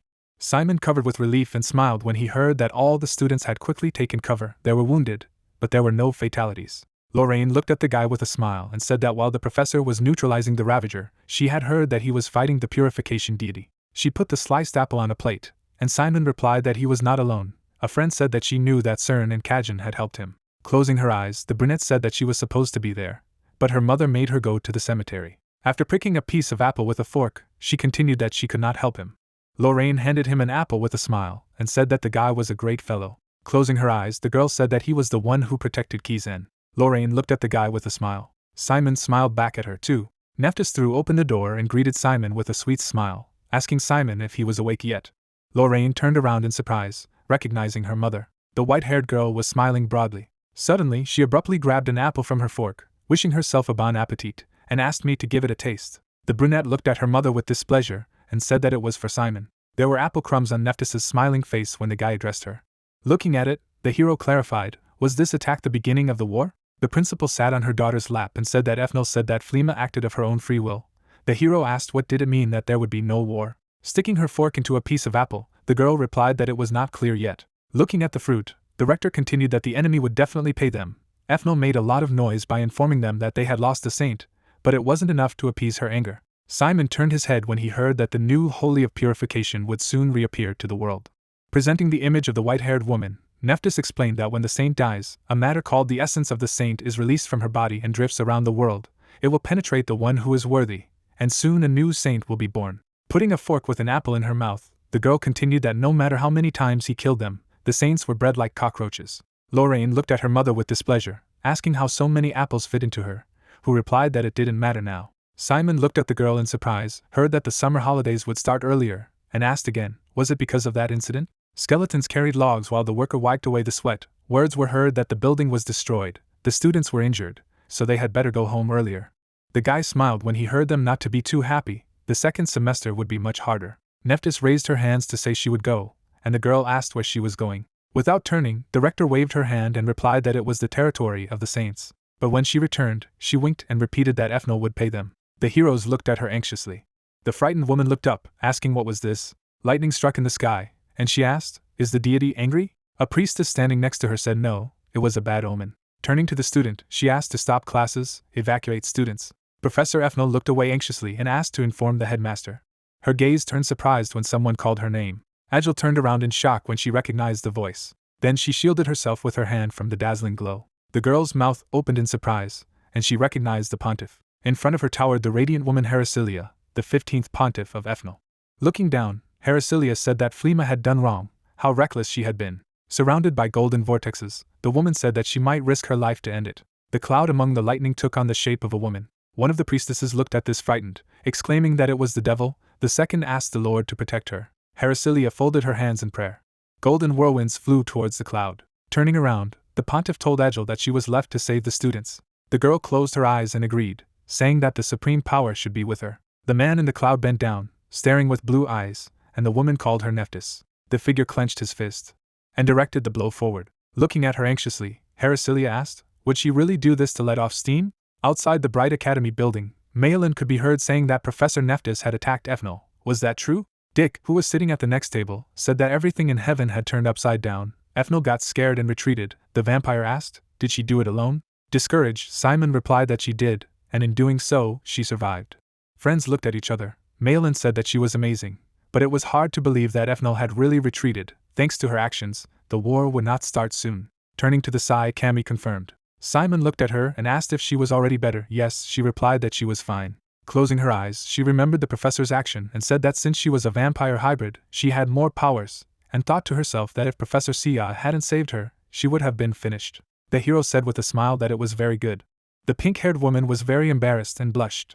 At the blackboard stood Jane, who asked everyone to take their seats. She has an announcement. The embarrassed vampire was lying on the desk, and the professor said that because of the incident, the holidays would begin earlier. The students at the tables looked at the professor when they heard that classes, battles, final exams of the first semester would be included in the schedule of the so-called unified second semester. Jamie raised her hand and asked how the combined second semester differed from the regular semester. Resting her hands on the table, Jane replied that the combined semester classes would be more practical and less theoretical. Standing at the table opposite the students, she said that they could consider it a rehearsal for military operations. Her fingers held the chalk. She continued that they would move on to the most important task for the holidays. The hero looked down. The professor slapped her hand on the inscription and said that it lay in the power of the great war against the priests. Standing, she said that, as she had said before, the lessons would be focused on practice. Hector crossed his arms, listening attentively to the fact that they understood that a battle with the saints was inevitable. Looking ahead, the professor said that during the holidays they should think and reflect on what their strength was in this war. Simon looked down at his palm, contemplating his strength. Suddenly he saw the hand glow. The glow in his palm grew brighter and brighter, and a sound was heard. The guy was discouraged, quickly hid his palm in his pocket, and when asked what it was, he replied that it was nothing. Putting his shining palm in his pocket, he himself was discouraged to wonder what this divine power was. The girls turned to the hero, Malin saying that he was acting strangely and looked excited, and Cammy added that he was kind of pale. Simon replied with an awkward grease that it was a little hot in the office. Cammy agreed in surprise. The light was shining through the fabric of his pocket. Simon wondered what was happening to him. Looking down anxiously, he thought that maybe he had experienced too much divine power during his battle with the saint. The hero sat tensely, putting his hand in his pocket, and thought that if someone saw him doing something like this at such a time, he would immediately be thrown behind bars and recognized as a spy for Efnel. The guy imagined himself in prison, his subordinates, parents, and thought that everyone would get under the distribution, even his family. Remembering Anna, he thought, what if everyone found out who his mother really was? He also recalled his father's apology for not saying that he could not enter the royal palace. Looking down tensely, the guy thought that his father said that he couldn't get into the territory. That must be the case. Hector sat in the back while the guy thought about what kind of madness this was and how he could stop it. The blonde looked at the hero attentively. Suddenly, the glow on the palm of his hand disappeared. Simon looked at his hand, mentally asking, has this stopped? His eyes widened with the realization that he needed to know how his mother controlled this power. Before he was caught, he needed to get home as soon as possible. Kizen looked back when he was called. Simon approached him and thanked him for the semester. The white-haired guy shook the hero's hand and said that he was lucky to have him as an opponent. Putting his hand on his friend's shoulder, he told him not to be afraid. He would not tell anyone about what he saw, and the hero thanked him. Looking at the guy, he said that they would see each other next semester. Kizen waved his hand, answering vaguely, and wished him a good vacation. The hero walked down the dark corridor, thinking that he would stop at the ruins before heading home. The skeleton stood with his arms crossed, The guy, thinking that Fair was saying that he would look for information about the next ancient dead in the jungle of creeks in the south of the kingdom, and said that if it was dangerous, let him call immediately. Coquettishly put her finger to her lips and said that she was looking for a way to increase the number of spiders in the insect tomb. Prince led the zombies. He decided to focus on controlling the dead zone, which required attention. Simon waved at them and thought that although everyone had their reasons, no one seemed to want to meet his parents. Cammy waved her hand with a smile and called out to her comrade. Malin asked why he was so late and hurried him up. Throwing his hands behind his head, the guy asked if he had collected all the luggage, and he confirmed, saying that he was leaving for a month. He needed to do business. As soon as everything was over, he would see his father. Malin winked as she straightened her hair and said that she would return to the tower to clear everything of monsters in the new season, and at the same time take care of the physical training she lacked. A joyful Cammy clutched the straps of her backpack, saying that she wanted to see the senior graduates. As recommended by Professor Siage, she wanted to know how to control the blood of a vampire. A girl with blue hair asked the guy what he would do. Simon closed his eyes in a smile and said that he would just be at home, help his father with his work, and thought to himself that in fact he would need to urgently deal with this topic with divine power. He imagined his hands engulfed in golden flames, and thought that if he learned to control it, perhaps he could get clues to his strength in the Great Holy War. The hero turned around when he heard the announcement that the teleporter was ready. The students whose names would be called should go forward, and heard his name. The blonde smiled and wished him a good flight. Touched, Cammy wiped away a tear, saying that she would write to him. Malin winked and said that 2 months would fly by in an instant. Simon turned to his comrades with a smile when he heard that the postponement was beginning and said that they would see each other in 2 months. A 2-story house appeared in front of him. Entering the room, the hero said that he was at home. One room in front of him was empty. The guy turned around, asking where everyone was. Richard peeked out a little anxiously, recognizing his son, and he asked where his mother was. The man imagined a woman lying in bed. Her eyes were shut. Simon ran into the room anxiously, asking what was wrong with her, if his mother was okay. Anna looked at her son with a slight smile, saying how he had grown since their last meeting, but the hero asked what was wrong with her. The woman put her hand on her son's palm and said that there was nothing to worry about, just an exacerbation of a chronic disease that she had been suffering from for a very long time. Arching his eyebrows, the guy asked again. Richard put his hand on his shoulder and explained that he had received the medicine from a secret supplier from the sacred territories, but there had been a hitch. He imagined the figure of a woman from the clouds and said that the sacred territories had recently been attacked at the highest level. The woman lying in bed asked her son not to worry. Her friend said that she would bring the medicine tomorrow. In a room with a wooden ceiling, a request was heard to leave and let his mother rest. The man put a cup of tea on the table. Simon sat at the table, anxiously saying that the only medicine that could cure her was in the sacred territories. What was she suffering from? Richard interlaced his fingers and was silent. Sitting at the table opposite, he said that the time had come. He knew that his mother had been a priest in the sacred territories, but she was not an ordinary priestess. Simon opened his mouth in surprise. The man imagined the appearance of a smiling priestess, and said that his mother's name was the Saint of Miracles. The guy's eyes widened in surprise, and he asked again that his mother was a saint. He imagined a girl kneeling in prayer and heard that Anna was one of the 7 saints of Ethnal. A radiant orb rose from the girl's chest. She risked her life to extract the essence of the saint from herself. Everything went well, but the price was her illness. Folding his hands in front of him, her father told her that there was no way to fully cure her at the moment, but thanks to the Federation's medicine, she could live. Simon stared at him in silence. Sitting opposite at the table, he said that he also had a question. The man was surprised to hear his son ask if he was the battalion commander. Richard looked down and asked if Neptus had told him, to which he heard that he had. Looking at him confidently, the hero said that now he was also a commander and had inherited his battalion. The man opened his mouth, but said nothing. But then he closed his eyes and asked what about Fair. Simon replied that he was released from the contract. Everything was fine with him. Richard interlaced his fingers when he heard that Urs and Prince had joined them as well. The hero opened his mouth and responded when his father called him by name. Looking at him seriously, Richard said that there was nothing wrong with it as long as he didn't regret it. The next morning, the hero stood in the forest, resting his hands on his hips, and said that he had not been here for a long time. He remembered how his father had waved his hand and said that his friend Anna, who was bringing the medicine, lived not far from here. The roads were confusing. Could he meet her and bring her to them? The guy was sitting on a big rock and said that the guests were from the Federation. I wondered what kind of person it would be. The white-haired girl had a hood on her head. Simon noticed her approaching him. Behind the girl's back was a huge backpack. He said that a white cape and a backpack just as her father described. The hero rose to his feet and greeted him with a smile. However, a sharp blow immediately flew at him. Simon looked at the leg flashing in front of his face in surprise. He managed to block the kick with his hands. The girl looked seriously with yellow eyes. Answering her leg, the guy said that there seemed to be a misunderstanding. The stranger continued to stand on one leg. She tightened her grip on the straps of her backpack and said that he was a necromancer. Her leg stomped the ground as the guy tried to stop her. A powerful blow threw him back. Simon squeezed his eyes shut, crossing his arms in front of him. There was a globe surrounded by radiance above the priest's palm, and he thought that he was using martial arts. He needed to talk first. The guy's eyes widened in surprise. Golden whirlwinds of power flew forward from the ball. In flashes, they scattered around him. Then they hit the ground nearby with a blinding beam. The hero was on one knee and understood that there would clearly be no conversation. The girl folded her palms in a prayerful gesture. Opening his eyes, the guy realized that this was the prayer of the priestess. A large magic seal appeared above the girl's palm. She stretched out her palm, applying an exorcism. A bright flash appeared. Then the figure of the guy disappeared in the blinding beam. A huge explosion ball appeared in the forest. There was a slight smile on the priestess's lips. Everything in front of her was covered with smoke. Suddenly, the palm of a guy appeared from it, who said that it hurts a little. The girl's gaze became surprised.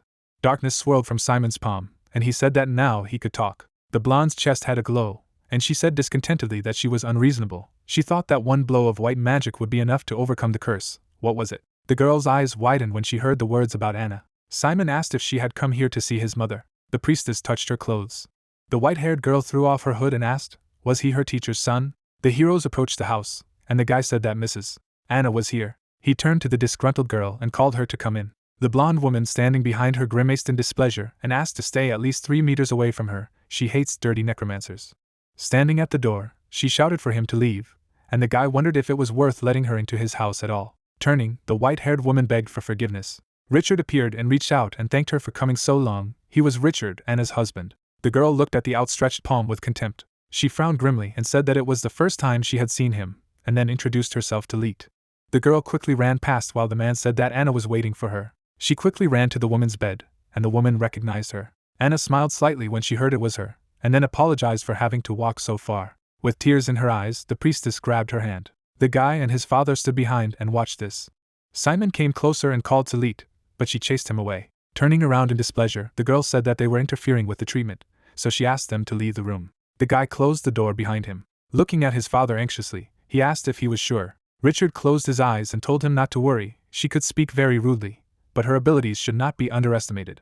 Looking down, Simon said if she was part of Ethno, but her father interrupted by saying that she wasn't just an Ethno student. The girl put her hand on the woman's body, applying healing, while her father said that she was the best applicant, and certainly the best of the first-year students. Leet opened her eyes, and the man continued that from now on she was his most formidable rival. The girl's satisfied face blushed sweetly. Anna gently stroked her head, and a couple of hours after treatment, her mother regained her strength. There were appetizing dishes on the table. The woman was carrying a huge bowl of salad with a smile and said that the dinner was very modest, but she asked for help. Looking at the various delicacies, Simon said that it was an immodest dinner. Mother put the dish on the table and said that since Simon was at home, and she was meeting Leet again, she decided to try a little harder. The priestess glanced at the guy with displeasure, who said admiringly that he had not eaten homemade food for a long time. Closing her eyes, she said irritably that eating at the same table with the necromancer, her appetite had completely disappeared, even with such a feast. A woman sitting next to her at the table asked for food until it cooled down. 2 forks pierced one piece of meat. Leet furrowed her brows in displeasure. Anna returned to her and asked why she did not eat an omelet with tomatoes. She loved it so much. She replied that she would be now. The girl was holding a spoon with a radiant look, exclaiming how delicious it was. This was the best omelet in her life. Happy Anna touched her cheek with her palm and said that she was glad to hear such warm words from her. When the plates were empty, the words were heard that she was very full and thankful. Leet said that she would wash the dishes, but Anna objected, because she was a guest. Very well-fed Richard was holding on to his full belly. The words were heard that she had not yet recovered, and the girl wanted to help her. The characters looked at each other when Anna said that it would be nice if she washed the dishes with Simon. The guy handed the girl a wet plate and asked her to dry it. His fingers grimly grabbed the other edge of the dish. Displeased wiping the plate, the girl asked, "Is he the special number 1 in Kizen?" The guy confirmed the next plate. The white-haired woman pursed her lips and frowned and suggested that they finish with the dishes and have a duel outside. Simon stared at her, remembering Jane's words that the most important task for the holidays was to improve one's strength in the fight against the priests. Closing his eyes, he exhaled, saying that she was the one who saved her mother. The white-haired woman slyly grinned and asked, "Is he afraid?" Simon turned to her indifferently and said that he wanted her to know that he was not quite a normal fighter. Would she be able to cope? The girl was indignant, asking what he thought of himself. The figure behind called out to the two of them. With a fake smile, Anna asked if they would share what they were discussing. A full moon shone in the dark sky. The hero carried a couple of cups and apples on a tray. The mother in her room was talking nicely with the student. She stroked the happy girl's head.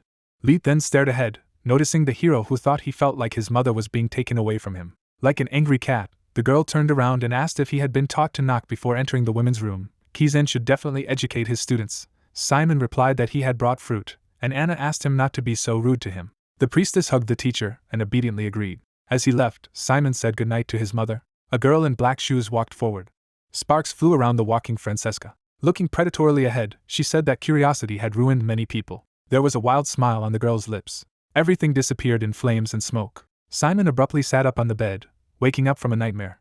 He stared ahead, realizing that it was just a dream. Then he threw back the blanket as he stood up and asked why it was so hot here. The guy peeked out from behind the door. Flames swirled in the room. Looking at it in surprise, the guy realized that it was Flima's white flames. But Neptus had killed her, hadn't they? The guy turned abruptly to the side when he heard the girl calling for the teacher. With a frightened look, he opened the door and called his mother. Anna floated in the air, surrounded by white flames. The unconscious woman was surrounded by flames. Opening his mouth in horror, the guy screamed, calling out to his mother. Suddenly, a hand fell on his shoulder. Richard pushed his son aside and asked them both to step back. The necromancer furrowed his brows as he created a seal. A portal began to open in space. A coffin-shaped space appeared above the floating Anna. From Richard, white seals flew forward. They surrounded the woman lying in the coffin with ribbons. Opening his mouth, the man apologized to his wife and asked him to be patient for a while. The man joined his palms, surrounded by darkness, and applied the seal. A narrow strip of light fell on the woman's face. As a result, the flaming figure was imprisoned in a sealed coffin.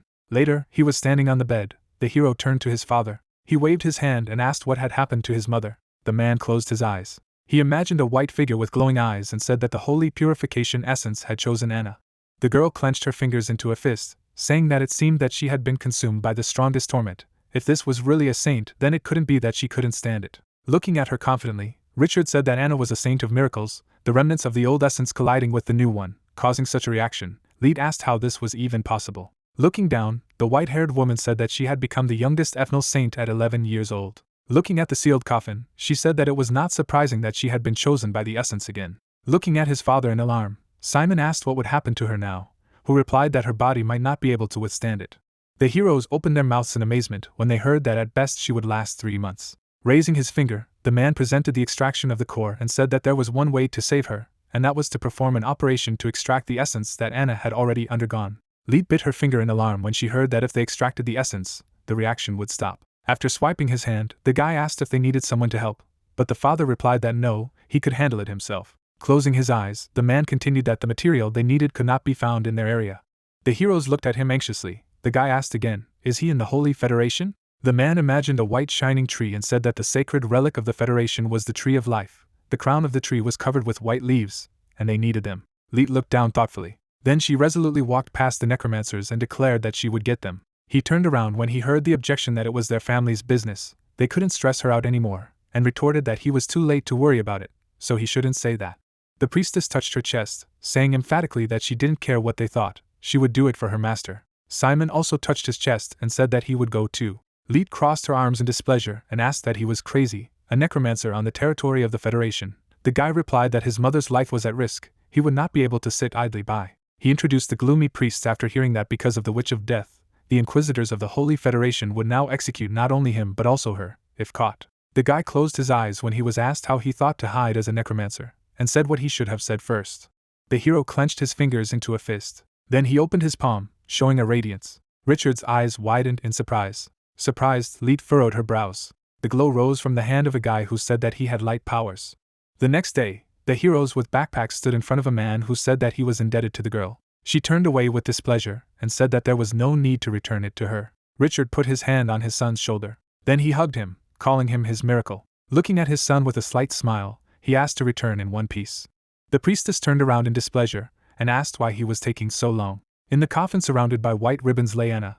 Simon thought that he and Leet had gone to the Holy Federation to get medicine for his mother. Leaves scattered around the man. The girl turned around, asking why it took so long. She had to hurry up to catch the wagon. Simon looked back, thinking that he was one of all the Kizen students. There was a slight smile on the guy's face. He continued the thought that he would spend the holidays in the most interesting way. That was the end of the first season. Carts drove through the desert. A man in a hooded cloak held the reins. Leet was lying on the floor next to the guy and displeased told him not to even exhale next to her and not to inhale the air that she exhales. She looked embarrassed, saying that if he touched her with even a finger, he would die on the spot. A couple of hours ago, the carriage was driving along a forest path. Looking ahead, the priestess said that before crossing the border of the Federation, the broker would give him a priest's apprentice card. Simon sat across from him, having heard that in order to avoid suspicion from the Inquisitors, he would have to try very hard and keep himself within the basic etiquette of a priest at all times. Crossing her arms, Lead asked to show her sacred power. Raising his hand, the blue-haired man mentally called her out. However, there was no glow above his palm, and he wondered why. Because of nerves?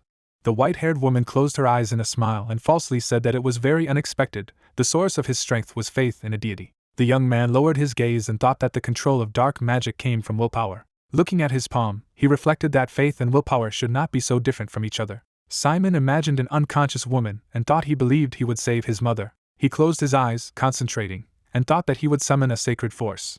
The dark-haired guy did not open his eyes, thinking that he would be in a sacred federation. A spark of light appeared above his palm. He decided that he would do everything he could. Leet squeezed her eyes shut at the bright glow. The guy held a shining ball above his palm and asked if that was enough. Leet stuck out her finger, exclaiming that he had succeeded. Then, she angrily clenched her fist after hearing that the deity was just a lie and asked what he said. Simon looked at the glow of his hand with a smile. Then he clenched his fingers into a fist and said that she had proved it.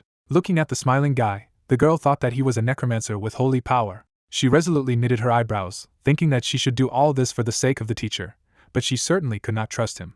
The priestess sat tensely in the carriage across from him, thinking that if he acquired the knowledge of white magic, Ethel would suffer in the future. The excited girl clenched her fingers. Then she opened her mouth, saying that the sacred power is given only by a righteous and blessed deity. There must be a reason for him to carry this power. The yellow-eyed guy stared at her silently. Sitting opposite, the priestess told him to promise her whether he believed in the deity or not, whether they would become enemies in the end or not. Looking at him resolutely, Leet continued that by using white magic, let him not deviate from the right path. Simon nodded and said he promised. The heroes looked to the side, hearing the request to get ready to leave. They drove up to the fortress gates. The coachman said that they had arrived. The guys entered the building with the sign of the pub. Looking to the side, Simon asked if they would meet the broker here, and the girl confirmed. He sat down at a round table, looking around, and said that the sun was at its zenith and there was no one outside. Holding the outstretched menu, the guy asked. She said that she was the best in her year of study. Looking ahead, Leet heard the question, what specialty is she applying for? Touching her face, she replied that she had long since decided that she planned to specialize in the study of sacred beasts. Introducing the light castle and the house logos, the guy heard that in Ethel and other schools of sacred magic, students study 9 subjects: blessing, sacred mechanics, medicine. These disciplines are called the main spheres of Ethel: blessing, divinity and healing. There are 4 more subjects such as holiness, beasts, spirituality and battles, studying the spirit of sacred beasts, spirit guide and holy combat.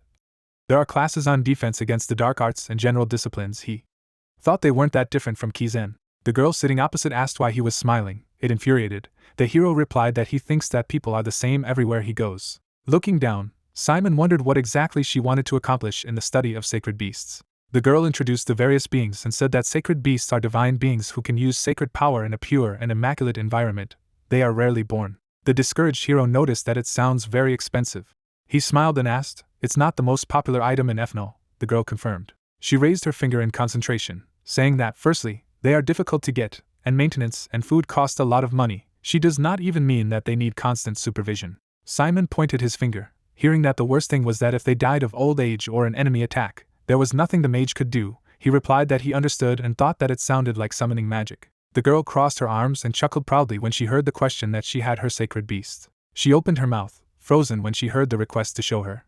Leet held the glass and said it was funny. I took a sip. She said that he asked very easily. She almost agreed. She then pointed her finger at him, exclaiming that she was the number 1 student of Ethel, and he was the number 1 Kizen. They were enemies. Slamming the glass on the table, she exclaimed, "Does he think she'll show him her full strength so easily?" The guy sitting opposite him, discouraged, said that he did not intend to insult her. The white-haired woman furrowed her brows when asked what about the exchange. Looking at her confidently, Simon said that if he showed her something first, she would give him information of equal value. Crossing her arms, the white-haired woman agreed, and mentally decided that she would not show him anything. She opened her mouth in amazement when the guy announced that he was the battalion commander. Then she stood up, leaning on the table, hearing that it was her turn now, and asked not to joke like that. Opening her mouth wide, she shouted that it was a lie, that he was a battalion commander at 17. If he were really a commander, Ethel would already know about it. Looking at her in confusion, the hero said that it was true, and heard the demand to prove. In response, he only smiled and said that she owed him information in return. He calmly sat opposite the disgruntled girl and said that if she did not want to show, they could disperse here. Leet closed her eyes. A shining magical seal appeared in front of her, She said that talking to it was like drowning in a swamp. A white creature flew out of the seal. Looking up, Simon realized that it was a dragon. The pet sat on the girl's shoulders, and she laughed from the tickling, naming him Ran. The dragon licked the girl's cheek. She heard the question. His name was Ran, and confirmed. With a sweet smile, she stroked the pet and asked if he was happy to see the sacred beast. Looking at her, the guy repeated the name of the pet. The girl smiled and stroked him with her finger. Then, the dragon's gaze became alarmed. After that, he flew sharply at the hero, opening his mouth. Simon looked at him in surprise when he heard that the sacred beasts were very sensitive to dark magic. However, the dragon sat good-naturedly on his shoulders, and the guy asked why he was so cute. Ran licked the necromancer's cheek, making him laugh. Leet arched her eyebrows, thinking that she thought the beast had detected traces of dark magic in him and was about to attack. The happy guy was laughing with a pet on his shoulders. The girl put out her hand and called Ran here. However, he ignored her, continuing to sit on the hero's shoulders. As a result, Leet literally tore him off the guy's body with a scream so that he would not pretend that he did not hear her. The hero smiled as she pushed the pet into the portal. Then the girl pointed her finger at the interlocutor with displeasure and demanded to prove that he was the battalion commander.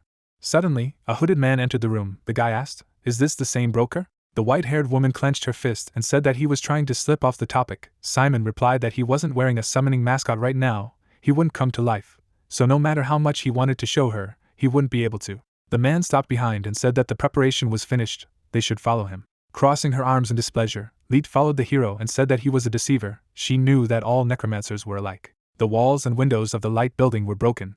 The man handed the hero a card, saying that this was a temporary identity card for staying on the territory of the Federation.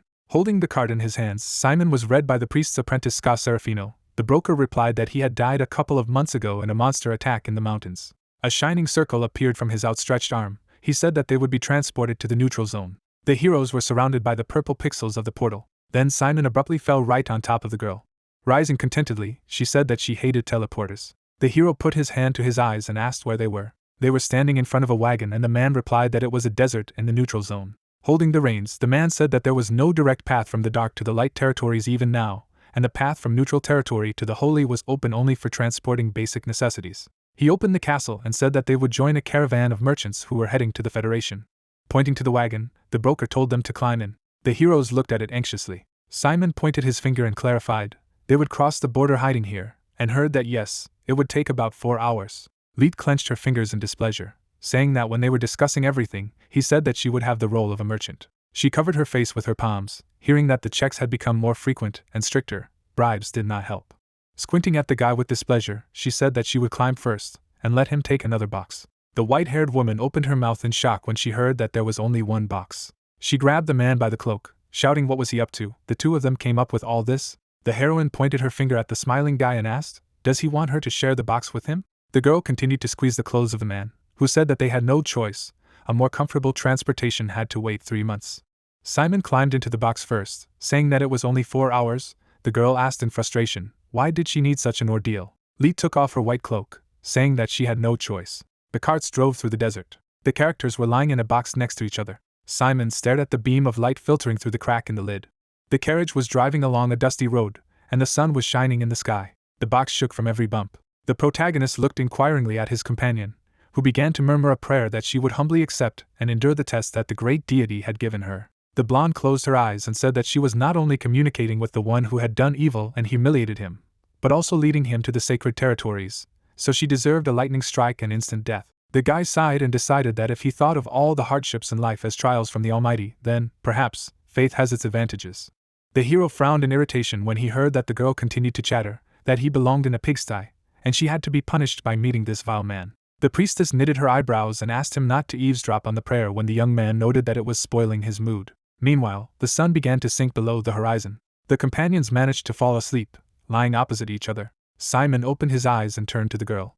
She narrowed her eyes and asked what was wrong. The brunette looked at her carefully and asked how she met his mother. The interlocutor clenched her hands to her chest and held a pause. Leet frowned and said that it was too precious a memory to share with the necromancer, but since he was her son, it was possible to tell it. She remembered the burning settlement, and said that the place where she lived was a small mountain village on the border of sacred and dark territories. The undead attacked people, and the girl added that, naturally, it was on the border that priests and necromancers often clashed with each other, and it was their village that a group of dark ones decided to attack, who had recently lost their commander in a battle with priests. Leet remembered her parents locking her in a closet, asking her not to come out until they told her to. The woman smiled with tears in her eyes and said that they loved her more than anything in the world. After that, her father swung a shovel to attack the skeleton that had entered the house. He hit him on the head, but the next ones arrived. The man was pierced with a sword, and his wife reached out to him in horror. She ran up to her husband, and at that moment the skeleton raised the weapon above her head. The girl, hidden in the closet, saw all this through the crack, covering her mouth with her hand. The bodies of her parents were lying on the floor. The whole village was ablaze, and dead people were lying in the streets.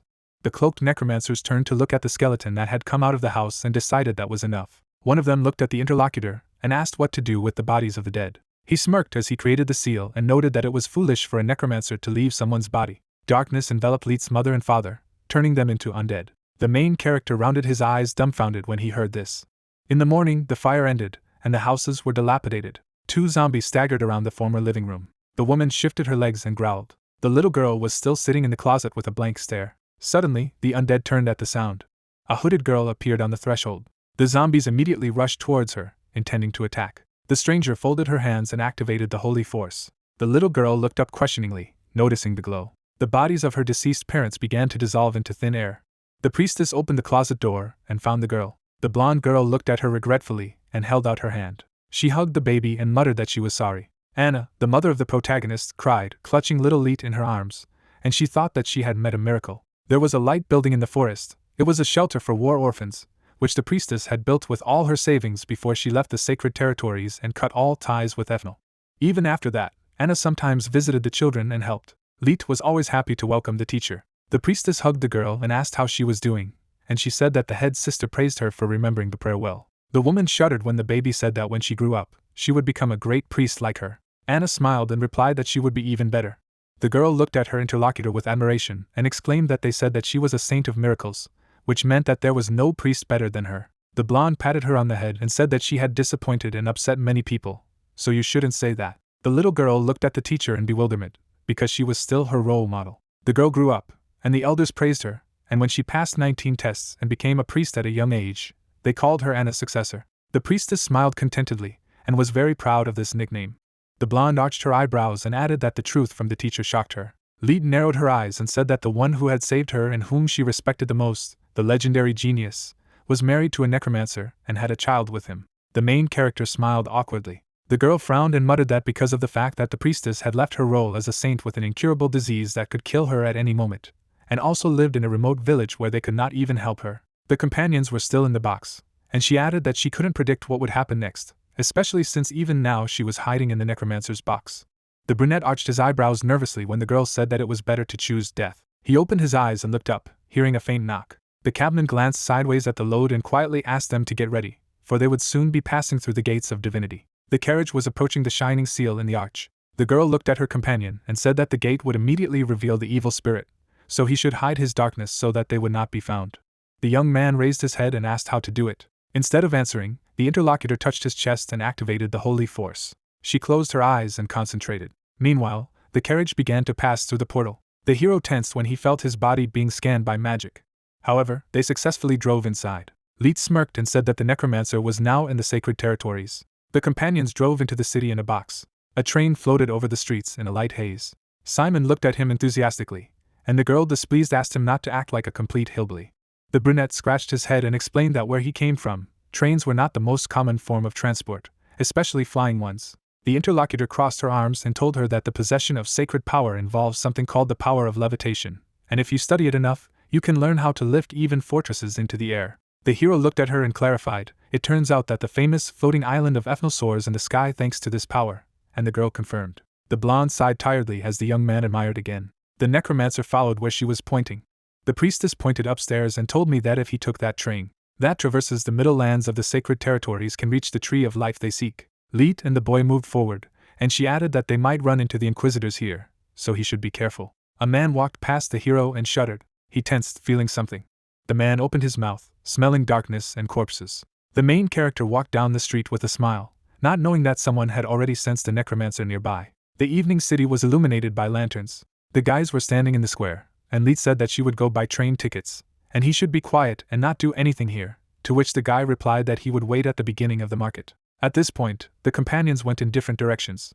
The necromancer walked through the busy square. The brunette turned to the merchant who called out to him. The man folded his hands and greeted the guy, offering to purchase a commemorative mask for the sacred festival. The main character looked at the goods with interest, thinking that he might need to hide his face. He pointed to one of them and specified the price, to which the interlocutor said that its cost was 5,000 forms.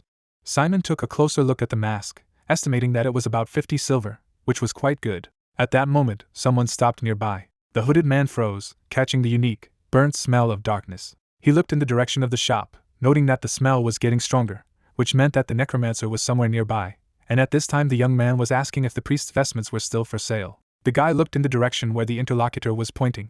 The merchant demonstrated clothes for 2 million forms, which amazed the hero. The man turned his clothes inside out. Then he demonstrated Simon again and said that it could also be worn as a jacket. After that, the seller stretched out his hand and released some mana to show how to change the color of the robe. The main character appreciated this and, putting his hand in his pocket, said that he was taking it. He handed the merchant a bag of coins. The brunette immediately tried on the new outfit, and the man noted that it suits him very well. Suddenly, a stranger behind him drew a weapon and exclaimed that he had found the source of the stench. He frowned and promised that he would catch the young man. After that, he struck sharply, but the necromancer managed to dodge.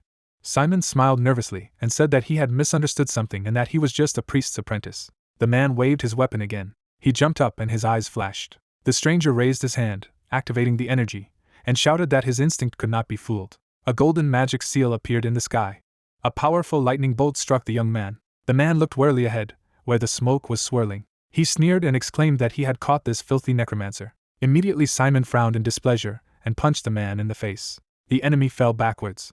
The guy shook his brush and repeated that he was not a necromancer. Leet crossed her arms in time for the fun and asked what he was up to. She looked at the man lying on the ground and reminded him that she had asked him not to do anything. The young man pointed to the attacker and replied that he was the first to start, but the priestess pulled him to the station, saying that it was time to catch the train before it got even worse. The guys hurriedly left. The man stood up. He gritted his teeth as he applied the healing, and strained that he would not miss this necromancer. The brunette looked ahead with admiration. They arrived at a spacious station, and the operator's voice announced that the train was about to depart, so the passengers should take their seats. Leet glanced at him with displeasure and asked him to stop behaving like this and climb up already. Inside there was a luxurious interior with a red carpet. The employee at the ticket office glanced at the man in the cloak and asked why he would get on this train if it was not under his area of responsibility, to which the man said that a necromancer had boarded there. The inquisitor knitted his eyebrows and said that in the name of the holy deity he must be caught and punished. The interlocutor was tired, leaning on his arm and thinking that this idiot would start chatting about his sense of smell again if he asked something else. The man folded his hands behind his back as the worker mused that he couldn't just be chased away, since his father was a high-ranking inquisitor. The administrator made a note in the journal and said that this time he would make an exception and put his name on the list, but if he asked to get off the train, he would not get away with it. The interlocutor grinned contentedly and promised that this would not happen. A light was burning in the window of the house. The girl was writing a letter to the main character. Cammy blushed and asked with a smile how the young man was doing. Her wings fluttered slightly behind her, and she wrote that they spent time together all the time at Kizen. The girl thoughtfully poked her hand on her lips. She closed her eyes and at first wrote that she missed her, but immediately corrected herself to the fact that she was a little lonely now. The pink-haired woman closed her eyes and sighed. Cammy remembered the old man and reported that she spent a lot of time in the laboratory of the student to whom Professor Siage introduced her. Someone came into the room just as the girl was asking the young man how he was doing at home. She turned around when the man asked if she was writing a letter. Walter Hahn, a student of Professor Siage, smiled and asked if he could take some blood from her. The student rolled up her sleeve and agreed. The brunette stuck the needle in and asked if she was writing to the guy she was talking about. The vampire blushed and nodded. The girl looked away embarrassedly. She looked out the window, wondering if everything was fine with the main character. There were trains on the platform, and passengers hurried to take their seats. Glasses of wine stood on the compartment table. There was even a desk with all the supplies for work or study. Simon followed the blonde, never ceasing to admire everything, and asked where such luxury came from. The entrance to the room was open, and the young man asked if there should be a door, to which the girl assumed that she had been removed because of the checks of the inquisitors. Simon looked at it, and asked if even trains were being checked. The priestess nodded and said that lately the cult of the Bloody Paradise, or whatever it has become much more likely to steal and kill civilians, so the checks have become more frequent. The hero took the book and smiled when the interlocutor added that therefore he needed to control himself and remember every word of the Holy Scripture. The train set off. He quickly began to pick up speed. Bluish lights flashed on the rails. Having taken sufficient acceleration, the train took off. Some citizens watched as transport cut through the night sky. Simon looked out of the window and was delighted. Then he went to the mirror and muttered that there really were a lot of amazing things in the Federation. The young man leaned his hand against the cloak. His color darkened from the use of force.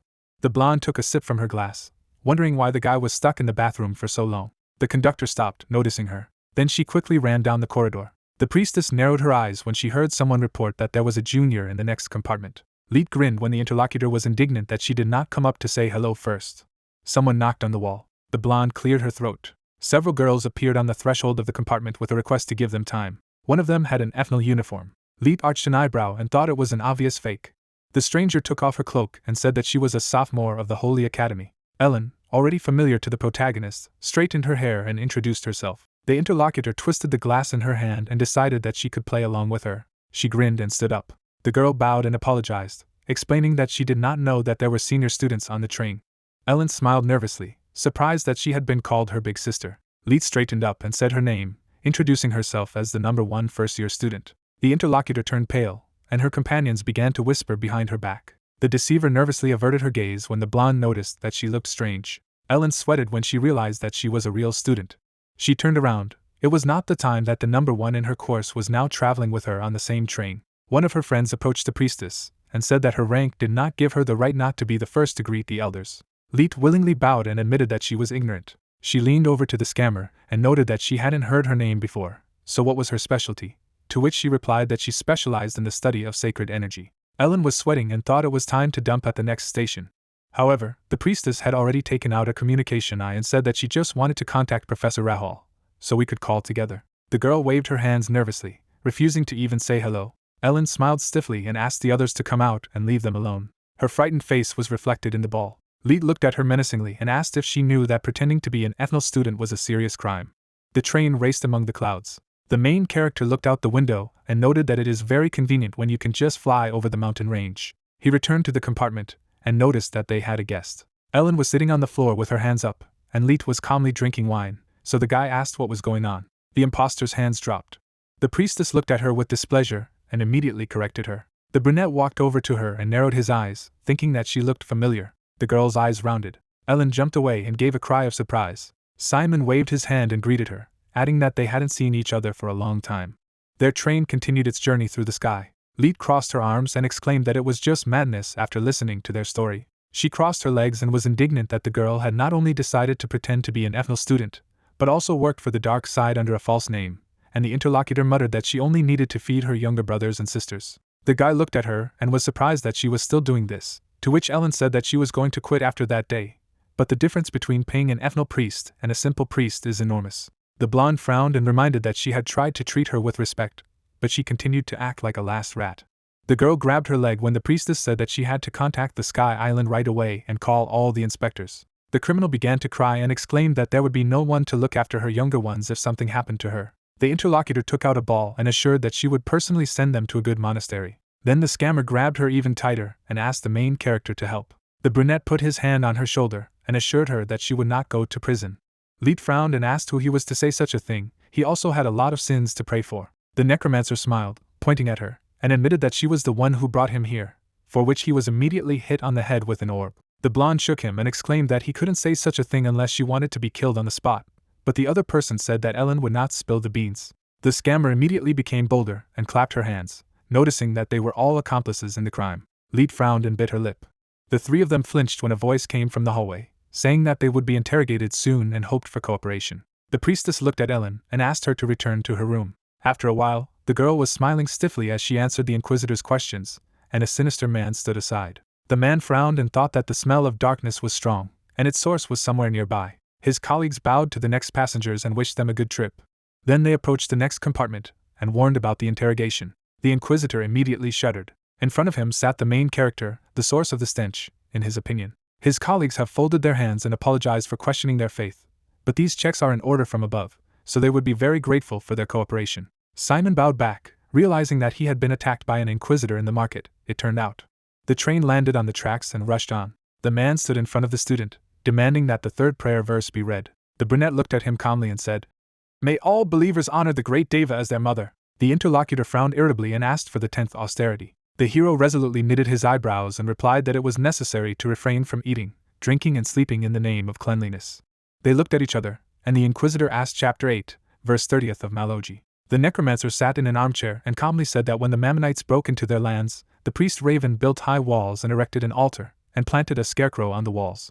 The Inquisitors looked at him in surprise when the young man added that the deity who lived thanks to his faith had turned the scarecrow into sacred soldiers, and the Mammonites fled in fear. Leet glanced sideways at her companion and thought that this scary guy had managed to memorize the entire book in a couple of days. The man gritted his teeth in irritation.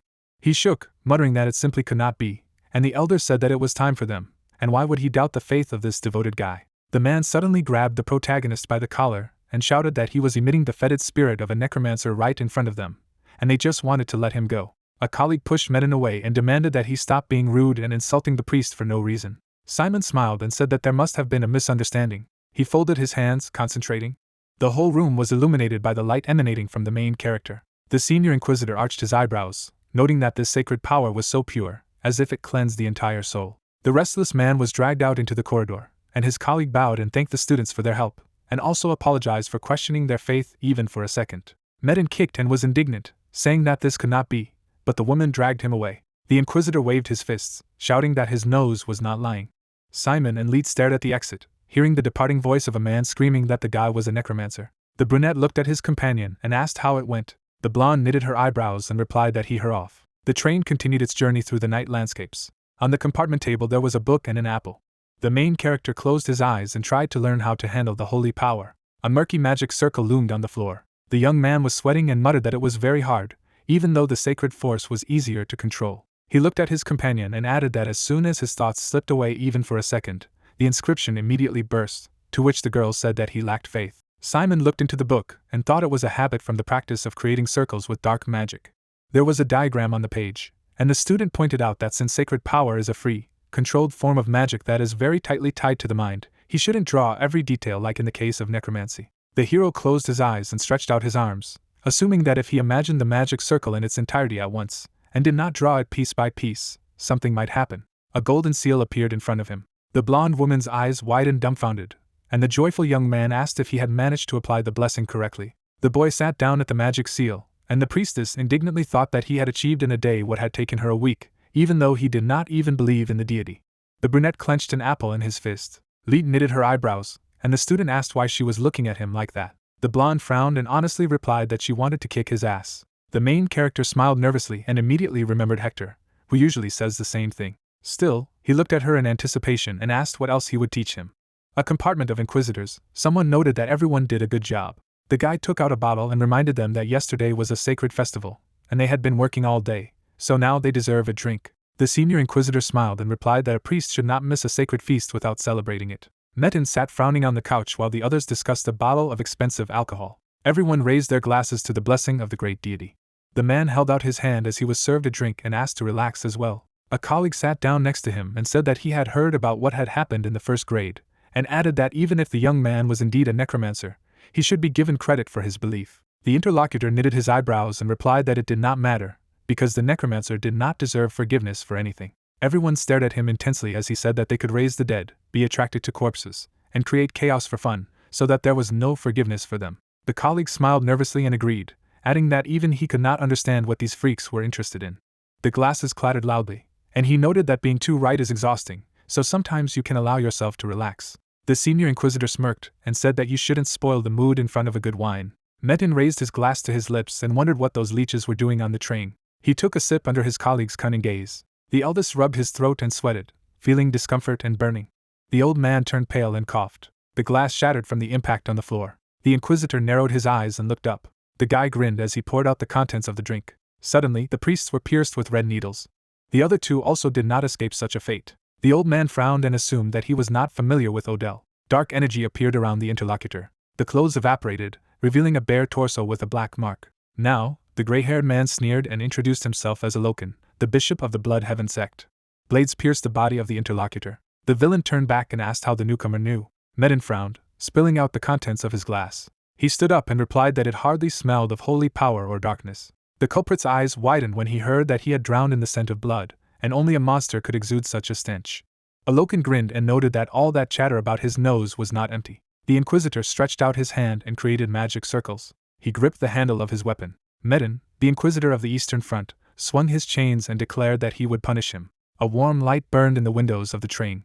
The main character demonstrated the golden circle to his mentor. The blonde frowned and asked how he learned all the charms so quickly, To which the young man replied that as soon as you get used to the sacred power, everything goes like clockwork. Leet unceremoniously slapped him in the face. The student stared at her questioningly and asked why it was, but instead of answering, the girl suggested that he use healing charms and heal himself. The brunette smiled, taking his hand away from his cheek, and exclaimed that now it did not hurt at all. He smirked and said that the priestess was an amazing teacher. The interlocutor turned away and reminded that if he was caught by the inquisitors and tortured, he should not say that she taught him. The hero smiled nervously and laughed. Suddenly, the young man's eyes widened, feeling an ominous energy. He raised his hand and looked at the exit, and his companion asked what was the matter. Leet frowned when the necromancer replied that he had smelled blood. The guy knitted his eyebrows and added that the smell was so bright that it was even bad. Medon fell backwards and hit his head. Alokan turned away and claimed that he was a weakling. The bishop opened the door of the dining car, where the passengers were having dinner. He waved his hand, splashing blood. People looked at him in bewilderment. Splashes fell on the face of the old man in glasses. Suddenly, his head exploded, frightening his neighbor. The villain stood at the entrance, looking at the bloody fireworks. The windows of the carriage were flooded with blood. In the next compartment, Ellen was playing cards with her friends. She turned around, feeling a vibration. The girl knitted her eyebrows and asked what it was, and one of the girls added that the train seemed to slow down sharply. The priestess looked out the window and said that the direction had also changed.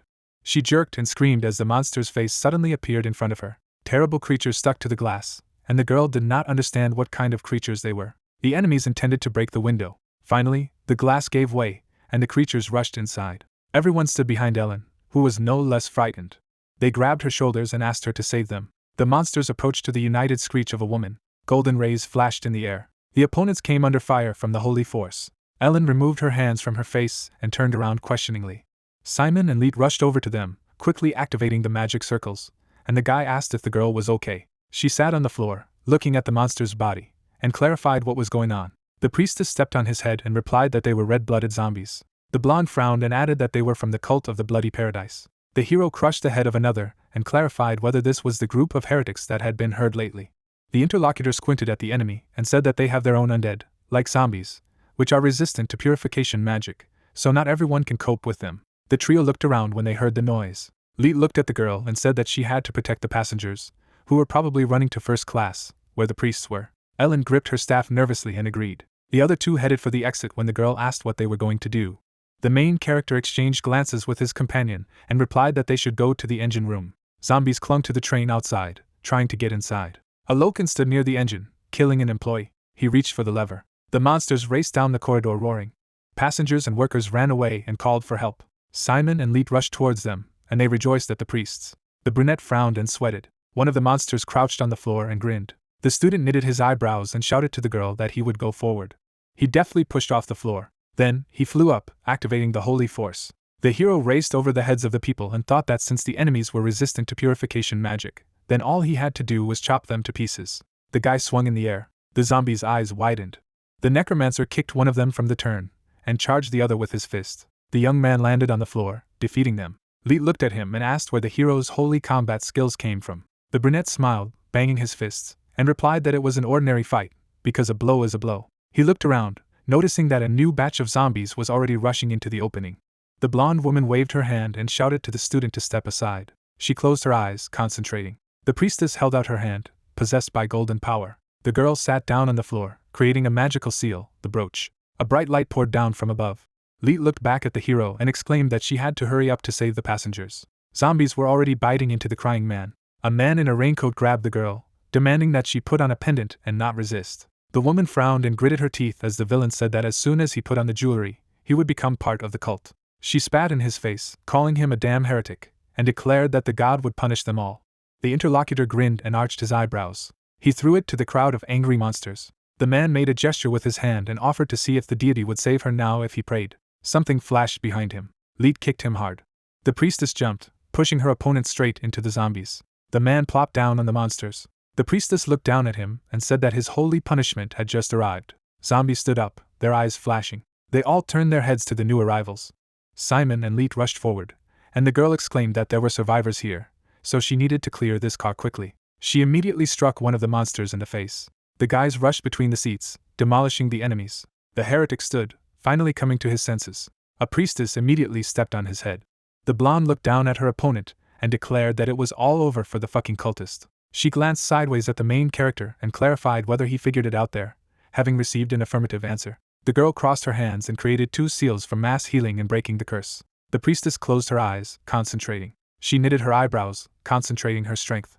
A bright light engulfed the space and the bodies of the passengers, healing them. Simon opened his mouth in surprise, thinking that it was not just a wound, but the cause was a curse, but the girl instantly healed him. The brunette looked at the passengers who stood up and decided that this was to be expected from number 1 in the ethanol. The blonde woman stretched out her hand and activated the general stamina charm. She knitted her eyebrows and said that she had cast a protective blessing, so they were saved from the zombie attacks, but only for a while, so it was time to go back.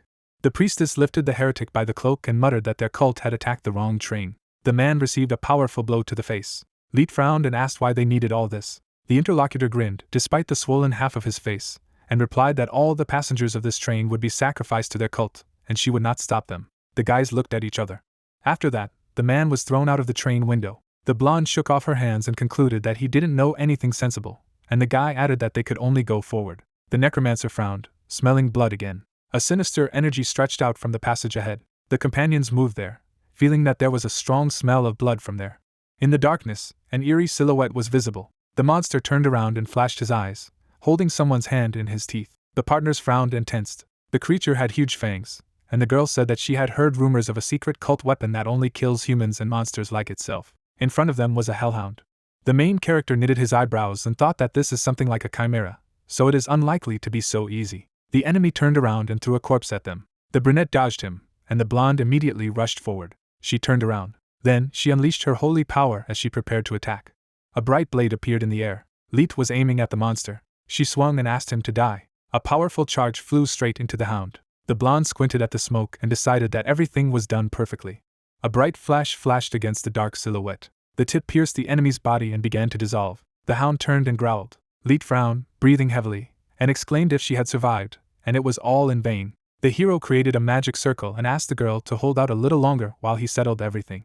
The young man narrowed his eyes and muttered that this monster had to be caught. He stretched out his hand to the corpse. The priestess tried to hold back the onslaught of the enemy with a golden dome, but it gradually cracked. Simon put on the ring and ordered Prince to grab the crown and fly here. Then he put the signet to the corpse's forehead, and the girl indignantly shouted that this was not the time for jokes, although the guy explained that this was how the summoning technique worked.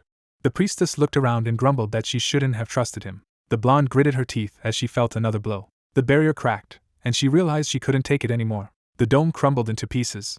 The priestess leaned back and fell on her heel. Her eyes rounded. The monster swung its clawed paw, but then something flew into his side. The girl opened her eyes, covering herself with her hand. A golden crown flashed through the smoke, and a disgruntled voice noted that he was always summoned if he only tried to rest. The boy held the monster's paw, blocking its attack. Prince looked back at the owner and asked if he should start with this dog, and the hero nodded. The eyes of the undead turned golden. Bloody zombies immediately climbed out of the windows. They crawled into the car from all sides.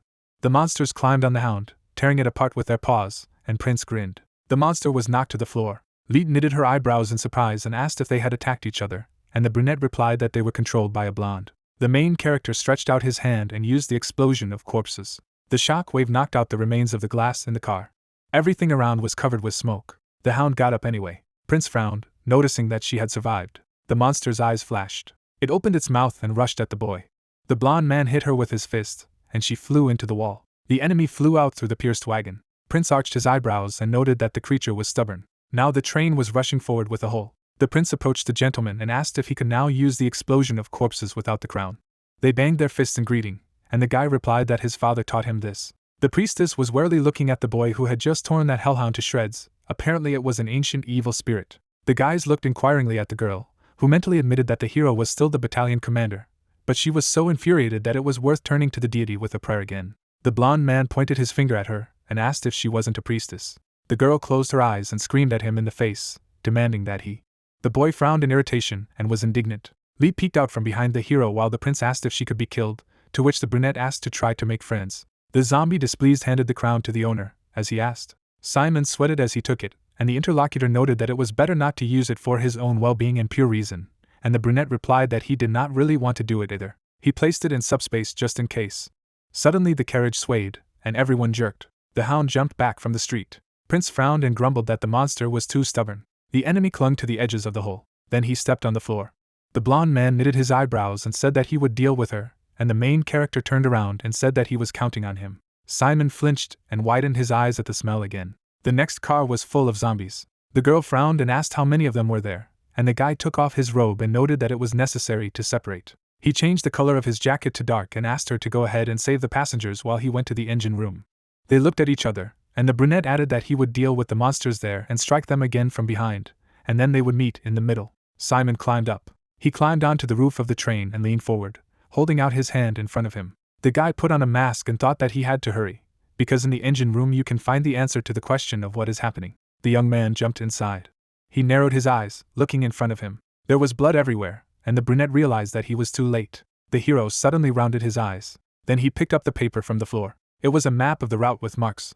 Simon frowned and noticed that the train was not following its original track. He turned around and decided that he had to find a way to stop him. On the sofa sat the Inquisitors with their bellies pierced. Their chief had received the most wounds, and the young man thought that they had not even had time to fight back. The guy looked at the bodies and assumed that one of them turned out to be a traitor. He flinched when he heard a sound nearby.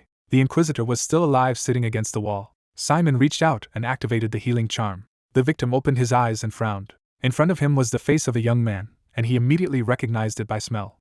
Metin looked at him and asked why he was saving him, since he was trying to kill the guy. The Necromancer looked at the Inquisitor silently. Then he silently handed over the bottle. Then he got up just as silently. Metin looked at the young man and reported that the Bishop of the Bloody Paradise was with them on the train. Simon stopped, having been advised to watch for drops of blood. The student approached the hole in the car. He covered his face with his hand from the smoke and wind. Red drops flashed in the air nearby. The hero hurried to jump back, and immediately there was an explosion.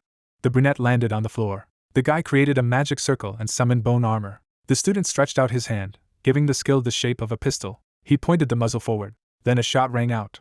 The opponent stepped forward and asked if it was a necromancer. Alokan smirked and said that it would be a truly amazing surprise to meet him in such a place. He narrowed his eyes and introduced himself as the Bishop of the Blood Paradise cult, and then asked why the guy was fighting against them if he was a necromancer. The main character pointed a gun at him and replied that innocent people suffered because of their actions. He fired, saying that the cultists were just terrorists. The opponent suddenly built up muscles, accepting the attack. The shells pierced his body. After that, the bones fell to the floor. New fibers appeared from the muscles. They formed appendages with a sting on the bishop's back, and he noted that the young man was still studying. The man splattered blood, saying that every step the guy took gave him a chance to attack. The hero dodged the drops. Blood crashed into the door. Simon took aim and reloaded. He frowned and assumed that all the enemy's strength was concentrated on blood magic, but it wasn't that simple. A red liquid swelled behind him. The tip thrust forward, hitting the young man. The student grabbed his hand and cried out. The enemy loomed menacingly over him. He waved his finger and decided to give him advice as a professional in their business. A red seal appeared above the brunette's shoulder. Alokan narrowed his eyes and said that when you fight a blood mage necromancer, the moment you get wounded, you're a corpse. The young man gritted his teeth as he received another blow to the wound. The liquid dripped onto the floor, and he realized that it was the magic of bleeding. The villain grinned and said that the guy would not be able to stop him, so he would wither and die. However, the man immediately stopped smiling and frowned when the interlocutor activated the treatment. A golden magic circle appeared in front of the hero, and the wound began to heal. The bishop tensed when he saw the holy power and exclaimed that the guy was a necromancer. Simon held out his hand to create seals and ordered the gate to be opened. Bone tentacles rushed towards the enemy. The man grabbed them with his bare hands. He squeezed the appendages. The rivals stood opposite each other, and the villain asked if the young man really thought that he could stop the Bishop of Blood magic with such simple spells. A bright light flashed in the air. A golden beam pierced his body. The girl stretched out her hand and muttered that her way here lay through real hell. Leet frowned and asked why she had to watch the hero try to dispose of this piece of meat. The man sweated and gritted his teeth at the sight of the student from Ethnal. Alokan frowned and wondered what the hound was up to. He looked away. Clawed paws stepped on the ground. Prince rode the hound, striking it every now and then, and laughed. The boy frowned, demanding that the monster just die. The bishop's eyes widened, not understanding where they had all come from. He gritted his teeth until he gritted and sweated. A red magic seal appeared next to him, and the man said that it was time to show them the full power of blood magic. The blonde looked in their direction questioningly. The hound's body was covered with blisters. There was an explosion, knocking the prince away, and the monster's body was sucked into the seal. Alokan opened his mouth, gathering dark energy. A terrible creature looms over the main character. The priestess arched her eyebrows and asked what kind of filth it was. Simon narrowed his eyes and explained that it was meat armor, a technique to protect blood magic when flesh was entwined around the body. Alokan seems to have grown together with the hellhound and become one with it. The blonde summoned the divine beast and noted that it was still just a piece of meat. She gripped the handle of the weapon that had emerged from his mouth and added that the meat had to be cut. Leet pulled out the sacred blade. The opponent turned to her. The priestess pointed the blade at him and asked if the heretic was ready to die. In front of Leet is a ferocious monster. She generates a stream of powerful energy in her hand. Frowning, he begins to attack in a rage. A bright whirlwind of light energy rages around her. The strongest stream hits the monster. A giant crack appears on the body of the ferocious mutant. The opponent reacts to what is happening only with a smirk.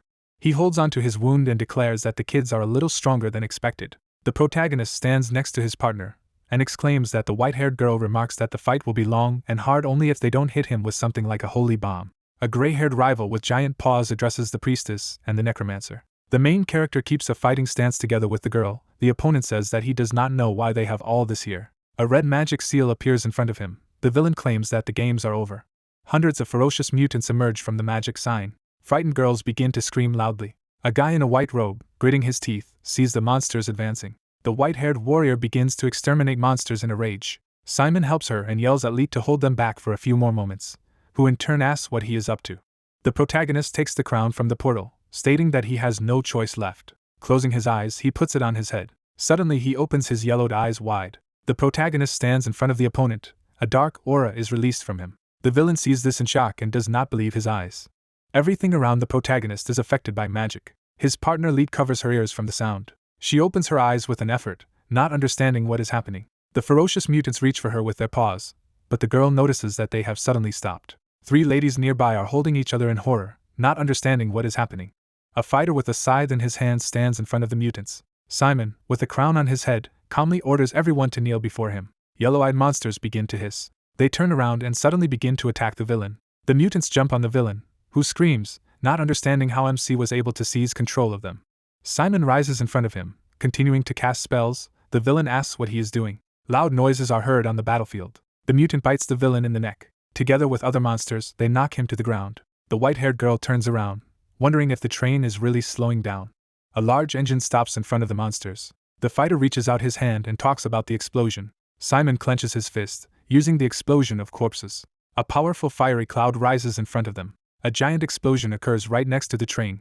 The white-haired girl looks at MC in shock and wonders if this is really the strength of the battalion commander. Under the wheels of the train, you can see the severed limbs of mutants. The locomotive is on the rails. Everything around is smoking. In the clouds of dust and smoke, the silhouette of the villain is visible. He looks at the imperturbable protagonist and does not understand where such a finger has such power. Simon holds a blue crown on his head. The villain asks if it is really a crown of power. The opponent with a smirk claims that there's an appropriate price for such great power. The protagonist suddenly falls to his knees, hearing that this happens if you try to control a force that is beyond your control. The villain takes the body of a small mutant in his mighty hands. The ferocious predator opens its mouth and throws it there. The monster grinds a small mutant with its fangs. Leet is shocked to see this and notices that he has absorbed zombies. The gray-haired scoundrel grins ominously. The heroine says that by doing so he recovered. Simon holds onto the crown on his head through pain. In front of him is a huge opponent. The partner runs near the cars and shouts at Simon to take off the crown urgently. The main character is horrified and feels that something is wrong, and it is explained to him that he will not be able to stand it anymore. The white-haired partner stands nearby. The assistant asks her to remove the crown from him. Leet holds out her hand to him. Suddenly, the protagonist grabs her wrist with his hand. He calmly rises, claiming that he is capable of a lot. The corona begins to glow very brightly. Simon, smiling broadly, declares that he is omnipotent. Frowning, the guy runs forward. The ferocious mutants go on the attack. At this time he realizes that the zombies have stopped attacking and all at once rushed in the same direction, and this is very strange. Suddenly, he sees something unexpected. Leet opens her mouth in amazement. A light halo appears above the crown of the main character. Simon spreads his hands, a bright light shining above his head. Mutants, opening their mouths, see this and die instantly. Their souls fill the battlefield. A dance of these souls is formed over the villain. The villain in a rage begins to swear loudly. Light streams of energy soar in different directions. In front of him is a turquoise perfume. He does not understand what it is. Souls pounce on the villain, who screams in shock to let him go.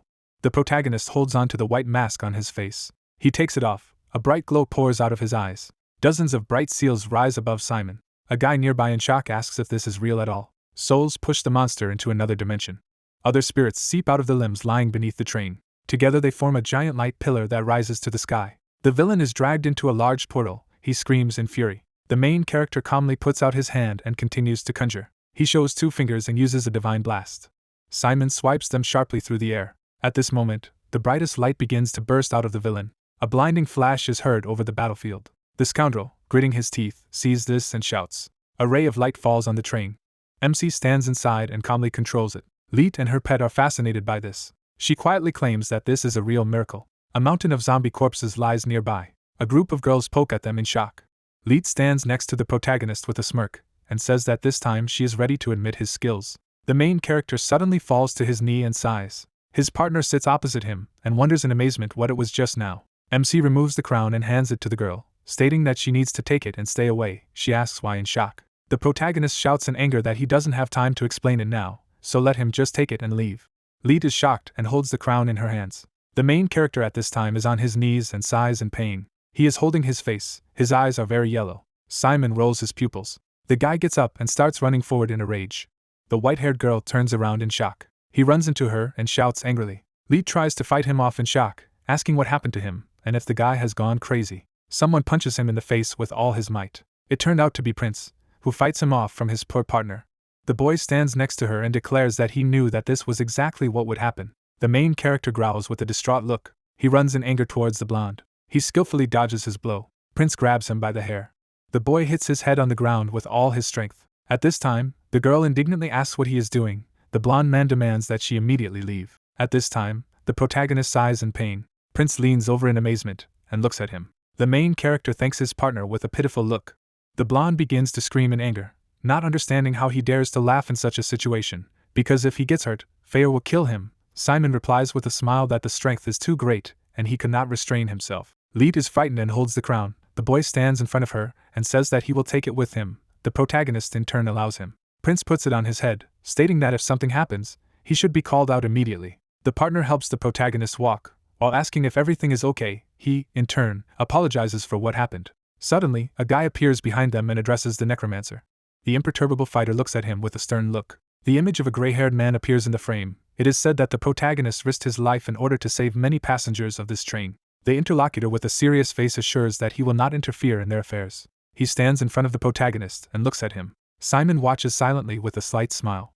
The train car is badly damaged. The dark sky can be seen through the holes. Menon hands him a piece of paper, stating that he found confidential documents belonging to the cult in the Alokan subspace. A white-haired man with white eyes opened his mouth. It is said that he claimed to be the bishop of the cult of the Bloody Paradise, but most of the documents are certified by the signatures of other bishops. Lead seriously suggests that they have their own ranking system, despite being heretics. Simon reads the text of the document carefully. It contains a plan to capture the Holy Train, which details how to pull off this mission. The main character wonders if they really deliberately leaked the information. Lead reads this in shock and asks what it means. An image of a powerful leader emerges. It is explained that the head of the Inquisition and a hardliner of war, Edenhart, travels to the scene, collects evidence that the cult of the Bloody Paradise is supported by a dark alliance, and this is fueling anti-Necromancer sentiment in the Federation. The goal is a war between the Holy Federation and the Dark Union. The excited girl looks at the main character, who agrees that this is already too much. A broken wagon is shown. It is said that the cult's goal is to start a war between the Federation and the Union, and they are not just crazy cultists.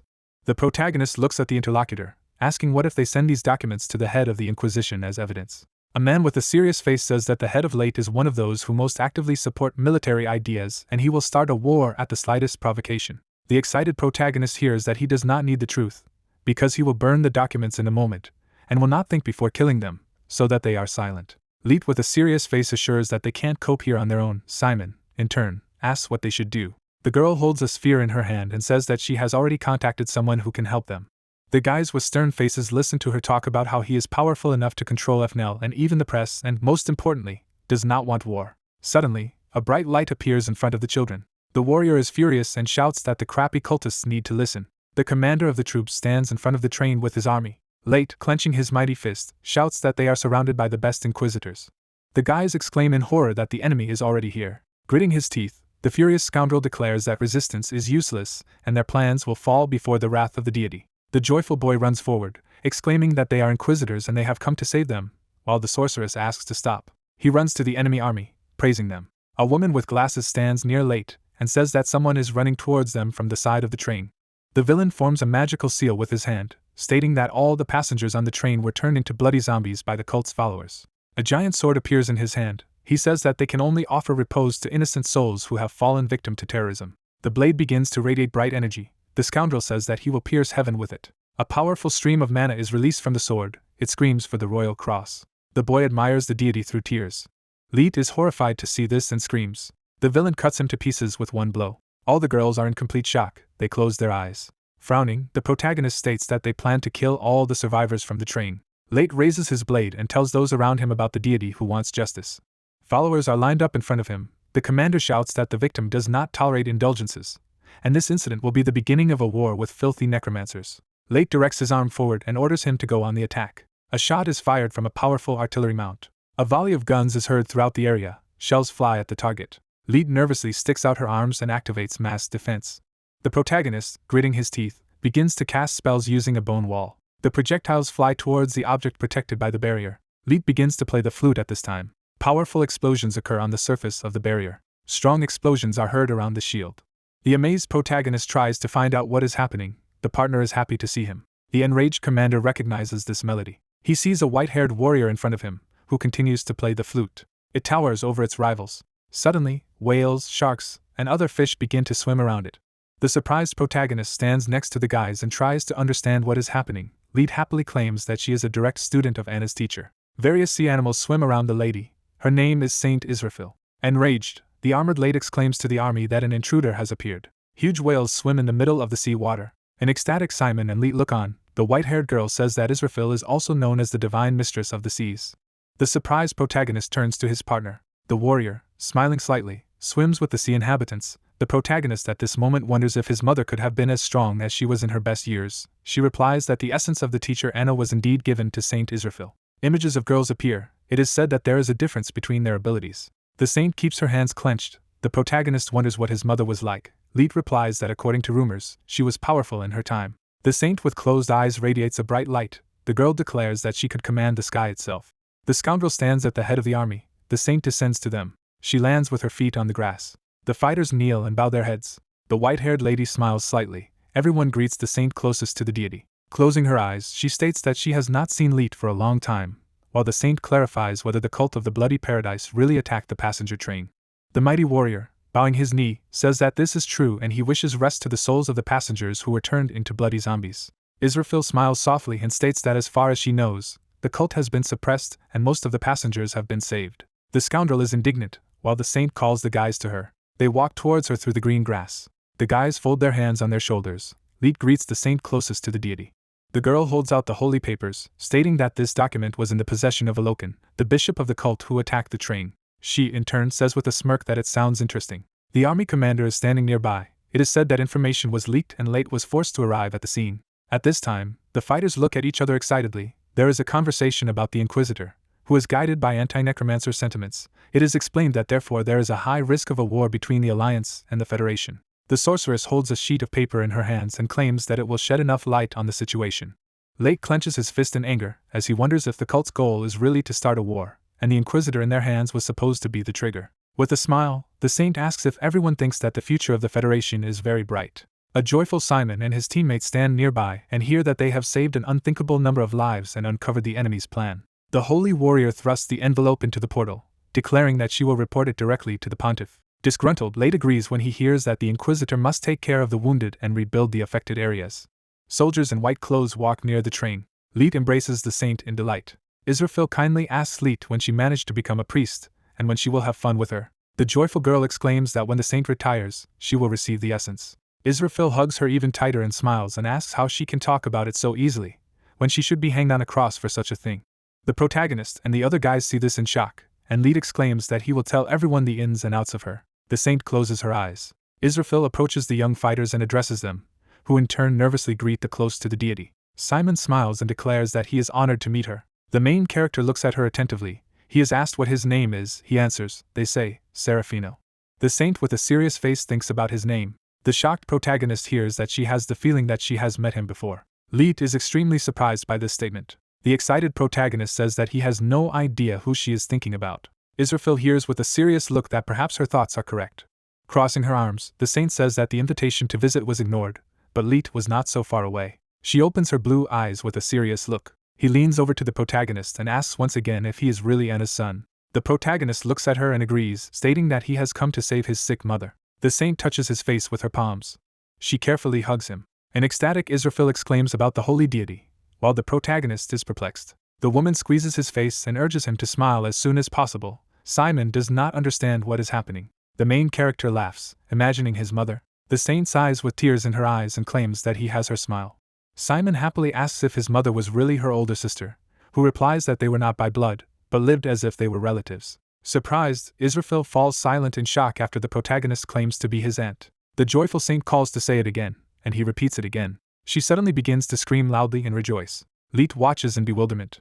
The saint smiles sincerely. The girl notices that this is the first time she has seen her like this. A large house on the seashore is shown. It is said that no one could have imagined that Villa Israfil would turn out to be such a wonderful place. The girls are sunbathing on the beach. A friend tells Leet that this is not surprising, because she is simply the best. The girl drinks a cocktail, hearing that she still can't believe that they went through all this horror and killed an army of zombies. The interlocutor sprawls on the lounger and says that they feel sorry for that heretic Medin, because they abandoned him. Leet then asks if she is ashamed that she got involved with them.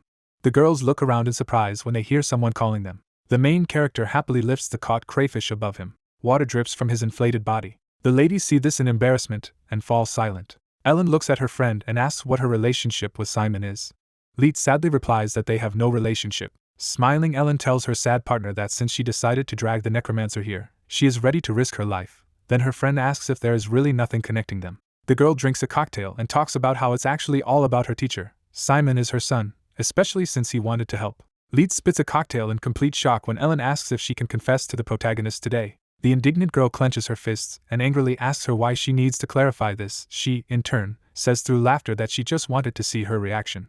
Suddenly, Ellen gets kicked in the face. She falls from the sun lounger onto the sand. Her friend says that if she jokes again with such a context, an angry Leet in a swimsuit claims that in this case he will really kill her. A gray-haired girl sits on the sand and talks about Simon, who is a necromancer. At this time, the main character is enthusiastically fishing with a spear. The girl talks about the fact that in addition to this, he is also a charming guy. Sad Leet agrees with her, saying that he seems to be cool. The friend exclaims with a big smile that she knew she thought so. A second later, she flies again from the kick. The lady, thinking about it, declares that she is still a girl and can soberly assess reality. The image of Simon appears. She says that she knows that the guy is cute and kind. Ellen holds on to her face and tries to figure out the situation, which in turn interrupts, shouting that the reason is that the protagonist is a necromancer with a black core instead of a heart. The disgruntled girl says loudly that he is a monster who revives corpses with the help of dark power, such is his nature. Ellen holds his hand on his cheek pitifully, remarking that Simon has been chosen as a deity and can use sacred magic to save hundreds of lives on the train. An angry Leet stands up in front of her, hearing about how having a core instead of a heart doesn't make him a monster. The girl is frightened by the main character with a bucket of crayfish, who asks what they have been discussing for so long. A smiling MC sits down by the bucket, stating that this is their dinner today and he will try to cook them, while Leet lectures him that if Simon wants to come over, he should warn him in advance. Ellen throws herself into his arms, exclaiming that he is simply the best. On the plate there is a stunning boiled crayfish with herbs and a side dish. The ladies sit opposite him. Ellen exclaims that the protagonist is also an excellent cook. He replies that he is not as good as his mother. Amazed, Leet sees the caring protagonist handing her a plate of food. He declares with a friendly look that he has cooked an omelet with tomatoes, because she likes this dish. His girlfriend is silent in amazement, and looks at him. The protagonist turns away and declares that Israfil is delayed for some reason, and she needs to hurry up before the food gets cold. The girl at this moment notices that she said that she will arrive at dinner, so she will come soon. A joyful woman enters the room, waving her hand, while asking what appetizing aroma is in the air. Simon looks at her with a smile and tells her aunt that she came at the right time. The lady hands the box, while reminding the guy that she promised to find it. Inside the box is a light leaf of the Tree of Life. The main character looks at the box and thanks the saint, because now he can save his mother. She, in turn, hugs him tightly. The protagonist carefully puts food on plates. The plot unfolds in a dark room with many books. The poor guy lies on the operating table and trembles at the sight of the syringe. The doctor hits the needle with his fingers, stating that the operation was a failure. He plunges a needle into his body. Fluid enters the patient. Someone apologizes to the bishop. The patient's eyes roll back. They almost pop out of their orbits. The doctor looks at his watch, saying that there is no need to apologize, because no one thought that there would be someone on the train strong enough to defeat Alokan. In front of them is a magical sphere. The doctor declares that the rage caused by the residual poison will soon manifest itself, so there is no need to start any activity until his next notice. A voice comes from the orb that his message has been accepted. The patient's eyeballs almost completely pop out of the orbits. He is chained to the couch by fasteners that shudder from his convulsions. His eyes begin to take on a yellow hue. The doctor calmly watches his patient. The trembling in the man's body gradually ends. Blisters and other formations appear on his hands. A zombie is lying on the couch, emitting green smoke. The doctor sees this and states that room 531 has failed. The guy in glasses calmly says that he will have to ask for more blood. The main character is standing on the balcony. In front of him is a starry blue sky. Simon watches nature with a serious face. Israfil suddenly appears behind him, noticing that he can't sleep. MC says with a slight smile that he has the sheet in his hands and wants to return home as soon as possible, while he asks if his mother is okay. The joyful saint hands the package and asks not to worry about it so much, and let him give the package to her father. The main character immediately wonders what it is. The astonished guy holds it in his hands as he hears that this is one of the latest studies on the side effects of essence extraction surgery and its effects, so if they study the study, they will realize that there will be no more toxins left in Anna's body. Closing her eyes, the Anne hears words of gratitude from her nephew. She says with a slight smile that looking at the guy, she misses her sister more and more. The protagonist with a serious face reminds her words that they are not blood sisters. The main character is interested in what kind of relationship they have. Israfil opens his eyes slightly, silently thinking. They stand on a picturesque balcony overlooking the sea. She talks about how she is an orphan. After the loss of her parents, she was left without a home, and his mother took her. At that time, the saint seemed to be on probation in the family, but her sister treated her like her own. An image emerges with two happy sisters. It is explained that when she became a saint, Anna registered her as adopted and personally approached the Pope, requesting permission to study. In the past, the protagonist's mother would tell her that one sunny day, she would surpass her, but Israfil couldn't figure it out at the time, because her sister was the best of the best.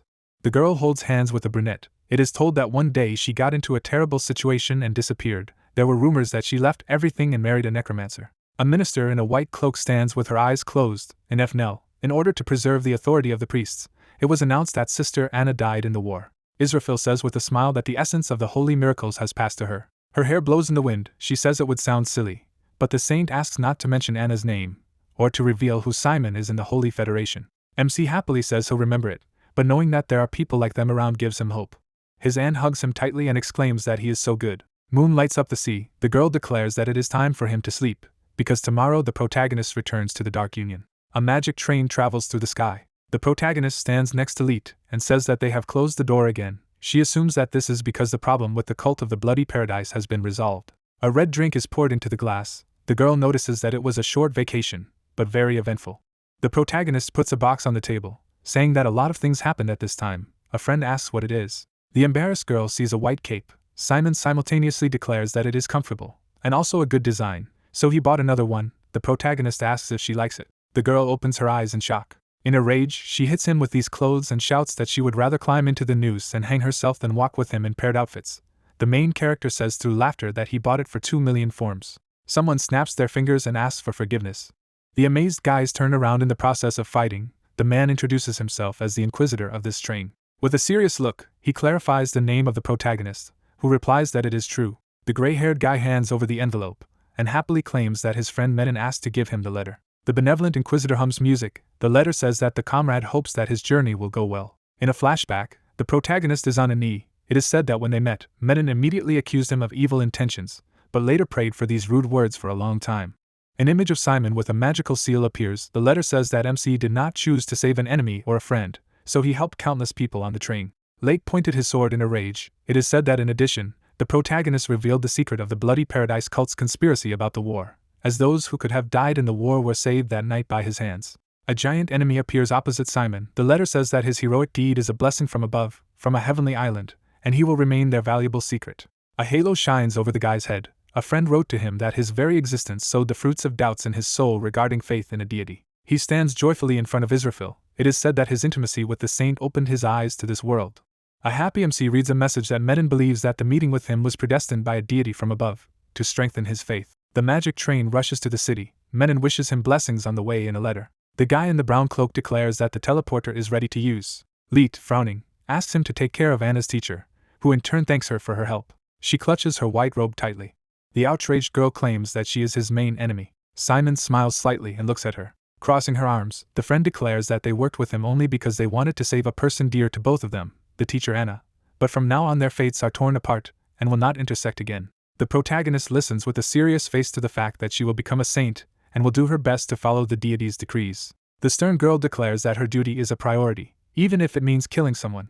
Clenching her fist, Leet says that his friends and loved ones could die at her hands. Simon suddenly takes her hands and turns to her. The white-haired lady is extremely shocked by this. With a benevolent look, he claims that you should not be pessimistic about what has not even happened yet. She listens in amazement to his monologue about how they can do well in the academies, and if the day of their fight comes, they will do everything in their power, so there is no need to hold grudges against each other for it. Simon, holding her hands, says that they both know who they are and how their fate turned out. The embarrassed girl lowers her gaze and says with a smile that he annoys her. The guy enters the magic circle and tells her that he is leaving. The friend waves her hand with a slight smile and says goodbye to him. A joyful Simon notices that she decided to call him by name right before parting. She screams in a rage that he needs to shut up and move faster, otherwise he will be strangled. The happy protagonist begins to disappear, stating that even if they ever meet enemies, the girl, blushing with embarrassment, is surprised when she hears that he will not be able to harm her. A lonely lady remains in front of the portal's footprints. She says with a serious look that she will not give in to him. Leet clenches his fist and says the name MC with a smile. Simon approaches the house. It is revealed that after the situation with the cult of Blood Paradise, he was able to safely return to his home. Richard happily receives the box from his son. Anna is in the air in front of the protagonist's father. It is said that he, relying on Israfil's research, performed an operation to extract the essence from his mother. A man with a stern face is conjuring. It is explained that he wrapped countless magic circles around his mother, and MC watched it, keeping the circles in a stable state. Discouraged, Simon watched the operation, realizing how powerful his father was as a necromancer. The woman is lying in bed. Her husband and son are next to her. The main character suddenly wakes up near her bed. The surprised guy suddenly exclaims about his mother. Anna offers an omelette for dinner with a slight smile. Simon hugs her happily. Lying in bed, the woman sincerely thanks them. Richard looks at her with a slight smile and hears her apologize to her son. Various delicious dishes are on the table. Mom puts them on the table, and Richard remarks that she'd better rest. She declares with a bright smile that she has been a saint twice, and magic has already healed her. The main character happily sits opposite. His mother asks if he has already met Israfil. He replies that his aunt gave him a blank sheet. Anna, after a little thought, understood him. The image of the saint appears in the middle of the depths of the sea. It is said that she is wise and intelligent. It is impossible to count the number of wars and tragedies that she prevented. The happy woman assures that she is very glad that she has become a saint. The father sits next to his wife and asks his son to tell how he is doing at the academy, while the mother asks if he has a girlfriend. The joyful protagonist remembers all his friends and finds it difficult to say. Richard, folding his hands with a stern look, declares that even if Simon is trying to be the best of the best in school, it is probably not enough, because he will always have time to start a relationship after he becomes an adult. The saddened guy hears Fair's words that the protagonist is simply the worst, because the girls cry every day because of him. The teachers are horrified by his behavior, and he also misses classes. The joyful mother exclaims that she definitely does not think so. Closing her eyes, Anna states that she regrets not being able to meet any of the academy boys. She remembers the evil old ladies, saying that the elders followed her to school and shouted that she was a saint and should behave accordingly. A bewildered Richard sits next to his wife and hears that she was inexperienced and naive, so she married someone like his father. An excited guy gets up from his chair. His mother at this time declares that Neptus told a lot about his studies. He, in turn, says that it was delicious, but he needs to go. The indignant man shouts after his son that there is still dessert left, while his wife offers to chat only the two of them. The tired protagonist closes the door behind him and sighs. He is amazed to see a stack of letters in front of him. Simon takes them in his hands and sees that they are from the guys from the 7th group, so he needs to read and answer as soon as possible. The main character is sitting near the window with letters on the table. A mysterious stranger walks down a dark street. The events take place in Langstein. He approaches the goal. The worker sweeps the floor and declares that they are already closed. The man with the mustache hears that he is already so used to city life. A stranger in a hood approaches him and asks if he misses the Green Meadows. He replies that just because they are from the same city does not mean that he is welcome, because last time they said that it was impossible to find that person. A mustachioed man with a serious face sees how he takes out an envelope and assures that now everything is different. The photo shows Simon in his hands. He wonders why he needs this guy. A thoughtful employee looks at the photo, hearing that the main character is number 1, accepted on special terms. The man looks at the stranger and strongly advises him not to approach the academy. An image of the saint appears in battle. It is said that Ethel tried to fight him and was hit by Neptus herself. The guy in the hood removes the photo and demands just to say whether he can handle it or not. A mustachioed man with a stern face declares that even if he doesn't look for him, MC will come to this city himself, as a new semester is about to begin. A small mouse squeaks behind him. He takes up a mop and angrily declares that he will not just let it go. The worker swings at it, while asking the mouse to stand still. Suddenly, horror appears on the man's face. He is frightened and screams from hundreds of mice that have crawled out of the darkness. A hooded fighter pulls out daggers and shouts about a petty bastard. The mustachioed worker runs to the door in horror. Suddenly, insects begin to climb out of the door. The man crawls on the floor in shock in the other direction. The dagger-wielding fighter frowns as he looks around. The doors swing open, and the silhouette of a girl is visible in them. She enters the room. She has no shoes. The soldier with a grin gets into a fighting stance and exclaims that she is brave to have come alone. The rival with sharp teeth smiles broadly. A moment later, The hooded stranger looks at the blood on his hands in shock. Daggers fall to the floor. He holds onto his bloody throat and tries to breathe. The man falls to the floor. Foam flows out of his mouth. A mustachioed man sees mice in horror. He begs for mercy. The girl stands in front of him and addresses the employee. She looks at him with a smirk and wonders if the man really mentioned Simon. A country house is shown. The mother asks her son if he has packed his things. He agrees. Parents stand opposite the main character near the carriage. The father asks him to be careful, not to lose vigilance in the academy as he does at home. Richard instructs his son that he needs to absorb all the knowledge that is given, as well as listen to the professors. Anna asks him with a smile not to forget to eat. She says that they will wait for him healthy. The main character happily climbs into the carriage and exclaims that he will be back soon. His parents wave to him with a smile. The plot unfolds in a large city with a high castle. Simon walks down the street and is surprised by Langstein, remarking that he hasn't been here for a long time. He suddenly turns around after being called. Søren sits in the carriage with a grin and greets him. The girl kindly asks about her readiness for the new semester. The main character replies that he decided to finish a couple of tasks with friends before returning to the island. The blonde with a smile offers him to climb, because she will give him a ride. A driver in a hat sits in front of them. A classmate asks where he answers. A joyful Søren asks the driver if he heard. Surprised, the protagonist looks ahead and notices something. Kizen turns to him, wearing a hat on his head. The smiling protagonist clarifies what he is doing here and whether he really knows how to drive the cart. He replies that he is now on a mission. Astonished, Simon immediately asks what mission he is talking about. The white-haired fighter calmly says that he cannot say, because this is secret information, and the main character needs to be a diligent student and prepare for the new semester. Kizen states with a serious look that he only contacted Søren for information. The blonde rolls her eyes and asks if they are not friends of the musketeers, murderers of saints. She notices that the driver is very cold. The protagonist at this time is thinking about this nickname. Kizen, with a stern face, asks permission to say something. He turns around slightly and urges you to beware of people with strange tattoos. The main character silently looks at him in response. The carriage hurries to a high tower in the middle of the street. Simon gets out of it and thanks the guys for giving them a ride. Søren in turn asks them to wait. She hands him a ticket and declares that she wanted to invite him to a good show. Surprised, the main character looks at the blue ticket and asks again. A friendly classmate winks and asks to be sure to go, because she will not regret it. MC waves his hand and exclaims that they will see each other at school. The protagonist is standing in the square. Completely different characters are around him. He looks around and realizes that, as expected, there are a lot of people. The guy pays attention to a little boy who shouts that the corpses of unknown people were found last night. MC buys the newspaper from him, wondering if it has anything to do with the mission Kizen was talking about.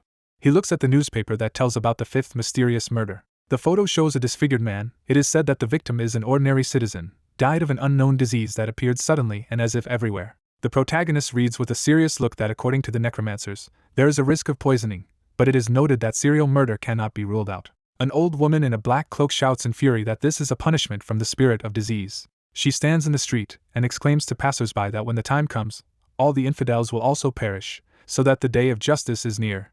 The excited protagonist smiles slightly and leaves there. He is walking down the street, thinking about a series of mysterious deaths and illnesses, when suddenly someone turns to him. Cammy waves his hand with a joyful face and states that they haven't seen each other for so long. The surprised protagonist greets her back, while asking how she is doing. The excited guy suddenly falls silent.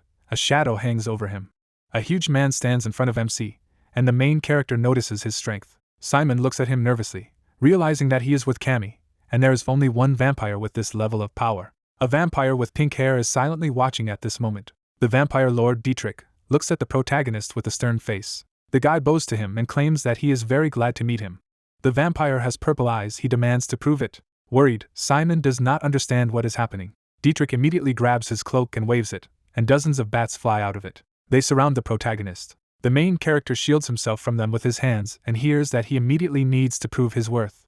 The pink-haired woman arched her eyebrows and called out to her father indignantly. She squeezed her eyes shut as red magic appeared in front of her, and the man asked her not to move. The main character knitted his eyebrows and covered himself with his hands from bats. A fist flew at him from the darkness. The young man managed to dodge as he stepped back.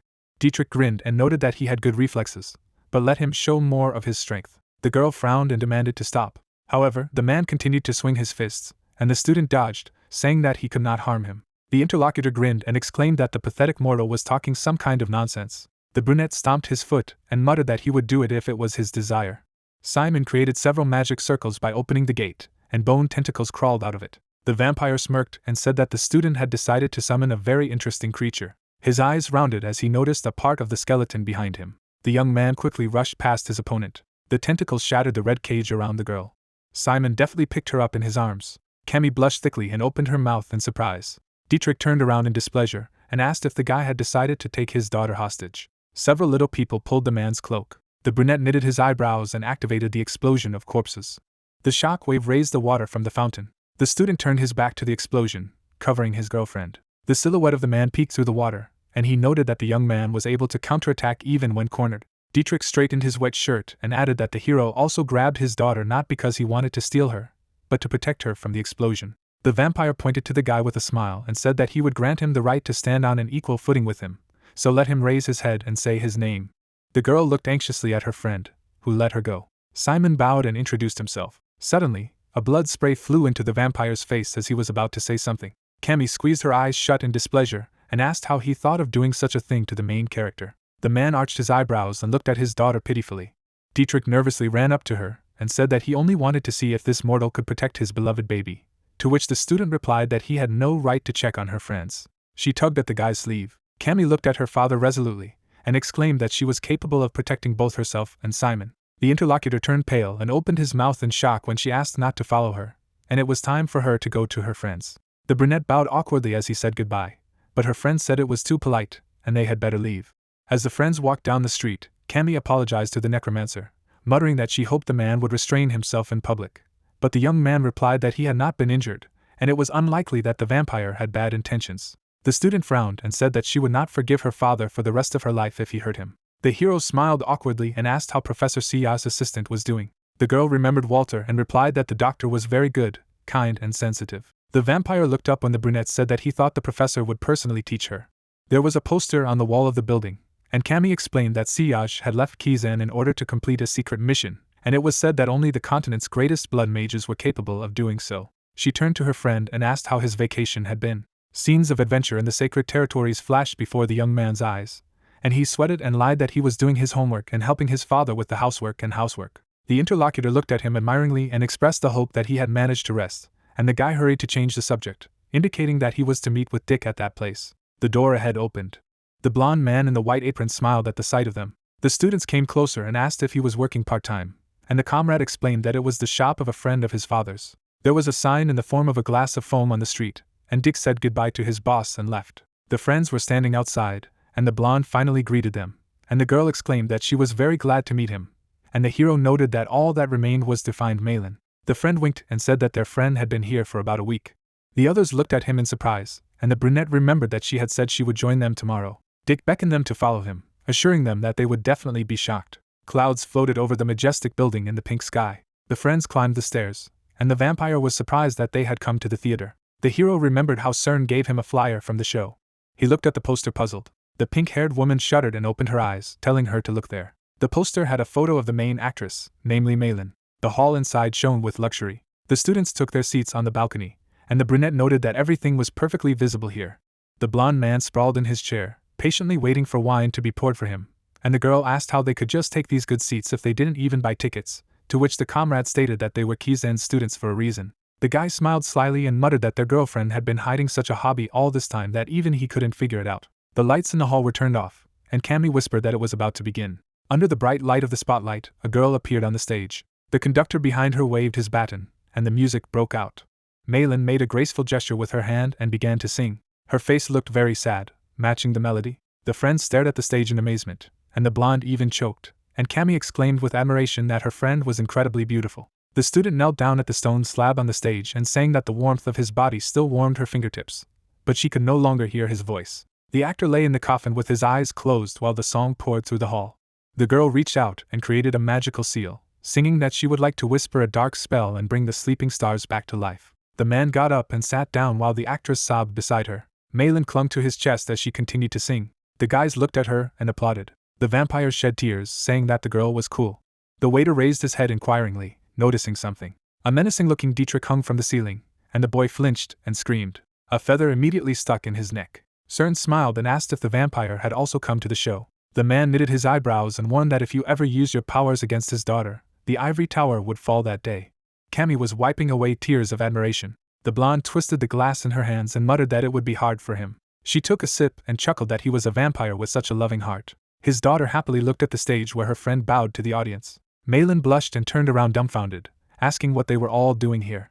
The students giggled, and the hero said that he would buy a bouquet if he knew in advance that he would see it there. Cammy looked at the actress and exclaimed that she sang very beautifully, and the dress was simply amazing. The blonde grinned and noted that it was immediately clear that the plot was written by an amateur, because everything was sweet and understandable, and what was the point of a love story between a necromancer and a zombie? Malin menacingly created 2 seals and offered to make a zombie out of her friend, so that maybe then he would have his first girlfriend. Simon and Cammy watched their altercation from the sidelines while their comrade called for help.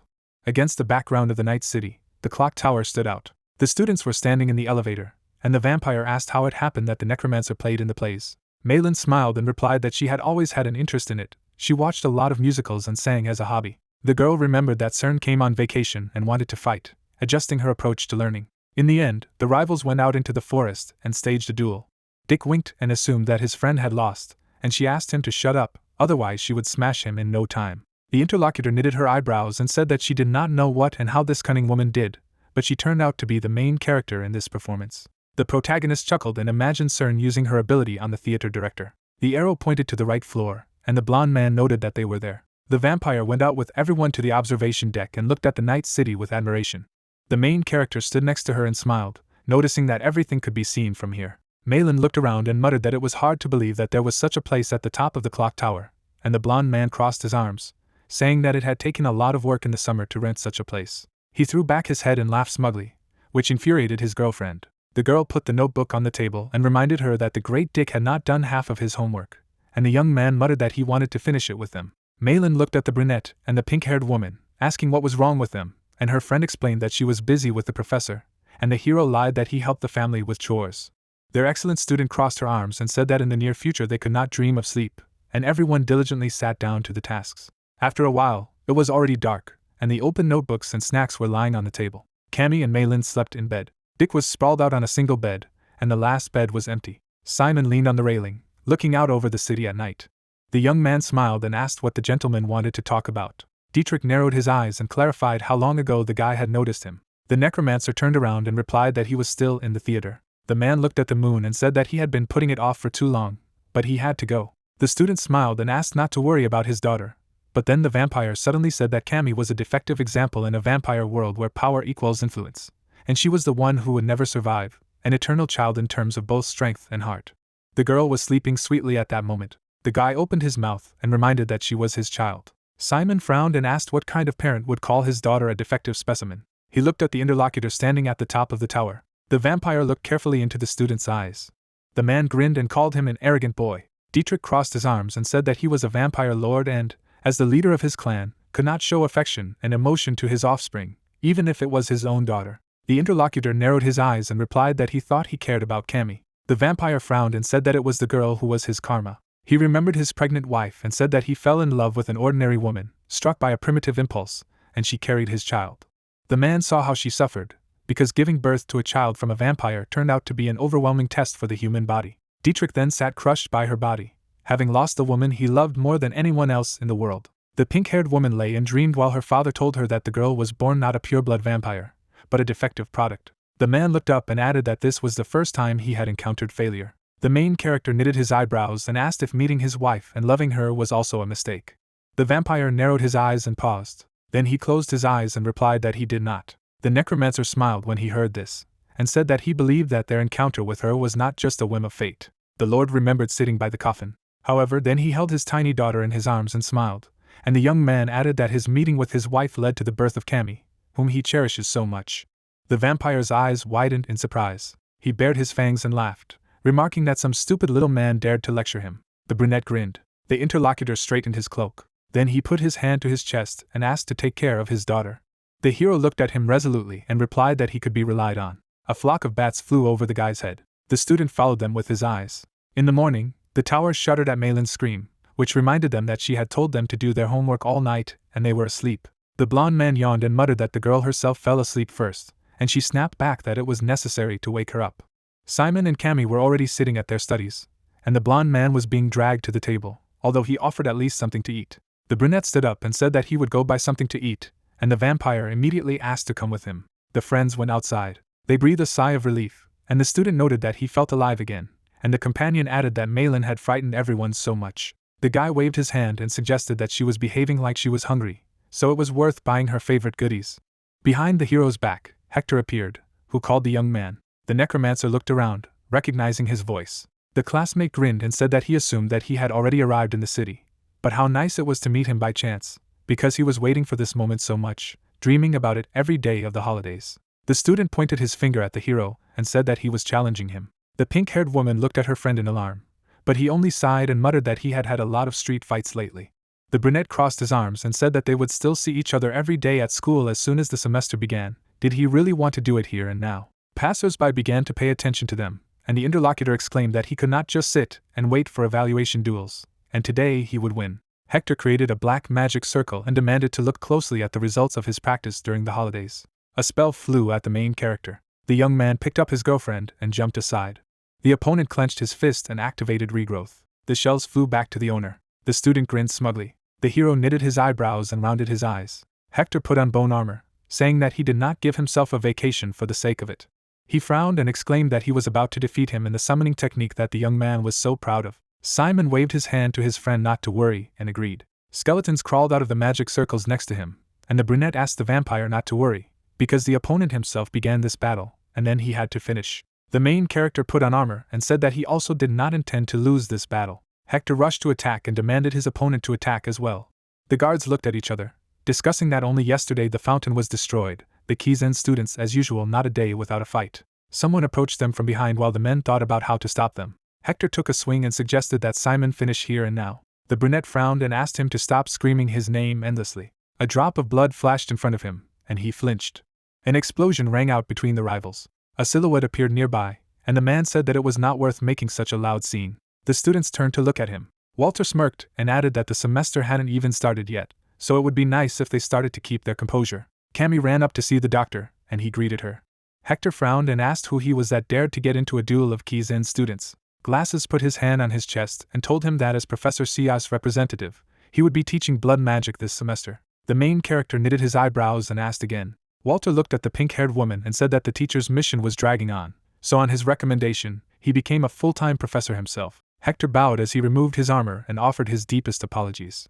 The man turned to him, and the student added that his family would take full responsibility for what had happened, and he would gladly accept any punishment that would be inflicted on him upon arrival at Kizen. The interlocutor ruffled his hair and replied that he was not yet a professor, and would only officially take office on the island. Hector turned around and said goodbye. The main character grinned and thought that the opponent knew how to smear himself with the professors. A pen fell to the floor.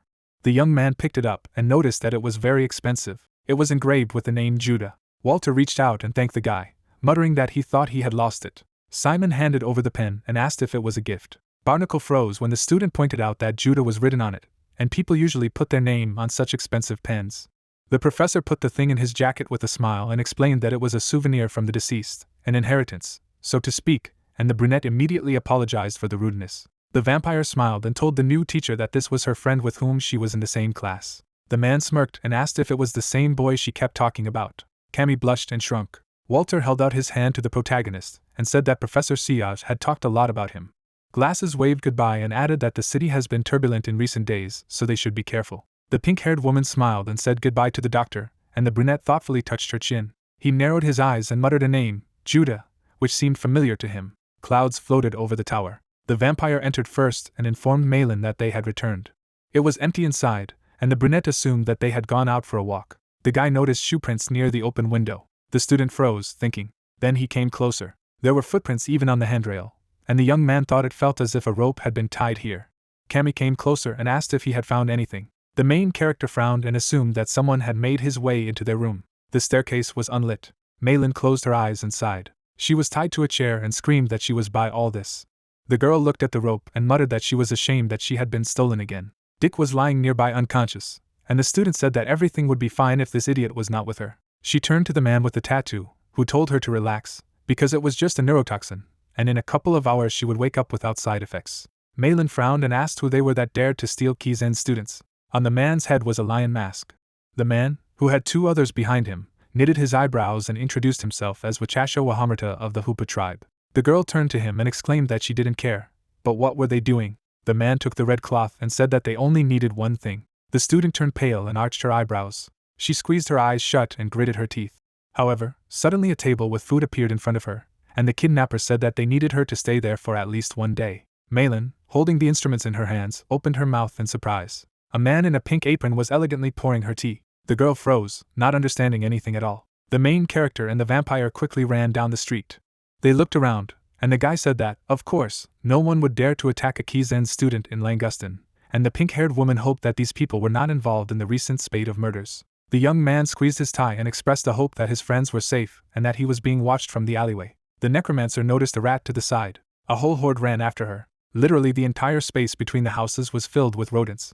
The brunette grabbed his friend and shouted at her to hold on tighter. A crowd of colors carried the guys somewhere, and in a moment the street was empty. Students were lying on the pavement. Simon helped the vampire up and asked if she was safe, to which the girl nodded and muttered that it was scary.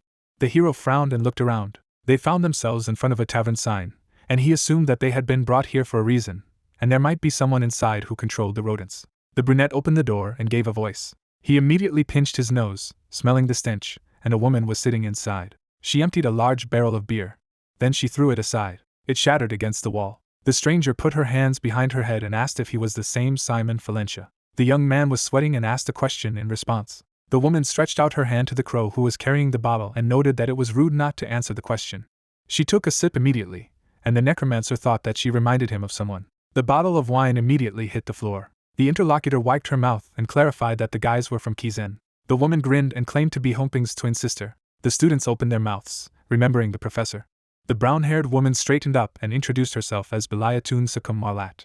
She pointed at herself and stated that she would be their new professor of poison art at the academy, and then asked for a special number 1 to become her personal student. The hero arched his eyebrows, not knowing what to answer, and she exclaimed that he could also be the best. Belia smirked and said that she would reach a level that her sister would never be able to see, so she would be ashamed to even look at her, and that would require a ward like him. The student closed his eyes and replied that if this was the reason, he had to refuse. The guy knitted his eyebrows and added that he did not know what kind of person she was, but he had never been to her lessons, and he did not know what he could learn. The interlocutor gritted her teeth in displeasure when he said that if for her he was only a tool to achieve a goal, he would not be able to agree. The woman grabbed him by the tie and challenged him to a duel right here and now, and if she won, the young man would have to become her student, but the guy refused. Belia narrowed her eyes and promised that she might not use both arms, or even her leg. The brunette looked at her, and explained that it wasn't a matter of difficulty, he just didn't want this duel. The vampire closed her eyes and shouted that this was not the best time to sort things out. The pink-haired one looked at them anxiously and reminded them that the Kizen students had been kidnapped. The woman looked at her in bewilderment, and asked again. The protagonist frowned and muttered that it might have something to do with the recent killing spree. Belia calmly turned to him and replied that most likely not, because she was the one who killed those guys. Her friends stared at her dumbfounded and asked again. The new teacher made a gesture with her hand and told her that they were all from the Hubba tribe, hunted after her and wanted to teach her, so she repaid them in kind. The woman introduced the men in animal masks, and explained that this was a tribe with whom she was at war when she lived in the Green Lands. A bald man ran through the door, and exclaimed that he had found her note. The raven immediately snatched it from his hands. Belia took the leaf from the bird. Then she unfolded it and read it. She threw down the paper and exclaimed with a grin that they were miserable weaklings. Cammy looked at the paper and asked what it said, as it was the language of the Norman tribes. The students looked at the woman, who revealed that the kidnappers were reporting that they had captured the students of Kizen, and Belia had to give up her position at the academy and return to the Green Lands, or else their lives would end. She grinned and noted that they wanted to play. Waves began to emanate from her body, and the professor ordered them to be found. Energy signals spread throughout the city. Rats and cockroaches sensed her call. The crows on the roofs of the houses flashed their eyes. The main character squinted and covered himself with his hand from the wave, noticing that this was the power of control over animals. He remembered Hongping, which also has druid abilities. The woman put her hands in her pockets, and was indignant that she dared to be threatened by future corpses. The table was bursting with dishes and desserts. Wichasha sat down on a chair and revealed that their tribe and the Belia tribe were enemies. Malin ate while her companion passed out, and the man added that since they shared the same territories, conflicts, large and small, became inevitable. He introduced the warriors and said that the long war between their tribes had shed countless amounts of blood on both sides. The girl chewed on a piece and asked why they had taken this war outside their lands. The interlocutor frowned and exclaimed that the woman had done the unforgivable. In front of his eyes was the image of Belia, who killed not only warriors, but also women and children, dear to their tribesmen. Wichasha once hugged the bodies of his wife and children after losing them. All the men then stood together and swore an oath to destroy this woman at any cost. The interlocutor banged her fork on the table and asked to take revenge on her as she pleased, but why drag them in? The warrior folded his hands and apologized for this. He knitted his eyebrows and explained that they had heard that Belia would become a professor in Kizen, and if it was true, they would not be able to take revenge, and if she also sent a couple of necromancers to their lands, then their entire tribe would be exterminated. Malin looked at her sleeping friend and mentally asked him to pull himself together. She squeezed her eyes shut and begged for salvation, while the other party said that in order to survive and take revenge, they had to stop Belia from becoming a professor. Suddenly, an explosion rang out behind Witchasha. The men coughed, and their leader asked what was going on. Bone tentacles protruded from the hole. They immediately scattered several kidnappers. The main character himself landed behind the girl's back. The guy smiled and asked if they were injured. The vampire jumped after him, saying that the comrades would now be saved. Witchasha stretched out his arms with dark energy, recognizing the special number 1. The half-lion flashed his eyes and growled the name of the hero. The kidnapper swung and shouted that if they caught him, they would demand the suspension of Belia and negotiate with Neptus. The young man frowned. Suddenly someone's hand grabbed a paw. The lion shuddered in fright. In front of him was Belia, which they were looking for. The woman looked at the brunette and asked him to take the others and leave. Witchasha took a swing, calling them enemies of the tribe. The opponent blocked the blow with a smirk. The beast tensed, trying to crush her. The woman spat acid at him. A drop fell on the opponent's cheek. He immediately grabbed his face and screamed in pain. The interlocutor stuck out her tongue and asked if he liked the taste of her saliva. Malin turned around and asked if she had really spit. The lion crossed his arms, and his paws were clothed in darkness. He sharply attacked the woman. She deftly dodged after recognizing the honking technique. The enemy swung and exclaimed that this equipment did not belong to anyone. Belia arched an eyebrow and stated that she was bored. The woman dodged, addressing the students. The students looked at her warily as she announced that this was their first lesson. She pulled off her cloak and said that the necromancer must behave differently, and the attack that the enemy did not expect would work. The cloth in her hand began to be soaked with poison. The woman hit the lion in the face with a rag. He grabbed his cloak and froze. Then the cloak fell to the floor. Witchasha twisted and began to vomit, and the opponent narrowed her eyes and added that the technique could even be strange. Malin held her nose in her hand, and the teacher said that it was better to be a strange winner than a proper loser. Witchasha's face was partially human, and his eyes were bloodshot.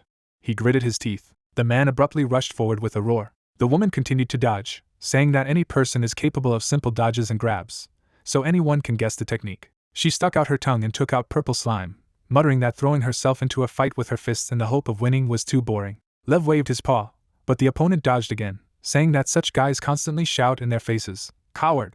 Belia raised her hand with the substance, indignant that such people were just to justify their lack of abilities. Her rival collapsed to his knees. His body was corroded by purple slime. The skin was swollen and bubbling. Liquid flowed from the warrior's mouth and eyes, and he screamed. The student's eyes were dumbfounded. Belia looked down at the enemy and stated that this was how a real necromancer fought. She stepped on the man. The vampire covered her mouth with her hand, noticing that the professor's attacks were so unpredictable, and her friend muttered in disgust that the poison had escaped directly from her body. The main character supported the blonde man and said that Belia laid down the opponent even without using magic. Dick looked at the teacher with admiration and announced that from now on he would specialize in toxicology. Malin sighed and noted that it was foolish to choose a major when she just saw how cool the professor was. The guy grinned and reminded him that it was the one who was talking about Fian all the time. The interlocutor blushed and exclaimed that this was only sincere admiration and had nothing to do with the choice of specialty. His friend arched his eyebrows and asked what the girl would do if he were their professor. The student looked down and thought that the stranger was clearly connected to the academy, since he had first appeared in the attack on Kizen. She remembered the silhouette of the guy with wings and decided that if he was strong enough to defeat the saint, he must be up to the level of a professor. The girl imagined how she approached a man during the break. Her cheeks would have turned red, and she would have said that she had just realized that he was the one, the only one who had protected her all along. The blonde would have looked at her softly and called her name. Then Malin will cover his mouth with his hand and tell him not to answer. The girl closed her eyes, cherishing her imagination, and Dick noted with a grin that he could see what she had imagined. Witchasha looked down at his rival and asked why she had exterminated all the women and children of his tribe. The interlocutor closed her eyes and muttered that she had already said 100 times. She remembered climbing into the nearest pond for a swim after the battle because it was hot. Belia knitted her eyebrows and exclaimed that she didn't know it was his tribe's drinking water pond. The man frowned and said that he would not believe in this nonsense. The woman put her hand on her chest and said that she had been kicked out of her own clan because of this, and she still hadn't washed since that day, so did he have any idea how much she was itching? The professor knitted her eyebrows and asked if this was not enough for him, and wanted her to surrender to such weaklings. Belia swung, spraying poison. However, someone put out his hand, preventing the drops from falling on the man. Kizen looked at the woman and asked her to stop. The students looked at him in surprise. The guy looked at Belia and said that he had arrived to see her off. The interlocutor turned around and asked to tell them that she would get to their island herself.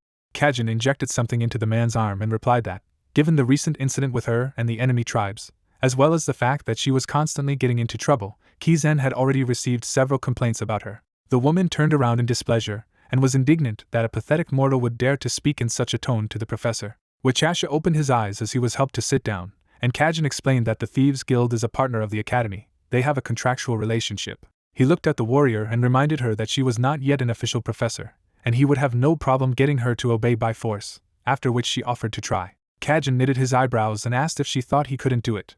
Belia sneered sharply. The guy blocked her fist. The adversary looked at him and noticed that his structure seemed to be immune to poison, so he attacked her. The opponents looked at each other. They abruptly exchanged blows to the face. Dick and Malin stared at them, dumbfounded, not understanding how they had started the fight, whether it was worth it. The vampire looked at the main character and asked if she should call someone. The brunette arched his eyebrows and replied that it was unlikely that they were serious. Belia was sweating all over and laughing, asking if the guy was really human, and he responded in kind. She poured the contents of the bottle into her mouth. The sweat on her body took on a purple hue, and the professor noted that she hadn't moved so much in a long time. The woman waved her hand, splashing at her opponent. Kizen crossed his arms to defend himself. Purulent blisters appeared on his body. The opponent grinned and muttered that he was caught. She put her hand on her belt, and added that what kind of professor would she be if she refused poison just because it didn't work on someone. The opponent staggered and admitted that her skills were not so bad. Belia closed her eyes and sighed, asking who he was to judge her. She snapped her knuckles and said that it wasn't his fault that he had been sent here, but there was nothing to be done, because he was not finished yet. The guy took a fighting stance and agreed. However, then Neptus appeared at the door with her daughter and demanded to stop. She had ice cream in her hand as she shouted, "Enough!" The main character shuddered in surprise at the sight of the Rector. Malin and Cammy also turned to them, not understanding what they were doing here. The head gave Kizen a thumbs up and noted that he had a hard time, and he bowed. Lorraine smiled and waved to the hero. Simon greeted him back. The greatest necromancer happily raised her hand and greeted the professor. The woman was sweating and looked at her silently. The brunette stood behind her mother and said that Belia should be a little more polite. Instead of answering, the woman jumped back sharply. She crouched down on the floor and asked in fright what kind of monster it was. Slime flowed from her hands, and Belia asked to get her out of here right away. The students pressed against the wall from the poison. Lorraine looked at the professor worriedly and asked her to calm down. The woman knitted her eyebrows and asked if it was the Witch of Death. Neptus nodded with a smirk. The girls cowered as they stared at them. They remembered how once a girl climbed into their arms, and they nursed her. The students sweated and turned pale when they realized that it was their rector. The woman frowned and said that it was immediately clear what kind of monster was hiding under human form. The necromancer's daughter clenched her fists and exclaimed that it was rude, but her mother finished the horn and noted that she was quite right. Neptus approached Belia, ignoring the puddle of poison, and said that it would be bad if she caused more trouble after all. She had already heard so much from her elders just to take her. The rector puffed out her cheeks and added that she would be very angry if she didn't calm down and meet her halfway, and Malin and Cammy thought she looked pretty. Belia shuddered when she saw her hand outstretched, and the interlocutor clarified whether she was going to the island. The woman narrowed her eyes and paused. The witch looked down at her with a grin. Belia stood up and accepted her hand, muttering that she had no choice. Kizen headed towards the exit, handing the cloak to the woman, when the rector announced that the guy would escort her. Lorraine approached Wichasha and said that she had heard about the situation from the Thieves' Guild. The man lowered his head when the girls said that this would not be enough to calm them down, but Neptus promised to compensate them for the restoration of the tribe. The girl jumped up and waved to the first-year students, saying goodbye to them. The students lined up in a row and answered the question in unison that everything was fine with them. It was dark in the dungeon, and the witch asked them to go back to their rooms and rest, because there was little time left before studying, and the second year would be much more difficult. Neptus raised her hand and called out to the protagonist. The full moon shone over the city. Simon was walking down the street with the rector and her daughter. The brunette looked at the guy and asked if he had a good vacation. The interlocutor sweated and replied in the affirmative, thinking that he could not tell that he got involved in a scrape with the cult of the Bloody Paradise in the Holy Federation. The girl nervously straightened her hair and said that she was just lying at home, and she wondered if it would complicate all this if she said that she had begun to delve into the school management.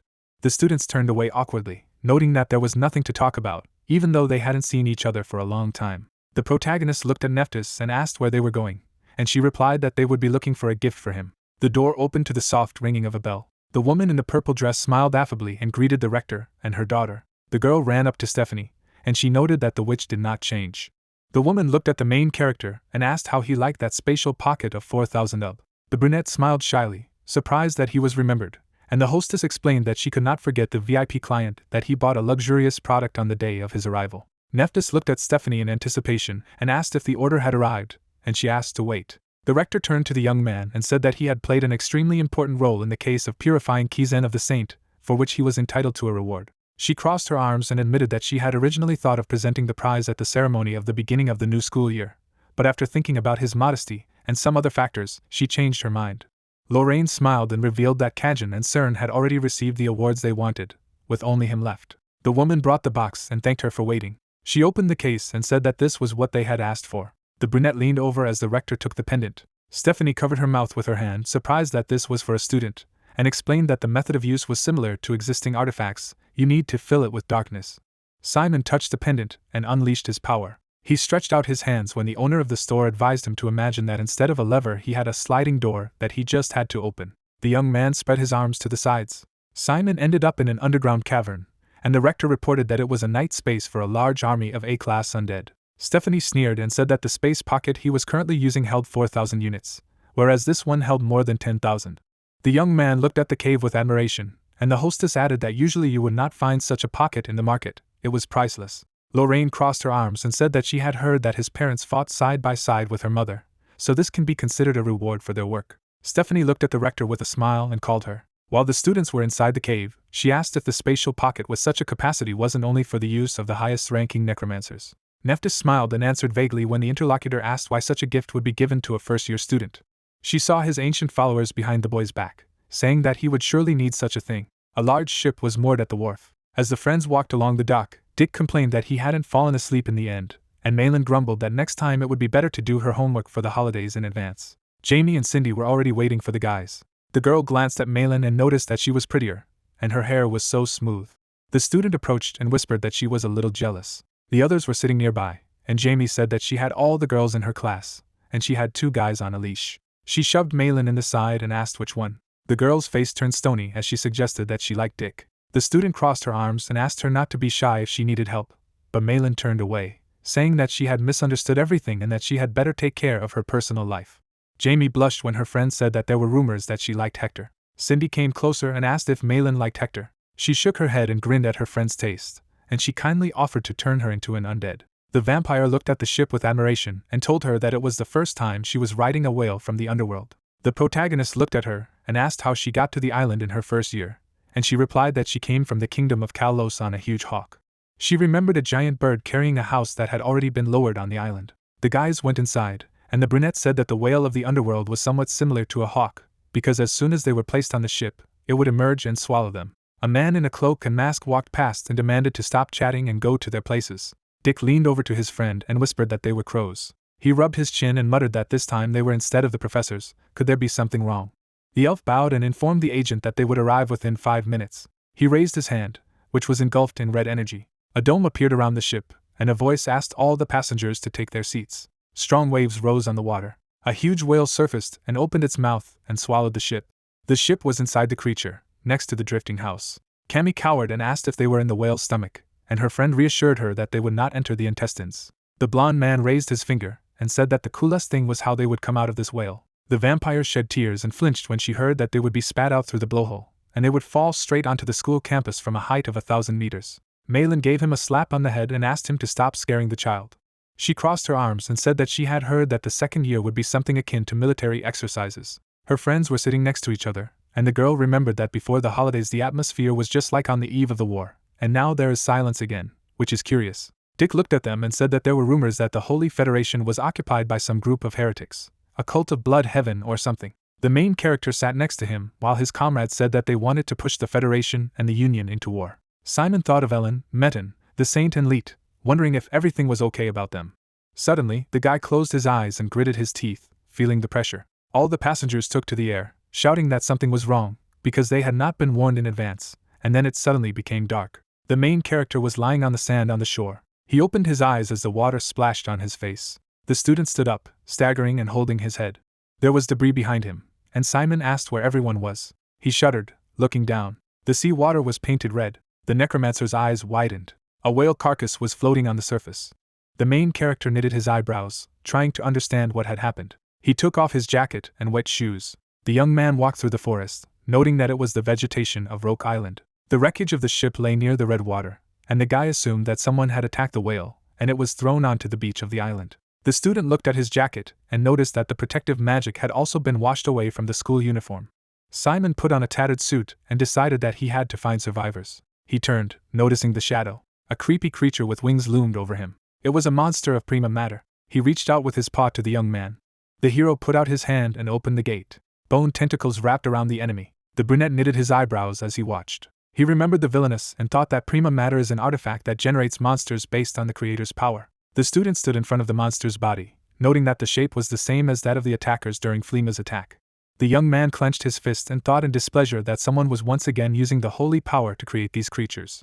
Creatures climbed out of the dark magic circles. Simon took a fighting stance and said that these guys were truly insane. The man was looking at the guy from the observation room. Evangelos Alponia, the head of the school, also known as Needle, chuckled and replied that it was true. There were more students on the other monitors. The subordinate turned to him and said that the test for all first-year students had begun. On the screens, it was clear that many were in panic and were trying to hide from the monsters. Evangelos held out his staff and exclaimed, "How much you can whine when you are already dressed in this great uniform. Let them already fight." There was horror and fear on the students' faces, and the man muttered that they would face much more blasphemous things in the future, and children who would not endure such an ordeal had no right to be Keyzen students. He grinned and saluted with his glass.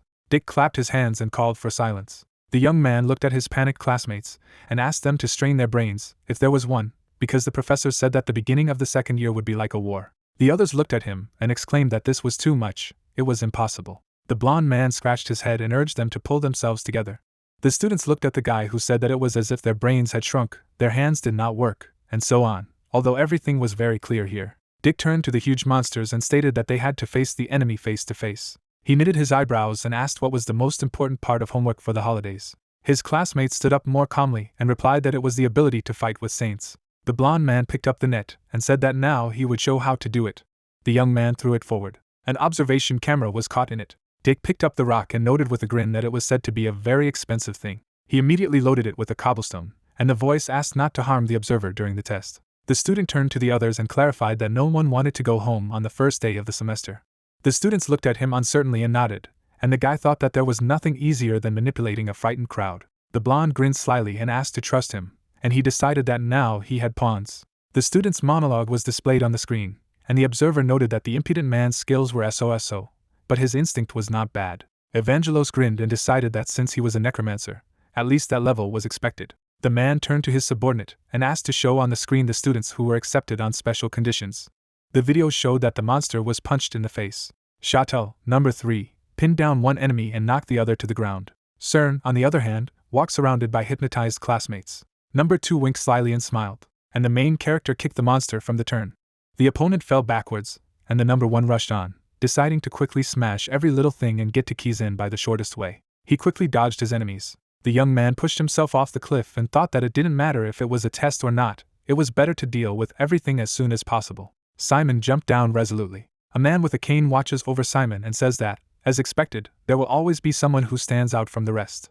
The commander with a stern face orders the worker to prepare the next test for the top 5 students, including MC. Blonde with a grin intends to see what happens. The protagonist peeks out from behind a rock. The commander wants to know how they will cope with the task. Simon observes the city in which the monsters have appeared. He realizes that if he kills them all, he will waste his time. The astonished protagonist looks at the golem's core, stating that ordinary undead are sensitive to sacred power.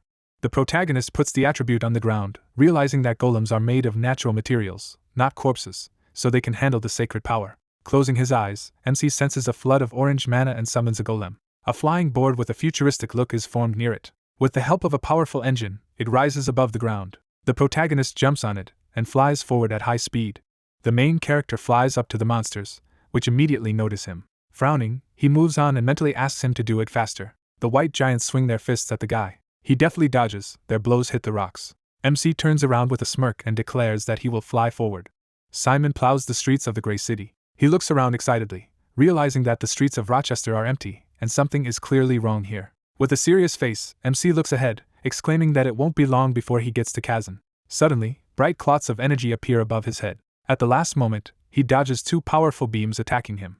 The stunned protagonist sees cracks in the ground and exclaims that these are sacred arrows. Sorcerers in white robes use magic. One of them wishes death to the enemies of the deity. His partner declares that there will be a trial over the infidels. A lot of magic arrows fly out of the roof again. The main character tries to leave on his board. He deftly dodges. Powerful explosions are heard around him.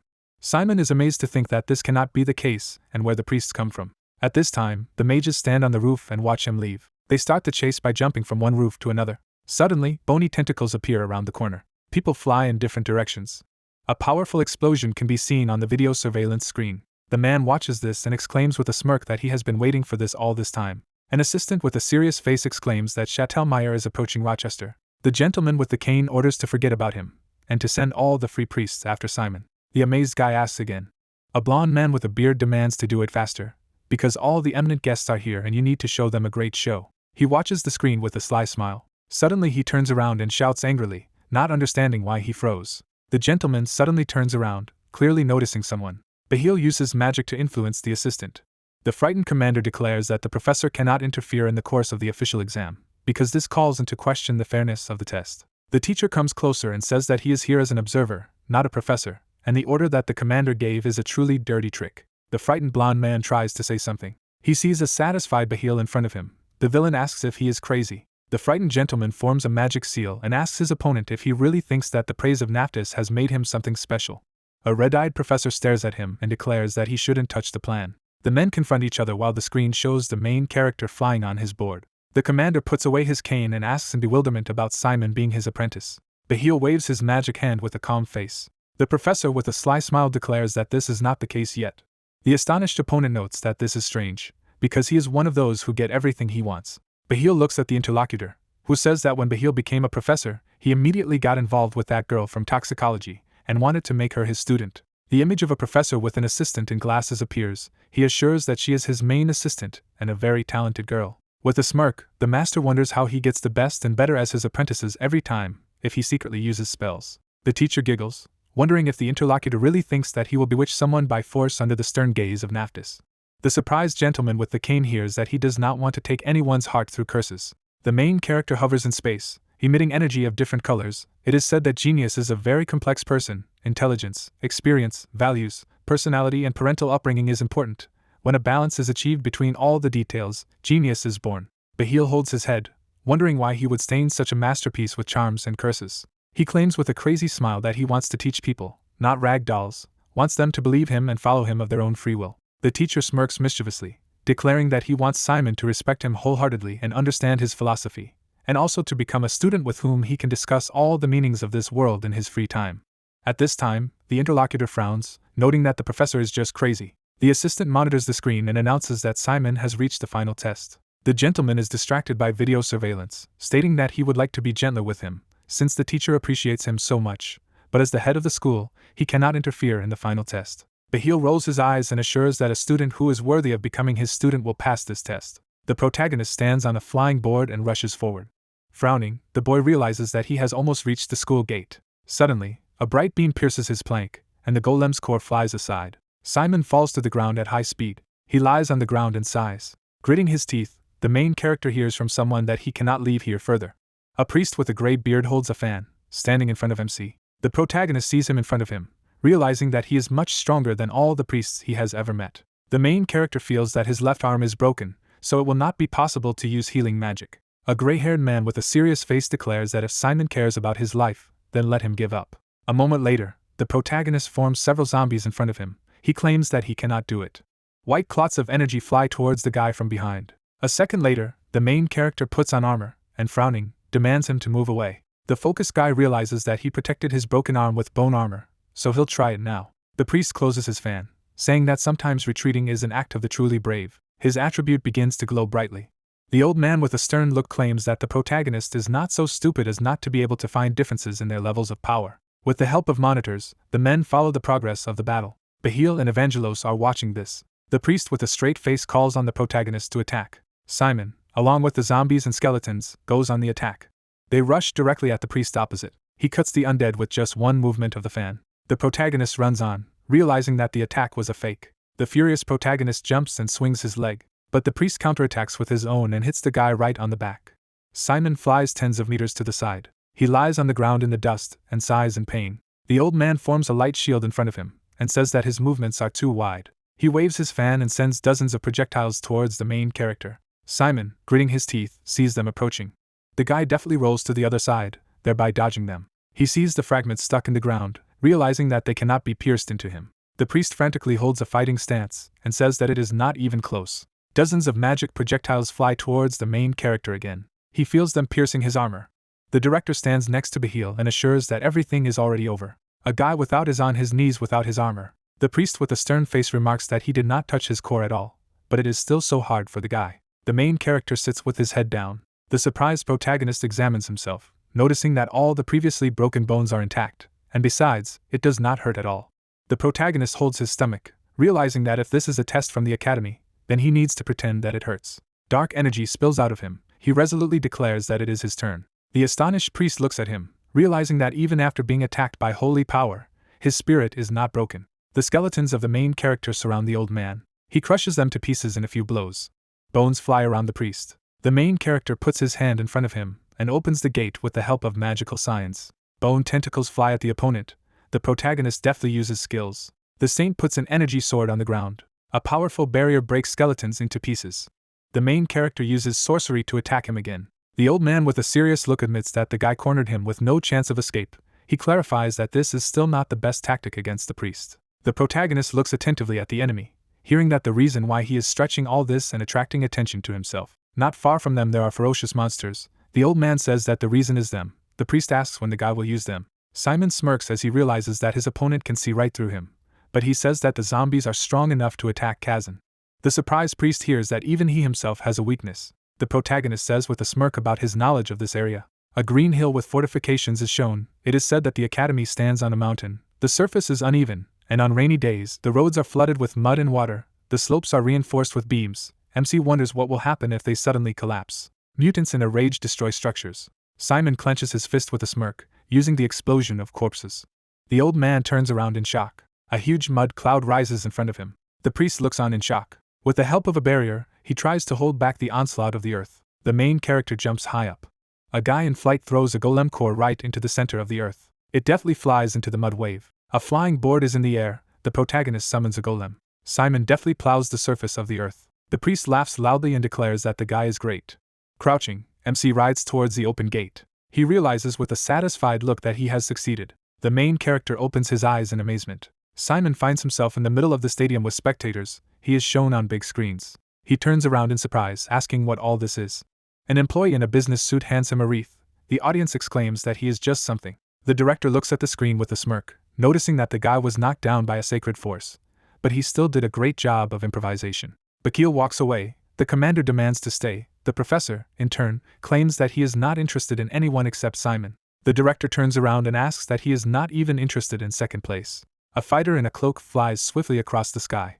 He deftly flies past the white giant monsters. Hector turns around in amazement after hearing his name. A desperate warrior below fights mutants and calls for Hector for help. The student is furious and tries to fight them off. The bearded fighter flies on. He feels sorry for these guys, but he understands that this is a task from the academy.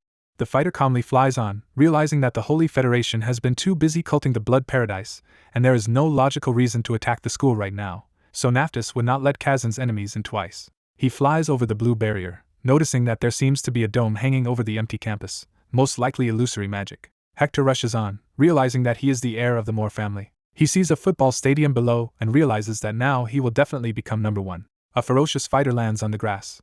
Closing his eyes, Hector smiles slightly. He sees that the audience is rejoicing, but not him. The fighter clenches his teeth in fury. Simon is visible on the big screen. The horned scoundrel clenches his fist.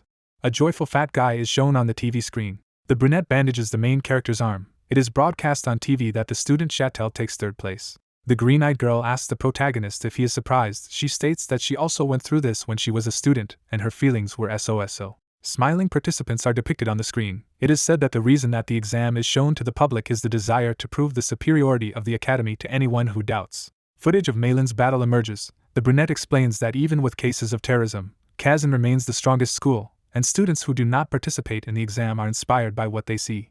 She explains with a serious look that the exam was so tough that many viewers were shocked. Simon sits across from her and hears that when he bursts into the arena, everyone screamed for joy as they worried when MC almost died. An excellent student appears on the screens. The host exclaims that Malin from the ivory tower enters the arena. In anger, she calls the academy bastards. The furious girl points her finger and asks if the academy really wanted to kill its students.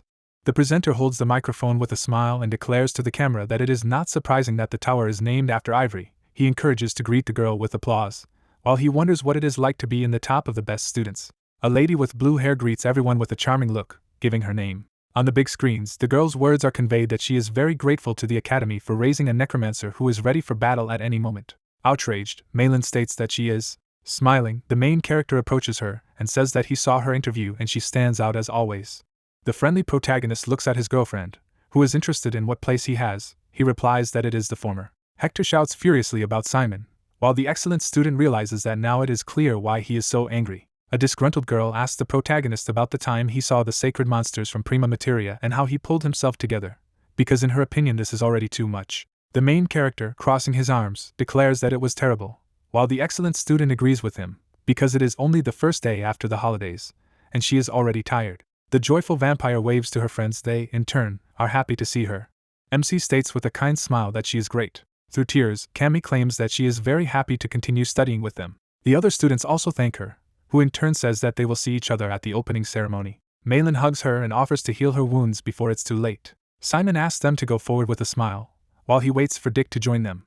The tired blonde enjoys the jacuzzi, stating that all the weakness is leaving his body. The protagonist sits in the water next to him, and is glad that his friend is not injured. He replies that after all he was the head of the group. Dick states with a crazy smile that all the kids who made fun of them were now his subordinates, and it's just an amazing feeling. The guys are walking through the locker room. The blonde man talks about how Keith is still fine, and it was just a high-ranking illusion. The main character notices that this is very good. An astonished Simon looks at his jacket and talks about those priests in the exams who were not illusions.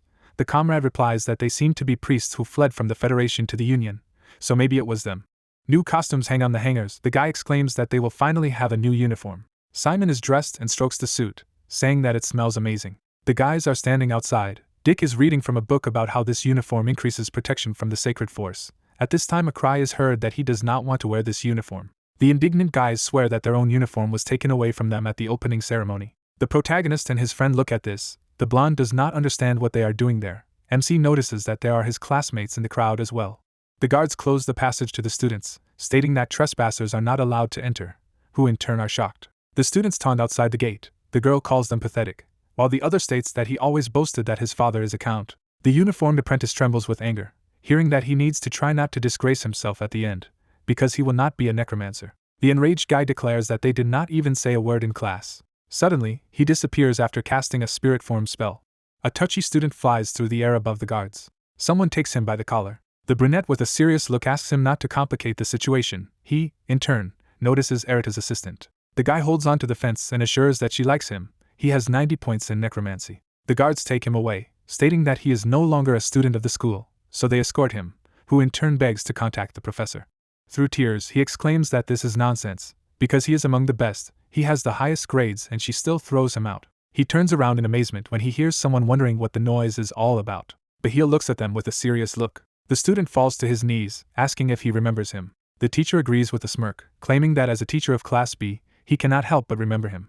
Through tears, the guy begs him, assuring him that there is some kind of mistake. Bahil says with a slight smile that he was quite a capable student, and if the second year had started not in this way, but as usual, he would have studied a little more. The enthusiastic guy agrees with every word of the professor. Suddenly, Bahil begins to explain the reasons with an intimidating look. A shocked student on his knees hears that a necromancer who cannot withstand a fight against a priest is not needed at the academy. Simon stands next to his friend. They hear the teacher explain that it doesn't matter what grades he gets, because a necromancer who fears the sacred power will become their victim. Bahil explains with a mad smile that they are now discarding the weakest. The surprised student hears that in this way they saved the lives of a lot of people. Dick is outraged that it was very cruel. The poor student is escorted by guards. The other students sadly watch what is happening. Bahil turns to them and explains that taunting a loser is a winner's right, but without the proper skills and qualifications, there is nothing more pathetic than laughing at someone else's failure just because they supposedly deserve it. The professor, with his back to Erita, asks if she really expects him, as a teacher, to engage in such daily squabbles. The dark-haired girl sincerely apologizes. A blonde man in a white suit tells the astonished lady that they will send him to Moran, the municipal school for necromancers. Bahil looks at the flying leaves of the trees, stating that the student is very capable and will definitely be accepted there. The assistant listens with wide eyes to the fact that everything depends on the student himself, whether he will become the best and return back to Kizen or take the position of the weakest. The professor leaves them. Erita thanks him. Dick remarks with a displeased face that Bahil is terribly charismatic and now it is clear how he manipulates people's emotions. People crowded near the academy. The opening ceremony begins. Students are asked to get together. A giant lecture hall is shown. Dick stands with a smile next to his friends and reminds them of the opening ceremony in his first year. Aaron stands at the microphone with a serious look and congratulates everyone on passing the entrance exam. He is happy to start this semester with everyone safely. He holds a purple sphere in his hand and offers to hear the essence of the exam. In the system window it is written about the black magic exam. The teacher says that it is fundamental for the entire second semester. Enthusiastic students happily hear that this procedure is divided into 5 types of tests, on each of which they will be introduced into special conditions under the guise of Necromancer agents, and in them the ability to master various magic techniques will be tested. Flashbacks with fighters and monsters are shown. It is explained that the exam falls under these 5 types, and the topics of this test were to test the ability to cope with the sacred force, and to test mental strength, and overcome trauma. Simon and the vampire listen attentively to the professor, who says that the 50 weakest students on each test will be instantly eliminated, so at least 250 people will be expelled. Aaron sternly states that the tests will be difficult. Not only 50 students will be expelled, but also those who do not fit the qualification of a necromancer. The girl raises her hand. The professor allows her to ask a question. The green-haired student introduces herself by name and asks when exactly the topics of each test will be announced. Aaron calmly replies that they will not be made public. Jamie sits down in a chair in shock. The teacher says that they will have to find out for themselves. Other teachers are sitting nearby, saying that the content of the lectures, the topics of last year's assessment tests, textbooks, rumors, legends and fables, the professors will give them hints in different ways. Dick smirks and declares that there is a lot of information waiting for them, and life will be a lot of fun. Aaron stands behind the lectern and notifies that there will be fake rumors and false information. The joyful protagonist sits next to a friend. The professor at this time explains that you need to keep rumors in your head, but the most important thing that is required of them is the development of your own skills.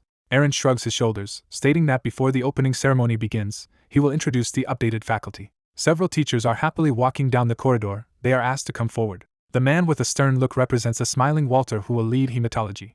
A red-eyed guy with glasses greets everyone and introduces himself by name. The embarrassed students on the podium look at him in shock. Teachers stand in front of the students. The new professor declares that, unlike Siaj, he is a beginner, but will do his best. Aaron glances at the old man and announces the holy magic protection teacher they've been waiting for. The president of the Semi-Saint Federation Association and a former Parhan priest approaches the microphone.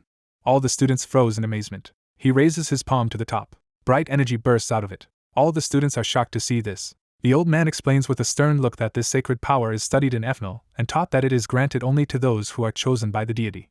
Bahil sits next to another teacher, saying that if Ethnal is indeed a place that represents the will of a deity, then how can they explain the power of this man who rebellious? The priest clenches his fist and calls on the students to listen to the fact that the method of governing society is called deception. They close their eyes and ears. Simon listens carefully to the fact that only doctrine and ideology are acceptable, which leaves the inhabitants of the Federation as if locked in a dungeon with a small light, and this makes heads, hearts, and thoughts limited. Late raises his sword, saying that those who question the doctrine are given over to the wrath and fury of the Inquisitors. Students in the same form listen attentively to the fact that Ethnal distorts the true will of the deity by absorbing sins. They strengthen their selfish interests and pursue desires that are based on selfishness.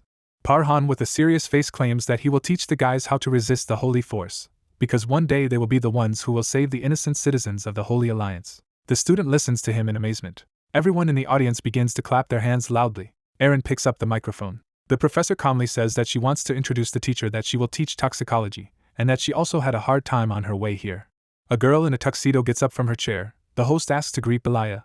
He states that she is the twin sister of Professor Honpin. The lady is standing in high heels. The main character looks at her in surprise. Agitated, Aaron notices that she is silent. The girl bares her fangs, sensing something is wrong. The suit tears off her. She growls in fury. The teacher strips naked and shouts that it was extremely inconvenient. Surprised students close their eyes and mouths. The professor in shorts and a t-shirt claims that now he finally feels alive. Honping slaps his forehead with his palm in shame. Aaron straightens his tie with a smirk. The lady greets the children to the whole audience, saying her name. Students are shut off from the powerful sound waves from her voice. She claims that she feels very sorry for them. Belaya shouts into the microphone that they have crammed themselves into the same clothes, sitting quietly like chickens behind a fence, sitting quietly and flapping their eyes, while her blood boils with anger. Hector, crossing his arms, hears a loud exclamation that in this case there is nowhere for individuality to come from. The professor waves his arms in fury and exclaims that if they want to defeat a strong enemy in battle, they must become the one who cannot be defeated with the help of a textbook. The protagonist with a serious face hears that they need to become unique. Belia grabs the microphone with her hand and with a smirk encourages them to contact her if they want to be the best. Aaron holds a microphone in his hand and thanks the professor for his words. The teacher looks at Homping with a smirk and asks if she saw it, who in turn begs her to go to her seat.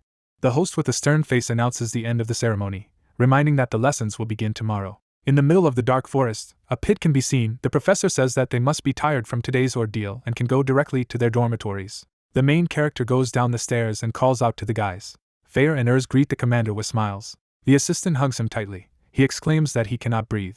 She looks at him enthusiastically and claims that she hasn't seen him for 2 months and thought that she would never see him again. Simon raises his hand, intending to call out to Prince. Red clots of energy begin to float in the air. The boy appears next to the commander and asks if he really called him just for this. The main character shakes hands with him and thanks him for his help in the Holy Federation.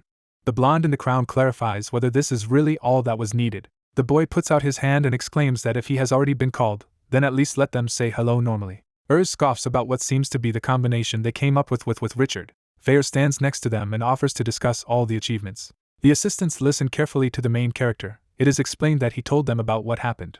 He has a bright sphere in his hands. Simon told them about the use of sacred power, the explosion of corpses, the white magic of priests. The assistant was very angry every time it came to Leet. Fair looks at Prince, because the protagonist told how he put on the crown on the train, but he could not risk too much and therefore did not mention what exactly he did in it. The assistant with a skull instead of a head is extremely surprised by the explosion of zombie corpses. Urs enthusiastically imagines herself in a dress and exclaims that she can become a saint, while Prince clarifies how she will become like this, if she cannot imagine life without a man. Simon examines his palm and says that they were able to gain holiness, but it is not clear how. The skeleton shuts the mouths of other henchmen, claiming that there is no need to worry, because this power will be needed in the fight against priests, so it is necessary to focus on black magic for now. MC turns around and intends to show them something. Opposite it, a huge room with icicles appears. The main character stands next to the henchman and explains that for his participation in the case of the priest, he received a gift from Neptus. Fair exclaims with a serious look that it is now clear that this subspace is made for corpses, so he likes the woman's preparedness. Startled, Simon turns when he hears that in this case, those who will be introduced. Urs stands next to the giant spiders, explaining about the corpses of the Spider Queen. She mentions that she bought them from the insect graveyard. The excited guy looks at them and notices that they are large. He is told that spiders lay eggs and can grow in number. Simon strokes a large spider and says that there will definitely be no problems in the space. MC turns to Fair and asks what is wrong. Fair replies that he will tell a story about traveling in the jungle of screams. Skull tells with a serious look that the one who went there was an ancient undead, the commander of the corpses. A sinister bird attacks someone. It is said that he was the leader who controlled a powerful flying undead called Skullheads and was the best at it. Prince stands next to Urs and notices that even when the corpses were torn apart, he ordered them to obey Richard's will. The assistant remarks that he was loyal and a stunning undead for the rest of his life. Simon asks Fair if they didn't seem to have found him. Prince with a serious face hears what he found. He in turn wonders what is the reason for the failure to return. The agitated protagonist looks at Fair, who claims that someone took him right in front of his eyes. The little blonde angrily asks who did it. The skull with a stern look speaks of the fifth commander. An image of a white-haired fighter appears. His name is Magnus. He was also in the jungle of screams. The shocked guy exclaims that this is the previous commander. Prince nervously states that there is actually an unspoken rule not to touch the undead of another battalion. Fair calmly explains that he believes that the treacherous 7th Battalion has completely disappeared and therefore wants to summon an ancient undead that has no master. The blonde man raises his hands in rage and shouts about war. Prince shakes the protagonist and declares that this is what the dead zone prepared them. You just need to give an order. He, in turn, asks to calm down. Fair looks at the boy and says that even if they use their full power now, they won't be able to defeat him. A sinister image of the villain appears. The henchman assures that he has already smelled his existence. In a flashback, the fighter is running through the wasteland. He talks about destroying his pursuers and fleeing, so it is possible that Magnus does not know who he is, although he realized that the skeleton was alive, although everyone thought that he was not. The assistant with a serious look claims that he is definitely trying to steal it. The disgruntled prince remarks that they have almost lost him as well. Urs, frowning, says that it doesn't matter what kind of commander he is, because he would not dare to come to the island that is guarded by the Witch of Death. The skeleton stands in front of his colleagues and denies this, stating that Magnus is worse than she thinks, because if he is convinced that the ancient undead from the jungle of screams is him. The villain is shown against the background of the island. It is said that he will definitely get there and destroy everyone. Fair clenches his fists in fury and shouts that now they need to be much more careful with their disguise, while he clarifies how many people know his secret. The main character nervously curls his fingers, naming everyone.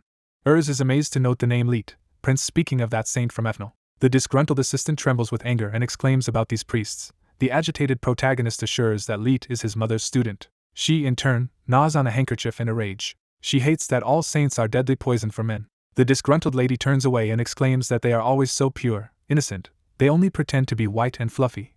But in fact, when they see a man.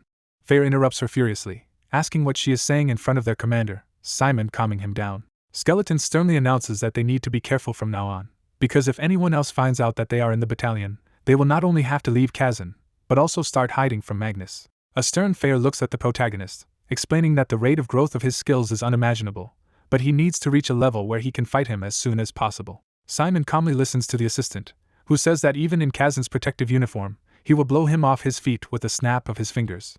The events take place on the first day of the second semester at the academy. Jane calmly explains the material, saying that she showed them the recording of yesterday's exam and pointed out everyone's mistakes. The guys are sitting at the desk. From the very first lesson, a ton of harsh criticism poured down on the students.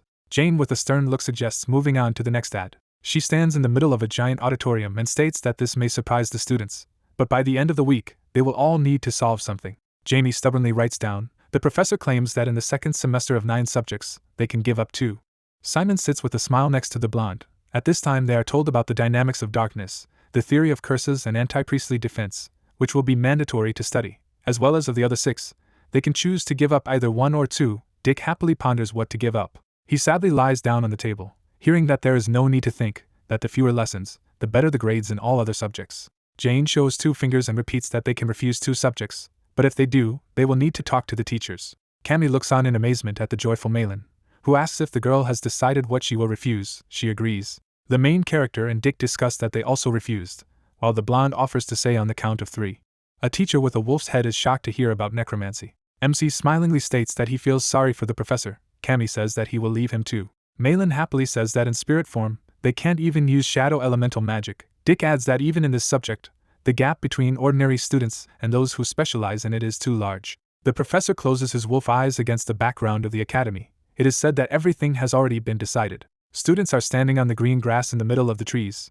The main character clenches his fist with a grin, realizing that there has been no conscription theory for a long time. The vampire asks in surprise why they are on the street. The blonde notes that they did not even tell him to change into a sports uniform. Aaron, with a shirt and shorts, says that today they will learn a new type of dark magic related to summoning. He has a box in his hands. He declares that they will start with a repetition, because during the holidays everyone must have forgotten the material. The teacher sits near the skeleton of a mouse. He invites someone to name the advantage of skeletons over other undead. Jamie reaches out and exclaims that using the properties of bones to join and fuse allows you to increase the usefulness of using such undead. A war mouse with a sword and shield is assembled from the bones. It is explained that even if the skeleton is divided into parts, it will reunite as long as the magic is active and the circle repeats forever. Aaron, with a serious face, asks for their weakness. Hector raises his hand, claiming that they are afraid of the sacred power. The teacher stands in front of the students and says that almost all the undead are weak in front of her. Happy Simon stretches out his hand and also names mobility and protection. The professor smiles slightly after hearing from the guy that if you use them without additional spells, there is a high risk of destroying the skeleton even before it reaches the enemy. Friends look at the joyful MC and congratulate him on the correct answer. Disgruntled, Hector clenches his teeth in anger, realizing that he specifically wanted to answer. A war mouse stands next to the teacher, who explains that skeletons consist of bones. Their physical component is not so strong. The protagonist listens carefully to the fact that when hit, their joints fly out and their bones break, so for the most part they are just numbers. In front of the student is a skeleton mouse. The question arises whether this means that skeletons can only be used by necromancers specializing in restoration, whether they are limited by this condition. Aaron forms dark energy, stating that the answer is of course no. With the help of a strong mana flow, the mouse skeleton develops great speed. The undead swing their blade with an intimidating look.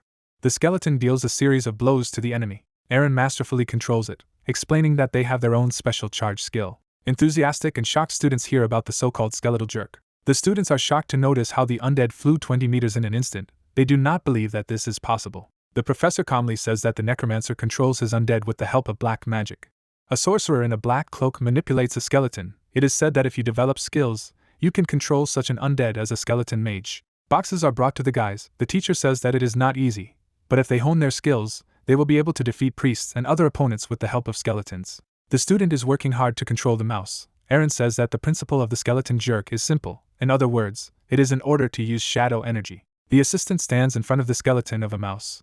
Malin concentrates on conjuring, while asking her to focus on the shadow energy in the skeleton's legs. It rushes forward sharply after activation. Dick happily exclaims that this is what was expected of her. The vampire remarks that everything worked out on the first try. Suddenly, the bone breaks. The undead fall to the floor and shatter to pieces.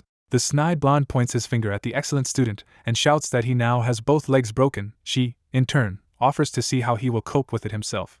Aaron stands next to her and remarks that it's not bad for the first try, and it's also a task for a higher level. She bows and thanks him, hearing that next time it is necessary to pay attention to the flexion of the joints of the skeleton's legs during the jerk. The man calmly asks her not to give up, because for understanding, only those students who can generally make a breakthrough the first time. Suddenly, he is interrupted by the undead, who deftly cut the target with a sword. The battle skeleton is controlled by the protagonist.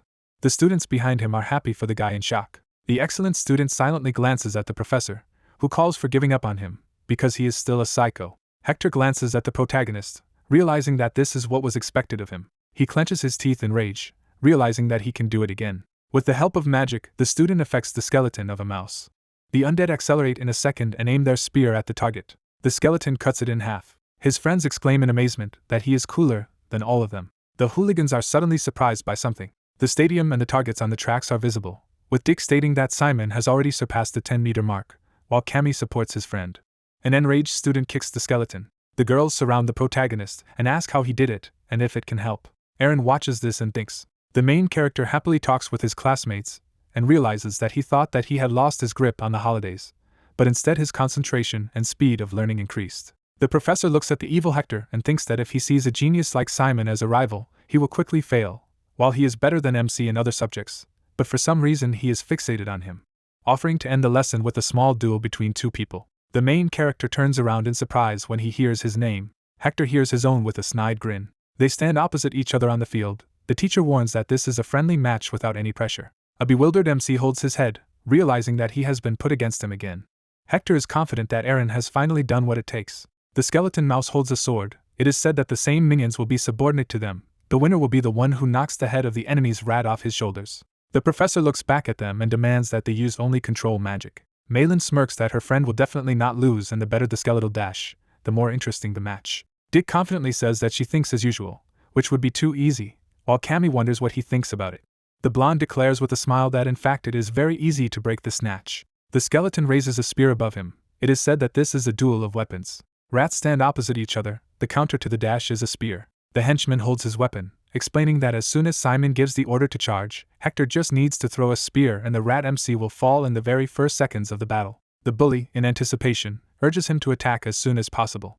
He lets his rat go forward, exclaiming that if he doesn't want to, then he will be the first. The skeleton of the main character deftly parries the blow. Another skeleton with a spear sees this in shock. They exchange several blows on each other. Other bullies happily watch the battle.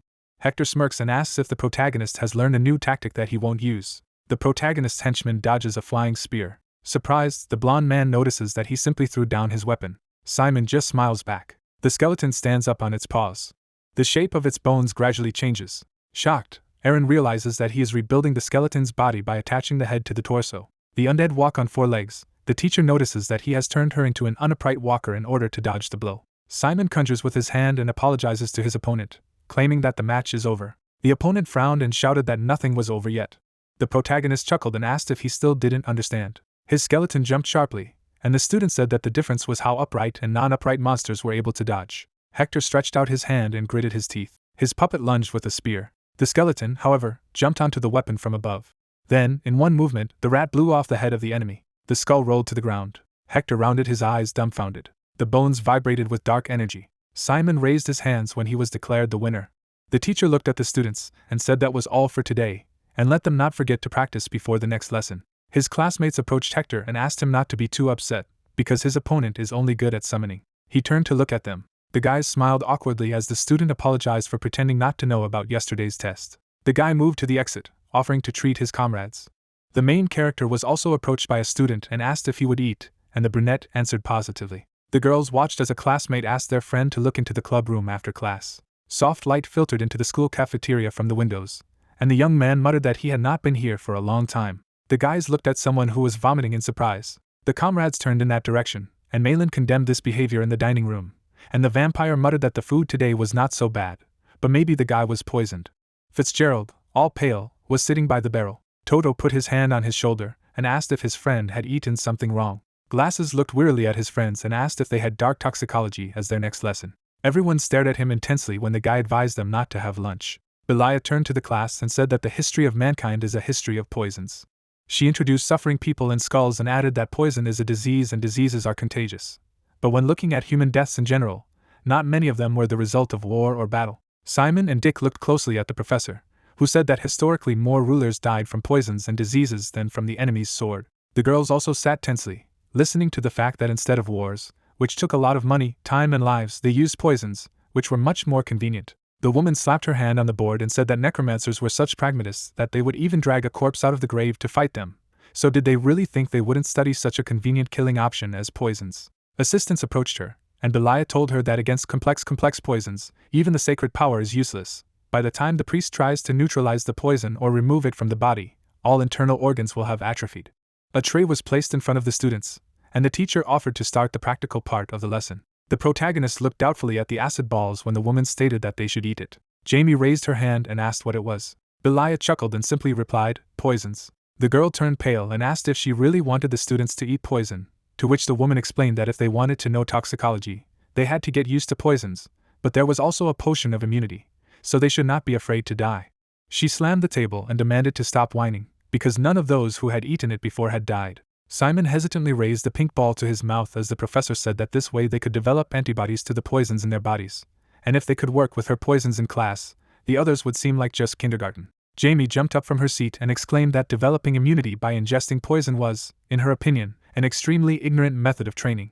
The students looked at each other and whispered as their classmates said that their enemies were the priests, so the woman should teach them how to use toxicology against them, and why their bodies should get used to the poison. Belia grinned and noted that they had already forgotten how her predecessor, Professor Strauss, had died.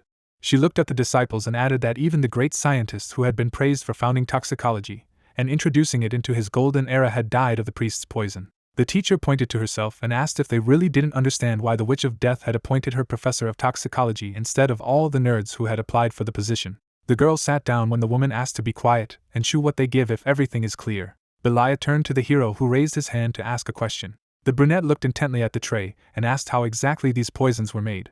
The interlocutor stuck out her tongue, from which purple mucus dripped, and asked if he really wanted to know, to which the young man assured that he was no longer interested. Dick glanced sideways at his friend, who carefully uncorked the bottle. The hero closed his eyes and emptied its contents in one gulp. The student stuck out his tongue, fighting the urge to gag, and the blonde man asked how it tasted. The brunette rubbed his neck and replied that it was something dense, sticky, and disgusting at the same time.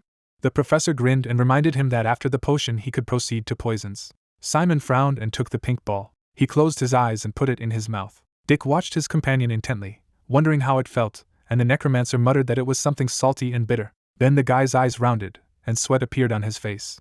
The student lowered his head and whispered that he could not breathe, and the friends next to him were worried about him. Cammy screamed in fright as the boy lay down on the desk, pink goo flowing out of his mouth. The main character was lying on the ground among the rubble. He came to his senses and stood up. Then he frowned and looked up. In front of him lay parts of skeletons, a spider, and even a prince. The student came closer, not understanding how this was possible. The girl stretched out a trembling hand and called for the commander. Simon ran up to Urs and asked what was going on. Her face was covered in blood, but she asked not to pay attention to such an appearance. The guy began to cry, demanding to know who did it. His eyes widened when he heard the name Magnus Albin. Simon's eyes opened abruptly as he lay on the desk. Cammy leaned over him, asking if everything was okay. The student rubbed his head and asked if he had lost consciousness, and the girl was glad that he had at least woken up. The guy narrowed his eyes and thought that this was a disgusting nightmare. The professor waved her hand and said that the young man was fine and that she would not have poisoned him, and Malin jumped up and exclaimed, "Is this really acceptable now as long as the students are alive?" She pointed to the rash on her face and asked if the woman could do nothing, although she had brought them to such a terrible state. Belia chuckled and assured that all the negative effects were about to disappear. The assistant doomedly covered his face with his hand and muttered that toxicology was cursed, while the student asked for at least some antidote.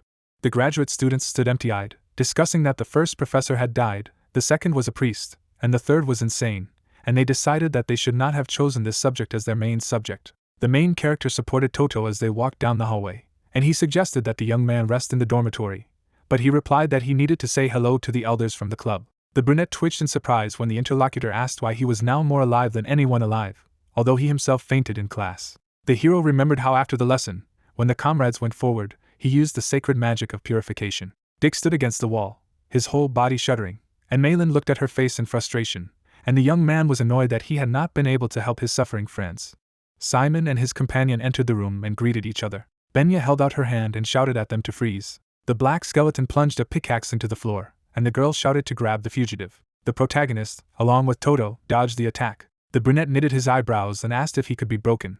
The interlocutor crossed her arms and forbade this, because this is an important step on the way to conquering the world, and it must be pacified with as little damage as possible. Simon glanced at the undead and nodded. The guy put out his hand, creating circles, and opened the gate. Bone tentacles stretched towards the skeleton. Then they struck a blow to the torso. The student jumped up and caught the skull. Then he handed it to Benya, who thanked the young man. Toto looked at the brunette in surprise, wondering how he got the ability to control so precisely, allowing him to deliver precision strikes only to the joints of the undead. The blonde sat down on the floor and asked for help reassembling the skeleton, and the student got down to business. The young man knitted his eyebrows as he thought about why the protagonist was so calm in an emergency.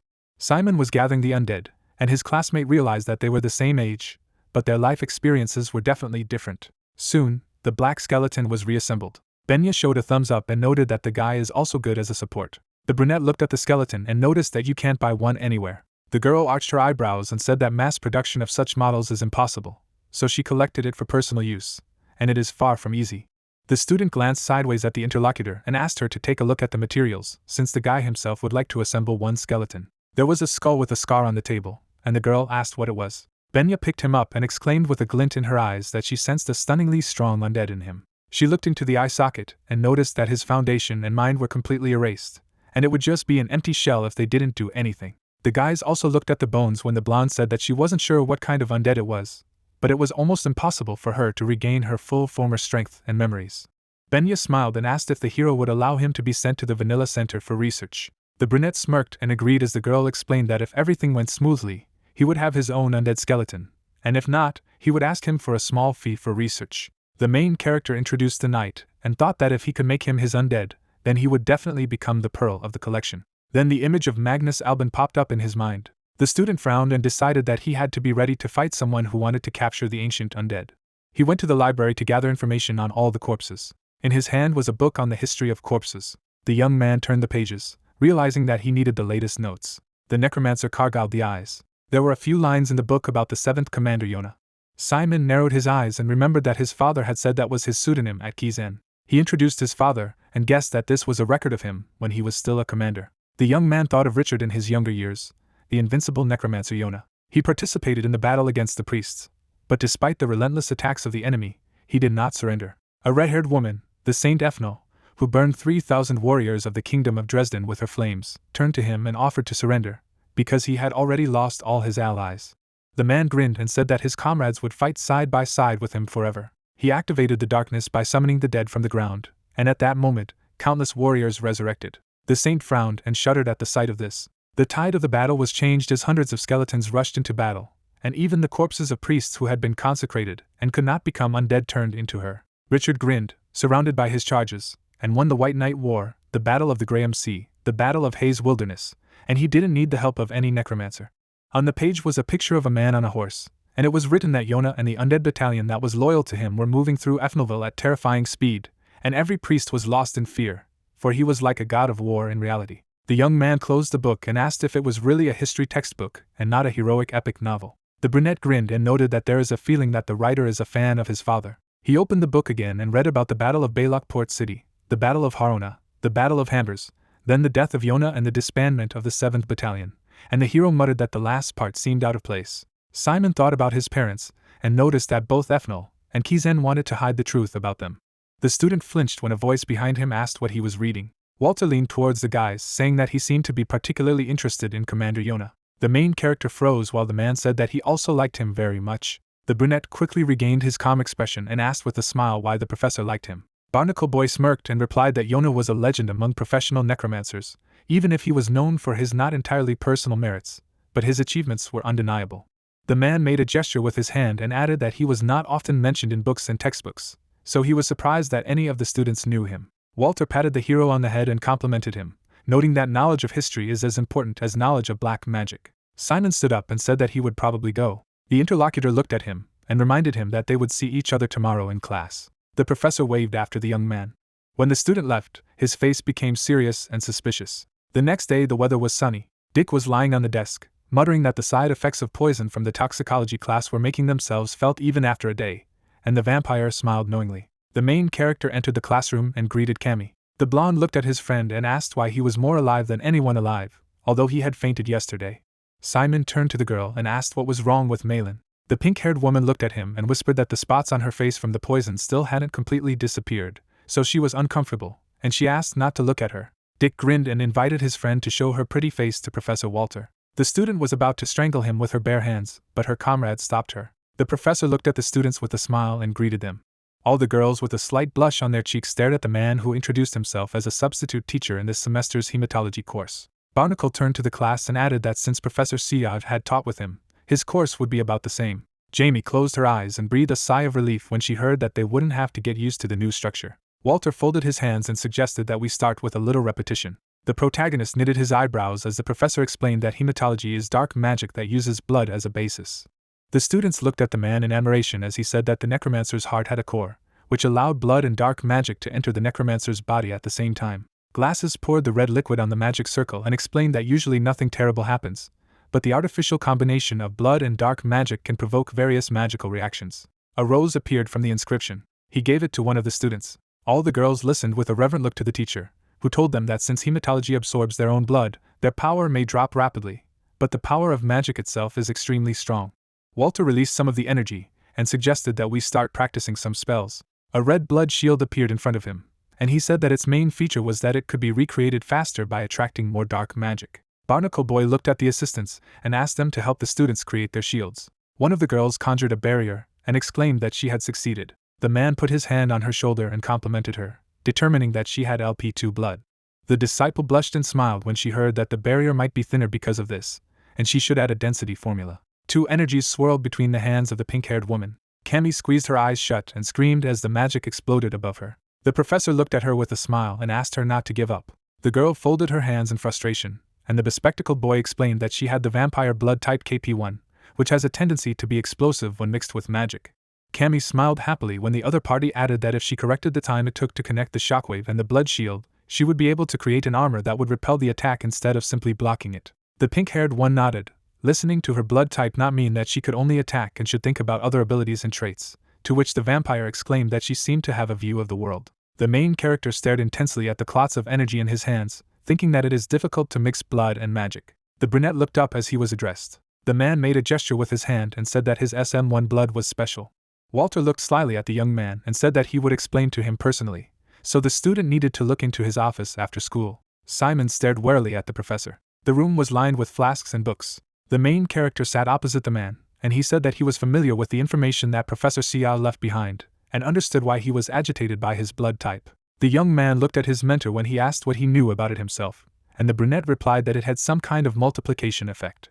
Barnacle introduced the dark substance, and revealed that when blood and darkness mix without any special effect, the darkness absorbs the blood, increasing its volume and strength. He smiled and added that if that were all, the professor wouldn't be working on the topic for a semester. Simon knitted his eyebrows and asked if there was any other effect. The interlocutor put the inscription on the table and said that in order to make the most of the SM1 blood, Professor Siad had personally developed a corrector for the magic circle. The student took the seal in his hands with interest, thinking that he had not used it for a long time. A magic circle rose from darkness into the air. The teacher looked at the hero and asked him to mark the circle with his blood. They were supposed to go through this in the first semester. The brunette raised his hand and created another seal. The guy shuddered in surprise. Blue ripples sparkled above them, and Walter explained that such magic only occurs when his SM1 blood and darkness interact in the zone of a special magic circle and at a certain ratio. Simon stared at the magic in amazement, and the interlocutor said that Professor Siaj called this force SMF-24 Cloud. The man approached the student and asked if he felt his strength, and the young man nodded. Barnacle smirked and suggested that he try to take control of her, after which the necromancer closed his eyes. The blue energy stirred, and Walter noticed that he was good at keeping control. He pointed to the box and offered to try to lift it with the help of a cloud. Simon raised his finger and activated the darkness. The energy reached for the box. Then she lifted it into the air. The professor looked at him and exclaimed that it was amazing. The student squeezed his eyes shut and muttered that it was hard. The man stretched out his claw and replied that if he felt weight, it meant that the senses were united. The teacher pierced the box. The main character immediately jerked and screamed, and the box fell to the floor. The brunette looked at the professor in bewilderment, and the professor apologized with a chuckle, admitting that curiosity had taken possession of him at the moment. Walter put his hand on the student's shoulder and asked if he was angry, and the hero answered in the negative.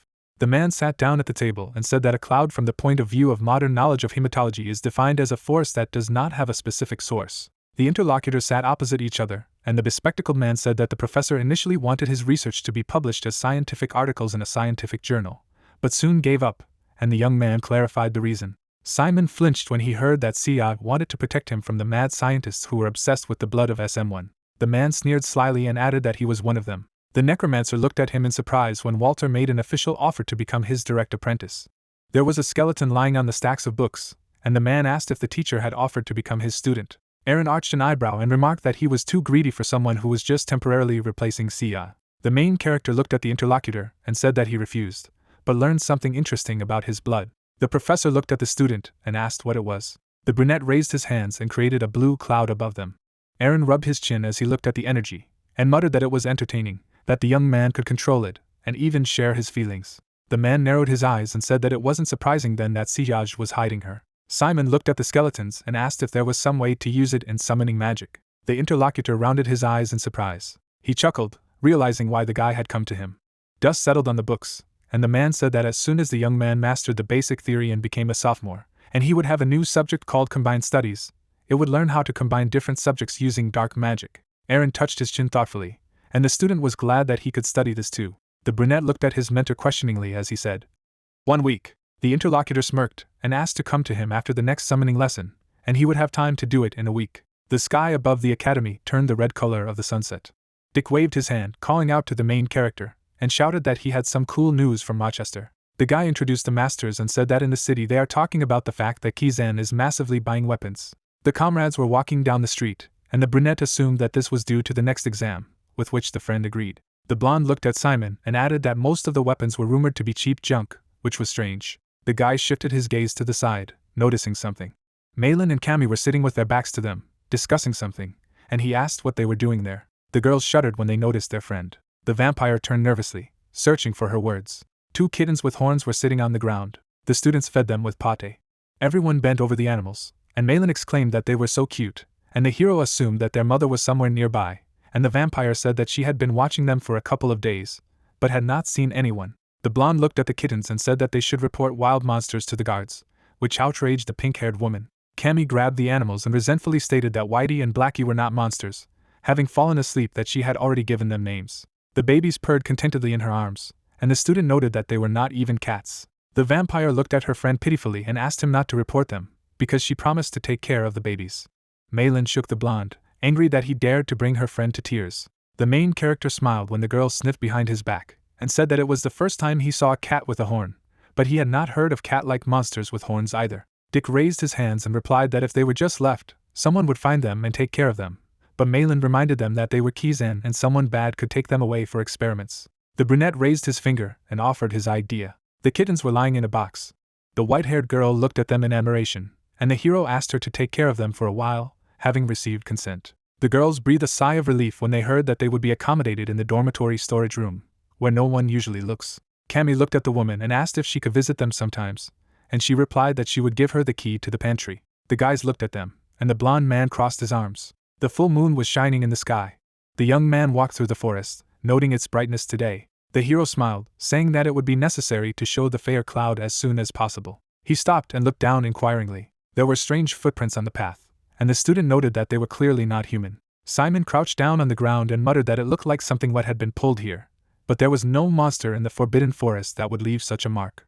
He hid behind a tree and shuddered. The young man watched the tentacles from his hiding place. An octopus with red eyes was crawling along the path. The main character opened his mouth in surprise, wondering what else it was. A spider descended in front of his face. The insect waved its paw, asking the student to follow it. The brunette ran after the spider, looking back. The octopus continued to crawl into the forest. Simon ran up and saw Fair with a sword. He knitted his eyebrows and asked if he had just seen the undead there. The young man remembered the octopus, and the interlocutor explained that it was Talage, an undead spy sent by Magnus. These creatures crawled through the forest, creating similar clones that search for the location of the ruins. Urs stood behind a tree, creating a web barrier to buy them time, but it's only a matter of time before they find the ruins. The skeleton frowned and said that he didn't even think they were so fast, and the hero asked what they should do. The undead turned to him and explained that Magnus had heard his thoughts and had come here.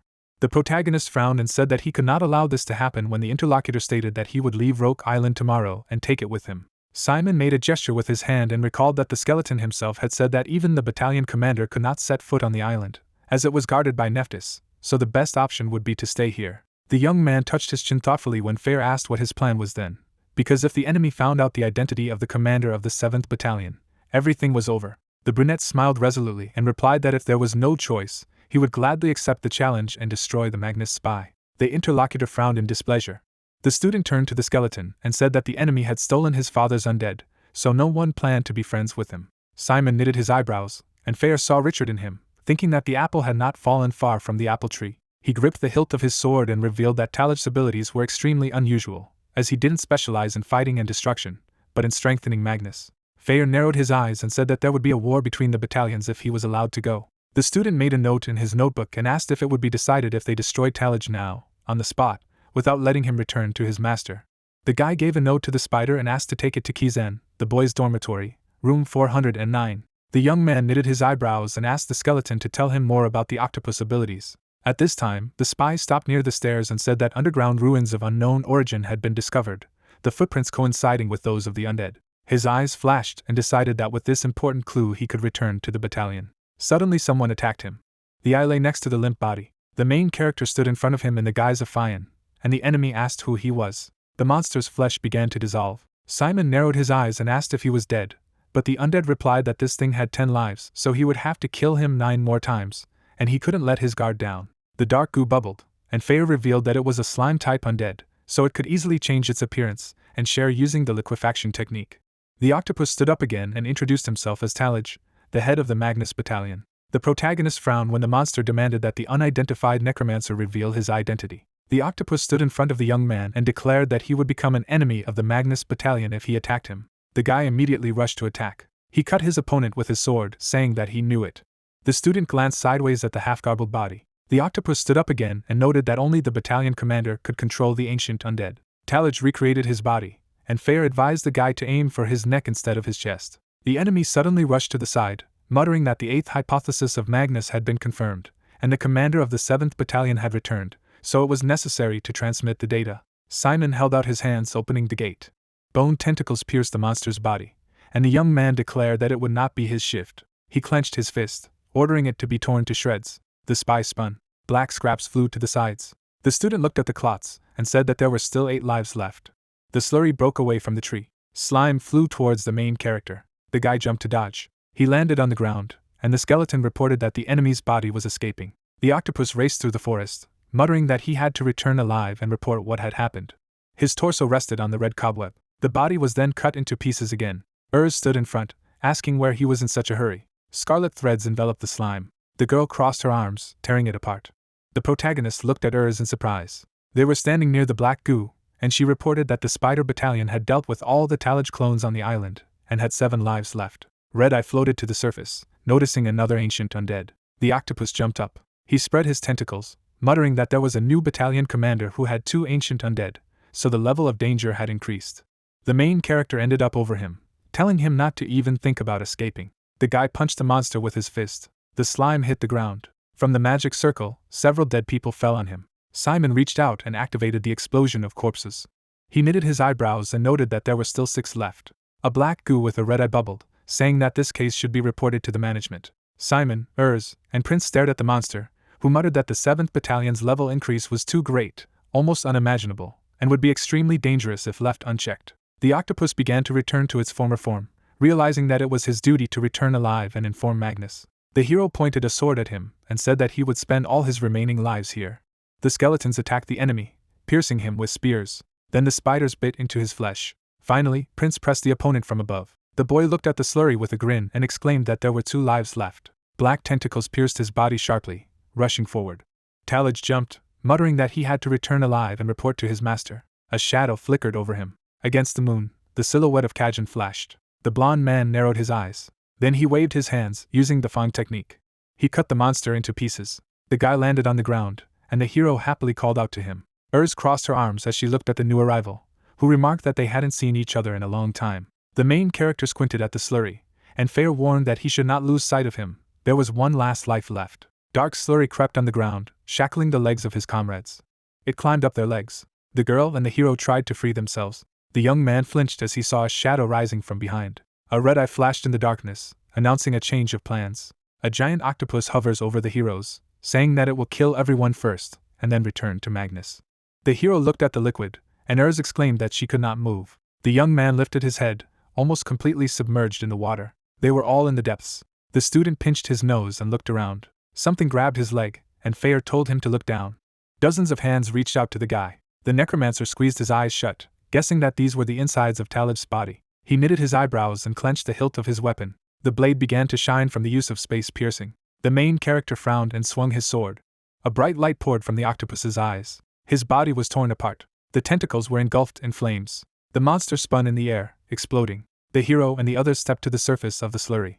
Urs emerged from the water and took a breath. Simon took off his mask and was glad that it worked. The girl hugged him and exclaimed that they had killed him 10 times.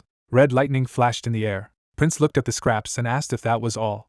The boy pointed to Kizen and asked who it was. The main character pointed to his friend and replied that he helped them, and he praised them. A black mouse ran away from them while everyone was busy talking. The animal pushed off the trees, muttering that the escape was successful, and the 7th Battalion was extremely dangerous and much stronger than expected.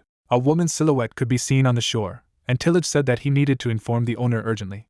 The mouse shuddered when he noticed the student. He stood in front of her and introduced himself as a member of the Magnus Battalion. Lorraine crossed her arms as the monster demanded to pledge his allegiance as a necromancer. The brunette smiled menacingly and asked again. Hundreds of red eyes appeared behind her, and she called him an annoying child.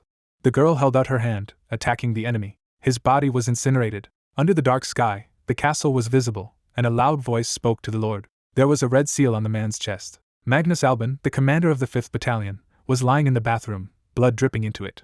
He lowered his head and said that the Talage was dead. The zombie butler looked at the owner and asked what he was looking for on the island of Roke. Lamia, the undead messenger of the 5th Battalion, looked at the master in alarm and asked if he was okay. She wrapped her tail around him and hugged him. The blonde man created a magic circle and said that their enemy was probably a new battalion. A screen with an image of the island appeared in front of them. The video showed Lorraine. Magnus pointed to her and asked who she was. Alege, the ancient undead of the 5th Battalion, crawled over and replied that it was the one who had killed his brother, Keyzen's first-year student, Lorraine Arkbold. The butler and the Naga flinched and frowned upon hearing that it was the daughter of Neptus. The zombie looked at the master and said that it was not surprising if she was the head of the 7th Battalion, since the White Witch had also joined the last war of the 7th Battalion. The brunette looked away, and he added that it was possible that she had handed over an entire battalion to her first-year daughter. Lamia frowned and noted that it was too difficult. She would not be able to take revenge on the daughter of the Witch of Death. Her master rubbed his chin with a smirk and muttered that if this was revenge for stealing the undead, then it was interesting. The student looked directly into the camera, noticing them. The surveillance apparatus was immediately blown up.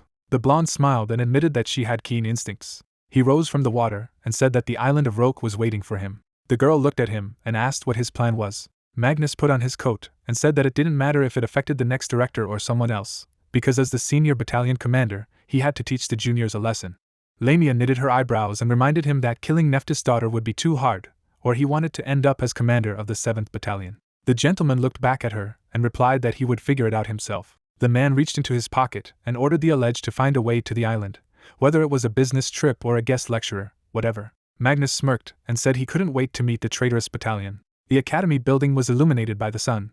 Cammy approached with a friend and waved to the main character and the blonde. The vampire smiled and noticed that the young man was in a good mood today. The guy remembered the octopus and thought that yesterday he destroyed the eye of the Magnus Battalion, and they were about to fight. The brunette knitted his eyebrows, thinking that no matter how strong the enemy was, he was denied access to the island for no good reason. The blonde pointed at Malin and noted that she looked much better, and the girl asked him to shut up, explaining that even with a ton of makeup on his face, it was the best thing he could do.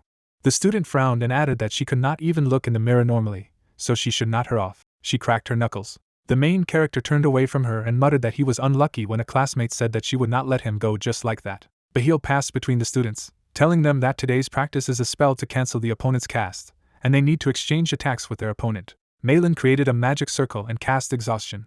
The brunette hurriedly put up a cancellation stamp. Dark energy began to be sucked into the inscription. Then there was a small explosion. The student plopped down on his heel and muttered that he had barely blocked it. His friend looked down at him, having already prepared a magic circle, and asked him to attack, because there was no time to sit through his pants. The main character stood up and mentally noted that they had a big difference in the speed of the spell cast. The student created a magic circle and realized that he could not defeat it in the usual way. Bahil looked at the fireball in his hand in surprise. The guy attacked his opponent with exhaustion. The girl looked at the dark energy above her with a grin and asked where he was aiming. Suddenly, a cloud of mana turned in her direction. The professor's eyes widened as he saw exhaustion with a rapt trajectory. Dark energy exploded over Malin. The brunette clenched his fist, deciding that he had hit. He flinched when he was called an idiot. The opponent held another cancellation lap above her head, saying that she could cast with both hands. The girl smiled and attacked him with a double exhaustion. The guy blocked one of them. However, the second hit the mark, and he bent over. Malin clenched her fist and exclaimed that she had won. The assistant adjusted her glasses and said that due to a violation of the rules, she was losing. The woman held up a finger and reminded her that they were supposed to exchange one attack, and that had been explained 3 minutes ago. Had she forgotten? The main character took his hand and grinned that his girlfriend broke the rules even in training. The professor grabbed him by the sleeve and asked what form he had applied to that exhaustion. Bahil turned the student to him and demanded to answer. The brunette looked away awkwardly and said that he had added a load variable to the exhaustion formula. The man's eyes widened when he heard that it had made the curse heavier immediately after launching, which caused an accelerated fall, and the teacher guessed that the guy had used this to change direction. The teacher made a gesture with his hand and clarified how the young man realized that another formula would not harm the main one, to which the hero replied that it was just intuition. The necromancer lowered his head and apologized, but the blonde thought that this was not intuition, but a deep understanding of magic. He remembered how the student had created the spell and mentally noted that the way the young man had added the formula was natural, as if he had come up with it on the fly. Bahil smiled anxiously, reflecting on what a genius teaches, what drives people crazy with envy, and never before has there been such satisfaction in his work. The assistant coughed and delicately noticed that the professor had something strange with his face again. The man turned around and thanked her for what she had said. The protagonist turned around in surprise when the teacher asked him to follow him. The girls looked after them. Malin looked at her friend worriedly, feeling guilty. The assistant turned to the student and calmed her down, assuring her that the professor would not scold him. She grinned, realizing that this was simply impossible. Bahil smiled and said that the young man had done a good job in class. They were walking along the corridor, and the teacher asked them not to lose this intelligence in the future. The blonde man put his arm around his shoulders and offered to talk like normal people about normal things until they came to his laboratory, and the guy wondered why the interlocutor was putting such an emphasis on this. Bahil grinned, remembering the assistant's advice to keep his face and behave normally. He looked at the student and asked how he spent the holidays, to which the brunette replied that he helped his father with work. The blonde hovered over the guy, wondering what his parent worked for and where he studied, and Simon decided that even with a knife to his throat, he would never say that he was the former commander of the UNDEAD Battalion. The man shuddered, feeling a telepathic reproach from his assistant. He smiled and apologized, remembering that some students don't like to share personal things, and the brunette agreed. A warm light came in from the window, and the professor asked what dark magic the guy had practiced during the holidays, and whether he had learned new techniques. Simon smiled and told him that his father had taught him the corpse explosion technique, and had also learned the technique of using bone armor to shoot faster, as well as improved the mud golem so that it could be ridden. The interlocutor's eyes flashed in irritation, indignant that this was all about summoning techniques. It was not so bright in the professor's office, but it was quiet. The blonde man placed the cup in front of the student, and he thanked him. The brunette took it and noticed that the coffee was cold. The liquid immediately began to heat up, and steam was coming from it. Bahil sat down across from him and explained that there was a curse on the mug. He smiled and said that there are many circles of magic that make a person's life more comfortable. Each of them involves curses in one way or another, but there is still a prejudice that curses are harmful in nature, and this cannot but be frustrating. The main character took a sip and was mentally surprised that the drink was sweet and tasty, because it seemed to him that the professor would drink stronger and more bitter coffee. The man put a book on the table. The young man opened it and asked what it was. The blonde man smirked and stated that it was a set of curses that he had developed especially for him. The hero turned the pages in surprise, while the interlocutor said that they could not be found in another book, because these are unique, the only curses in the world. Simon looked up at him and exclaimed that it was too generous of him. He wouldn't be able to accept such a thing, but the man stopped him. The teacher grinned and assured that he was not asking for anything in return. After all, the guy was a #1 student on special terms, and any professor would like to keep something from himself. The young man narrowed his eyes when the blonde man added that he should just accept her and study. The guy looked at the book again, which contained 4 curses. The page depicted diagrams and formulas, and the hero thought that it was surprisingly concise, almost no description. The effects of curses are described very briefly. The interlocutor looked at the young man and noted that it may seem to him that there are few explanations, but there are several reasons for this. Simon looked up when the man said that this was mainly to avoid limiting his creativity. He remembered today's lesson, and Behil added that he left it to him to think and invent in order to achieve the ingenuity that the guy shows in class. They looked at each other, and the blonde confessed that the second reason was that he hoped the hero would establish the basis for the study of curses. The man ran his finger in the air and said that if the Necromancer honed all 4 curses this semester, he would give him a gift. The professor created a magic circle and said that it was available after mastering all 4 curses. Symbols glowed in the air. They looked at the rotating style. The main character stared at him admiringly, appreciating the beauty. The man smirked and revealed that this curse is called Compolonia, which can forcibly open the target's complex.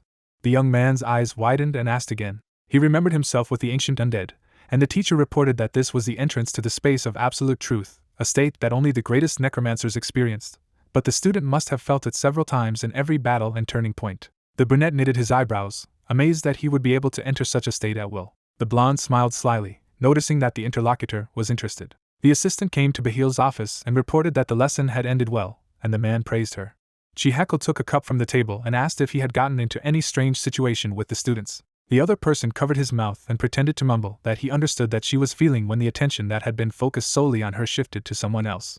The girl turned around and asked to sign her resignation letter, and he hastened to say that he was just joking. The assistant turned around and asked what was wrong with Simon, and the man replied that despite all the failures they had had in the first year, he finally understood how he could be trained. The blonde put his hand on his chest and added that it doesn't matter how much attention you show, it can make others uncomfortable. He remembered the young man and said that the hero does not need to be spoon-fed, he needs to be motivated, so he will learn himself. The girl crossed her arms and noted that it was similar to Professor Aaron's method. The interlocutor arched his eyebrows and said that he did not understand what she was talking about. There were many students in the courtyard of the academy. The main character was sitting in the dining room reading a book, and the vampire asked if it was really about curses. The pink-haired one looked at her friend and asked why he suddenly took up the theory of curses, and the guy replied that he was just curious. His friend put the tray on the table and said that the second part of the exam would be this week. Malin glanced sideways at the blonde man in the raincoat and asked what it was on, and the young man also boasted of rings and a pendant. The student closed his eyes, holding the gold utensils, and said that he had managed to earn some money lately, so now he was a fairy tale. He cut the patty and revealed that Kizen had absorbed all of the kingdom's weapons, and as of this week, the all-subject professors had decided to focus on defensive magic and threat detection magic. The protagonist looked at his friend questioningly when he added that everyone thought that the theme of this stage of the exam would be dungeon exploration. Dick chuckled and claimed that he had bought up all the treasure loot books in Rochester and resold each one for 1 gold. The girls looked at him with displeasure and were indignant at such a rip-off, but the young man replied that this was a business, it was necessary to sell at a higher price. Besides, there were those who bought from him for gold and sold for 3. The vampire looked at him dumbfounded. The main character smiled and noted that earnings are, of course, cool, but useless if he fails the exam, and the blonde shuddered. The bespectacled assistant walked into the dining room and called out to Simon. The brunette turned around, hiding a smile, when he heard that Professor Aaron was looking for him. The sun was shining over the arena, and the presenter announced that today every freshman of the Kizen Academy will take part in the second stage of the exam. The audience looked ahead with interest. The man put the microphone almost in his mouth and shouted loudly that the test was beginning. Conrad Hayaban, the presenter of the second stage of the BMAT test, introduced himself with a smirk. The main character and his friends stood in the arena, listening to the fact that the exam is known for its difficulty, but the students of Kizen did not sit on their pants and prepared for this day. Conrad waved his cloak and asked if this stage would give birth to a new star that would shake the entire continent, and to find out, let them not switch. Simon was transported to the dungeon. He looked around and muttered that, fortunately, this was exactly what everyone expected. The guy touched the glowing grate and said that he should have studied the topic of treasure hunting as well. He had a skeleton brooch on his uniform, and Fair exclaimed that there was no time to learn stupid tricks. The undead crossed his arms and said that in the end it all comes down to skills, and you need to believe in the efforts that you put into your development. The brunette smiled and thought that he was glad that they could work together again. The student straightened up when he heard a voice that there was a live broadcast from the test headquarters, and now they would move on to the rules of the second stage. An image of a cup appeared in front of the young man. This was the golden holy grail, their goal, and you can pass the test if you pass all the tests and destroy it, and the rank depends on the time they spent. The hero was sweating as the bars disappeared in front of him, and the voice wished him good luck. All his friends were displayed on the screens, and in the meantime the test began. The host smiled and invited the professors of the academy who would help him conduct this broadcast. The woman climbed the steps. Belia put her hands in her pockets and was introduced as a professor of toxicology. She grinned at him, noticing that he had read it by hand, and asked which of him was the host, since she could not even remember one name. The teacher snatched the microphone from his hands. Belia chuckled and announced that the theme of this stage was dungeon exploration. The woman showed her fingers and said that they are fraught with a lot of terrible traps, and each student must overcome them with the help of only his strength, and go through all 4 stages. Conrad broke a sweat and clarified that the text is aimed at measuring students' ability to identify and disarm traps. The interlocutor picked her nose and replied that it was not quite so, because most traps would work in any case. She smirked and asked to show the traps from the 3rd stage on the screen. A skeleton appeared on the monitor at the start line. At the signal, he began to run forward. His leg crossed the lane. Swords and spears immediately flew into the evil spirits. The blade pierced his chest. It shattered into the dice, and the system announced that the game was over. The host turned pale when he saw this. The man pointed to the screen and asked if they were seriously going to experience this on the students of the school, and the interlocutor replied that without the uniform of Kizen students are just ordinary people. The rich aristocrats in the stands frowned and shouted that this was no longer education, and let them get his son out of there now. It was just too much. Belia winked and reminded them that they had received letters from the school administration, and they had signed consent forms saying that the exam was extremely difficult, and that someone would surely die during the tests. The man shuddered and replied that there must be some boundaries. The professor arched an eyebrow and asked if he had sent his son here without reading the form. The aristocrat was shaking with anger while the woman said that all he did was boast about everything that his son was studying at Kizen, but in fact he didn't care what the child was going through. The presenter tried to shut the mouth of the teacher, who was carried away, and she said that they could not even be called parents. Conrad sweated and turned pale. He grabbed his hand, which was steaming, and the woman warned him that he could lose his life next time for letting his hands go. She looked back at the viewer and added that she should look at the screen silently if she understood everything. Dietrich crossed his arms in the stands, and the professor declared that these children were no longer their babies, but the necromancers of Kizen. The main character walked forward along the corridor. He stopped, looking inquiringly in front of him. The young man managed to dodge the shell.